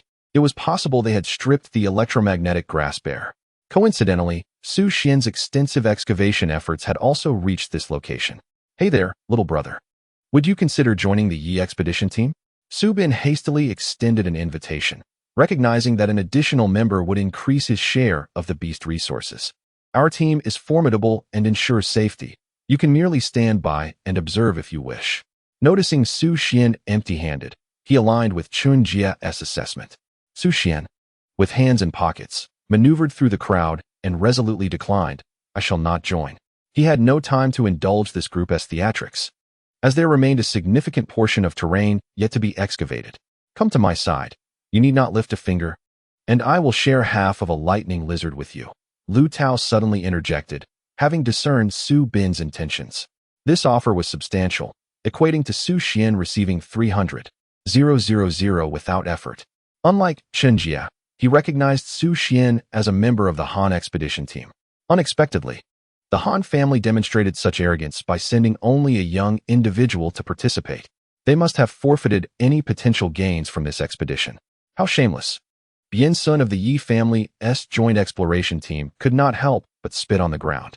Lu Tao clearly exerted his dominance over those less experienced. All eyes in the vicinity were drawn to Su Xuan. Yet, to everyone's surprise, Su Xuan merely crouched down to tie his shoelaces and picked up a stone. With a dismissive wave of his hand, he remarked, I'll pass. You may continue. He exuded an air of nonchalance, detached from the unfolding drama. After Su Xuan departed, the Yi and Wang family exploration teams reached a consensus. The valley soon resonated with the clang of weapons, the low growls of electric lizards, and the shouts of martial artists. Each time the electric lizards discharged their energy, the air crackled with sounds akin to a multitude of firecrackers detonating simultaneously. A potent scent of blood and charred flesh permeated the atmosphere. However, many shared Lu Tao and Su Bin's sentiments. Perhaps they should have joined the Han family's exploration team years ago. There was evidently no pressure from KPIs there. That fellow seemed to be enjoying himself far too much. Truly, comparison is the thief of joy. The martial artists in the valley wielded various weapons. Some brandished long swords, others battle axes, while a few employed dual daggers. Each strike emitted a sharp glint. The electric lizards retaliated with agility and formidable electrical power, their eyes gleaming like blue gems with a fierce intensity. The confrontation between humans and these ferocious beasts seemed to lean slightly in favor of the former. Yet injuries were inevitable. One martial artist, caught off guard, had his arm torn off by an electric lizard, his anguished cries echoing across the battlefield. Fortunately, under the cover of his comrades, he managed to retreat and sought refuge at a distance to tend to his wound, sweat streaming down his face in pain. Such incidents were commonplace and unavoidable. Despite their apprehension, once they entered the secret realm, they had to brace themselves mentally. If blame were to be assigned, it would be due to their own greed. However, what went unnoticed by all was that, unlike the blood of the ferocious beasts, the blood of the human warriors silently vanished from the ground, as if absorbed by some unseen force. As Su Xuan continued to excavate, he glanced up at the overcast sky. Thick, dark clouds loomed over the secret realm, and the air was infused with a faint electrical charge, with occasional lightning streaking across the heavens. The aura of malevolence seemed to intensify. Chapter 104, Premature Withdrawal, Bountiful Harvest. Gazing at the cloud-laden sky, Su Xuan hastened his collection efforts. What secrets lay deep within this small secret realm? He was not yet inclined to delve into that inquiry. Once his strength reached a certain threshold, many mysteries would inevitably reveal themselves. For now, the priority was to ensure his own development. The small secret realm was rich, and the initial exploration yielded even greater wealth than he had anticipated, with the actual gains surpassing his wildest imagination. He dedicated a total of 2.5 days to exploring this expanse, tirelessly day and night. Along the way, he vanquished ferocious beasts and unearthed spirit crystals. The area was not particularly vast, yet numerous electromagnetic grasses were concealed in the nooks and crannies, and he did not squander any time. However, before departing, he made a point to venture into the valley of electromagnetic grass, where he generously watered the ground with the blood of numerous thunder eagles and lightning lizards, beasts rich in electric attributes, thereby nurturing a second batch of electromagnetic grass. Upon returning to the entrance of the secret realm, he found several researchers still present. Why are you back so soon? Xiaozi inquired, her surprise evident upon seeing Su Xuan. Isn't there still 3 or 4 days of exploration left? It is quite unusual for someone like you, unscathed and full of energy, to leave early from a first exploration of a relatively rich secret realm. After contemplating his harvest over the past 2 days, Su Xuan calmly replied, one must not be overly greedy. Zhang Jijun nodded in agreement, adding, indeed, greed can lead to calamity. Self-awareness is paramount. Young man, quite commendable. Why not share your contact information? The other members of the research team were momentarily taken aback. Leader, isn't that a bit excessive? One remarked. This fellow left with a large pack and returned empty-handed. You call that self-awareness? Xiaozi, wearing the standard black-framed glasses of a researcher, felt a blush rise on her cheeks. Wow, the team leader is really nice to me, even thinking of getting me a contact. Su Xuan did not anticipate Zhang Jijun's suggestion, but he rarely added strangers to his phone unless they were of significant assistance. Thus, he cautiously inquired, Master, do you develop research equipment? As Zhang Jijun took out his phone and opened the QR code, he considered that this young man, looking quite handsome and carefree enough to leave early, might be a talented scion from a prominent family seeking a thrill, and he should create opportunities for his daughter. Even if he merely served as a minor aide, it would be splendid, sparing her from the daily woes of studying for the Federal Civil Service exam. Moreover, Su Xuan's question clearly struck a chord with him. With a confident smile, Zhang Jijun patted the instruments beside him, stating, see this? All the equipment here is my handiwork. I am renowned as a master of advanced engineering equipment in secret realms, a rarity in a century. Su Xuan nodded, finding it quite impressive. His eyes gleamed with hope as he asked, could you assist me in developing equipment? Zhang Jijun's expression shifted to seriousness in an instant. That is not permissible. It would violate federal law. The surrounding team members could no longer contain themselves. Leader, just say it. Stop fidgeting. Su Xuan perceived their hint and understood. Yes, it is primarily for the development of the secret realm, he remarked, patting Zhang Jijun on the shoulder as he took the opportunity to step aside with the research master.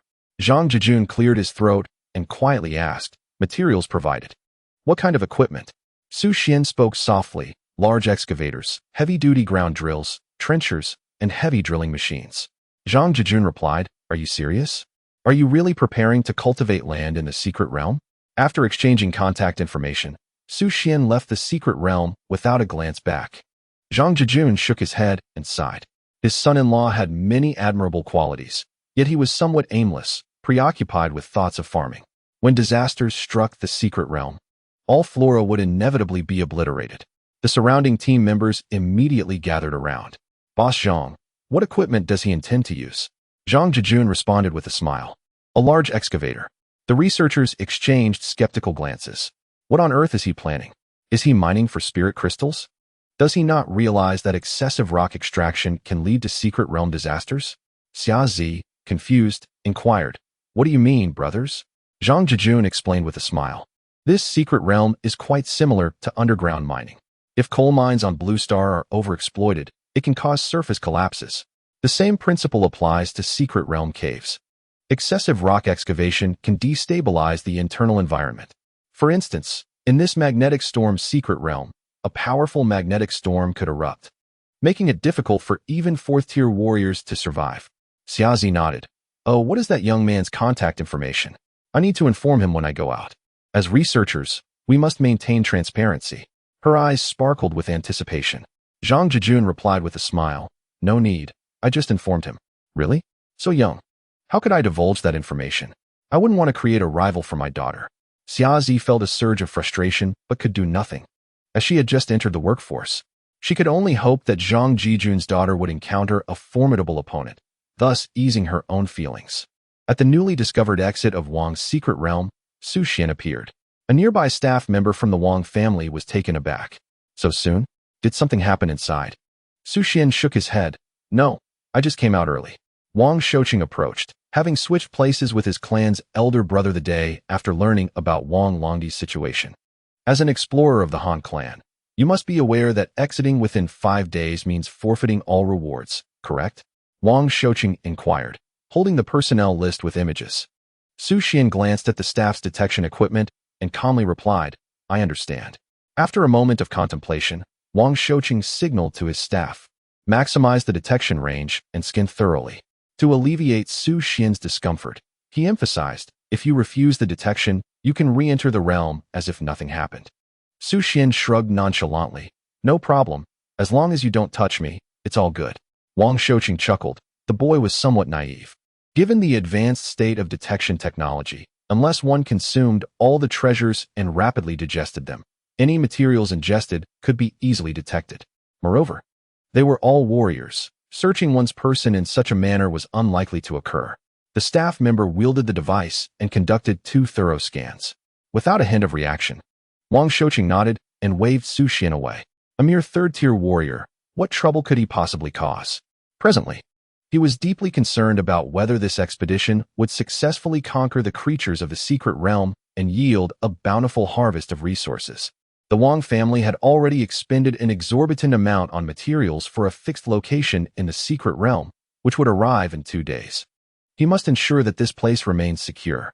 Su Xuan did not board the Wang family's war chariot. Instead, he discerned the direction and resolved to return to the capital on foot. At this moment, he wished to distance himself from the Wang family as much as possible. System. Name, Su Xuan. Age, 18 level, 4th-tier warrior talent, spirit heart, unique, talent characteristics, all-seeing eye, fluctuation of killing intent, biological detection, basic enhancement spirit energy, 1, 187, 550. 000 martial skills, D-grade wave step, perfect, A-grade layered wave slash, minor achievement, SS-grade annihilation gun, minor achievement, X-grade unified force wave, perfect, spirit crystals, 1st tier 1, 925, 2nd tier 564. 3rd tier 203, 4th tier 37, 5th tier 1 wealth, 29, 628, 440, 000, low-dimensional currency, points, 25 beast corpses, 1 4th tier thunder frenzy lizard, 1 4th tier purple lightning plasma wolf king, 108 3rd tier thunder eagles, 37 3rd tier lightning lizards, 45 3rd tier electric wolf spirit plants, 504 electromagnetic grasses, 17 thunderstorm flowers others, 3 thunder or 62 thunder eagle eggs. Su Xuan's heart surged with excitement. Han Shuangyi, you truly are a kind-hearted person. Chapter 105. Information leak. Huayu Underworld Godfather Su Guofeng. In the days since Su Xuan entered the secret realm, the underground world of Huayu City has been tumultuous. Long Gong sat in a lavishly decorated underground chamber, savoring fine wine. Before him, a table held a walkie-talkie, and a voice, ageless and inscrutable, emerged. Brother Long, what are your plans next? I haven't decided yet. I might head to the Eagle Domain, Long Gong replied, his expression darkening. The unexpected turn of events at the Masked Warrior Conference had shattered the network he had painstakingly established in Huayu. More critically, the Federation had granted him only 1 month to recuperate before he was to guard the mid-level secret realm. He was unaware of who had exposed the incident of misappropriating military supplies during his promotion, which compelled him to comply with the Federation's orders and continue working for several more years. This was only possible due to his previously solid connections and the efforts of numerous individuals. Otherwise, he would have had to return to the military to participate in repelling large-scale beast tides or undertaking major secret realm development tasks. Have you let that matter slide? Aren't you going to deal with that little mouse? The bounty is quite substantial, the voice from the walkie-talkie continued. Long Gong chuckled. How much longer can he keep hopping around? At most, half a year. Why should I exert myself over this?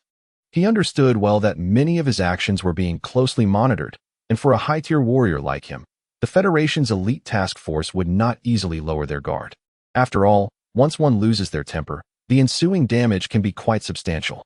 Nevertheless, he has not resorted to such extremes, as the Federation has not acted too ruthlessly. A mutual lift of spirits benefits both parties. Suddenly, the radio crackled to life with a distinctive voice, a sultry tone. Uncle Long, share some news. Anan has been dreadfully bored lately. Long Gong took a sip of his drink, savoring the slight astringency on his tongue. If you're feeling bored, why not seek a position at the Warrior Guild? You're not your father. There's no need to hide away. The radio fell silent once more. Long Gong was accustomed to this. He had already provided the information that the father and daughter sought, and how they chose to proceed was entirely their affair. The following morning, Xiao Li, an employee responsible for recruiting masked warriors for the Warrior Assembly, walked to work. However, today was different. He took an alternate route. The reason being, he had unexpectedly collided with a girl the night before. A pure and charming young lady, reminiscent of his first love, with her naive demeanor, delicate fingers, and gentle tone. His long-dormant heart began to race again, the burdens of work seemingly dissipating in her presence. They had met under fortuitous circumstances, shared a few drinks, and checked into a hotel room. The details after that were a blur. In his hazy recollection, he remembered her asking him several questions. Seemingly intrigued by the modest appearance of the delivery boy he had inadvertently become. Ugh, his head throbbed painfully. Surely, it was a consequence of too much alcohol. Never mind. He would invite her out again tonight to inquire about her views on marriage. After all, he considered himself part of a high-income group, despite occasionally needing to undertake extra work due to job demands. However, a change in management was imminent, promising brighter days ahead. He dialed her number. Beep. The number you have dialed is not in service. In a rather ordinary apartment located in the outskirts of Huayu Jingcheng, a strikingly beautiful woman pleaded, "Dad, please let me take orders. I have already gathered all the information."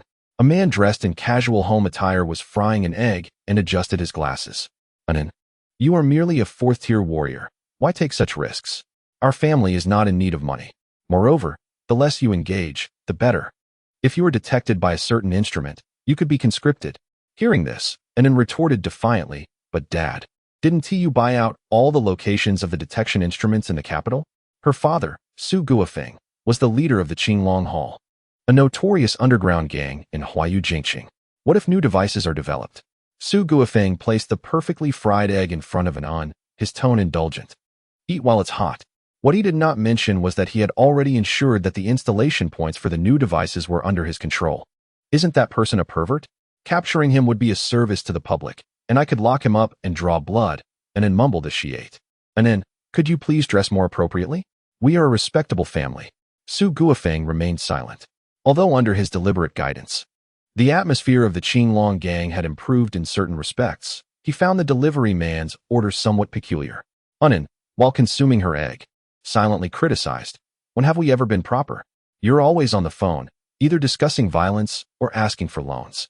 In my entire life, I've hardly seen you perform any good deeds." Yet, she understood the challenges her father faced in rising to become the leader of the Qinglong Hall in the capital of Huayu, battling for survival. His hands were not entirely clean, but he had done his utmost. "Anan, let us discuss serious matters. Tomorrow, you are to go to the 5987 hunting point. Bring 4 bottles of 6th-tier mixed blood, and leave the city using the old route," Su Guofeng instructed. "Dad, can you not call me for such things? I feel nauseated just seeing that outfit," Anan replied, her heart sinking with reluctance. Su Guofeng smiled faintly. "There's no choice. The energy fluctuations of a 4th-tier warrior are subtle. Taking that route minimizes the chance of detection." Having only half finished her breakfast, Anan lost her appetite. "Dad, what era are we in?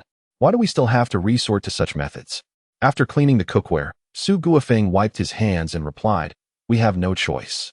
The base is in the wild, lacking in resources, and constantly monitored by the Federation. To acquire special resources, we must engage in such activities. Deliver 2 bottles of 6th-tier mixed blood to them, and with the remaining 2, go to the Wang family." Ugh! Upon hearing the phrase fresh meat, Anan felt a wave of nausea wash over her, rushing to the restroom to retch. Despite her hands being stained with the blood of many, the mere mention of those words made her gag. "Dad, please spare me. I really don't want to go. No, this matter is known only to us. Do you think we can tell anyone else?" Su Guofeng's demeanor shifted from gentle to stern. They were indeed madmen. But did they have any other options if they wished to live comfortably? Su Guofeng knew this was not the time for weakness. Lowering his voice, he continued, "Have you forgotten how we escaped from that place? Do you want to relive that pain? Besides, victory is within reach." Anin suddenly shivered, a haunting melody echoing in her mind, prompting her to shake her head. In another 6 months, once I break through to the 8th tier, I can finally rectify the genetic deficiencies. Su Guofeng sighed. "Then we will find a way to help you." Anin nodded. Su Guofeng was not her biological father, but the one who had led her out of that base. Yet, after they had finally established a foothold in the city, that organization contacted Su Guofeng again, agreeing to overlook their escape as long as they occasionally assisted with certain tasks in exchange for resources. Most importantly, they could provide Su Guofeng and herself with the antidote, the stabilizing agent for their genetic deficiencies. For several days each month, both she and Su Guofeng endured immense pain and torment. Thus, they had no alternatives. Chapter 106. Spiritual food reinforces the body, the eerie team in the wilderness. On his way back to the city, Su Xuan passed through an abandoned small town and decided to take a moment to rest. In the heart of this abandoned town, which has lain in ruins for centuries, the dilapidated structures sway in the wind, creaking ominously. The cobblestone streets, once bustling with life, are now overrun with weeds, transformed into a desolate wasteland, interrupted only by the occasional appearance of ferocious beasts that shatter the silence. Feeling a hint of hunger, he decides to try the recipe from the esteemed master. It was only after he became a martial artist that he understood why Han Yanling favored simple fare. Many ingredients sourced from ferocious beasts possess unique properties that render ordinary seasonings ineffective, resulting in rather unsatisfactory flavors. Numerous martial artists in other realms experiment with materials derived from these beasts, and upon successful trials, they guard their recipes as proprietary secrets. Ingredients with extraordinary effects are collectively referred to as spiritual cuisine. In this regard, the revival of spiritual energy in the Hua realm has unfortunately lagged behind, rendering it a true desert of spiritual food. Su Xuan retrieved a sizable thunder eagle from his backpack, its feathers glimmering with faint sparks in the twilight. As he plucked a feather, it crackled with static electricity. He then used a dagger to extract several chunks of fatty tissue from beneath the skin, placing them on a clean alloy entrenching tool. Flames flickered gently in the air as he began to render the fat, a rich aroma of meat gradually filling the atmosphere, inducing salivation. The fat melted under the high heat, bubbling and sizzling, producing sounds reminiscent of delightful music. He then took a large thunder eagle egg, its shell adorned with intricate patterns of electric currents. After gently shaking it to mix the contents, he cracked the shell, pouring the golden egg mixture into the hot oil, which hissed as it quickly solidified. He shredded a stalk of electromagnetic grass and sprinkled in a blossom of storm flower, finishing with a pinch of salt. The leaves and petals curled rapidly under the intense heat, releasing an aromatic fragrance that mingled with the essence of the eagle egg, culminating in a unique dish, electrograss stormflower stir-fried eagle egg. Upon tasting it, he first encountered the crispness of the egg shell, followed by the smooth egg mixture bursting in his mouth, releasing a rich savor. The faint electric currents from the electromagnetic grass and storm flower danced upon his tongue, giving rise to an extraordinary tingling sensation that coursed through his body, eliciting an involuntary shudder and a tear from the corner of his eye. It was simply exquisite. As he indulged, tears streamed down his face uncontrollably. The dish's only flaw was its electrifying nature, which tended to stimulate the tear ducts. The more he consumed, the more he craved it. This culinary delight must be shared with classmate Han. Su Xuan was eager to witness the icy expression on Han Yanling's delicate visage transformed into one of tearful astonishment from the electrifying flavors. Good things are meant to be shared. In a secluded corner of the forsaken town, Su Xuan reclined behind an inconspicuous wall to rest. To his surprise, this spiritual cuisine genuinely enhanced his physical capabilities. He felt the burgeoning strength within him, his muscles seemingly tightening and solidifying under the invigorating charge. Close your eyes and savor the sensation of this formidable energy coursing through your body. Su Xuan understood that with the prolonged consumption of such spiritual food, there existed considerable potential for enhancement of his physique. Perhaps he could indeed attain the level of a humanoid beast. Moreover, the spiritual food, enriched with a plethora of rare and precious materials, would yield effects far superior to the mere consumption of beast meat. Lost in thought, Su Xuan recalibrated his growth trajectory. It is well known that possessing a robust physique enables one to better assert dominance over classmate Xiaohan. Damn, why am I thinking of her again? Focus on your studies. In this desolate wilderness, Su Xuan found himself situated at a strategic trading point. Under the influence of Lingxin, he sensed the approach of individuals from two directions, one party originating from the capital and another from the depths of the wilderness. Although he initially had no intention of involving himself in this commotion, a slight furrow of his brow revealed his discomfort upon sensing an unsettling aura. However, with the highest combat strength being merely a 5th-tier warrior and 5 4th-tier warriors, the situation appeared manageable. Curiosity piqued. Su Xuan resolved to take a closer look and assuage his doubts.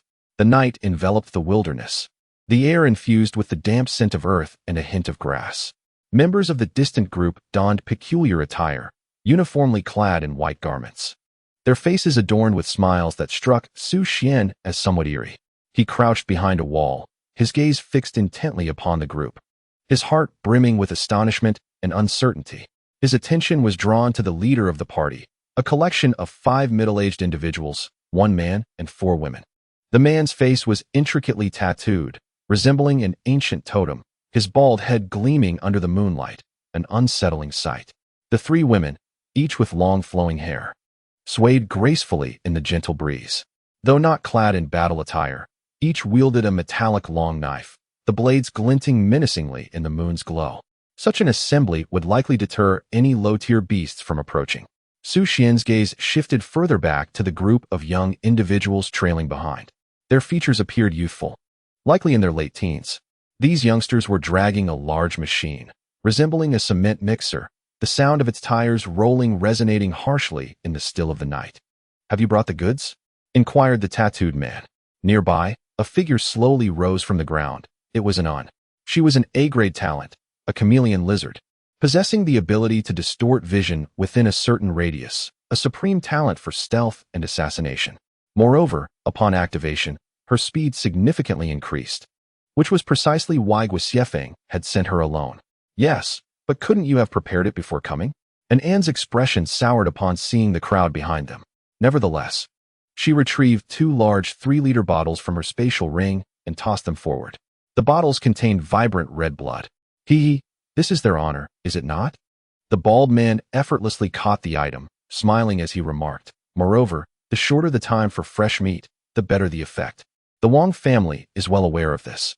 Anan fell silent, recognizing that she was surrounded by a group of lunatics. While her father's endeavors sometimes bordered on the extreme, there was still an element of reason and a semblance of humanity's baseline. After all, they all navigated the same treacherous paths and would ultimately accept the consequences of their actions. Yet, these individuals were truly beyond evaluation. After inspecting the goods, the bald man nodded, signaling the 4 middle-aged women behind him. "You have 30 minutes for free activities, after which we shall gather to sing in honor of our glorious leader," one of the women announced loudly. "Disperse." In an instant, the 30 or so uniformly dressed young men and women scattered like a dark cloud. The excitement they had suppressed suddenly erupted, their faces alight with exhilaration, resembling students on an outing. Even in the dead of night, they chatted animatedly in hushed tones, their curiosity piqued by the surrounding scenery. This unusual behavior left Su Xuan perplexed, utterly bewildered by what this group was up to. His brow furrowed deeper as he sensed an unsettling peculiarity. At that moment, he noticed a young girl pointing at a distant plant, her eyes sparkling with delight, while a boy beside her diligently jotted down notes. Su Xuan understood the source of the oddity. These young people seemed remarkably naive, completely incongruous with the grim atmosphere of the wilderness. Suddenly, the bald man burst into laughter, as if rehearsing something. His face contorted into various expressions, yet his eyes remained devoid of any emotion. Chapter 107. The Unbearable, Peculiar Combined Attack Skill. Anan spoke up. "Give it up. No matter how much you practice, it will be futile." The bald man appeared unfazed, continuing his antics. "The Federation will never let you in. It's too obvious," Anan whispered through clenched teeth. Haven't you succeeded? Besides, aren't we all family?" The bald man's ostentatious expression ceased, revealing a face as impassive as a machine. "To hell with your family. I am not one of you." Su Xuan noticed a significant shift in the lone woman's aura in the distance, seemingly provoked by the bald man's words. In the next moment, his pupils constricted. The bald man suddenly surged forward with explosive speed, charging directly at the woman opposite him. Clang! The alloy knife clashed, and they instantly separated. The disparity in power between a fifth-tier and a fourth-tier combatant became apparent in an instant, as the solitary woman was sent flying by a single strike. She landed heavily on the ground with a thud, blood trickling from the corner of her mouth, likely due to internal injuries caused by the force of the impact. Spare her, Su Xuan assessed inwardly. This man possessed considerable speed and strength, and his swordplay exuded an air of irrevocable finality, though the woman's reflexes were indeed swift. Managing to block a strike in time, the disparity in their levels was glaringly apparent. The bald man, harboring murderous intent, refrained from delivering a fatal blow. If our methods do not suit you, your existence is hardly joyous, is it? He continued, speaking in an exaggerated tone while tossing a small vial towards an. Damn it! A bunch of lunatics and perverts, Annan muttered under her breath as she cautiously caught the vial, wiping the blood from the corner of her mouth. However, she refrained from further comment, fully aware that they were holding back, had it not been for her father's high regard for their utility. She would have been slain long ago. She now merely hoped for the swift conclusion of this transaction. Although the 30 minutes felt interminable, she did not voice any objections, her gaze drifting towards the group of young people frolicking in the wilderness. A wave of sorrow washed over her. Had it not been for her father, she would likely have already joined their ranks. The 30 minutes swiftly elapsed. Assemble, called out a middle-aged woman. The white figures in the wilderness reluctantly made their way towards the gathering point. Once the woman's command was issued, a profound silence enveloped the area. This group of young individuals exhibited absolute obedience to orders. As the crowd reconvened, the women collectively shouted, "Sing." A harmonious chorus erupted in the wilderness, their voices resonating with clarity and vigor. For the glorious master, I offer all I possess, my spirit and flesh, to burn for him, my sole beacon of light, guiding my path. As they sang, they formed orderly lines, while the middle-aged bald man approached a machine, pressing a specific switch. A thunderous roar emanated from the device. For the glorious master, for the eternal preservation of the secret realm. The first individual in line, a middle-aged woman, cried out as she plunged into the machine's entrance. A grinding noise followed, sending chills down Su Xuan's spine. What a pack of lunatics! Moreover, he finally discerned the unsettling aura's source. It stemmed from a certain active substance within that machine, strikingly similar to the organ deep within the secret realm. Amidst the organized singing, a sudden wave of sobbing broke through, the young people's eyes betraying a resurgence of panic and helplessness. Their legs trembled violently, as if they had foreseen their impending fate. Sing! Sing! The middle-aged man bellowed, a faint murderous intent brewing within him. These wretches were still insufficiently loyal, and the taming process had been too brief. The drugs had already been administered, and now it was time for these fresh specimens. He seized a young man, dragging him towards the machine's entrance. When suddenly a cold voice commanded, "Let go." Su Xuan emerged from the shadows behind the wall, wielding an alloy rifle. If these young individuals chose to leap willingly into that machine, he would not intervene. However, it was clear that they were now gripped by fear and resistance. Memories of years of compulsory education and various encounters in the masked warrior competitions ignited a fierce anger within him. Such sheer cult-like behavior is impossible for him to completely disregard. Moreover, that machine evidently does not appear to be a benign entity. It is crucial to ascertain its connection to the depths of the mysterious realm. Had the bald man been a master of the 6th rank or higher, he would have simply turned away. Alas, he is not. How dare he meddle in the affairs of the Lord of Glory? The bald man finds it difficult to discern the strength and intentions of the young man in the distance. Nevertheless, one who dares to obstruct the grand endeavors of the Lord of Glory deserves to perish. Utter nonsense, this so-called Lord of Glory. In an instant, Su Xuan erupted with speed. I have uttered but 2 words, and he harbors murderous intent towards me. Today, I shall teach you the essence of quality education. Su Xuan's gaze was as sharp as that of an eagle, and he approached with a swiftness akin to the wind, his steps mesmerizingly rapid. Suddenly, the tattooed bald man shouted, "Numbers 2, 3, and 4. At his command, 3 middle-aged women of the 4th rank swiftly emerged from various directions, each wielding gleaming alloy long knives that reflected a dazzling cold light under the moon's glow. In his worldview, there is no habit of fighting solo. With a numerical advantage at hand, how could one possibly forego its utilization? Were it not for the utter lack of combat prowess in this group of swine, he would have dispatched them, even if it meant expending a modicum of energy. Anan, who had just risen from the ground, witnessed this spectacle with astonishment. Her heart was a tumult of contradictions. Who on earth is this enigmatic young man? How did he come to be here? Is he seeking death? Facing those combat maniacs cultivated by that organization? Furthermore, they possess both a numerical advantage and 4 E-grade alloy long knives. Before she could contemplate her next course of action, the battle was about to erupt. Clang, clang, clang. With a sweep of his long spear, Su Xuan launched a tempestuous assault against the approaching foes. The clash with their alloy long knives producing a piercing metallic sound. He adopted an offensive stance, utilizing the D-grade alloy of his spear to fend off the initial wave of attacks from the 4 assailants. In an instant, the wilderness was engulfed in dust and chaos. The alloy spear danced gracefully in his hands, its tips slicing through the air, imbued with a chilling aura. Su Xuan keenly sensed a shift. The opponent's assaults came in relentless waves, although he could easily overpower warriors of the same rank. The combat awareness of these individuals was surprisingly on par with the top contenders of the Masked Warrior tournament. More importantly, how infuriating, they even possess a combination skill. Anan's heart was tumultuous as the battle commenced. In that fleeting moment of engagement, she discerned from the force of the collision that Su Xuan was merely a 4th rank warrior. Yet, the scenes of defeat did not unfold in her mind. She had always considered herself a combat prodigy in the underground world, even looking down upon participation in the Masked Warrior tournament. However, her brief encounter with the bald man made her realize what it meant to transcend ranks.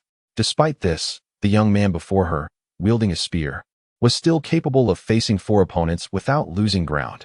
To comprehend the gravity of the situation, one must acknowledge that among these 4 adversaries lies a formidable 5th-tier warrior. Chapter 108. Full Assault, the Mastery of the Annihilation Spear. Gratitude to Ling Bo for the character summoning. The bald man moved cautiously, his vigilance heightened.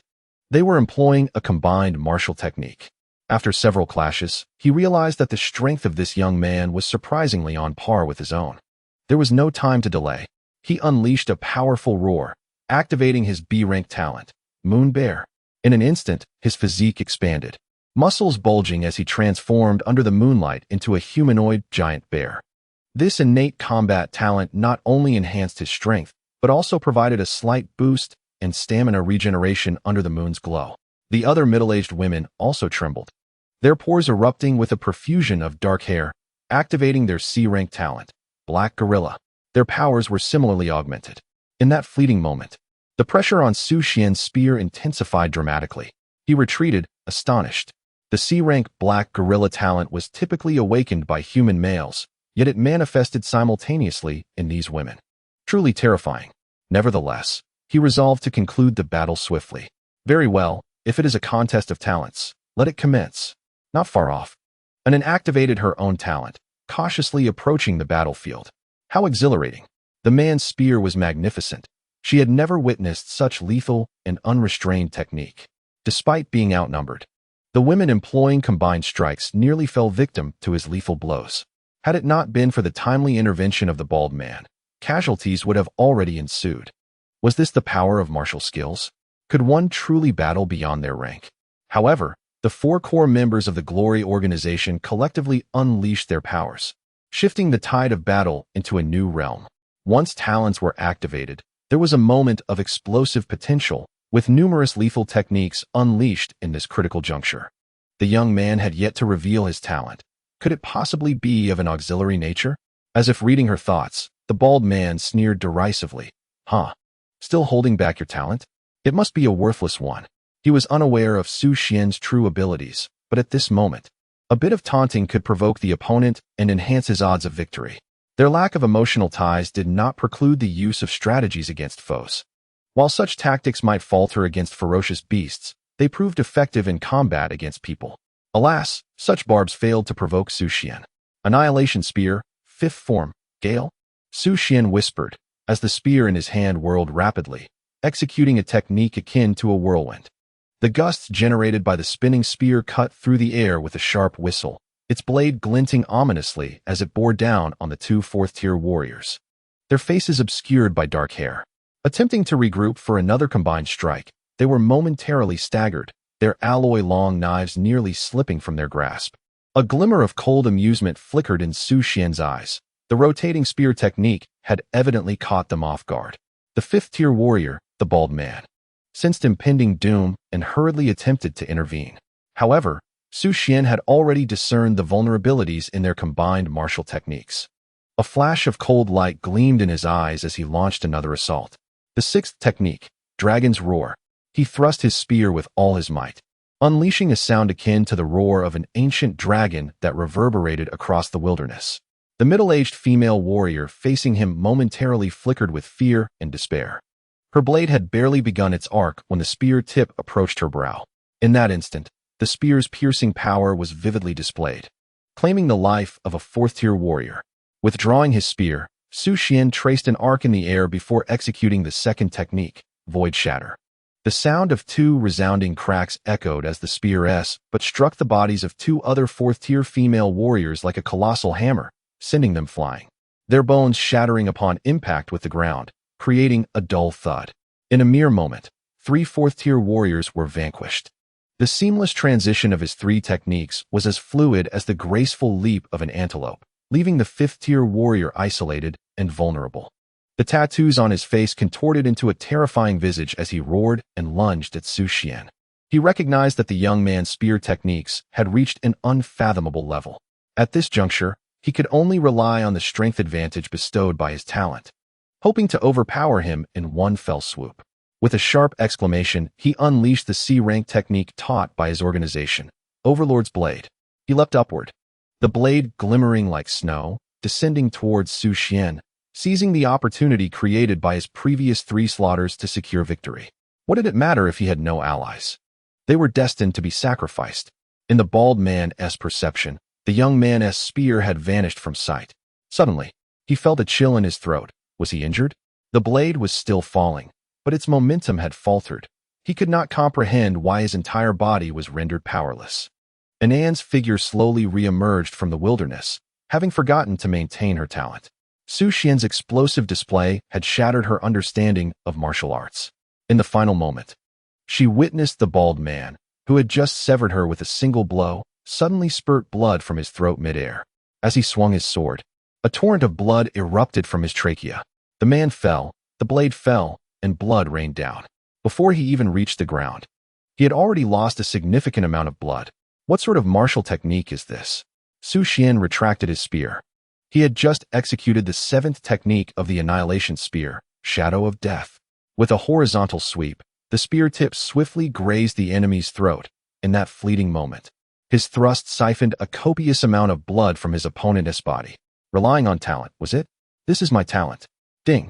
Congratulations to the host for mastering the SS-rank martial technique, Annihilation Spear. What is your name? Su Xuan inquired, glancing at the woman seated on the ground in the wilderness. Pondering her intentions, she had not been too close during the battle, so she was unaffected. Having just emerged to greet him, she likely realized he had revealed himself. The tip of the gun still hovered above her head.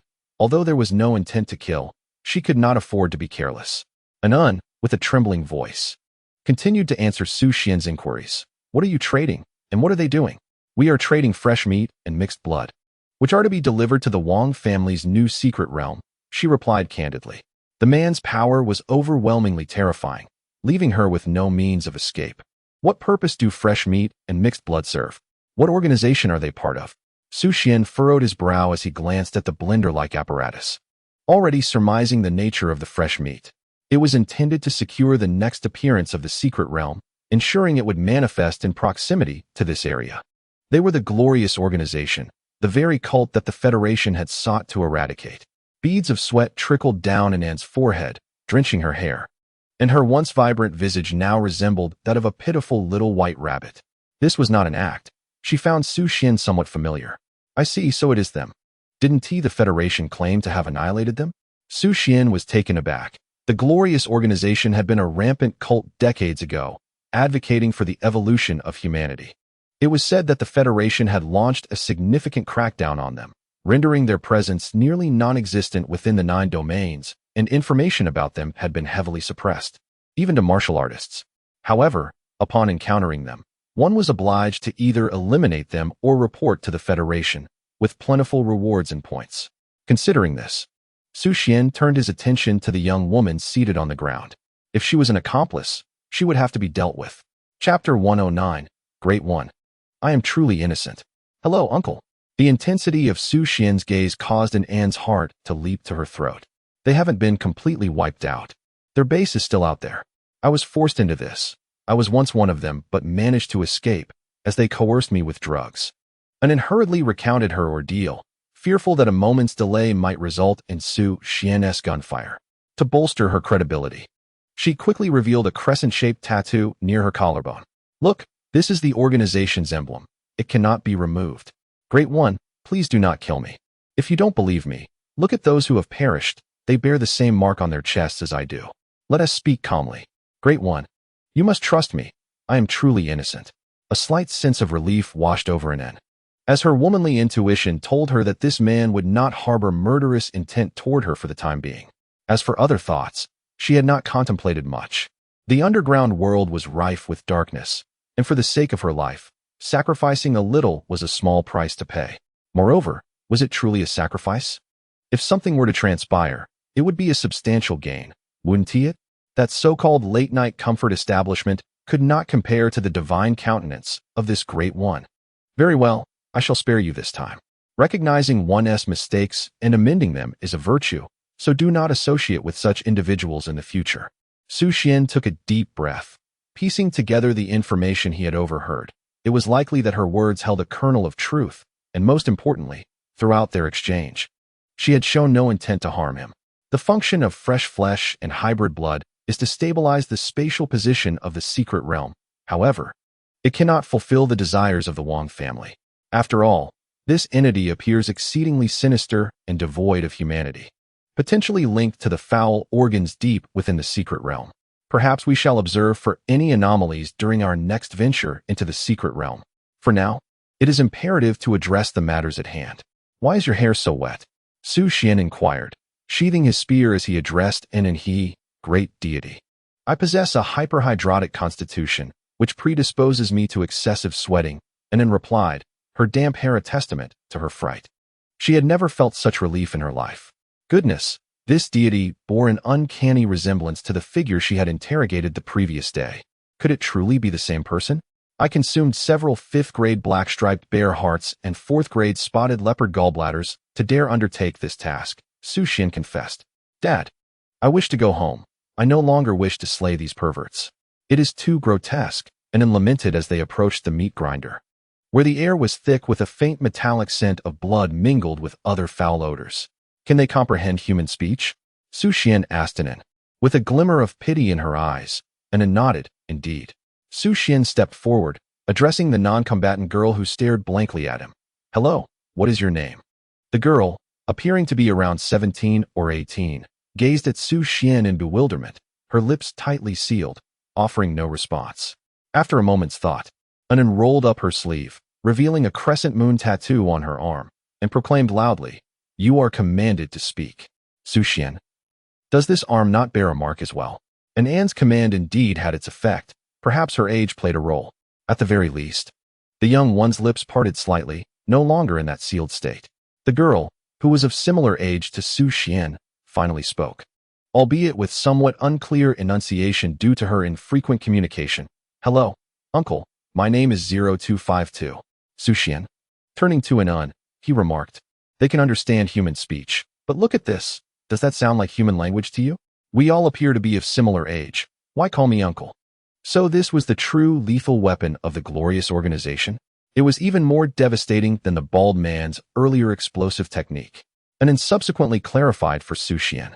These young individuals had been hastily matured through some genetic technology employed by the glorious organization, rendering their actual ages merely 7 or 8 years. Hence, upon encountering an adult, they instinctively referred to him as uncle. Furthermore, The glorious organization had afforded them a modicum of normal education. This was essentially the limit of their comprehension. In due course, once their talents awakened, they would eliminate those with inferior abilities, nurturing only the gifted ones to brainwash and cultivate them into individuals akin to those Su Xuan had just battled. A wave of complexity washed over Su Xuan's mind. What manner of world harbored such malevolent and ethically devoid creations? Did they possess any hope for salvation? How many years could they possibly endure? As long as no ripening agents are administered and one behaves like an ordinary person, the individual suffers due to genetic defects, experiencing side effects that render certain days each month unbearably torturous. As Anin spoke, she retrieved a small vial she had just received, shaking it gently, seemingly recalling some horrifying experience that caused a flicker of distress in her eyes. Su Xuan sighed, expressing his intention to intervene. I shall take care of this organization. I truly cannot tolerate their existence. Do you have a vendetta against them? Anin inquired, puzzled. No, it's merely a matter of personal distaste, Su Xuan replied flatly. Observing the group of uniformly dressed youths before him, Anin wished to voice her thoughts. This organization had not even been purged by the Federation. Could he truly eradicate it with such confidence? However, recalling his recent display of marksmanship and the deeds he had committed, she chose to remain silent. After all, he was a man capable of eliminating even the scions of the Federation's elite. How shall we deal with these individuals? Su Xuan queried Anin.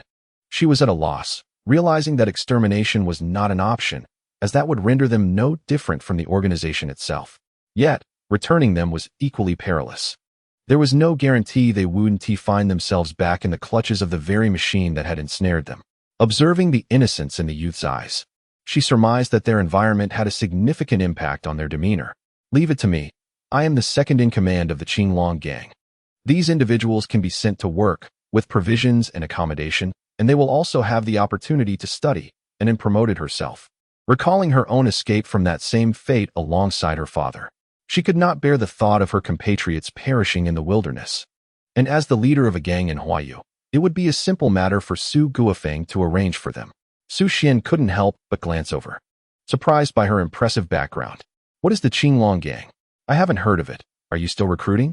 He pondered, considering whether to recommend a job to Uncle Yang and Aunt Yang as well. Anin. It had been many years since she felt inferior due to her humble origins. Today, old feelings resurfaced. Chapter 110, The Quiet Underworld of Huayu. A bountiful harvest in the Han clan's secret realm. On the 5th day since the opening of the Wang clan's secret realm, Su Xuan had returned to the capital, first retreating to his apartment for a well-deserved rest. The relentless exploration of the past few days had undoubtedly taken its toll. Ultimately, he exchanged contact information with Anin before departing alone. He could discern that Anin was genuinely concerned for those children. At times, she would feign exhaustion, pausing to allow the young ones, who were not yet martial artists, a moment to recuperate. If only she did not always remove her outer garments during these breaks. Su Xuan had inquired about this habit, and she explained it was due to her physical constitution. Feeling hot and restless, she could not bear to remain clothed. While he enjoyed engaging with these naive youths, their untainted thoughts and lack of guile, Anin's progressively diminishing attire compelled him to take his leave earlier than he wished. The situation is as follows. The deal fell through, yet the medication was secured. Upon returning to the rather unremarkable apartment, Anin recounted the experiences of her journey to Su Guofeng. I understand. You performed admirably. Su Guofeng nodded in acknowledgement. Although the business with the Wang family did not materialize, it was of little concern, as it was not their doing. Moreover, the young man had done well. It was rather gratifying for him to hear that the honor organization had always been his arch-nemesis, though regrettably, he still lacked a bit of strength. Contemplating this, he picked up a walkie-talkie and dialed a number. There has been a change in circumstances that is beyond our control. The deposit will be refunded in full. We shall no longer engage in such contracts due to the company's transformation. He then dialed another number. Cancel the bounty on the 3 flowers. Clarify that it is not a perverse bounty. Under his management, the Qinglong gang had already transitioned many of its operations, at least in the realm of assassination. They would exercise discernment, endeavoring to accept only contracts pertaining to psychopathic killers. The 6 vials of mixed blood they obtained were from those perverts, used both for torment and as blood packs. Quite satisfying. By the way, old man, The delivery guy mentioned that if we refrain from engaging in high-interest loan businesses, he would consider collaborating with us, and then remarked while applying her makeup in front of the mirror. Fine, we will eventually sever that connection. Su Guofeng pondered before decisively proclaiming. Additionally, this bottle contains a 6-month dosage. I will not consume it. You may take it, old man. And Anne's words sent a shiver through Su Guofeng. He understood the implications. Anan was determined to ascend to an 8th-tier warrior and was willing to endure the associated suffering. Father, I am fed up with this life and the constraints imposed by the honor organization.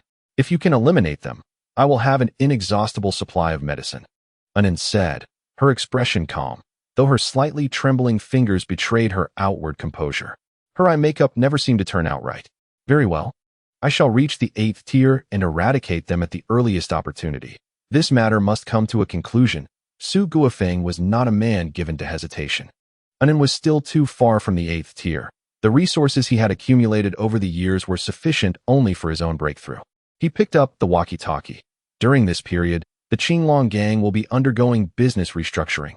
I will enter seclusion and handle all affairs discreetly.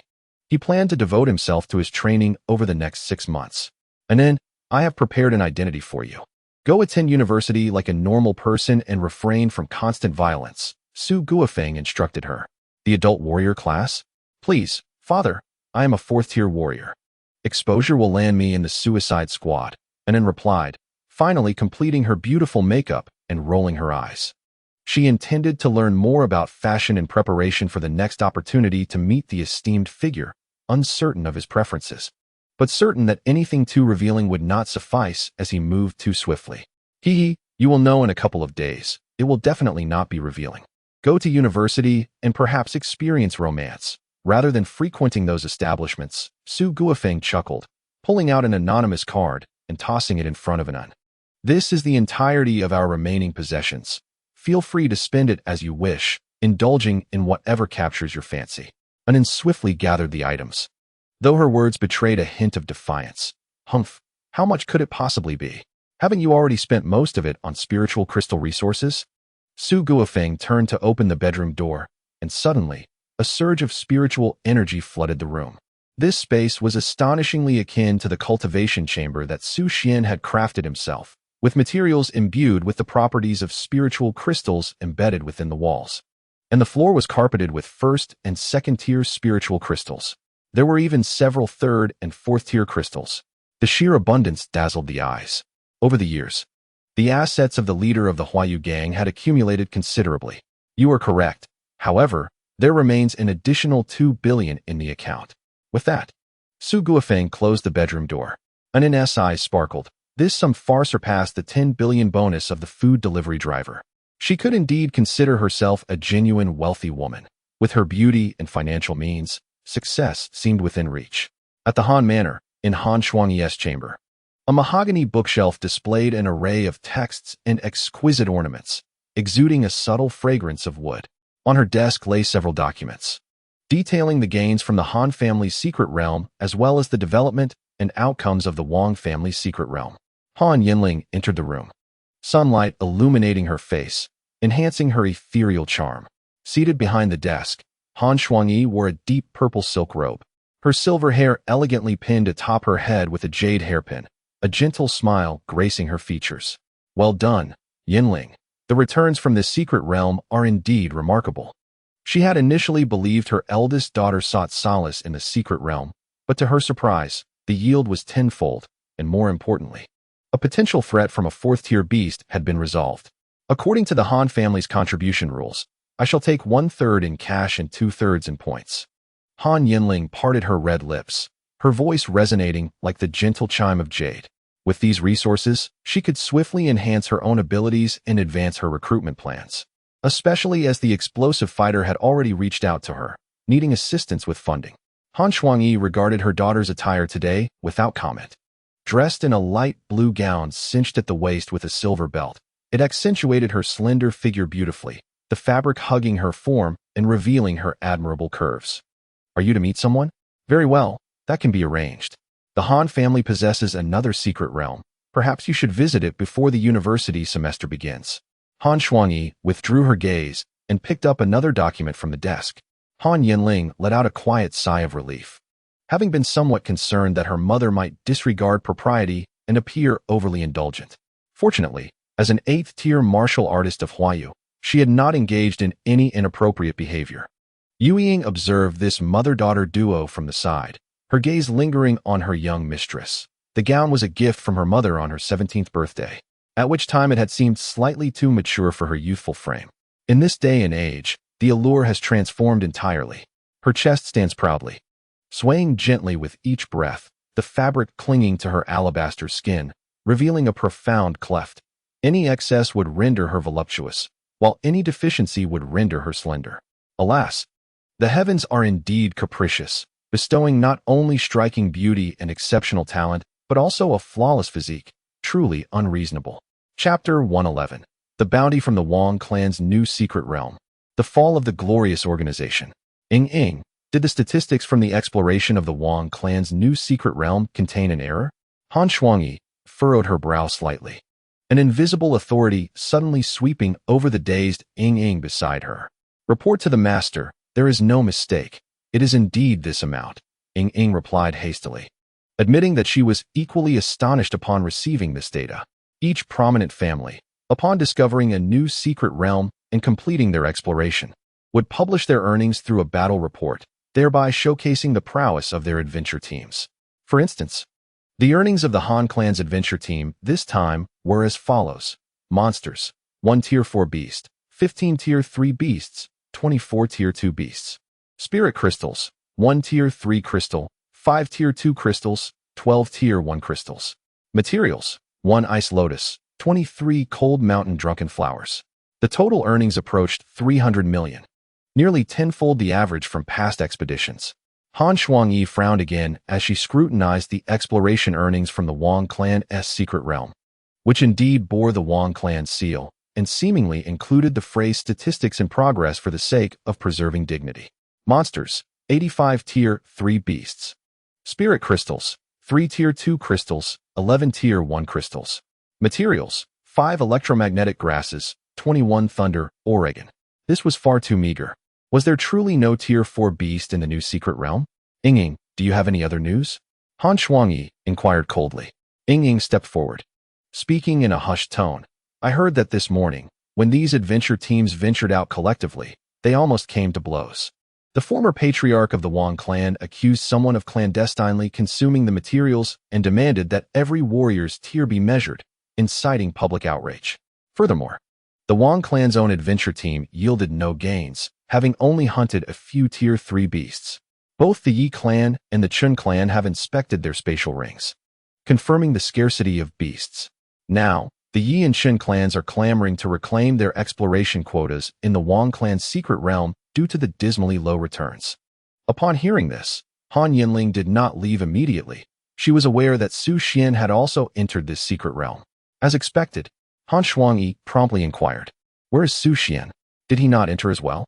Ing glanced at her lady, pausing before responding. Butler Su exited 2 days earlier, and according to the Wang clan, he voluntarily relinquished all earnings. Han Shuangyi was taken aback as well. This lad had previously shown considerable interest in the secret realm. How could he have returned empty-handed? Following Ying's gaze, she bypassed Han Yanling's countenance, asking, "Was he injured? Was it serious?" "He was unharmed," Ying replied. According to the on-site records, he emerged without a scratch, though he did lose his backpack upon entry. Han Yanling quietly exhaled with a sense of relief, reflecting that as long as he was unharmed, she could guide him into the secret realm for resources. After all, she had promised to provide for his advancement. As a former empress known for her unwavering integrity, she felt compelled to honor her word. Han Shuangyi chuckled lightly, choosing not to elaborate further. The youth, in their boundless confidence, often learn the harsh realities of strength disparity after enduring a few harsh lessons. Resources from the secret realm are not so easily obtained. Did he think to take advantage of her? Such dreams are futile. Perhaps with a few more years of training, he might not even have that long. Nevertheless, the resources from the Wang family's secret realm were indeed meager. Thankfully, she sold this opportunity to Su Xuan. Otherwise, the Han family would have suffered significantly. "Mother, I can exchange my points for the Ice Lotus," Han Yanling suddenly interjected, as Su Xuan was set to arrive shortly with some delightful treats. In the spirit of reciprocity, she intended to see if she could acquire this resource. She planned to spar with him, ensuring he could rest comfortably at the Han family's recuperation center instead of constantly rushing into the secret realm.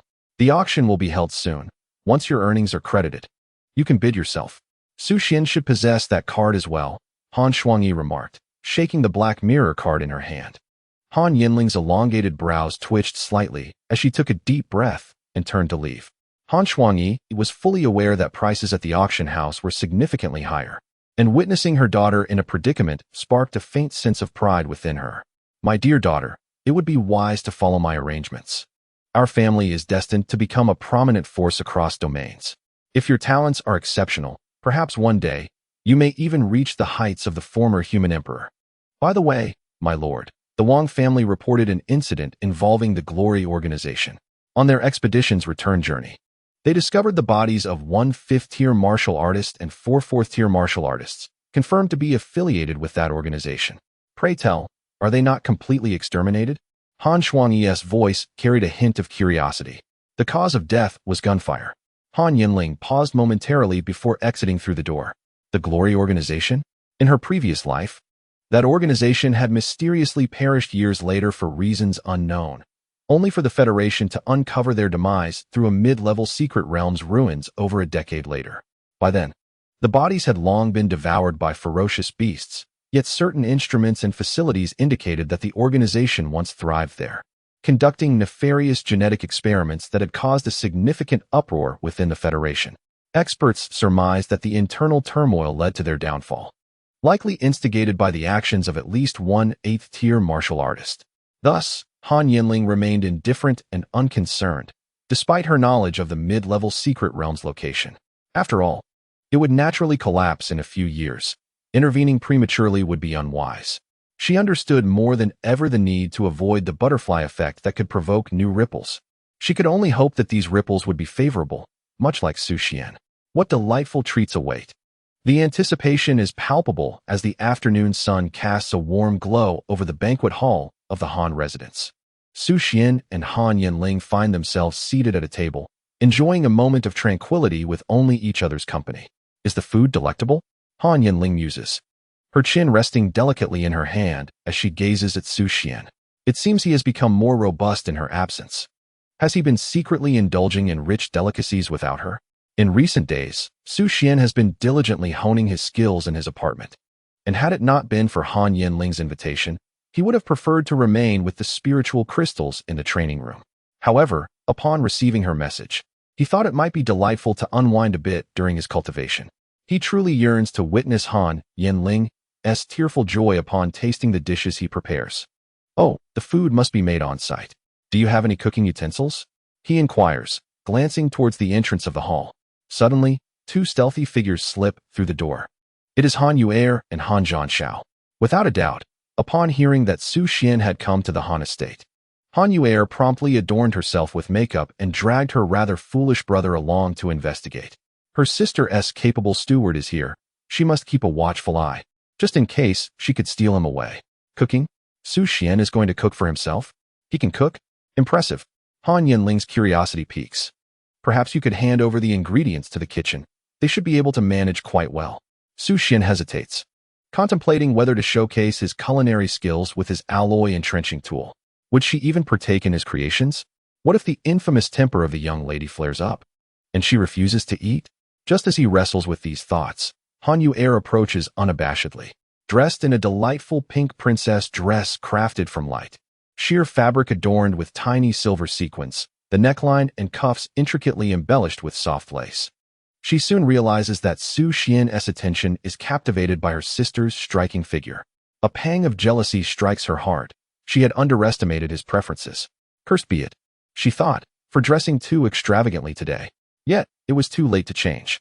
Oh, isn't this brother Xian? She coos, playfully kicking Han Zhanxiao. Go fetch a pot.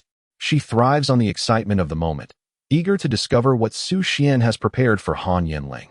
Perhaps her eulogy could benefit from a few more profound quotations. Han Yanling glances back at her younger siblings, puzzled by their sudden intrusion. She contemplates sending them away, but they seem harmless enough, albeit shamelessly bold. Furthermore, wasn't it during this period in Han Yanling's previous life that he suffered from a peculiar ailment? He could barely keep any food down, losing weight to an alarming degree, only recovering after many months. Uncle Zhao had mentioned that it was a case of food poisoning caused by consuming the wrong thing while watching the finals of the masked martial artist competition. In this life, everything appears rather normal. Perhaps it is due to his own confinement that he missed out on the food poisoning incident. While pondering this, Han Yanling swiftly dashed outside and returned with a large iron pot in his arms. "Sister, please let me go. My grandfather has already repaid that debt, and I assure you I shall never engage in such activities again." Han Yanling demonstrated remarkable initiative in pleasing his sister. However, this time, it was Han Zhong who exhibited exceptional zeal. At Han Yanling's command, he sprinted faster than anyone else. Without questioning the reason behind it or the purpose of the pot, he willingly complied, ready to use it for whatever purpose. Even bathing would not be surprising. Known as the infamous lackey within the Han family's steward circle, he now spoke little but eagerly took on tasks, striving to showcase his worth. Typically, after completing his duties, he would diligently study, earning the title of the most industrious among the stewards. Outside the banquet hall, Steward Wang awaited Han Yuer while casting a glance at the ancient tome in Han Zhong's possession, its pages yellowed with age. "Han Zhong, what are you reading? Ancient martial techniques?" Without lifting his head, Han Zhong merely raised his hand slightly, allowing Steward Wang to discern the title, The Inner Canon of the Flame Emperor, Massage and Acupuncture, Volume 1. Steward Wang was taken aback, exclaiming, "Can you possibly be more diligent? What kind of atmosphere is this?" Han Yanling paid no further attention to Han Yanling, her gaze intensely fixed on Su Xuan, who was preparing for something. Su Xuan first laid out a layer of ferocious beast hide on the floor of the dining hall. He then arranged several stones as supports for the large iron pot, kindling a fire with a few pieces of wood, his movements flowing seamlessly. Han Yuer and Han Yanling watched in astonishment. "Wait, you are actually doing this right here?" As they stood at the entrance of the Han family's banquet hall, a few chefs clad in white uniforms began to gather. Observing Han Zhong take the iron pot, they felt a sense of unease. This was not the time for meal preparation, yet they approached nonetheless. "What is this kid doing? Is he trying to take our jobs?" One chef pondered. "What kind of technique is this? Is the young lady testing him in person?"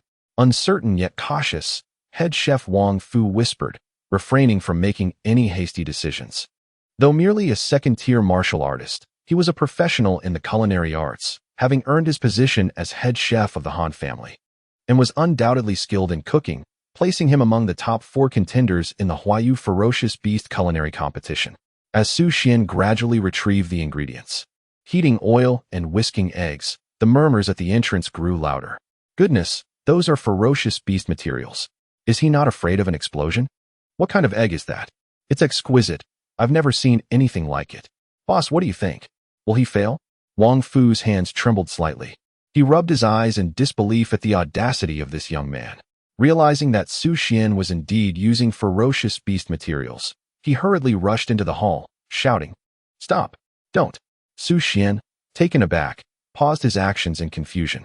Wang Fu, his chubby face glistening with beads of sweat, hurriedly exclaimed, "Esteemed Steward Su, you may be unaware, but there exists a certain antagonism among fierce beast materials. If haphazardly combined, they are prone to explosive reactions." He gestured towards the Thunder Eagle egg in Su Xuan's hand. Continuing, "This egg is undoubtedly a fierce beast egg. Its pattern and coloration are unmistakable. Without a federally certified culinary formula for spiritual food, one must not experiment recklessly." His fellow chefs, bowing slightly as they entered, whispered in agreement. Indeed, Chef Wang speaks the truth. This is a significant reason why many fierce beast materials are difficult to prepare. Erratic combinations can yield unforeseen consequences. You may not be versed in this field, so it is understandable that you are unaware. Furthermore, it is crucial to note that if fierce beast meat is improperly prepared, it may even be toxic. While consuming it alone may be safe, combining it could indeed be fatal. However, such matters could not be disclosed in this setting, for that would imply malicious intent on Su Xuan's part. Han Yanling, about to dismiss them with a wave of her hand, felt her gaze sharpen upon seeing Su Xuan's momentarily frozen arm. What? Could he truly be oblivious to this? Just moments ago, His confident display of the Thunder Eagle egg had led her to believe he was well-versed in these principles.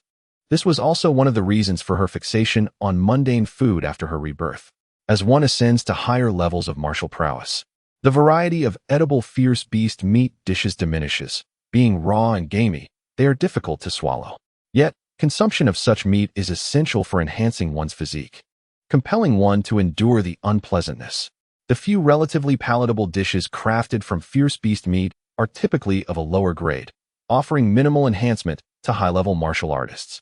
In her previous life, she had indeed consumed a considerable amount to grow stronger. Su Xuan, having only recently embarked on his martial journey, was understandably uninformed. She surmised he must have acquired the egg from the dark auction house. His intentions were presumably well-meaning. Contemplating this, she gently remarked, "It is true that fierce beast ingredients must undergo evaluation and experimentation by a culinary research facility. It is no matter if you are unaware. Although this egg has been shaken, some culinary research establishments might still accept it." Han Yuer's fervor for Su Xuan diminished significantly as she recalled his background. She realized that his high school experience had lasted merely a handful of days. Many common martial and worldly knowledge eluded him. A lack of education was indeed daunting. I almost fell victim to his ignorance. However, Han Yuer's mind was quick to adapt. She sought to seize this opportunity to cultivate some goodwill. Though Su Xuan appeared lacking in education, he was undeniably handsome. Knowledge could be imparted. She could don a teacher's attire and have him kneel at her high-heeled shoes to learn. Alternatively, they could even switch roles. Such musings could be entertained until the novelty wore off. "Brother Xian, it is quite all right.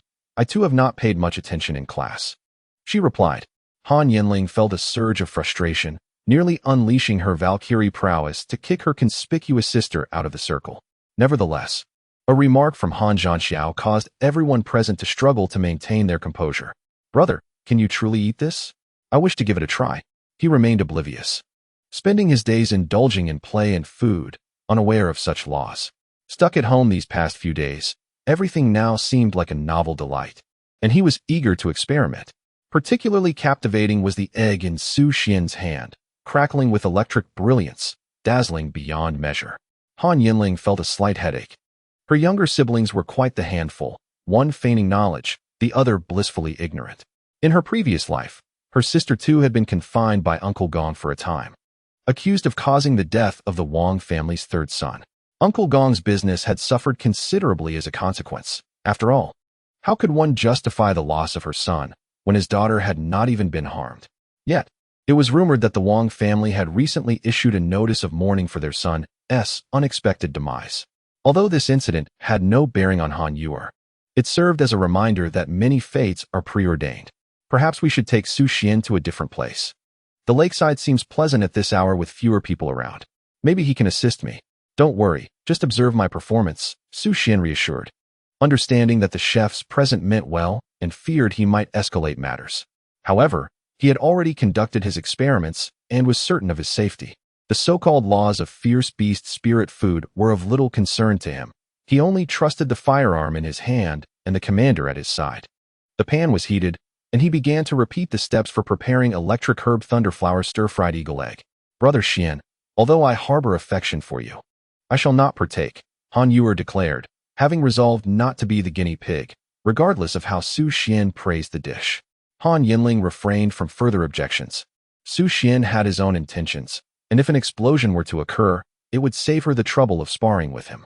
She could send him to the Han family sanatorium, provided his hands remained unscathed. After all, she still needed to practice her martial arts that evening. With this thought, Han Yanling's eyes sparkled with renewed anticipation as she gazed at Su Xuan. He appeared deeply focused, sensing that Han Yanling seemed to be employing a new ocular technique against him. I must not look. Doing so would spell trouble. As he retrieved the electromagnetic herb and thunderflower, Wang Fu and the others collectively swallowed hard, gripped by fear. Good heavens, they are familiar with these two items. Yet this is the first time they've seen them placed inside an egg. Is that permissible? Have they ever heard of such experimentation with spirit food? Surely not. Aside from the masters in the Tianzhu and Sakura domains, who would dare undertake such an endeavor? This is extravagance incarnate. Am I witnessing a million being torn to shreds? Han Zhong and Butler Wang were equally unsettled. Isn't that the thunder flower worth 700,000 each? Indeed. And that electromagnetic herb appears sturdier than any they've encountered in the market. Perhaps a mutated variety? Did he conjure it out of thin air? How does he possess a spatial ring as well? It's unclear, but it certainly wasn't he purchased with a salary. Han Zhong, are you certain he previously resided in the slums? Could he possibly be a descendant of a hidden noble family? I am certain. I delivered him that day. Have you delivered it to my door? The eyes of Butler Wang, concealed behind his glasses, had not blinked for 2 minutes as he once again realized the stark disparity in the workplace. Han Zhong fell silent, for indeed, he had not delivered it to her doorstep that day. Doubts began to creep in. Who exactly was this person? In the blink of an eye, Su Xuan's dish was completed. Han Yanling attempted several times to speak, but with so many people present and Su Xuan's swift movements, she could only watch helplessly as he tore apart precious ingredients that could enhance his talents, her heart bleeding as if her own money were being squandered. An enticing aroma wafted through the Han family banquet hall, accompanied by the sound of eager swallowing. Wang Fu trembled as he edged closer. Disbelief etched on his face as he gazed into the large iron pot containing the spirit food, murmuring, "It didn't explode, the color is normal, the fragrance is overwhelming. It's a success. Do we have our own spirit food in Huayu?" As he spoke, tears began to flow unbidden, and the other attendants were suddenly filled with emotion, as if they were witnessing something extraordinary. Su Xuan was bewildered. Was it truly that dramatic? Stir-frying a dish was merely a fundamental task, wasn't it? The Han family chefs were weeping profusely without even tasting the food yet. "Brother, I want to try it," Han Zhanxiao said, looking at Su Xuan. Had it been any other chef, he would have simply grabbed his chopsticks without a second thought. Yet Su Xuan was different. Not only was he a warrior, but he also shared a deep affinity with him. His second sister had specifically warned him not to underestimate Butler Su, for he was quite remarkable. "Brother Xian, may I sample it?" Han Yuer also expressed a hint of regret, for it indeed smelled delightful. Su Xuan thought to himself, "You two truly do not regard yourselves as outsiders. This dish costs at least 1,000 each. And I had only intended to let little Han have a taste before reclaiming it for myself. 200,000 for a bite, no negotiations." Su Xuan retrieved a knife and fork from his spatial ring and carefully portioned out the electro-herb thunderflower stir-fried eagle egg. Han Yuer and Han Zhanxiao were bewildered. What was this? 200,000 for a bite. Why not just rob it? No, that was precisely what they were doing. They were unaware of the extraordinary ingredients Su Xuan had just incorporated, but found the food before them irresistibly enticing. Their instincts stirred. Amidst their hesitation, a commotion arose behind them, accompanied by murmured greetings, "Greetings, Patriarch." To Han Shuangyi's astonishment, she too was drawn to the scene. Yuing swiftly relayed Su Xuan's extravagant actions to Han Shuangyi. Initially, she had no intention of intervening, but as Su Xuan's antics grew increasingly outrageous, producing electromagnetic grass and thunderstorm flower, she was taken aback. These were hard currencies in the dark auction house.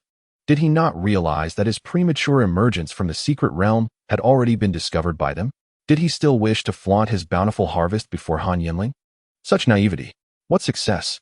Yuing moved swiftly, darting from behind Han Shuangyi to the pot before Su Xuan. Upon seeing the spirit food within, she nearly stumbled.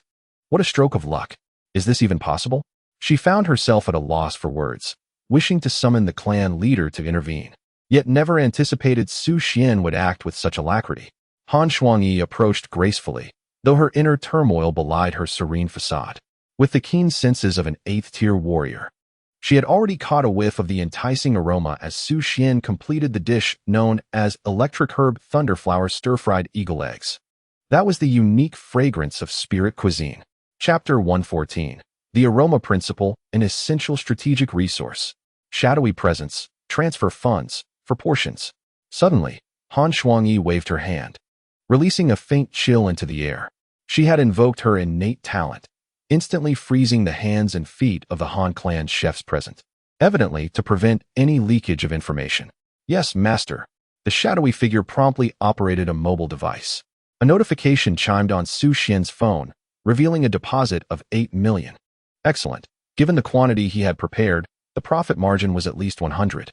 He divided the portions, handing 2 to Han Yuer and Han Zhanxiao, 1 to the shadowy figure to deliver to Han Shuangyi, while the last, he surmised, was for Han Yanling, so he served her a few extra pieces, anticipating a little electric shock for the young lady. Upon receiving the spirit cuisine, Han Yuer and Han Zhanxiao refrained from tasting it immediately, instead glancing at their mother. Han Shuangyi took a bite, her expression unchanged, seemingly unaffected by the dish's electric properties. Su Xuan understood that due to her high martial prowess, the electromagnetic influence was negligible. You should eat. Han Shuangyi carefully savored the dish, sensing a subtle change, albeit minimal for her. However, for lower-tier warriors, this spirit cuisine represented an exceptional enhancement to their physical constitution. Her slightly dilated pupils betrayed her outward calm. The value of this spirit cuisine recipe was exceedingly high. Perhaps this young man was entirely unaware of its worth. Han Yanling did not partake. Instead, she lowered her head, swiftly manipulating her mobile device, her slender, fair fingers dancing across the screen.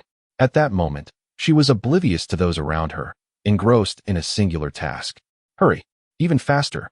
The official website for the Spirit Cuisine patent application remained the same. This recipe was one she had never encountered even in her previous life. She needed to register it first to prevent her mother from seizing it. Though she was reincarnated, the Federation strictly regulated spirit cuisine patents, with many recipes kept under wraps. And even the dishes produced had their original ingredient characteristics deliberately obscured. Su Xian's public demonstration was truly unprecedented. She found it difficult to assess, feeling that her experiences from her past life were insufficient. Regardless of the efficacy of this spirit cuisine, securing it was imperative. Ding. Registration successful. Please complete the on-site production evaluation within 1 day with the original ingredients. Upon reading this message, Han Yanling let out a small sigh of relief. Fortunately, with this record, it meant that Su Xian's spirit cuisine recipe was likely secure. She simply needed to be the first to conduct an experiment the following day. Now, she could finally taste what it was like. As she raised her head, she caught sight of her younger siblings. One was flushed with embarrassment, while the other had tears running from a runny nose. Yet, both were fervently stuffing their mouths with scrambled eggs. What could be the matter? Surely, this dish did not contain chili peppers. Han Yuer's face turned a deep shade of purple, though she remained oblivious to it. A wave of electric sensation surged from her mouth and throat, spreading a tingling numbness across her entire face. This peculiar feeling captivated her, causing her to forget her earlier grand proclamations, as her lips incessantly murmured, "Delicious, truly delicious." Han Zhanxiao was in a similar state, though the electric current evidently stimulated his nasal passages, leaving him looking rather disheveled. However, he was not foolish. He recognized the inherent value of this dish. Han Yanling picked up a golden eagle egg and, under Su Xian's expectant gaze, placed it into her mouth.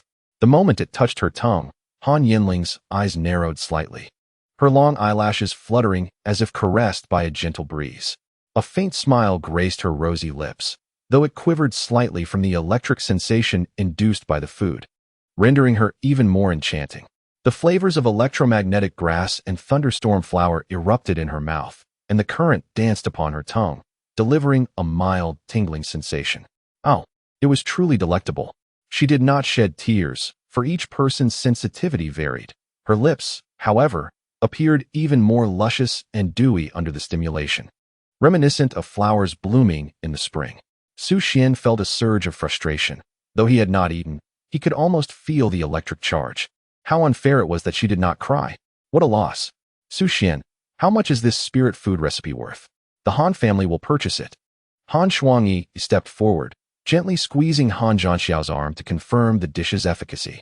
The ability to instantly enhance the physique of low-tier martial artists was invaluable, particularly for the military.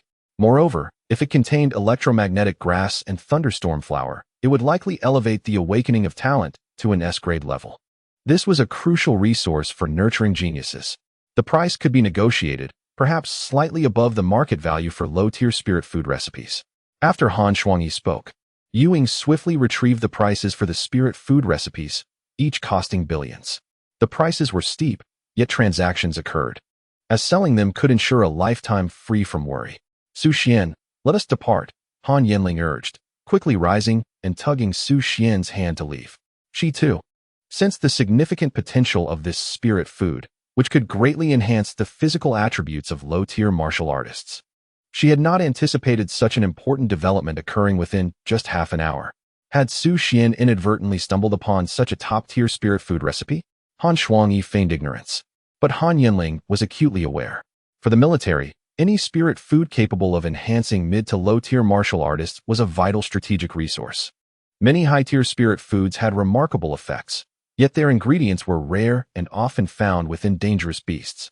The materials Su Xuan had just utilized were sourced from low-tier ferocious beasts. Within the 9 domains, numerous small and medium secret realms of magnetic storms exist. Hence materials are not yet in short supply. Should Han Frost Heir acquire them, given her cunning, connections, and selfish nature, they would inevitably become a perpetual cash cow for those esteemed families, much like other spiritual foods. Which family would not desire to nurture a few prodigies? Standing in the perspective of the Empress, Han Yanling has already devised a plan. The most effective approach would be to exchange spiritual food formulas with the military for merits or resource points to enhance his innate talent. This not only allows him to accompany himself further, but also fortifies the Federal Army's strength in future battles. Su Xuan, what do you think? If you need resources, the Han family can assist in your exchanges, Han Frost Heir continued, somewhat perplexed by this young man's repeated defiance of conventions and expectations. Just moments ago, she pondered his expedition into a secret realm akin to a leisurely excursion, yielding no tangible benefits. Quite laughable. Yet he emerged with a spiritual food formula. Could it be that he comprehended it while frolicking amidst the magnetic storm's allure? It was absurd, yet held a thread of reason. Su Xuan, glancing at his restless left hand, felt a sudden pang of concern. Oh no, little left had short-circuited and was now unresponsive. He replied nonchalantly, "It's all good. Just a minor issue." The onlookers were bewildered. A matter worth billions, and you deem it trivial? Have you lost your senses? Yet to Su Xuan, it was merely a formula. Billions were insignificant in his eyes. Once he traversed all the secret realms of these families, who knows how many spiritual food formulas he could concoct with the all-knowing eye. Moreover, what use is a mere formula without the essential materials? Chapter 115, The Winner's Reward. Spiritual Food Appraisal Center. By the lakeside of the Han estate, as evening descended, Su Xuan and Han Yanling sat by the water. I have registered the patent for the spiritual food formula on your behalf. Should the Han family produce it without permission, I will support you in a lawsuit in a few years. Han Yanling reclined gently on the lakeside lounge, relishing the cool evening breeze that soothed her anger. In this serene space, the discomfort in her heart diminished significantly. Moments ago, she had parted ways with her mother on unfriendly terms. Han Frost Heir was exceedingly domineering, leaving her with little recourse.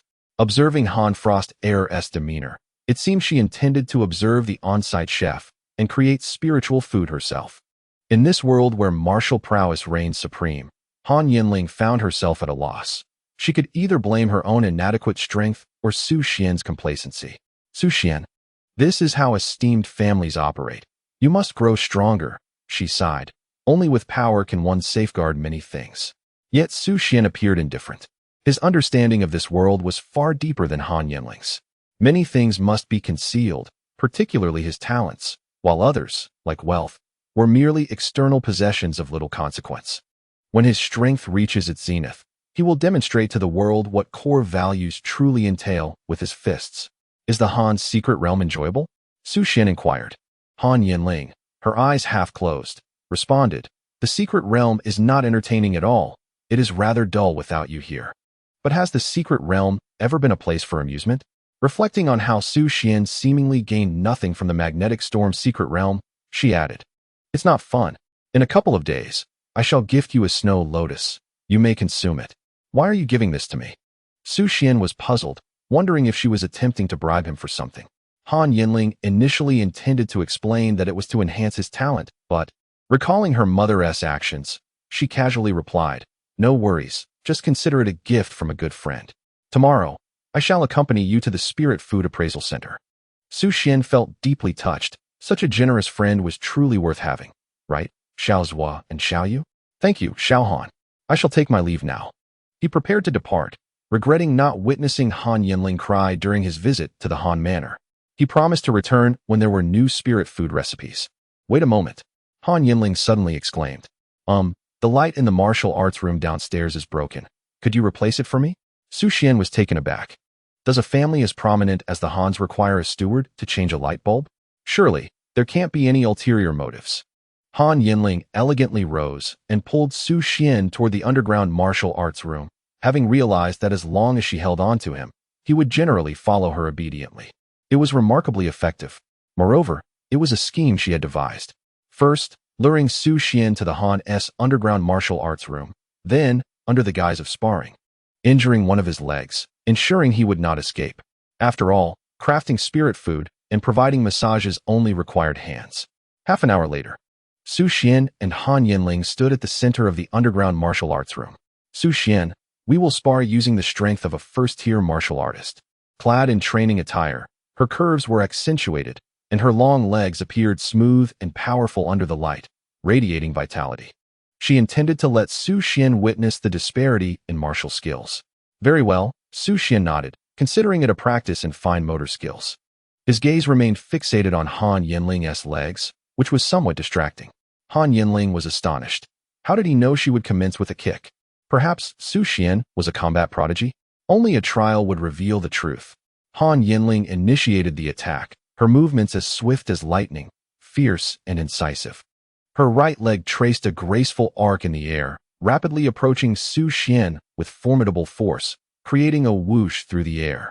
Even with the power of a first-tier martial artist, she unleashed a significant momentum. Bang! Su Xuan tensed his left arm, blocking Han Yanling's whip kick from the side. With a subtle shift in his stance, he anticipated her next landing point, his right shoulder sinking as he collided into her embrace. With a single maneuver, she effortlessly neutralized all subsequent attacks from Han Yanling, showcasing her profound understanding of martial arts. 10 minutes later, the sparring session concluded. Han Yanling's breathing became increasingly labored, beads of sweat forming on her forehead. She found herself unable to retaliate, as it seemed he was acutely aware of all her weaknesses. Without unleashing her innate talent, she was utterly outmatched. Indeed, he was a prodigy in combat.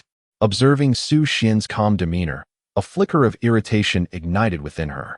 She was convinced that the combat analysis system had interfered with her, causing her to rely too much on her legs and preventing her true potential from manifesting.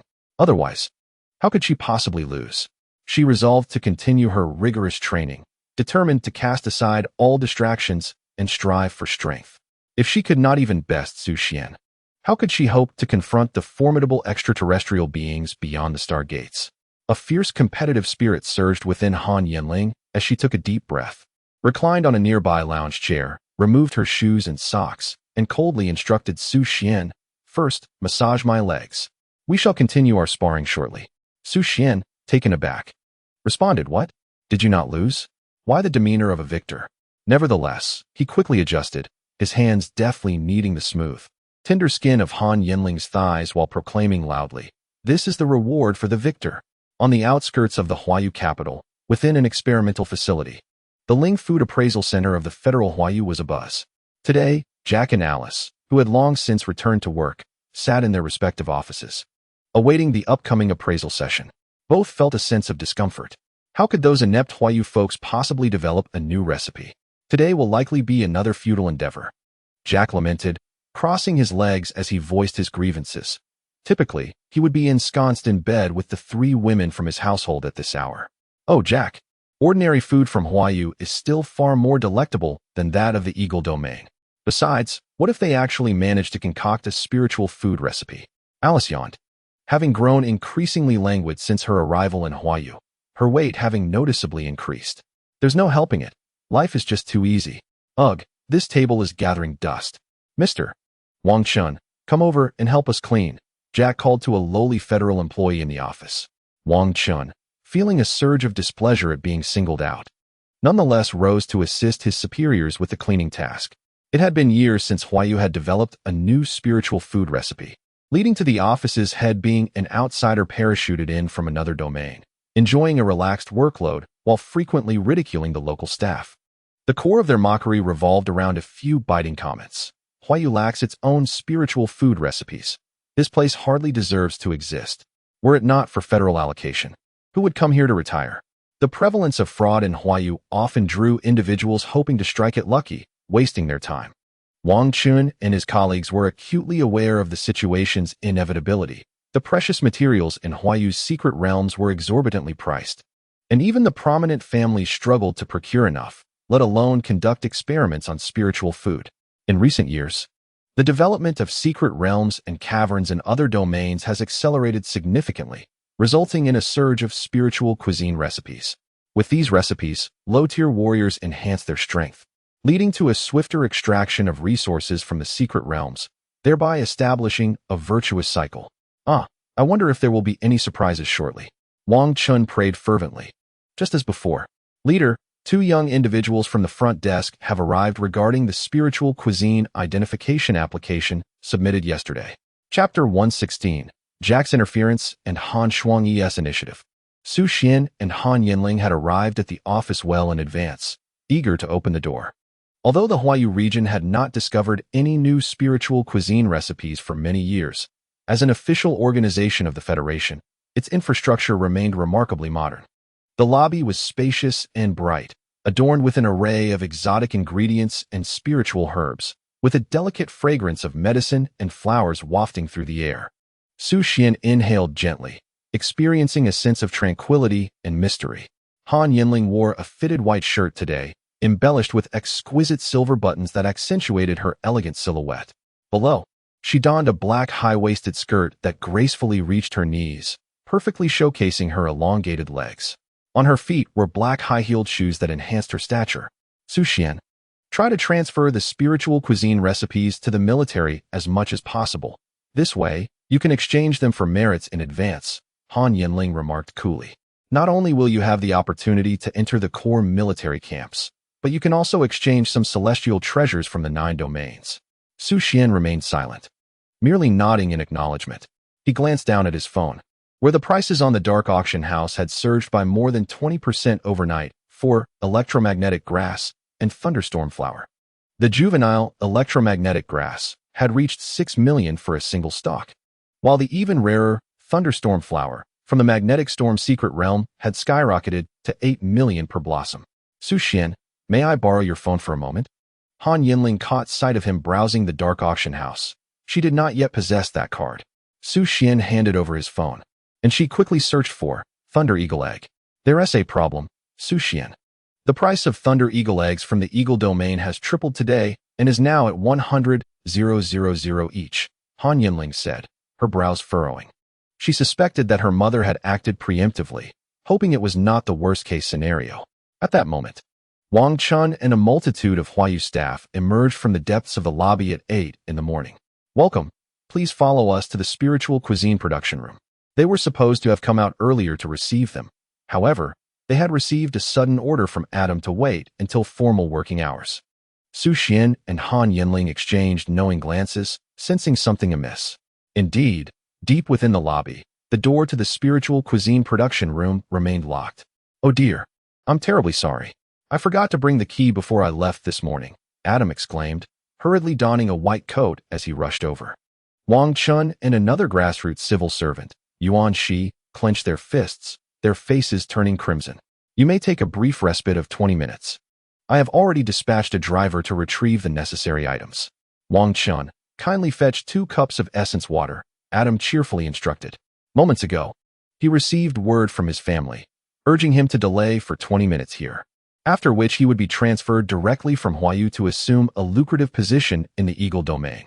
He was determined to seize this opportunity with both hands. Han Yanling bit her silver teeth, ready to voice her discontent, but noticed Su Xuan gently grasping her hand. He traced a subtle no in her palm with his finger. Taking a deep breath, Han Yanling felt her emotions gradually stabilize. The graceful curve of her neck complemented the silver earrings that swayed lightly as she nodded. Su Xuan guided her to a nearby lounge. Wang Chun and Yuan Shi approached, each carrying a cup of tea that faintly emanated spiritual energy.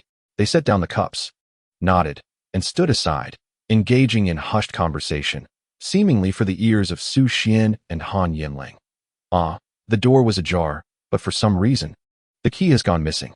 It's quite strange. The door was blown shut by the demonic wind while I was in the restroom. Han Yanling suspected her mother was behind this. As anticipated, The live broadcast in the hall suddenly switched to the Eagle Domain's spiritual food preparation room, where personnel were working to authenticate a recipe. Boldly displayed was the title, Secret Strengthening Formula. Several researchers from the Eagle Domain were hastily preparing, with 3 core materials obscured and unidentifiable. However, Han Yanling recognized that this was undoubtedly the formula Su Xuan had presented the previous day. Her mother had swiftly changed the institutional affiliation to the Eagle Domain. While they delayed their authentication, the others had completed their development ahead of schedule. This created a time discrepancy.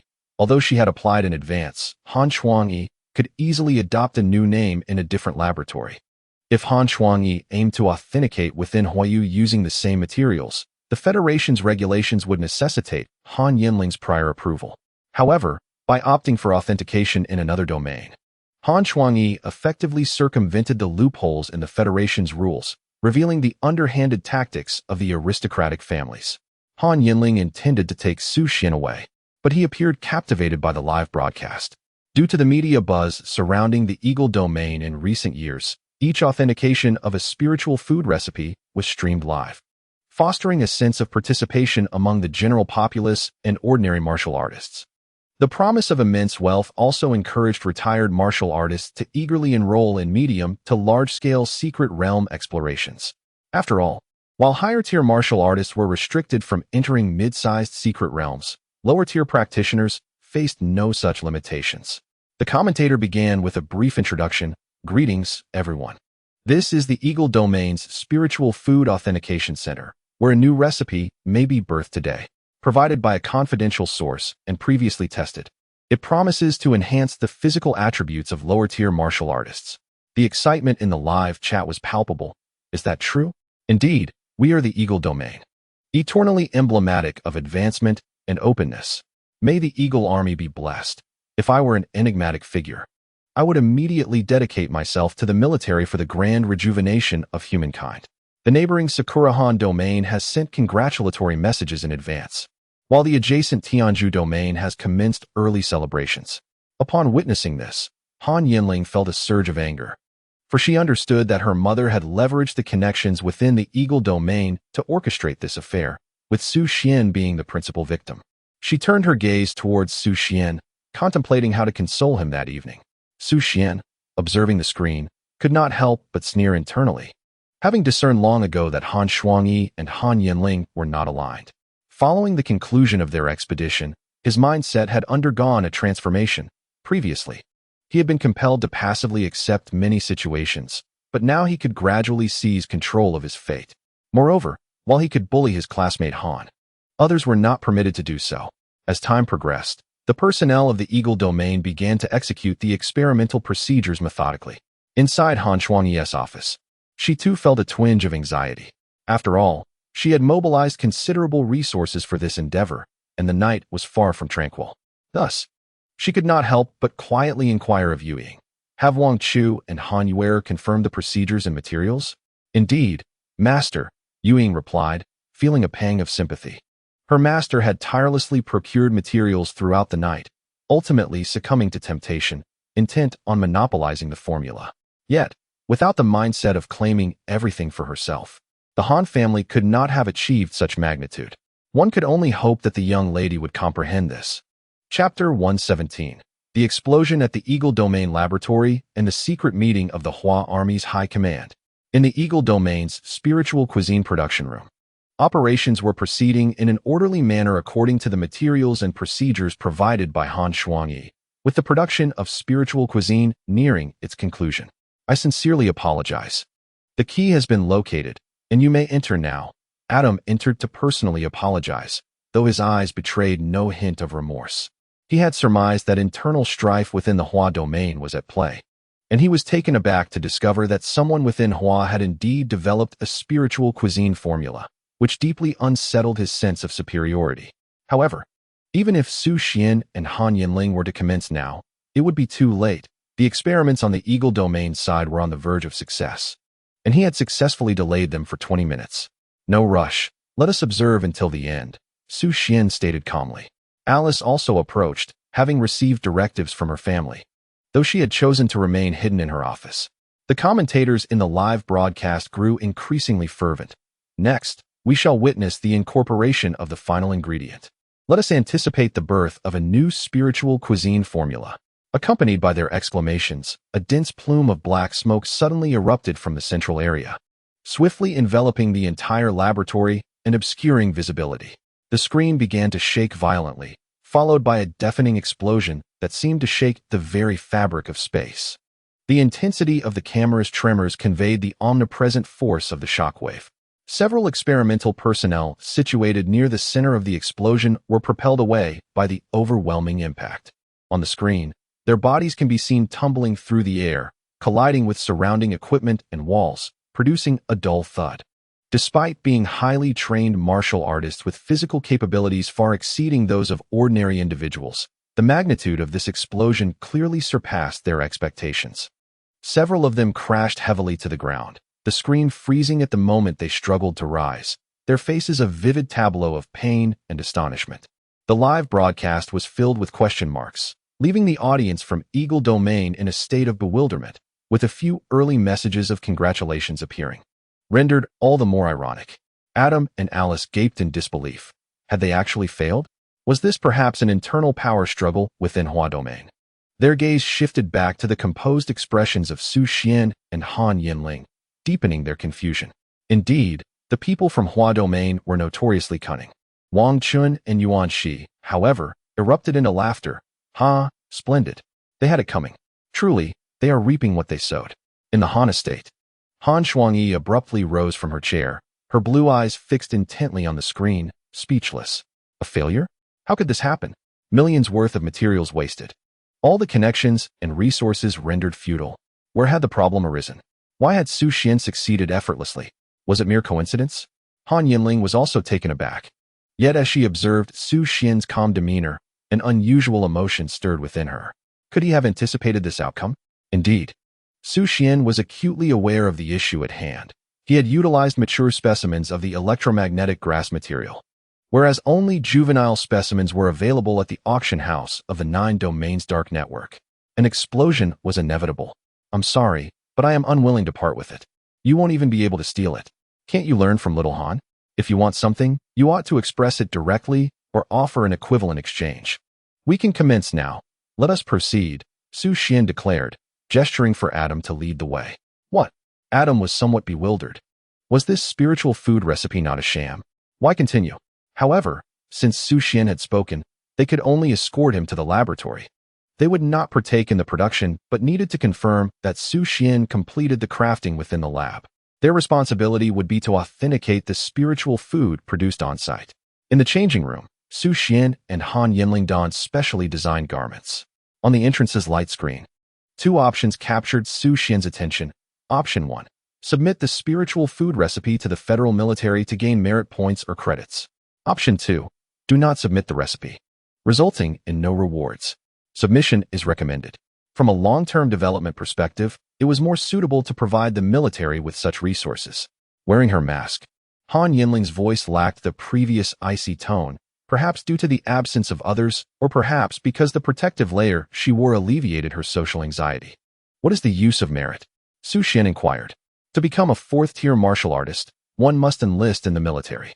With ample merit, one can directly attain the rank of officer, exempting them from the mandatory 3-year training camp. Han Yanling gently tapped her mask, experiencing a novel and intriguing sensation. This was, in essence, a form of concealed privilege, as Huajun encouraged the submission of spiritual food recipes, particularly from aristocratic families. After expressing her thoughts, she deemed this regulation rather superfluous.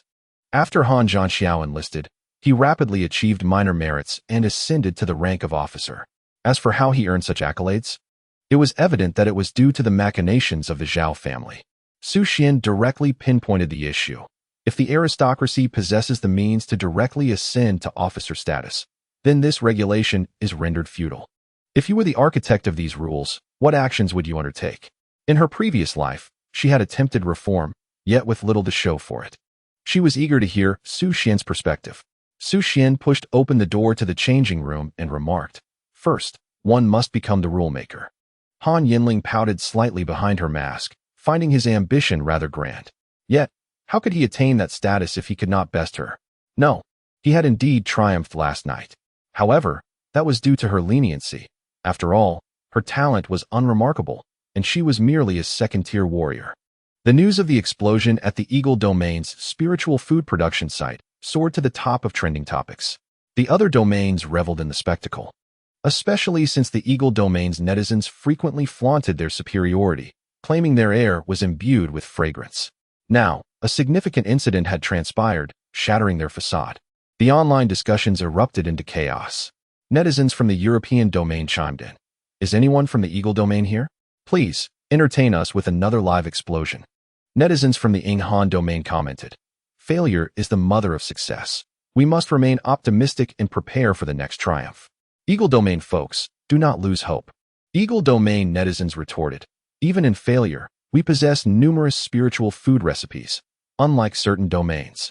Netizens from the Hua domain exclaimed, damn, we're caught in the crossfire. The Hua domain netizens were incensed, yet they had no recourse. The statements made were factual. In recent years, rumors had circulated that some spiritual food recipes, originally developed in the Hua domain, had mysteriously found their way into laboratories in other domains, lured by more generous rewards. In truth, as long as the spiritual food recipes were contributed to the federal military, ultimately every domain's soldiers could benefit. However, the distinction in reputation and information dissemination was still apparent. Notably, the Eagle Domain's laboratories often preferred to release their recipes post-military exercises, utilizing these recipes to prioritize the cultivation of combat talent, thus establishing an information advantage. Consequently, the Hua Domain's Martial Artists Association app saw a surge in discussions, asserting that the leadership of the Hua Federal had failed in their duties. This news also reached the frontline military camp of the Hua Domain. Within a spacious portable alloy cabin at the frontline military camp, a commanding voice resonated. Attention! High-ranking martial artists of the Hua Army convened for a meeting. Zhao Wuxian, what's the matter? A few minutes later, several 8th-tier warriors of the Hua Domain gathered in Zhao Wuxian's chamber. You are likely aware of the situation regarding the spiritual food recipes. The regulations are uniformly established by the Federation, and we cannot alter them. Let us contemplate alternative solutions. Zhao Shanhai, a venerable 8th-tier martial artist and the current leader of the Huajun, is also known as the Martial God. Approaching the age of 70, his formidable physique belies his years. Exuding an aura of unyielding authority, it is widely acknowledged that certain spiritual food recipes from other domains were originally developed in our Huadu. However, it has become evident that the pace of acquiring these recipes has been woefully slow, with materials being discreetly appropriated by others, placing us at a disadvantage.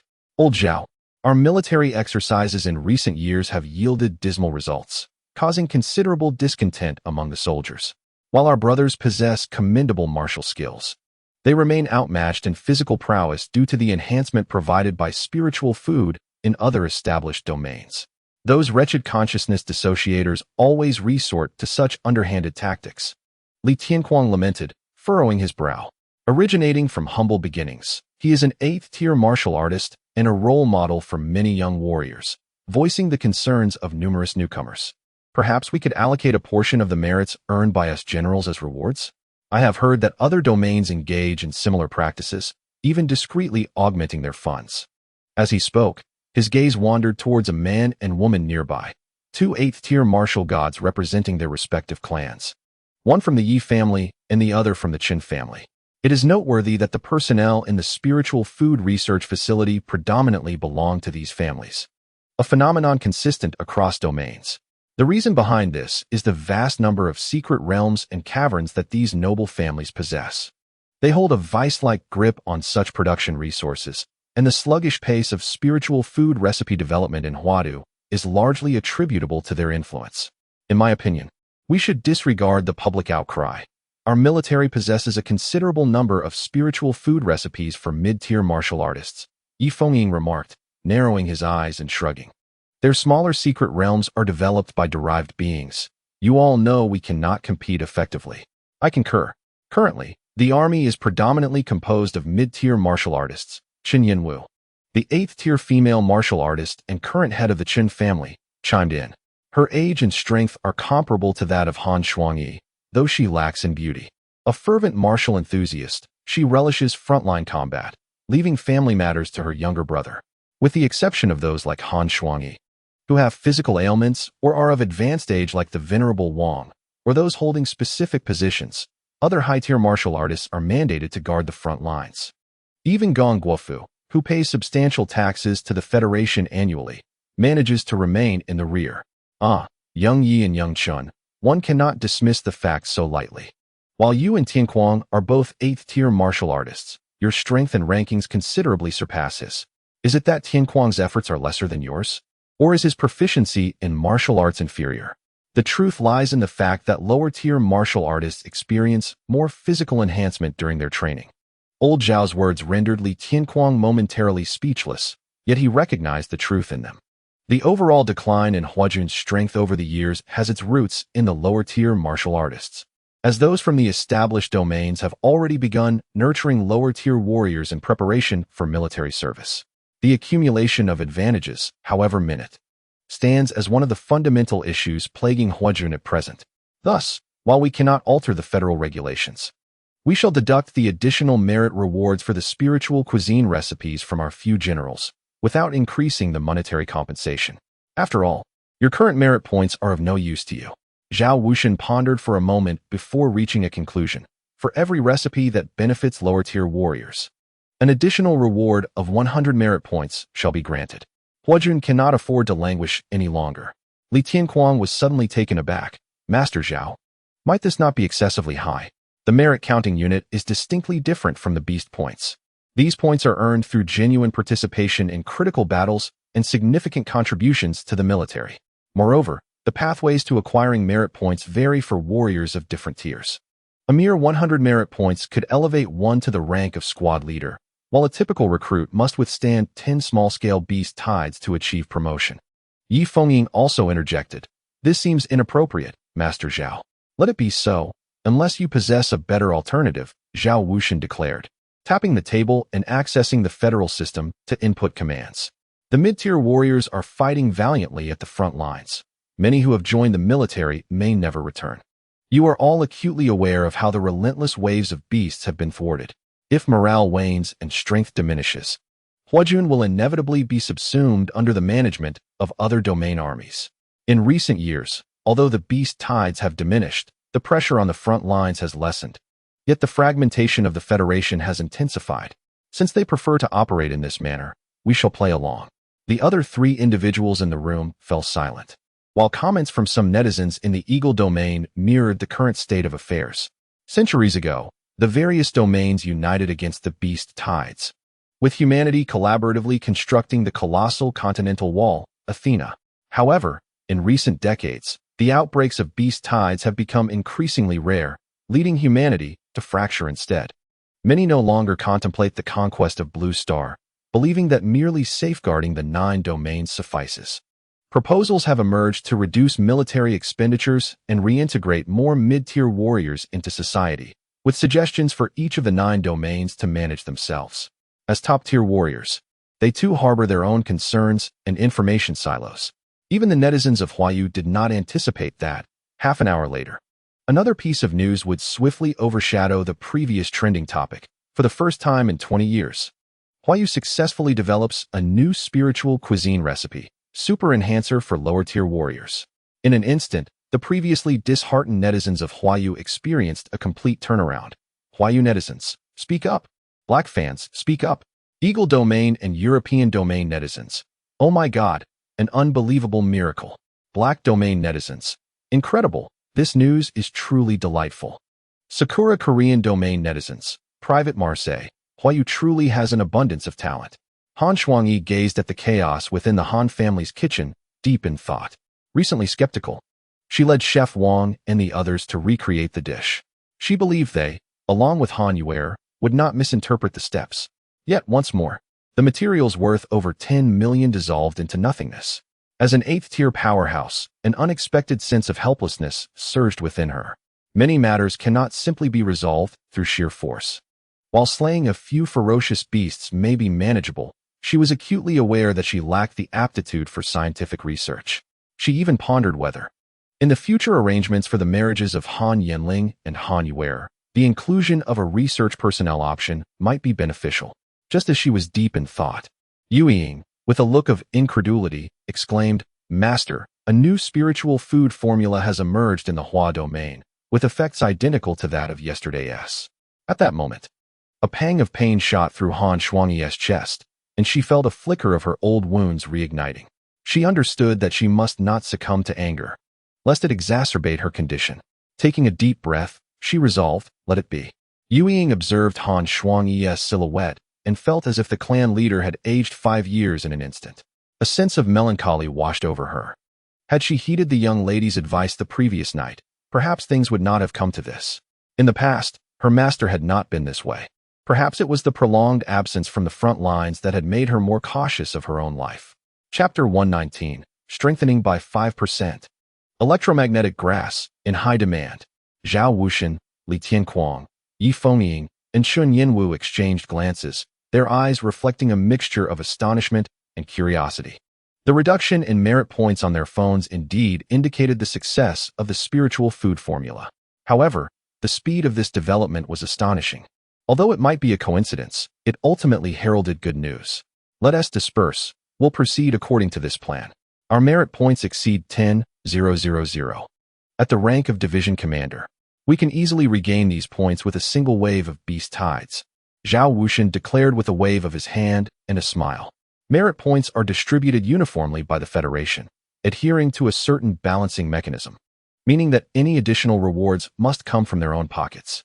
The burden was shared among the four, alleviating the pressure somewhat. Otherwise, they would not have considered promoting their own relatives to the rank of division commander.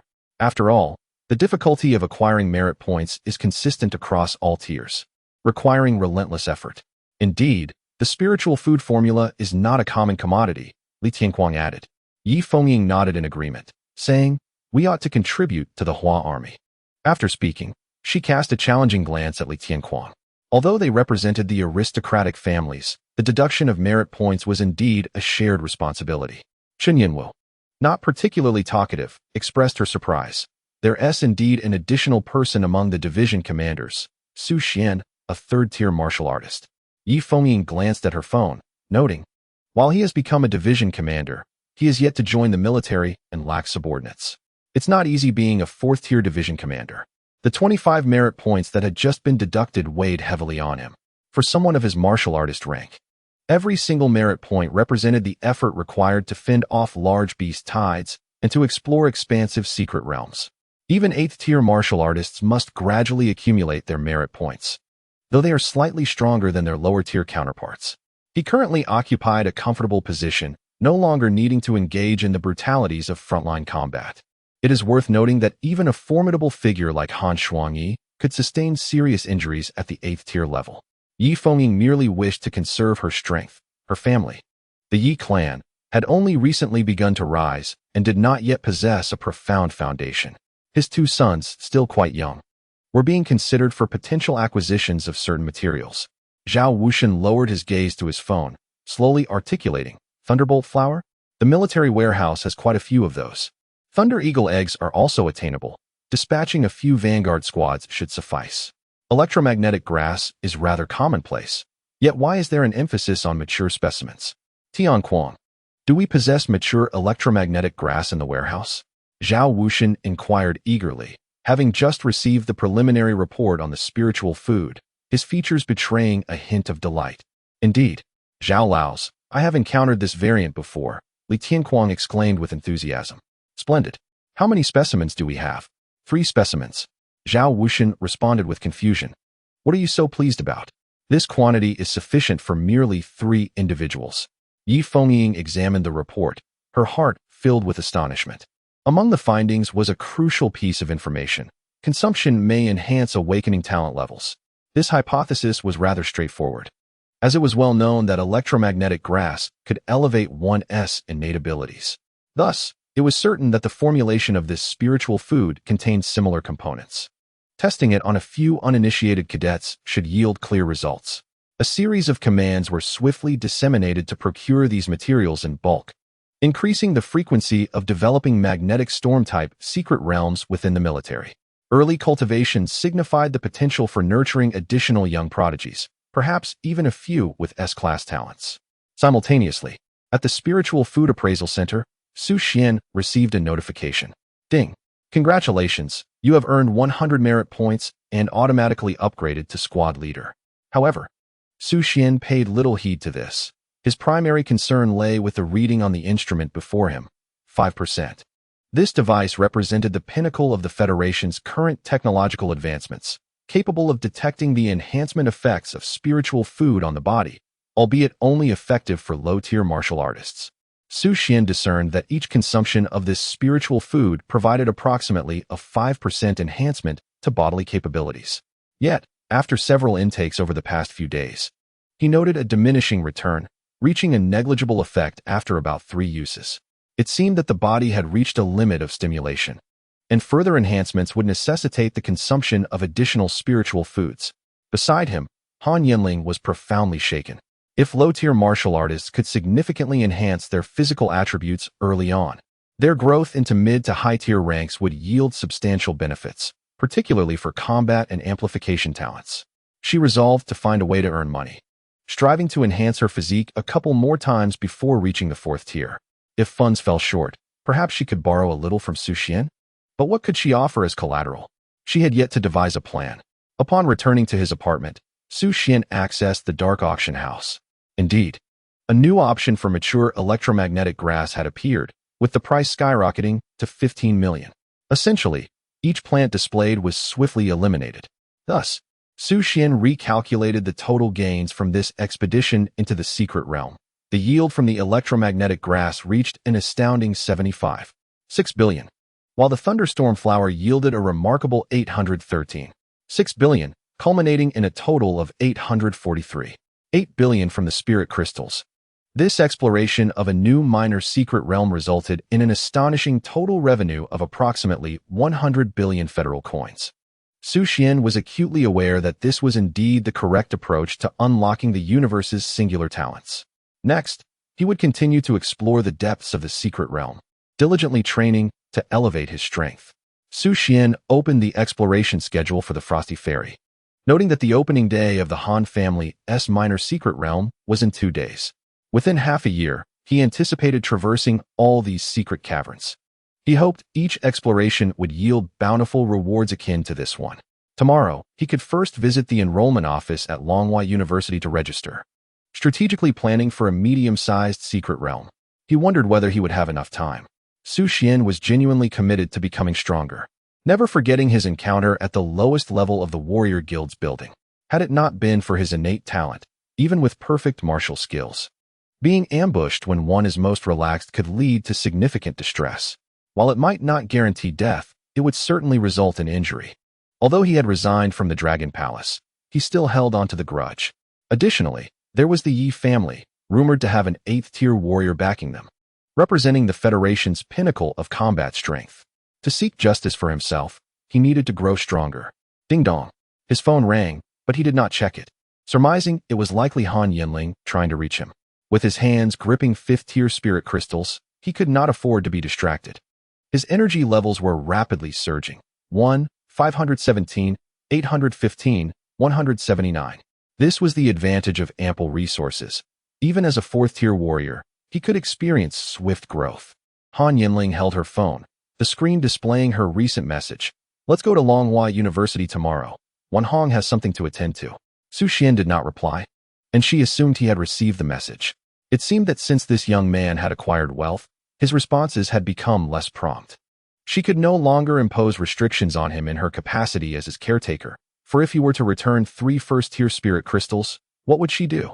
She would be left without even a conversational partner, nor a massage therapist.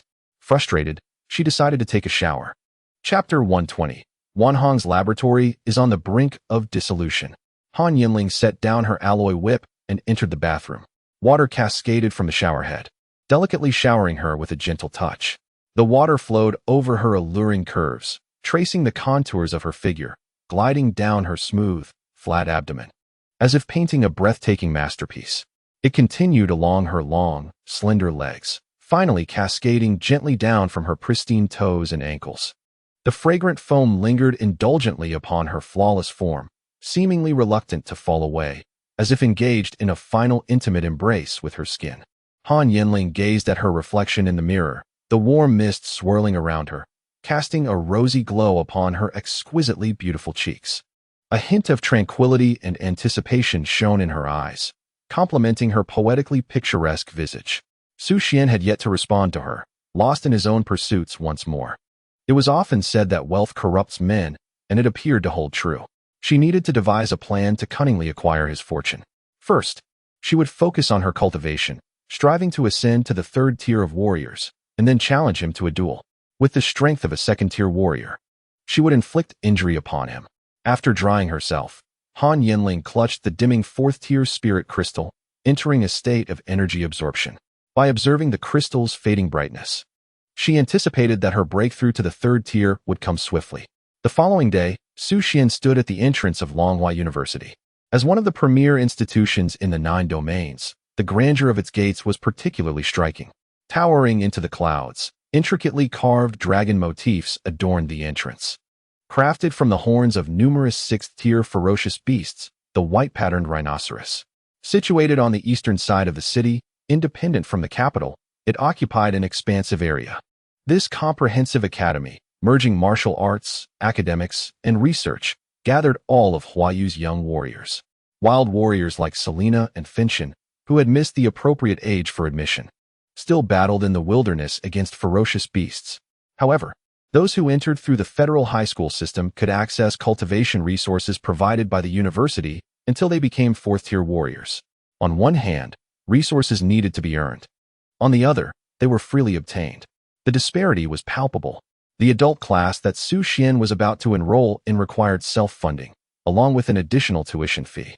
Although his age met the criteria, he had unfortunately dropped out of school early due to family circumstances and had not completed his high school education. Thus, he could only enter Longhua University through this route. As Su Xuan traversed the broad, tree-lined avenue, the towering trees flanked him, their lush canopies casting dappled shadows. Students clad in uniform training attire ambled along the paths in groups, exchanging insights on their cultivation experiences. A serene atmosphere enveloped the scene. "Hello. I would like to inquire about the adult warrior class." "Hello?" Su Xuan tapped the table, observing the middle-aged man before him, who was still caught in the remnants of sleep. Wang Qijuan, the admissions director for the adult warrior class, awoke from his daydream, raising his gaze to find a handsome young man standing before him. I apologize, but the adult warrior class has already reached full capacity this year," Wang Qijuan replied, shaking his head, thinking that this student was rather oblivious, as the enrollment activity had concluded 2 days prior. Did he not check the information? Did he believe that Longhua University could be entered at will? Wait, is that a beautiful woman? Wang Qijuan hastily donned his glasses, his attention drawn to the striking figure that appeared behind Su Xuan. Su Xuan frowned. This was indeed an unexpected turn of events. However, the issue is not significant. If necessary, I can postpone entering university and seek alternative methods to access the medium-sized secret realms after I reach the 5th tier as a martial artist. Turning around, I encountered an acquaintance. Hello, esteemed one. Anin was passing by, clutching a pile of documents. Upon spotting Su Xuan, she hurried over to greet him. "Anin, are you working here?" Su Xuan inquired, astonished to learn that Anin was employed at Longhua University, revealing her as an intellectual. "Well, I'm not." And Anne's cheeks flushed. She had anticipated that her father would arrange such a circumstance for her. Nevertheless, she had to accept it, as this was the only way to evade the detection of the instruments. "I attend school here and work part-time," Anin explained, then quickly extended an invitation. "Have you had breakfast yet? Allow me to treat you." Wang Qijuan swallowed hard. How wonderful it would be if that invitation were directed at him. Even though it was already past noon, Su Xuan shook his head. "I've already eaten. You carry on. I must be off." Anin promptly asked, "Have you had lunch yet? Let me treat you." She noted Su Xuan's position and surmised that he was likely there to enroll in the adult martial artist class. Probably in a similar predicament, perhaps even aware of the loopholes in the federal 4th-tier martial artist instrument detection. At that moment, Su Xuan's phone rang. "Su Xuan, come to the Wanhong Research Lab at Longhua University, quickly." It was a message from Han Yanling. She had been waiting for him at the Martial Artist Guild building all morning, and they had just parted ways. "Anin, do you know the way to the Wanhong Lab?" Su Xuan inquired, fully aware of An's intentions. However, a man wholly focused on becoming stronger would hardly be distracted by romantic pursuits. Huh, follow me, it's on the way, An replied, somewhat surprised yet pleased at the prospect of spending time alone with the esteemed one. How wonderful it would be to share a moment together. She wondered what color she had worn today, perhaps a deep blue fit for a queen. Along the way, An paused 3 times. But Su Xuan also excused himself to the restroom thrice, leaving no opportunity for An to showcase herself. He discerned that An was certainly not harboring pure intentions. Those from that organization clearly had some issues, perpetually thinking of making others bleed. Finally, they arrived at the Wanhong lab. As Su Xuan pushed the door open, 4 individuals were taken aback. Who is this woman? How can such a flawless being exist in this world? An exclaimed. Oh no, Han Yanling interjected. Why is Su Xuan entering with another woman? Wait, Wanhong remarked. An, weren't you supposed to deliver materials? Why are you back? This lab is such a mess. Su Xuan commented after An left. Once An departed, Wanhong turned to Han Yanling. Is this the contributor of the rare 3rd-tier beast, the white demon horned deer? Han Yanling nodded expressionlessly. She felt somewhat unwell, unable to articulate it precisely. But there lingered a sense that something of great significance was under scrutiny. This was the 6th sense cultivated through a long-standing battle of wits between her and her sister. Wanhong turned to Su Xuan and said, the research and development of the A-grade alloy material has been successful. You should have received the points by now. Su Xuan replied, I have. Wanhong continued, however, the laboratory is to be disbanded, which means the promised priority for the A-grade alloy materials may be lost. This is the reason I summoned you here. Chapter 121. I voted. Su Xuan's initiative. Wanhong went on, already aware of Han Yanling's background. Yet she was reluctant to solicit aid from a scion of a prominent family. She did not wish for institutions like Longhua University to gradually succumb to the infiltration of aristocratic families, which represented her principles and boundaries. Thus, even when Han Yanling expressed her willingness to provide support, she did not acquiesce. It was not a matter of distrust towards Han Yanling, but rather a skepticism of the aristocracy. She posed a singular question to Han Yanling. Can you represent the Han family? Can you guarantee that they will never interfere with the laboratory's research freedom? Han Yanling had refrained from answering earlier, as she knew her family's authority could not be easily asserted. This matter could only be resolved through Su Xuan. Su Xuan entered the laboratory, gathered several documents piled on the sofa, and placed them on the adjacent table. He seated himself and inquired, would it be convenient to discuss the reasons? Perhaps I could be of assistance. Wanhong furrowed her brow.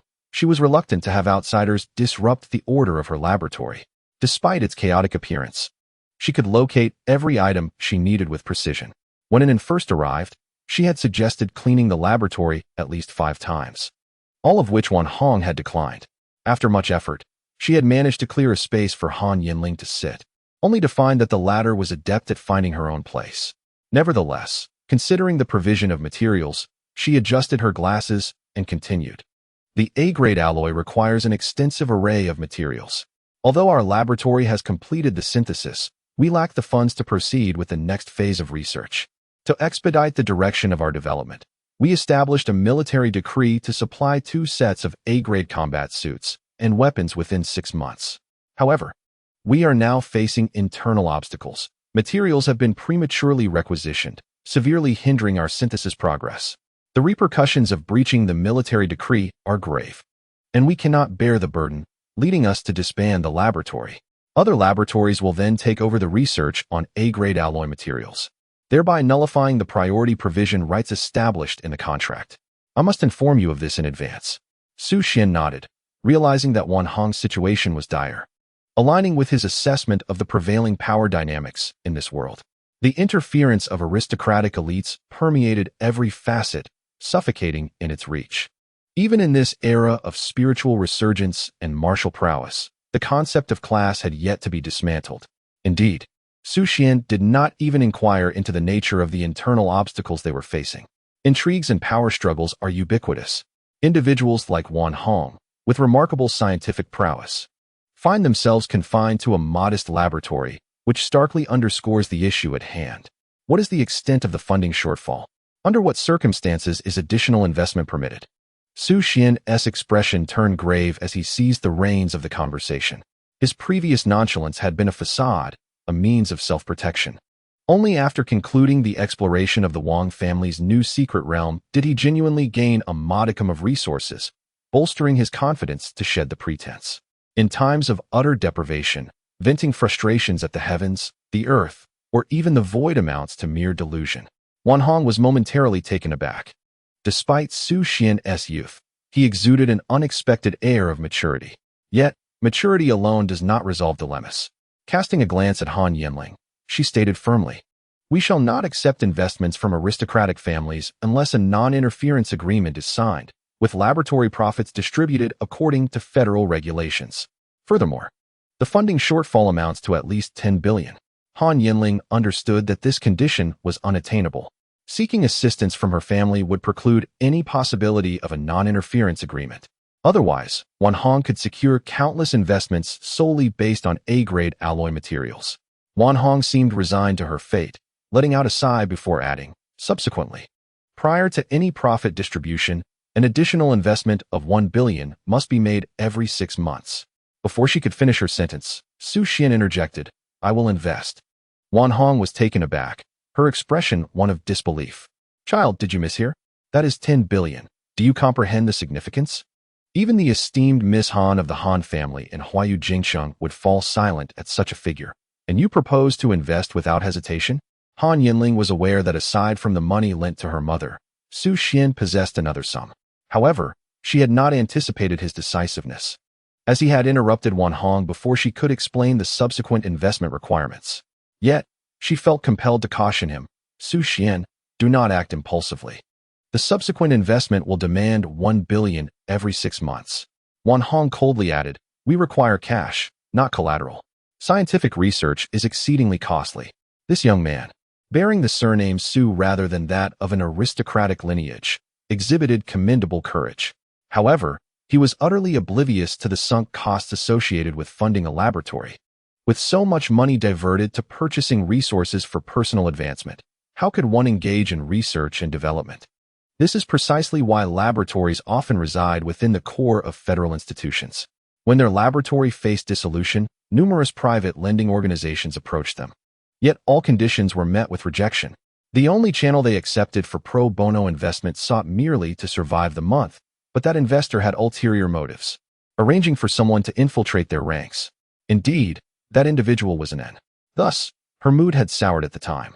Fortunately, the investor's demands were not unreasonable, and as time passed, she found them increasingly acceptable.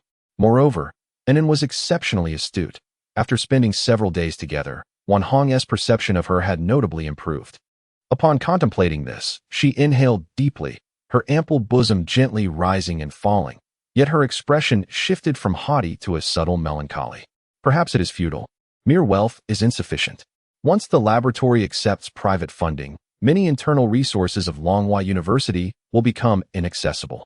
Moreover, given the current state of the lab, even with funds to procure materials, one may still face delays. The reasons for such delays went unspoken.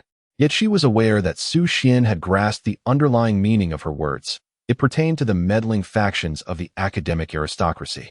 Nevertheless, "I can provide the materials," Su Xuan affirmed with a nod. If he were to invest in this laboratory, it would undoubtedly alleviate any future shortages of alloy materials. He needed to gradually cultivate his influence. Many endeavors cannot solely rely on fervor, and the resources amassed must swiftly be transformed into power, a multifaceted strength encompassing levels, martial skills, and equipment. Wan Hong remained unconvinced. After all, who could truly believe that this student, barely more than a freshman, possessed such wealth? Even among the scions of prominent families, how could one be so affluent? For a moment, uncertainty flickered within her. Observing her hesitation, Su Xuan understood her doubts and retrieved a pure black card from his spatial ring, brandishing it before Wan Hong. "Is that a black crystal card issued by the Federal Financial Institution? The one rumored to be available only to those with a net worth exceeding 30 billion? Wan Hong mused, recognizing the unmistakable emblem. This signified that the young man before her was indeed wealthy, one of the richest in this world. "Ah, the laboratory is truly saved," Wan Hong exclaimed, her expression transforming with excitement as she shouted, "Father, Su Xuan and Han Yanling exchanged bewildered glances. Sister, is this your rebellious spirit? Chapter 122, and Anne's warning, the tragic death of Shaoli. Ding. The contract was signed. Su Xian's account reflected a deduction of 11 billion in cash. At that moment, Wan Hong felt an overwhelming surge of exhilaration. The oppressive feelings of recent days were wholly liberated. With this influx of funds, her research pace could be rejuvenated. Although purchasing materials from the market might be a tad more expensive, the ability to acquire them was paramount. Wonderful. Absolutely splendid. She felt an overwhelming urge to embrace Su Xuan and shower him with kisses. The more she looked at him, the more handsome he appeared. He was her very own fortune bringer. Han Yanling, too, felt a tumult of emotions. She sensed a change in Su Xuan that was difficult to articulate. Was he becoming more assertive or merely attracting more attention from the opposite sex? This was unacceptable. Su Xuan, we must leave, she declared, preparing for a tactical retreat. As she vaguely sensed Wan Hong's fervent gaze upon them. As Su Xuan stood, he inquired once more, Master Wan Hong, do you have any connections that could facilitate my admission to Longhua University? Wan Hong hesitated. Are you a martial artist? You could enroll in the adult martial artist training program. With your wealth, why even seek my assistance? Oh, but this year is already full. I missed the deadline. Su Xuan elucidated, observing Anne's entrance, speculating that Wan Hong might possess a solution. Wan Hong furrowed her brow slightly and inquired, are there any requirements? Formal students may face challenges. Han Yanling felt a sudden heaviness in her heart, realizing she had forgotten this matter. She instinctively thought of Su Xuan as her classmate, who had already received an admission notice. Su Xuan smiled and shook his head. It's just like the adult martial artist class. No need for formal students. Wan Hong promptly nodded. That's not an issue. If that's the case, we have one spot available in our laboratory, though the designation may not sound appealing. Su Xuan, unfazed, entered Longhua University solely to qualify for access to the mid to large secret realms within. The name doesn't matter. I am merely a passionate learner. As soon as he finished speaking, he watched Wan Hong begin to tap on the screen of the table. Shortly thereafter, his phone received a notification. Longhua University Wan Hong Laboratory invites you to become a research personnel. The subsequent text was truncated due to the phone's small screen. However, Su Xuan noted with delight that he was to be an assistant to research personnel. How splendid. In his previous life, his childhood dream had been to become a scientist. For a time, he had idolized those clad in lab coats, particularly the scenes in films where they analyzed experimental subjects using intricate instruments. To his astonishment, he was now on the verge of realizing that dream in this life. He clicked to accept the invitation. Congratulations. You have become a human experimental subject in Wan Hong Laboratory. Su Xuan. Good heavens. It turns out he was to be the one lying on the table. After Wan Hong's explanation, he learned that Longhua University offered benefits to those willing to participate in human experiments, allowing volunteers to attend classes just like regular students and enjoy the same rights. However, each laboratory had different experimental requirements. Some might require blood samples, while others necessitated frequent testing. Excessively invasive experiments would not occur, as they did not align with the mainstream values and ethics of human society. The human experiments in Wan Hong's laboratory primarily involved wearing alloy gear to test the quality of the material, which was considered a rather relaxed project. Just then, Anan returned. Anan, this is your new junior, Su Xuan. Anan felt an unexpected surge of happiness, but before she could speak, Wan Hong dampened her spirits with another remark. However, his tasks will still be yours. Anan. What is this? You recruit someone, and I end up doing double the work? What kind of laboratory is this? Even the underground sweatshops of the Qinglong gang pale in comparison to your practices. As Su Xuan and Han Yanling prepared to leave, Anan suddenly intercepted Su Xuan, stating she had something to discuss. The two then retreated to a secluded corner of the hallway to murmur quietly. Meanwhile, Han Yanling stood silently at the entrance of the laboratory, patiently waiting. However, she was also eager to uncover the nature of their conversation, her curiosity akin to a restless kitten clawing at her heart. The strikingly aloof visage had consistently captivated the attention of passing researchers. In a brief span, 7 or 8 male researchers had deliberately dropped their documents nearby, feigning casualness as they furtively admired the unparalleled beauty. Initially, they had merely intended to glance at Anan, only to discover someone even more enchanting. Esteemed one, We are allies here, so allow me to speak candidly, and then stated with a serious expression. You are the delivery courier, correct? There is a bounty of 3 billion placed on you in the 9 domains underground city. How do you know that? Su Xuan's gaze sharpened, pondering the seeming opacity of the information surrounding the masked martial artists tournament. After a moment's contemplation, Anin replied, when you registered, the recruiter remembered your appearance. I had initially planned to accept the bounty myself. It was merely by chance that I encountered you that day. Upon further interaction, I realized you were not a deranged killer, prompting my father to withdraw the bounty from Huayu. Nevertheless, I have heard that numerous assassins from other domains have already accepted the task. Su Xuan furrowed his brow. Thank you for the warning. Are there high-level martial artists involved? Anin nodded. Indeed, and in considerable numbers. I recommend that you silence that staff member. If it is inconvenient for you, I can assist. Su Xuan shook his head. I will handle it myself. Just send me the information on that staff member. He had grasped the situation. His distinctive features from that day were too obvious. And it was indeed plausible that someone might ascertain his identity from that angle. After all, this was a world of martial artists, teeming with peculiar talents. Who placed the bounty? What a staggering amount. Su Xuan pondered, uncertain of the ramifications of the events from that day. The Yi family wouldn't go so far as to place such a high bounty, would they? I've heard it was a coalition of many aristocratic families. Branding you a deranged killer motivated by envy of wealth, driving defenseless ordinary people to the jaws of beasts, and then reflected for a moment before asserting. Yet I believe you are not that sort of person. True cold-blooded individuals do not choose to rescue members of that organization. Understood, thank you. Are those children all right? Su Xuan mentally drafted a death list for the aristocratic families. All right, you wish to eliminate me, do you? Then prepare yourselves, for I find you quite distasteful. They are doing well. Aside from classes and work, there are a few days each month that prove rather arduous, and inside. Those days were also her days of discomfort, as she hoped her father would successfully advance and eradicate that organization. Please send me the address of that organization. I would like to investigate. I've heard it is a medium-sized secret realm. Su Xuan's interest in the glorious organization heightened. Over the past few days, he had formed a conjecture. If the secret realm could be located through a blend of blood and fresh flesh, it would suggest that both the realm and the caverns were artificial creations. Judging by the intent to kill, such actions would likely accelerate some unknown peril. Chapter 123. The tragic death of Xiao Li and the gift of heart-eating. Although his current strength remains relatively feeble, he comprehends the notion that, under overwhelming circumstances, there can be no survivors. Thus, from a developmental standpoint, he must consider preemptively eliminating any ambiguous risks. The esteemed entity has indeed dispatched you. The glorious organization boasts 8th-tier warriors, which we have previously communicated to the Federation through certain channels, yet the matter fell through. In fact, that channel was subsequently obliterated by an unknown force.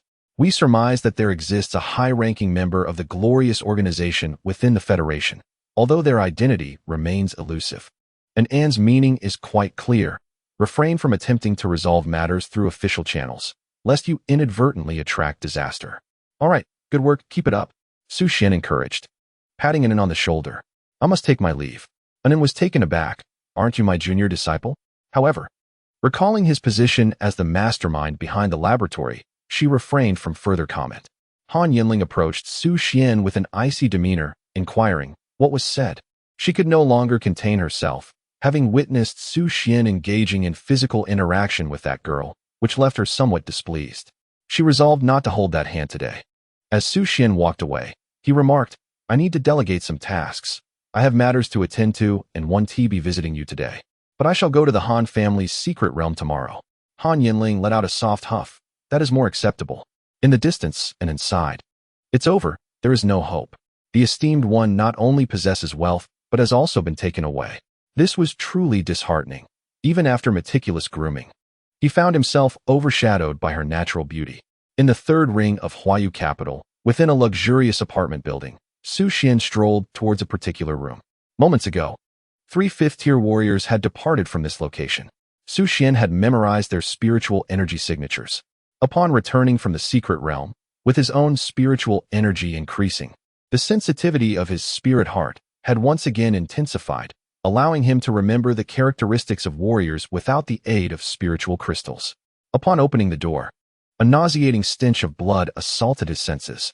In the center of the room lay a grotesque corpse, unrecognizable, that of Xiao Li, the recruitment officer from the martial arts guild who had accompanied him that day.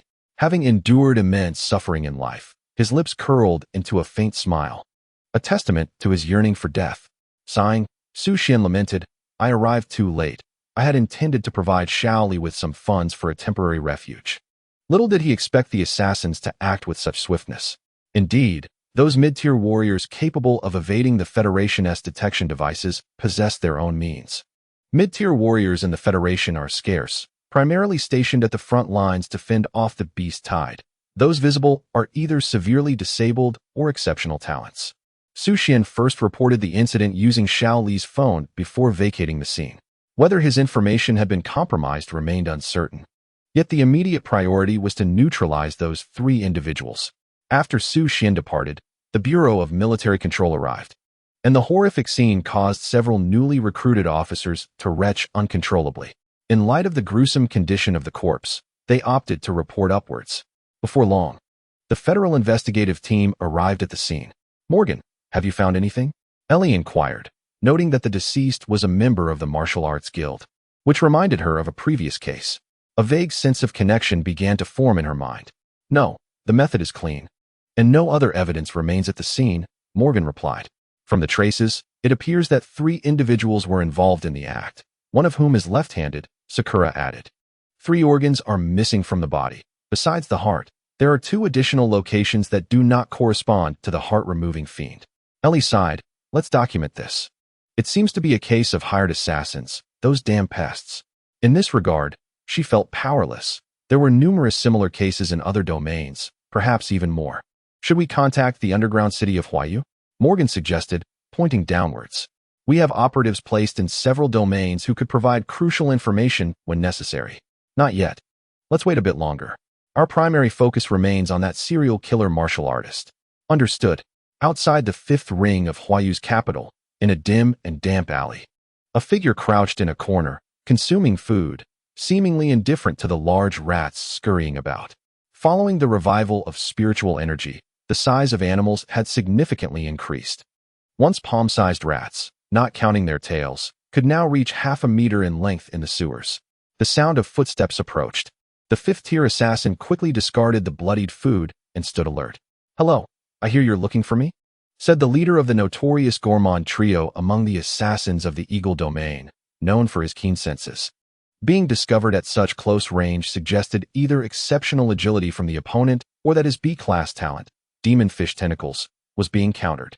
This talent bestowed a passive ability, allowing the hair on his body to sense fluctuations in the spiritual energy of nearby martial artists or ferocious beasts. Although the distance was short, being a passive ability made it exceedingly useful, having helped him evade capture on numerous occasions. "Who are you? What do you want?"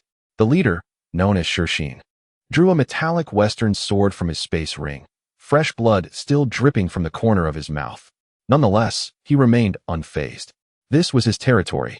Even in foreign lands, he chose to rest in confined spaces whenever possible.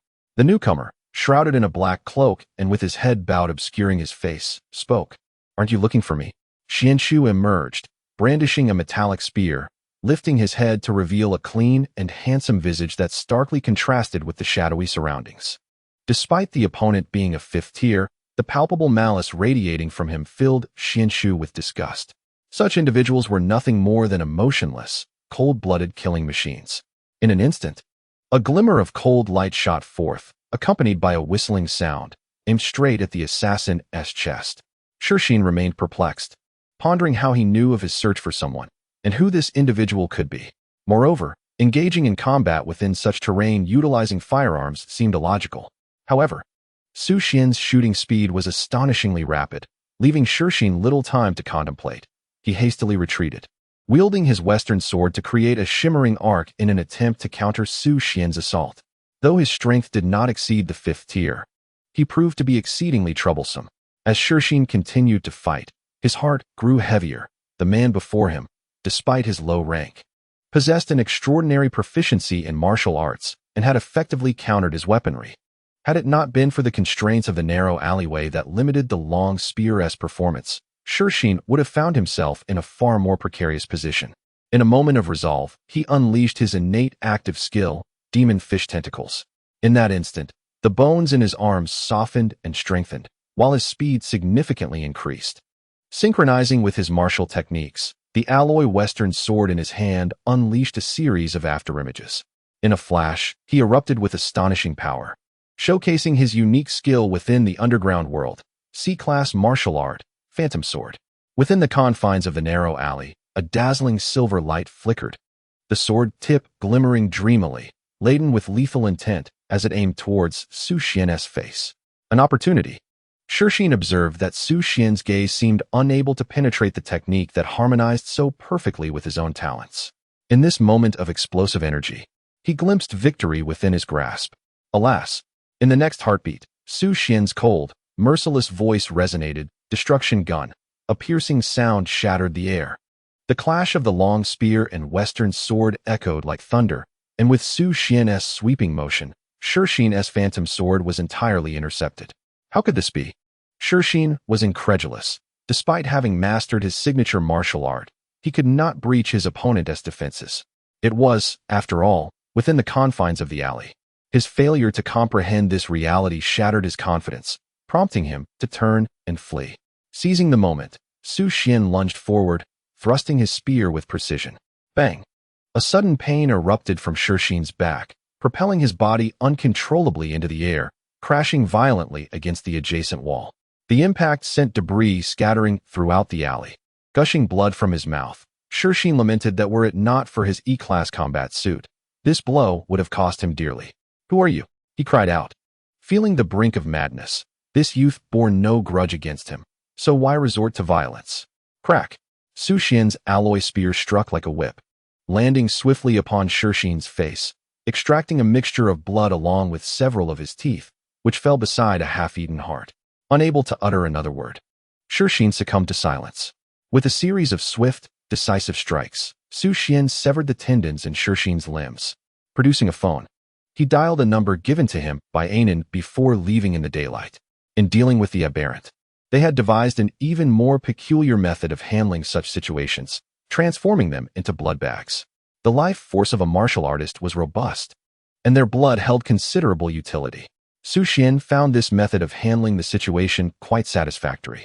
From the inquiries and demeanor of the deranged killer, he discerned that Xiao Li had not divulged his identity. Thus, he endured such torment, which rendered Su Xuan's emotions exceedingly complex. In the morning, upon learning that Xiao Li had been lured into revealing his likeness by Anan, he initially presumed it was due to Xiao Li's excessive lust. However, it now appeared that Anan possessed remarkable cunning. At the very least, in the face of these several assassin warriors' torture, he truly managed to grit his teeth. What propelled him to do so was beyond Su Xuan's comprehension, yet he felt an unwavering need for vengeance. A debt of gratitude must be repaid, and a grudge must be avenged. 10 minutes later, two men in black emerged from a dark vehicle, carrying a black sack containing the heart of the alley. Although they were merely second-tier warriors, their movements were deft, evidently seasoned in such endeavors. Nonetheless, upon encountering the heart, they trembled inwardly. How strikingly similar this was to the leader of that deranged assassin group from the Eagle Domain. Who had they angered to be met with such brutality? Indeed, a strong dragon does not suppress a local snake. Even if you are a dragon, you must remain subdued in the Hua Domain. The leader was truly formidable. It was uncertain whether he had summoned high-ranking assassins or if he had taken matters into his own hands. After the two departed in their vehicle, Su Xuan tucked away the spatial ring containing the heart and made his way to the next location. "Boss, a bowl of spicy stir-fried kidney noodles, please."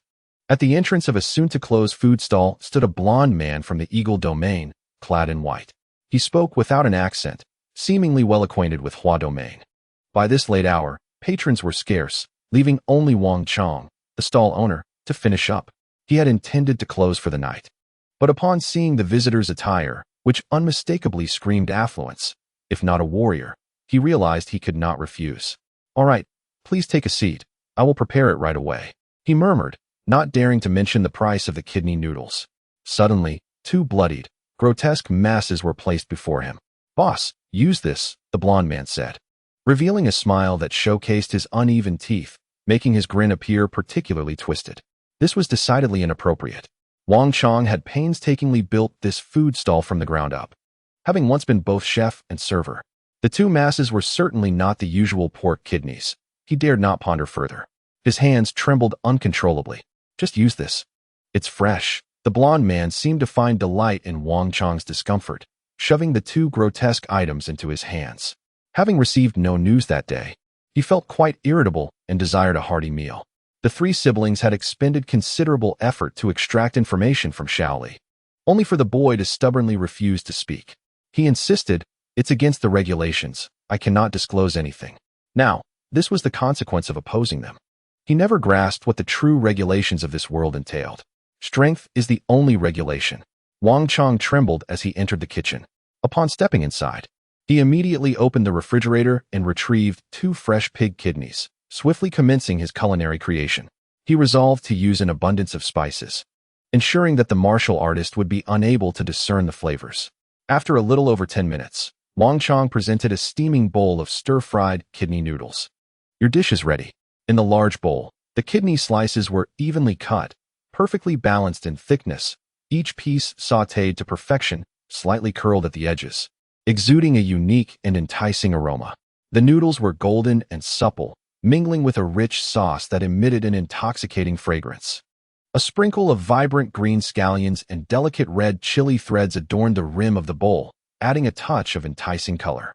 The blonde-haired male, codenamed Food Kidney, had previously savored the culinary delights of Huayu and harbored a long-held desire. Now he picked up a slice of kidney and placed it in his mouth, chewing thoughtfully. Suddenly, with a splatter, the food mixed with saliva erupted from his mouth, splattering Wang Chong's face. "Ha ha ha, quite bold, aren't we?" Due to his innate talent, his sense of taste was remarkably acute, allowing him to easily discern the flavors. Unable to tolerate the raw scent of fierce beasts, he had chosen this path. In that moment, he resolved to personally sample the organs of this audacious Huayu man. Wang Chong realized that his actions had been detected. He saw the blond man rise, one hand patting his shoulder, with a silver knife nestled between his fingers, pressed against his neck, signaling him to move further into the room. The chilling touch of metal silenced any urge to scream. Such an action would only hasten his demise. Fortunately, his daughter had not come to assist him that day, and a sliver of relief washed over him. "Hold on," a youthful voice rang out. Food Kidney turned to see a steady-footed martial artist approaching. "Mind your own business." Food Kidney's gaze flickered. He had carefully selected this location, devoid of surveillance and sparsely populated at this hour. The appearance of this Huayu youth seemed too coincidental. Su Xuan smiled, grateful for the swift speed of his light motorcycle. Otherwise, he might miss out on such delectable street food in the future. Judging by the aroma, he discerned that this was a small eatery with commendable skills. "Boss, prepare a bowl of noodles just like his." Wang Chong felt the discomfort around his neck dissipate, realizing he had narrowly escaped with his life, and hurried back to the kitchen. Food Kidney relaxed his grip, distracted by the pressure emanating from the young man. However, he prepared to unleash his talent for a swift resolution. B-Class Talent, Black Thorn Frog. Chapter 125. The Leap of the Black Thorn Frog, A Clash of Movements. Food Kidney's Black Thorn Frog talent was remarkable, endowing him with astonishing explosive speed. Beneath his trousers, his leg muscles, enhanced by his talent, appeared exceptionally robust, as if harboring boundless strength. With a cold smile, Su Xuan brandished his dagger, its blade glinting ominously in the dim light, his gaze sharp as an eagle-ass, locking onto Su Xuan's figure, seeking death. In the next instant, like an arrow released from its bowstring, he lunged towards Su Xuan with astonishing speed, as if tearing through the very air. His confidence in wielding a short dagger was well-founded. Within a 3-meter range, the advantage of longer weapons was rendered moot. This was due to his mastery of a rare martial art within the Eagle Domain Alliance, the C-class technique known as the butterfly step, perfected to an extraordinary degree. Suddenly, Su Xuan's form became elusive as he surged forward, resembling a butterfly dancing gracefully through the air, difficult to capture. Each step was light and swift, dazzling to behold. The dagger danced in his hand, akin to a venomous serpent, striking directly at Su Xuan's vital points. Interesting. Su Xuan's eyes sparkled with intrigue, refraining from drawing his alloy spear. In this somewhat confined space, The spear was no longer suitable. He moved with rapid elegance, as if gliding over the surface of water, light and unencumbered. In Su Xuan's view, this figure matched his speed, deftly evading each of his dagger strikes with an effortless grace. Impossible. A profound shock reverberated within Su Xuan. His agility, complemented by his innate talent, might prove ineffective against the tough-skinned beasts, yet against humans, it was remarkably restrained, especially in such a confined setting. The small room became a battleground where their figures intertwined, like two bolts of lightning in a narrow space, in relentless pursuit of one another. With each thrust of his powerful legs, Su Xuan closed the distance to Su Xuan, yet whenever he felt his dagger was on the verge of success, his opponent would miraculously evade at the last possible moment. A sense of foreboding began to creep into his mind. Suddenly, Su Xuan halted, retreating a half-step, his chest heaving violently as he fixated on this young man before him. Was his agility superior to his own? In that moment, he recalled the video he had watched repeatedly. "Huff, are you a delivery guy?" Su Xuan flashed a grin. "Guess right, and win a prize." Abruptly, he transformed from the defensive to the offensive, closing the distance with swift steps, having quickly grasped the subtleties of his opponent's martial art during their earlier exchange. Now was the time for synthesis and mastery. Su Xuan's arm sliced horizontally, attempting to use the sharp alloy to keep Su Xuan at bay. In an instant, the two figures once again intertwined in the cramped room, their speed rendering their movements nearly imperceptible. Su Xuan no longer held back. His speed erupted forth once more, the disparity in their physical prowess becoming increasingly evident. He successfully overwhelmed the fifth-tier warrior of the Eagle Domain. His palm struck heavily against Su Xuan's dagger, producing a sharp metallic clang. As Su Xuan felt an overwhelming force coursing through the dagger, it sent a tremor through his wrist, nearly causing him to lose his grip on the weapon. Before he could fully comprehend the situation, Su Xuan's second strike followed swiftly, aimed at his ribs with an intensity that was both fierce and inexorable. Su Xuan hastily sidestepped to evade the blow, yet he still felt the gust of energy graze him, forcing him to stagger back several steps.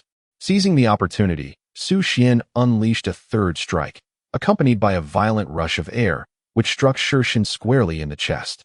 With a resounding thud, the air reverberated as Su Xuan experienced a searing pain, as if a massive boulder had crashed upon him.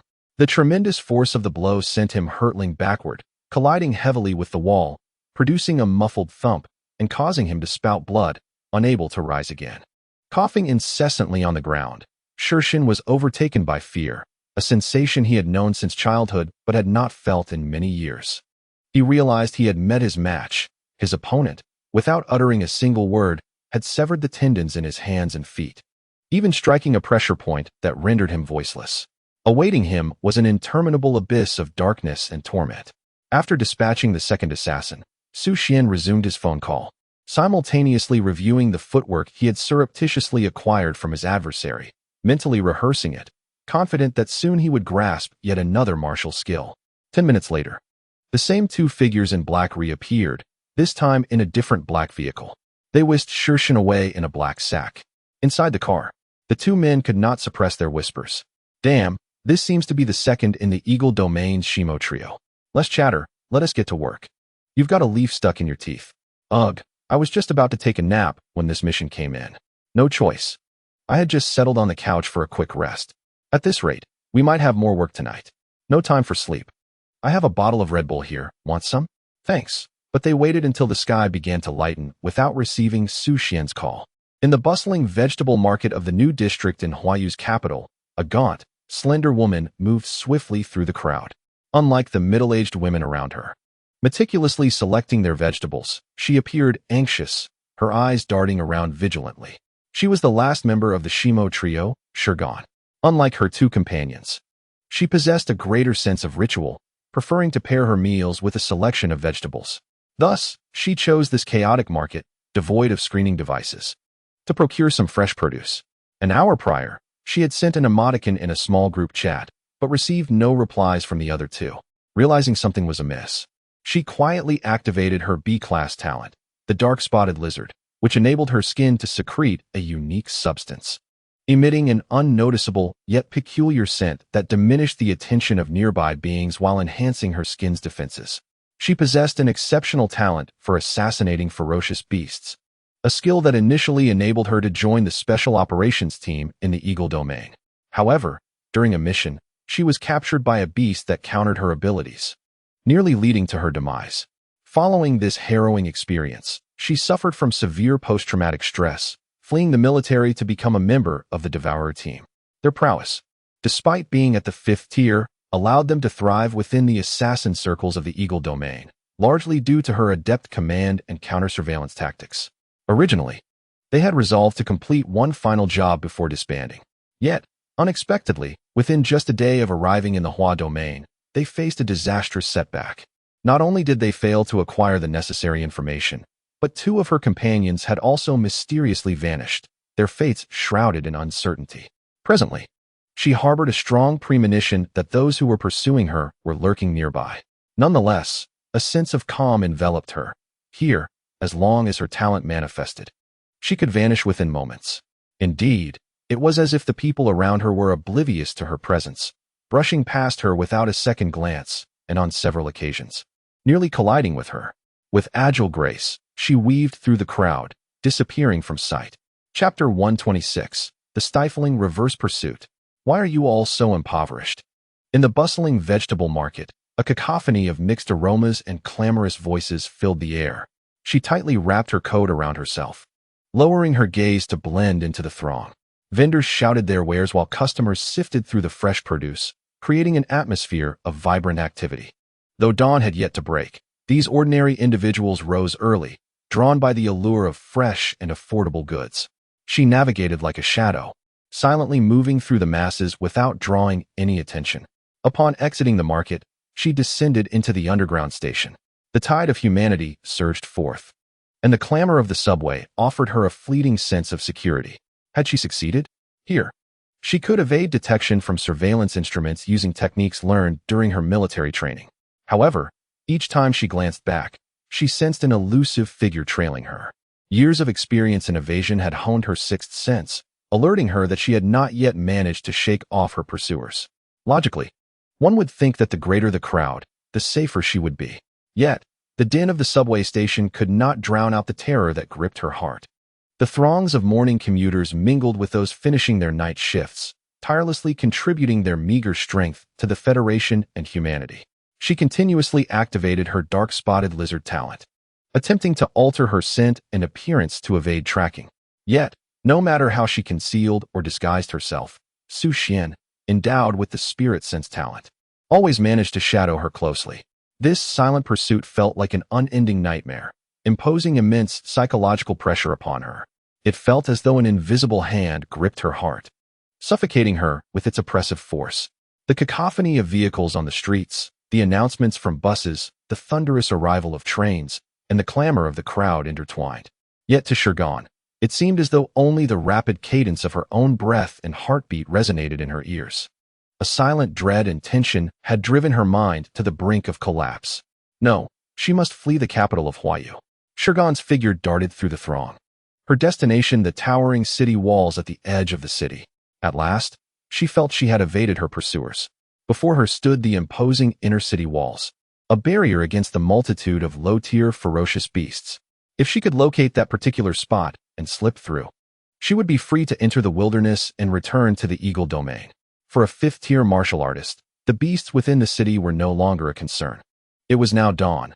The sky was tinged with a faint light, and the contours of the walls appeared particularly distinct against the darkness. Her steps lost their former steadiness. Her breath quickened, and sweat drenched her combat attire. However, as she approached the wall's edge, a figure appeared, instilling despair within her. Su Xuan stood there, gazing at her with a cold and resolute expression, as if he had anticipated her escape route. "Who are you?" Su Xuan demanded, drawing a metallic longsword from her spatial ring, attempting to feign innocence. "Aren't you all searching for me?" Su Xuan replied with a faint smile. Why does everyone feel the need to ask? A heaviness settled in Su Xuan's heart. Everyone? It seemed he had dealt with the 2 others. How had he discovered her? "How did you find me?" she pressed. But Su Xuan remained silent, gently rubbing his nose instead. "Your talent is quite intriguing. It seems your scent contains a certain element." He had lost her in the market. Moments later, he sensed something amiss. Fortunately, The coverage of Lingxin was extensive, to avoid any unforeseen complications during their impending battle. Su Xuan retrieved a gas mask from his spatial ring and donned it. "Why are you wearing that?" Su Xuan asked, feeling a pang of frustration. She had seen people wearing masks before, but never one carrying a gas mask with them. Su Xuan brandished a gleaming metallic spear, launching it directly at Su Xuan. This woman certainly talks too much. The two engaged swiftly, Su Xuan's spear striking like lightning, swift and precise. Su Xuan attempted to counter with her long sword on several occasions. Yet the disparity in their martial skills left her feeling profoundly powerless, aware that she was no match for Su Xuan in direct confrontation. However, a cunning glimmer shone in her eyes. She had other plans. After several exchanges, Su Xuan unleashed a sudden, forceful thrust, the power of the spear akin to a tempest. Su Xuan was violently shaken by this overwhelming force, blood spilling from her mouth as she was sent flying several meters, crashing heavily against the wall. Gritting her teeth, she swiftly shed her garments, revealing her graceful form. Naked, Su Xuan deliberately struck an alluring pose, her eyes gleaming with seduction, her voice sultry as she purred, "He, handsome. Could you allow me a moment of pleasure before I meet my end?" She endeavored to seduce Su Xuan with her beauty, hoping to find a glimmer of hope through this allure. The voice of the flesh-eater was sultry, yet to Su Xuan, it resonated like the hissing of a serpent, heightening his vigilance. "You may bind my hands and feet. I shall not resist." Su Xuan's gaze swept coldly over the exposed body of the flesh-eater. Yet his expression remained utterly unperturbed. The air was tinged with a faint scent of blood, but Su Xuan's nerves were taut. He could sense the darkness and murderous intent lurking deep within the flesh-eater's heart. Suddenly, a sharp cry pierced the atmosphere, only to be abruptly silenced as Su Xuan efficiently executed his prior maneuver, rendering the flesh-eater completely paralyzed and voiceless. He never showed mercy to a clear enemy. As he dialed a number, he began to assess the 2 spatial rings he had received that night. His heart brimmed with anticipation before opening them. After all, these rings belonged to a 5th-tier powerhouse. As an assassin of such caliber, one could only imagine the wealth they might possess. The flesh-eater could only watch in fury as Su Xuan retrieved both her and the flesh-heart's spatial rings. Anger surged within her. These were the hard-earned spoils of their trio, obtained through blood and peril. Now, they lay solely in the hands of this man. More critically, he was inspecting them right before her eyes, an immense humiliation for her. Su Xuan's mind darkened as he examined the contents of the spatial rings. Without a doubt, they were filled with a plethora of living supplies and valuable materials from fierce beasts. A glance revealed several materials of around the 5th tier, each worth millions. However, a thought struck him. Despite the high unit price of these beast materials, the quantity was scarce, thus their overall worth was modest. As 5th-tier warriors, their meager collection seemed rather unreasonable. Then, his gaze shifted, and he spotted 2 spirit crystal boxes within the spatial ring. Splendid. Their assets must be akin to his. Stored within spirit crystals. With enthusiasm, Su Xuan retrieved a spirit crystal box and opened it under the flesh-eater's seething glare. Indeed, these were the fruits of their relentless toil over the years.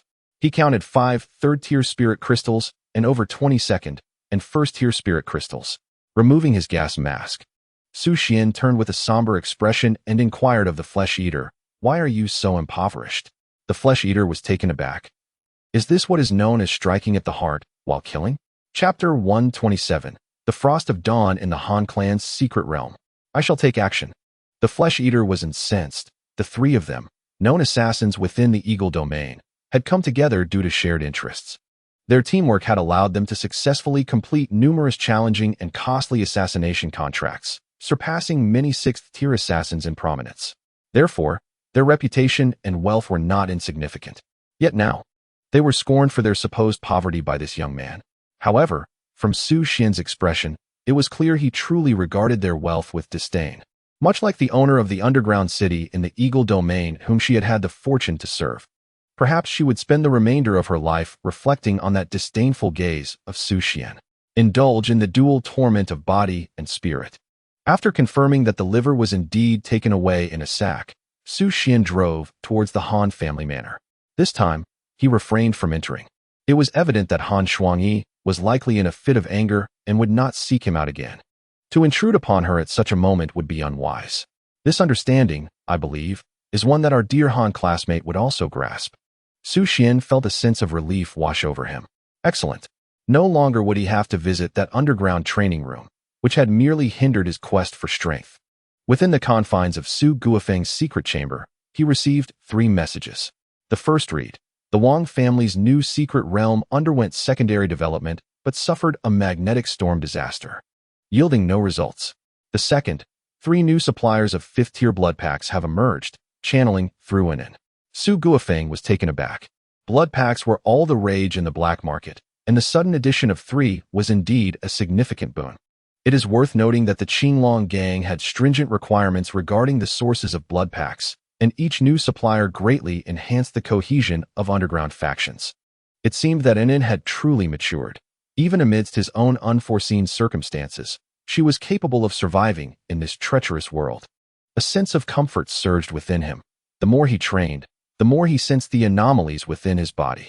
He had never anticipated that the organization could circumvent the restrictions imposed by medium-sized secret realms on martial artists by altering their bodies, allowing high-tier practitioners to easily access these realms and engage in profound development.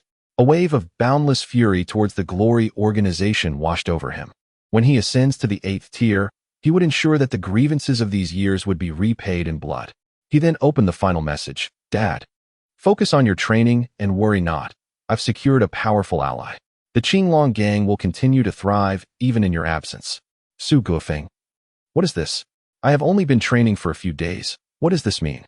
Although the Qinglong gang was indeed meant to be passed down to you, this statement felt rather unsettling. At the entrance of the Han family manor, Han Yanling emerged clad in a black combat suit, shouldering a large backpack. Today, she was to accompany Su Xuan in exploring the Han family's second small secret realm, Frost at Dawn. This particular secret realm was renowned throughout the Hua region for its abundant growth of frost-drunken pine. Each branch of these pines might yield a tender leaf known as Han Mountain Drunk. When processed, this tender leaf could be transformed into spiritual tea, which, when consumed over time, could enhance one's innate talents. Furthermore, after extensive exploration of the secret realm, the Han family deduced a pattern. The closer one approached frost-cold calamity, the greater the probability of Han Mountain Drunk appearing. Let us depart, Han Yanling declared, removing her backpack and handing it to Su Xuan before taking her place on the back seat of his light shuttle motorcycle. Su Xuan inquired, are we to ride this? Gesturing towards the motorcycle. What else could we do? Han Yanling rolled her eyes, but nonetheless explained, this time it's just the 2 of us exploring. I didn't summon any members from the Han family expedition team.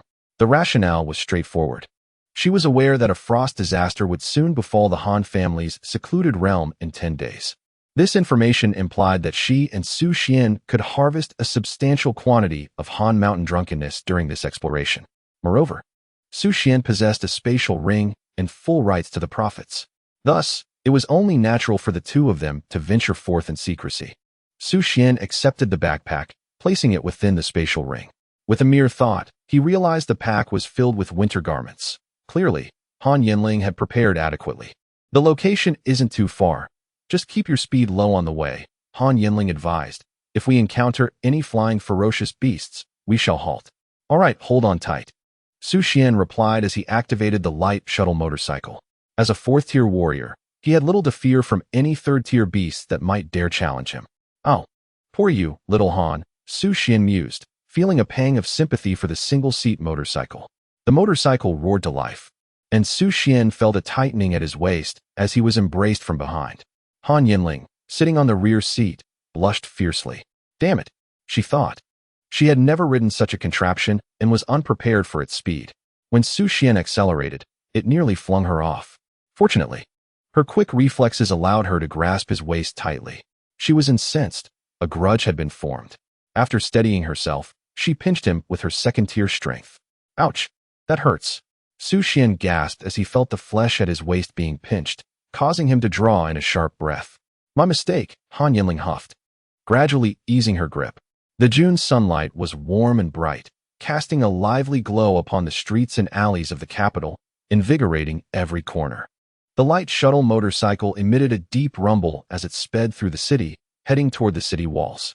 To avoid complications, Su Xuan selected an exit point devoid of guards, equipped only with detection devices. After all, little Han was merely a second-tier warrior.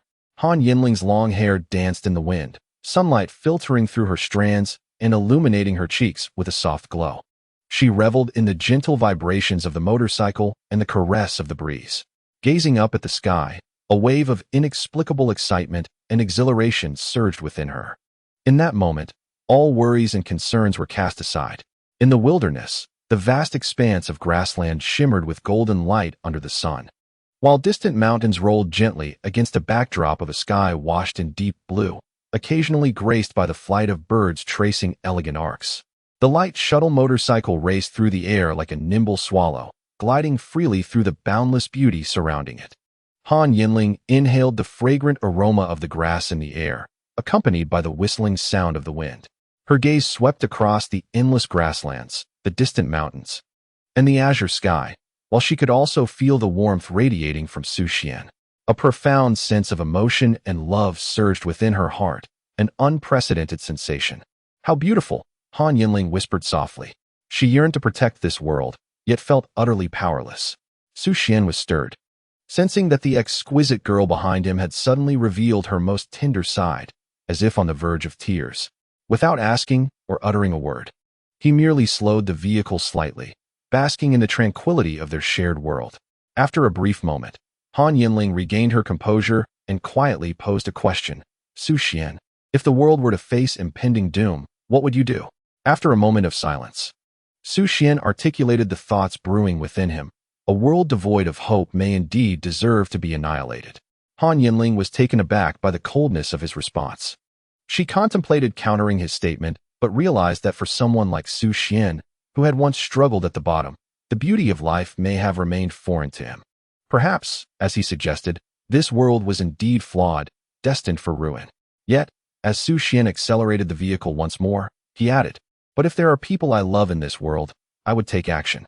Chapter 128. The Anomaly of Frost at Dawn. The frost calamity arrives early. Han Yanling was surprised by Su Xuan's unwavering confidence, a flicker of enlightenment igniting within her. Indeed, it was courage. Perhaps this was the admirable quality of humanity, to act in defiance of impossible odds. Reflecting on her own past self-destruction, she pondered whether it had been too hasty. Perhaps she ought to strive a little harder. Nevertheless, perhaps it was for the best, for had she not self-destructed, she might never have met Su Xuan. Upon arriving at the 1017 hunting point, they were greeted by the guardians of the Han family's small secret realm, a few third-tier warriors stationed there, ready to ensure the safety of the area. They had prepared for the arrival of the young lady. Han Yanling gently nodded, signaling Su Xuan to present their harvest pass. Young lady, all ferocious beasts in this secret realm have been thoroughly eradicated, but do be mindful of environmental changes, cautioned Zhang Chong, the guardian at the entrance. If any signs of a weather change appear, you must return within a day. The frost calamity can be deadly. Also, please refrain from approaching the Han pool. Han Yanling nodded in acknowledgement and handed them a sealed message, a dispatch from the shadow entrusted to her for delivery. The Han pool lay deep within the Frost at Dawn secret realm, where the liquid temperature was extraordinarily low, defying the laws of physics, seemingly not composed of water elements. Scientists had attempted to study it multiple times, but with little progress. After each frost calamity in the Frost at Dawn realm, a multitude of ferocious beasts would emerge.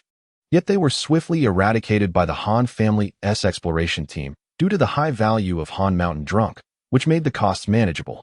Comparatively, the danger level of this secret realm was quite low, which was why Han Shuangyi had the confidence to send Han Yanling there alone. Indeed, an SSS-grade talent is not mere ornamentation. One would never jest with their own life. As for Cold Mountain Drunkenness, its yield is rather capricious, sometimes abundant, sometimes scarce, with a notable increase only before a frost calamity. Let us proceed. Han Yanling and Su Xuan ventured into the secret realm together. Upon their entrance, a guard departed to report the situation. Do you think the young lady will find something of value this time? I am uncertain. After all, did we not set a record by exploring another secret realm? This time should not be lacking either. The young lady is indeed stunning, though her demeanor is quite frosty, akin to the atmosphere within this secret realm. Enough chatter. Let us focus on our tasks, checking the environment every 3 hours. Should anything unusual occur, we must organize a rescue. Do not speak ill of fate. The next frost calamity is at least half a year away. One of the guards, with a mischievous grin, remarked on the news brought by Han Yanling. The Wang family's new secret realm has suffered a magnetic storm. They deserve it. Ha ha ha. Last time, their expedition yielded little, and they scorned our Han family's secret realm as impoverished. What a stroke of bad luck in society. As soon as Su Xuan and Han Yanling entered the secret realm, they were immediately enveloped by an overwhelming chill. Fortunately, both were prepared and quickly donned their winter gear. Su Xuan noticed his spirit crystal count diminishing, automatically deducted by the system. The frost realm at dawn resembled a vast wintry forest of ice and snow, filled with numerous cold, drunken pines, each towering and majestic, their trunks cloaked in thick frost, and their branches adorned with glistening snowflakes that twinkled with a soft glow. The sky above the realm was a gloomy gray, with snowflakes gently cascading down, resembling countless tiny fairies dancing in the air. The distant mountains, shrouded in a thick blanket of snow, appeared particularly solemn and mysterious. Clad in their winter attire, Su Xuan and Han Yanling stood amidst this icy forest, their garments thick and warm, shielding them from the biting cold winds. Han Yanling's cheeks were slightly flushed from the chill, and the breath she exhaled rapidly crystallized in the air. However, Su Xian's brow was furrowed in deep concern. Damn it, there's still an aura of murderous intent. The entire space remained saturated with a palpable sense of hostility, sensed through spirit heart. What on earth is happening in this world? It appears to be a place of opportunity, yet it conceals immense malevolence. Could it be that this is truly a trap set against humanity? Let us head this way, Han Yanling suggested, feeling her hands growing cold. As a second-tier warrior, her body struggled to withstand the chill. She instinctively reached for Su Xuan's hand, thinking his would be warmer. However, to her surprise, Su Xuan produced 2 hand warmers from his spatial ring and placed them directly into her hands. Use these, he declared resolutely. What if holding Han Yanling's hand slowed the collection of spirit crystals? Also, let us go this way, Su Xuan continued, preparing to conduct a thorough search. Han Yanling attempted to assert her voice in the team. There might be something over here. Su Xuan replied, the scenery is better this way. Han Yanling, you have come here to play Haven to you? Yet, the mere thought of it being just the 2 of them seems rather delightful. Very well. Su Xian's pace of exploration was unhurried, as he was accompanied by a burdensome companion. Aside from the surface spirit crystals, he refrained from disturbing those beneath the ground, mindful of avoiding any unusual attention from Han Yanling. Nevertheless, his discoveries were remarkably impressive. Given that the Han family's secret realm was laden with snow, the spirit crystals lay concealed beneath its frosty blanket. For a time, he reveled in his bounty. Han Yanling, observing Su Xian's animated movements, merely assumed he was indulging in playful folly, reminiscent of her own frolic in the snow during her initial foray into the Han family's secret realm. Moreover, who knows? Perhaps in the midst of his play, he might stumble upon a new spirit food recipe, which would be a boon for humanity. Su Xuan, there is a batch of Han Mountain drunken pines nearing ripeness. Han Yanling called to him from beneath a Han drunken pine tree. Su Xuan had no choice but to approach and investigate. Ding. Detection of a spirit energy plant. Would you like to expend 10 second-tier spirit crystals to enhance the all-knowing eye for a thorough appraisal? Appraise. Beep. Detection of planet-class spirit seed plant. Han drunken pine. Mature. Information. Thrives in extremely frigid environments, with fresh tender leaves that enhance physical constitution. Characteristics. Mature specimens can produce cones under frost calamities, improving biological aptitude. Weakness. Cones will rapidly dissolve in non-frost environments, and Han drunken pines cannot thrive outside of extreme cold. Su Xuan mused in disappointment. This Han drunken pine was far too large for transplantation. It would be rather inappropriate to excavate plants from the secret realm in front of Han Yanling.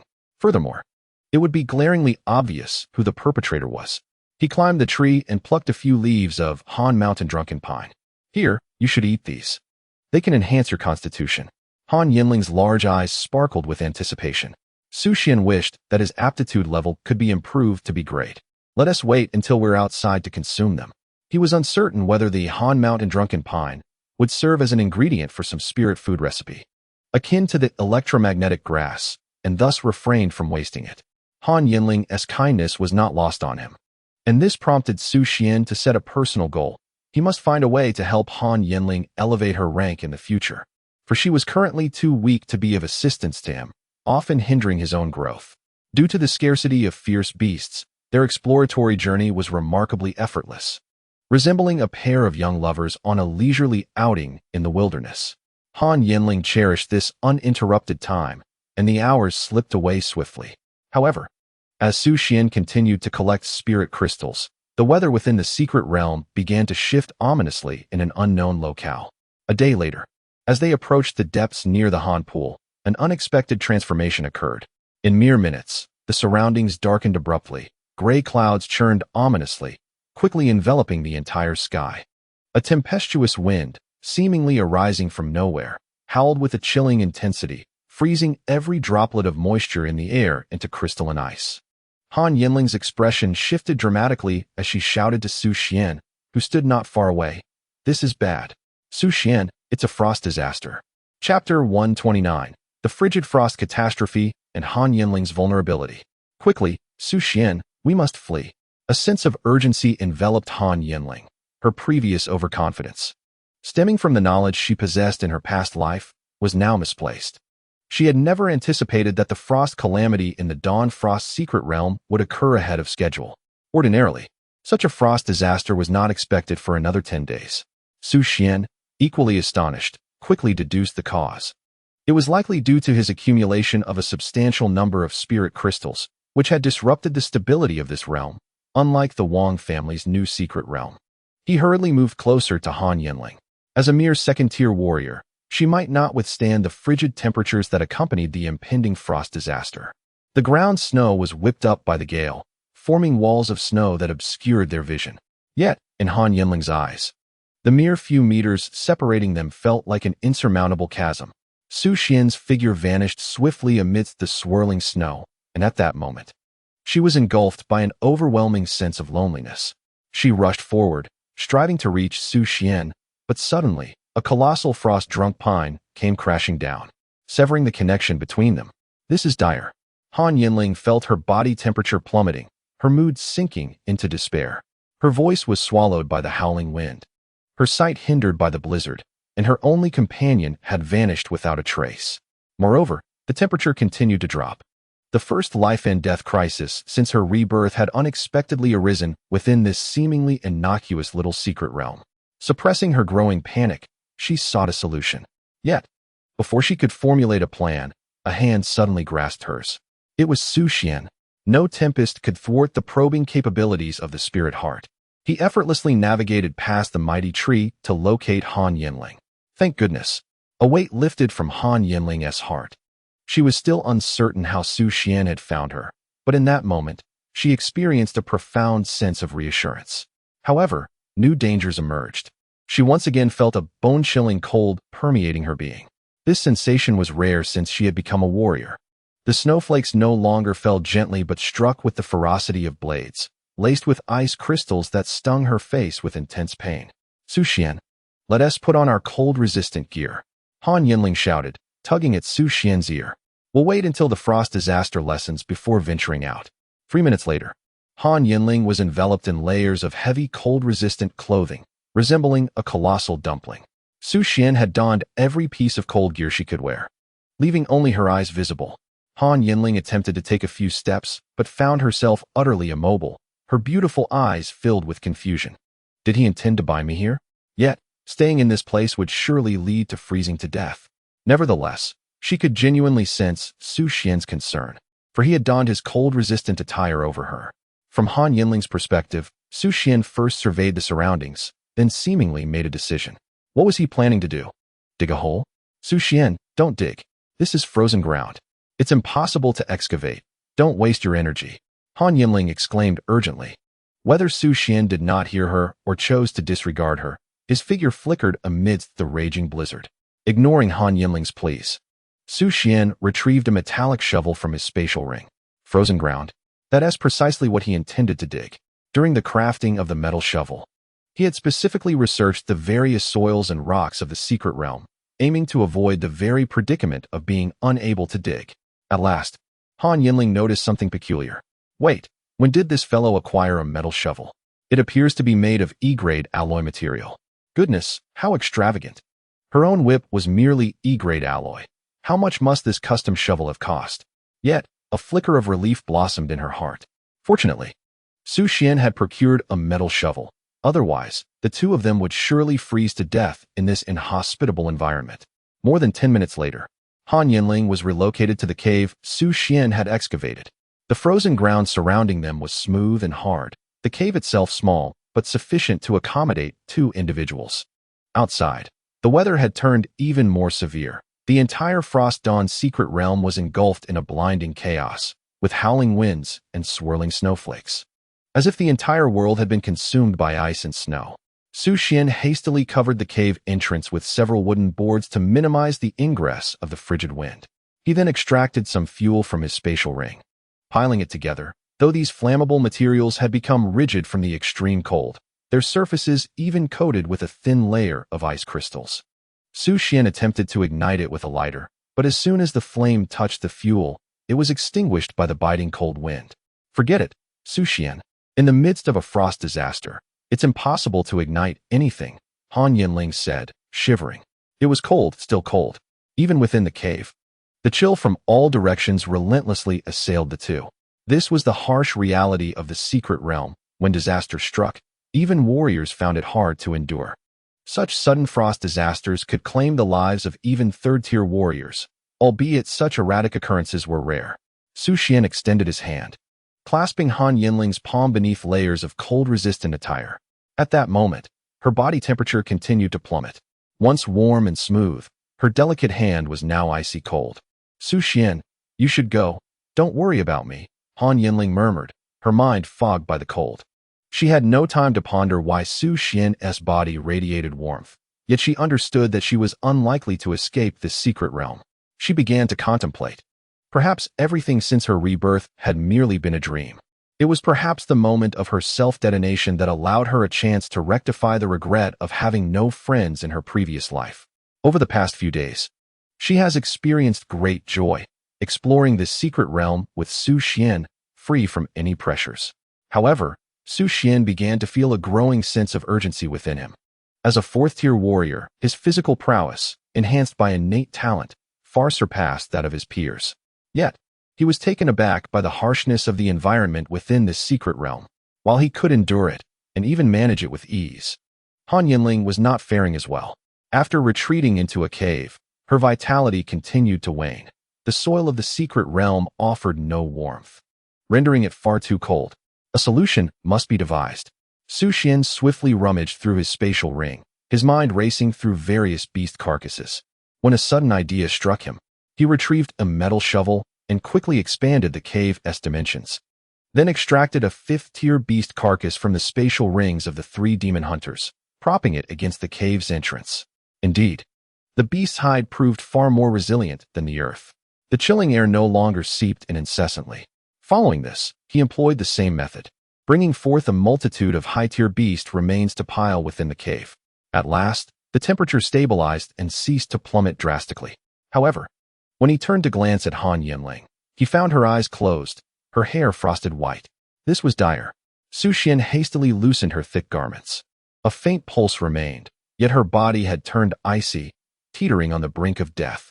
As Su Xuan busied himself, Han Yanling stirred awake, her lips, now tinged with a purplish hue, parted slightly. Su Xuan, I feel so warm. In the extreme cold, her body's temperature regulation had gone awry, leaving her unable to discern warmth from chill. She had attempted to harness her innate talent to fend off the cold, but it had only lasted a brief moment before failing. Just as her consciousness began to fade, she suddenly felt enveloped in warmth, as if cradled by a comforting hearth. Murmuring, so warm, is this what it feels like to die? After an indeterminate passage of time, Han Yanling finally regained her awareness. Her first sensation was one of warmth and comfort.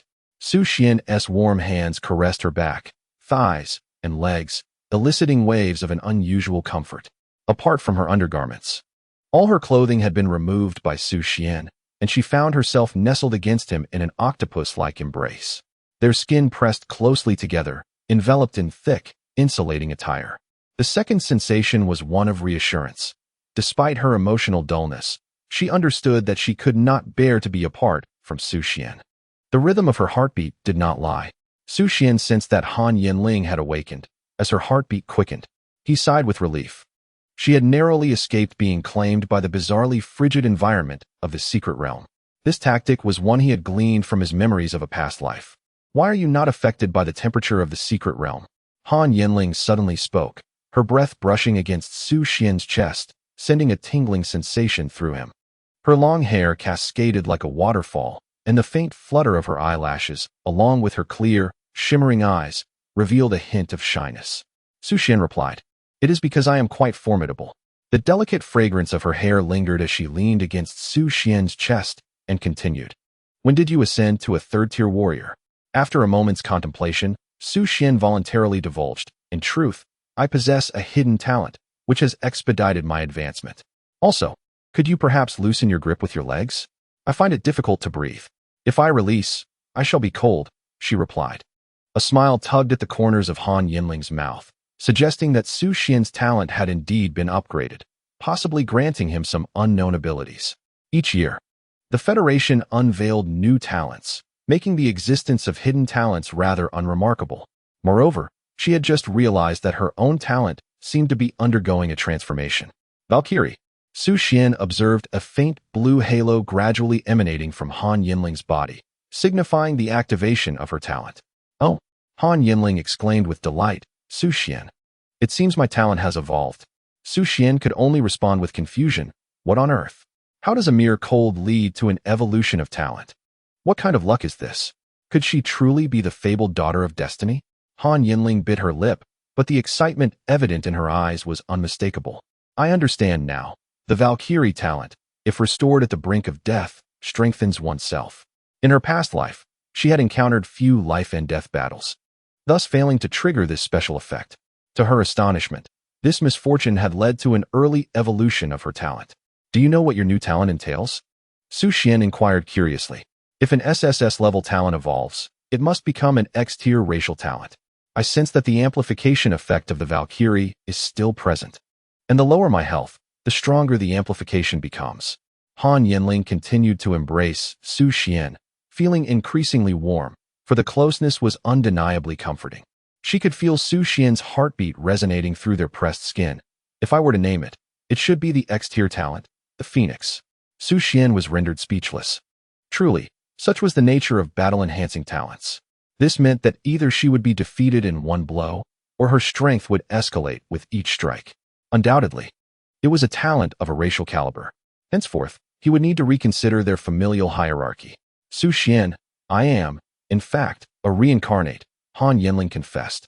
Initially, she intended to warn him of an impending catastrophe, but upon realizing her talent had evolved, she felt confident that she could withstand the onslaught of foreign beings in the future. Su Xuan nodded dismissively. I am actually a transmigrator." Han Yanling scoffed. "A transmigrator? Have you read too many novels?" Su Xuan shared her sentiment, pondering if her mind had been affected by the cold. Did the reincarnate not know of the frost calamity here? However, this unexpected close contact had clarified the nature of their relationship. Han Yanling playfully traced circles on Su Xuan's back with her finger, unable to restrain her curiosity. "What is your talent?" As Su Xuan caressed the warm, jade-like body in his embrace, he remarked, "The support type, Ling Xin, is quite adept at resource gathering." Han Yanling thought to herself, "How splendid. This way, he could be responsible for locating resources while she focused on combat. The Empress must maintain control over her household. If he disobeys, she would not hesitate to discipline him." Suddenly, she felt a rush of warmth emanating from below her waist, causing her to blush and hastily twist Su Xuan's arm as he donned his cold weather attire with remarkable speed. In the end, he was wrapped up like a dumpling. However, after his talent evolved, he could withstand extreme cold. This was also thanks to the plethora of beast materials Su Xuan had amassed within the cave. "Stay here. I shall venture out for a while," Su Xuan instructed. "I will collect some resources as well." Ling Xin had detected that, under the frigid calamity, an abundance of beastly fluctuations was emanating from the nearby cold pool. Beasts were crawling out of the icy waters, approaching their location. Third tier, fourth tier, and even fifth tier beasts.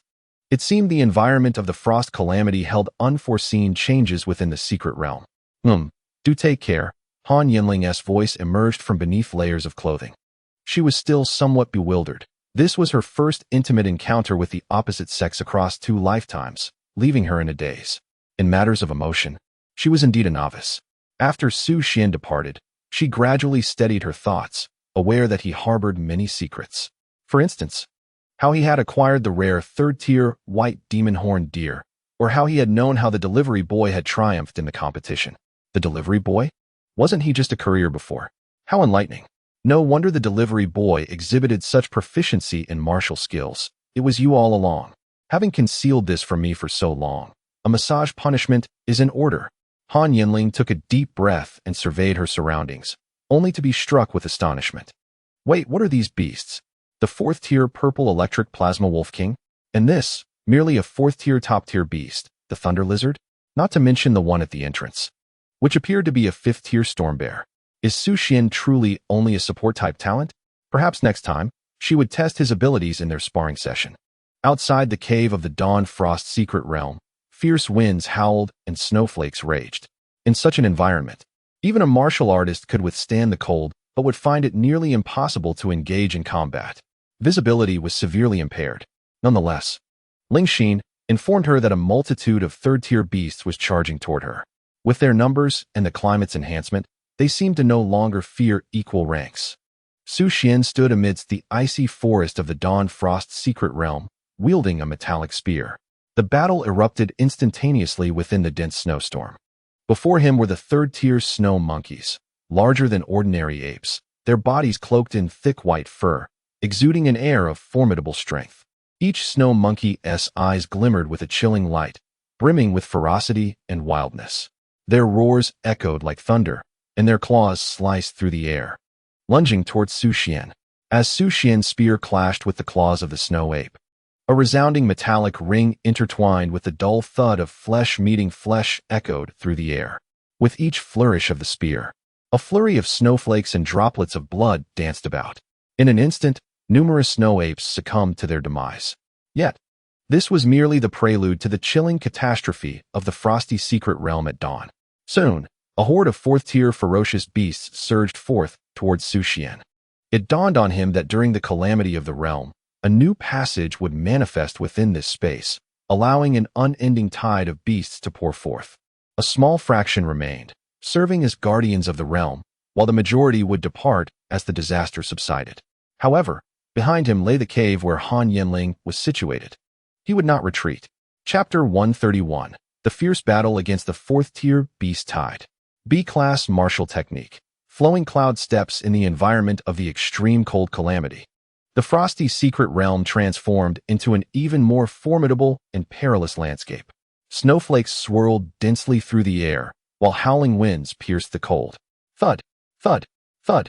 The relentless footsteps of the beasts broke through the heavy storm, echoing towards Su Xuan's position. The tip of his alloy spear pointed ahead. Droplets of blood instantly frozen upon contact. One by one, the 4th-tier beasts gradually came into view, a tide comprised of numerous frost giants, snowfield white tigers, and ice pythons. Roar, roar, roar. The frost giants towered above, standing over 4 meters tall, their massive frames cloaked in thick white fur. Their claws, sharp as blades, could easily rend stone and steel, and their powerful limbs caused the ground to tremble with every step, each attack laden with immense force. Their eyes glimmered with a chilling blue light, exuding boundless ferocity and wildness. They charged towards Su Xuan with a deafening roar. More importantly, the snowfield white tigers nearby, their fur billowing in the wind, exuded an extraordinary majesty. Ice pythons coiled through the snow, their cold scales shimmering with a glacial gleam, their colossal bodies emanating a palpable danger. The battle was imminent as Su Xuan executed the wave step, deftly evading the frost giant's heavy strike. With a sweep of his spear, he thrust towards the belly of one giant. The giant roared in fury, its paw striking down violently, but Su Xuan swiftly turned. Employing the newly learned butterfly step to nimbly evade the attack and instantaneously reposition himself to the giant's flank. Annihilation Spear, First Form, Shadow Pursuit. The giant bellowed in rage. Yet Su Xuan pressed forward, the the spear tip aimed straight for the giant's heart. A mournful cry resounded as the beast collapsed, crashing heavily into the snow. Yet, another frost giant quickly took its place. Su Xuan's form darted rapidly, weaving between the giants, employing his agile footwork to claim the lives of numerous fourth-tier beasts. Amidst a flurry of evasion and assault, Su Xuan gradually melded the lightness of the wave step with the nimbleness of the butterfly step. The silhouette clad in black combat attire appeared as a tempest of shadows across the snowy expanse, swift and elusive, each movement imbued with exquisite rhythm.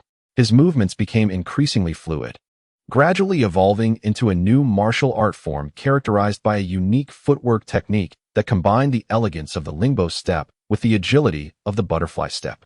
Ding! Congratulations to the host for mastering the B-rank martial art, flowing cloud step, at a modest level. Roar! At last, the white tigers of the snowy expanse, unable to restrain themselves from the scent of blood, surged forward with ferocity, joining the fray with lightning speed. Annihilation Spear, third form, Cold Star. The spear tip glowed with a blinding chill, swiftly piercing the head of a white tiger and shattering its skull with immense force. Hiss! A colossal ice python lunged from behind, its massive body attempting to coil around Su Xuan, seeking to strangle him. Employing his newly acquired footwork technique, Su Xuan deftly maneuvered between the coils of the serpent, evading its grasp, while simultaneously unleashing the fifth form, Gale. His spear whirled like a tempest, tearing through the scales of the ice python, ultimately stabbing through its head. In that moment, Su Xuan maximized the application of his training. The vibrations from the spear reverberated through his arm with each strike against the ferocious beasts, causing a slight tingling sensation. Yet his resolve remained unwavering. Were it not for Han Yanling, he might have chosen to rely on his innate abilities and the terrain to outmaneuver his foes. However, at this moment, he was determined not to allow a single beast to flank him, even as the ferocious creatures poured forth from the frigid pool, seemingly endless. Su Xuan experienced for the first time the stark disparity in numbers between humanity and the beasts. Kill! Kill! The sounds of battle reverberated through the air. The roars of the frost giant bear, the howls of the snowy white tigers, the hisses of the ice python, intertwined with the echoes of Su Xuan's spear strokes, creating a symphony amidst the snow and ice. Su Xuan's figure darted swiftly across the snowy terrain, his spear leaving trails of cold light that flickered in the blizzard. Each strike was precise and lethal, staining the pure white snow with the blood of the beasts. The intensity of the battle resonated through the layers of snow and wind, reaching the cave where Han Yanling was situated. The ice and snow within the cavern trembled slightly. Filled with concern and anxiety, Han Yanling knew she could not venture out to assist Su Xuan at this moment. The struggle against the cold had exhausted her, and stepping outside now would be tantamount to a death sentence. She sat within the cave, clutching a fourth-tier spiritual crystal, striving to absorb its spiritual energy in hopes of achieving a breakthrough. The evolution of her innate talent had accelerated her absorption of spiritual energy. Once she became a third-tier warrior, the explosive power of her talent would grant her the courage to battle beyond her means. Han Yanling's heart raced as she closed her eyes, focusing intently.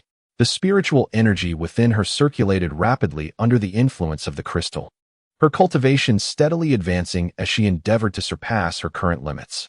Faster, just a little faster. Su Xuan finally vanquished the last of the fourth-tier beasts, standing amidst the bloodied ice, breathless. He utilized his spatial ring to store a multitude of beast corpses. In this round, he had slain at least 150 fourth-tier beasts. In the heart of the storm, vision obscured, snowflakes lashed against Su Xuan like razor blades. Unlike the previous encounter in the Wang clan's new secret realm, the amalgamation of ferocious beasts posed a significantly greater challenge to his slaughter. His stamina was depleting rapidly. Yet, this was not the time for respite. In the distance, over a dozen fifth-tier ferocious beasts were approaching. Within the frigid winds of the secret realm, the blizzard momentarily abated, revealing the silhouettes of the beasts, their roars echoing through the howling gale. It was then that Su Xuan discerned the formidable tide of beasts ahead, the frozen giant crocodile, the frost-poisoned toad, and the extreme cold lizard dragon. The frozen giant crocodile was colossal, its skin encased in a layer of solid ice, glimmering with a chilling radiance. Its teeth were impossibly sharp, and its massive tail could easily sweep aside the frozen pines. Each bite and tail strike inflicted grievous wounds, accompanied by a bone-chilling cold. Moreover, the frozen giant crocodile boasted formidable defenses, with thick skin that rendered ordinary attacks ineffective. Beside it were the slender-bodied extreme cold lizard dragons, adorned with hard, ice-blue scales. Their limbs robust, and tails agile and powerful. Their eyes resembled cold stars, exuding an unyielding light. This was indeed a dire situation, Su Xuan mused. Aware that the extreme cold lizard dragons could unleash icy breath, imbued with potent freezing effects, and their speed was astonishing. However, it was the frost-poisoned toad that troubled him the most. This enormous creature was cloaked in a layer of ice-blue poison, possessing corrosive and freezing properties capable of swiftly eroding and immobilizing foes. In essence, it was a most repugnant beast. Proximity could easily lead to injury from its venom. At this moment, Su Xuan faced a critical choice: to retreat or to continue fighting. Chapter 132. Su Xuan's Desperate Predicament. Han Yanling breaks through to Tier 3. Unlike the one-on-one skirmishes against 5th-tier warriors, Su Xuan was now confronted with a horde of over a dozen 5th-tier beasts, each exuding a more potent aura than his own. Furthermore, the terrain and weather were decidedly unfriendly to him. Taking a deep breath, Su Xuan contemplated his options. If he chose to flee now, he could easily save himself. But Han Yanling would undoubtedly perish. If she were indeed a reincarnator, then the aberration of his system might have stemmed from her influence. Moreover, having just fulfilled his long-held wish, it was time for him to exert some effort, was it not? Little left and little right?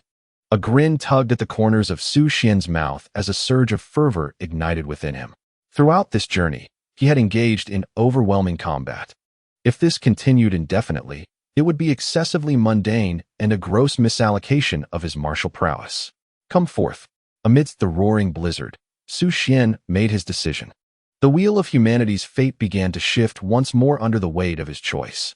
Influenced by Han Yanling, Su Xuan embarked on a new chapter of battle. Unlike before, this time he lacked absolute confidence, and one might even say he harbored a sense of mutual destruction. The colossal form of the frozen giant crocodile resembled a small iceberg, its scales glimmering with a frigid radiance. Its robust tail swung like a massive hammer. Barreling towards Su Xuan, he swiftly evaded, his spear tracing a line of silvery light as it lunged toward the crocodile's scales. Clang! The once unstoppable force of his strike was unexpectedly thwarted by the thick armor. This won't do. The D-grade alloy was beginning to falter. A sense of dread washed over Su Xuan. Although the D-grade alloy remained usable, it was imperative to target the vulnerable spots of these formidable beasts. He was gradually encircled by the frozen giant crocodile and the frost-poisoned toads, which loomed like tanks, blocking his evasive maneuvers. Especially the frost-poisoned toads. Their bodies coated in a deadly ice-blue venom, their tongues lashing out like whips towards him. Su Xuan raised his spear to block, but the venom dripped onto the weapon, emitting a piercing hissing sound as it began to corrode the D-grade alloy. Damn it! Su Xuan noted that as the beasts' ranks increased, their coordination became increasingly seamless. The swiftest of them, the extreme cold lizard dragon, flitted through the snowstorm nearby, its ice-blue scales barely visible against the white expanse. Relying on the flowing cloud steps, Su Xuan maneuvered around these beasts. Suddenly, the lizard dragon unleashed a breath of frost. Su Xuan rolled to evade, yet one leg was still caught in the icy blast. Instantly feeling excruciating pain and numbness. This is bad. Gritting his teeth, Su Xuan steadied himself with his spear and continued the fierce battle against the beasts. Boom! The frozen giant crocodile's tail struck again. Su Xuan blocked with his spear, but the immense force still pushed him back several steps. Time was of the essence. He understood that the longer he delayed, the more disadvantageous it became. He needed to eliminate the ranged threats first. The 8th style of the annihilation spear, Raging Sea. Drawing upon his remaining strength, Su Xuan unleashed a torrent of energy, his spear sweeping left and right like a furious ocean, unstoppable. His entire being surged with spiritual energy, rapidly impacting his arms, compressing and erupting into greater power as the theory of unified force waves flashed through his mind. In that moment, his body, concealed beneath his combat suit, was riddled with bloodstains, a result of the intense stimulation of his veins by the spiritual energy. The effect was immediate. The spear crashed down upon the frozen giant crocodile and the frost-poisoned toads like a tempestuous wave, the tremendous force driving them back and granting Su Xuan a fleeting respite. Yet, rather than retreating, he advanced, plunging into the storm towards the 3 lizard dragons in the distance. The 9th style of the annihilation spear, divine punishment. The spear, gleaming with a sharp cold light, lunged towards the distant extreme cold lizard dragon. Despite the injury to his leg, Su Xuan's aim remained swift and precise. This technique represented the ultimate strike of the annihilation spear, a flawless fusion of power and speed. The spear tip, imbued with the force of thunder, aimed directly at the vital point. Stab, stab, stab. With a series of relentless strikes, Su Xuan unleashed an incomprehensible power from the lizard dragon's eyes, achieving a breakthrough and swiftly eliminating his adversaries. Gasping for breath, his body protested against the exertion, having reached its limits. The massive crocodile lashed its tail, sending torrents of blood flying as it charged towards Su Xuan once more. A wave of despair washed over him, yet he refused to concede. Gripping his spear tightly, he braced himself for a desperate struggle. At that moment, a glimmer ignited in Su Xuan's eyes. He sensed a new opportunity. Success. Not far away, in a cave, Han Yanling had finally broken through, ascending to the rank of a 3rd-tier warrior. Her innate talent and cold-resistant attire enabled her to move swiftly even amidst the frigid storm. The violent tremors of battle outside filled her with concern. Su Xuan, being merely a support-type talent, should have been shielded by her. Han Yanling dashed out of the cave, but the biting cold of the frost disaster doused her enthusiasm. However, the power of her X-tier innate talent, the Phoenix, manifested at that moment. Surrounding her was a radiant azure light, flickering like flames, forming a protective barrier against the frigid air. Her raven hair transformed into a brilliant sky blue, and as the light flowed around her, she appeared extraordinarily resplendent. Her eyes also shifted, the deep azure pupils shimmering as if they contained twinkling stars. Time was of the essence. Han Yanling knew that her burst of power was fleeting and that the battle must be decisive. Yet, the surging energy within her filled her with unwavering confidence and courage. Though the cold air remained piercing, she understood that her talent would empower her to fight with increasing ferocity. Just as she was about to charge into the fray, a weary Su Xuan emerged, his face marred with blood and sweat, eyes brimming with exhaustion and urgency. He grasped Han Yanling's arm, urging her to flee. His thoughts raced, cursing inwardly. How could she possess such a dazzling talent? Han Yanling paused, gazing at Su Xuan, a flicker of confusion crossing her features. She could sense his fatigue and determination, yet she yearned to prove herself. Su Xuan, I can fight. My talent. Su Xuan quickly interjected, this is not the time for bravado. There are too many ferocious beasts. We must retreat. Fight. You, a 3rd-tier warrior, how can you contend with a 5th-tier beast? Tactical withdrawal is the way forward. If they want to brawl, just wait until I recover, and they will witness true brutality. None shall escape. He held Han Yanling's hand tightly, leading her swiftly away from the icy pool. Before they departed, Han Yanling glanced back at the storm. Her eyes narrowed slightly, azure pupils piercing through the tempest, catching sight of a fearsome creature lurking within. The menacing icy armor and fierce gaze, if she was not mistaken, belonged to a 5th-tier ferocious beast, the frozen giant crocodile. Han Yanling. She swiftly turned and ran alongside Su Xuan. Ah, that was close. She almost met her demise. Chapter 133. Han Yanling's marriage and Su Xuan's secret funds at the entrance of the Frost of Dawn's secret realm. 2 guardians entered the realm on schedule to inspect environmental changes. However, within mere seconds, they returned in disarray. What a disaster. Is this the Frost Calamity? Guardian Tian Yongji stammered. In those fleeting moments, he nearly succumbed as a seasoned 3rd-tier warrior. Fortunately, he reacted swiftly, pulling Xiao Wu to safety. It's over. The Frost Calamity has arrived early. The young lady is doomed. Xiao Wu lamented, his face drawn, his once dark hair now streaked with white. Thankfully, he had long been clad in warm clothing. Otherwise, his skin would have been easily frostbitten. As a 3rd-tier warrior, he understood the peril of the environment. The young lady likely wouldn't last 5 minutes. Quickly return and report this, summon the expedition team. I shall wait here a moment. If the calamity subsides, I will venture in to rescue her. Tian Yongji instructed hastily. However, deep down, he knew the chances of a successful rescue were exceedingly slim. The frost calamity was indeed heralded by signs. The skies had been increasingly overcast in recent days, and the yield of frost-drunken pine and cypress had surged. Yet, how could one anticipate such a calamity to strike at this moment? Just 3 hours prior, everything was perfectly fine. How could he report this to the clan leader? Anxiety gnawed at Tian Yongji's heart, but having served the Han clan for many years, and with his wife employed as a caretaker at the estate, escape from this predicament seemed impossible. Sighing inwardly, he lamented, how could it vanish so suddenly? Is it the heavens that envy talent? Within the frost of dawn's secret realm, Su Xuan had excavated a new burrow. He and Han Yanling were nestled closely together. Why is this burrow so small? Han Yanling inquired, unable to contain herself, gently wiping the sweat from Su Xuan's face with her sleeve. Are you too fatigued? Su Xuan nodded. Indeed, engaging with a fifth-tier ferocious beast is truly exhausting. I barely have the strength left to dig. Otherwise, I wouldn't need to be so close to you, Xiaohan. Gazing at Su Xuan's profile, Han Yanling felt a surge of emotion, realizing he had dared to confront a fifth-tier beast for her sake. However, contemplating her family situation, she maintained her composure and remarked, you are aware of my family's circumstances. After awakening my talent, I signed a bet agreement with my mother to break through to a third-tier warrior.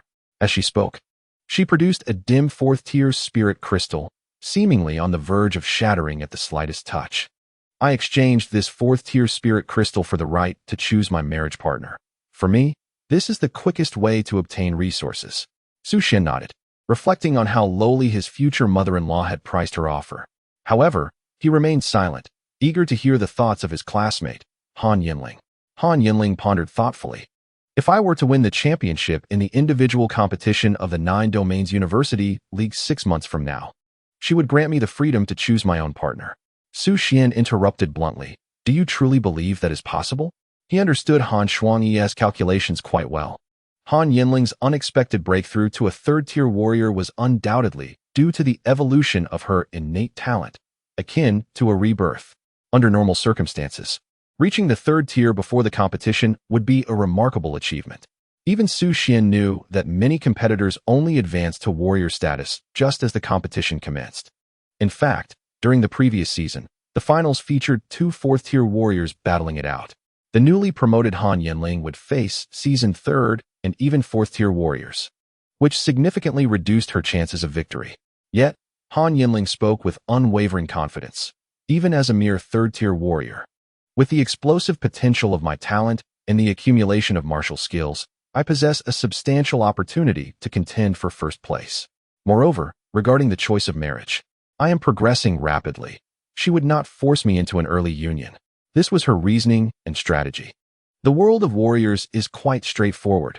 Once her mother could no longer best her, she would attain a voice of authority. Su Xuan continued to temper her optimism. How naive. Since she has wagered this with you, it is clear she believes you will fail. Furthermore, let us not even discuss whether you can defeat those competitors. There is a possibility that before the competition, your mother might incapacitate you, causing you to miss it. Han Yanling paused, startled by the plausibility of such a scenario. Her mother, driven by power and self-interest, might indeed resort to such measures. In her quest for rapid strength and amidst the uncertainties surrounding the 9 Domains University League, she had entirely overlooked this potential intervention from her mother. What should she do now? Han Yanling blinked, turning to Su Xuan, her thick eyelashes shadowing her eyes filled with concern. Once the effect of her X-grade talent, the Phoenix, wore off, her hair and eyes returned to their natural black. It's simple. You should give this 4th-tier spirit crystal to your mother and declare that you are withdrawing from the wager. Su Xuan pulled a 4th-tier spirit crystal from his pocket, contemplating briefly before producing another. If your mother does not agree, you can offer her this one as well. Han Yanling grasped the 2 4th-tier spirit crystals tightly, shaking her head earnestly. No, we must keep these. We need to grow stronger. We cannot give them to her. She considered how, without rapid advancement, she would be unable to protect Su Xuan. Su Xuan frowned at her stubbornness regarding the spirit crystals. He could only respond coldly. Focus on your training. I have plenty of spirit crystals. Han Yanling was adamant, believing Su Xuan had purchased these crystals for himself. With a sigh, Su Xuan conceded, fine. My talent allows me to find spirit crystals, so we are not lacking." As he spoke, he retrieved a crystal box from his cloak and handed it to Han Yanling. This contained all the spirit crystals from the trio of spirit eaters, along with a modest sum he had saved. Han Yanling's gaze deepened, filled with anticipation and curiosity. Uncertain of the surprises that Su Xuan might bring her, she was certainly no stranger to the world. Yet, Han Yanling still pretended to cautiously open the spirit crystal box. The moment the box was unveiled, a faint cracking sound echoed, and the energy within the crystals seemed to vibrate gently, producing a subtle humming. A dim blue light emanated from within the box, instantly illuminating her exquisite visage. Her raven hair transformed back into a celestial blue, accentuating the radiance of the spirit crystals and enhancing her allure. "Ah, so many!" she exclaimed, unable to contain her astonishment, this time genuine.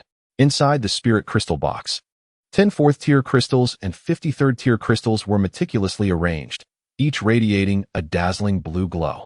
These crystals sparkled with clarity, each resembling a precious gem. The blue luminescence appeared particularly resplendent in the frigid cavern, as if a starry sky had descended. For a moment, her thoughts were entirely captivated by the abundance of crystals. With such a wealth of spirit crystals, she could undertake numerous endeavors, swiftly ascend to the rank of a 4th-tier warrior, and perhaps even gain early entry into the military. Countless plans could be set in motion, and perhaps she might uncover the secret behind the gradual decline of human strength. Meanwhile, Su Xuan stood nearby, feeling a mix of anxiety and trepidation. Surely, it was not unreasonable to set aside a bit of private funds.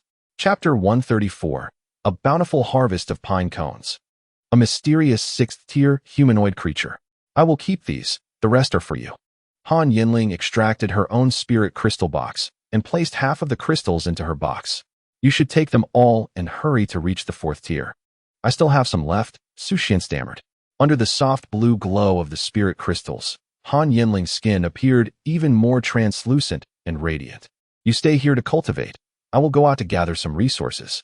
Understanding the difficulty of managing resources, Su Xuan pinched Han Yanling's cheek affectionately before departing. For her safety, he decided to remain nearby, intending to eliminate the 5th-tier beasts in the secret realm before releasing her.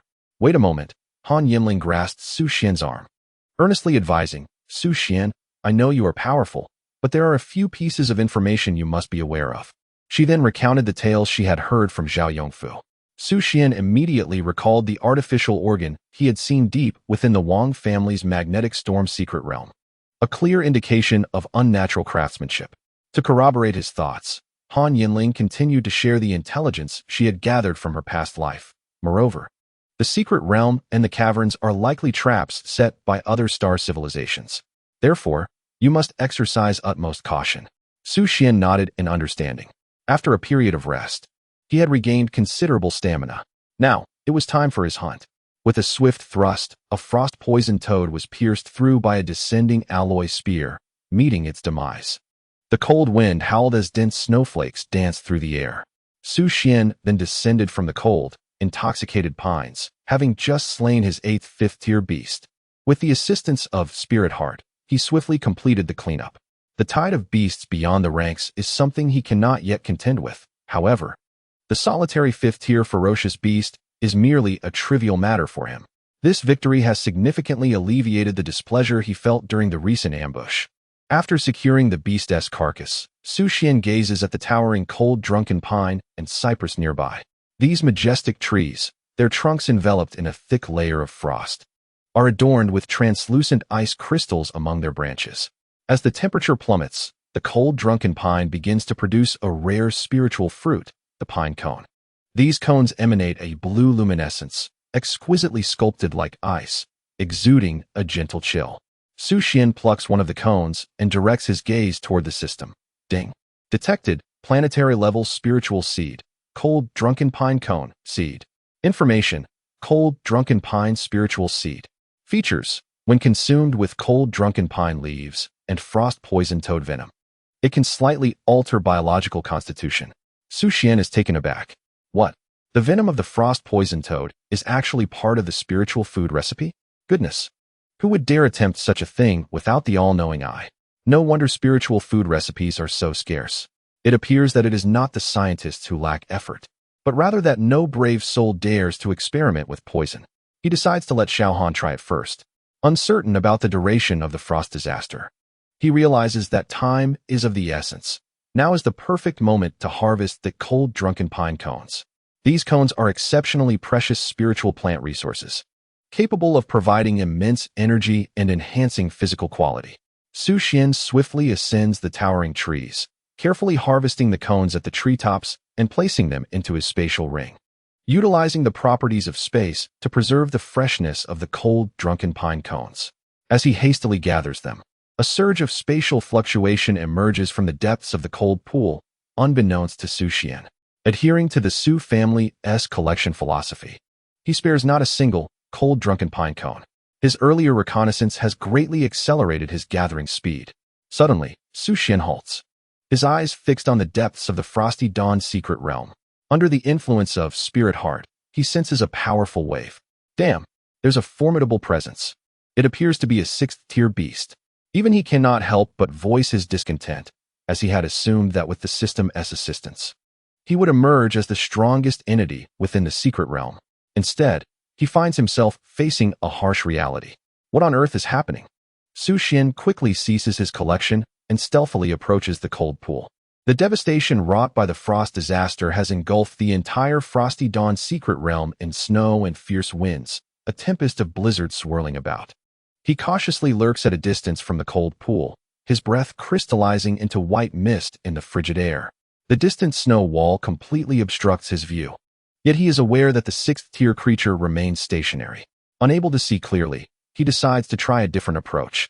Su Xuan concentrates his spiritual energy in his eyes, enhancing the all-knowing eye. Instantly, his eyes deepen, with faint blue light flickering within his pupils. The horizon swiftly expanded, as if the entire world had become transparent. Accompanied by a strange surge, the surface of the cold pool began to churn violently, sending splashes of water everywhere, and a towering figure gradually emerged from the depths. What on earth is this? Su Xuan couldn't help but exclaim inwardly.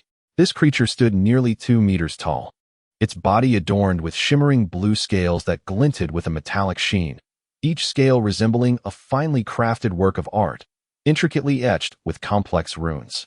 Its long, powerful arms ended in sharp claws, exuding an air of ferocity and danger. A humanoid being? A creature of advanced civilization?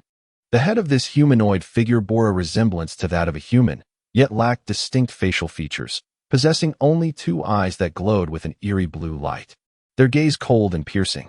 A lightning-shaped symbol adorned its forehead, emanating a faint blue luminescence. At the creature's chest lay a core, akin to an energy source, radiating a potent 6th-tier energy fluctuation. Should I retreat or observe further? Su Xuan's gaze remained keen, meticulously recording every detail. Utilizing the far-reaching vision granted by the Eye of Omniscience, he noted that this being's feet stumbled awkwardly in the snow, nearly causing it to fall. Each step appeared stiff and unnatural, as if it had just learned to walk. Its arms swung in an uncoordinated manner, each movement cautious, requiring it to grasp nearby tree trunks for balance. Although its actions were slow, they gradually became more adept over time. Furthermore, Su Xuan focused on the details of the creature's head, discovering the absence of pronounced facial features, save for those 2 eerie blue eyes that bore no glimmer of intelligence. While its movements were becoming more proficient, they still retained a mechanical rigidity. A hypothesis began to form in Su Xuan's mind. This creature's awkward motions suggested it was not an intelligent being. Its behavior resembled that of some mechanical or synthetic creation, seemingly learning how to move. With this realization, Su Xuan felt a sense of relief. Despite the creature's formidable energy fluctuations, it lacked the threat characteristic of sentient beings. This knowledge offered him a measure of comfort, revealing that the adversary he faced was not as fearsome as he had imagined. What is it doing? Goodness! Is it climbing a tree to pluck pine cones? Chapter 135. Su Xuan's preemptive actions and Han Yanling's cunning. As its movements became more fluid, Su Xuan noticed that the creature attempted to ascend a Han Zue pine, reaching out to grasp a pine cone that glimmered with blue light. Subsequently, the being brought the pine cone to its chest. The energy core at its heart emitted a gentle blue glow, seemingly responding to the energy of the pine cone. It slowly placed the cone into the pulsations emanating from its core. The moment the pine cone made contact, it radiated a brilliant light and was instantaneously absorbed. Wait, not absorbed, it was taken. In an instant, Su Xuan comprehended that this creature was likely harvesting the frost-drunk pine cones in the frigid environment of the frost disasters. How intriguing. This secret realm appears to resemble a plantation of some entity. With no imminent danger, Su Xuan swiftly took action, employing his agility to gather every frost-drunk pine cone near the cold pool. He observed that the creature seemed to lack detection capabilities. Perhaps the recent beast tide was merely a means of clearance. How audacious to compete with me for these fruits. I dare you to pluck even one more, and I shall adopt your surname. While utilizing his mind's eye to assess the creature's movements, Su Xuan anticipated his harvest. Eventually, the creature sensed something amiss. For every frost-drunk pine that it climbed bore no pine cones. The commands within its being compelled it to change direction. However, it was futile. Su Xuan had already completed his collection ahead of time. The frost at dawn was not overwhelming, yet the dense cluster of frost-drunk pines resembled a secluded forest. This was also a vital source of wealth for the Han family. Each year, numerous low-tier martial artists perished within. Every tender leaf of Frost Mountain drunk could fetch exorbitant prices, serving as a hard currency for the families nurturing their offspring in the 9 domains. Even Han Yanling acknowledged that without consuming a copious amount of rare materials since childhood, she would not have awakened her SSS-grade talent. Su Xuan's movements grew increasingly swift. Within a day, he had traversed every frost-drunk pine in the Dawn Frost secret realm. He noticed that the creature seemed to encounter some form of obstruction. After half a day, it remained stationary, circling a specific spot, seemingly deliberating which direction to take. The last image Su Xuan beheld was of it using its elongated arms to rotate around its head, while the energy core in its chest pulsated erratically. For now, I shall ignore you. Maintaining a safe distance from the cave is sufficient. Moreover, the 5th-tier spirit crystal in this secret realm is astonishingly located beneath the cold pool. Standing by the pool's edge, Su Xuan contemplated, gently testing the temperature of the liquid within. A gentleman does not place himself beneath a precarious wall. Thus, I shall forego this spirit crystal for now. But what of that creature? Although Su Xuan felt somewhat overconfident, he remained self-aware, facing a 6th-tier entity with his 4th-tier abilities. Even if the opponent appeared less intelligent, any unforeseen trump card could prove painful. Not to mention, if this creature were a subordinate of a higher existence, the consequences of being detected during a confrontation would be unwise. It is best to develop first, and then nurture Little Han properly. After making his decision, Su Xuan began to finalize his tasks, alternating between a metal shovel and a metal pickaxe. The underground spirit crystals of the Han family's secret realm were gradually excavated.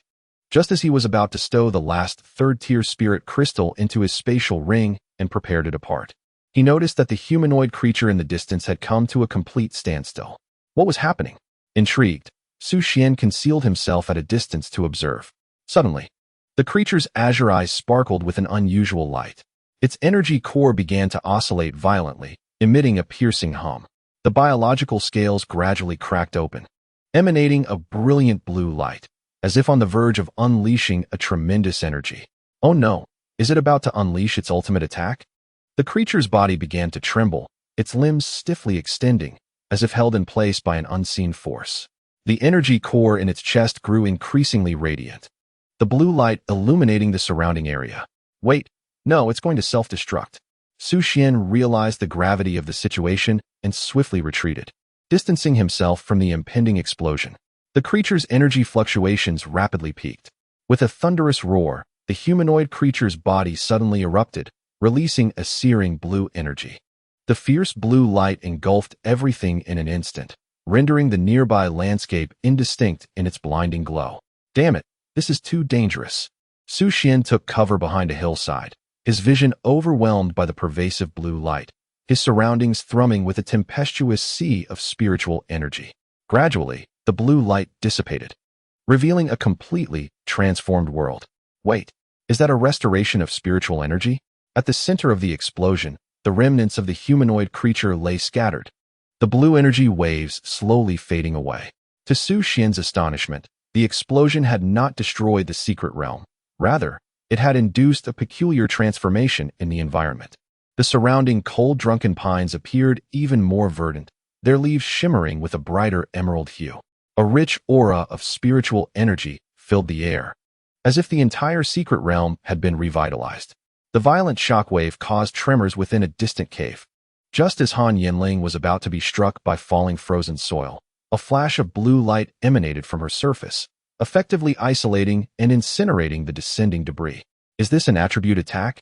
Han Yanling was delighted to discover another active effect of her newfound talent, enveloping her body in a layer of ethereal flame, allowing her attacks to carry both freezing and burning attributes. She pondered its usage while continuing to absorb spiritual energy. What is happening? The spiritual energy seems to be more abundant.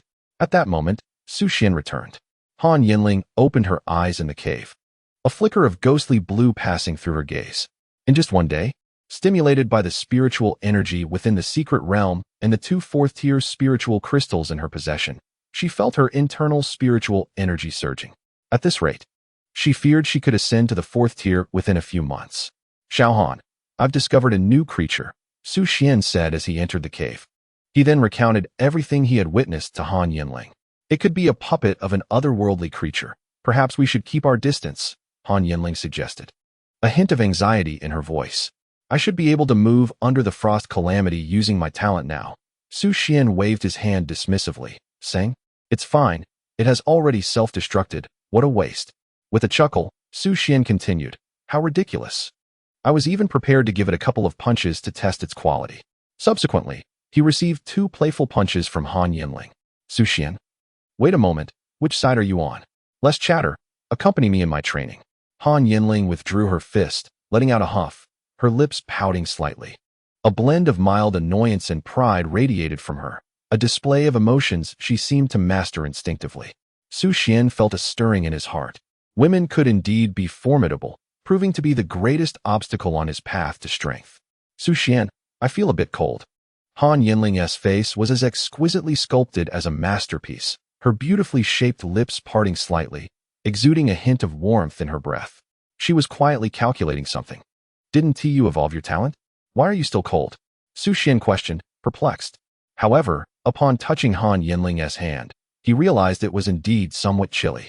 He hurriedly removed her boots, gently placing her pristine, icy feet against his warm chest.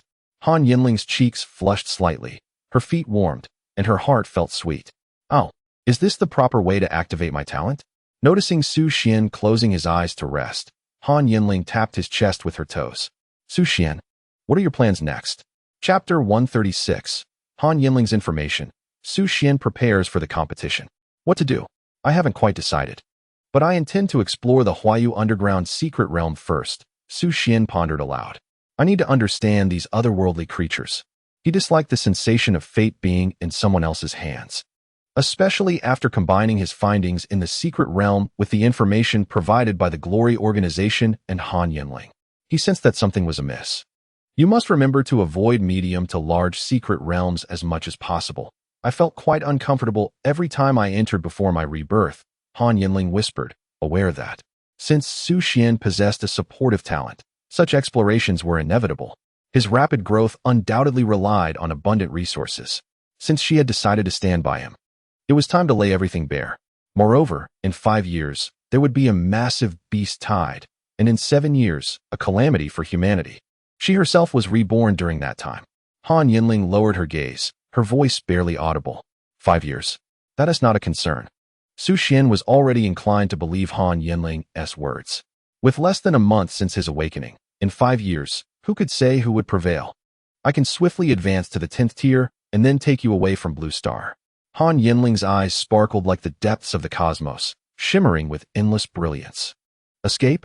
What about the other humans if you flee? However, Su Xuan was intrigued. He sensed that Han Yanling was not as heartless as she appeared, or else she wouldn't have connected with the mad legs and explosive fist fighters. If you want to help, it's not something you can manage, she sighed softly. Lowering her head, her long, thick eyelashes quivering slightly, adding to her allure of helplessness. Xiao Han, I haven't read much and am not well versed in human history. Since you are a reborn individual, you should have some knowledge of the past, right? Su Xuan wished for Han Yanling to share the circumstances of her previous life.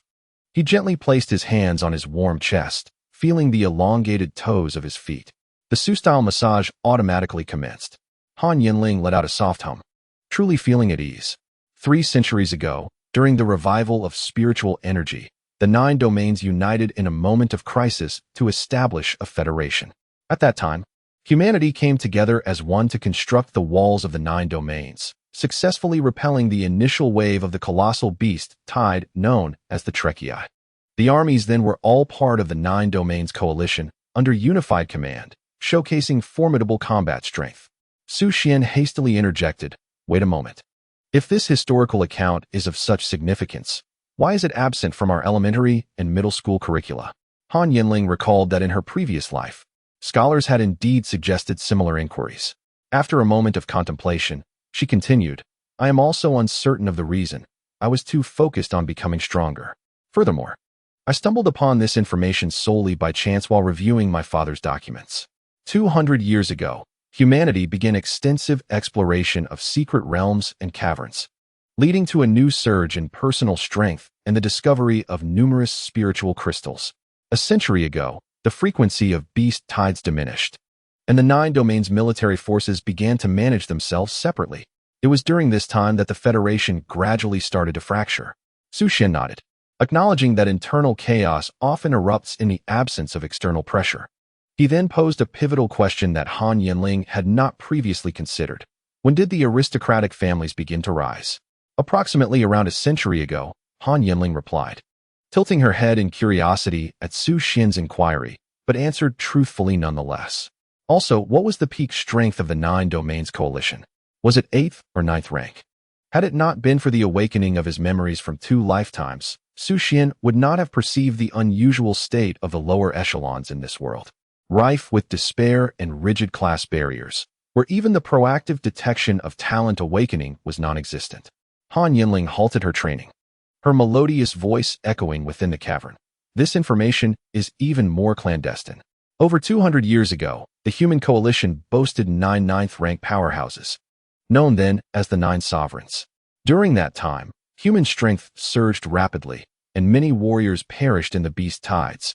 Yet the high-ranking warriors grew increasingly formidable. They had originally prepared to expand beyond the 9 domains. However, following a sudden incident during a beast tide, the 9 sovereigns collectively vanished, and to prevent disturbing the populace, it was claimed they were in secluded meditation for breakthroughs.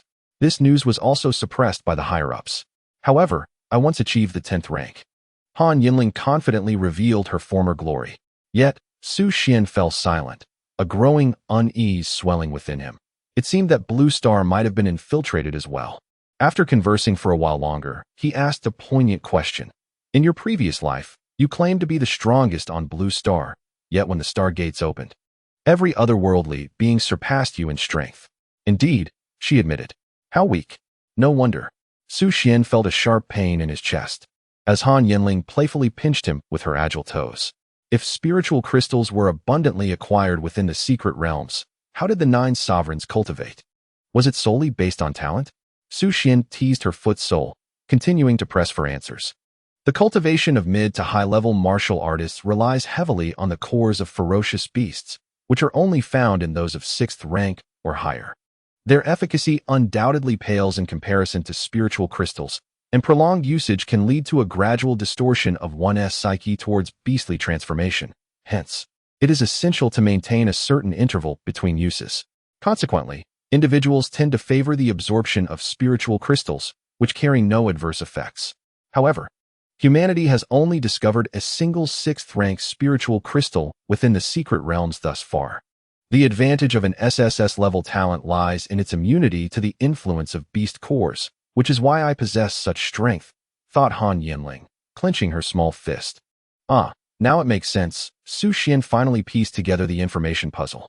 Once, he had been at the very bottom of society, unable to fathom everything, especially since much information had been deliberately concealed by the Federation. By synthesizing Han Yanling's insights, he discerned 3 pivotal points. First, the overall strength of humanity is, in fact, steadily waning, though the frequency of beast tides has diminished, leading to a shallow perception of this decline at the grassroots level. Second, Human history has been subtly influenced and obscured by a certain force, resulting in a profound information cocoon. Third, there exists a certain influence within the secret realm caves that is gradually weakening and depleting human strength and potential, though the precise nature of this influence remains unclear. As for those aristocratic families, they have likely become unwitting pawns and facilitators in the erosion of humanity's collective strength. A realization dawned upon Su Xuan. Han Yanling's prowess was likely a combination of her innate talent and her solitary nature, which kept her from frequenting the perilous secret realms. Thus, she emerged as the last hope for Blue Star. Given the dangers inherent in the secret realms, it would be prudent to prevent her from further ventures. You should refrain from entering the secret caves. There may be greater dangers lurking, perhaps even certain interferences. Do not worry about me. I am currently unaffected. Just focus on yourself, he advised. Su Xuan's speculation and counsel sent a chill down Han Yanling's spine. She had never contemplated such matters before. Yet, the sensation of being cared for was undeniably comforting. Then I shall refrain from going and concentrate on preparing for the 9 Domains University League, she declared with renewed confidence. Are there any rewards for this league? Su Xuan inquired. The top 10 will receive a spiritual food that improves physical condition and talent, along with unrestricted exploration rights to the minor secret realms of all universities in the 9 domains. The top 5 will receive an additional reward of 1 4th-rank spiritual crystal. The top 3 will gain 3 4th-rank spiritual crystals, and the first place will receive an A-class martial technique as an extra reward. Su Xuan's eyes lit up at this splendid bounty. I must participate. Han Yanling felt a twinge of anxiety, her palms growing clammy with nervous sweat. What would happen if he secured first place? Chapter 137. Slime Pine Cone Juice. Su Xuan's gains outside the cave. The frost-hardened disaster persisted. The wind and snow ravaged this small secret realm. Somewhere in the unknown expanse of the universe beyond the secret realm, an obscure message echoed. Base 564 has yielded no harvest. Spiritual energy is insufficient and requires replenishment. Subsequently, it vanished into oblivion, inconspicuous as ever. Deep within the caverns of the secret realm, Su Xuan immersed himself in reflecting upon the spoils acquired from the Han family's small secret realm. With 976 first-tier spirit crystals, 254 second-tier spirit crystals, 121 third-tier spirit crystals, and 32 fourth-tier spirit crystals, the total yield amounts to approximately 47,616 trillion. This value is considerably lower than that of the newly developed secret realm by the Wang family. Nevertheless, Su Xuan remains exceedingly content. The spirit crystals truly embody the most precious cultivation resource on Blue Star, exhibiting minimal side effects. It is no wonder that the net worth of these esteemed families is rather limited, as most of their wealth is allocated towards the acquisition of spirit crystals and spirit plants to enhance their overall strength. A portion of their foundation also hinges on the number of high-tier martial artists and the potential talent of their descendants. What intrigues Su Xuan the most is the batch of cold drunken pine cones stacked within his spatial ring. He has thoroughly harvested an entire grove of cold drunken pines. Within the 100 square kilometers secret realm, approximately 20,000 cold drunken pines flourish. Amid this frost calamity, he has gathered a total of 12,576 cold drunken pine cones. Moreover, beneath each cold drunken pine cone, there are 1 or 2 cold mountain drunk leaves. The pressing concern now lies in his ignorance of the actual value of the cold drunken pine cones. After all, even the dark auction house opened by the federal bank lacks such items. This is, after all, a product born from the frost calamity, and a typical third-tier martial artist would be unlikely to return unscathed from the secret realm under such conditions. Well then, let us first experiment with that spirit food recipe. Su Xuan carefully retrieves a cold drunken pine cone from his spatial ring for a closer inspection. At that moment, Han Yanling, who was meditating, suddenly catches a whiff of a delightful fragrance. Upon opening her eyes, she sees Su Xuan holding a deep blue fruit resembling an apple, its surface adorned with a thin layer of ice crystals, glistening beautifully. Su Xuan, what is this? Cold drunken pine cone, harvested from the cold drunken pines. I'm exploring how to consume it. Su Xuan replies earnestly. Why not let me try? Han Yanling's eyes sparkle, her expression brightening with an irresistible charm, as if illuminated by some unseen light. All right, I shall give it a taste. After all, with her phoenix talent, as long as it is not lethal, she should be quite safe. This will serve as an excellent test for Su Xuan. Taking the cold drunken pine cone from Su Xuan, she feels its cold yet firm texture. The scales of the cone are neatly arranged, each one resembling a meticulously crafted gem. Unable to resist the temptations of the fruit, she parts her lips, revealing her pristine white teeth, and takes a bite. The juice of the fruit bursts in her mouth, delivering an indescribable freshness. Delicious. As the refreshing essence of the fruit envelopes her senses, her eyes narrow slightly, and a satisfied smile graces her lips. Drawing upon her years of experience with food, she confidently concludes that the fruit is entirely non-toxic, just as she intends to pass it back to Su Xuan for him to also savor. She notices him diligently wiping his hands, causing her feet to instinctively retract in his embrace. Activate talent. Phoenix's legs. At last, Su Xuan found himself with a mouthful of pine cones, courtesy of Han Yanling. However, he had already washed his hands, having discreetly performed for her earlier. Enough of the playfulness, little Han. Allow me to prepare you a delightful dish, he declared, ceasing the playful banter with her. He produced a leaf of the frosty mountain drunken herb, its surface adorned with delicate ice crystals, exuding a subtle fragrance of grass and wood. Su Xuan placed the leaf alongside the pine cones on a smooth, flat slab of ice, ready to commence his preparation. Han Yanling felt a surge of gratitude. Su Xuan was truly wonderful, not only providing her with a massage, but also endeavoring to create a sumptuous meal. The sensation of being cherished was undeniably delightful. Alloy materials are prone to corrosion. Su Xuan spoke of matters Han Yanling could not comprehend, as he expanded the area of the hole slightly, advising her to keep her distance. He extracted the corpse of a frosty cold toad, which emitted a pungent odor, its surface cloaked in a thick layer of venom. Is that the frosty cold toad? Han Yanling exclaimed, unable to contain her surprise. She had not anticipated Su Xuan's prowess. The wound was clearly inflicted by his alloy spear. Judging by the angle, it was a fatal strike from above. Truly, he was a combat genius. A ripple of determination stirred within her. Her competitive spirit would not allow her to fall too far behind Su Xuan. In that moment, she resolved to retreat and hone her skills. Before she could finalize her training regimen, she watched as Su Xuan placed the frosty pine cone atop the toad's corpse, allowing it to absorb the venom. The venom swiftly corroded the surface of the pine cone, producing an unsettling hissing sound as wisps of green smoke began to rise. This time, Han Yanling could no longer remain still. Wait, Su Xuan, perhaps we should reconsider the fruit, she urged. She sensed the energy of the pine cone circulating rapidly within her, subtly enhancing her physique and innate abilities. It was undoubtedly a precious spiritual resource. It was easy to ascertain that its true value rivaled that of the mature electromagnetic grass. However, Su Xuan was too swift. Before she could gather her thoughts, he had efficiently completed the destruction of the pine cone.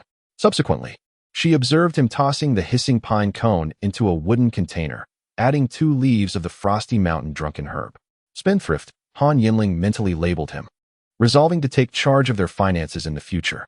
To so casually utilize such a rare spiritual resource was beyond her comprehension. The flesh of the fruit began to emit a faint blue glow under the corrosive effects of the venom, merging with the leaves to create a viscous liquid. This liquid, deep blue in color, was not only thick but also radiated a distinctive aroma accompanied by a hint of icy chill. Shall we indulge in a cup of this? Su Xuan asked awkwardly, glancing at the concoction, feeling a twinge of anxiety compared to the last dish he had prepared, the stir-fried thunder eagle egg.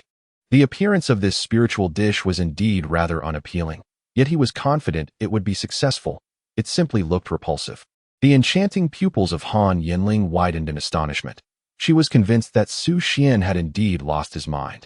While she prided herself on her resilience akin to that of a phoenix, was he truly challenging the limits of his newfound abilities by feeding her the venom of the frost toad? What manner of behavior was this? Did he genuinely cherish her? Before she could solidify her resolve, Su Xuan raised the cup and drank the liquid before her astonished gaze. The temperature of the viscous pine cone juice rose steadily within his mouth, transforming from an initially frigid state to one that was warm and even somewhat searing. The liquid flowed over his tongue, imparting a peculiar sensation, as if it pulsed with life. Warmth gradually spread from his throat to his chest, rapidly radiating to his limbs. This energy coursed through him like a gentle stream, eliciting a sensation of warmth as if every cell within him rejoiced. Moreover, as the energy flowed through his body, the previously biting cold became significantly more tolerable. His skin felt as though it were enveloped by an invisible barrier, shielding him from the external chill. The enhancement to his physique surged by 4%, 3 times. Additionally, it granted him resistance to the cold. Chapter 138. The Enhancement Effects of Low-Tier Spiritual Cuisine. The 9 Domains University League was approaching ahead of schedule. Su Xuan was profoundly astonished.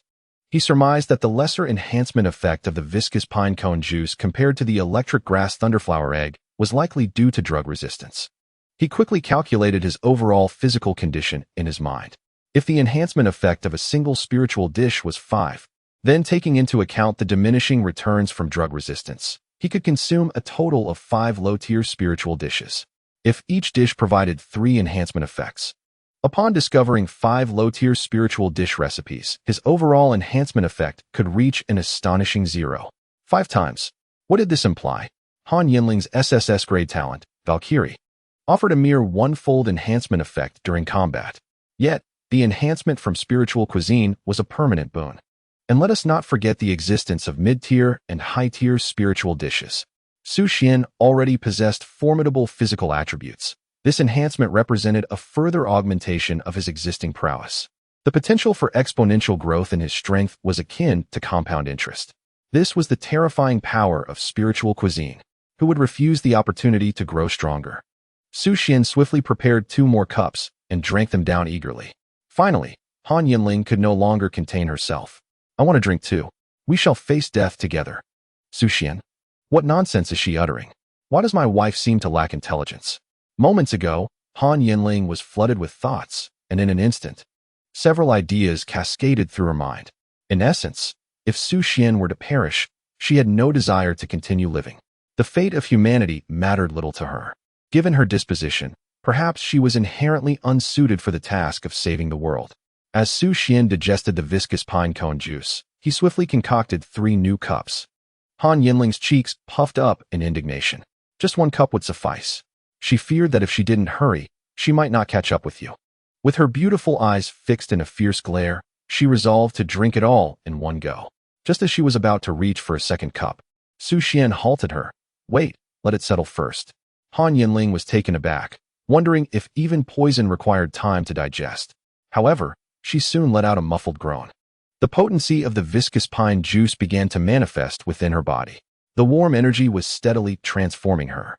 In that moment, she realized that Su Xuan had indeed developed a new spiritual food formula. Remarkably, it was a success. Struggling to comprehend, Han Yanling found herself at a loss for words. All she desired now was a moment of quiet to assimilate the experience. A day later, in the circles of the capital's aristocracy, news of the early onset of the frost calamity in the Han family's secret realm spread like wildfire, hinting at the possible disappearance or demise of the eldest daughter. Han Yanling. Han Shuangyi gazed grimly at the data and reports provided by Yu Ying. All signs indicated that the frost calamity could not have arrived so swiftly. Yet, the stark reality was that even an 8th-tier martial artist was left with no choice but to accept the unfolding events. Humanity was so fragile. Even those who became warriors could fall at any moment. Perhaps humans had never truly known safety. As Han Shuangyi looked at a photograph of Han Yanling, her eyes shimmered with a hint of emotion, shrouded in a misty haze. Her eldest daughter embodied the finest traits of both herself and that man. She had once showered affection on the little one in swaddling clothes. Yet, it seemed she had become more preoccupied with her own injuries over time. When did this change begin? Was it when Han Yanling's father departed? Or during their significant exploration in the secret realm? Never mind, now that she was gone, it was best to focus her energies on Han Yuer.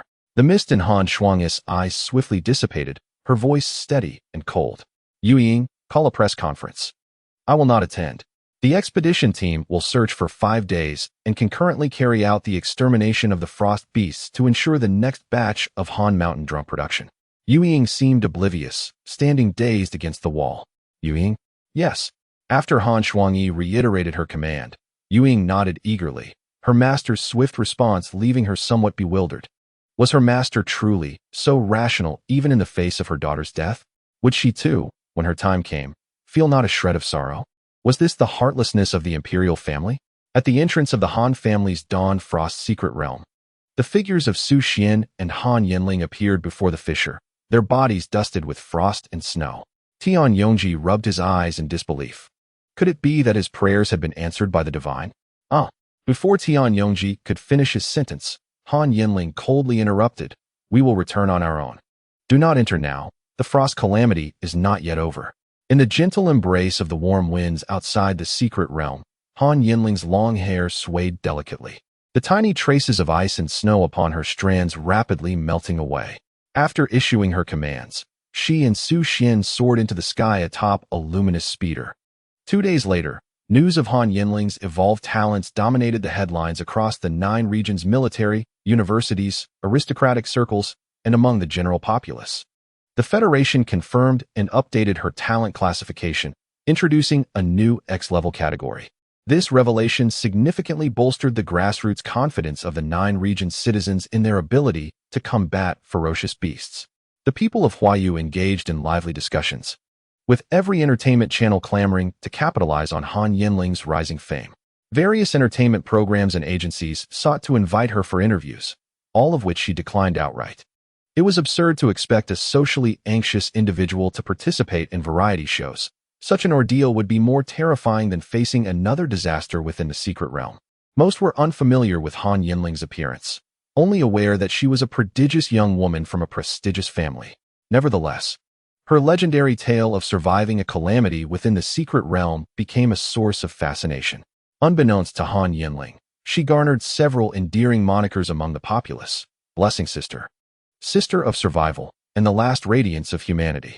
The only information she chose to disclose to the outside world was her intention to participate in this year's 9 Regions University League, with her sights set on the championship. This announcement triggered an immediate flurry of decisions within the halls of the 9 Regions University Joint Association. Soon after, a striking new headline emerged. This year's 9 Regions University League would commence 1 month earlier than anticipated.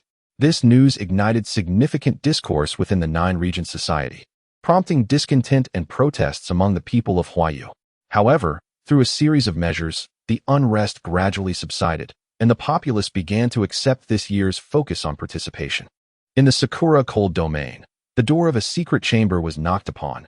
Young Master, the clan leader has dispatched me to inform you that the 9 Regions University League will begin earlier, though your conditions remain unchanged. A languid voice inquired, why the change? Because this year, Huayu's freshman, Han Yanling, has evolved to an X-level talent. The tone shifted from nonchalance to seriousness. Oh, do those old domains resort to such tactics? They are afraid, but I am not.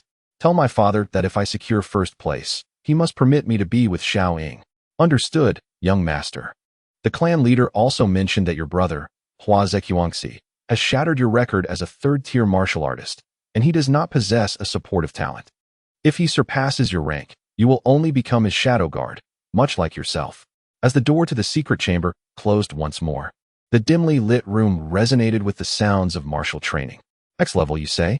My apologies, I too am.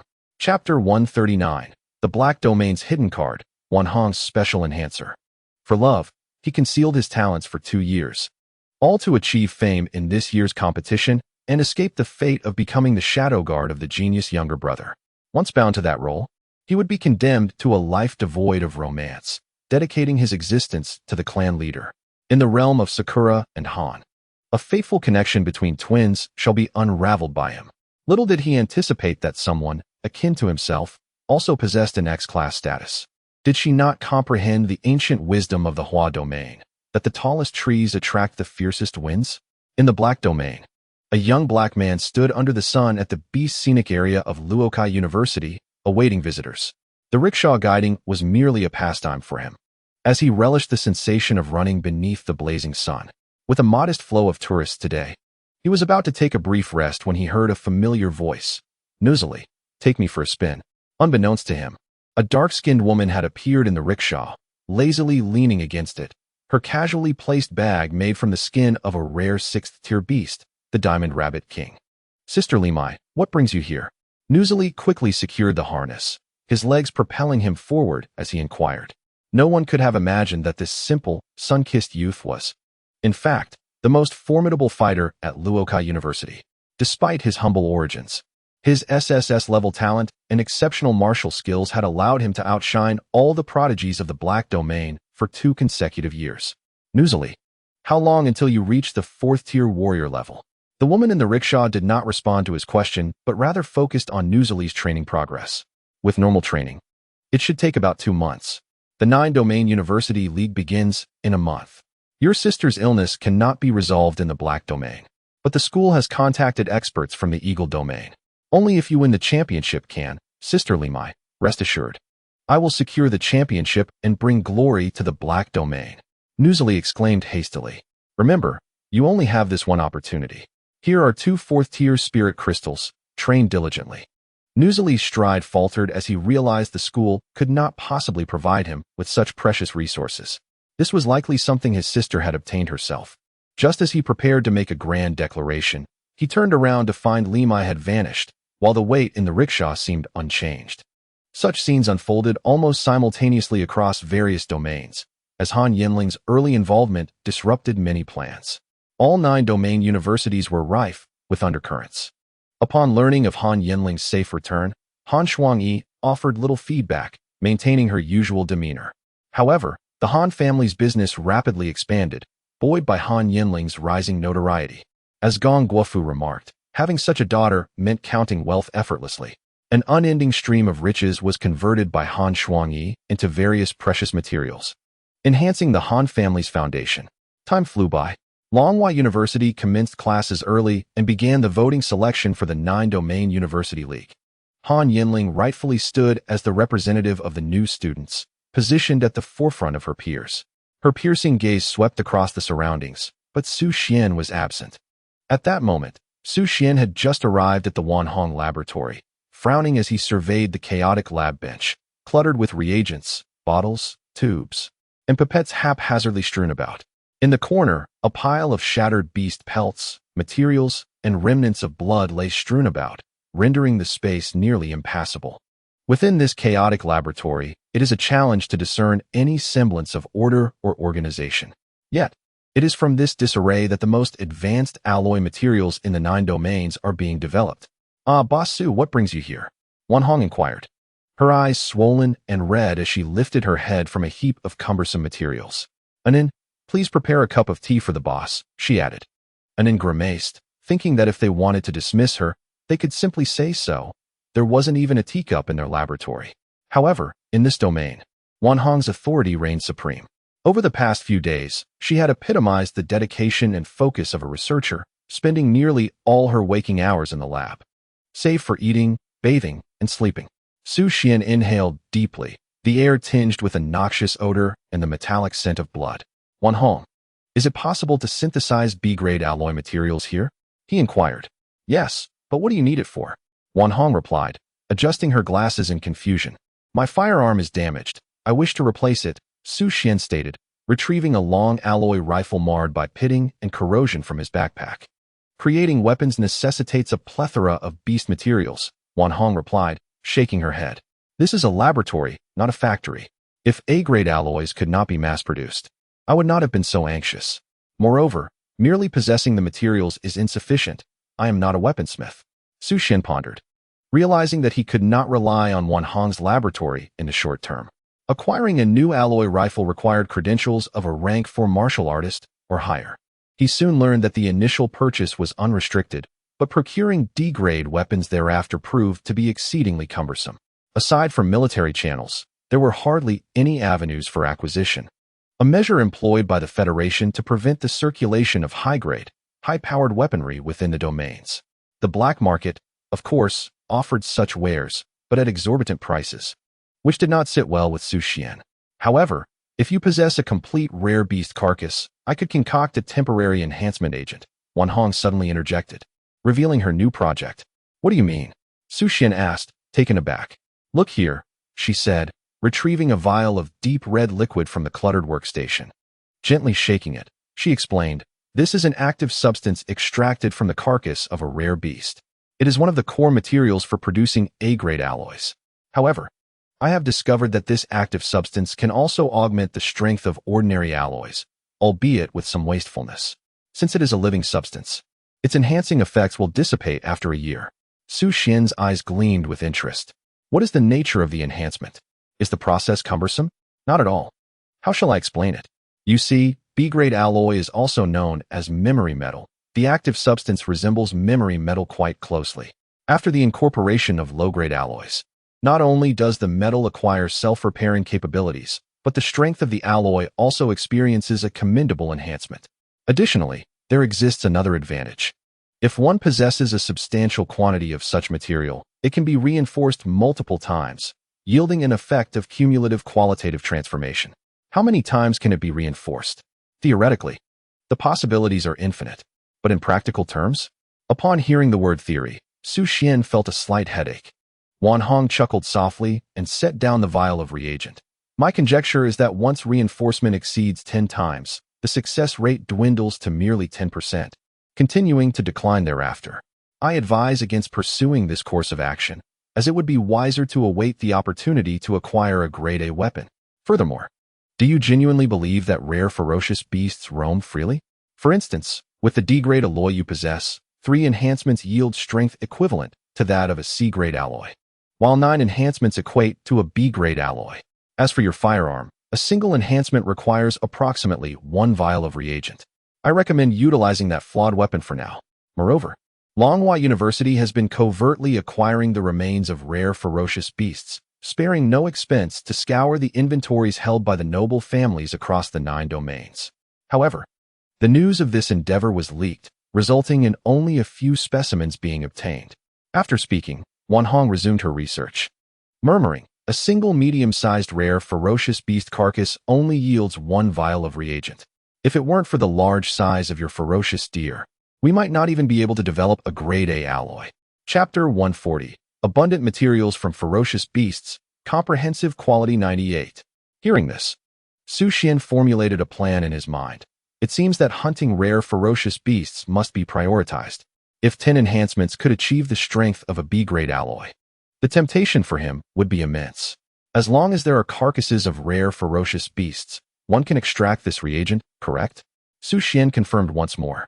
Yes, indeed. And the more, the better. Wan Hong smiled. Such materials were certainly in high demand. By the way, the laboratory is also in need of ordinary ferocious beast materials. I heard you hail from a mercenary background.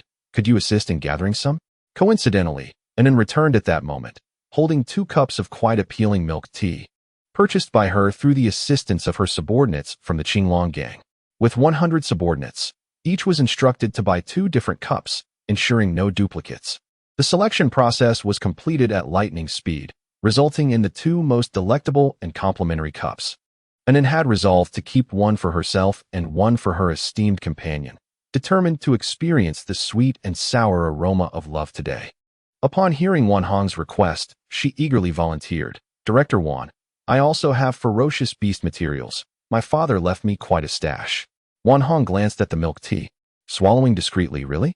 That would be splendid. 100 specimens of Tier 3 and 50 specimens of Tier 4. They can be purchased with laboratory credits and funds. Recently, she had discovered that this researcher was a second-generation rich kid, spending money freely and possessing a multitude of subordinates. If it weren't for the restrictions imposed by Longhua University against allowing certain unsavory individuals to enter, she firmly believed that her experimental prowess could speak volumes. She was eager to showcase her abilities. However, these 2 cups of milk tea, undeniably of superior quality, piqued her curiosity, as she had never tasted such delicacies before. 1 cup was undoubtedly for her, and the other for Su Xuan. Upon hearing the news, Anin momentarily halted her confident stride. The makeup she had just applied, transforming her into an icy beauty, quickly turned into a fiery blush of embarrassment. Do we really need this much? Alas, her bravado had been inflated, especially in the presence of such a formidable figure. Although her father had bequeathed her a portion of the family fortune, acquiring materials from ferocious beasts was no simple task. After all, their Azure Dragon gang operated in the shadows, and while they possessed some beast corpses, the quantity was far from abundant. Moreover, They lacked access to secret realms or caverns capable of yielding a substantial number of fourth-tier ferocious beasts. I only have 10 third-tier beast corpses. Anan's confidence was swiftly shattered by the substantial demands of the laboratory's research requirements. Wan Hong chuckled softly, recognizing the girl's naivety. If it weren't for such circumstances, would she be so eager to seek funding? Very well, bring those materials over as well. Even the smallest mosquito is still meat. Upon learning that Wan Hong's laboratory had received investment from private funds, many of her material sources became constrained. It was evident that several prominent family laboratories had conspired to undermine her, aiming to monopolize the formula for A-grade alloys. The more precious the information, the more insatiable their greed. The only silver lining was that this collaboration inadvertently hindered the infiltration of other domain forces. Until now, Wan Hong realized she had underestimated the situation. The invisible pressure rendered her nearly immobile. The underhanded tactics employed by these families were relentless. Never mind. I shall leave the problem to the boss. As Wan Hong circled the experimental platform, reaching for a cup of milk tea, she discovered that both cups had vanished from Anan's hands. Su Xuan had already snatched them away. Wan Hong. Anan. Shouldn't there be one for me? Where do we place the beast materials? Should I lend my spatial ring to the laboratory? Su Xuan held a spatial ring in her hand. Wan Hong cast a jealous glance, feeling frustrated that both of her students were wealthier than she was. Come with me to our laboratory's dedicated storage. She guided Su Xuan and Anan through a winding path to the basement of the building. Here, a bit of spatial ring technology had been utilized to transform the area into a vast segmented warehouse, with each laboratory boasting a 50 by 50 space, specifically designed to house various materials. The area was expansive, yet consumed relatively little spatial essence, partitioned by a transparent material. Within, the items appeared slightly diminished, creating a fascinating spectacle. This spatial warehouse, being stationary, was far less valuable than the mobile rings. It was arguably the safest location at Longhua University. Su Xuan nodded in acknowledgement. Along the route, there were at least 3 hidden sentries, each position guarded by 6th-tier martial artists. The profound heritage of Longhua University was evident. Please place the materials here. Rest assured, only the warehouse manager and I have access. We are all on the same side, Wan Hong confidently declared, patting her ample chest. However, a glance at the vacant space diminished her bravado considerably. Recently, the research had indeed consumed a significant amount of materials, and the current state of the area could best be described as exceedingly barren. Anan promptly retrieved a dozen beast carcasses from her spatial ring.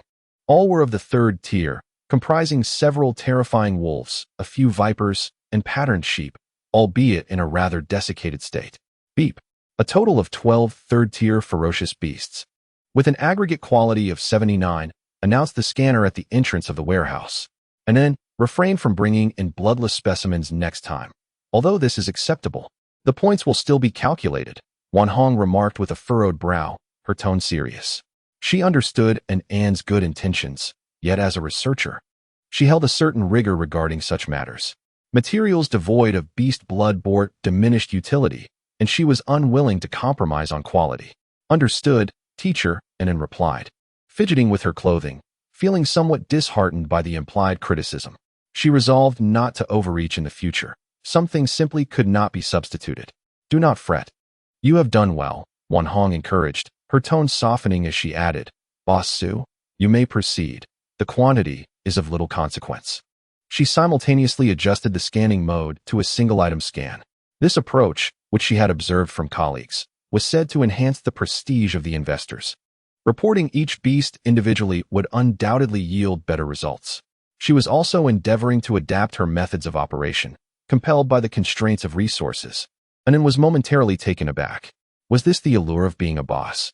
It seemed that even a few second-tier beasts from Su Xuan would suffice to garner compliments. Su Xuan surveyed the empty laboratory warehouse and began transferring the 3rd-tier beast carcasses he had hunted recently from his spatial ring, one by one. Beep. 1 electric wolf added to inventory. Beep. 1 lightning lizard added to inventory. Beep. 1 snow. The system's announcements were incessantly interrupted by Su Xuan's swift operations, rendering the normal reporting impossible. Most of these beast carcasses were largely intact, still exuding the ferocity they possessed in life. The lower section of the space gradually filled. Some beasts bore claws sharp as daggers, others sported massive tusks, while some were enveloped in thick scales. Wan Hong stood by, her mouth agape, eyes wide with astonishment. As the head of the laboratory, she had witnessed much, yet the rapid display of these beast carcasses left her in awe. She meticulously examined each third-tier beast carcass within the warehouse, her eyes sparkling with professional admiration, murmuring to herself, "Beautiful, truly beautiful."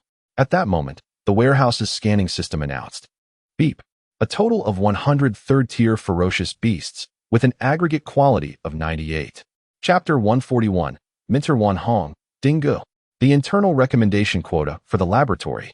Initially, she paid little heed to how many beast corpses Su Xuan could procure. To her astonishment, a delightful surprise awaited. And then, a new member of the laboratory could scarcely believe her eyes as she stammered, "Master, have you truly ventured into a beast's den?" This was not the front line. Typically, a plethora of beast corpses would only arrive at the laboratory following a beast tide. After all, the presence of such materials signifies wealth and resources, regardless of their location. "Is this sufficient?" Su Xuan inquired, turning to Wan Hong. "It is more than enough," Wan Hong replied, her excitement causing a flush to rise upon her cheeks. With such a bounty of third-tier beast materials, she would have ample resources to indulge for some time. "What about higher-tier ones?" Su Xuan continued to ask. "Yes." Su Xuan then retrieved fourth-tier beast corpses from his spatial ring.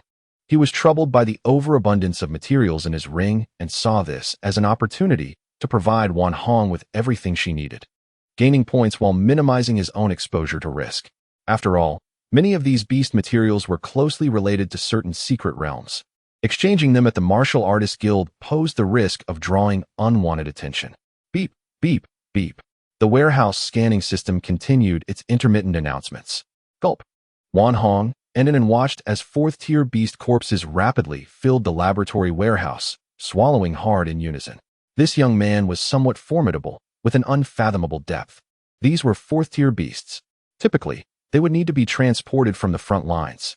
While there were numerous mid to high-tier beasts at the front, the military also required these for their own consumption. As they would say, these are the spoils of fierce battles fought by soldiers. One cannot endure without replenishing their vitality. The significant change in the warehouse's weight and the accompanying announcements caught the attention of the warehouse supervisor. Cough, cough. Wan Hong and then diverted their gaze to see an elderly man with disheveled hair standing at the door. "Master Dinggu, what brings you down here?" Wan Hong quickly opened the door, inviting the somewhat yellowed, white-coated elder inside. "Xiao Hong, what on earth is happening with these materials?" Dinggu exclaimed, adjusting the glasses hanging from his neck as he gazed at the increasingly filled warehouse of beast corpses, his expression swiftly shifting to one of dismay. "Foolishness. Wan Hong, how could you engage in such activities? Oh dear, you were always the most opposed to the covert transfer of materials," he lamented, pacing back and forth with an air of disappointment. "Oh dear, master, you are overthinking this," Wan Hong hastily explained, subsequently introducing Su Xuan and Anan to him. At that moment, Anan and Su Xuan began to grasp the urgency of the old man's demeanor. It turned out he was Wan Hong's mentor, affiliated with the Wild Academy. They had recently made progress in their research on A-grade alloy materials. Yet their refusal to accept interference from aristocratic families had led to Dinggu being reassigned as the head of the laboratory warehouse. His position had elevated, yet his research authority had been stripped away. Even more disturbing is the deliberate placement of numerous ferocious beast materials by the aristocratic research laboratory in the public space managed by Dinggu. Meanwhile, they obstruct Wan Hong from obtaining these materials, with the intent of provoking these master and apprentice into violating regulations, only to report them and seize control of Wan Hong's laboratory. This misunderstanding from Dinggu was inevitable. After all, the sheer volume of ferocious beast materials is no trivial matter. "Ah, this is my laboratory's new proprietor, Su Xuan." "Oh, greetings, dear Su." Dinggu shook Su Xuan's hand briefly, then let it go perfunctorily. He then began to scrutinize the ferocious beast materials that Su Xuan had introduced, his expression one of obsession and focus. However, Su Xuan remained unfazed, well aware that individuals deeply engrossed in research are often oblivious to the intricacies of human relationships. Their singular devotion to their studies is precisely why the voices within the aristocratic laboratory have grown increasingly prominent. The principle of inferior goods driving out superior ones exists in every realm. Excellent, truly splendid. Ding Gun nodded continuously, exceedingly pleased with this batch of ferocious beast materials. Unfortunately, in recent years, the occurrences of ferocious beast surges have diminished, and high-tier materials have become increasingly scarce, necessitating the use of low-tier beasts for synthesis. Alas, this predicament is all my fault. Otherwise, you would not find yourselves in such a constrained situation. Wan Hong promptly interjected, Master, had it not been for your low-tier synthesis theory, the Federation would still be struggling with shortages of C-grade and B-grade alloys. Dinga shook his head with a sigh. Alas, it is precisely for this reason that various universities are now facing a scarcity of experimental materials. Wan Hong fell silent. Even his master had not anticipated such an outcome. With the scarcity of low-tier ferocious beast materials, many research initiatives have consequently slowed, as if an invisible hand were interfering with the progress of human scientific inquiry. No matter, you may continue. I shall return for some tea. With matters clarified, Ding Gu prepared to leave. Master Wan Hong, how would you assess Ding Ji's level of research? Su Xuan now urgently needed to cultivate his own influence. He is my master, what do you think? However, he harbors a deep-seated dilemma, striving to develop new materials using the least amount of ferocious beast materials. Wan Hong sighed. Her master had not produced anything new in many years, and this project was led by her, which made Ding Gu inclined to step back. Yet, reflecting on his experiences, she added, he is indeed trapped in a bottleneck. For those engaged in research, how can one progress without materials? Su Xuan pondered for a moment, and then placed a large number of ferocious beast corpses into the mix, as he currently had no use for them. Moreover, in a few days, he would venture into the Chun family's secret realm, which he anticipated would yield significant rewards. Feel free to utilize them. I have plenty here. Wan Hong was utterly flabbergasted this time. Wait, are you engaging in wholesale here? An standing nearby, timidly remarked, Great One. Your family isn't running a ferocious beast breeding farm, are they? In Ding Ji's office, you wish for my internal recommendation qualification? Ding Gu expressed profound astonishment. Su Xuan approached a moment ago, expressing his desire to obtain the qualification for the Jiu University League, a privilege designated exclusively for the students of their laboratory, awarded annually. However, Longhua University had never utilized this opportunity. After all, as experimental warriors, they stand in stark contrast to the bona fide students endowed with exceptional talents. Internally, competitions are easily dominated by those with superior abilities, which is why a special exception was made to retain this qualification. Furthermore, the status of experimental warriors often invites scrutiny. Initially, the qualification was on the verge of being abolished, but the commendable achievements of laboratory warriors from Yingyu University in recent years led to its continuation. Indeed, Master Dinga, I merely wish to broaden my horizons, Su Xuan modestly stated, with aspirations of reaching the top 10 and navigating through these secret realms. He had no intention of competing for the first position against Xiao Han. Xiao Zhua and Xiao Yu were the first to express dissent. All right, this year, you are the sole representative from the laboratory. I shall assist you in entering the system. Wait, why can't I input it? It seems the registration hasn't begun yet. How troublesome. Dinga began to fiddle with the screen, and after a flurry of keystrokes, he proudly declared to Su Xuan, I've created a script. Once registration commences, your name will automatically be entered into the system. Su Xuan, feeling a twinge of guilt, replied, I'm not in a hurry. Perhaps I should return later? Not at all. I was the champion of the inaugural hacking competition at Longhua University. Hurry along. I prefer to avoid repeating tasks, so don't bother me. Dinga lifted his teacup, exuding an air of confidence. With their level of intelligence, they'll never detect my CRT script implant. Once I take action, victory is assured. Su Xuan quickly gave a thumbs up, exclaiming, Master Dinga, you're a professional. Chapter 142, The Opening Ceremony for New Students at Longhua University, a ghostly encounter on Blue Star. On the playground, thousands of new students from Longhua University gathered. On stage, Principal Liu was delivering a speech.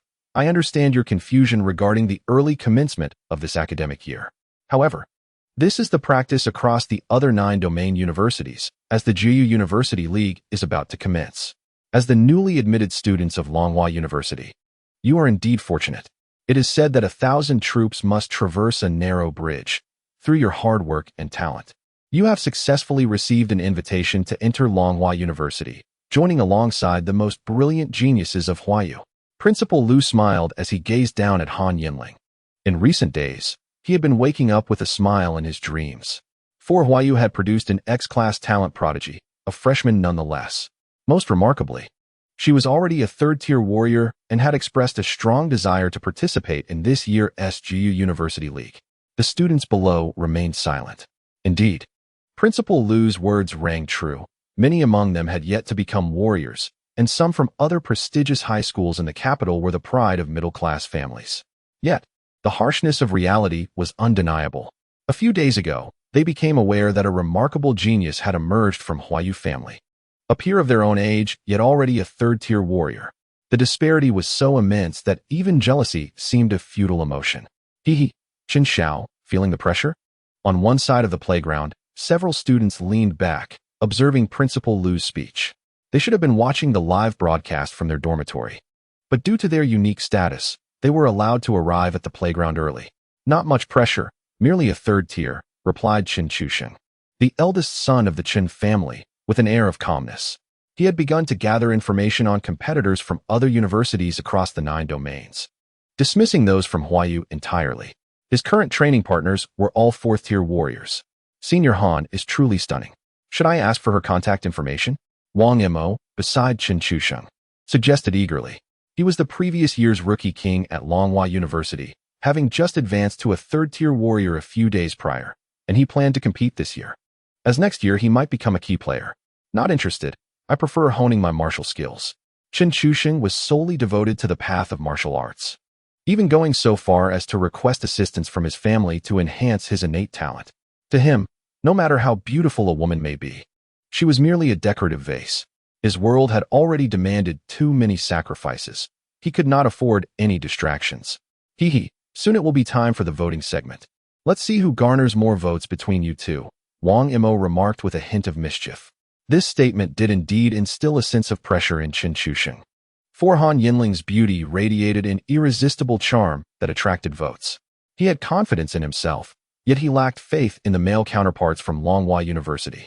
On the screen behind Principal Lu, the list of this year's competitors from Longhua University appeared.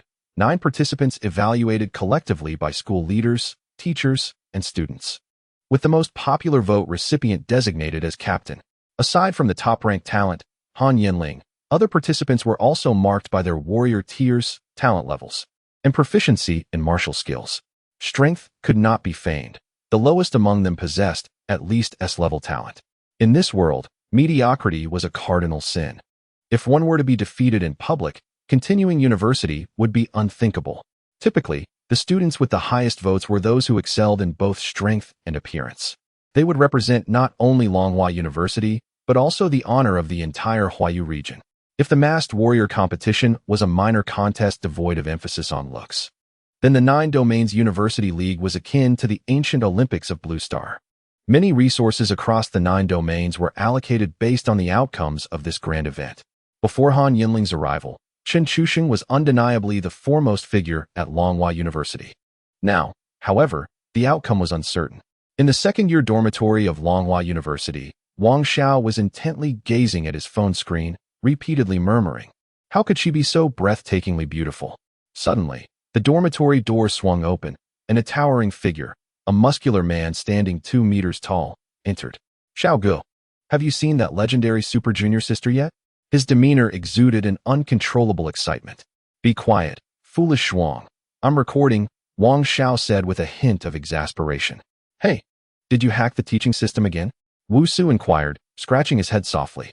"I'm recording, you idiot," Wang Xiao replied, feeling somewhat speechless at his roommate's obliviousness. "This information must remain confidential among us. Leaking the details of Longhua University's students is strictly forbidden." Wu Su chuckled foolishly. "Aren't you the new hacker champion? I trust you. Let me have a glimpse."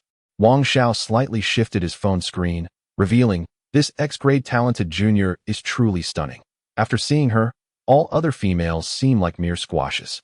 I will definitely cast my vote for her," Wu Su said, leaning closer to the screen. By the way, Brother Xiao, can you alter the vote count? Add a few more votes for her. No, the voting system cannot be tampered with. Stop dreaming, Wang Xiao sneered. Besides, do you think she needs extra votes? She's undoubtedly in first place. True, hee, Wu Su replied. Be careful, your drool is about to spill. As expected of you, Brother Xiao. Only this angle allows us a sneak peek. Before Su Xuan could leave, and then stopped him again. Master, you need to keep a low profile lately. What's wrong now? Su Xuan felt he had been quite discreet. A few days ago, there was an explosion at an underground factory belonging to the Qinglong gang, where the staff were those children from the glorious organization you rescued. They are safe, but during evacuation, 2 of them were found unconscious. I suspect there's a high probability that it's an operation from the glorious organization. You might have been exposed and could face assassination. Upon hearing this, Su Xuan furrowed his brow. Wait, why is it always that whenever you tell me something, someone is out to kill me? Anan's face turned pale. That coincidence is purely coincidental. Su Xuan felt a headache coming on. The aristocracy, the beast tide, and the extraterrestrial races from the stargates were already burdensome enough.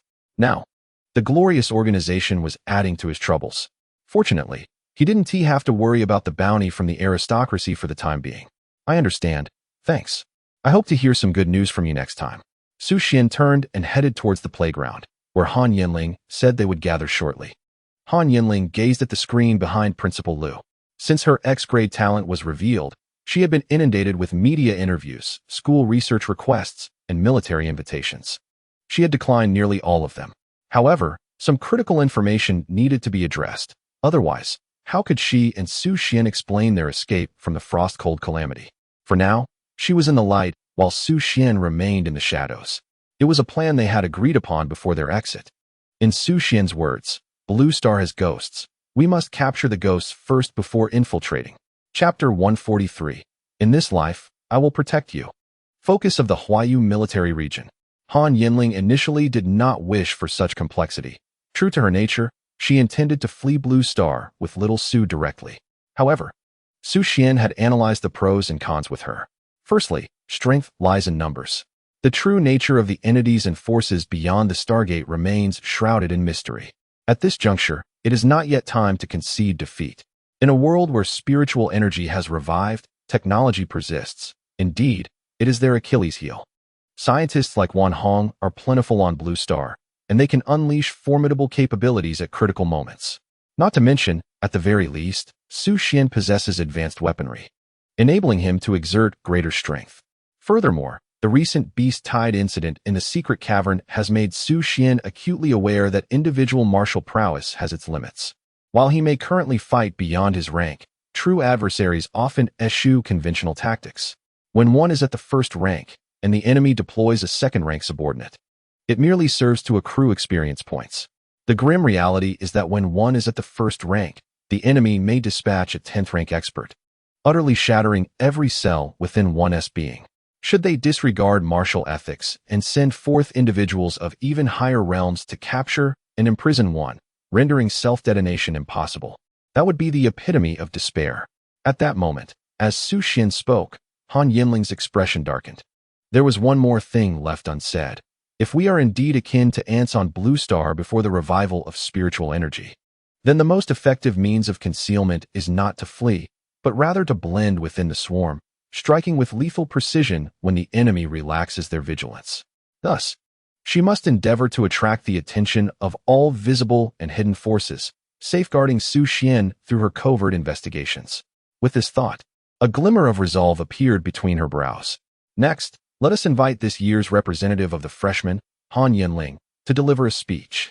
Taking a deep breath, she prepared herself, having experienced similar occasions in her past life. She knew she would struggle to articulate eloquent words under such scrutiny. Yet, she possessed a unique strategy that had proven effective time and again. At this moment, the spotlight from the drone shifted from Principal Lu on the stage to Han Yanling below. The camera gradually focused, and all the seniors of Longhua University watching the live stream began to gasp. In the boys' dormitory, exclamations erupted. If time could stand still, I would have no regrets in this life. If the screen could capture moments, I would remain silent, lest I tarnish the fortune goddess. Today, I, Yang Daong, shall ruin your second brother. Alas, today, Jean Jiahui has fallen back into love. Please do not rescue me. Let me drown in the river. In the Brotherhood group of 6 in the boys' dormitory. Let's all vote for our junior. Let's take down that Chin school hunk. His daily demeanor is simply irritating. Agreed. Truly worthy of being my brother. Our thoughts align. Father, you're amazing. After voting, can you bring us some food? No problem. As long as our junior represents Longhua. I shall provide meals for my 30 sons for a month. Father, Dad. Meanwhile, the girls' dormitory echoed with lamentations. Oh heavens. If only you had bestowed upon me one of Han Yanling's features, I would not have been single for 4 years. Ah, how exquisite. Alas. Why can't I capture a screenshot on my phone? If I undergo cosmetic surgery right after graduation, I shall surely marry into a wealthy family. Oh no. My dear Jean must be watching the live stream. He hasn't responded to my messages. Dreadful. My boyfriend is equally unresponsive, like a lifeless hog.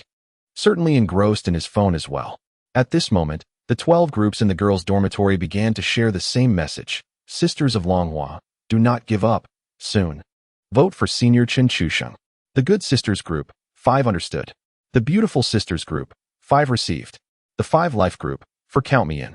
In the center of the playground, Han Yanling, illuminated by the myriad of drone lights, finally made her move. With a light step upon the grass, she leapt from the stage, her movements as graceful as a swift swallow, landing silently. The entire playground fell into an instant hush. Principal Lu's smile widened. Indeed, Han Yanling was a Tier 3 martial artist. At this moment, standing beside Principal Lu, Han Yanling had officially become the focal point of the event. She faced the entrance at the center of the playground, where Su Xuan, along with other new students from Longhua, quietly observed the stunning girl on stage. Clad in Longhua University's distinctive summer uniform, her attire was transformed by the Han family fashion studio, appearing remarkably different. The fitted waistline accentuated her slender figure, her legs fair and straight, radiating vitality. Despite her social anxiety, under the spotlight, she maintained an air of aloof elegance, her expression a shield and armor. Talent, Phoenix. The explosive X-tier talent caused the air around her to tremble, stirring a gentle breeze. Her hair transformed to a celestial blue, cascading like a waterfall, shimmering with brilliance. Reminiscent of the Milky Way, exuding an exquisite beauty, Han Yanling's gaze transcended the crowd below, fixing on Su Xuan in the distance. With a graceful yet resolute motion, she extended her index finger, as if declaring her determination and goal. In this lifetime, I shall protect you. Under the luminous spotlight, Han Yanling's figure stood tall, emanating an undeniable aura of strength. Accompanied by her silent gestures, she completely captivated the new students below, who began to cheer. Champion! Champion! Huayu Champion! At the Huayu Military District Command Headquarters, several figures mingled amidst clinking glasses, yet the meat upon the table emanated a pungent odor of beastly blood and entrails. Some infused with spiritual energy, utterly unfit for consumption. By heavens, this girl has some spirit. Old Zhao exclaimed. Let us toast to that. Li Tianquang raised his glass. Indeed, there is something to behold this year. Old Zhao nodded, reflecting on his son's infatuation with beauty, insisting on marrying into the Han family. This had led him to harbor some bias against the Han clan, casting doubt on Han Yanling, especially since she had only just reached Tier 3. However, her remarkable performance had begun to alter his perception of the Han family. Old Chen, how is your nephew faring? Yi Fengying squinted her eyes, relishing the misfortune as she spoke to Chen Yanwu beside her. It seems this grand competition has little to do with our Yi family. Firstly, I am not old. Secondly, open your eyes before you converse with me, Chen Yanwu retorted without reservation. Although she was not particularly young, she had already resolved to engage old Yi in some sparring later. Truly, one cannot feel at ease without tidying up a troublesome personality. Ha ha ha, old Yi. You really ought to amend that squinting habit of yours. Li Tianquang seized the opportunity to add fuel to the fire. Get lost. My eyes are merely small, Yi Fengying remarked, biting into a piece of beast meat. Ugh, this is disgustingly unpalatable. Eat up, little Yi. You must fortify your vitality as you will be stationed in the Great Secret Realm next month. Zhao Shanhai lifted his cup, reminding her not to forget that the ranking of Longhua University directly influences the allocation of low-tier spiritual plant resources in the Great Secret Realm. Recent advancements in mature electromagnetic grass cultivation are promising, so you must keep a close watch. The intelligence team mentioned that the Eagle Domain and New Orchid Domain seem poised to make some moves. Rest assured, Elder Zhao, I will certainly pay attention to this matter. Yi Fengying nodded. Although he was considered a newly emerging family in the Hua Domain, he held deep feelings for the Hua Domain's Huajun. It all hinges on the performance of these young ones. Chapter 144, Eagle Domain Experimenter Sanders, SSS Class Beast Mimicry Talent, Overlord Jellyfish. In a laboratory of the prestigious Fuss University representing the Eagle Domain, a tall, muscular young man was intently gazing at the screen beside him. The image eventually froze on the figure of Han Yanling. Sanders, are you ready? The question came from a middle-aged woman in a gray shirt beside him. Though she was approaching middle age, her physique remained remarkably well-maintained. Her long legs were encased in sheer flesh-colored stockings, and the black high heels lent her an air of competence and poise, exuding a sensual yet professional charm. Aunt Reggie, I am prepared, Sanders replied with a smile. Retracting his gaze, the fervor in his eyes unmasked. Call me sister. Really, I've told you countless times, Reggie gently chided, caressing Sanders' muscular arm with a hint of playful reproach. Sanders, the success rate of this project is approximately 30%, and failure could be fatal. Are you truly unwilling to reconsider? Perhaps waiting until the reagent's composition stabilizes might yield a higher success rate. Sister Reggie, although I can break through to the 4th tier at any moment. Her talent is indeed formidable. Only by advancing to SSS level talent can I have confidence in winning the championship.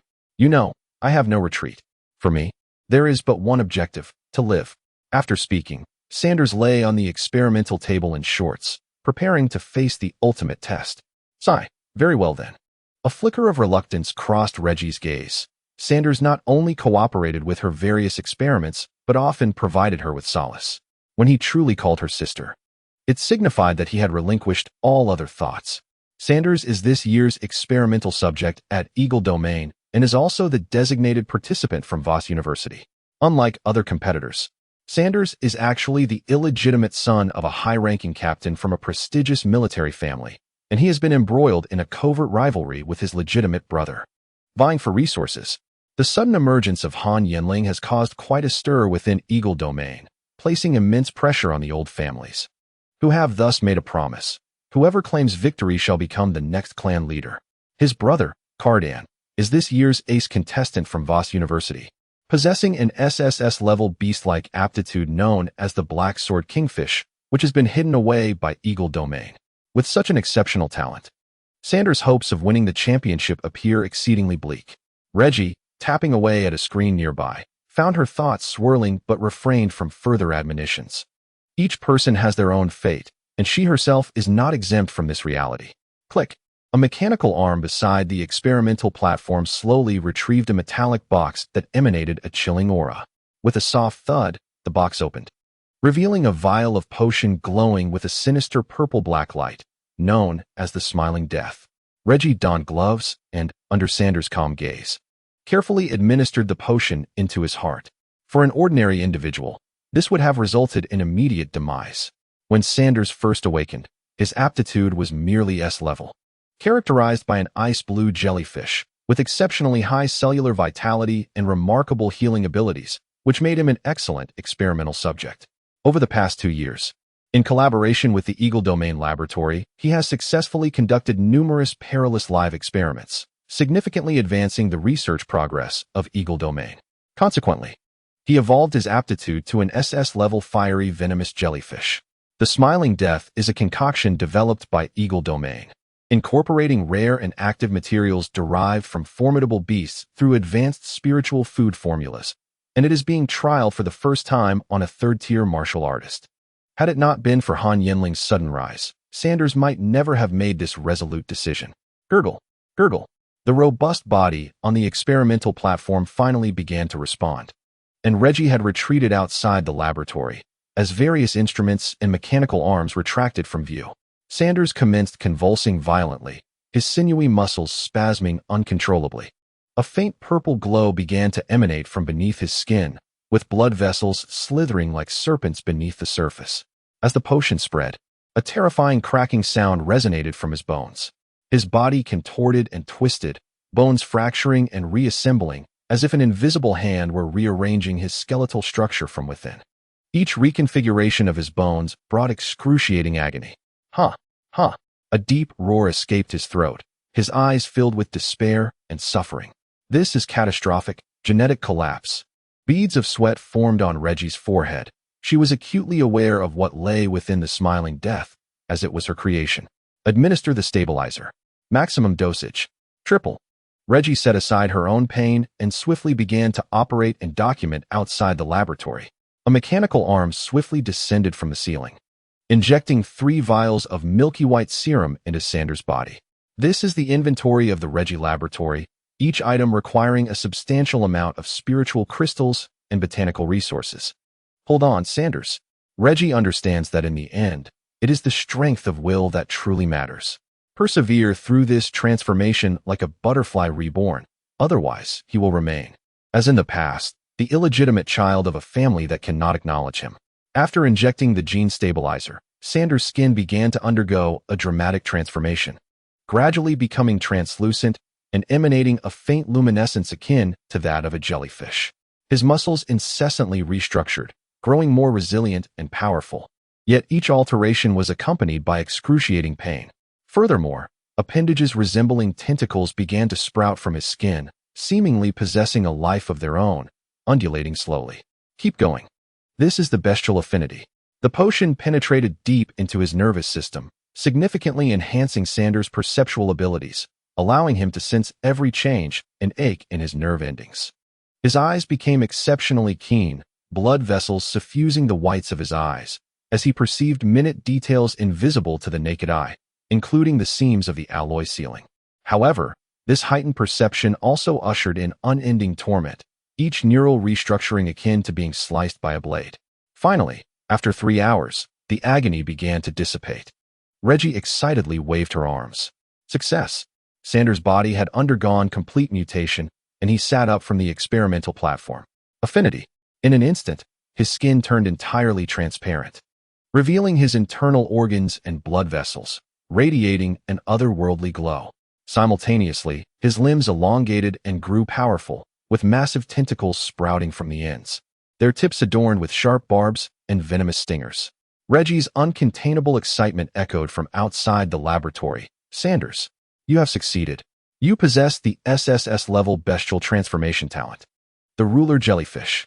Sanders retracted his talent, and his limbs began to writhe back to normalcy. He wiped the sweat from his brow. Thank you, Aunt Reggie. Reggie turned off the recording device and rushed into the laboratory. After a moment of intimacy, Reggie inquired, "What are your chances in the upcoming competition?" "My talent counters cadence significantly, so if we meet in the finals, I have a 90% chance." "What about Han Yanling?" "Why you?" 99%, perhaps." Chapter 145, Longhua University Representative Su Xuan. Their essay bug. Haha, quite confident, aren't we? Ah. Reggie gazed at Sanders' face, her thoughts swirling. If Sanders were to win the championship, his long-held desire to return to his family might truly be realized. After all, it is one of the oldest families in the Eagle domain. At that point, he could truly soar to great heights. As an illegitimate child, Sanders currently lacks the cultivation resources. An S-level talent is hardly sufficient in that family. He has arrived at this juncture solely through his own desperate efforts. Now, it should be secure. Moreover, this year, regardless of the competition, there are 3 participants with SSS-level talents, each capable of advancing to the 4th tier.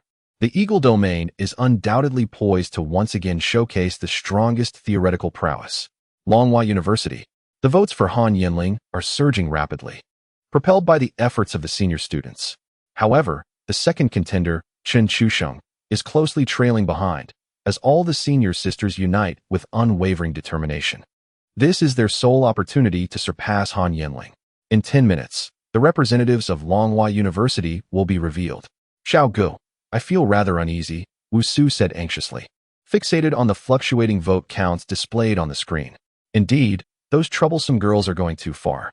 Wang Xiao, no longer exuding his previous confidence, felt his hands tremble as they reached for his cherished mechanical keyboard.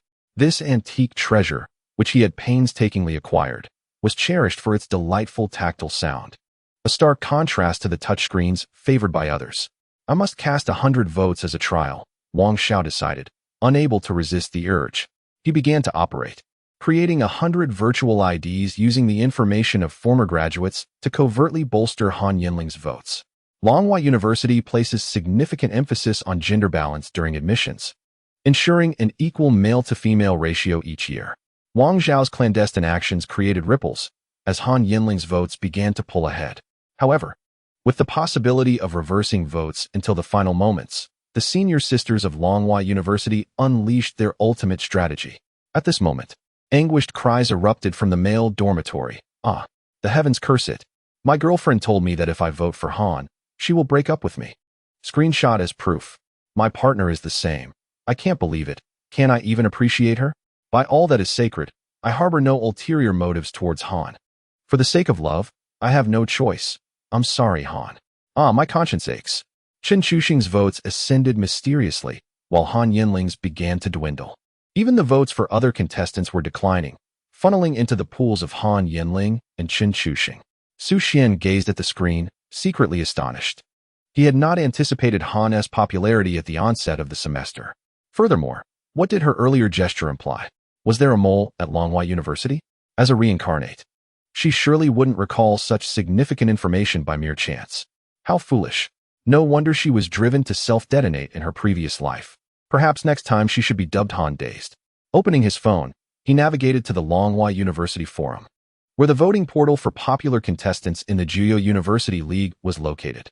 Each person was entitled to one vote.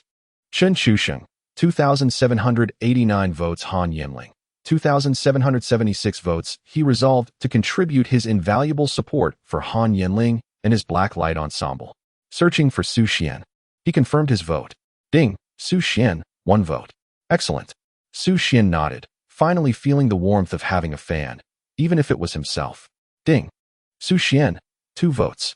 Han Yanling, meanwhile, had set her phone down, seated beside Principal Lu. Han, this year, focus on participation and familiarize yourself with the process. Principal Lu advised, chattering persistently.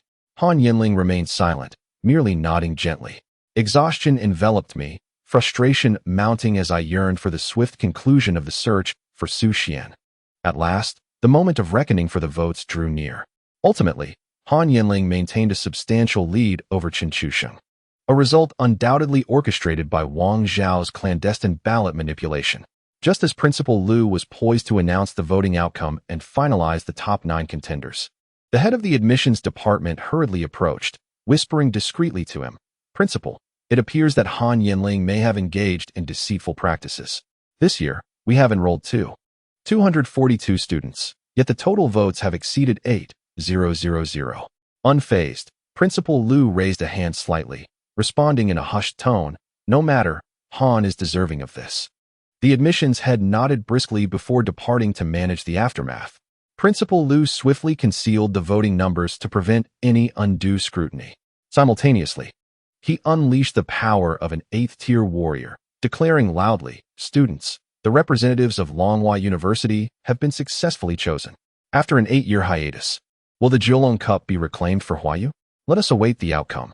With that, he gestured downwards, causing the screen behind him to transition to the prepared interface showcasing the representatives of the 9 domains university. Members of the media surged forward, cameras clicking to capture this pivotal moment. It was certain that Han Yanling's name would once again dominate the headlines across Huayu's news and entertainment sections. "Oh, dear sisters, we have done our utmost." In the girls' dormitory chat group, weary figures expressed their fatigue. There was little they could do. One does not contend against fate. She is so beautiful. Surely she must have saved the world in a past life. How vexing. I refuse to accept that anyone could surpass her. I would gladly marry him. Su Dandan lamented while fanning herself, having just been broken up with by her aristocratic boyfriend who claimed to have found his true love. She felt no sorrow. As a member of the dormitory of the campus beauty, admirers were plentiful. Her words were merely jest, for the outcome was already determined. "I see you still hold a candle for Senior Chun. It's time to let that hope die, as he is known for his disinterest in women." Came the merciless jibes from her dorm mates.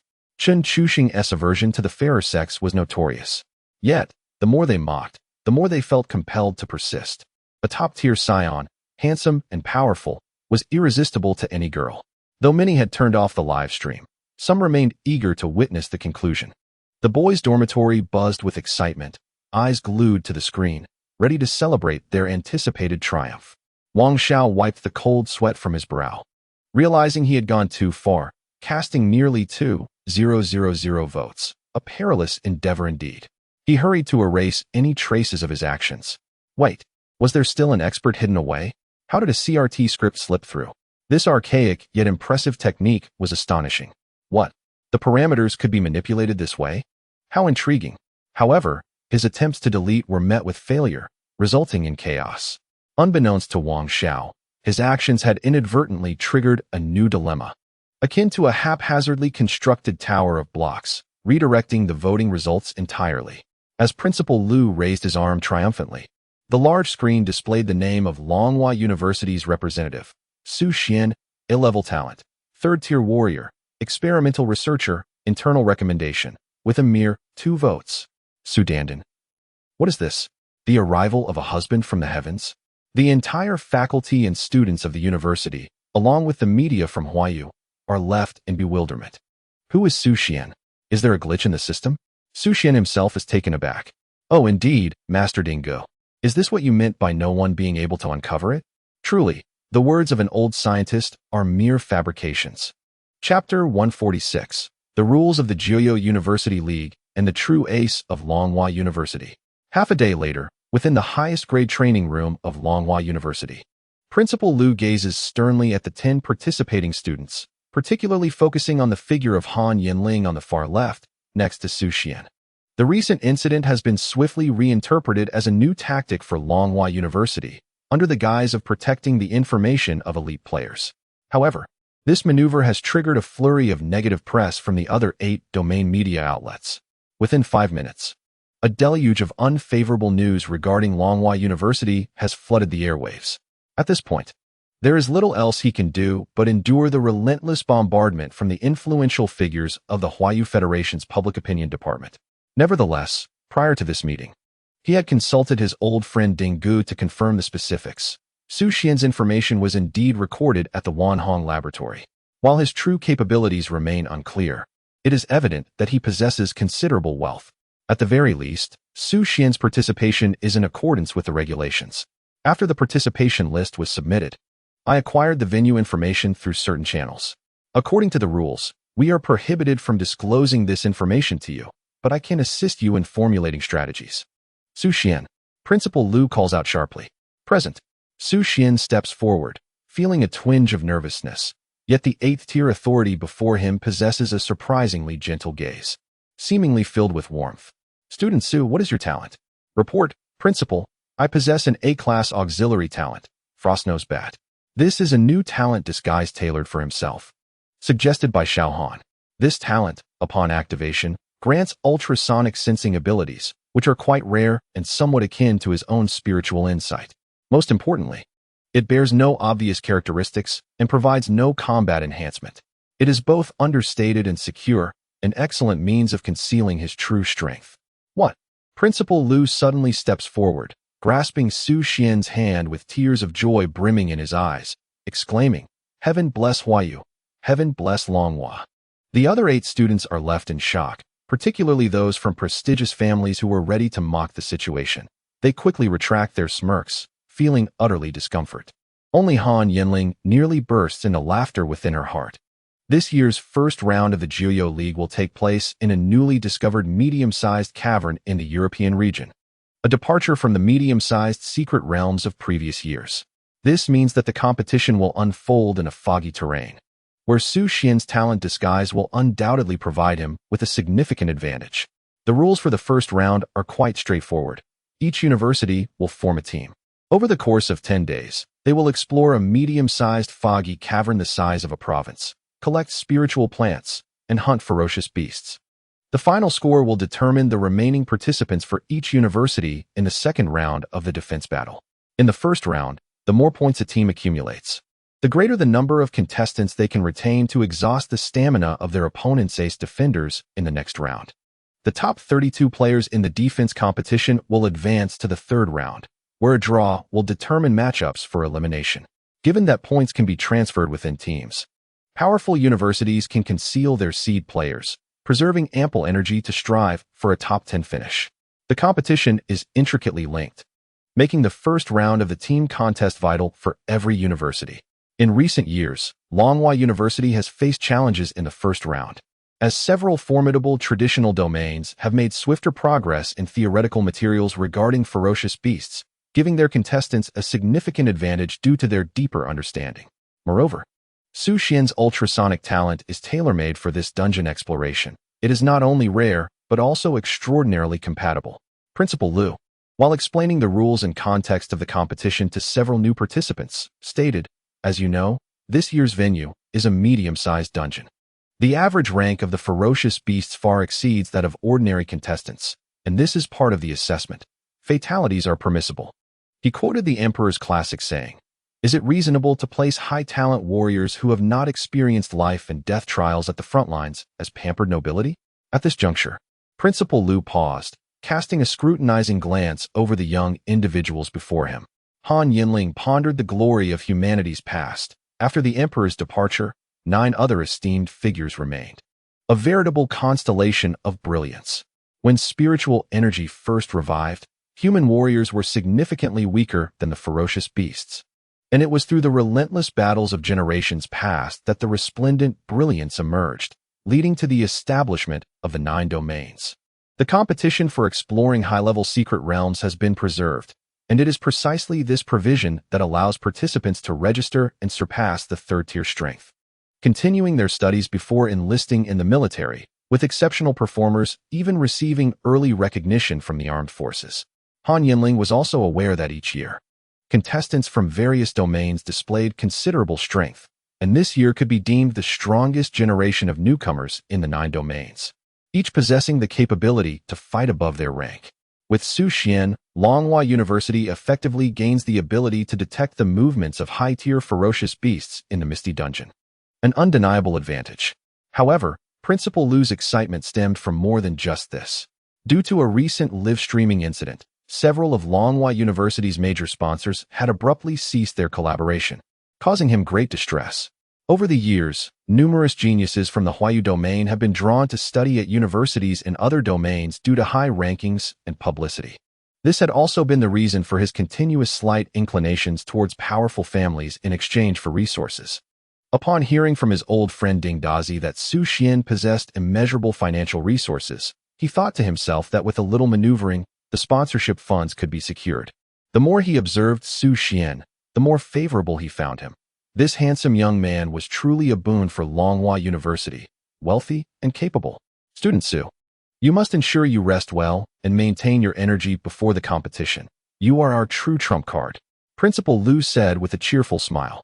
The lab staff must be working hard. Would you like the school to assist you in changing dormitories? His concern was palpable. Thank you for your care, Principal. But I'm fine, came the humble reply. Su Xuan preferred solitude over mingling with others. Living alone in his newly acquired 400-square-meter apartment was undeniably appealing. Principal, I refuse to accept this. I challenge Su Xuan. Chen Chuxing is the true ace of Longhua University, Wang Imo exclaimed emphatically. As he shouted, his gaze shifted towards Principal Lu, only to unexpectedly collide with Han Yanling's icy stare, which enveloped him in an overwhelming pressure. Han Yanling is formidable as well, Wang Imo quickly added, acknowledging her impressive presence, largely due to her multitude of admirers, which made her a formidable opponent. Step aside, Principal Lu retorted impatiently. What if you injure this rare auxiliary talent and the god of wealth? Wang Mo's face flushed with embarrassment, yet he dared not utter another word. He was beginning to suspect that Su Xuan might be a direct relative of Principal Lu. Principal Lu continued, remember, from this moment on, you are a unified team, and there must be only one voice within that team. Do you understand? Chapter 147. Heed my words. The true power of Han Yanling. In the advanced training room of Longhua University, the walls were adorned with an array of high-tech equipment. The floor was crafted from a special material designed to withstand intense training impacts. The other astute individuals present had deduced from Principal Lu's demeanor that Su Xuan's talents were likely exceptionally suited for the first round of competition. Typically, 9 combatants would be paired with 1 auxiliary, tailored for exploration. However, due to the competitive nature and time constraints, both the intensity and frequency of battles were particularly high, especially in various medium-sized secret realms. Lacking even 1 combatant significantly weakened the team's overall strength. Lower-tier auxiliary talents lacked sufficient self-defense capabilities, rendering their talents incapable of enhancing combat prowess. Consequently, during battles, it was unavoidable to allocate personnel for protection to prevent being hunted by ferocious beasts, which severely diminished the team's overall power. Only specialized military units would incorporate proficient auxiliary talent within mid to high-tier combat teams. Moreover, the environmental disparities across different secret realms posed significant challenges and constraints for various auxiliary talents. For instance, an auxiliary talent attuned to plants would be rendered ineffective in a desert environment, leading to premature elimination. Thus, selecting auxiliary talent was akin to gambling, hinging on the anticipated conditions of the secret realm. Previously, during a bout of inspiration, the European region had selected a renowned auxiliary talent, only to suffer abysmally in the first round. As a long-established powerhouse, they failed to secure even a spot in the top 10, serving as a cautionary tale. Su Xuan, you exhibit remarkable composure.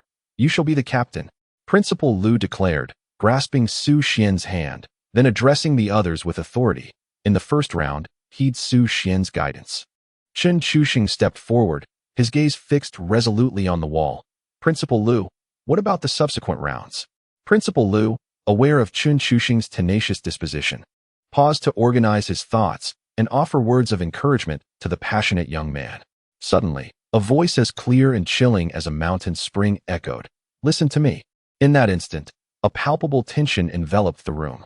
Han Yanling's gaze radiated determination, her posture exuding elegance and a haughty demeanor.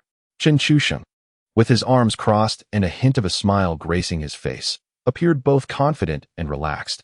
"I'm afraid I must disagree." Unfazed by Chen Chuxing's challenge, Han Yanling's eyes ignited with fighting spirit. "Then let us test it." Principal Lu, observing the charged atmosphere between the two, could only respond solemnly.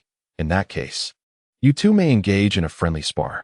However, remember to limit yourselves to the 3rd tier of power and refrain from using any innate talents." He felt a sense of satisfaction. If they lacked this fighting spirit, there would be no need to compete on the battlefield. This was an excellent opportunity to assess Han Yanling's proficiency in martial skills. Nonetheless, he sought confirmation once more. "Do you both agree?" "Certainly." "Good." The others gradually stepped back, clearing the stage for Han Yanling and Chen Chuxing, while gathering with familiar contestants to engage in conversation. Su Xuan recognized this as the internal ranking competition to determine the ace for the second round of defense. "Su, I've heard you have a good relationship with Han. How proficient is her martial skill?" A young man with a buzz cut and black hair suddenly initiated a conversation, his social nature evident. "Hello, little fire dragon. In my assessment, Han's martial skill proficiency is moderately above average. By the way, I'm Wang Long, not little fire dragon." "No worries, it's easier to remember that way." "Little fire dragon." Wang Long felt exasperated, wondering who the true social butterfly was. "Su, I'm Yi Tong, with an SS-level talent, Ice Phoenix. I concur with your assessment. Chen Chuxing's martial skill proficiency is quite high. Although his talent is 2 tiers below Han's, his actual combat prowess is formidable." A petite girl with a sweet appearance approached, finding Su Xuan quite handsome and wishing to obtain his contact details. "If we cannot utilize our talents, I might not last beyond 10 moves against him." "Are you related to the Yi family?" Su Xuan asked cautiously, wary of any association with them. No, not at all. I come from an ordinary family." Yi Tong quickly replied. Tong, you have a rather privileged background.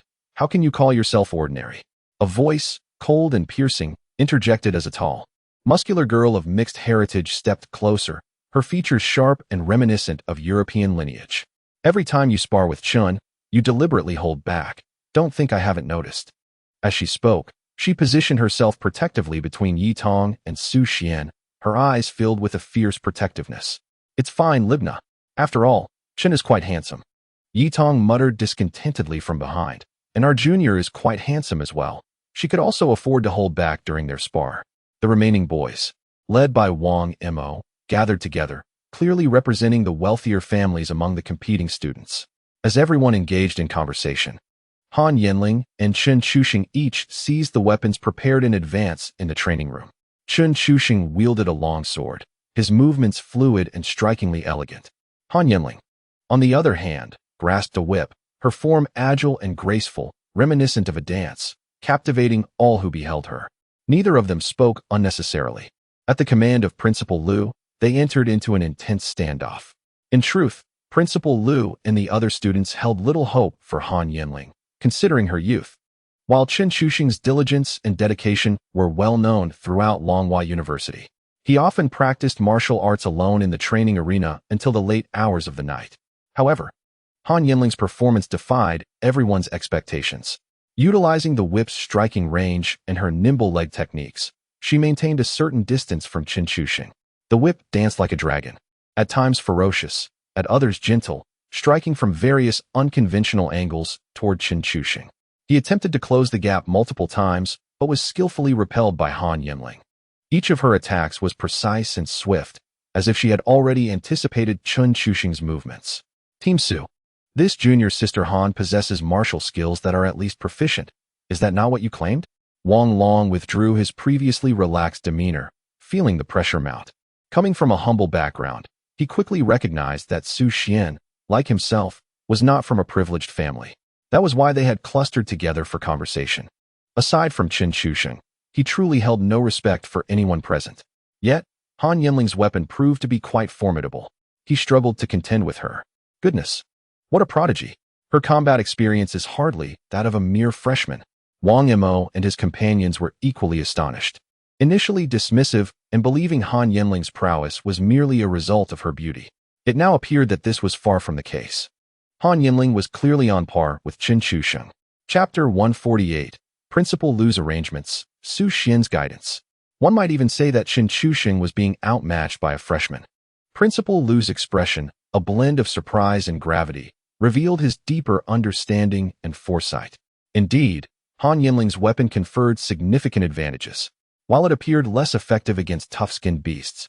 Once the weapon's strength was elevated or imbued with special attributes, the outcome shifted dramatically, transforming it into a ranged weapon in close combat. Although women seemed to lack physical strength, Han Yanling's SSS-level Valkyrie talent had nullified that shortcoming. Not to mention her newly evolved talents, she was practically born for battle. It seemed the rumors were true. Each X-level talent could potentially be humanity's salvation. No wonder the Huayu Darkblade organization had kept those seemingly ordinary youths under wraps. Were it not for her unique status, she would have remained oblivious to such plans. As Han Yanling hailed from a prominent family, the organization's resources for guardians were limited, and thus she was thrust into the spotlight, effectively a fishing expedition to see if they could unearth the ghost lurking within the upper echelons of Huayu. Oh, what a heavy cost it would be if Han Yanling were to fall prematurely. One can only strive to navigate the situation as best as possible.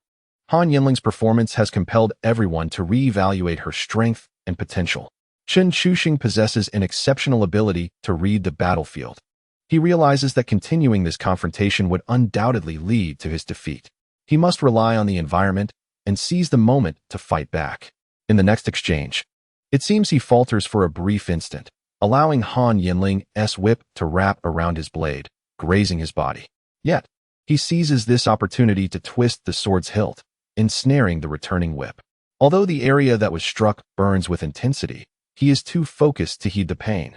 Unleashing his renowned sea-level martial technique, the Splitting Cloud Sword, his swordsmanship has been honed to a minor mastery, even brushing against the threshold of major accomplishment.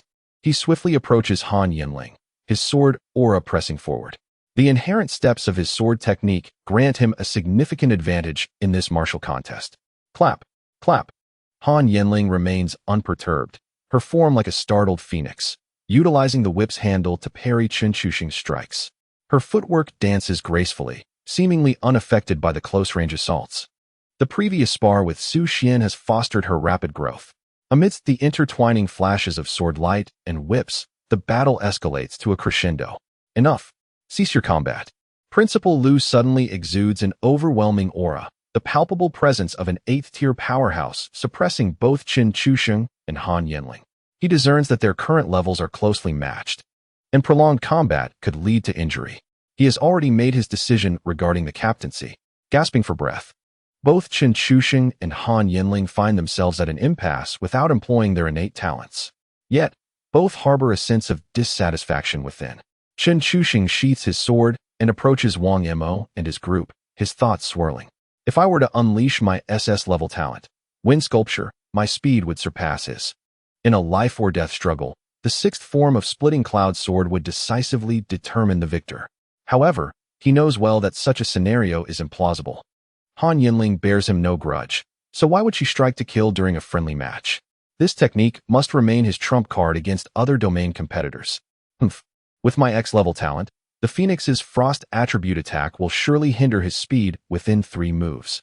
If not for concealing my true strength, I could have employed even higher-level techniques. Han Yanling scoffs inwardly, turning towards Su Xuan. Another reason she wishes to avoid combat is the presence of 2 young ladies beside him.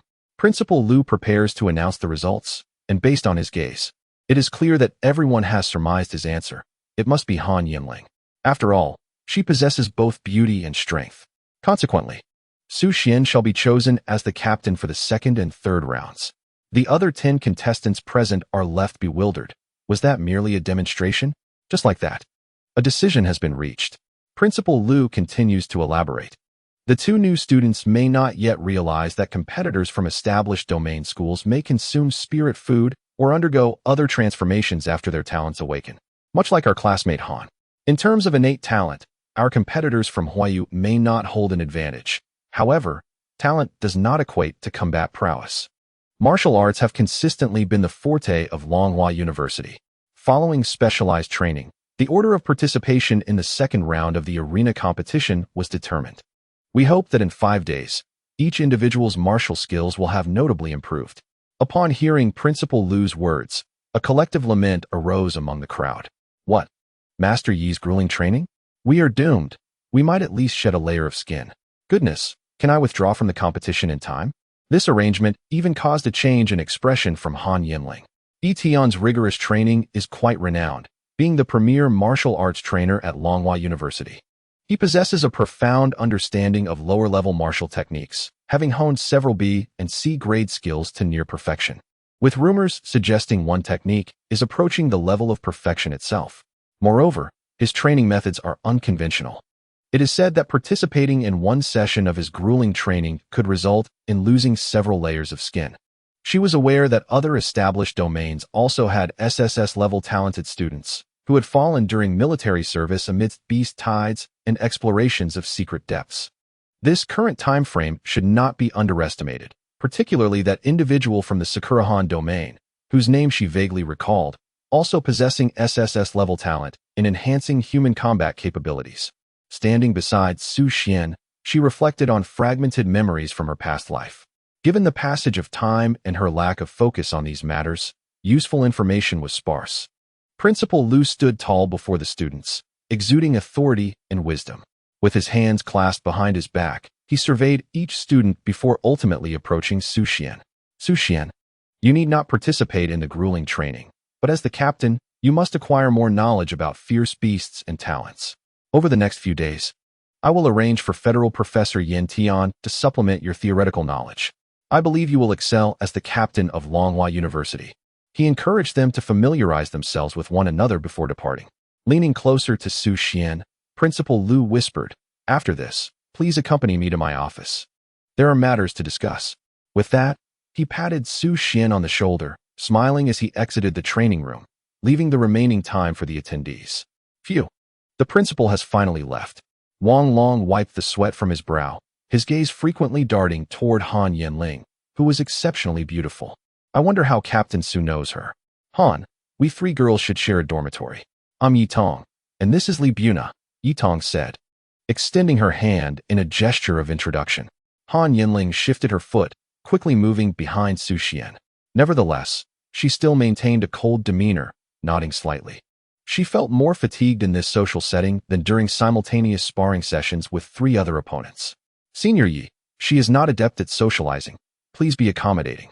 Su Xuan retrieved 2 cups of milk tea from his spatial ring, handing one to Han Yanling and the other to Yi Tong. This gesture was meant to alleviate Han Yanling's discomfort, as one of the cups was purchased earlier. Han Yanling's previously aloof expression softened momentarily, revealing a hint of a smile. Hey, this cup of mine looks distinctly more delicious. After receiving it, he immediately began to drink. Yet Yi Tong, upon accepting the milk tea, wore a puzzled expression. Where did this milk tea come from? Meanwhile, on the other side of the training room, a small team from a prestigious family began to converse. Who is Su Xuan, and why has the principal appointed him as the captain? His talents are more suited for an advisor role, remarked Gu Yu, a participant beside Wang Yimou. He hails from a respectable family in the capital. His father currently holds a high-ranking position in the military, and he possesses commendable SS-level talent, albeit with an arrogant demeanor. Perhaps his abilities are particularly suited to the first round of challenges. After all, individuals from our circles may not be able to compete at that level. Upon hearing this, the others nearby chuckled softly. Wang Yimou, having just been reprimanded by Principal Lu, was in a sour mood, his tone laced with sarcasm. Nevertheless, he kept his voice deliberately low, refraining from openly confronting Su Xuan. He had heard from older relatives that Principal Lu maintains a neutral stance at Longhua University, avoiding favoritism, and enjoys robust connections with several influential federal lawmakers. Causing internal discord at this moment would be unwise. Indeed, Brother Wang speaks the truth, without financial backing. One would only fall further behind us, another chimed in. Right, we will need Chen Xiao to secure a good ranking in the third round. Let us hope he doesn't hinder us. It was a pity that Han, the junior female student, did not side with them. She, too, was from a prominent family. Though Chen Shuxing did not engage in the conversation, his pride was unmistakable in his gaze. The others present were all from distinguished families, their backgrounds undoubtedly more profound. Suddenly, they heard an exclamation. Captain Su, am I seeing things? You possess a spatial ring? It was Wang Long, unable to contain his astonishment. This item was worth over 200 million. He had only heard of it before, never expecting to find it among those close to him. Wow, Captain Su is quite affluent. Yi Tong exclaimed, his eyes sparkling. Li Bina looked on in disbelief. It turned out that Captain Su did not come from an ordinary family, displaying none of the arrogance typical of the 5 haughty individuals over there. Chen Chusheng and his group fell silent. Their families owned spatial rings, but they served significant purposes. And although they were esteemed descendants, they were not yet entitled to carry them. This was a vital tool valued at an astounding 200 million. It was quite the irony. Having just claimed that Su Xuan was not from their circle, they soon realized that he indeed belonged to a different echelon altogether. They had not even begun the rigorous training, and already they felt the sting of competition. Su Xuan suddenly turned to Han Yanling, saying, Xiao Han, your third style of the Hanmen whip is powerful but lacks finesse. Next time, if you coordinate it with your footwork, you can achieve 2 additional variations. In the penultimate round, if you step left by half a position, your opponent will miss at least 2/3 of their sword rain, granting you the initiative. Also, when engaged closely, why did you choose to retreat? Your thrusting kick possesses considerable striking power and could catch him off guard. As Han Yanling blinked her beautiful eyes at Su Xuan, she nodded in agreement, pondering to herself how delightful the milk tea was. Her reaction ignited a spark in Wang Long's eyes. Could this be the true reason why Principal Lu appointed him as captain? Was Su Xuan truly an unworldly genius in martial arts?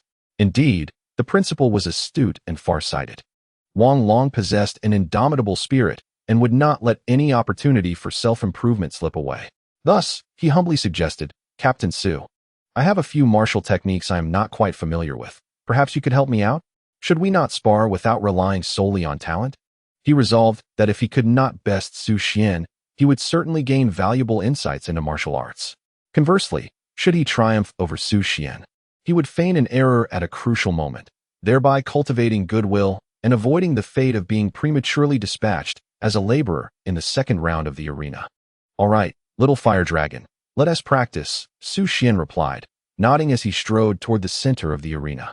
I too wish to have a go with Captain Su. Yi Tong eagerly raised her hand, ready to grant Su some leniency to enhance his influence. Li Bina, however, scoffed, I'll pass. I'm afraid I might not control my strength well. She lacked the social finesse, opting to stand aside with her arms crossed. Su Xuan remained indifferent. In truth, these individuals were merely his future followers, and offering guidance would be of no consequence. Why don't you both join in as well? Su Xuan suggested. Standing resolutely in the center of the arena, Wang Long and the others were bewildered. What? You want us three to fight you simultaneously? Isn't that a bit excessive? Su Xuan could no longer bear the spectacle. Turning to leave as he surmised that Wang Long and his companions were merely putting on a show to elevate Su Xuan's status. He recognized Yi Tong's capabilities. She was indeed holding back, just as he was. The other members of the aristocratic family scoffed and shook their heads before departing, preparing to return home and instruct their butlers to pack for the upcoming intensive training. Humans are curious creatures. They can indulge in pretentious behavior themselves, yet cannot tolerate it in others. After the members of the aristocratic families hastily retreated, Wang Long and Yi Tong positioned themselves opposite Su Xuan, each selecting E-grade alloy weapons. As students, they were confined to using the school's arsenal. Su Xuan also chose an E-grade alloy spear. You'd best give it your all, otherwise. We want to discern the issues at hand. Li Bina, provoked by his words, entered the arena as well, her straightforward nature compelling her to ascertain whether Su Xuan was genuinely putting on a facade. She had no intention of going easy.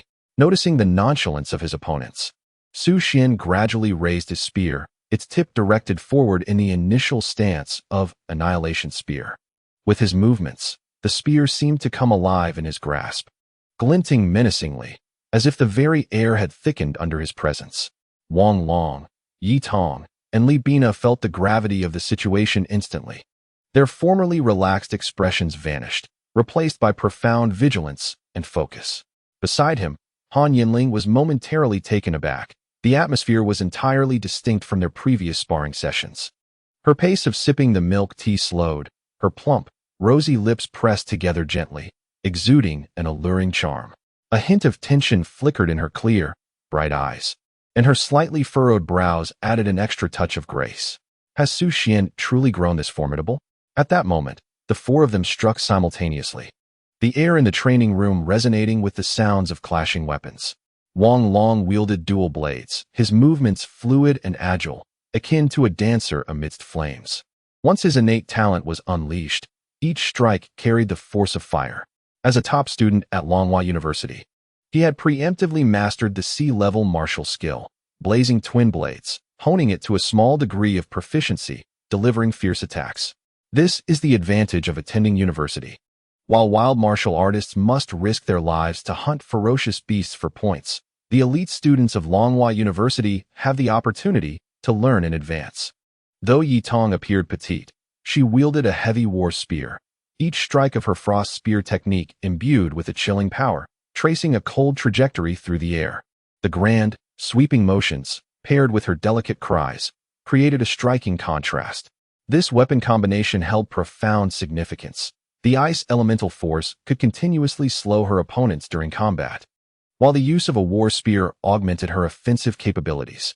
Additionally, her Ice Phoenix talent granted her a commendable strength boost, affording her a dual advantage of speed and power. However, Su Xuan swiftly seized control of the battlefield, his rapid assaults compelling Wang Long and Yi Tong to retreat continuously. Both were internally astonished, exclaiming, "A master!" Chapter 150, Su's Martial Arts Insights, Sponsorship Fee, 3 billion. Libuna also charged into the fray with her heavy sword. The Wind and Thunder sword technique unleashed the power of wind and thunder with each swing, the sword's shadow cutting through the air, radiating with flashes of lightning. As an SS-level talent, Thunder Dragon, she possessed immense strength despite being female. Her heavy sword resembled a colossal dragon of wind and thunder, each slash infused with that tempestuous essence. Clang! Su Xuan deftly blocked Wang Long's dual blades with his gun while skillfully evading Yi Tong's spear. Like a swimming dragon, he maneuvered through their encirclement, retaliating with glimmers of cold light, forcing Libuna to raise her sword in defense. As the battle progressed, the intensity of their attacks escalated. Wang Long, Yi Tong, and Libuna were all exceptionally proud students with high standards for themselves. They struggled to accept the current predicament, driving their strikes to become increasingly ferocious. The conflict surged into a fevered climax. With a fierce shout, Su Xuan's annihilation gun technique demonstrated unparalleled precision and speed. Each shot compelled the trio to refrain from advancing, He deliberately restrained his physical strength, utilizing only the prowess of a third-tier martial artist. Thus, even as he faced their relentless assault, he felt a slight pressure. Nevertheless, this combat significantly enhanced his martial skills and understanding. As he faced the trio's onslaught, Su Xuan gradually found his rhythm. The flowing cloud steps became ever more agile and elusive during the battle, his figure gliding like rippling water. The three individuals found themselves utterly helpless. Finally, Su Xuan brandished his spear, unleashing a powerful strike that sent all three of them flying, thus concluding the sparring session. The training room fell into a profound silence. Wang Long, rising from the ground, was drenched in sweat, his eyes ablaze with fervor. Captain Su is amazing, truly formidable. Yi Tong, her lovely visage glistening with beads of sweat, displayed an expression of disbelief. The most affected was Libuna, who, despite her strength, had never anticipated experiencing such depth in a clash of power. Her hurried breaths took a long time to steady. Su Xuan set down his spear and succinctly summarized, "Little Fire Dragon is incredibly swift, but you should embrace more adaptability. The dual blade strike can be executed in 3 downward paths, making it harder to predict." "I've learned a lot, Captain Su," Wang Long nodded vigorously. The prowess of Su Xian's martial skills was indeed unparalleled. He could hardly fathom how he would prevail if Su Xuan possessed the same innate talent as himself. Yi Tong lacked sufficient agility and would benefit from practicing another evasive technique. However, her spear techniques were commendable and well aligned with her martial skills. "Understood, Captain Su," she replied. Initially, she intended to display her cuteness further, but upon noticing the stunningly beautiful Han Yanling behind Su Xuan, she thought better of it. Xiaona, overly confident in her strength, could engage in more sparring with Little Fire Dragon, as she had yet to fully exploit the advantages of her heavy sword in defense. Libuna pouted slightly, instinctively puffing out her chest, thinking, "Am I lacking in any regard?" Yet, she did not fully heed Su Xian's guidance. Believing that once she unleashed her Thunder Dragon talent, she could contend even against SSS-level talents. "I'll take my leave now. I trust you all will look after Xiaohan." Su Xuan waved as he headed toward the principal's office. Han Yanling, after observing the match, entered a focused training mode, realizing that without unleashing her talent, she could not surpass Su Xuan. She resolved to wait until she attained a higher rank. Enhancing her physical strength and unlocking more potent martial techniques from her past before attempting again. Her fierce competitive spirit would not allow her to consistently lose to Su Xuan. When she reached the 4th rank of warrior, she was determined to defeat him.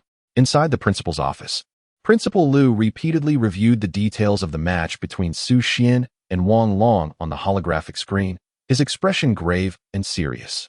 He had not anticipated Su Xuan's martial talent to be so extraordinary. The good news was that this would enhance their chances in the first round of the competition. The bad news was that he would soon have to pay up, as Su Xuan had earned his position as captain through merit. Why should he have to cover sponsorship fees? This predicament was troublesome. Should he pretend not to notice? Knock, knock, knock. A sound of knocking echoed. "Come in." Principal Lu hurriedly shut off the holographic screen. "Hello, Principal. Is there something you need from me?" "Have a seat," he invited. Principal Lu attempted to engage in some subtle persuasion. "Su Xuan, selecting you as captain has placed immense pressure on me. So," Su Xuan interrupted directly. "Principal, I acknowledge there was a bug in the voting. You could choose Han Yanling." "I have no objections. Chen Chuxing would also suffice." "No, it must be you." "Why?" Principal Lu gazed at the indifferent Su Xuan and reluctantly laid bare the situation. The school has recently faced financial strain, with sponsorship funds dwindling considerably. Might you assist in alleviating this predicament?" Su Xuan couldn't help but chuckle in frustration. "Principal, given the stature of Longhua University, do you truly find it reasonable for us to be experiencing such fiscal difficulties?" Principal Lu's expression turned awkward as he attempted to clarify. "The federal allocations are earmarked for specific purposes, and the expenses incurred by martial artists are substantial. With over 10,000 martial student warriors yet to enlist, we face a deficit each year. Hundreds of billions could easily be consumed, not to mention research funding. Other universities have recently secured significant backing from prominent families, gaining considerable momentum. Here at Longhua University, I maintain stricter oversight, resulting in a funding shortfall in this regard. You see, the larger the organization, the more it requires financial resources, As principal, I am constantly preoccupied with securing funds. Su Xuan countered, Principal, does Longhua University not possess several medium-sized secret realms and caves? Why not allow students to venture in for training? Preposterous. Principal Lu's countenance shifted. Do you assume all students are capable of battling beyond their ranks? If they were to encounter a calamity in a secret realm, the repercussions would be catastrophic. The Federation has painstakingly nurtured them to wield greater power on the front lines, not merely to bolster our finances. What of the smaller secret realms and caves? Su Xuan pressed on. Alas, some have been reclaimed by the Federation, while those with harsher environments are allocated to families for profit-sharing due to previous calamities where parents of deceased students voiced significant grievances. Claiming the school was unscrupulous in its quest for money. Principal Lu glossed over this matter, acknowledging that not all secret realms are as affluent as the Han families. Moreover, promoting such ventures is prohibited from internal funds. With a sigh, he lamented that he must adhere to certain regulations. As a martial artist of his caliber, if he wished to continue advancing, he must regularly hunt fierce beasts on the front lines or in the 9 domains, supplementing his resources with beast cores and flesh. Otherwise, the salary provided by the Federation would merely sustain his current rank, leaving him unable to support himself. Higher-tier martial artists require even more expensive resources. How much is needed? Su Xuan began to grasp Principal Lu's predicament. As someone not from a prominent family and lacking personal business ventures, it was inevitable for him to be financially strained. After all, not everyone possesses the innate talent for generating wealth. Sponsorship funds, 3 billion. Chapter 151 discusses the development rights of 3 small secret realms over a year and the classification of talents. In reality, Principal Lu only required 500 million, as publicity did not necessitate exorbitant expenses. After all, no one's money comes easily. However, requesting additional funds could enable certain laboratories to acquire superior materials. Thus, he began to craft a persona for Su Xuan. Consider this, in the 9 Domains League, representing Longhua as captain, you would undoubtedly shine, a veritable hero in his youth. Su the hero. In this competition, the champion would only receive a few Tier 4 spirit crystals. Many enterprises lacking strength would suffer greatly if they merely engaged in promotion. He certainly understood the strategy of initially asking for more before negotiating down. If the price were too steep, it would not be worth it for the sake of reputation. Let anyone aspire to be the hero if they so choose. Su Xuan was indifferent to his reputation. 5 billion. It could not be any less. Principal Lu discerned the implication in his words. Su Xuan mentioned the price being high rather than unaffordable, indicating he was indeed wealthy, extremely wealthy. Principal, as a mere A-level talent warrior, my reputation holds little value. Please let me be. Su Xuan's tone was resolute. He refused to be a fool for this exorbitant expense.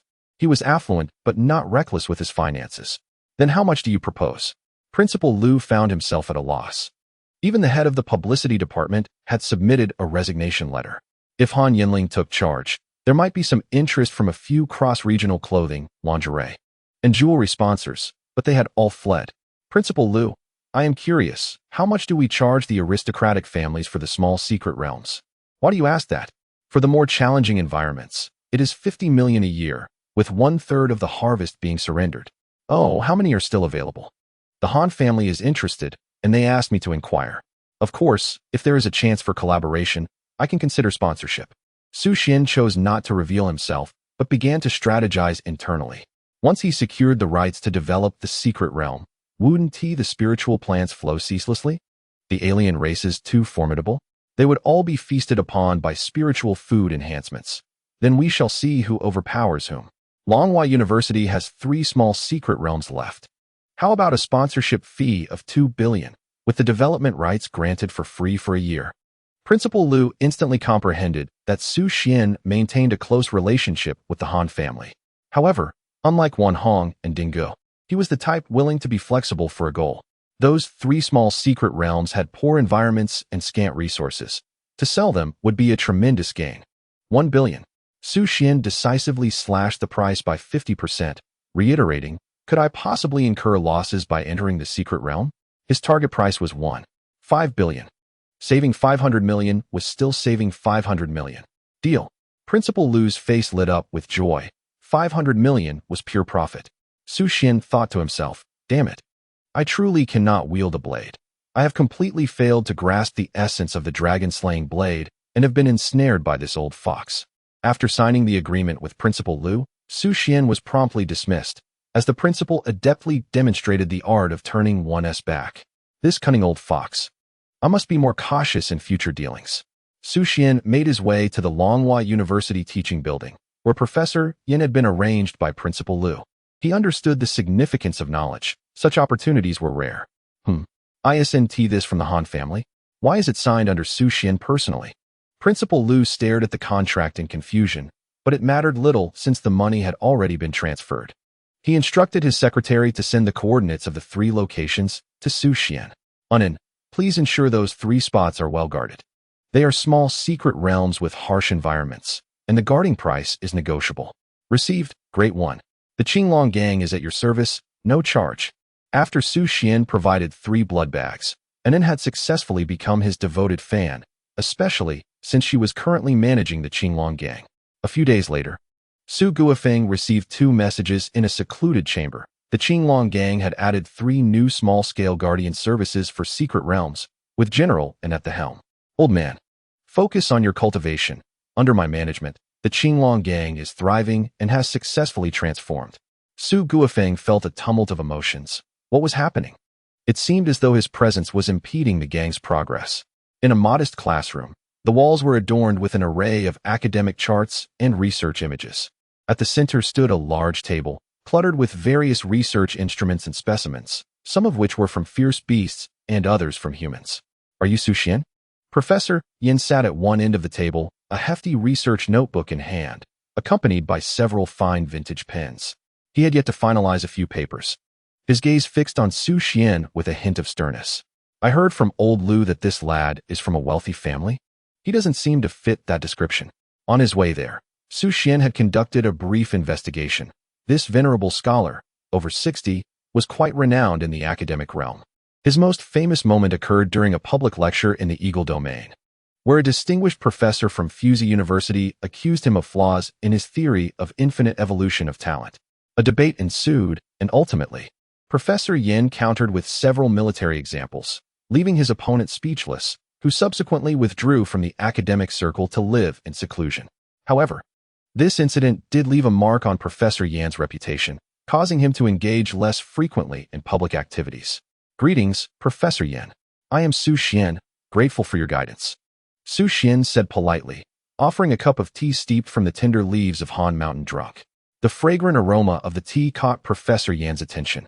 For researchers like him, the invigorating effects of Han Mountain Drunk were often more relied upon than elevating one's martial prowess, serving as a remedy for the challenges in their scholarly pursuits. The delightful scent soothed his long-fatigued nerves. Please, have a seat. Your thoughtfulness is appreciated. However, this tea is too precious for me to consume. Let it rest aside for now. Professor Yin, though slightly frail in stature, exuded vitality. With gold-rimmed glasses that framed his sharp gaze, his expression softened considerably. This young man is quite polite, not at all disagreeable, and indeed affluent. A cup of tea worth hundreds of thousands without batting an eye. Very well. Su Xuan did not press the matter. Such professors were invaluable assets to humanity, each with their own methodologies. Professor Yan's hair was now graying but neatly combed back, presenting an organized appearance. Clad in a dark suit complemented by a tie, he radiated the unique rigor and authority of a scholar. Principal Lu has entrusted me to share my knowledge with you, and I shall certainly do my utmost. However, there are certain viewpoints you may choose to disagree with, but do refrain from arguing. I have no fondness for contrarians. Understood. Professor Yin commenced his lecture, prompting Su Xuan to plunge into profound contemplation. According to the latest theories from the 9 domains, human talent is categorized into 2 states and 3 types. The 2 states refer to the human form and the beast-like form. From a superficial analysis of Blue Star genetics, which is related to the history of species evolution, the resurgence of spiritual energy has manifested distinct characteristics of deep genes, resulting in varying talents. This inference is deemed superficial because some abilities bear resemblance to newly emerged ferocious beasts from spatial rifts, often proving stronger than the mutated native organisms of Blue Star. Most C and D grade beast-like talents predominantly stem from the native species of Blue Star, such as the C grade Tyrannosaurus. Conversely, B grade and above beast-like talents are primarily derived from foreign ferocious beasts, exemplified by the A grade stone armored bear. As for humanoid talents, only those of S grade or higher possess such abilities, like the current patriarch of the Han clan, Lady Han Shuangyi, with her S grade talent, Ice Maiden. The three categories refer to talent types: auxiliary, combat, and the most formidable, combat enhancement talents. Chapter 152 delves into the true strength of combat enhancement talents and the dismal failure of the nurturing plan. Su Xuan mused internally. No wonder classmate Han exudes such confidence. Claiming her ascent to the Empress position was significantly aided by her talent. Is the combat enhancement category truly that powerful? What classification does my talent belong to? Perhaps a monetary talent? Is it possible that my prior poverty before awakening led the system to compensate me in this manner? Professor Yan, please take a sip of tea to soothe your throat. I have a minor inquiry. Feel free to ask. Professor Yan, unable to resist the allure of Han Mountain Drunken, lifted his teacup to savor it thoughtfully. Which is stronger, humanoid talents or beast-like talents? Professor Yin set down his teacup and tapped the luminescent screen projected on the table. As I am not a combatant, it is challenging to assess. However, researchers prefer to let data speak for itself. From the historical data of past 9 Domains League champions, humanoid talents have claimed victory more frequently. Su Xuan observed the chart on the screen, noting that most previous champions were indeed SS-grade humanoid talents. Nonetheless, if I were to choose, I would argue that combat enhancement talents have secured victories more often. With Professor Yan's viewpoint and finger gestures, the chart on the screen displayed various transformations. What makes combat enhancement talents so formidable? Su Xuan harbored a suspicion that Han Yanling had been deceived in her previous life, as her empress status appeared to be heavily embellished. Her martial skills were rather limited. For instance, prior to the resurgence of spiritual energy, there existed significant restrictions in weightlifting competitions. Professor Yin feigned a pause. I know, competitors must be of the same weight class, Su Xuan interjected. Professor Yin was taken aback, astonished that this obscure knowledge from over 300 years ago was known to the young man. He had intended to showcase his knowledge, but stumbled instead, realizing that in research, one must remain humble and not display arrogance, nearly leading to a faux pas. Indeed, they must be of the same weight class. In weightlifting finals, the total weight lifted by male competitors of the same 150 pounds should not exceed a margin of 5 pounds. The same principle applies to human martial artists. Even among fifth-tier warriors, despite differing talent effects, the overall disparity in physical quality is minimal. Without consuming spiritual food or plants to enhance their bodies, the gap between SS grade and A grade talents will not be exponentially vast. However, taking into account the unique talent of the human race, the SSS grade Valkyrie. Once the combat enhancement talents are activated, the overall physical attributes are doubled. It is akin to everyone competing at the same weight class. While you struggle to lift 200 pounds, I can effortlessly raise 400 pounds. Simultaneously, my speed exceeds yours by a factor of 2, and my reflexes are likewise heightened. Professor Yin inhaled deeply, took a sip of tea, and remarked, do you comprehend this disparity? The comprehensive enhancement is the chasm that separates true strength. When talent manifests explosively, one can easily vanquish opponents of the same rank, while those of a higher tier must rely on their mastery of martial skills. Consider this. The differences may not be apparent at lower ranks. But what if one ascends to the 9th tier? How many experts of the same rank could one effortlessly defeat? Wouldn't the simplest tactic of kite flying suffice? Su Xuan nodded in understanding. It became clear that Xiao Han's true trump card lay in his explosive talent, which explained his consistently confident demeanor after each sparring session. It appeared he was assured of his victory whenever he unleashed his talents. Professor Yan, with an SSS-level talent as formidable as this, why does it seem that the federal higher-ups do not regard it with sufficient seriousness? Su Xuan inquired, puzzled. If SSS-level talents were indeed so powerful, they should be heavily safeguarded, yet the approach seems rather hasty. In fact, in my previous life, only Han Yanling achieved the status of a 10th-tier empress. You have posed the right question, Professor Yin responded. Were it not for my endeavor to compose the paper on infinite evolution of talent, I would remain oblivious to this background. We must trace back to the cultivation dish program established over a century ago in the region of Tianzhu, which is regarded as a national disgrace. With a sigh, Professor Yin replenished his teacup with hot water. At that time, a young prodigy with SSS-level talent named Xinggu emerged from the noble Kshatriya family in Tianzhu. To nurture his growth, an immense investment of manpower and resources was expended, nearly mobilizing the entire clan to elevate him to the rank of an 8th-tier warrior. Utilizing vast amounts of spirit crystals and beast cores, Su Xuan astutely noted that Professor Yin emphasized warrior rather than strongman. After reaching the 8th tier, Xinggu, brimming with confidence, attempted to confront an 8th-tier beast, the Kueisong white-toothed ox, beyond the domain wall of Tianzhu. However, he had not undergone substantial combat experience and was, in essence, a sheltered flower.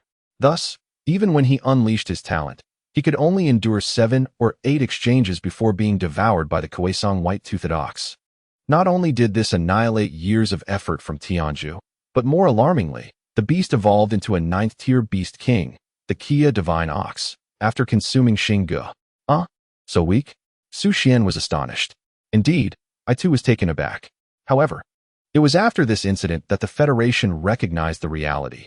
High-talent prodigies who have not endured battle are merely prey for ferocious beasts. Some concepts are fundamentally distinct between theory and practice. It is likely that Xinggu, in his final moments, remained unaware of the vast disparity in strength between himself and the beast. Although he had mastered several martial techniques, the records indicate he did not manage to employ a single one. Had it not been for the family's lofty expectations and years of indoctrination, he might have fled in panic. An 8th-tier beast is already quite substantial, nearly comparable to a 10-story building, and given the fierce aura it exudes, fear is a natural response. Su Xuan rose to refill Professor Yan's teacup with hot water, casually placing a piece of cold mountain drunken beside it. Professor, what is the nature of ferocity? It bears resemblance to murderous intent, characteristic of high-tier ferocious beasts, yet they possess varied attributes. Beasts of similar rank inherently surpass humans in overall capabilities. Without the requisite martial skills and mental fortitude, one cannot prevail. Therefore, even those with SSS-level talent in the Federation do not receive preferential treatment. Rather, they are encouraged to engage in fierce battles to cultivate sufficient strength and resolve. Upon receiving the teacup, Professor Yin noticed the additional leaf and remarked with a smile. Moreover, talent has the potential to evolve, while SSS-level talent may be rare upon awakening. It does not remain so indefinitely. Su Xuan grasped the underlying meaning. What is truly rare is the attainment of high-tier strength with SSS-level talent. Precisely. This implies that there are indeed many individuals with SSS-level talent. Su Xuan suddenly pondered whether Han Yanling had exaggerated her past significance for the sake of appearances.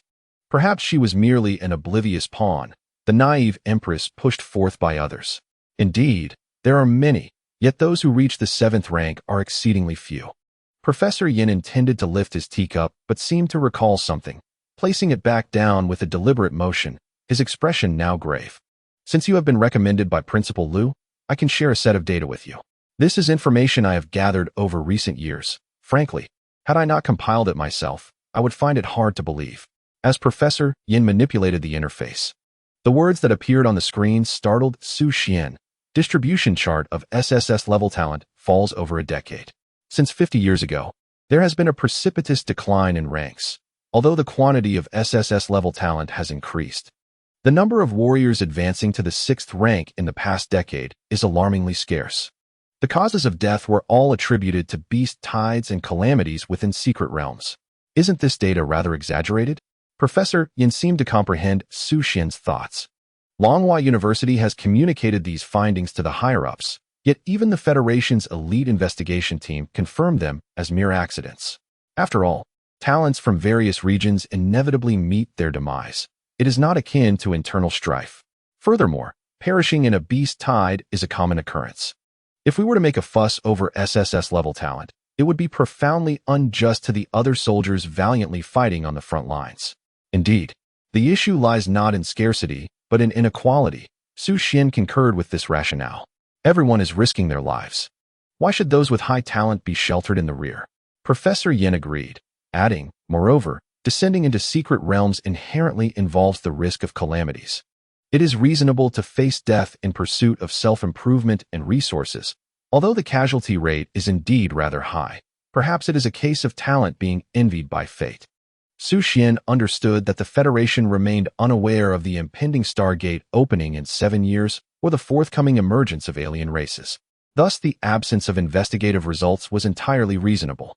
Professor Yin extended the timeline on the data chart and continued, aside from the slight anomalies in the data, no other issues are discernible. Moreover, since the jurisdiction of the 9 Domains Federation, numerous SSS-level gifted warriors have refrained from reporting, opting instead to conceal their abilities as a safeguard. Hence, it is plausible that my data lacks comprehensiveness. Indeed, it is quite possible. While Su Xuan nodded in agreement outwardly, internally he heightened his alert. No wonder SSS-level talents seem so scarce on the surface. The first reason is that many perish too swiftly, their potential cut short. The second reason is that they prefer to remain hidden. It is conceivable that someone has already sensed the anomaly. However, this does not bode well. If the upper echelons of the Federation are unable to manage the situation, it signifies that the enemy is deeply entrenched. How did they infiltrate? By what means did they lurk in the shadows? It is no surprise that Han Yanling claimed to be the sole Tier 10 powerhouse before the gates of the star portal swung wide open. It appears that rarity exists here. She is likely the only one who has reached Tier 10 in plain sight. It is indeed peculiar, given Han Yanling's disposition. Could it be that her lack of social acumen allowed her to survive to Tier 10? The more Su Xuan pondered, the more he felt this possibility was exceedingly high. A person who shuns the outside world, avoids secret realms, and seldom appears in public, instead dedicating their days to training in the martial arts chamber, would indeed find it difficult to target. Perhaps when the star portal opens, Han Yanling might even startle the opposing alien forces. Presently, it seems that classmate Han has chosen to reveal herself prematurely, which will undoubtedly lead to peril. It remains to be seen how she will cope. Suddenly, Professor Yin slammed his hand on the table with force. In my opinion, Han Yanling should be kept hidden. I truly do not understand the reasoning of those in higher authority. He continued muttering a plethora of thoughts, of which Su Xuan could not discern a single word. However, he could roughly infer snippets from lip movements. What of the aristocratic families? They are all human, yet they engage in constant infighting. If such a talent were to vanish, I would be disinclined to continue. Once Professor Yin had calmed his emotions, he resumed his discourse with Su Xuan. Let us change the subject. We are merely a scholar and an A-level talent, worrying unnecessarily. He then proceeded to elaborate on the theory of talent evolution, stating that although Su Xuan was merely A-level, there existed opportunities for further advancement. Adjusting his gold-rimmed glasses, Professor Yin produced several images. These low-tier spiritual plants, when utilized, can enhance lower-tier talents and can undergo multiple evolutions. As you are aware, indeed, this was mentioned in your earlier work, The Infinite Evolution of Talent, Su Xuan recalled. Remembering the entries in the all-knowing eye that discussed the enhancement of talents, although he was still uncertain about how to utilize those spiritual plants. However, Professor Yan's tone was tinged with regret. Although the military will continuously gather resources within secret realms and endeavor to cultivate spiritual plants to elevate the overall quality of warriors, regrettably, such resources remain exceedingly scarce and are currently skewed toward those with superior martial talents. Su Xuan could only nod in agreement. The domestication of spiritual plants is indeed the correct path. Grassroots warriors are the backbone of humanity. Professor Yin increasingly regarded Su Xuan's responses as well-structured, holding him in high esteem. This was a stark contrast to many of his other students, who, while respectful, did not exhibit the same level of insight. However, deep within, there lingers a sense of superiority over those martial artists with lesser talents. Yet, how many formidable beasts can even the most gifted warriors slay? In the absence of powerful, large-scale weaponry, the ultimate confrontation between mankind and monstrous beasts ultimately hinges on quality and quantity. You are indeed correct. The rise of lower-tier warriors is pivotal for humanity's triumph over these beasts. However, the arduous and protracted endeavor of cultivating mystical flora within secret realms has spanned centuries, during which humanity has even faltered several times, for the dual threats of natural disasters and ferocious beasts have claimed the lives of countless scholars and warriors. The cost-benefit analysis of such an endeavor seems overwhelmingly unfavorable. The crux of the issue lies in the erratic nature of calamities within these secret realms. Sophisticated instruments become utterly ineffective, rendering the costs exorbitant. Many phenomena require first-hand data, yet contemporary scholars have largely lost their spirit of exploration. Once I complete my other research, I shall dwell within the secret realm to ascertain the enhanced effects of spiritual sustenance, albeit its resources are severely monopolized, accessible only to a select few from esteemed families. Professor Yin finished his tea and remarked, "In light of this cup of tea, let me share a few more insights. The essence of breaking through one's innate talent lies in confronting life and death trials. In moments of peril, the body secretes a certain substance. If one survives, it leads to an evolution of talent. This is a conjecture derived from the report by Han Yanling. However, this substance remains undetectable, existing solely in the realm of speculation, believe it or not." Professor Yin glanced at a human specimen nearby, its numerous missing parts indicating it had been taken from the jaws of a beast. This was his closest friend. On that occasion, while escorting him in search of materials from beyond, an elite team nearly met with total annihilation.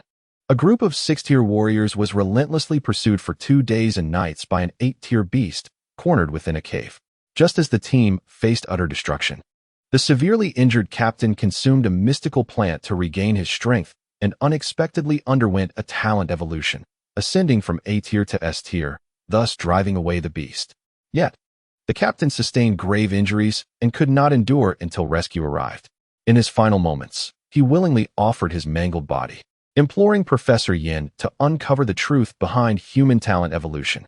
Professor Yin has persistently endeavored to detect that substance, yet to no avail. Unlike other domains, the Hua domain forbids human experimentation, leaving him unaware that the Eagle domain had already achieved success in this regard, without reporting it to the Federation. Following this, Professor Yin elucidated certain relationships of talent suppression to Su Xuan, facilitating the arrangement of his appearance order in the upcoming competition, thus averting potential vulnerabilities that might be exploited by captains from other domains. These lessons were typically part of university studies, and Professor Yin was effectively imparting them in advance. Su Xuan's astonishingly rapid learning speed took him by surprise, engendering a sense of kinship within him. Despite his hunger, he continued to teach. One was eager to teach, while the other was equally eager to learn. Until the break of dawn, the crisp chirping of birds echoed through the campus woodlands. The originally 5-day course was entirely mastered by Su Xuan, filling him with profound gratitude for Professor Yin. This saves him a considerable amount of time, allowing him to hunt rare, ferocious beasts and enhance his weapon before entering the medium dungeon. One must repay kindness. Thank you, Professor Yin, for your guidance. Please accept this modest token of appreciation. A small wooden box, intricately carved from the wood of the cold drunken pine, emanated a subtle scent of pine as Su Xuan placed it on the table. Chapter 154. The Misunderstanding of Professor Yin and Zhao Xiuyin's New Life. Haha, speaking of which, I seem to have taken advantage of you. Professor Yin quickly rose to decline Su Xuan's gift. These 2 pieces of Cold Mountain Drunken are of exceptional quality. My spirits have greatly improved, and I can research tirelessly for a week without fatigue. You young people need these resources to enhance your health even more. Su Xuan did not engage in further debate with Professor Yin and swiftly moved to the classroom door with a flicker of his form. Professor Yin bid farewell, expressing a desire to seek his counsel again in the future, hoping not to be refused at that time. He then revealed a brilliant smile, leaving behind a remark before vanishing. Professor, knowledge is truly priceless. Professor Yin paused, chuckling as he shook his head. Huh? This is the first time I have seen someone use martial skills to present a gift. He then picked up the small wooden box left by Su Xuan. He speculated that Su Xuan must have gifted him 2 pieces of Cold Mountain Drunken. To be honest, if Su Xuan had offered something else, he would have had numerous ways to decline. However, the invigorating Cold Mountain Drunken is indeed the favorite of all researchers. This truly strikes at the heart of his preferences. Lacking the qualifications for the Dark Auction House, Professor Yin seldom obtained the costly Cold Mountain Drunken. Were it not for the tea leaves Su Xuan had personally provided, he would typically only receive half a piece at a time. Wait, this appears to be wood from the cold drunk pine. Professor Yin hastily donned his glasses to scrutinize it closely. The surface of the wooden box was smooth and delicate, with naturally beautiful grain patterns. Each line appeared exquisitely refined, as if created by nature itself. Could this be the true gift? Haha, it seems I was overthinking. Professor Yin felt a twinge of disappointment. This wood is quite precious. Only occasionally released from the small secret realm of the Han family, highly sought after by noble families. The wood is crafted into various exquisite small furnishings for collection, adding to the family's heritage. Just a small wooden box could nearly equate to half a month's salary for him. Haha, I am not one to flaunt. Su Xuan is still too young. Nevertheless, he gently opened the lid of the box, and a wave of refreshing tea fragrance enveloped the room, instantly filling the entire classroom. So much. Professor Yin, trembling, cautiously placed the box back on the table, fearing that his sudden movements might spill the precious tender leaves inside. The box was filled with tender leaves of cold mountain drunken, their emerald hue and curled shapes emanating a rich aroma. Each leaf seemed to radiate a chill, crystal clear as if covered in frost. Neatly stacked within the box, they resembled layers of green velvet, brimming with life and vitality. 1, 2, 3, 30 leaves? Professor Yin counted again, bursting into laughter like a child. Ha ha ha, let me count once more. Ha ha ha. I must first flaunt this to old Zhang before returning it. With a box in hand, Professor Yin dashed towards his friend's dormitory, eager to showcase his find. After all, that old fellow always took pride in his unique connections to spiritual plants. The desire to impress is universal, and Professor Yin found himself no exception. Yet, along the way, he muttered, that foolish child must have taken the wrong box. Who would send such a trivial gift? Not even 3 daughters are worth this much. In a high-end apartment on the outskirts of the capital, soothing music mingled with vibrant voices. Stretch your shoulders and neck. Take a deep breath. Today's intense aerobic workout concludes here. For the fitness enthusiasts, remember to give a hearty like. Zhao Xiuyan switched off the holographic projection and sound. Struggling to rise from her 3-meter-wide bed, changing into her workout attire. Excellent. Today's training is complete. Although my body remains still, my mind has exercised thrice. Next, she set about the quest for delectable food. As a wealthy individual, she felt no weariness with her otherwise mundane life. Of course, were it not for her mother's relentless matchmaking pressures, she might have been even happier. Xiuyan, is your workout finished? I've prepared breakfast for you. Come and eat.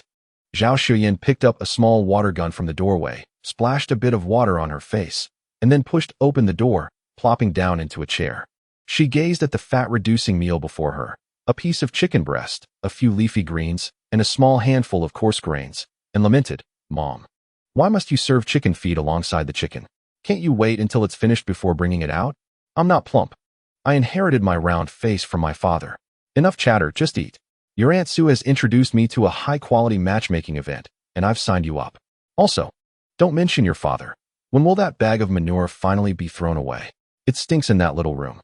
Wang Fengrui picked up a mirror to admire her newly styled hair, which the hairstylist claimed was the latest trend, reminiscent of a Valkyrie look. Mom, you've changed.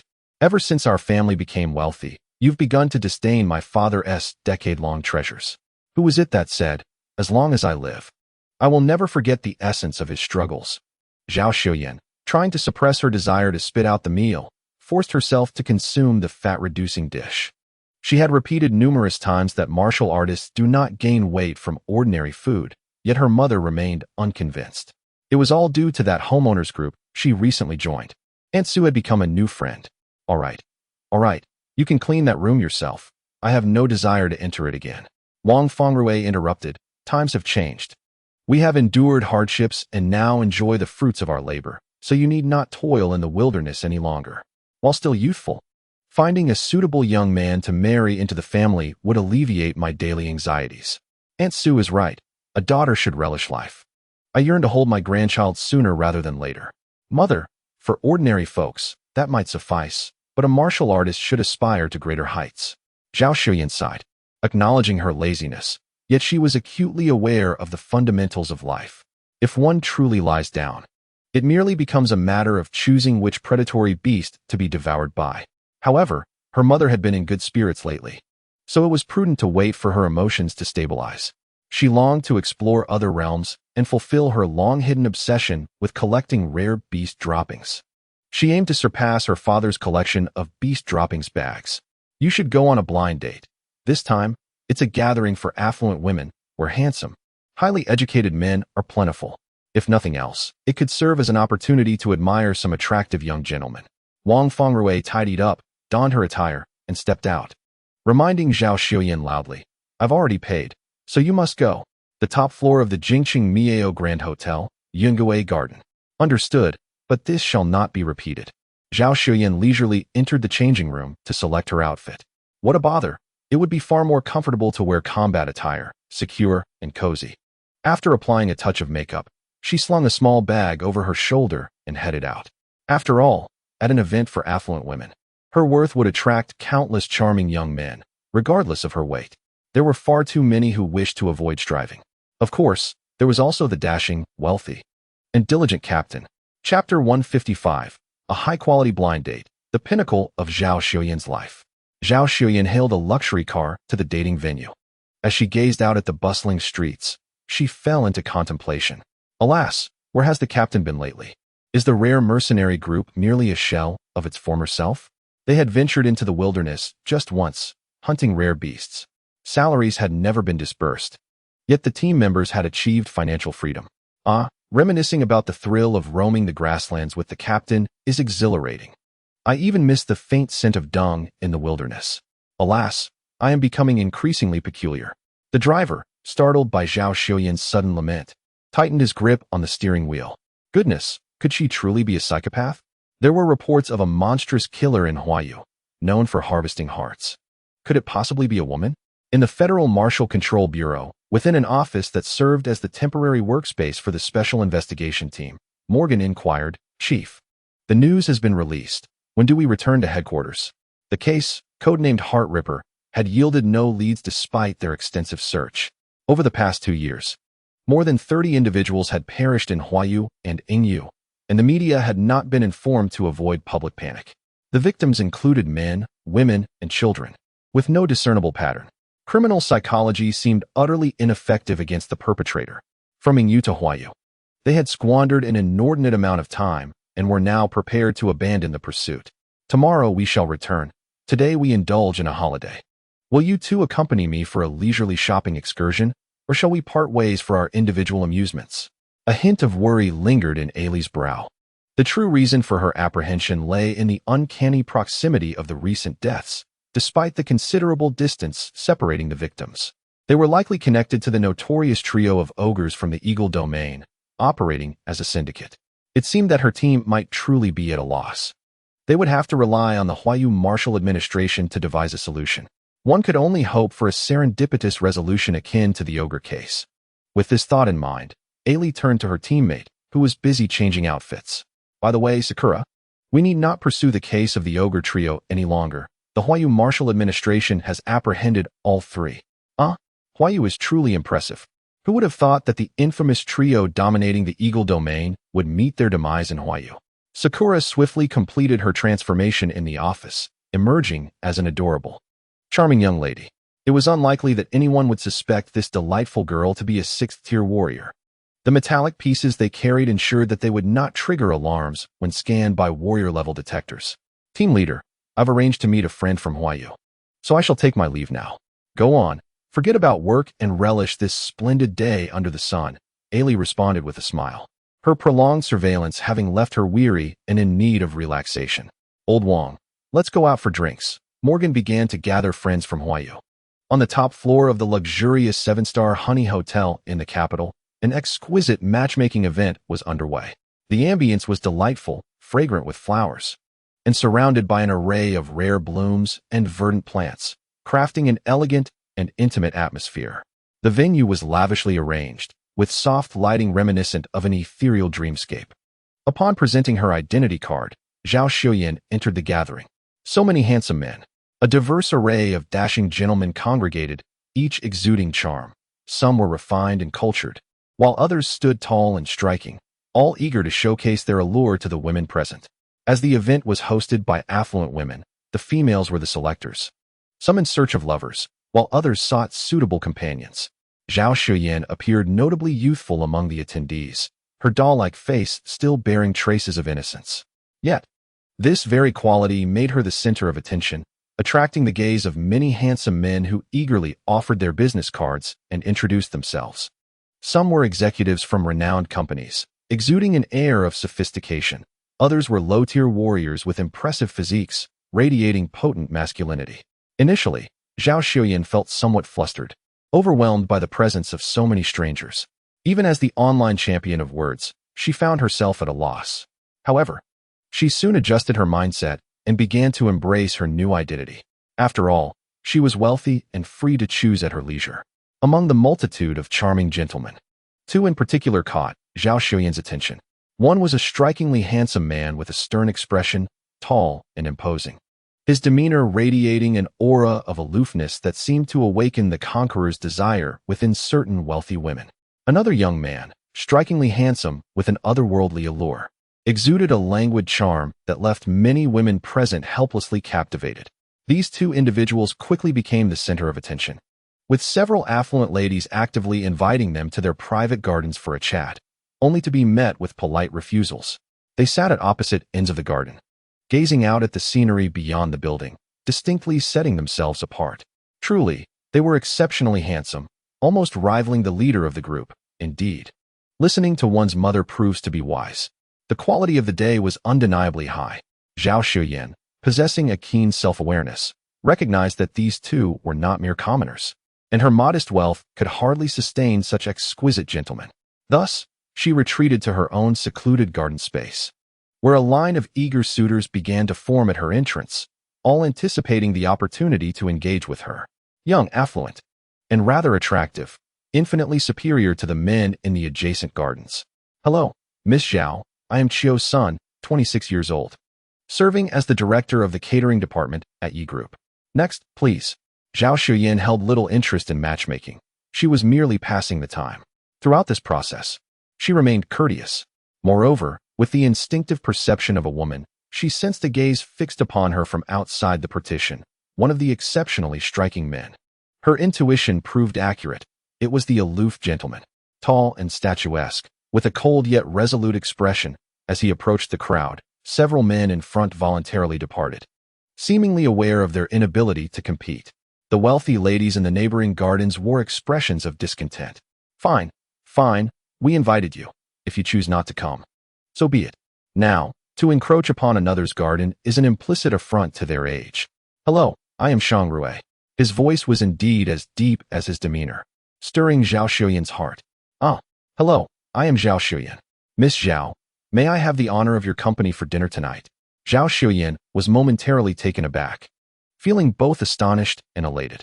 Having never received such an invitation in her life, this was a pinnacle moment for her. Faced with Shang Rue's proposition, she felt a flutter of excitement. After a brief hesitation, she finally nodded. All right, dining together seems pleasant. Very well, see you shortly. Shang Rue nodded, offering a slight smile before turning to leave. With years of experience in social situations, Zhao Xuyan sensed an inexplicable dissonance. Before she could fully comprehend the moment, another elegant yet languid figure entered the scene. Hello, I am Bai Bu. Chapter 156. Zhao Xuyan's dinner plans fall through, the rapid onslaught.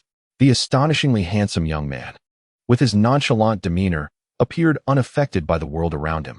His arrival significantly disrupted the matchmaking event, prompting several wealthy women to leave in discontent. The organizers responsible for interviewing male candidates were left scrambling to explain. This was purely an oversight. These two gentlemen are indeed too good to be true. They entered the gathering with the intention of appearing less attractive, which only served to infuriate the wealthy women further. Oh, so we are deemed unworthy of such a handsome gentleman? Zhao Xuyan in the garden room was taken aback when this striking man approached her.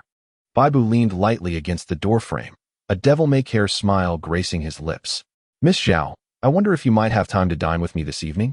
Zhao Xuyan paused, astonished that a scene reminiscent of a television drama could unfold in her own life. Indeed, being wealthy had its perks. Yet, she was acutely aware of her own limitations. This emotional battleground was one she likely could not navigate. She hesitated before responding. Thank you for the invitation, but I already have an engagement with Shang Rue. Bai Bu, undeterred, maintained his confident smile. No matter, I shall join as well.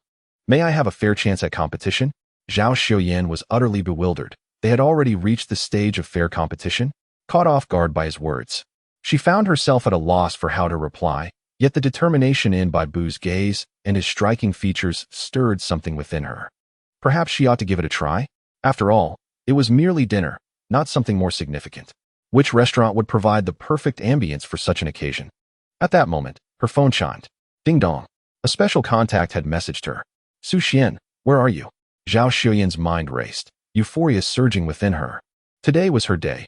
Was she destined to gather 3 handsome gentlemen? She quickly replied, at the top of the Miao Grand Hotel, in the Yungue Garden. Is the captain busy? Su Xuan, is there still someone foolish enough to go on blind dates? Gather at the East Gate, swiftly. Zhao Xuyan was taken aback. How did the captain know this was a blind date, and who exactly was he calling foolish? Though reluctant to leave, she understood that her primary obligation was to her benefactor. With wealth, handsome men would always be in abundance. Besides, her own captain was quite handsome and pleasing to behold. Zhao Xuyan tucked her phone away. I apologize, Mr. Bai, but I must take my leave. I assure you, we will meet again. Bai Bu's expression revealed a hint of surprise, yet he shrugged and stepped aside. Zhao Xuyan, ever polite, made sure to inform Shang Rue, who was waiting at the bar.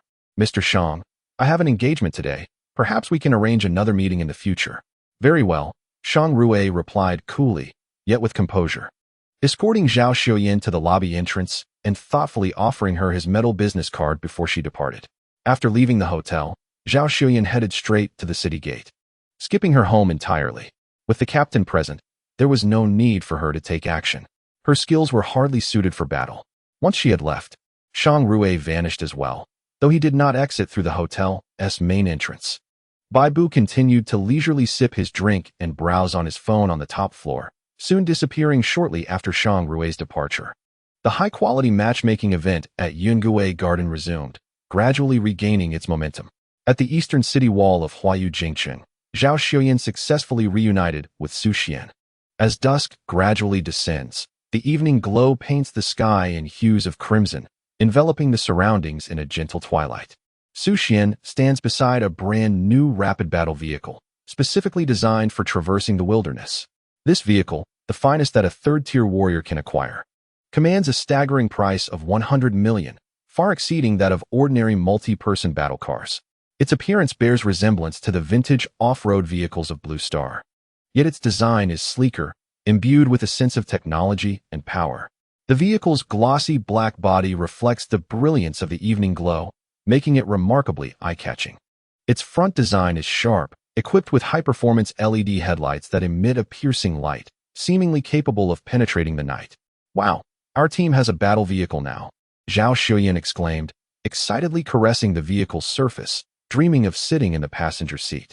Unfortunately, after 3 unsuccessful attempts to open the door, she begrudgingly took her place in the rear seat. Damn it, the captain must be doing this on purpose. Has the rare mercenary group been recruiting newcomers lately? By the way, Captain, how did you know that was a matchmaking event? Zhao Xuyan inquired eagerly once she was inside. Oh, I used to work as a waitress there. Then why did you stop? I was dismissed. They claimed my presence lowered the success rate of high-quality men in matchmaking. Zhao Xuyan. The captain's fate indeed seemed fraught with misfortune. Thankfully, he persevered for the sake of his warrior dream. Or else he might have become the plaything of some affluent woman in the capital by now. The rapid battle vehicle sped out of the city gates, under the envious gazes of the soldiers. With its state-of-the-art engine and suspension system, it could swiftly traverse the wilderness, effortlessly handling both smooth grasslands and rugged mountains. Its speed exceeds that of ordinary battle vehicles by more than double, granting the warrior an exhilarating advantage in the wild. After conversing with Professor Yin, he opted against using a light shuttle for traveling in the wilderness, as it would attract too much attention. Although unafraid of fearsome beasts, he was wary of potentially more dangerous high-tier warriors. This rapid battle vehicle, though costly, provided him with exceptional performance and efficiency, leaving him immensely satisfied. While its cargo capacity was limited, it sufficed for his needs, allowing him to swiftly navigate the wilderness in search of fearsome beasts. 3 spatial rings awaited his filling. By the way, you mentioned last time that you are aware of all the fearsome beasts surrounding the capital. Is the sniffing mouse's talent truly that formidable? That largely depends on my father. He was previously a hunter-warrior, specializing in traditional tracking methods, able to determine trails based on the freshness of beast droppings. Consequently, he collected a wealth of materials, and I absorbed much knowledge from a young age.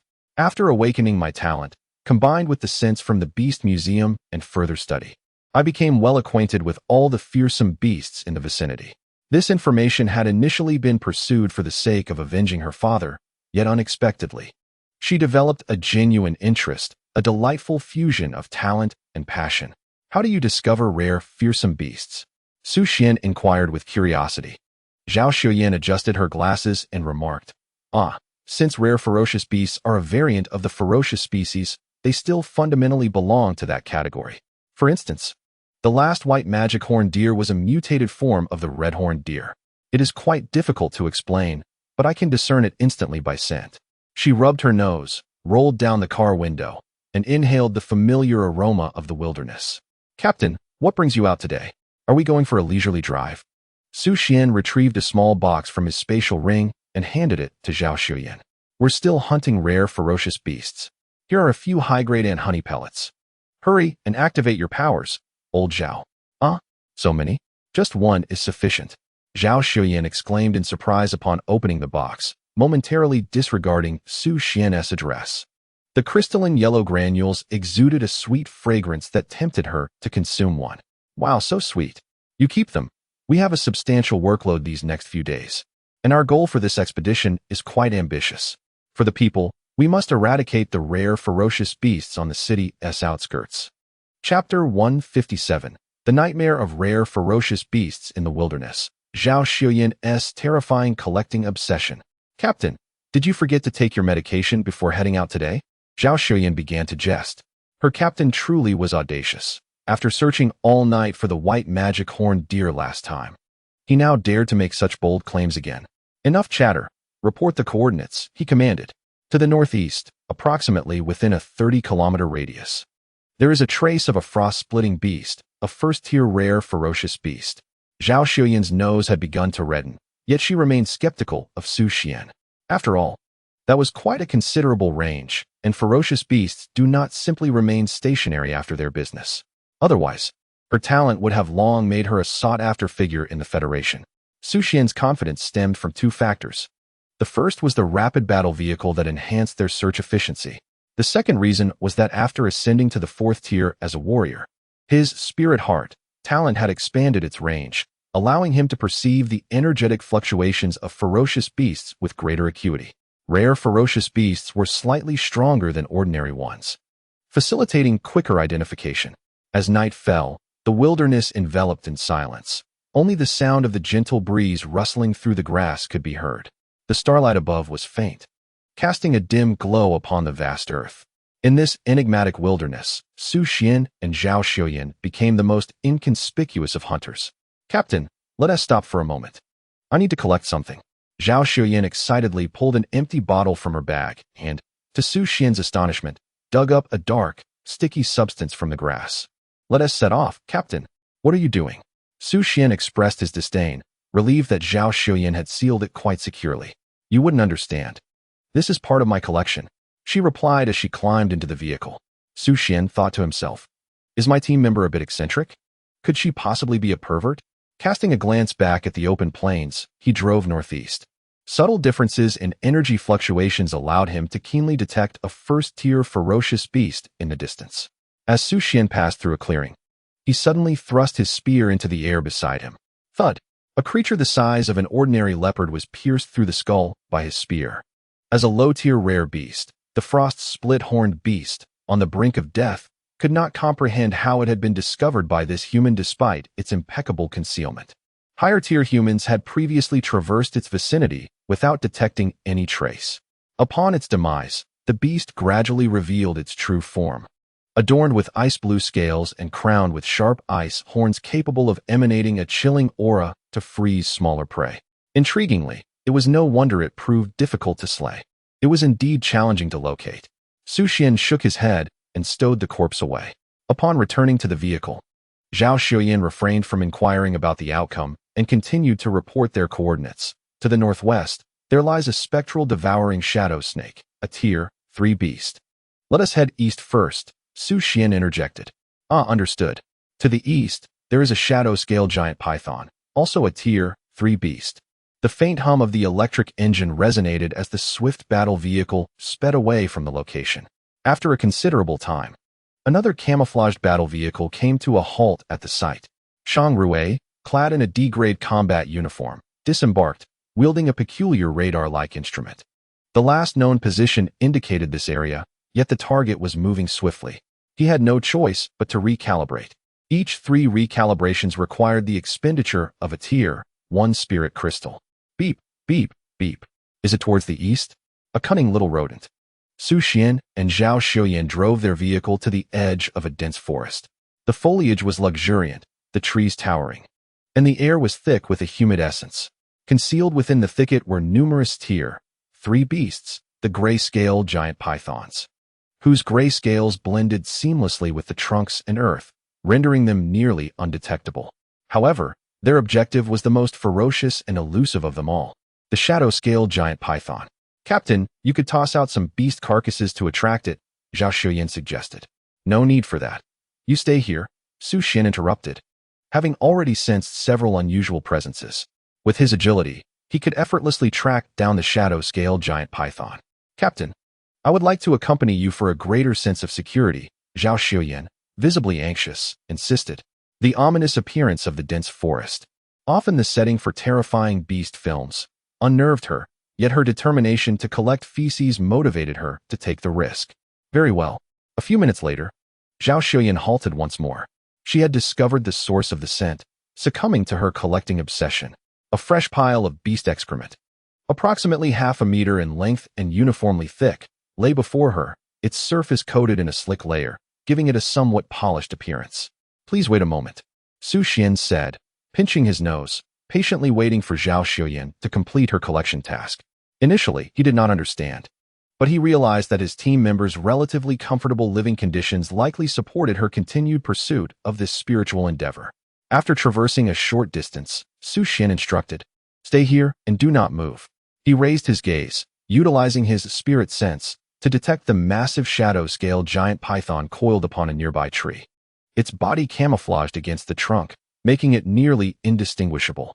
Gripping his alloy gun tightly, he detached the gun barrel, skillfully transforming it into a baton-like form, and struck forcefully against the tree trunk. The trunk trembled, and the body of the shadow-scale python was dislodged, revealing its form.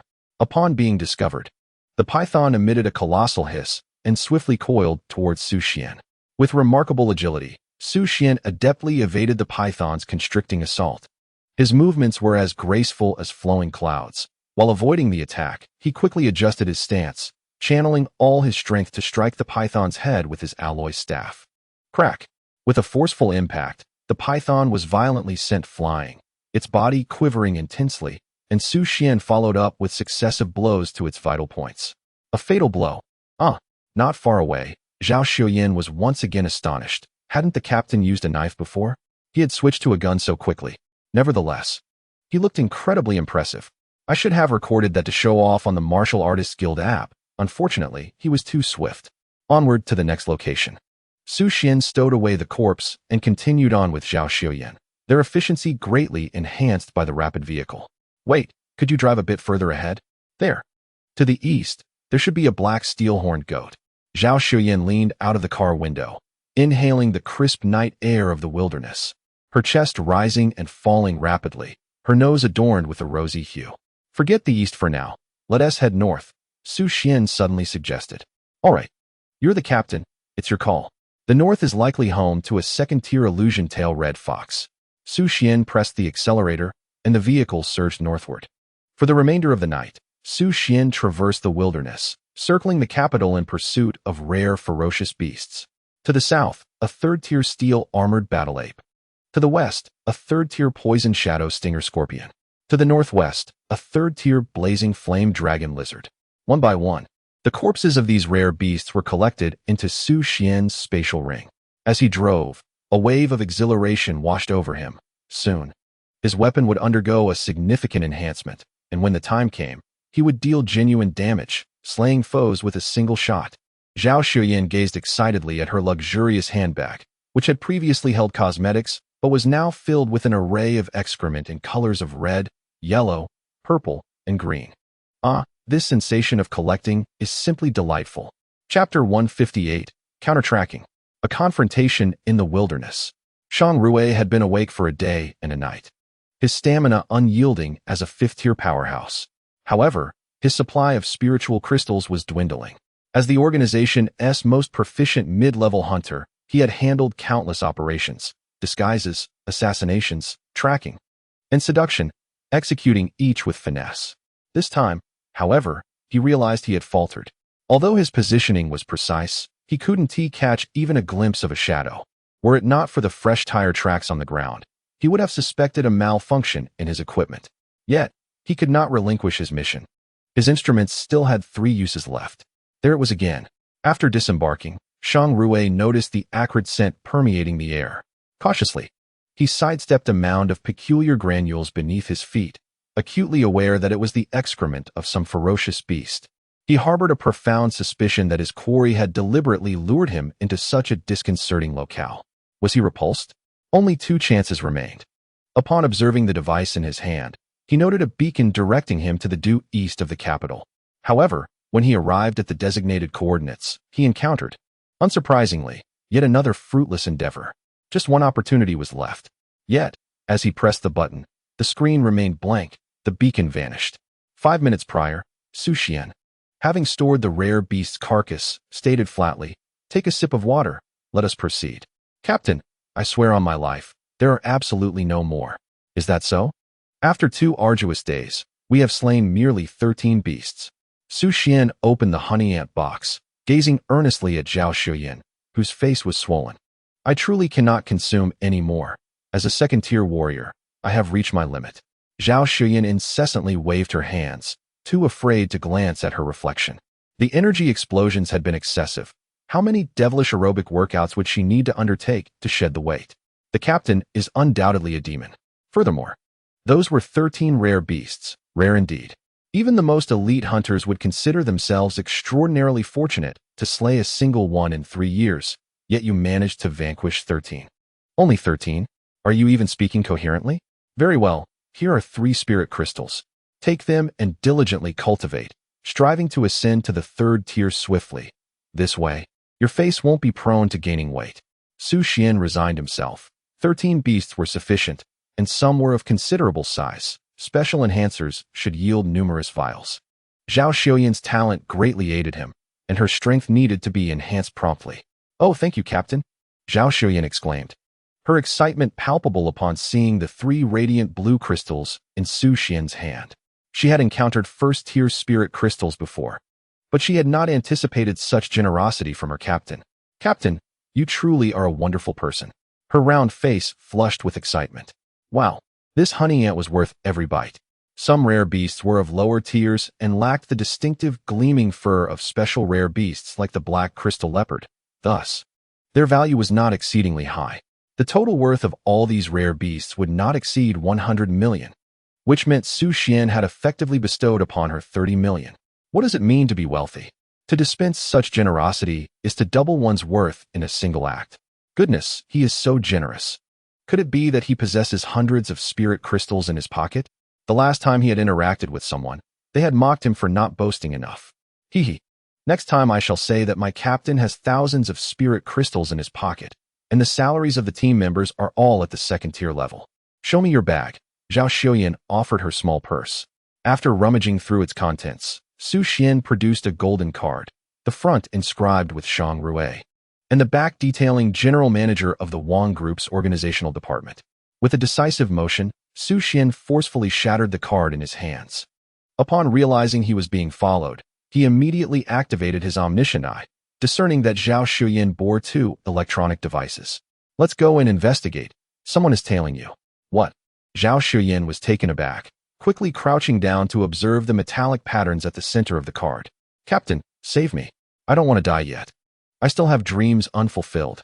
Her emotions surged tumultuously, as the multitude of adversaries she had encountered online conjured vivid images of being besieged by netizens at her home. She collapsed onto the grass, sobbing uncontrollably. "Sister Zhao, could you please act normally? We are a rare hunting team, not a bunch of lunatics. Su Xuan was taken aback by Zhao Xiuyan's dramatic reaction. After all, she was merely a fifth-tier warrior. Was it really that serious?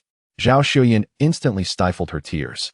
The mere utterance of Sister Zhao nearly ignited her resolve to confront Su Xuan in a duel. Let us go. We'll deal with him. Wiping her tears away, she regained her confidence. With the captain by her side, she felt unafraid. Indeed, this captain will help you resolve this issue. A mere fifth-tier warrior is nothing to worry about. Su Xuan locked the car doors and pressed the accelerator, the engine roaring to life with a powerful hum as they sped toward Shang Rui's location. Fifth tier? Let me out. Zhao Xiuyan was filled with regret. She never anticipated that a fifth-tier expert would actually be among the netizens. Moreover, how did the captain discern the opponent S-tier? Perhaps it was some hidden talent? Shang Rui studied the situation for a considerable time, exhausting his last first-tier spirit crystal without uncovering any issues. The equipment should still be functional. However, the coordinate card was damaged. Was it intentional or merely a coincidence?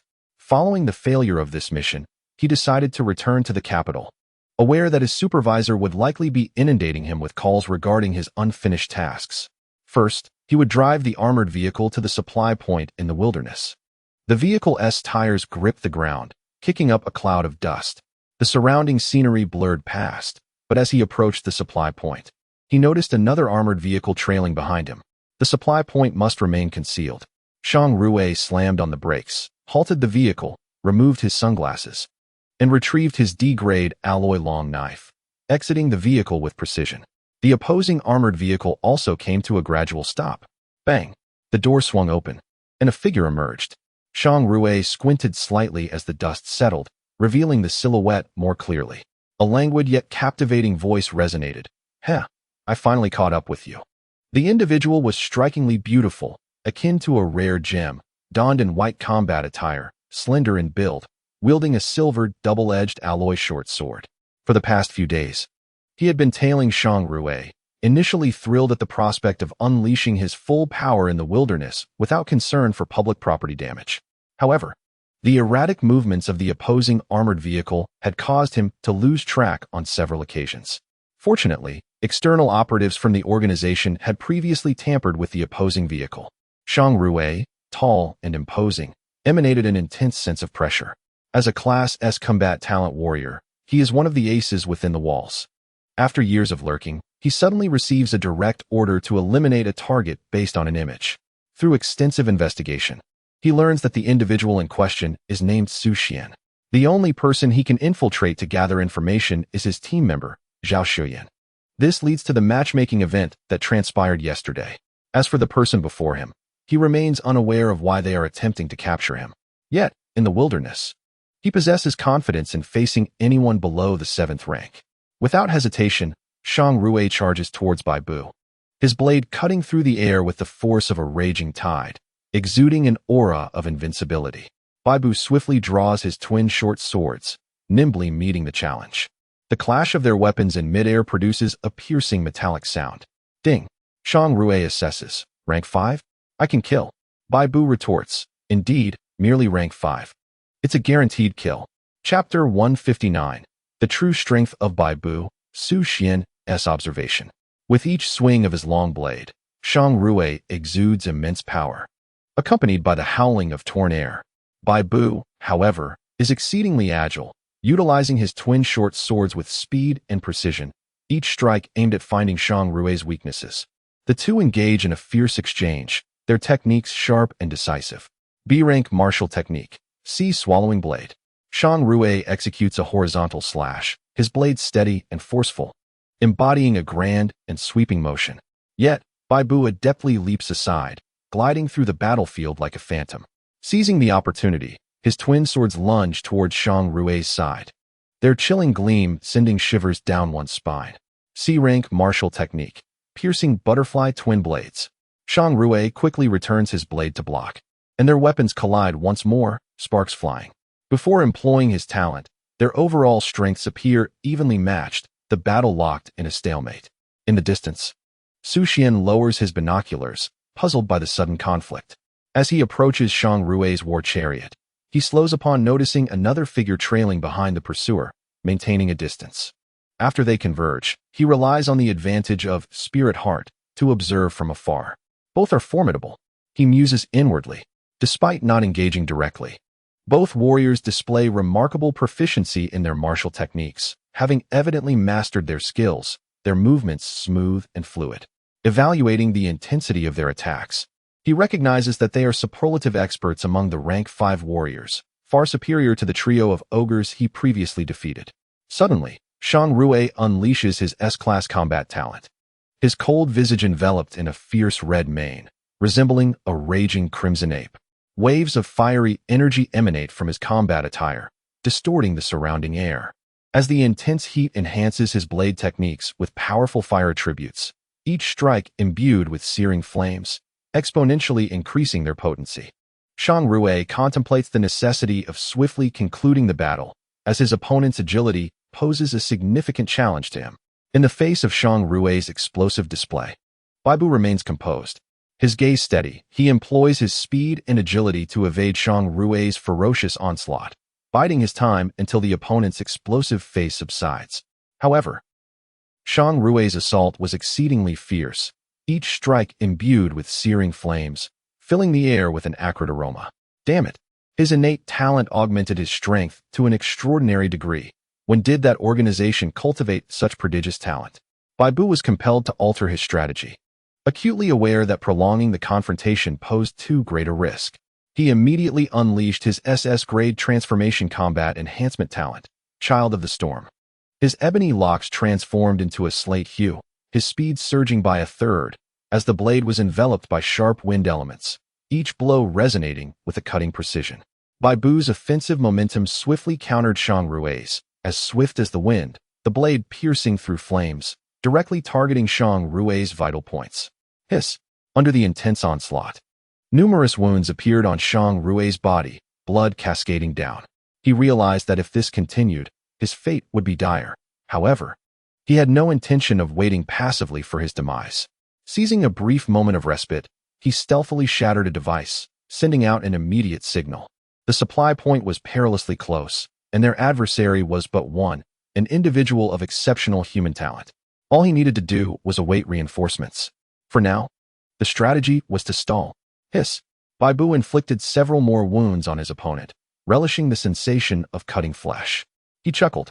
You've never experienced the taste of blood draining, have you? No, the red team is merely stalling. Su Xuan, through his telescope, noticed Shang Rui's peculiar behavior during the confrontation. On numerous occasions he could have countered, at the very least, exchanged injuries, yet he opted to forego such opportunities, instead responding with less severe actions. In light of his talent's eruption and his evidently inferior strength, the only logical explanation was that he awaited reinforcements. A similar thought flickered in Baibu's mind. This was dire. Code 13 was a figure he had tracked for a long time, deeply entrenched. Had it not been for the sudden unusual behavior, the organization would have struggled to pinpoint his location. This time, allowing him to escape would render future opportunities exceedingly elusive. With a flourish, Baibu executed the fifth form of the twin blade dance, flower amidst the blossoms, gripping his dual short blades. His form became as light as a butterfly's wing, dancing gracefully across the battlefield. Under the enhancement of his talent, his movements became even more agile. Akin to a butterfly flitting among flowers, his actions both elegant and swift. The dual blades in his hands gleamed with a cold light, tracing vibrant arcs in the air. Hiss! Without hesitation, Shang Rui deployed the only defensive technique in his arsenal, the fourth form of the swallowing sea blade, rippling waters. All his strength was concentrated in the blade, his expression grave and focused. Were he endowed with water affinity, this technique would bolster his defensive capabilities, nonetheless. It sufficed for the moment. Clang, clang, clang. The blade spun, shielding his vital points, and under his unwavering defense, while Baibu continued to inflict additional wounds. None were fatal. Retreat. A strange glimmer flickered in Baibu's eyes as he resolved to withdraw. His life was far more precious than that of his opponent. Despite being drenched in blood, Shang Rui transformed his defense into an offense. Should Baibu attempt to flee wholeheartedly, it would play right into his swordsmanship. Although talent can bestow upon him a swift advantage, how could Baibu easily turn his back on his adversary, especially while wielding his blade without regard for his injuries. Damn! These despicable beings devoid of pain receptors. He could only continue to engage, striving to vanquish Shang Rui. Shang Rui, in turn, remained calm in defense. Resembling a machine devoid of emotion, executing optimal judgments with remarkable speed. Disgusting. Disgusting. Disgusting. Baibu's swordsmanship nearly faltered due to his turbulent mindset.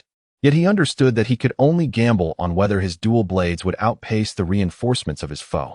Regrettably, he lost the wager. Reinforcements had arrived, 3 5th-tier and 9 4th-tier fighters. Was the glorious organization tracking Su Xuan? I have indeed exposed myself. Su Xuan lowered his binoculars and glanced back at Su Xuan, who was still leisurely enjoying the scenery atop the armored vehicle. Indeed, An's intelligence was accurate. The glorious organization had found him after all. Fortunately, it was through Su Xuan. It seemed prudent not to contact Uncle Yang and Aunt Yang. Any interaction would leave traces, allowing lurking enemies to unearth him. He raised the binoculars once more, observing a trio of white-clad combat formations encircling Baibu with murderous intent. Su Xuan pondered, was this dual-sword wielder friend or foe? To rescue or not to rescue? He chuckled. Was this all they had? Baibu surveyed the 3 combat formations of the glorious organization surrounding him. If it were merely these few, he would not be overly daunted, yet there was still Shang Rui. At that moment, the gravely wounded Shang Rui, seated on the ground, suddenly produced a white vial and consumed its contents before Baibu's eyes, astonishingly staunching the flow of blood from his numerous wounds. Seizing this fleeting moment, he began to recuperate, augmenting his chances of victory. Baibu, of course, would not remain idle. His physical condition surpassed that of Shang Rui by a considerable margin, and he still had a slim chance to break through. Let us perish together. He unleashed his martial prowess once more, appearing frenzied as he charged toward Shang Rui, who was adjusting in the distance. The 3 formations indeed moved in response, but midway, he pivoted on his toes, thrusting his dual blades toward a 5th-tier female warrior with unremarkable features and golden hair. Hiss! This was his feint. Chapter 160. Baibu severely wounded. Su Xuan takes action. 3 minutes. Huff! Huff! Baibu, drenched in blood, gasped for breath as the elemental winds around him began to wane, his hair alternating between dark and ashen hues. On the ground lay 1 5th-tier corpse and 3 4th-tier corpses. Although the enemy lacked top-tier experts, the 3 combat formations had been reduced to 2. However, the pressure remained unrelenting. Shang Rui continued to recover, seemingly indifferent to the demise of his comrades. Should he employ that technique? Baibu's limbs ached, and his wounds incessantly aggravated his nerves. It was truly disheartening. He struck his wrists together, and from the cuffs of his white combat uniform, strips of fabric unfurled, binding his hands and his alloy short sword tightly. To execute this maneuver, he would require additional assistance, which he had initially intended to reserve for the entering Shang Rui. Once employed, it would render the body immobile for 30 minutes. Regrettably, Shang Rui had yet to arrive. So be it. I shall invoke the 10th style of the double-edged butterfly, burial of flowers. Baibu's body slightly bent. His dual short swords crossed before his chest, piercing gaze fixed upon the 2 5th-tier warriors of the glorious organization. With a gentle tap of his toes against the ground, he soared gracefully into the air, his form shifting like a blooming flower in the wind. The blades danced with dazzling brilliance, akin to the fluttering of butterfly wings, mesmerizing all who beheld it. Clang! Swoosh! Amidst the rapid footwork, Baibu suddenly accelerated, thrusting his blades forward and backward with ferocious speed, resembling a butterfly flitting through blossoms. The sword tips aimed directly at the vital points of 1 5th-tier warrior. He swiftly spun, the sword light blossoming like petals, forming a resplendent curtain of blade shadows, blocking the combined assault of the other warriors. Alas, the substantial drain on his stamina limited him to this singular maneuver. Such an adversary was merciless, and teammates mere tools. Victory was always sought at the least cost. Now, his vision was dimming, the ground approaching ominously. Suddenly, a metallic longsword pierced his body, and with his last ounce of strength, he twisted to evade a fatal blow. Out of the corner of his eye, he caught sight of a second metallic longsword glinting ominously. Ha! Farewell, Mentor. Farewell, Blue Star. Yet, the anticipated strike did not arrive. In the wilderness, The remaining 7 warriors of the glorious organization collectively turned their gazes towards his rear. Even the distant Shang Rue, who had just recovered, rose to join the fray. Is this my reinforcements? Bai Bu mused bitterly. What reinforcements could he possibly have? Yet, he realized that the scene before him was no illusion. The only explanation was that someone had arrived, a martial artist with remarkable agility. Silent footsteps approached. Hello? Are you still alive? If so, make a sound. Emerging from behind Bai Bu was Su Xuan, clad in a black combat uniform and wielding a metallic spear. Ultimately, he had resolved to eliminate the warriors of the glorious organization, for at least his objectives aligned with those of the individual before him, albeit temporarily. His legs had borne him with some effort, but there was no option to bring Zhao Xuyin along. Otherwise, he would have to divide his attention to protect her. The person before him appeared to have just been stabbed. It was uncertain how much longer he could endure. Bai Bu found himself at a loss for words. He refused to emit a sound akin to a squeaking mouse. Noticing Bai Bu's stillness, Su Xuan, exuding an air of mastery, inquired, "Brother, can you still fight?" He had greatly admired Bai Bu's martial prowess. It was impressive, and he wished to learn.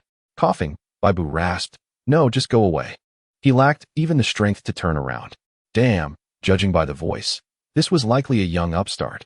It was already a miracle that he could stand, let alone fight. Being beaten would be more plausible. Perhaps he could insult him into leaving, thus avoiding the fate of dying together.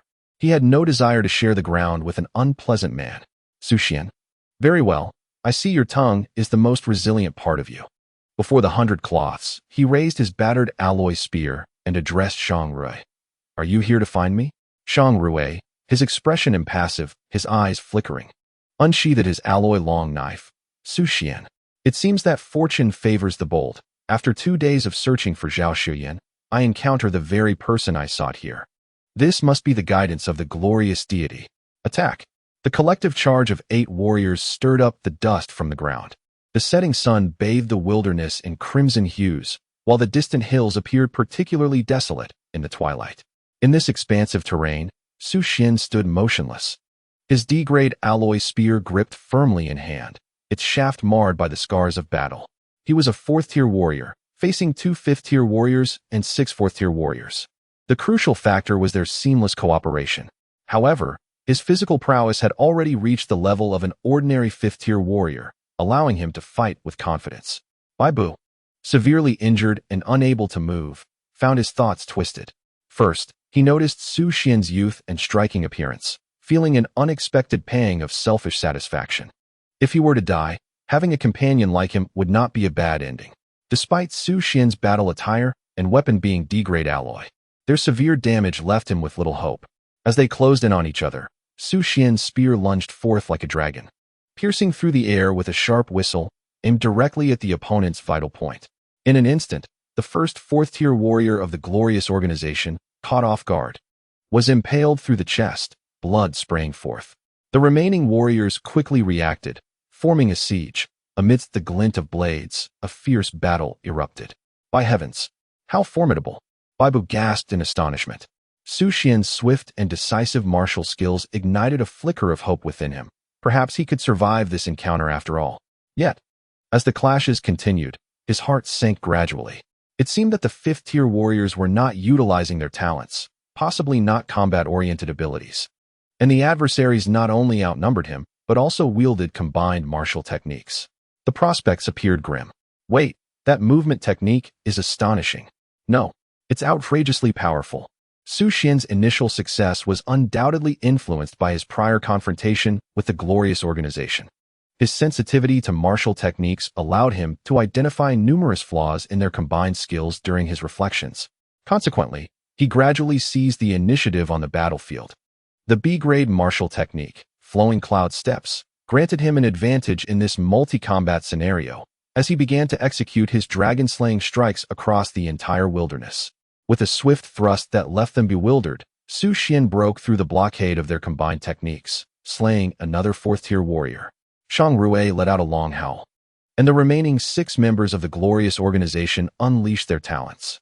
It is worth noting that they had just employed their abilities against Bai Bu moments ago. Repeated use of their talents would impose a greater burden on their bodies and shorten their lifespans. The battlefield shifted once more, turning unfavorable to Su Xuan.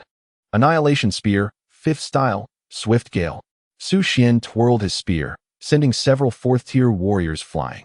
While deftly using the spear's rear to block the martial arts techniques of Shang Rui and another 5th-tier warrior. The clashing of metal echoed violently through the air. Beads of sweat began to form on Su Xuan's forehead, yet his smile grew increasingly radiant. It was only through such battles that his martial skills would flourish more rapidly. Come on. Su Xuan chose to take the initiative, a decision that left Baibu trembling in disbelief. This young man, without the aid of talent, had managed to bring the 2 battle squads of the glorious organization to such a standstill. Most astonishingly, he had opted to strike first. Am I going mad? How can his understanding of martial arts be so profound? As the conflict raged on, Su Xuan's alloy spear became increasingly battered. Nevertheless, he remained unconcerned. As long as it held together, he was content. Shang Rui, amidst the continuous assaults, gradually sensed something amiss.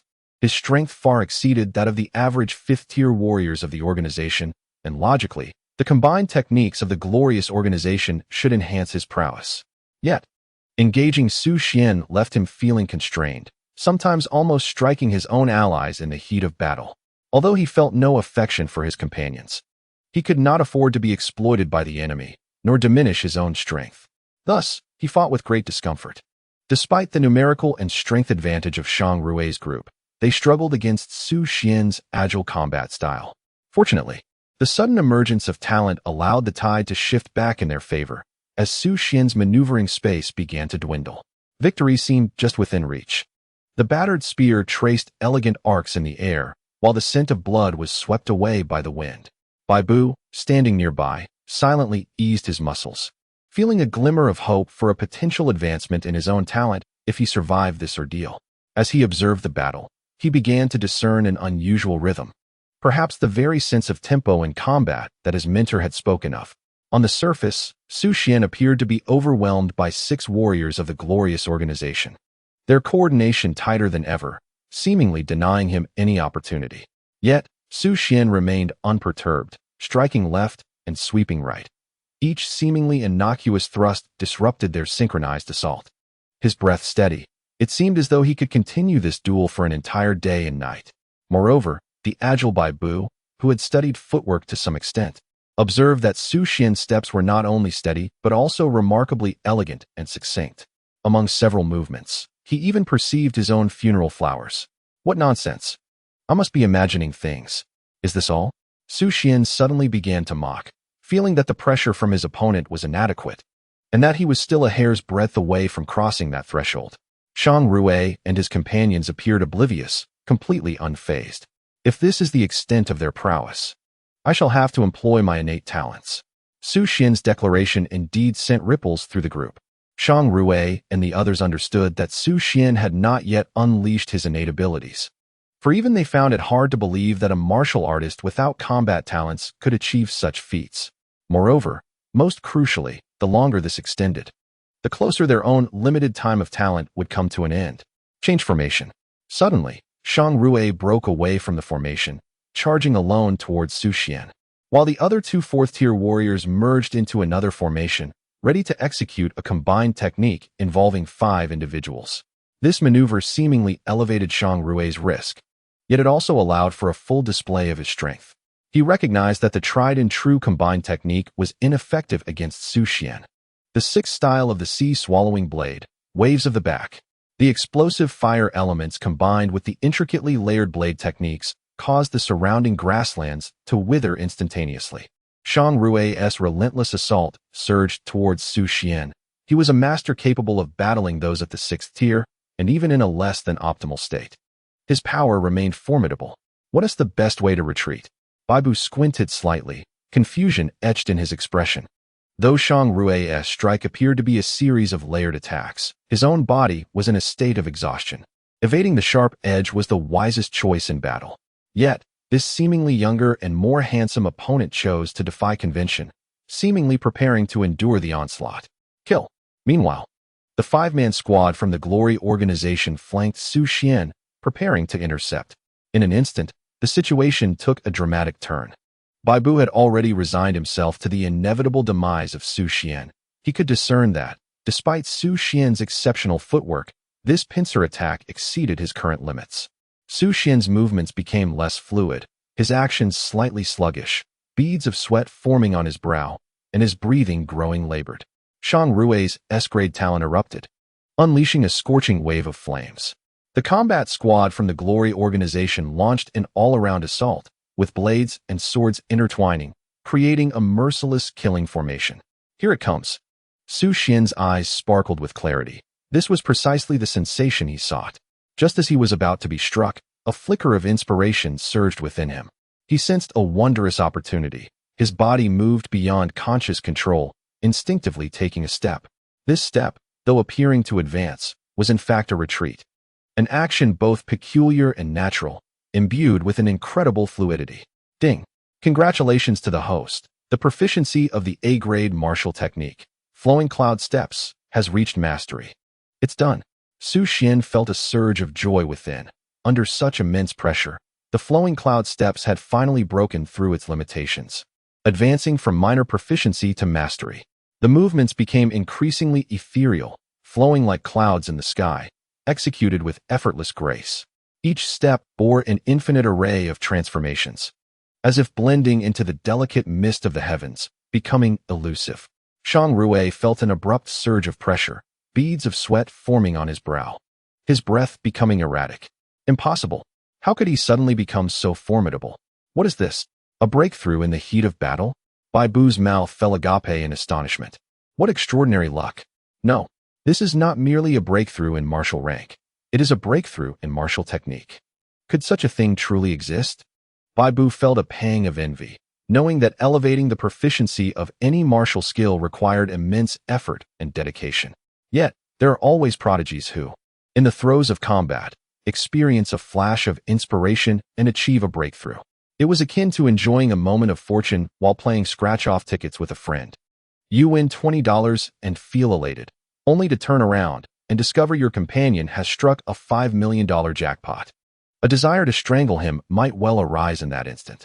Under the flawless coordination of the Flowing Cloud Step and the Annihilation Spear, Su Xuan's offensive surged like a tempest. The spear darted among his foes, conjuring chilling gusts of wind. Shang Rui and the combat squad from the Glory organization gradually crumbled under his onslaught, falling one after another. The rhythm of this battle was utterly captivating. Bai Bu's anxious heart began to ease. Su Xuan's calm and measured approach instilled within him a sense of enjoyment. Although both were fifth-tier warriors, Su Xuan's handling of numerous details exhibited a greater sophistication. In his prime, Bai Bu might have achieved similar kill counts, yet at a far greater expense of stamina. Thunderous. Ultimately, Su Xuan leaped high, his spear aimed directly at Shang Rui's heart. Shang Rui attempted to defend himself, but it was too late. The spear pierced his body, extinguishing his final flicker of life. As he slowly sank to his knees, blood frothing from his mouth, he gasped, "What is your innate talent?" Chapter 162. Why must the heart be exposed? The Dark Blade Organization. As the flame of life flickered towards extinction, Shang Rui comprehended why the organization sought to eliminate him. He was, in essence, a genius among the human federation. The threat he posed was even greater than that of the individual hunting him. After prolonged concealment, a sense of unwillingness began to fester within him. The opponent must have employed their talent, the traits of which remained hidden, deceiving all who encountered him. Perhaps the adversary had unleashed their full power from the very beginning. Their battle had been orchestrated entirely at the opponent's whim. Cough, what exactly is your talent? He yearned to know before death claimed him. What innate ability had led to his downfall? Su Xuan withdrew his spear, blood dripping slowly from its tip. Though the weapon was on the verge of breaking, it had nonetheless achieved victory in this confrontation. Not far away, Bai Bu pricked up his ears, confident that even the most seasoned mentor would be intrigued. This talent bore no discernible characteristics, but wielded a profound influence over battle. I shan't reveal it to you. Su Xuan was not inclined to allow his opponent the satisfaction of understanding. Shang Rui's eyes widened in disbelief as he gasped for breath, succumbing to his untimely demise. Su Xuan commenced the grim task of clearing the battlefield, confiscating the adversary's alloy weapons and a diminutive spatial ring. Regrettably, the ring was nearly devoid of contents. As for the individual who remained stationary, Su Xuan remained vigilant, refraining from further dialogue. Just as he prepared to depart, the figure spoke. Su Xuan? Baibu, in a dire state and unable to move, managed to utter, albeit haltingly, "You should extract their hearts before you leave." Su Xuan paused, perplexed. Why? The members of the Glory organization employ specialized techniques to reclaim talents. As long as their hearts remain intact, they can cultivate higher-level combatants. A smirk crossed Su Xuan's lips, realizing the grotesque nature of this organization. After a moment's contemplation, he replied, "I wish to avoid entanglements. Given your condition, you should regain your mobility after a while. Let us pretend we have never crossed paths." Baibu fell silent for a moment before continuing, "Cough. Out here in the wilderness. It will take me at least 20 minutes to recover. There is a supply point near the Glory organization, and it is highly likely there are still personnel stationed there. If anyone happens upon me, they could easily end my life. My death is inconsequential, but you would not want the enemy to grow stronger. It is in your best interest to do this." Though he could have chosen to plead for Su Xuan's assistance, his pride and stubborn nature prevented him from doing so. Aside from his mentor, he would rather face death than seek help. Su Xuan pondered in silence, but ultimately decided to trust Baibu's words. He wielded his alloy knife to extract the hearts from all the corpses present. These organs were marred by thick veins, appearing no different from those of an ordinary person. Once Su Xuan completed the task, Baibu exhaled in relief. "Excellent. This mission can be deemed successful. Now we gamble on whether the reinforcements from the Glory organization will arrive." Su Xuan had long since departed, leaving Baibu to silently sigh. His mentor often urged him to change his demeanor, yet he found it impossible. If he were to change, he would no longer be himself. He could only hope that the blood flowed slowly. Moments later, he heard the sound of tires approaching from a distance, but it was from behind him. Su Xuan and Zhao Xuyan arrived in a vehicle. Su Xuan's familiar voice resonated from behind, lighthearted and laced with mischief. "Go ahead, Sister Zhao. Seize this chance to rescue a handsome man. Make the most of it." To his surprise, another voice, equally familiar yet laced with irritation, retorted, "I'm only 22. You're truly something else, Captain." In the speedy vehicle, Zhao Xuyan tended to Baibu's wounds with a basic cleansing and disinfection. When Su Xuan arrived, he clarified the events that had transpired, only to discover that the cold, stoic man, Shang Rue, had been tailing them. What he had not anticipated was that Baibu's target had indeed been Shang Rue. It seemed that his worth was insufficient to maintain such a striking figure. What had been proposed as a dinner invitation turned out to be a pursuit of another man. The words of men can often be deceptive. The leader's assertion rings true. Only a fool would resort to blind dates, for true love is often forged through trials and tribulations. With this thought, her movements grew even more delicate. It was clear that Su Xuan had no chance. His rivals were not merely human, but celestial beings descended from the heavens. How well do you understand the glorious organization? Why pursue those affiliated with it? Are you a federal spy? As Su Xuan drove, he probed for information. No comment. Baibu restrained his discomfort and allowed Zhao Xuyan to finish the bandaging, his demeanor remaining resolute. "Sister Zhao, shortly we shall administer 108 cuts from head to toe, and then apply your special collection and ant honey to the wounds. We are nearing the gathering ground of the second-tier ferocious beast, the Xiangqiu Heizhu. Let this friend witness the hunting methods of a rare mercenary group." Su Xuan was adept at addressing various forms of defiance. Baibu's complexion turned pale. This young man was a demon, striking precisely at his vulnerabilities. He remained unaware of the nature of the woman's collection, but he sensed it was far from benign. It is said that a soldier may be killed but not humiliated. He swiftly made a decision. "I am not an official of the Federation, but an enforcer of the Dark Blade organization. Our primary mission is to hunt down members of the glorious organization that have infiltrated the Federation. There is much information about the glorious organization. What aspects are you interested in?" Baibu relinquished his resistance, recognizing this young man's ruthless decisiveness, which could indeed lead to such actions. Furthermore, his strength met the criteria for entry into the organization. He had yet to fulfill the recruitment criteria set by his mentor, and this could be an opportunity to test the waters. Su Xuan glanced at the rearview mirror, his gaze piercing. "Isn't the Dark Blade a counter-Federation organization? We were once a deeply hidden espionage department within the Federation, tasked with addressing the voices of dissent and minor disturbances in the 9 domains." Baibu's face turned ashen. beads of sweat forming on his brow. Although the wound had ceased to bleed, the pain was excruciating. Ultimately, the 9 domains did fracture, and the Dark Blade organization had been disbanded. Then why pursue the glorious organization? Su Xuan inquired. Moments earlier, she had heard the leader mention that the glorious organization had caused him trouble, and she had become inadvertently entangled. Yet, it was her first time hearing that the Dark Blade had once been an official organization of the Federation. Baibu drew a deep breath. This was a question he had posed to his mentor when he was just a child. The Dark Blade had been reconstituted. A White Radiance-level enforcer had discovered remnants of the glorious organization in an exceedingly perilous medium-sized secret realm, and based on the clues, he surmised that a significant number of personnel from the glorious organization had infiltrated the Federation. The schism within the 9 domains might have been orchestrated by the glorious organization. However, upon reporting this intelligence, the higher-ups deemed it a breach of peace, and the remaining members of the Dark Blade were consequently eradicated. The Dark Blade was classified as a counter-Federation organization.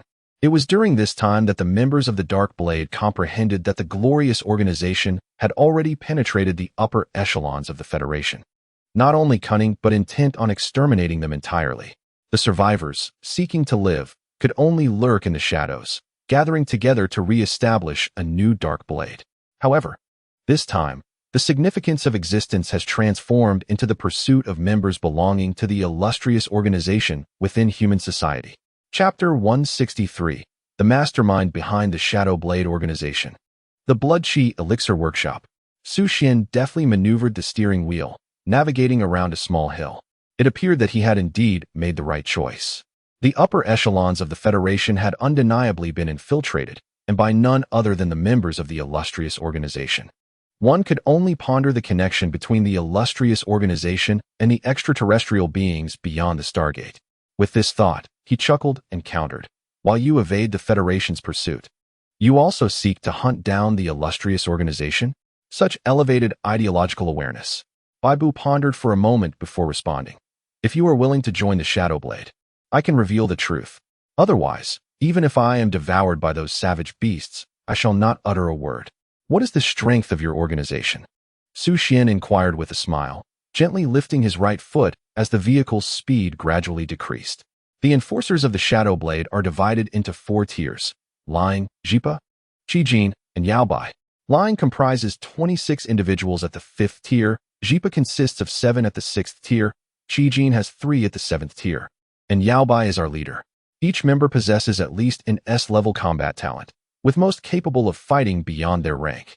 As Baibu spoke, a hint of pride graced his features. As an enforcer of the Shadow Blade, he indeed felt a sense of honor. Su Xuan gradually brought the vehicle to a stop. This organization was formidable, boasting not only a top-tier 8th-tier powerhouse, but, more importantly, such scale could not be achieved without substantial resources backing it. It seemed that there were indeed astute individuals within the Federation who had detected some clues. However, in Han Yanling's past life, they had not surfaced. So, you Shadow Blade have individuals within the upper echelons of the Federation. Baibu scoffed, though unbeknownst to him, he had clenched his jaw tightly. Damn it. How did he know? I should have disclosed nothing. Huh. Why is that, Captain? Su Xuan gasped, her breath quickening. As a 2nd-tier novice warrior, she was suddenly confronted with such secrets, rendering her unable to digest the information, her mind inundated with questions. Who am I? Where am I? What on earth am I hearing? How did the illustrious organization ascend to the ranks of the Federation's upper echelons? Was it not said that they had been entirely eradicated? How could the Shadow Blade oscillate between being official and anti-official, only to find members within the official ranks once again? Su Xuan continued. To be precise, it appears that a faction within the Federation has re-established contact with you and clandestinely provided substantial resources. Furthermore, based on information from Han Yanling's previous life, the internal factions of the Federation can be categorized into at least 3 groups: the aristocratic faction, the illustrious organization, and the faction supporting the Shadow Blade, which we may refer to as the new faction. The new faction is the weakest. Thus, they can only covertly support the Shadow Blade in an attempt to locate remnants or spies of the illustrious organization. Otherwise, the Shadow Blade could not sustain so many adept individuals. The aristocratic faction holds the greatest power, but has been gradually consumed by the illustrious organization. In her previous life, Han Yanling's ascension to the throne as empress was a result of the combined influence of the aristocratic factions and the new sect. The glorious organization must have wished for her untimely demise, yet their attempts had repeatedly failed. Bai Bu, now rendered speechless by fear, realized the perils of excessive talk. This young man had managed to deduce a significant portion of the truth, and it was quite possible that he might become a scapegoat for the organization. "You all wait here for me." Su Xuan suddenly halted the vehicle, alighting to approach a small hill in the distance. The tracks of the glorious organization ceased here, leaving no trace of anomaly. However, Ling Xin detected fluctuations from several martial artists and spiritual crystals buried over 200 meters beneath the surface, all of low rank. This indicated that the supply point of the glorious organization was concealed right here. "Hey, Captain, what if he tries to flee?" Zhao Xuyan inquired through the car window. "It matters not. Do as you please," Su Xuan shrugged, noting that Bai Bu was no adversary. Moreover, given his current state, Zhao Xuyan could easily dispatch him in a single flurry of strikes. Zhao Xuyan nodded in agreement. I won't run," Bai Bu thought anxiously, feeling utterly drained, his muscles devoid of strength. He hoped this woman wouldn't act impulsively. Zhao Xuyan glanced at Bai Bu, opened her small leather bag, and began to examine her recent acquisitions. Once Su Xuan had ventured far enough, Bai Bu attempted to engage Zhao Xuyan in conversation, as he had some knowledge of cosmetics. "Miss Zhao, the lipstick you hold appears to be counterfeit based on its color." Zhao Xuyan. This supply point was concealed deep within the wilderness, surrounded by a highly intricate environment. Yet, Su Xuan, utilizing his omniscient eye, successfully evaded all traps and hidden sentinels. Intriguing, a collective mobilization? As time passed, Su Xuan sensed the fluctuations of several martial artists drawing closer from underground. Anticipating their trajectory, he positioned himself at the exit, opting for a concealed spot to lay in ambush. As the martial artists of the glorious organization emerged, Su Xuan launched a sudden attack. His spear thrust forth with the force of a tempest. The individuals clad in white had barely registered the threat before collapsing beneath his weapon, their cries echoing in despair. With astonishing swiftness, he dispatched all enemies, delivering lethal strikes without leaving a single survivor.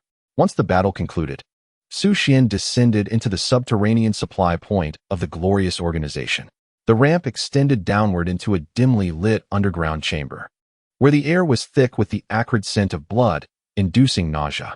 At the end of the ramp were two small garages. One vehicle resembled those of ordinary mercenary groups, evidently intended for subterfuge. Passing through the garage, Su Xuan entered a larger underground cavern, filled with an abundance of supplies for wilderness survival and the carcasses of low-tier ferocious beasts.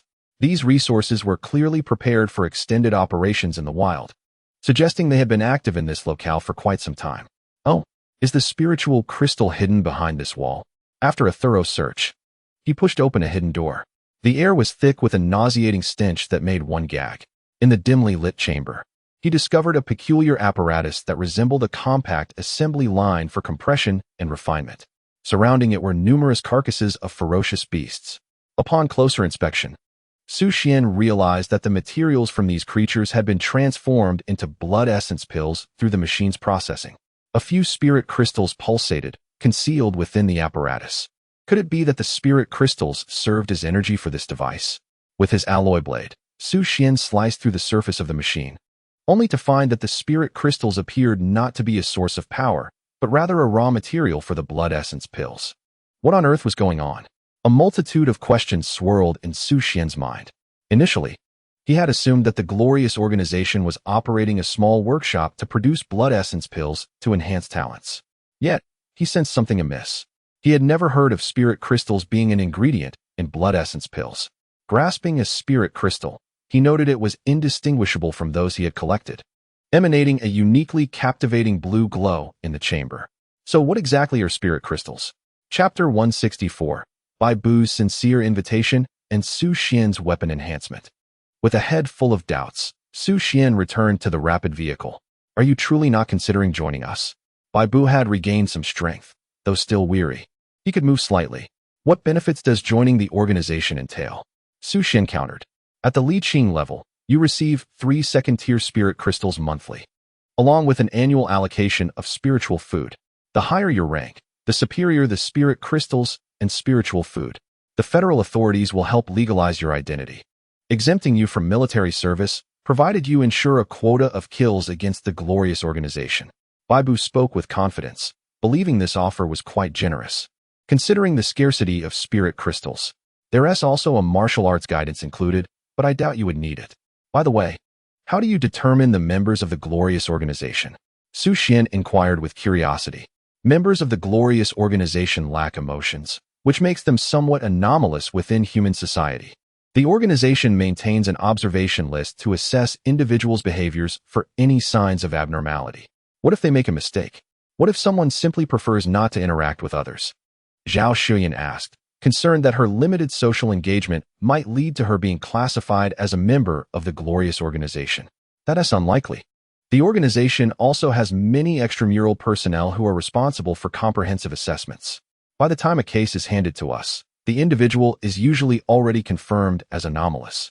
Take Shang Rui, for instance. He has been on the observation list for 5 years, yet the organization has not been able to ascertain the truth. It was only due to his sudden, atypical matchmaking behavior that I was assigned to follow him closely. They typically exhibit 2 characteristics. The first is an avoidance of all official instrument detection points. The second is a general emotional coldness. By cross-referencing these traits, we can effectively identify the majority of anomalous individuals. Su Xuan was taken aback. He had never considered such a method of investigation. Aren't mid to high-level warriors typically required to serve under duress? Zhao Xuyan, too, was bewildered. After a moment of contemplation, Su Xuan smiled and remarked, "The rules are established by those above. There are bound to be some who slip through the cracks. It is futile to capture them all. So why not employ this method to hunt them down in reverse?" Utilizing this strategy indeed held merit. Baibu retrieved some spiritual food supplements from his spatial ring, hastily stuffing his mouth to replenish his energy and restore his strength, while simultaneously adding, "Indeed, it is not just the families across the domains. Even the universities in each region tend to discreetly harbor some high-level students, signing contracts to explore medium-sized secret realms. If the Federation truly enacts a rigorous crackdown, it will only incite greater turmoil. Of course, ordinary warriors without connections will undoubtedly be conscripted into the military. Moreover, our Dark Blade serves as a special talent protection center for the Federation, actively assisting high-potential individuals in erasing certain societal traces. This serves to protect talent while simultaneously cultivating elite combat power in preparation to confront the glorious organization. Ahead of the fast-moving vehicle, the city walls of the capital came into view. "Let us stop here. If you are interested, please contact the number on this card," Baibu said, dragging his weary body out of the car. "If you choose not to join, please refrain from disclosing this information. After all, the glorious organization is a cult, a common enemy of humanity. All right, I will contemplate it further." Su Xuan neither accepted nor outright declined, as he sought more clues. Bang! The car door slammed shut, and Baibu watched as the vehicle drove away. He needed to urgently contact the organization to reclaim the supply point of the glorious organization in the wilderness along with 2 battle vehicles. Earlier, to uphold the organization's affluent image, he had refrained from mentioning it. Those were 2 battle vehicles worth tens of millions. That lad had simply left them in the wilderness. What audacity! "Captain, aren't you joining?" "It sounds rather appealing," Zhao Xuyan eagerly inquired. She felt as though she had brushed against an extraordinary and mysterious organization. "We'll see. The benefits are too meager," Su Xuan replied distractedly, gripping the steering wheel. Zhao Xuyan exclaimed, "Over 300 million a year, and you deem the benefits low? Master Wanhong, wake up. Boss Su has arrived." Anan shook the slumbering Wanhong, who was sprawled over the desk. Who has come?" "Su Xuan." Oh. Wanhong groggily sat up from the cluttered desk, donning her glasses. "Master, I am here to enhance my weapons," Su Xuan said with a smile, as they were about to enter a medium-sized secret realm. And his weapons needed to be formidable. "Where are the materials?" Wanhong's spirits lifted. She was curious to see what surprises this young man had brought this time. "Where can I place them?" Su Xuan inquired, puzzled, as there seemed to be no clear space available. "Right here will suffice." Wanhong, in a flurry, cleared a space at the office desk alongside Anan, her gaze filled with anticipation as she looked at Su Xuan. "Wow, Boss Su. You haven't caught another white magic horn deer, have you?" Suddenly, Wan Hong let out an exclamation. The space here is somewhat cramped, and the antlers are likely to poke someone. Anin, could you please move that chair a bit? Understood. Anin promptly shifted the chair aside, as she had never seen a complete rare beast up close. Last time, she had overslept and missed the grand parade throughout the city. Very well. Su Xuan retrieved a second-tier illusory-tailed red fox from his spatial ring. With a thud, the carcass struck the ground, scattering several sheets of paper covered in formulas. The enchanting and ethereal fur instantly captivated An's gaze. Wow, so beautiful. Indeed, this size is sufficient to extract a vial of reagent. Wan Hong assessed as she circled the beast's body. This lad is impressive. In just a few days, he managed to acquire another rare beast. Choosing to accept Su Xuan's investment was undoubtedly the right decision. I can still conceal a bit of the reagent for other experiments. Splendid, splendid. Thud, thud. The blackhorn steel goat and frost splithorn beast were also summoned by Su Xuan, stacking atop the illusory-tailed red fox. Ah, there are more? Anin exclaimed in surprise. Wan Hong rubbed her eyes and tapped her head. Am I still dreaming? Several hours later, Wan Hong and Su Xuan returned from the laboratory's underground warehouse. 13 rare beasts in total.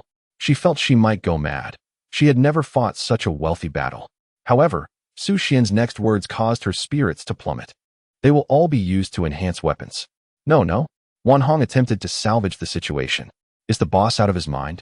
How long can the enhancement last? Wouldn't it be better to use them for A-grade weapons? No, it's urgent. There will be more rare beasts in the future. Su Xuan, noticing Wan Hong's reluctance, comforted her. The materials for A-grade weapons have yet to be synthesized. Who knows how long that will take? I need to rapidly increase my strength. Fine. Just give me 3 hours. Wan Hong operated on the screen, and before long, 15 vials of enhancement agent were extracted from these rare beasts. This is the advantage of being backed by Longhua University. The equipment is the best in the Federation, ensuring swift efficiency. Let us begin the enhancement. Chapter 165, Wan Hong's Enhancement Ceremony, B-Grade Alloy Spear. Su Xuan placed the damaged D-Grade Alloy Spear on the experimental table. Wan Hong cautiously took out a vial of special enhancement agent. The agent emitted a soft purple glow, brimming with extraordinary energy. Taking a deep breath, she tied her chestnut hair with a rubber band and slowly injected the enhancement agent into the cracks of the spear.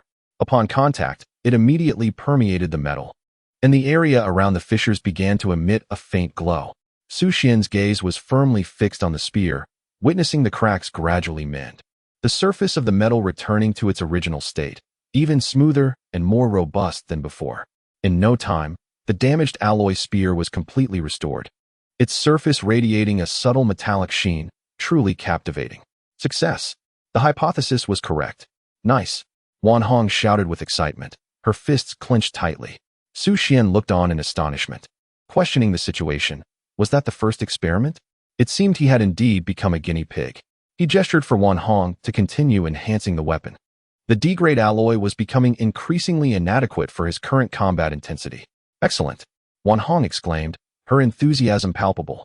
Such an experiment was a rare opportunity. She signaled to Anan, who was diligently recording various data on the side. Wan Hong retrieved 2 vials of the enhancement agent and injected them into the long spear.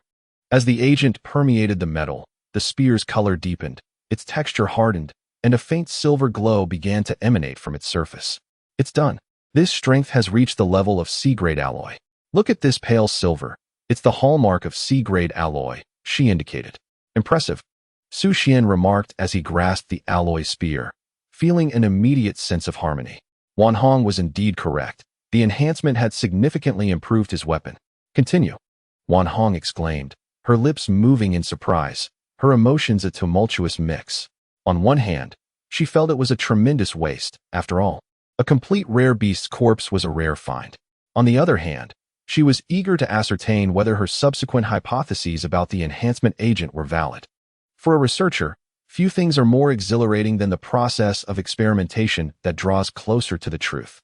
All right, I'll heed the boss's orders, she decided. Retrieving 6 more vials of enhancement agent, injecting them one by one into the spear. At this point, the spear's deep silver surface was incredibly smooth, reflecting a uniform metallic sheen under the light. With each injection, the spear's brilliance intensified, and the strength of the metal continuously improved. Number 9. Wan Hong's hands trembled slightly. She was on the verge of witnessing the transformation of this metal. A faint metallic hum seemed to resonate in the air, audible only to the three present. After 9 rounds of enhancement, the spear's strength finally reached the level of B-grade alloy. The color deepened further, taking on a near-black quality. Yet it radiated a dazzling golden light from its surface. Ha! It's done. B-grade alloy. Wan Hong celebrated, dancing with joy. Su Xuan, too, wore a broad smile as he gently caressed the spear's body, admiring the intricate patterns that had become denser and more complex, presenting a flawless metallic texture. Let us continue the enhancement, Su Xuan declared, his gaze resolute as he looked at Wan Hong. His investment in her had proven to be incredibly wise. He would no longer have to worry about weaponry for quite some time. What? Wan Hong exclaimed in surprise. Boss, the weapon's strength is already quite high, and the success rate for further enhancements is low. That's not an issue. Don't you need this experimental data as well? Su Xuan's voice ignited a little devil within Wan Hong. The thrill of spending money so liberally was intoxicating. Let us do it. Wan Hong took a deep breath, pouring in the enhancement agent with excitement. However, after a considerable amount of time, the agent disappeared without any change to the spear. Had it failed? And then stood by, lost in thought.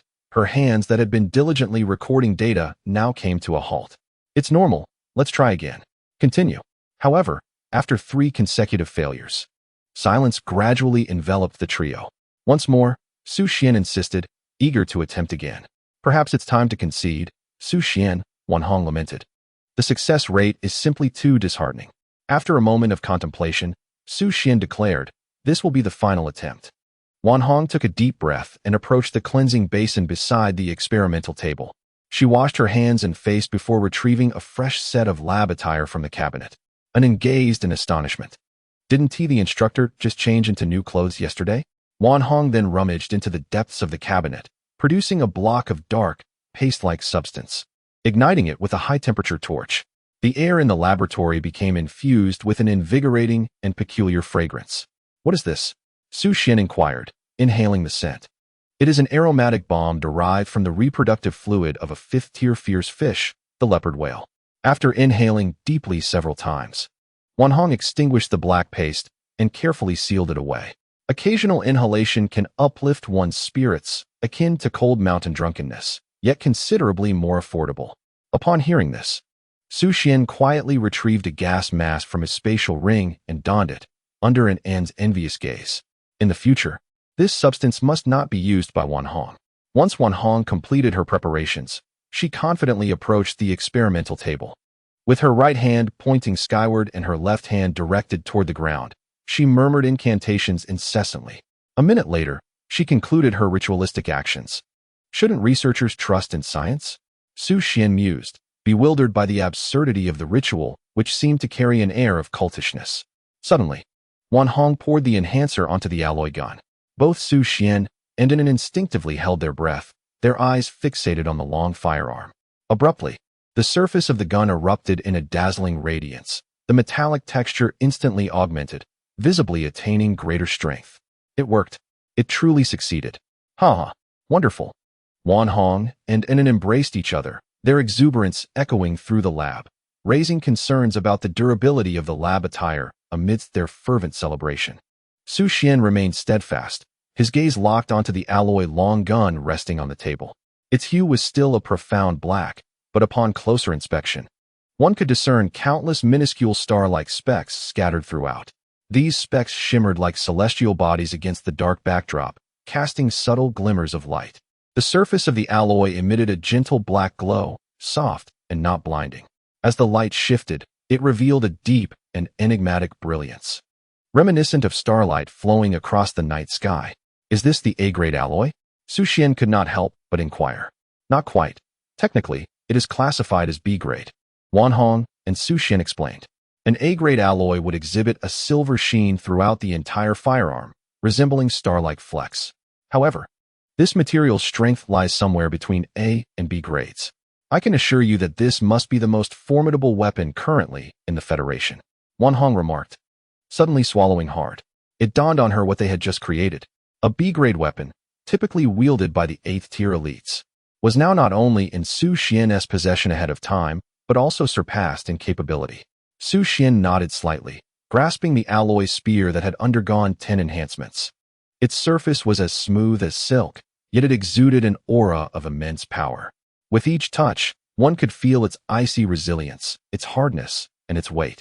Wan Hong expressed some regret, saying, "Unfortunately, it only has a 1-year shelf life." Su Xuan, however, remained unfazed, replying, "No matter, it will suffice." Chapter 166, Su Xuan's Rigorous Training, Assembly for the 9 Domains University League. Upon exiting Wan Hong's laboratory, Anan picked up the small wooden box left behind by Su Xuan. The relationship between Su Xuan and the Han family was evidently extraordinary, as he even gifted a box made from Han Yanling, who in the capital was unaware that Han Yanling was a specialty of the Han family's secret realm. "You should keep it," Wan Hong said, somewhat conflicted. "I won't accept items from noble families." "Mentor, Su Xuan is Su Xuan. Why concern yourself with where he obtained it? Just consider it as if he had stolen it," Anan suggested. Wan Hong pondered this and conceded. After all, Su Xuan was not from a noble family and did not interfere with her experiments. Not only did he provide funding, but he also offered resources. She could not afford to be stubborn. She opened the box, and with a sharp snap, quickly closed it again, her hands trembling involuntarily. Now she understood what it meant to have a good boss. "Ahem, Anan, please refrain from calling out for a moment." Anan, unable to see clearly, caught a whiff of an enticing fragrance. She surmised it must be Han Shanzue, thinking to herself that there was no need for excitement. After all, who wasn't a little wealthy? The continuous excited screams of the two within the laboratory were quietly absorbed by soundproofing materials. After some time, Wan Hong and Anan confirmed the final count, 100 leaves. 100 tender leaves filled the laboratory with a refreshing and pleasant aroma. "These are for Elder Ding, and these are for you. I suppose I won't need any mentor. Take them, work hard. Our laboratory has significant tasks ahead." "All right, thank you, mentor." 2 days later, Su Guofeng was interrupted in his secluded training by a message on his phone. "Dad, this is a lump of leopard whale essence paste. Make sure to cultivate well." Su Guofeng responded, "This prodigal child, does a 7th-tier warrior truly require such things for cultivation?" He tapped the screen. "Return it. I don't need it." After a moment's reflection, he deleted the message. This smells delightful, and it is thoughtful." Su Guofeng returned to the energy-rich confines of his chamber to continue his training. In a similar chamber, Su Xuan was also diligently practicing. Ever since his breakthrough to the 4th tier, he had not focused on his training. The remaining small secret realms of the noble families had yet to reach their opening time. The GU University League is set to commence in just 2 days. Su Xuan has acquired his weapons and now seeks to enhance his spiritual energy. Fortunately, he has been diligently practicing during his leisure time, resulting in a steady increase in his spiritual energy levels. System information: name, Su Xuan. Age, 18 level, Tier 4 warrior talent, Spirit Heart, unique, talent traits, all-seeing eye. Killing intent fluctuation, biological detection, basic enhancement spiritual energy. 2, 369, 750, 000 martial skills. A-class wave slashing madblade, minor achievement. A-class flowing cloud step, major achievement. SS class annihilation gun, major achievement. X-class unified force wave, perfect, spirit crystals. 2, 901 tier 1 spirit crystals, 818 tier 2 spirit crystals, 234 tier 3 spirit crystals, 57 tier 4 spirit crystals, 1 tier 5 spirit crystal wealth, 16, 510, 980, 000, low dimension currency, points, 25 spirit plants, 497 electromagnetic grasses, 1,007 thunderstorm flowers, 12, 570 cold drunken pine cones, 20, 897 cold mountain drunken fruits others, 3 thunder mine stones, 50 thunder eagle eggs, beast materials among these details. Su Xuan is most concerned about his spiritual energy value. Within the training chamber, he lays out dozens of Tier 4 spirit crystals to enhance the density of his spiritual energy. The system indicates that the spiritual energy value increases in percentage, meaning that a higher warrior tier does not necessarily translate to faster absorption of spiritual energy. However, as long as his training resources are ample, he can achieve rapid growth at every stage. This is the core reason he aims to venture into the secret realm, quantitative change leading to qualitative transformation. For 2 whole days, he hardly slept, continuously activating these high-tier spirit crystals to elevate his spiritual energy value at a rate of a few seconds per increment. When he reached approximately 2:499.025.002, he paused, as the time was nearly upon him. Ding. Participant Su Xuan, please gather at the East Gate of Longhua University. This message bore the signature, Federal Official X Longhua University. Unlike the Masked Warrior competition, the GU University League is an official event, thus generating significantly higher interest and discourse. However, the details of the first round of competition are not disclosed to the general public. Only the results are made available, akin to an internal test. Su Xuan, where are you? It was a message from Han Yanling, who had just concluded her closed training. I'll be there shortly. On the playground, a wide military vehicle emblazoned with the emblem of Longhua University stood ready to depart for the European region. Inside were 9 spirited students and 2 accompanying staff members. Each individual bore a serious expression. Like the Masked Warrior competition, the league has a certain casualty rate each year, and even scions of prestigious families may face unforeseen dangers. Yet, the rewards for participating are quite astonishing, not to mention the encouragement and reputation from their own school. Once they break into the top 10, all university's secret realms will be accessible, allowing even a novice to acquire numerous spirit plants. Han Yanling occupied the front row, with an empty seat reserved for Su Xuan beside her. In her previous life, she had been excessively insular, honing her martial skills in isolation, often relying solely on her innate talent to triumph over challenges.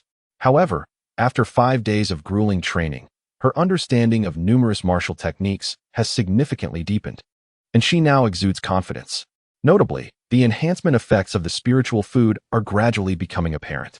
She can assert with certainty that the 3rd-tier Chen Chuxing is no longer her adversary. Even the normally stern master, he has praised her, deeming her a rare talent in martial arts, one that appears once in a century. If it were not for Han Yanling's excessively aloof demeanor and noble lineage, he would have eagerly taken her as his disciple.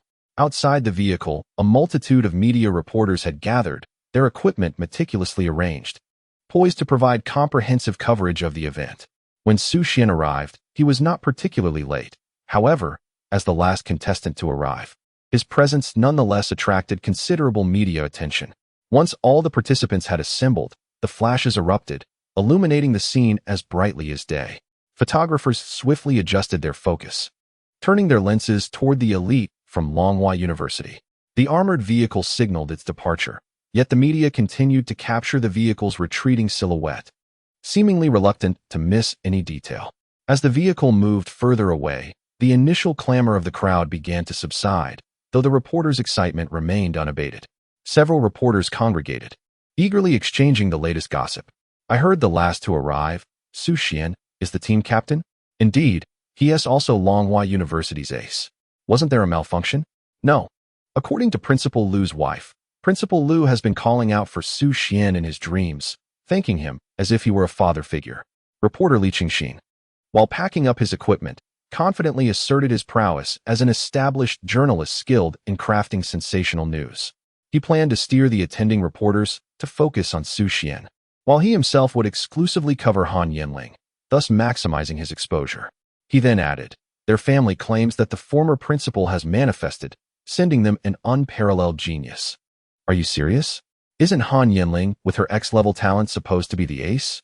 Isn't Chen Chuxing the strongest at Longhua University? Han Yanling is too young. Her time as a 3rd-tier warrior is too brief, and she lacks the necessary combat experience. As discussions ensued, incredulity swept over the other reporters. No wonder this kid arrived last. It turns out he is the trump card. By the way, Master Yi's daughter is the girlfriend of my 7th aunt's nephew. And she mentioned that her father praised Han Yanling as a martial arts prodigy, yet Han Yanling claimed that Su Xuan is even stronger. One reporter whispered, thereby enhancing the credibility of the information. It must be true. My exclusive informant indicated that Su Xuan has mentored other students in martial techniques, capable of taking on 10 opponents single-handedly. Another female reporter nodded in agreement. This is big news. How do you plan to report it? We should report it as it is. Li Qingxin found himself increasingly amused, as these individuals were quite the exaggerators. He had merely spoken casually, yet everyone believed him. How fortunate the heavens were to bestow such fortune upon him. Within the armored vehicle, the scenery outside whizzed by in a blur. The atmosphere inside was serene and focused, with everyone striving to absorb the spiritual crystals in every fleeting moment. The students from Longhua University were equipped with third-tier spiritual crystals, while in the front row, Su Xuan and Han Yanling held 3 fourth-tier crystals. Han Yanling's fingers were slender and graceful, her skin as smooth and delicate as white jade. Her fingertips intertwined with Su Xuan's hand, exuding a subtle pink sheen, her nails neatly trimmed and naturally shaped, glimmering with a healthy luster. The touch was warm and soft. The delicate skin against Su Xuan's palm offered a sensation that felt almost ethereal. A few times, Su Xuan attempted to withdraw his hand to concentrate on his cultivation. But Han Yanling held on tightly. "You smell of perfume." Han Yanling suddenly turned her head, her gaze as clear as water. Su Xuan was taken aback. Was her sense of smell so acute? Zhao Xiuyan had accidentally spilled some perfume in the vehicle, and after a while, a hint had clung to him. Despite having bathed multiple times and changed his clothes, he had still been discovered? Truly frightening. Gazing at Han Yanling's exquisite face, Su Xuan smiled slightly and decided to be honest. It's because I've been hunting rare beasts with Sister Zhao these past few days." "Oh, take me along next time," Han Yanling replied, her lips curving into a playful smile, secretly pleased with herself. Humph, a small test that backfired. In truth, she had detected nothing. This tactic was one she had learned from overhearing Yi Tong and her chatting. Han Yanling gently lowered the car window, quietly gazing outside. The fresh wilderness breeze rushed into the armored vehicle, tousling her hair and brushing against Su Xuan's cheek. A unique fragrance, reminiscent of youth, lingered at Su Xuan's nose. Han Yanling's eyes sparkled like stars, her face remarkably fair, every expression imbued with a touch of playfulness and vitality that tugged at the heartstrings. It was quite challenging for Su Xuan to calm himself and focus on his cultivation. "Captain Su, what have you been occupied with these past few days? Have you gathered information on our opponents?" Yi Tong suddenly emerged from the back row, leaning forward to pat Su Xuan on the shoulder. "Who is our strongest rival? Is it Kadan from the Eagle Domain or Vangu from the Tianzhu Domain?" Su Xuan shrugged. "I don't know. I haven't conducted any research. What is going on? We aren't here for a leisurely excursion." "Captain Su, you are responsible for us," Li Buna interjected, standing up in dissatisfaction. Han Yanling spoke up suddenly, her tone icy. "It's fine, I've got this." "Everything is fine." Li Buna quickly urged Yi Tong to sit down. Han Yanling's remarkable performance during the grueling training sessions had thoroughly impressed the civilian squad. When her talent erupted, even combined with Xiao Huolong, they were insufficient to match her prowess. The amplification of her combat abilities was truly formidable.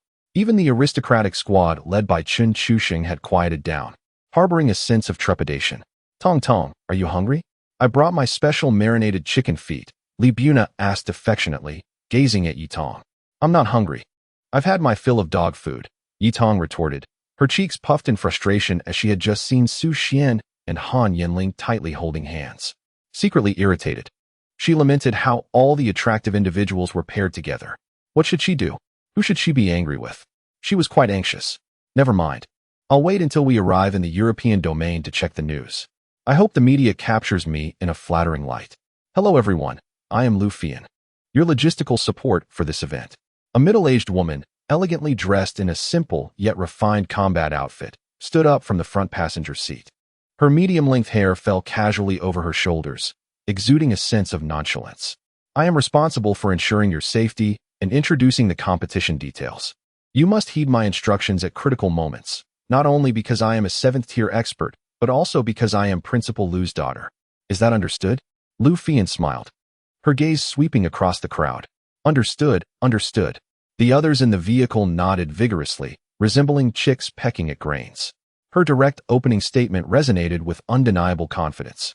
Su Xuan and the others noticed that Lu Fian bore some resemblance to Principal Lu, mature and beautiful, though her right cheek bore a significant burn scar that marred her otherwise lovely appearance.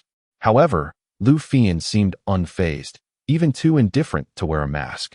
This year's 9-Domain University League was being held in the European domain. Once the list of participating university teams was confirmed, The Federation announced the location for the first round of competition, a newly discovered, uncharted medium-sized cave in the European domain, codenamed Demon's Touch. Lu Fian activated the vehicle's large screen, revealing a map and information. The medium-sized cave was situated quite close to the city walls of the European domain, with a glaring red indicating that this cave remained unexplored. There are 2 ways to earn points: by completing regional explorations and hunting fierce beasts. Most of you, with the exception of Su Xuan and Han Yanling, have previously entered this medium-sized cave with your school instructors. Therefore, allow me to provide you a brief introduction. Lu Fian directed her gaze towards the front row where Su Xuan and Han Yanling sat, her eyes discreetly scanning their joined hands. Another couple defying social classes. I hope they don't end up like I did back in the day. The medium-sized cave was vast, roughly the size of a province in the Blue Star's Huayu region before the revival of spiritual energy. Naturally, for mid-tier martial artists, it could take about a month to complete the exploration. The primary concerns were the mist and the mid to high-tier ferocious beasts. Due to the denser mist and stronger interference within the medium-sized cave, each team was equipped with only one powerful signal device for navigation. Thus, unity became paramount. Without the signal device, losing sight of one's companions meant becoming lost within the cave, and how long one could survive would be left to fate. Su Xuan and Han Yanling exchanged glances with Lu Fian and nodded in agreement. Overall, the medium-sized dungeon is devoid of beast tides. Thus, as long as you unite and refrain from conflicts with other teams, your lives will remain unharmed. Remember, there are no spiritual plants within the dungeon, so do not act recklessly when encountering ferocious beasts. This time, the European region will provide each team with 5 small spatial rings to store the materials from the slain beasts, and all profits will belong to their respective universities, with points calculated uniformly by the Federation. The rewards offered by Longhua University are as follows: 500,000 for Tier 4 beasts, 1,000,000 for Tier 5 beasts, and 2,000,000 for Tier 6 beasts. Rest assured, there will be no losses on your part. Chapter 168: Su Xian's Rivals and the Exaggerated Media of Huayu. Upon hearing this, Wang Long and Yi Tong could not help but feel a surge of excitement. For students of modest means, the greatest temptation of the competition lies in the rewards of the first round. Collectively hunting high-tier beasts presents the lowest risk and the highest reward for them. They are aware that once they enlist, they will find themselves in a state of earning money but having no life to spend it. However, the situation is different now. Earning money and enhancing their strength while still in school could significantly increase their chances of survival after graduation and enlistment. Lu Fian suddenly raised her voice. Attention! The beasts within the dungeon are inexhaustible. Therefore, while accumulating points, it is imperative to conserve your strength to the greatest extent possible. Tier 4 beasts yield 1 point.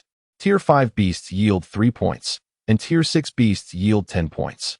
Based on the intensity of past competitions, a score of approximately 200 points would secure a position among the top 3 in the first round of the team competition.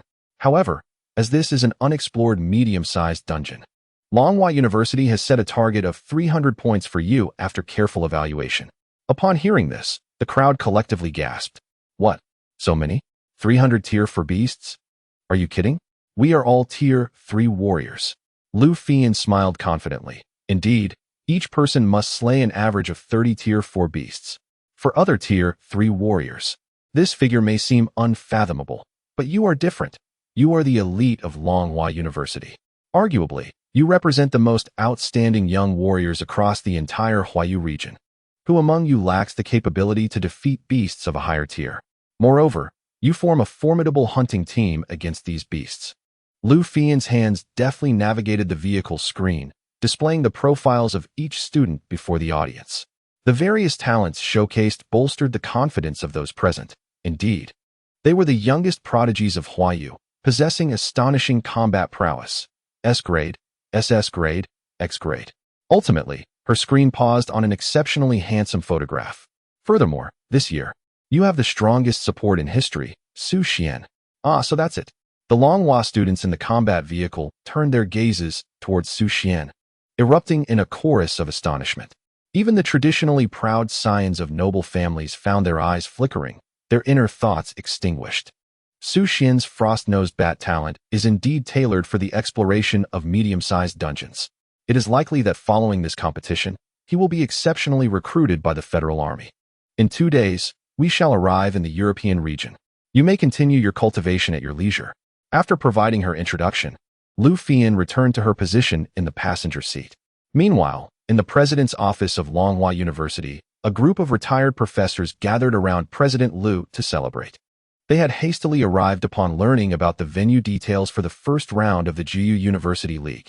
President Lu has a remarkable vision. This year's arrangement is truly inspired, they exclaimed. Old Lu, if Longhua University aims for a top 3 finish this year, you must procure more fierce beast materials from the military. They joked. Haha.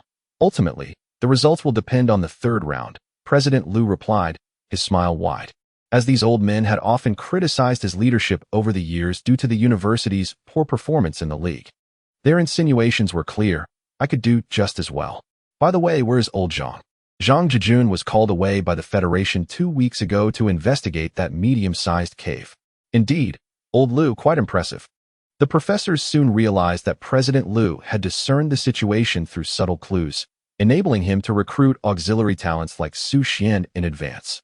President Lu remained silent, thinking to himself, if it weren't for Ding Ge mentioning Su Xuan's remarkable financial resources, I would have considered changing the roster. For now, maintaining a smile was the best response.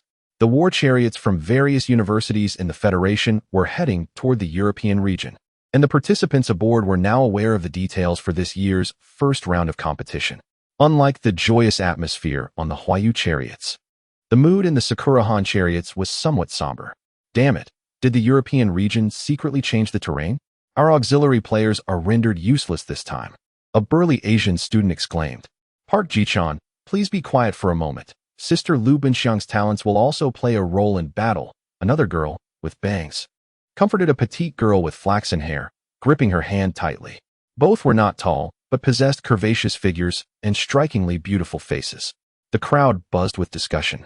And similar to Longhua University, the Sakura-Han region was also divided into 2 factions, Team Sakura and Team Han. Sitting quietly in the front row, Wazimu appeared indifferent to the cave's terrain. Beside him, the vice-captain, Li Zhongxiu, was tall and graceful, exuding an air of aloofness. However, out of sight, a delicate hand attempted to slip into Wazimu's pocket, but was swiftly caught by him. Through his sunglasses, Wazimu cast a cold glance at the beautiful woman beside him, scoffing inwardly. Ah, yet another woman seeking to marry into wealth? Boring. In the European region, the captain of Jinlu University, the host with the home advantage, Leon, was analyzing the competition's dynamics with his teammates. With his flowing golden locks, slightly wavy and soft to the touch, his magnetic voice instilled a sense of calm. This year, we must keep a close eye on Kaden from the Eagle domain and Vangu from the Tianju domain. Without a doubt, Kardan is formidable, and it is said that Van Gogh has evolved to possess an SSS-level combat talent. Captain, should we not pay attention to that X-level talent from Huayu? Elena, a young woman with typical European features and striking green eyes, inquired. She was still quite young, having just advanced to a Tier 3 warrior, while the competition ultimately culminated in a showdown among Tier 4 warriors. Leon, tall and robust, standing around 190 centimeters with a muscular physique that was pronounced yet not excessively exaggerated, evidently the result of rigorous training, responded. However, you are correct. We should indeed examine the news from Huayu. From the reports, we might glean some hidden cards. Leon stated with composure. As the host region of Europe aimed for the championship this year, he would not overlook any detail. The other participants from Europe swiftly retrieved the latest intelligence. The first headline read, Huayu may become the strongest dark horse this year. The reason is none other than him. Captain Leon, this seems like sensational news. Should we disregard it? Very well, let us skip it. Leon understood that Han Yanling was a woman. Thus, this information was certainly intended to mislead. The second headline proclaimed, the true ace of Longhua University, Su Xuan. The third read, he is the reincarnation of the unparalleled martial emperor, boldly declaring his intent to claim victory this year. Leon and his teammates fell into collective silence as they scrolled through numerous articles. Only one mentioned Han Yanling, and apart from glorifying her beauty and superficial prowess, it offered no other useful information. The remaining news uniformly featured names they had never encountered before, primarily Su Xuan. "Let us take a look," Leon suggested, and the group reluctantly clicked on the news. Huh, an A-level talent can be considered an ace? Are they mocking the other regions for their lack of strong competitors? Quite amusing. It seems the media from Huayu has lost its senses. Only Leon silently absorbed the myriad of information, his handsome visage betraying none of the ease exhibited by his teammates. An A-level talent known as Frostbat? This talent was rather obscure. He hastily searched for its description and then slammed his palm on the table. The media from Huayu is not mistaken. Su Xuan is indeed this competition's ace, and we must initiate Plan B. Chapter 169. The secret operation of the Glory Organization. All of Su Xuan's guidance is accurate. What? Surely the captain does not intend to take such a risk, does he, Leon? The B plan devised by Sword Path University was exceedingly audacious. Upon entering the medium-sized cavern, they would choose to delve directly inward rather than exploring methodically. Such an exploratory approach could leave the entire team isolated and unsupported. However, the advantage was that exploring from within might present opportunities to slay more ferocious beasts, albeit with a considerable test of the team members' stamina. It is settled then. For the next 2 days, consume high-calorie foods. In the first 3 days, our focus will be solely on combat and travel, with a points target of 300. Leon decisively declared. This year, his singular goal was to attain the championship. Within a secret chamber of the Federal high-rise building. The report came in. Number 1 and number 13 have been missing for 3 days. Understood, the scavenger plan will be temporarily shelved. Our focus will shift to this 9 regions tournament. In the shadowy recess of a secret chamber, a figure sat, their voice indistinguishable in gender. Number 2. Establish contact with number 8 and mobilize all forces to eliminate Han Yanling within the cavern. Number 1 cautioned, if operations occur within the cave, all personnel below number 8 may risk exposure. Please evaluate the risk-reward ratio. At the entrance of the chamber stood a man clad in a tailored suit. His face remained obscured, yet his strength appeared to rival that of the individual deeper within the chamber. He continued, moreover, this could very well be a trap set by the Darkblade. Our primary mission is to eliminate the X-level talent, as mandated by the Glorious Lord. Have you forgotten? Understood. Number 2, you have lingered in the Federation for far too long. It is time for you to return to base. Very well. The figure in the shadows had vanished unbeknownst to anyone, leaving only the elegantly attired man within the chamber. Has it truly been so long? Nearly 20 years, indeed. Master. Su Xuan is remarkably formidable. At that moment, Baibu lay in a pristine, immaculate room, his body swathed in bandages, traces of pain still evident on his face. Beside the bed stood a captivating middle-aged woman, her beauty striking, with faint crow's feet revealing her true age, yet her demeanor remained undiminished. She was Baibu's mentor, codenamed Silver Fox, a master of the Darkblade organization at the Crimson Gold level. Why not take matters into your own hands? Baibu chattered, his eyes glimmering with anticipation. Su Xuan? That name sounds somewhat familiar. Silver Fox's voice resonated with an alluring magnetism, each syllable seemingly capable of tugging at the heartstrings. Her gaze flickered, as if recalling distant memories. The air was infused with a subtle blend of disinfectant and the lingering aroma of Silver Fox's perfume. Silver Fox opened her mobile device, her silver manicured nails deftly inputting a series of passwords before retrieving Su Xuan's profile. Ah, so it is he. The youngest third-tier martial artist in the Hua region, renowned for his exceptional martial skills. He had once entered the Federation's silver talent pool. However, due to the dual talent protection mechanism of the Darkblade and external assessments, he had been sealed within the silver status. Baibu, perplexed, propped himself up weakly and inquired, why was he sealed? Rest easy. The reasons stated here indicate a low talent level and a suspected affiliation with the Han family's assassins. It is recommended to reassess in 3 years. I see. Baibu nodded and reclined once more. The talents within the silver status had already been afforded dual protection by the Federation and the Darkblade. This initiative arose from the numerous exceptional martial artists who had tragically fallen in recent years.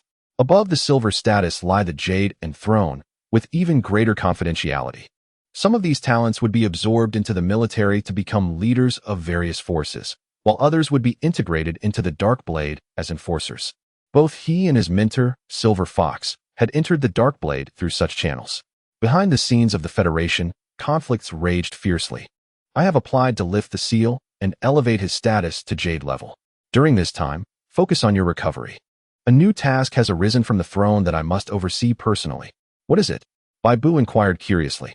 Han Yanling entered the medium-sized cavern, and the organization deemed this an opportune moment to capture some significant targets. All the Platinum Enforcers set aside their current tasks and mobilized entirely. How exhilarating! Bai Bu exclaimed, sitting up with excitement. Such a collective endeavor sounded thrilling.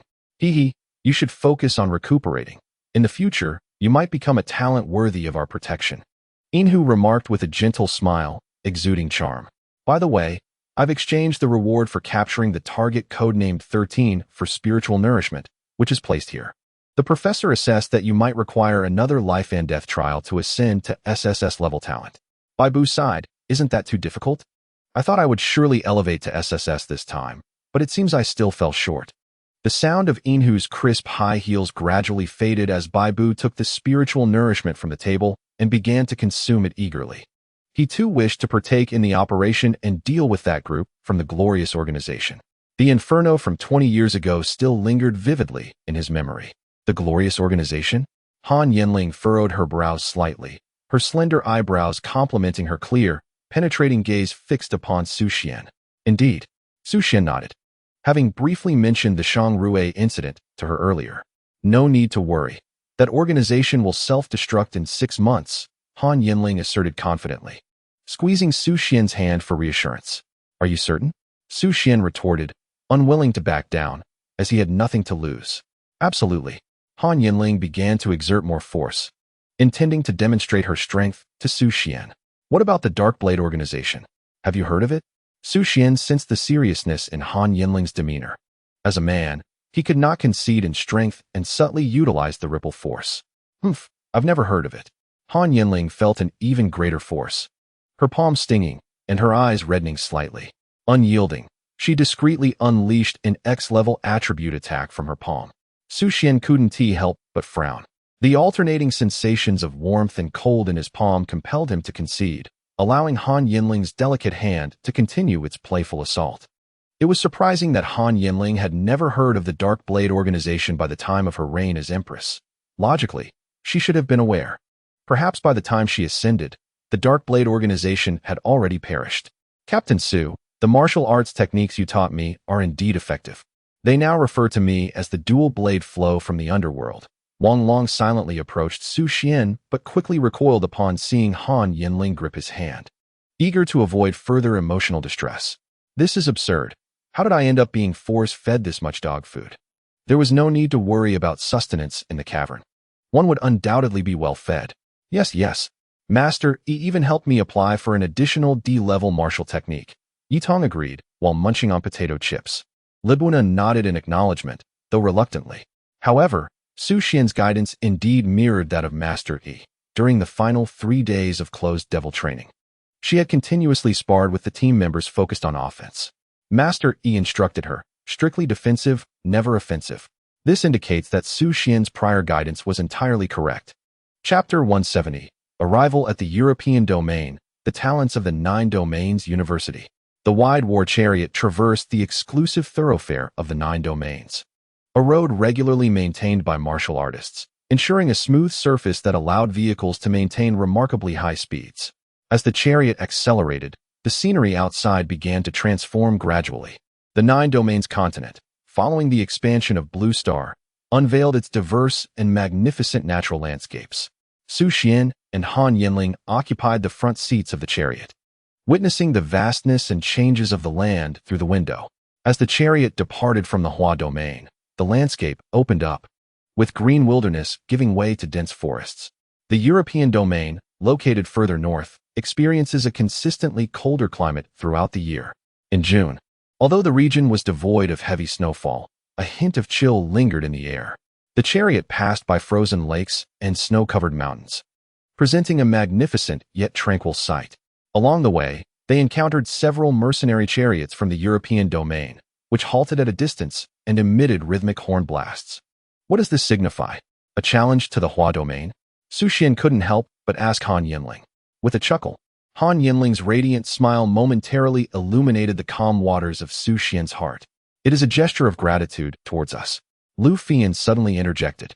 She had been quietly reading while discreetly observing the group of contestants in recent days. Among them, several civilian students were particularly diligent, continuously absorbing the third-tier spiritual crystals borrowed from the school, as any unused crystals would ultimately need to be returned. The aristocratic students practiced with more rhythm, as they possessed their own training methods and resources. Only Su Xuan and Han Yanling seemed to be the most affluent. Lu Fian had personally witnessed how a fourth-tier spiritual crystal, merely dimmed in energy, was exchanged for a new one. Even seventh-tier martial artists couldn't help but marvel at the wealth of the Han family. Lu Fian explained to Su Xuan, due to geographical circumstances, the European domain has considerably more medium-sized underground caverns than other domains, a phenomenon attributed to climatic factors. According to the federal policy regarding underground caverns, the European domain must manage these caverns independently. However, the absence of spiritual flora within them results in significantly lower profits compared to secret realms. Intermediate-tier martial artists might find themselves in a deficit, especially if they were to sustain injuries while hunting ferocious beasts without discovering any spiritual crystals. Consequently, over time, the overall strength of the European domain's military would naturally decline, yet the unaddressed ferocious beasts within the medium-sized caverns would eventually lead to an outbreak of intermediate-tier beast swarms. The Federation has consented to allow the elite of the 9 Domains University to assist in exploring new medium-sized caverns, which is indeed a solution to a pressing concern for them. After all, having explored these caverns, they would know where the perilous beasts lurk, effectively preemptively clearing mines for subsequent explorations by the martial artists of the European domain. Han Yanling retracted her smile and silently nodded. The returns from the caverns remain insufficient. Let us hope this time we can eliminate more ferocious beasts. In my previous life, I never ventured into this cavern, thus lacking experience. As the moment approaches, everyone prepares themselves to showcase the spirit of Huayu with utmost enthusiasm. Remember, when we are outside, we are all Huayu people. Oyu Mabacheng. This city is situated in the frigid region of Oyu, where the architectural style closely resembles that of Huayu, yet emphasizes thermal design. Despite being June and July, the area is perpetually blanketed in snow. The buildings lining the streets are tall and sturdy, adorned with heavy thermal curtains on the windows. The war chariots of Huayu glide slowly into the main thoroughfare of Mabacheng, their wheels crunching over the accumulated snow, producing a creaking sound. The streets are filled with onlookers, clad in thick winter attire, their faces alight with excitement. Upon the appearance of Huayu's war chariots, the crowd erupts into a fervent cheer. Applause and whistles echo throughout the thoroughfare. Amidst the clamor, the expansive top of Huayu's chariot unfurls gracefully, revealing the participants from Huayu. The warm air inside the chariot is instantly replaced by the piercing cold wind, yet Su Xuan and his companions sit upright, smiles adorning their faces. Their thoughts resonate in unison. Fortunately, they heeded instructor Lu's advice and donned their winter gear in advance. The chariot proceeds along the main street, conducting a grand parade. Drones hover above, emitting flashes of light, continuously capturing the splendid scene. As the host, the audience from OU, though unable to witness the contestants' valiant battles in the abyss, can still behold the young elites of Jiuyo at first glance. As the parade progresses, Huayu's war chariot gradually aligns with several others, speeding alongside them. These chariots hail from the other 9 domains: Yingyu, Tianzhu, Yingganyu, Molanyu, and Xinlanyu. The chariots from Aoheu and Heiyu, due to their distance, will arrive a little later. Each chariot carries poised contestants, their gazes reflecting anticipation for the competition and an unwavering belief in victory. Han Yanling. Han Yanling. Among the crowd, the people of Huayu hear the chants for Han Yanling. Turning to the side, they see warriors from Huayu brandishing banners. Some warriors, whose talents are better suited to the cold regions, naturally opt for immigration and settlement. Yet, they inherently consider themselves Huayu people. Han Yanling's X-level talent brings a sense of shared honor to these Huayu warriors residing in foreign lands. Oh, a top beauty? We must invite her for dinner once the competition concludes. On the left, the war chariot from Yingyu features a leader named Caden, who retracts his fervent gaze. Their chariot boasts a grand and majestic design, painted deep blue with silver eagle motifs. Equipped with advanced reconnaissance technology and surrounded by defensive shields, the entire chariot emanates a powerful sense of technology and combat readiness. To the right, the leader of the Tianzhuya chariot, Vengu, also glances at Han Yanling, his eyes flashing with surprise. Although Han Yanling's beauty seems to possess an enchanting allure, stirring his heart profoundly, yet this time, he aims to irrevocably overturn the shame that once plagued his family, seeking to restore honor to their name. With this thought in mind, he deliberately flexes his exposed biceps, showcasing his formidable strength. The war chariots of the Indian domain are adorned with intricate golden and crimson patterns, their bodies gleaming with a metallic luster. Inside, spice burners emit a rich fragrance, enveloping the atmosphere in an exotic allure. Wei, she is even more beautiful than you, teased two green-haired girls from the new blue domain to their captain from the rear of their chariot. Wei, the captain of the new blue domain, is one of the few female captains. Her cascading silver hair, reminiscent of waves, shimmers with a natural sheen, akin to the moonlight of new blue shimmering upon a lake. Her hair is elegantly styled high, revealing her slender neck, which adds to her poised and graceful demeanor. Standing at 175 meters tall, her physique is both balanced and athletic, with softly defined muscles that exude strength. Her pair of azure blue eyes gazes unwaveringly at the distant Han Yanling. It is undeniable that this woman from the Huayu domain surpasses her in every aspect, and one can only hope for an opportunity to face her in the finals. Su Xuan reflects inwardly, acknowledging classmate Han is truly a captivating presence. As more spectators take notice, Han Yanling's beauty is increasingly recognized by the European crowd, and the cheers grow ever louder. In the midst of the throng, a youthful voice piped up curiously, "Mom, why is the big brother holding the sister's hand? Is she cold? I can help warm her hands too."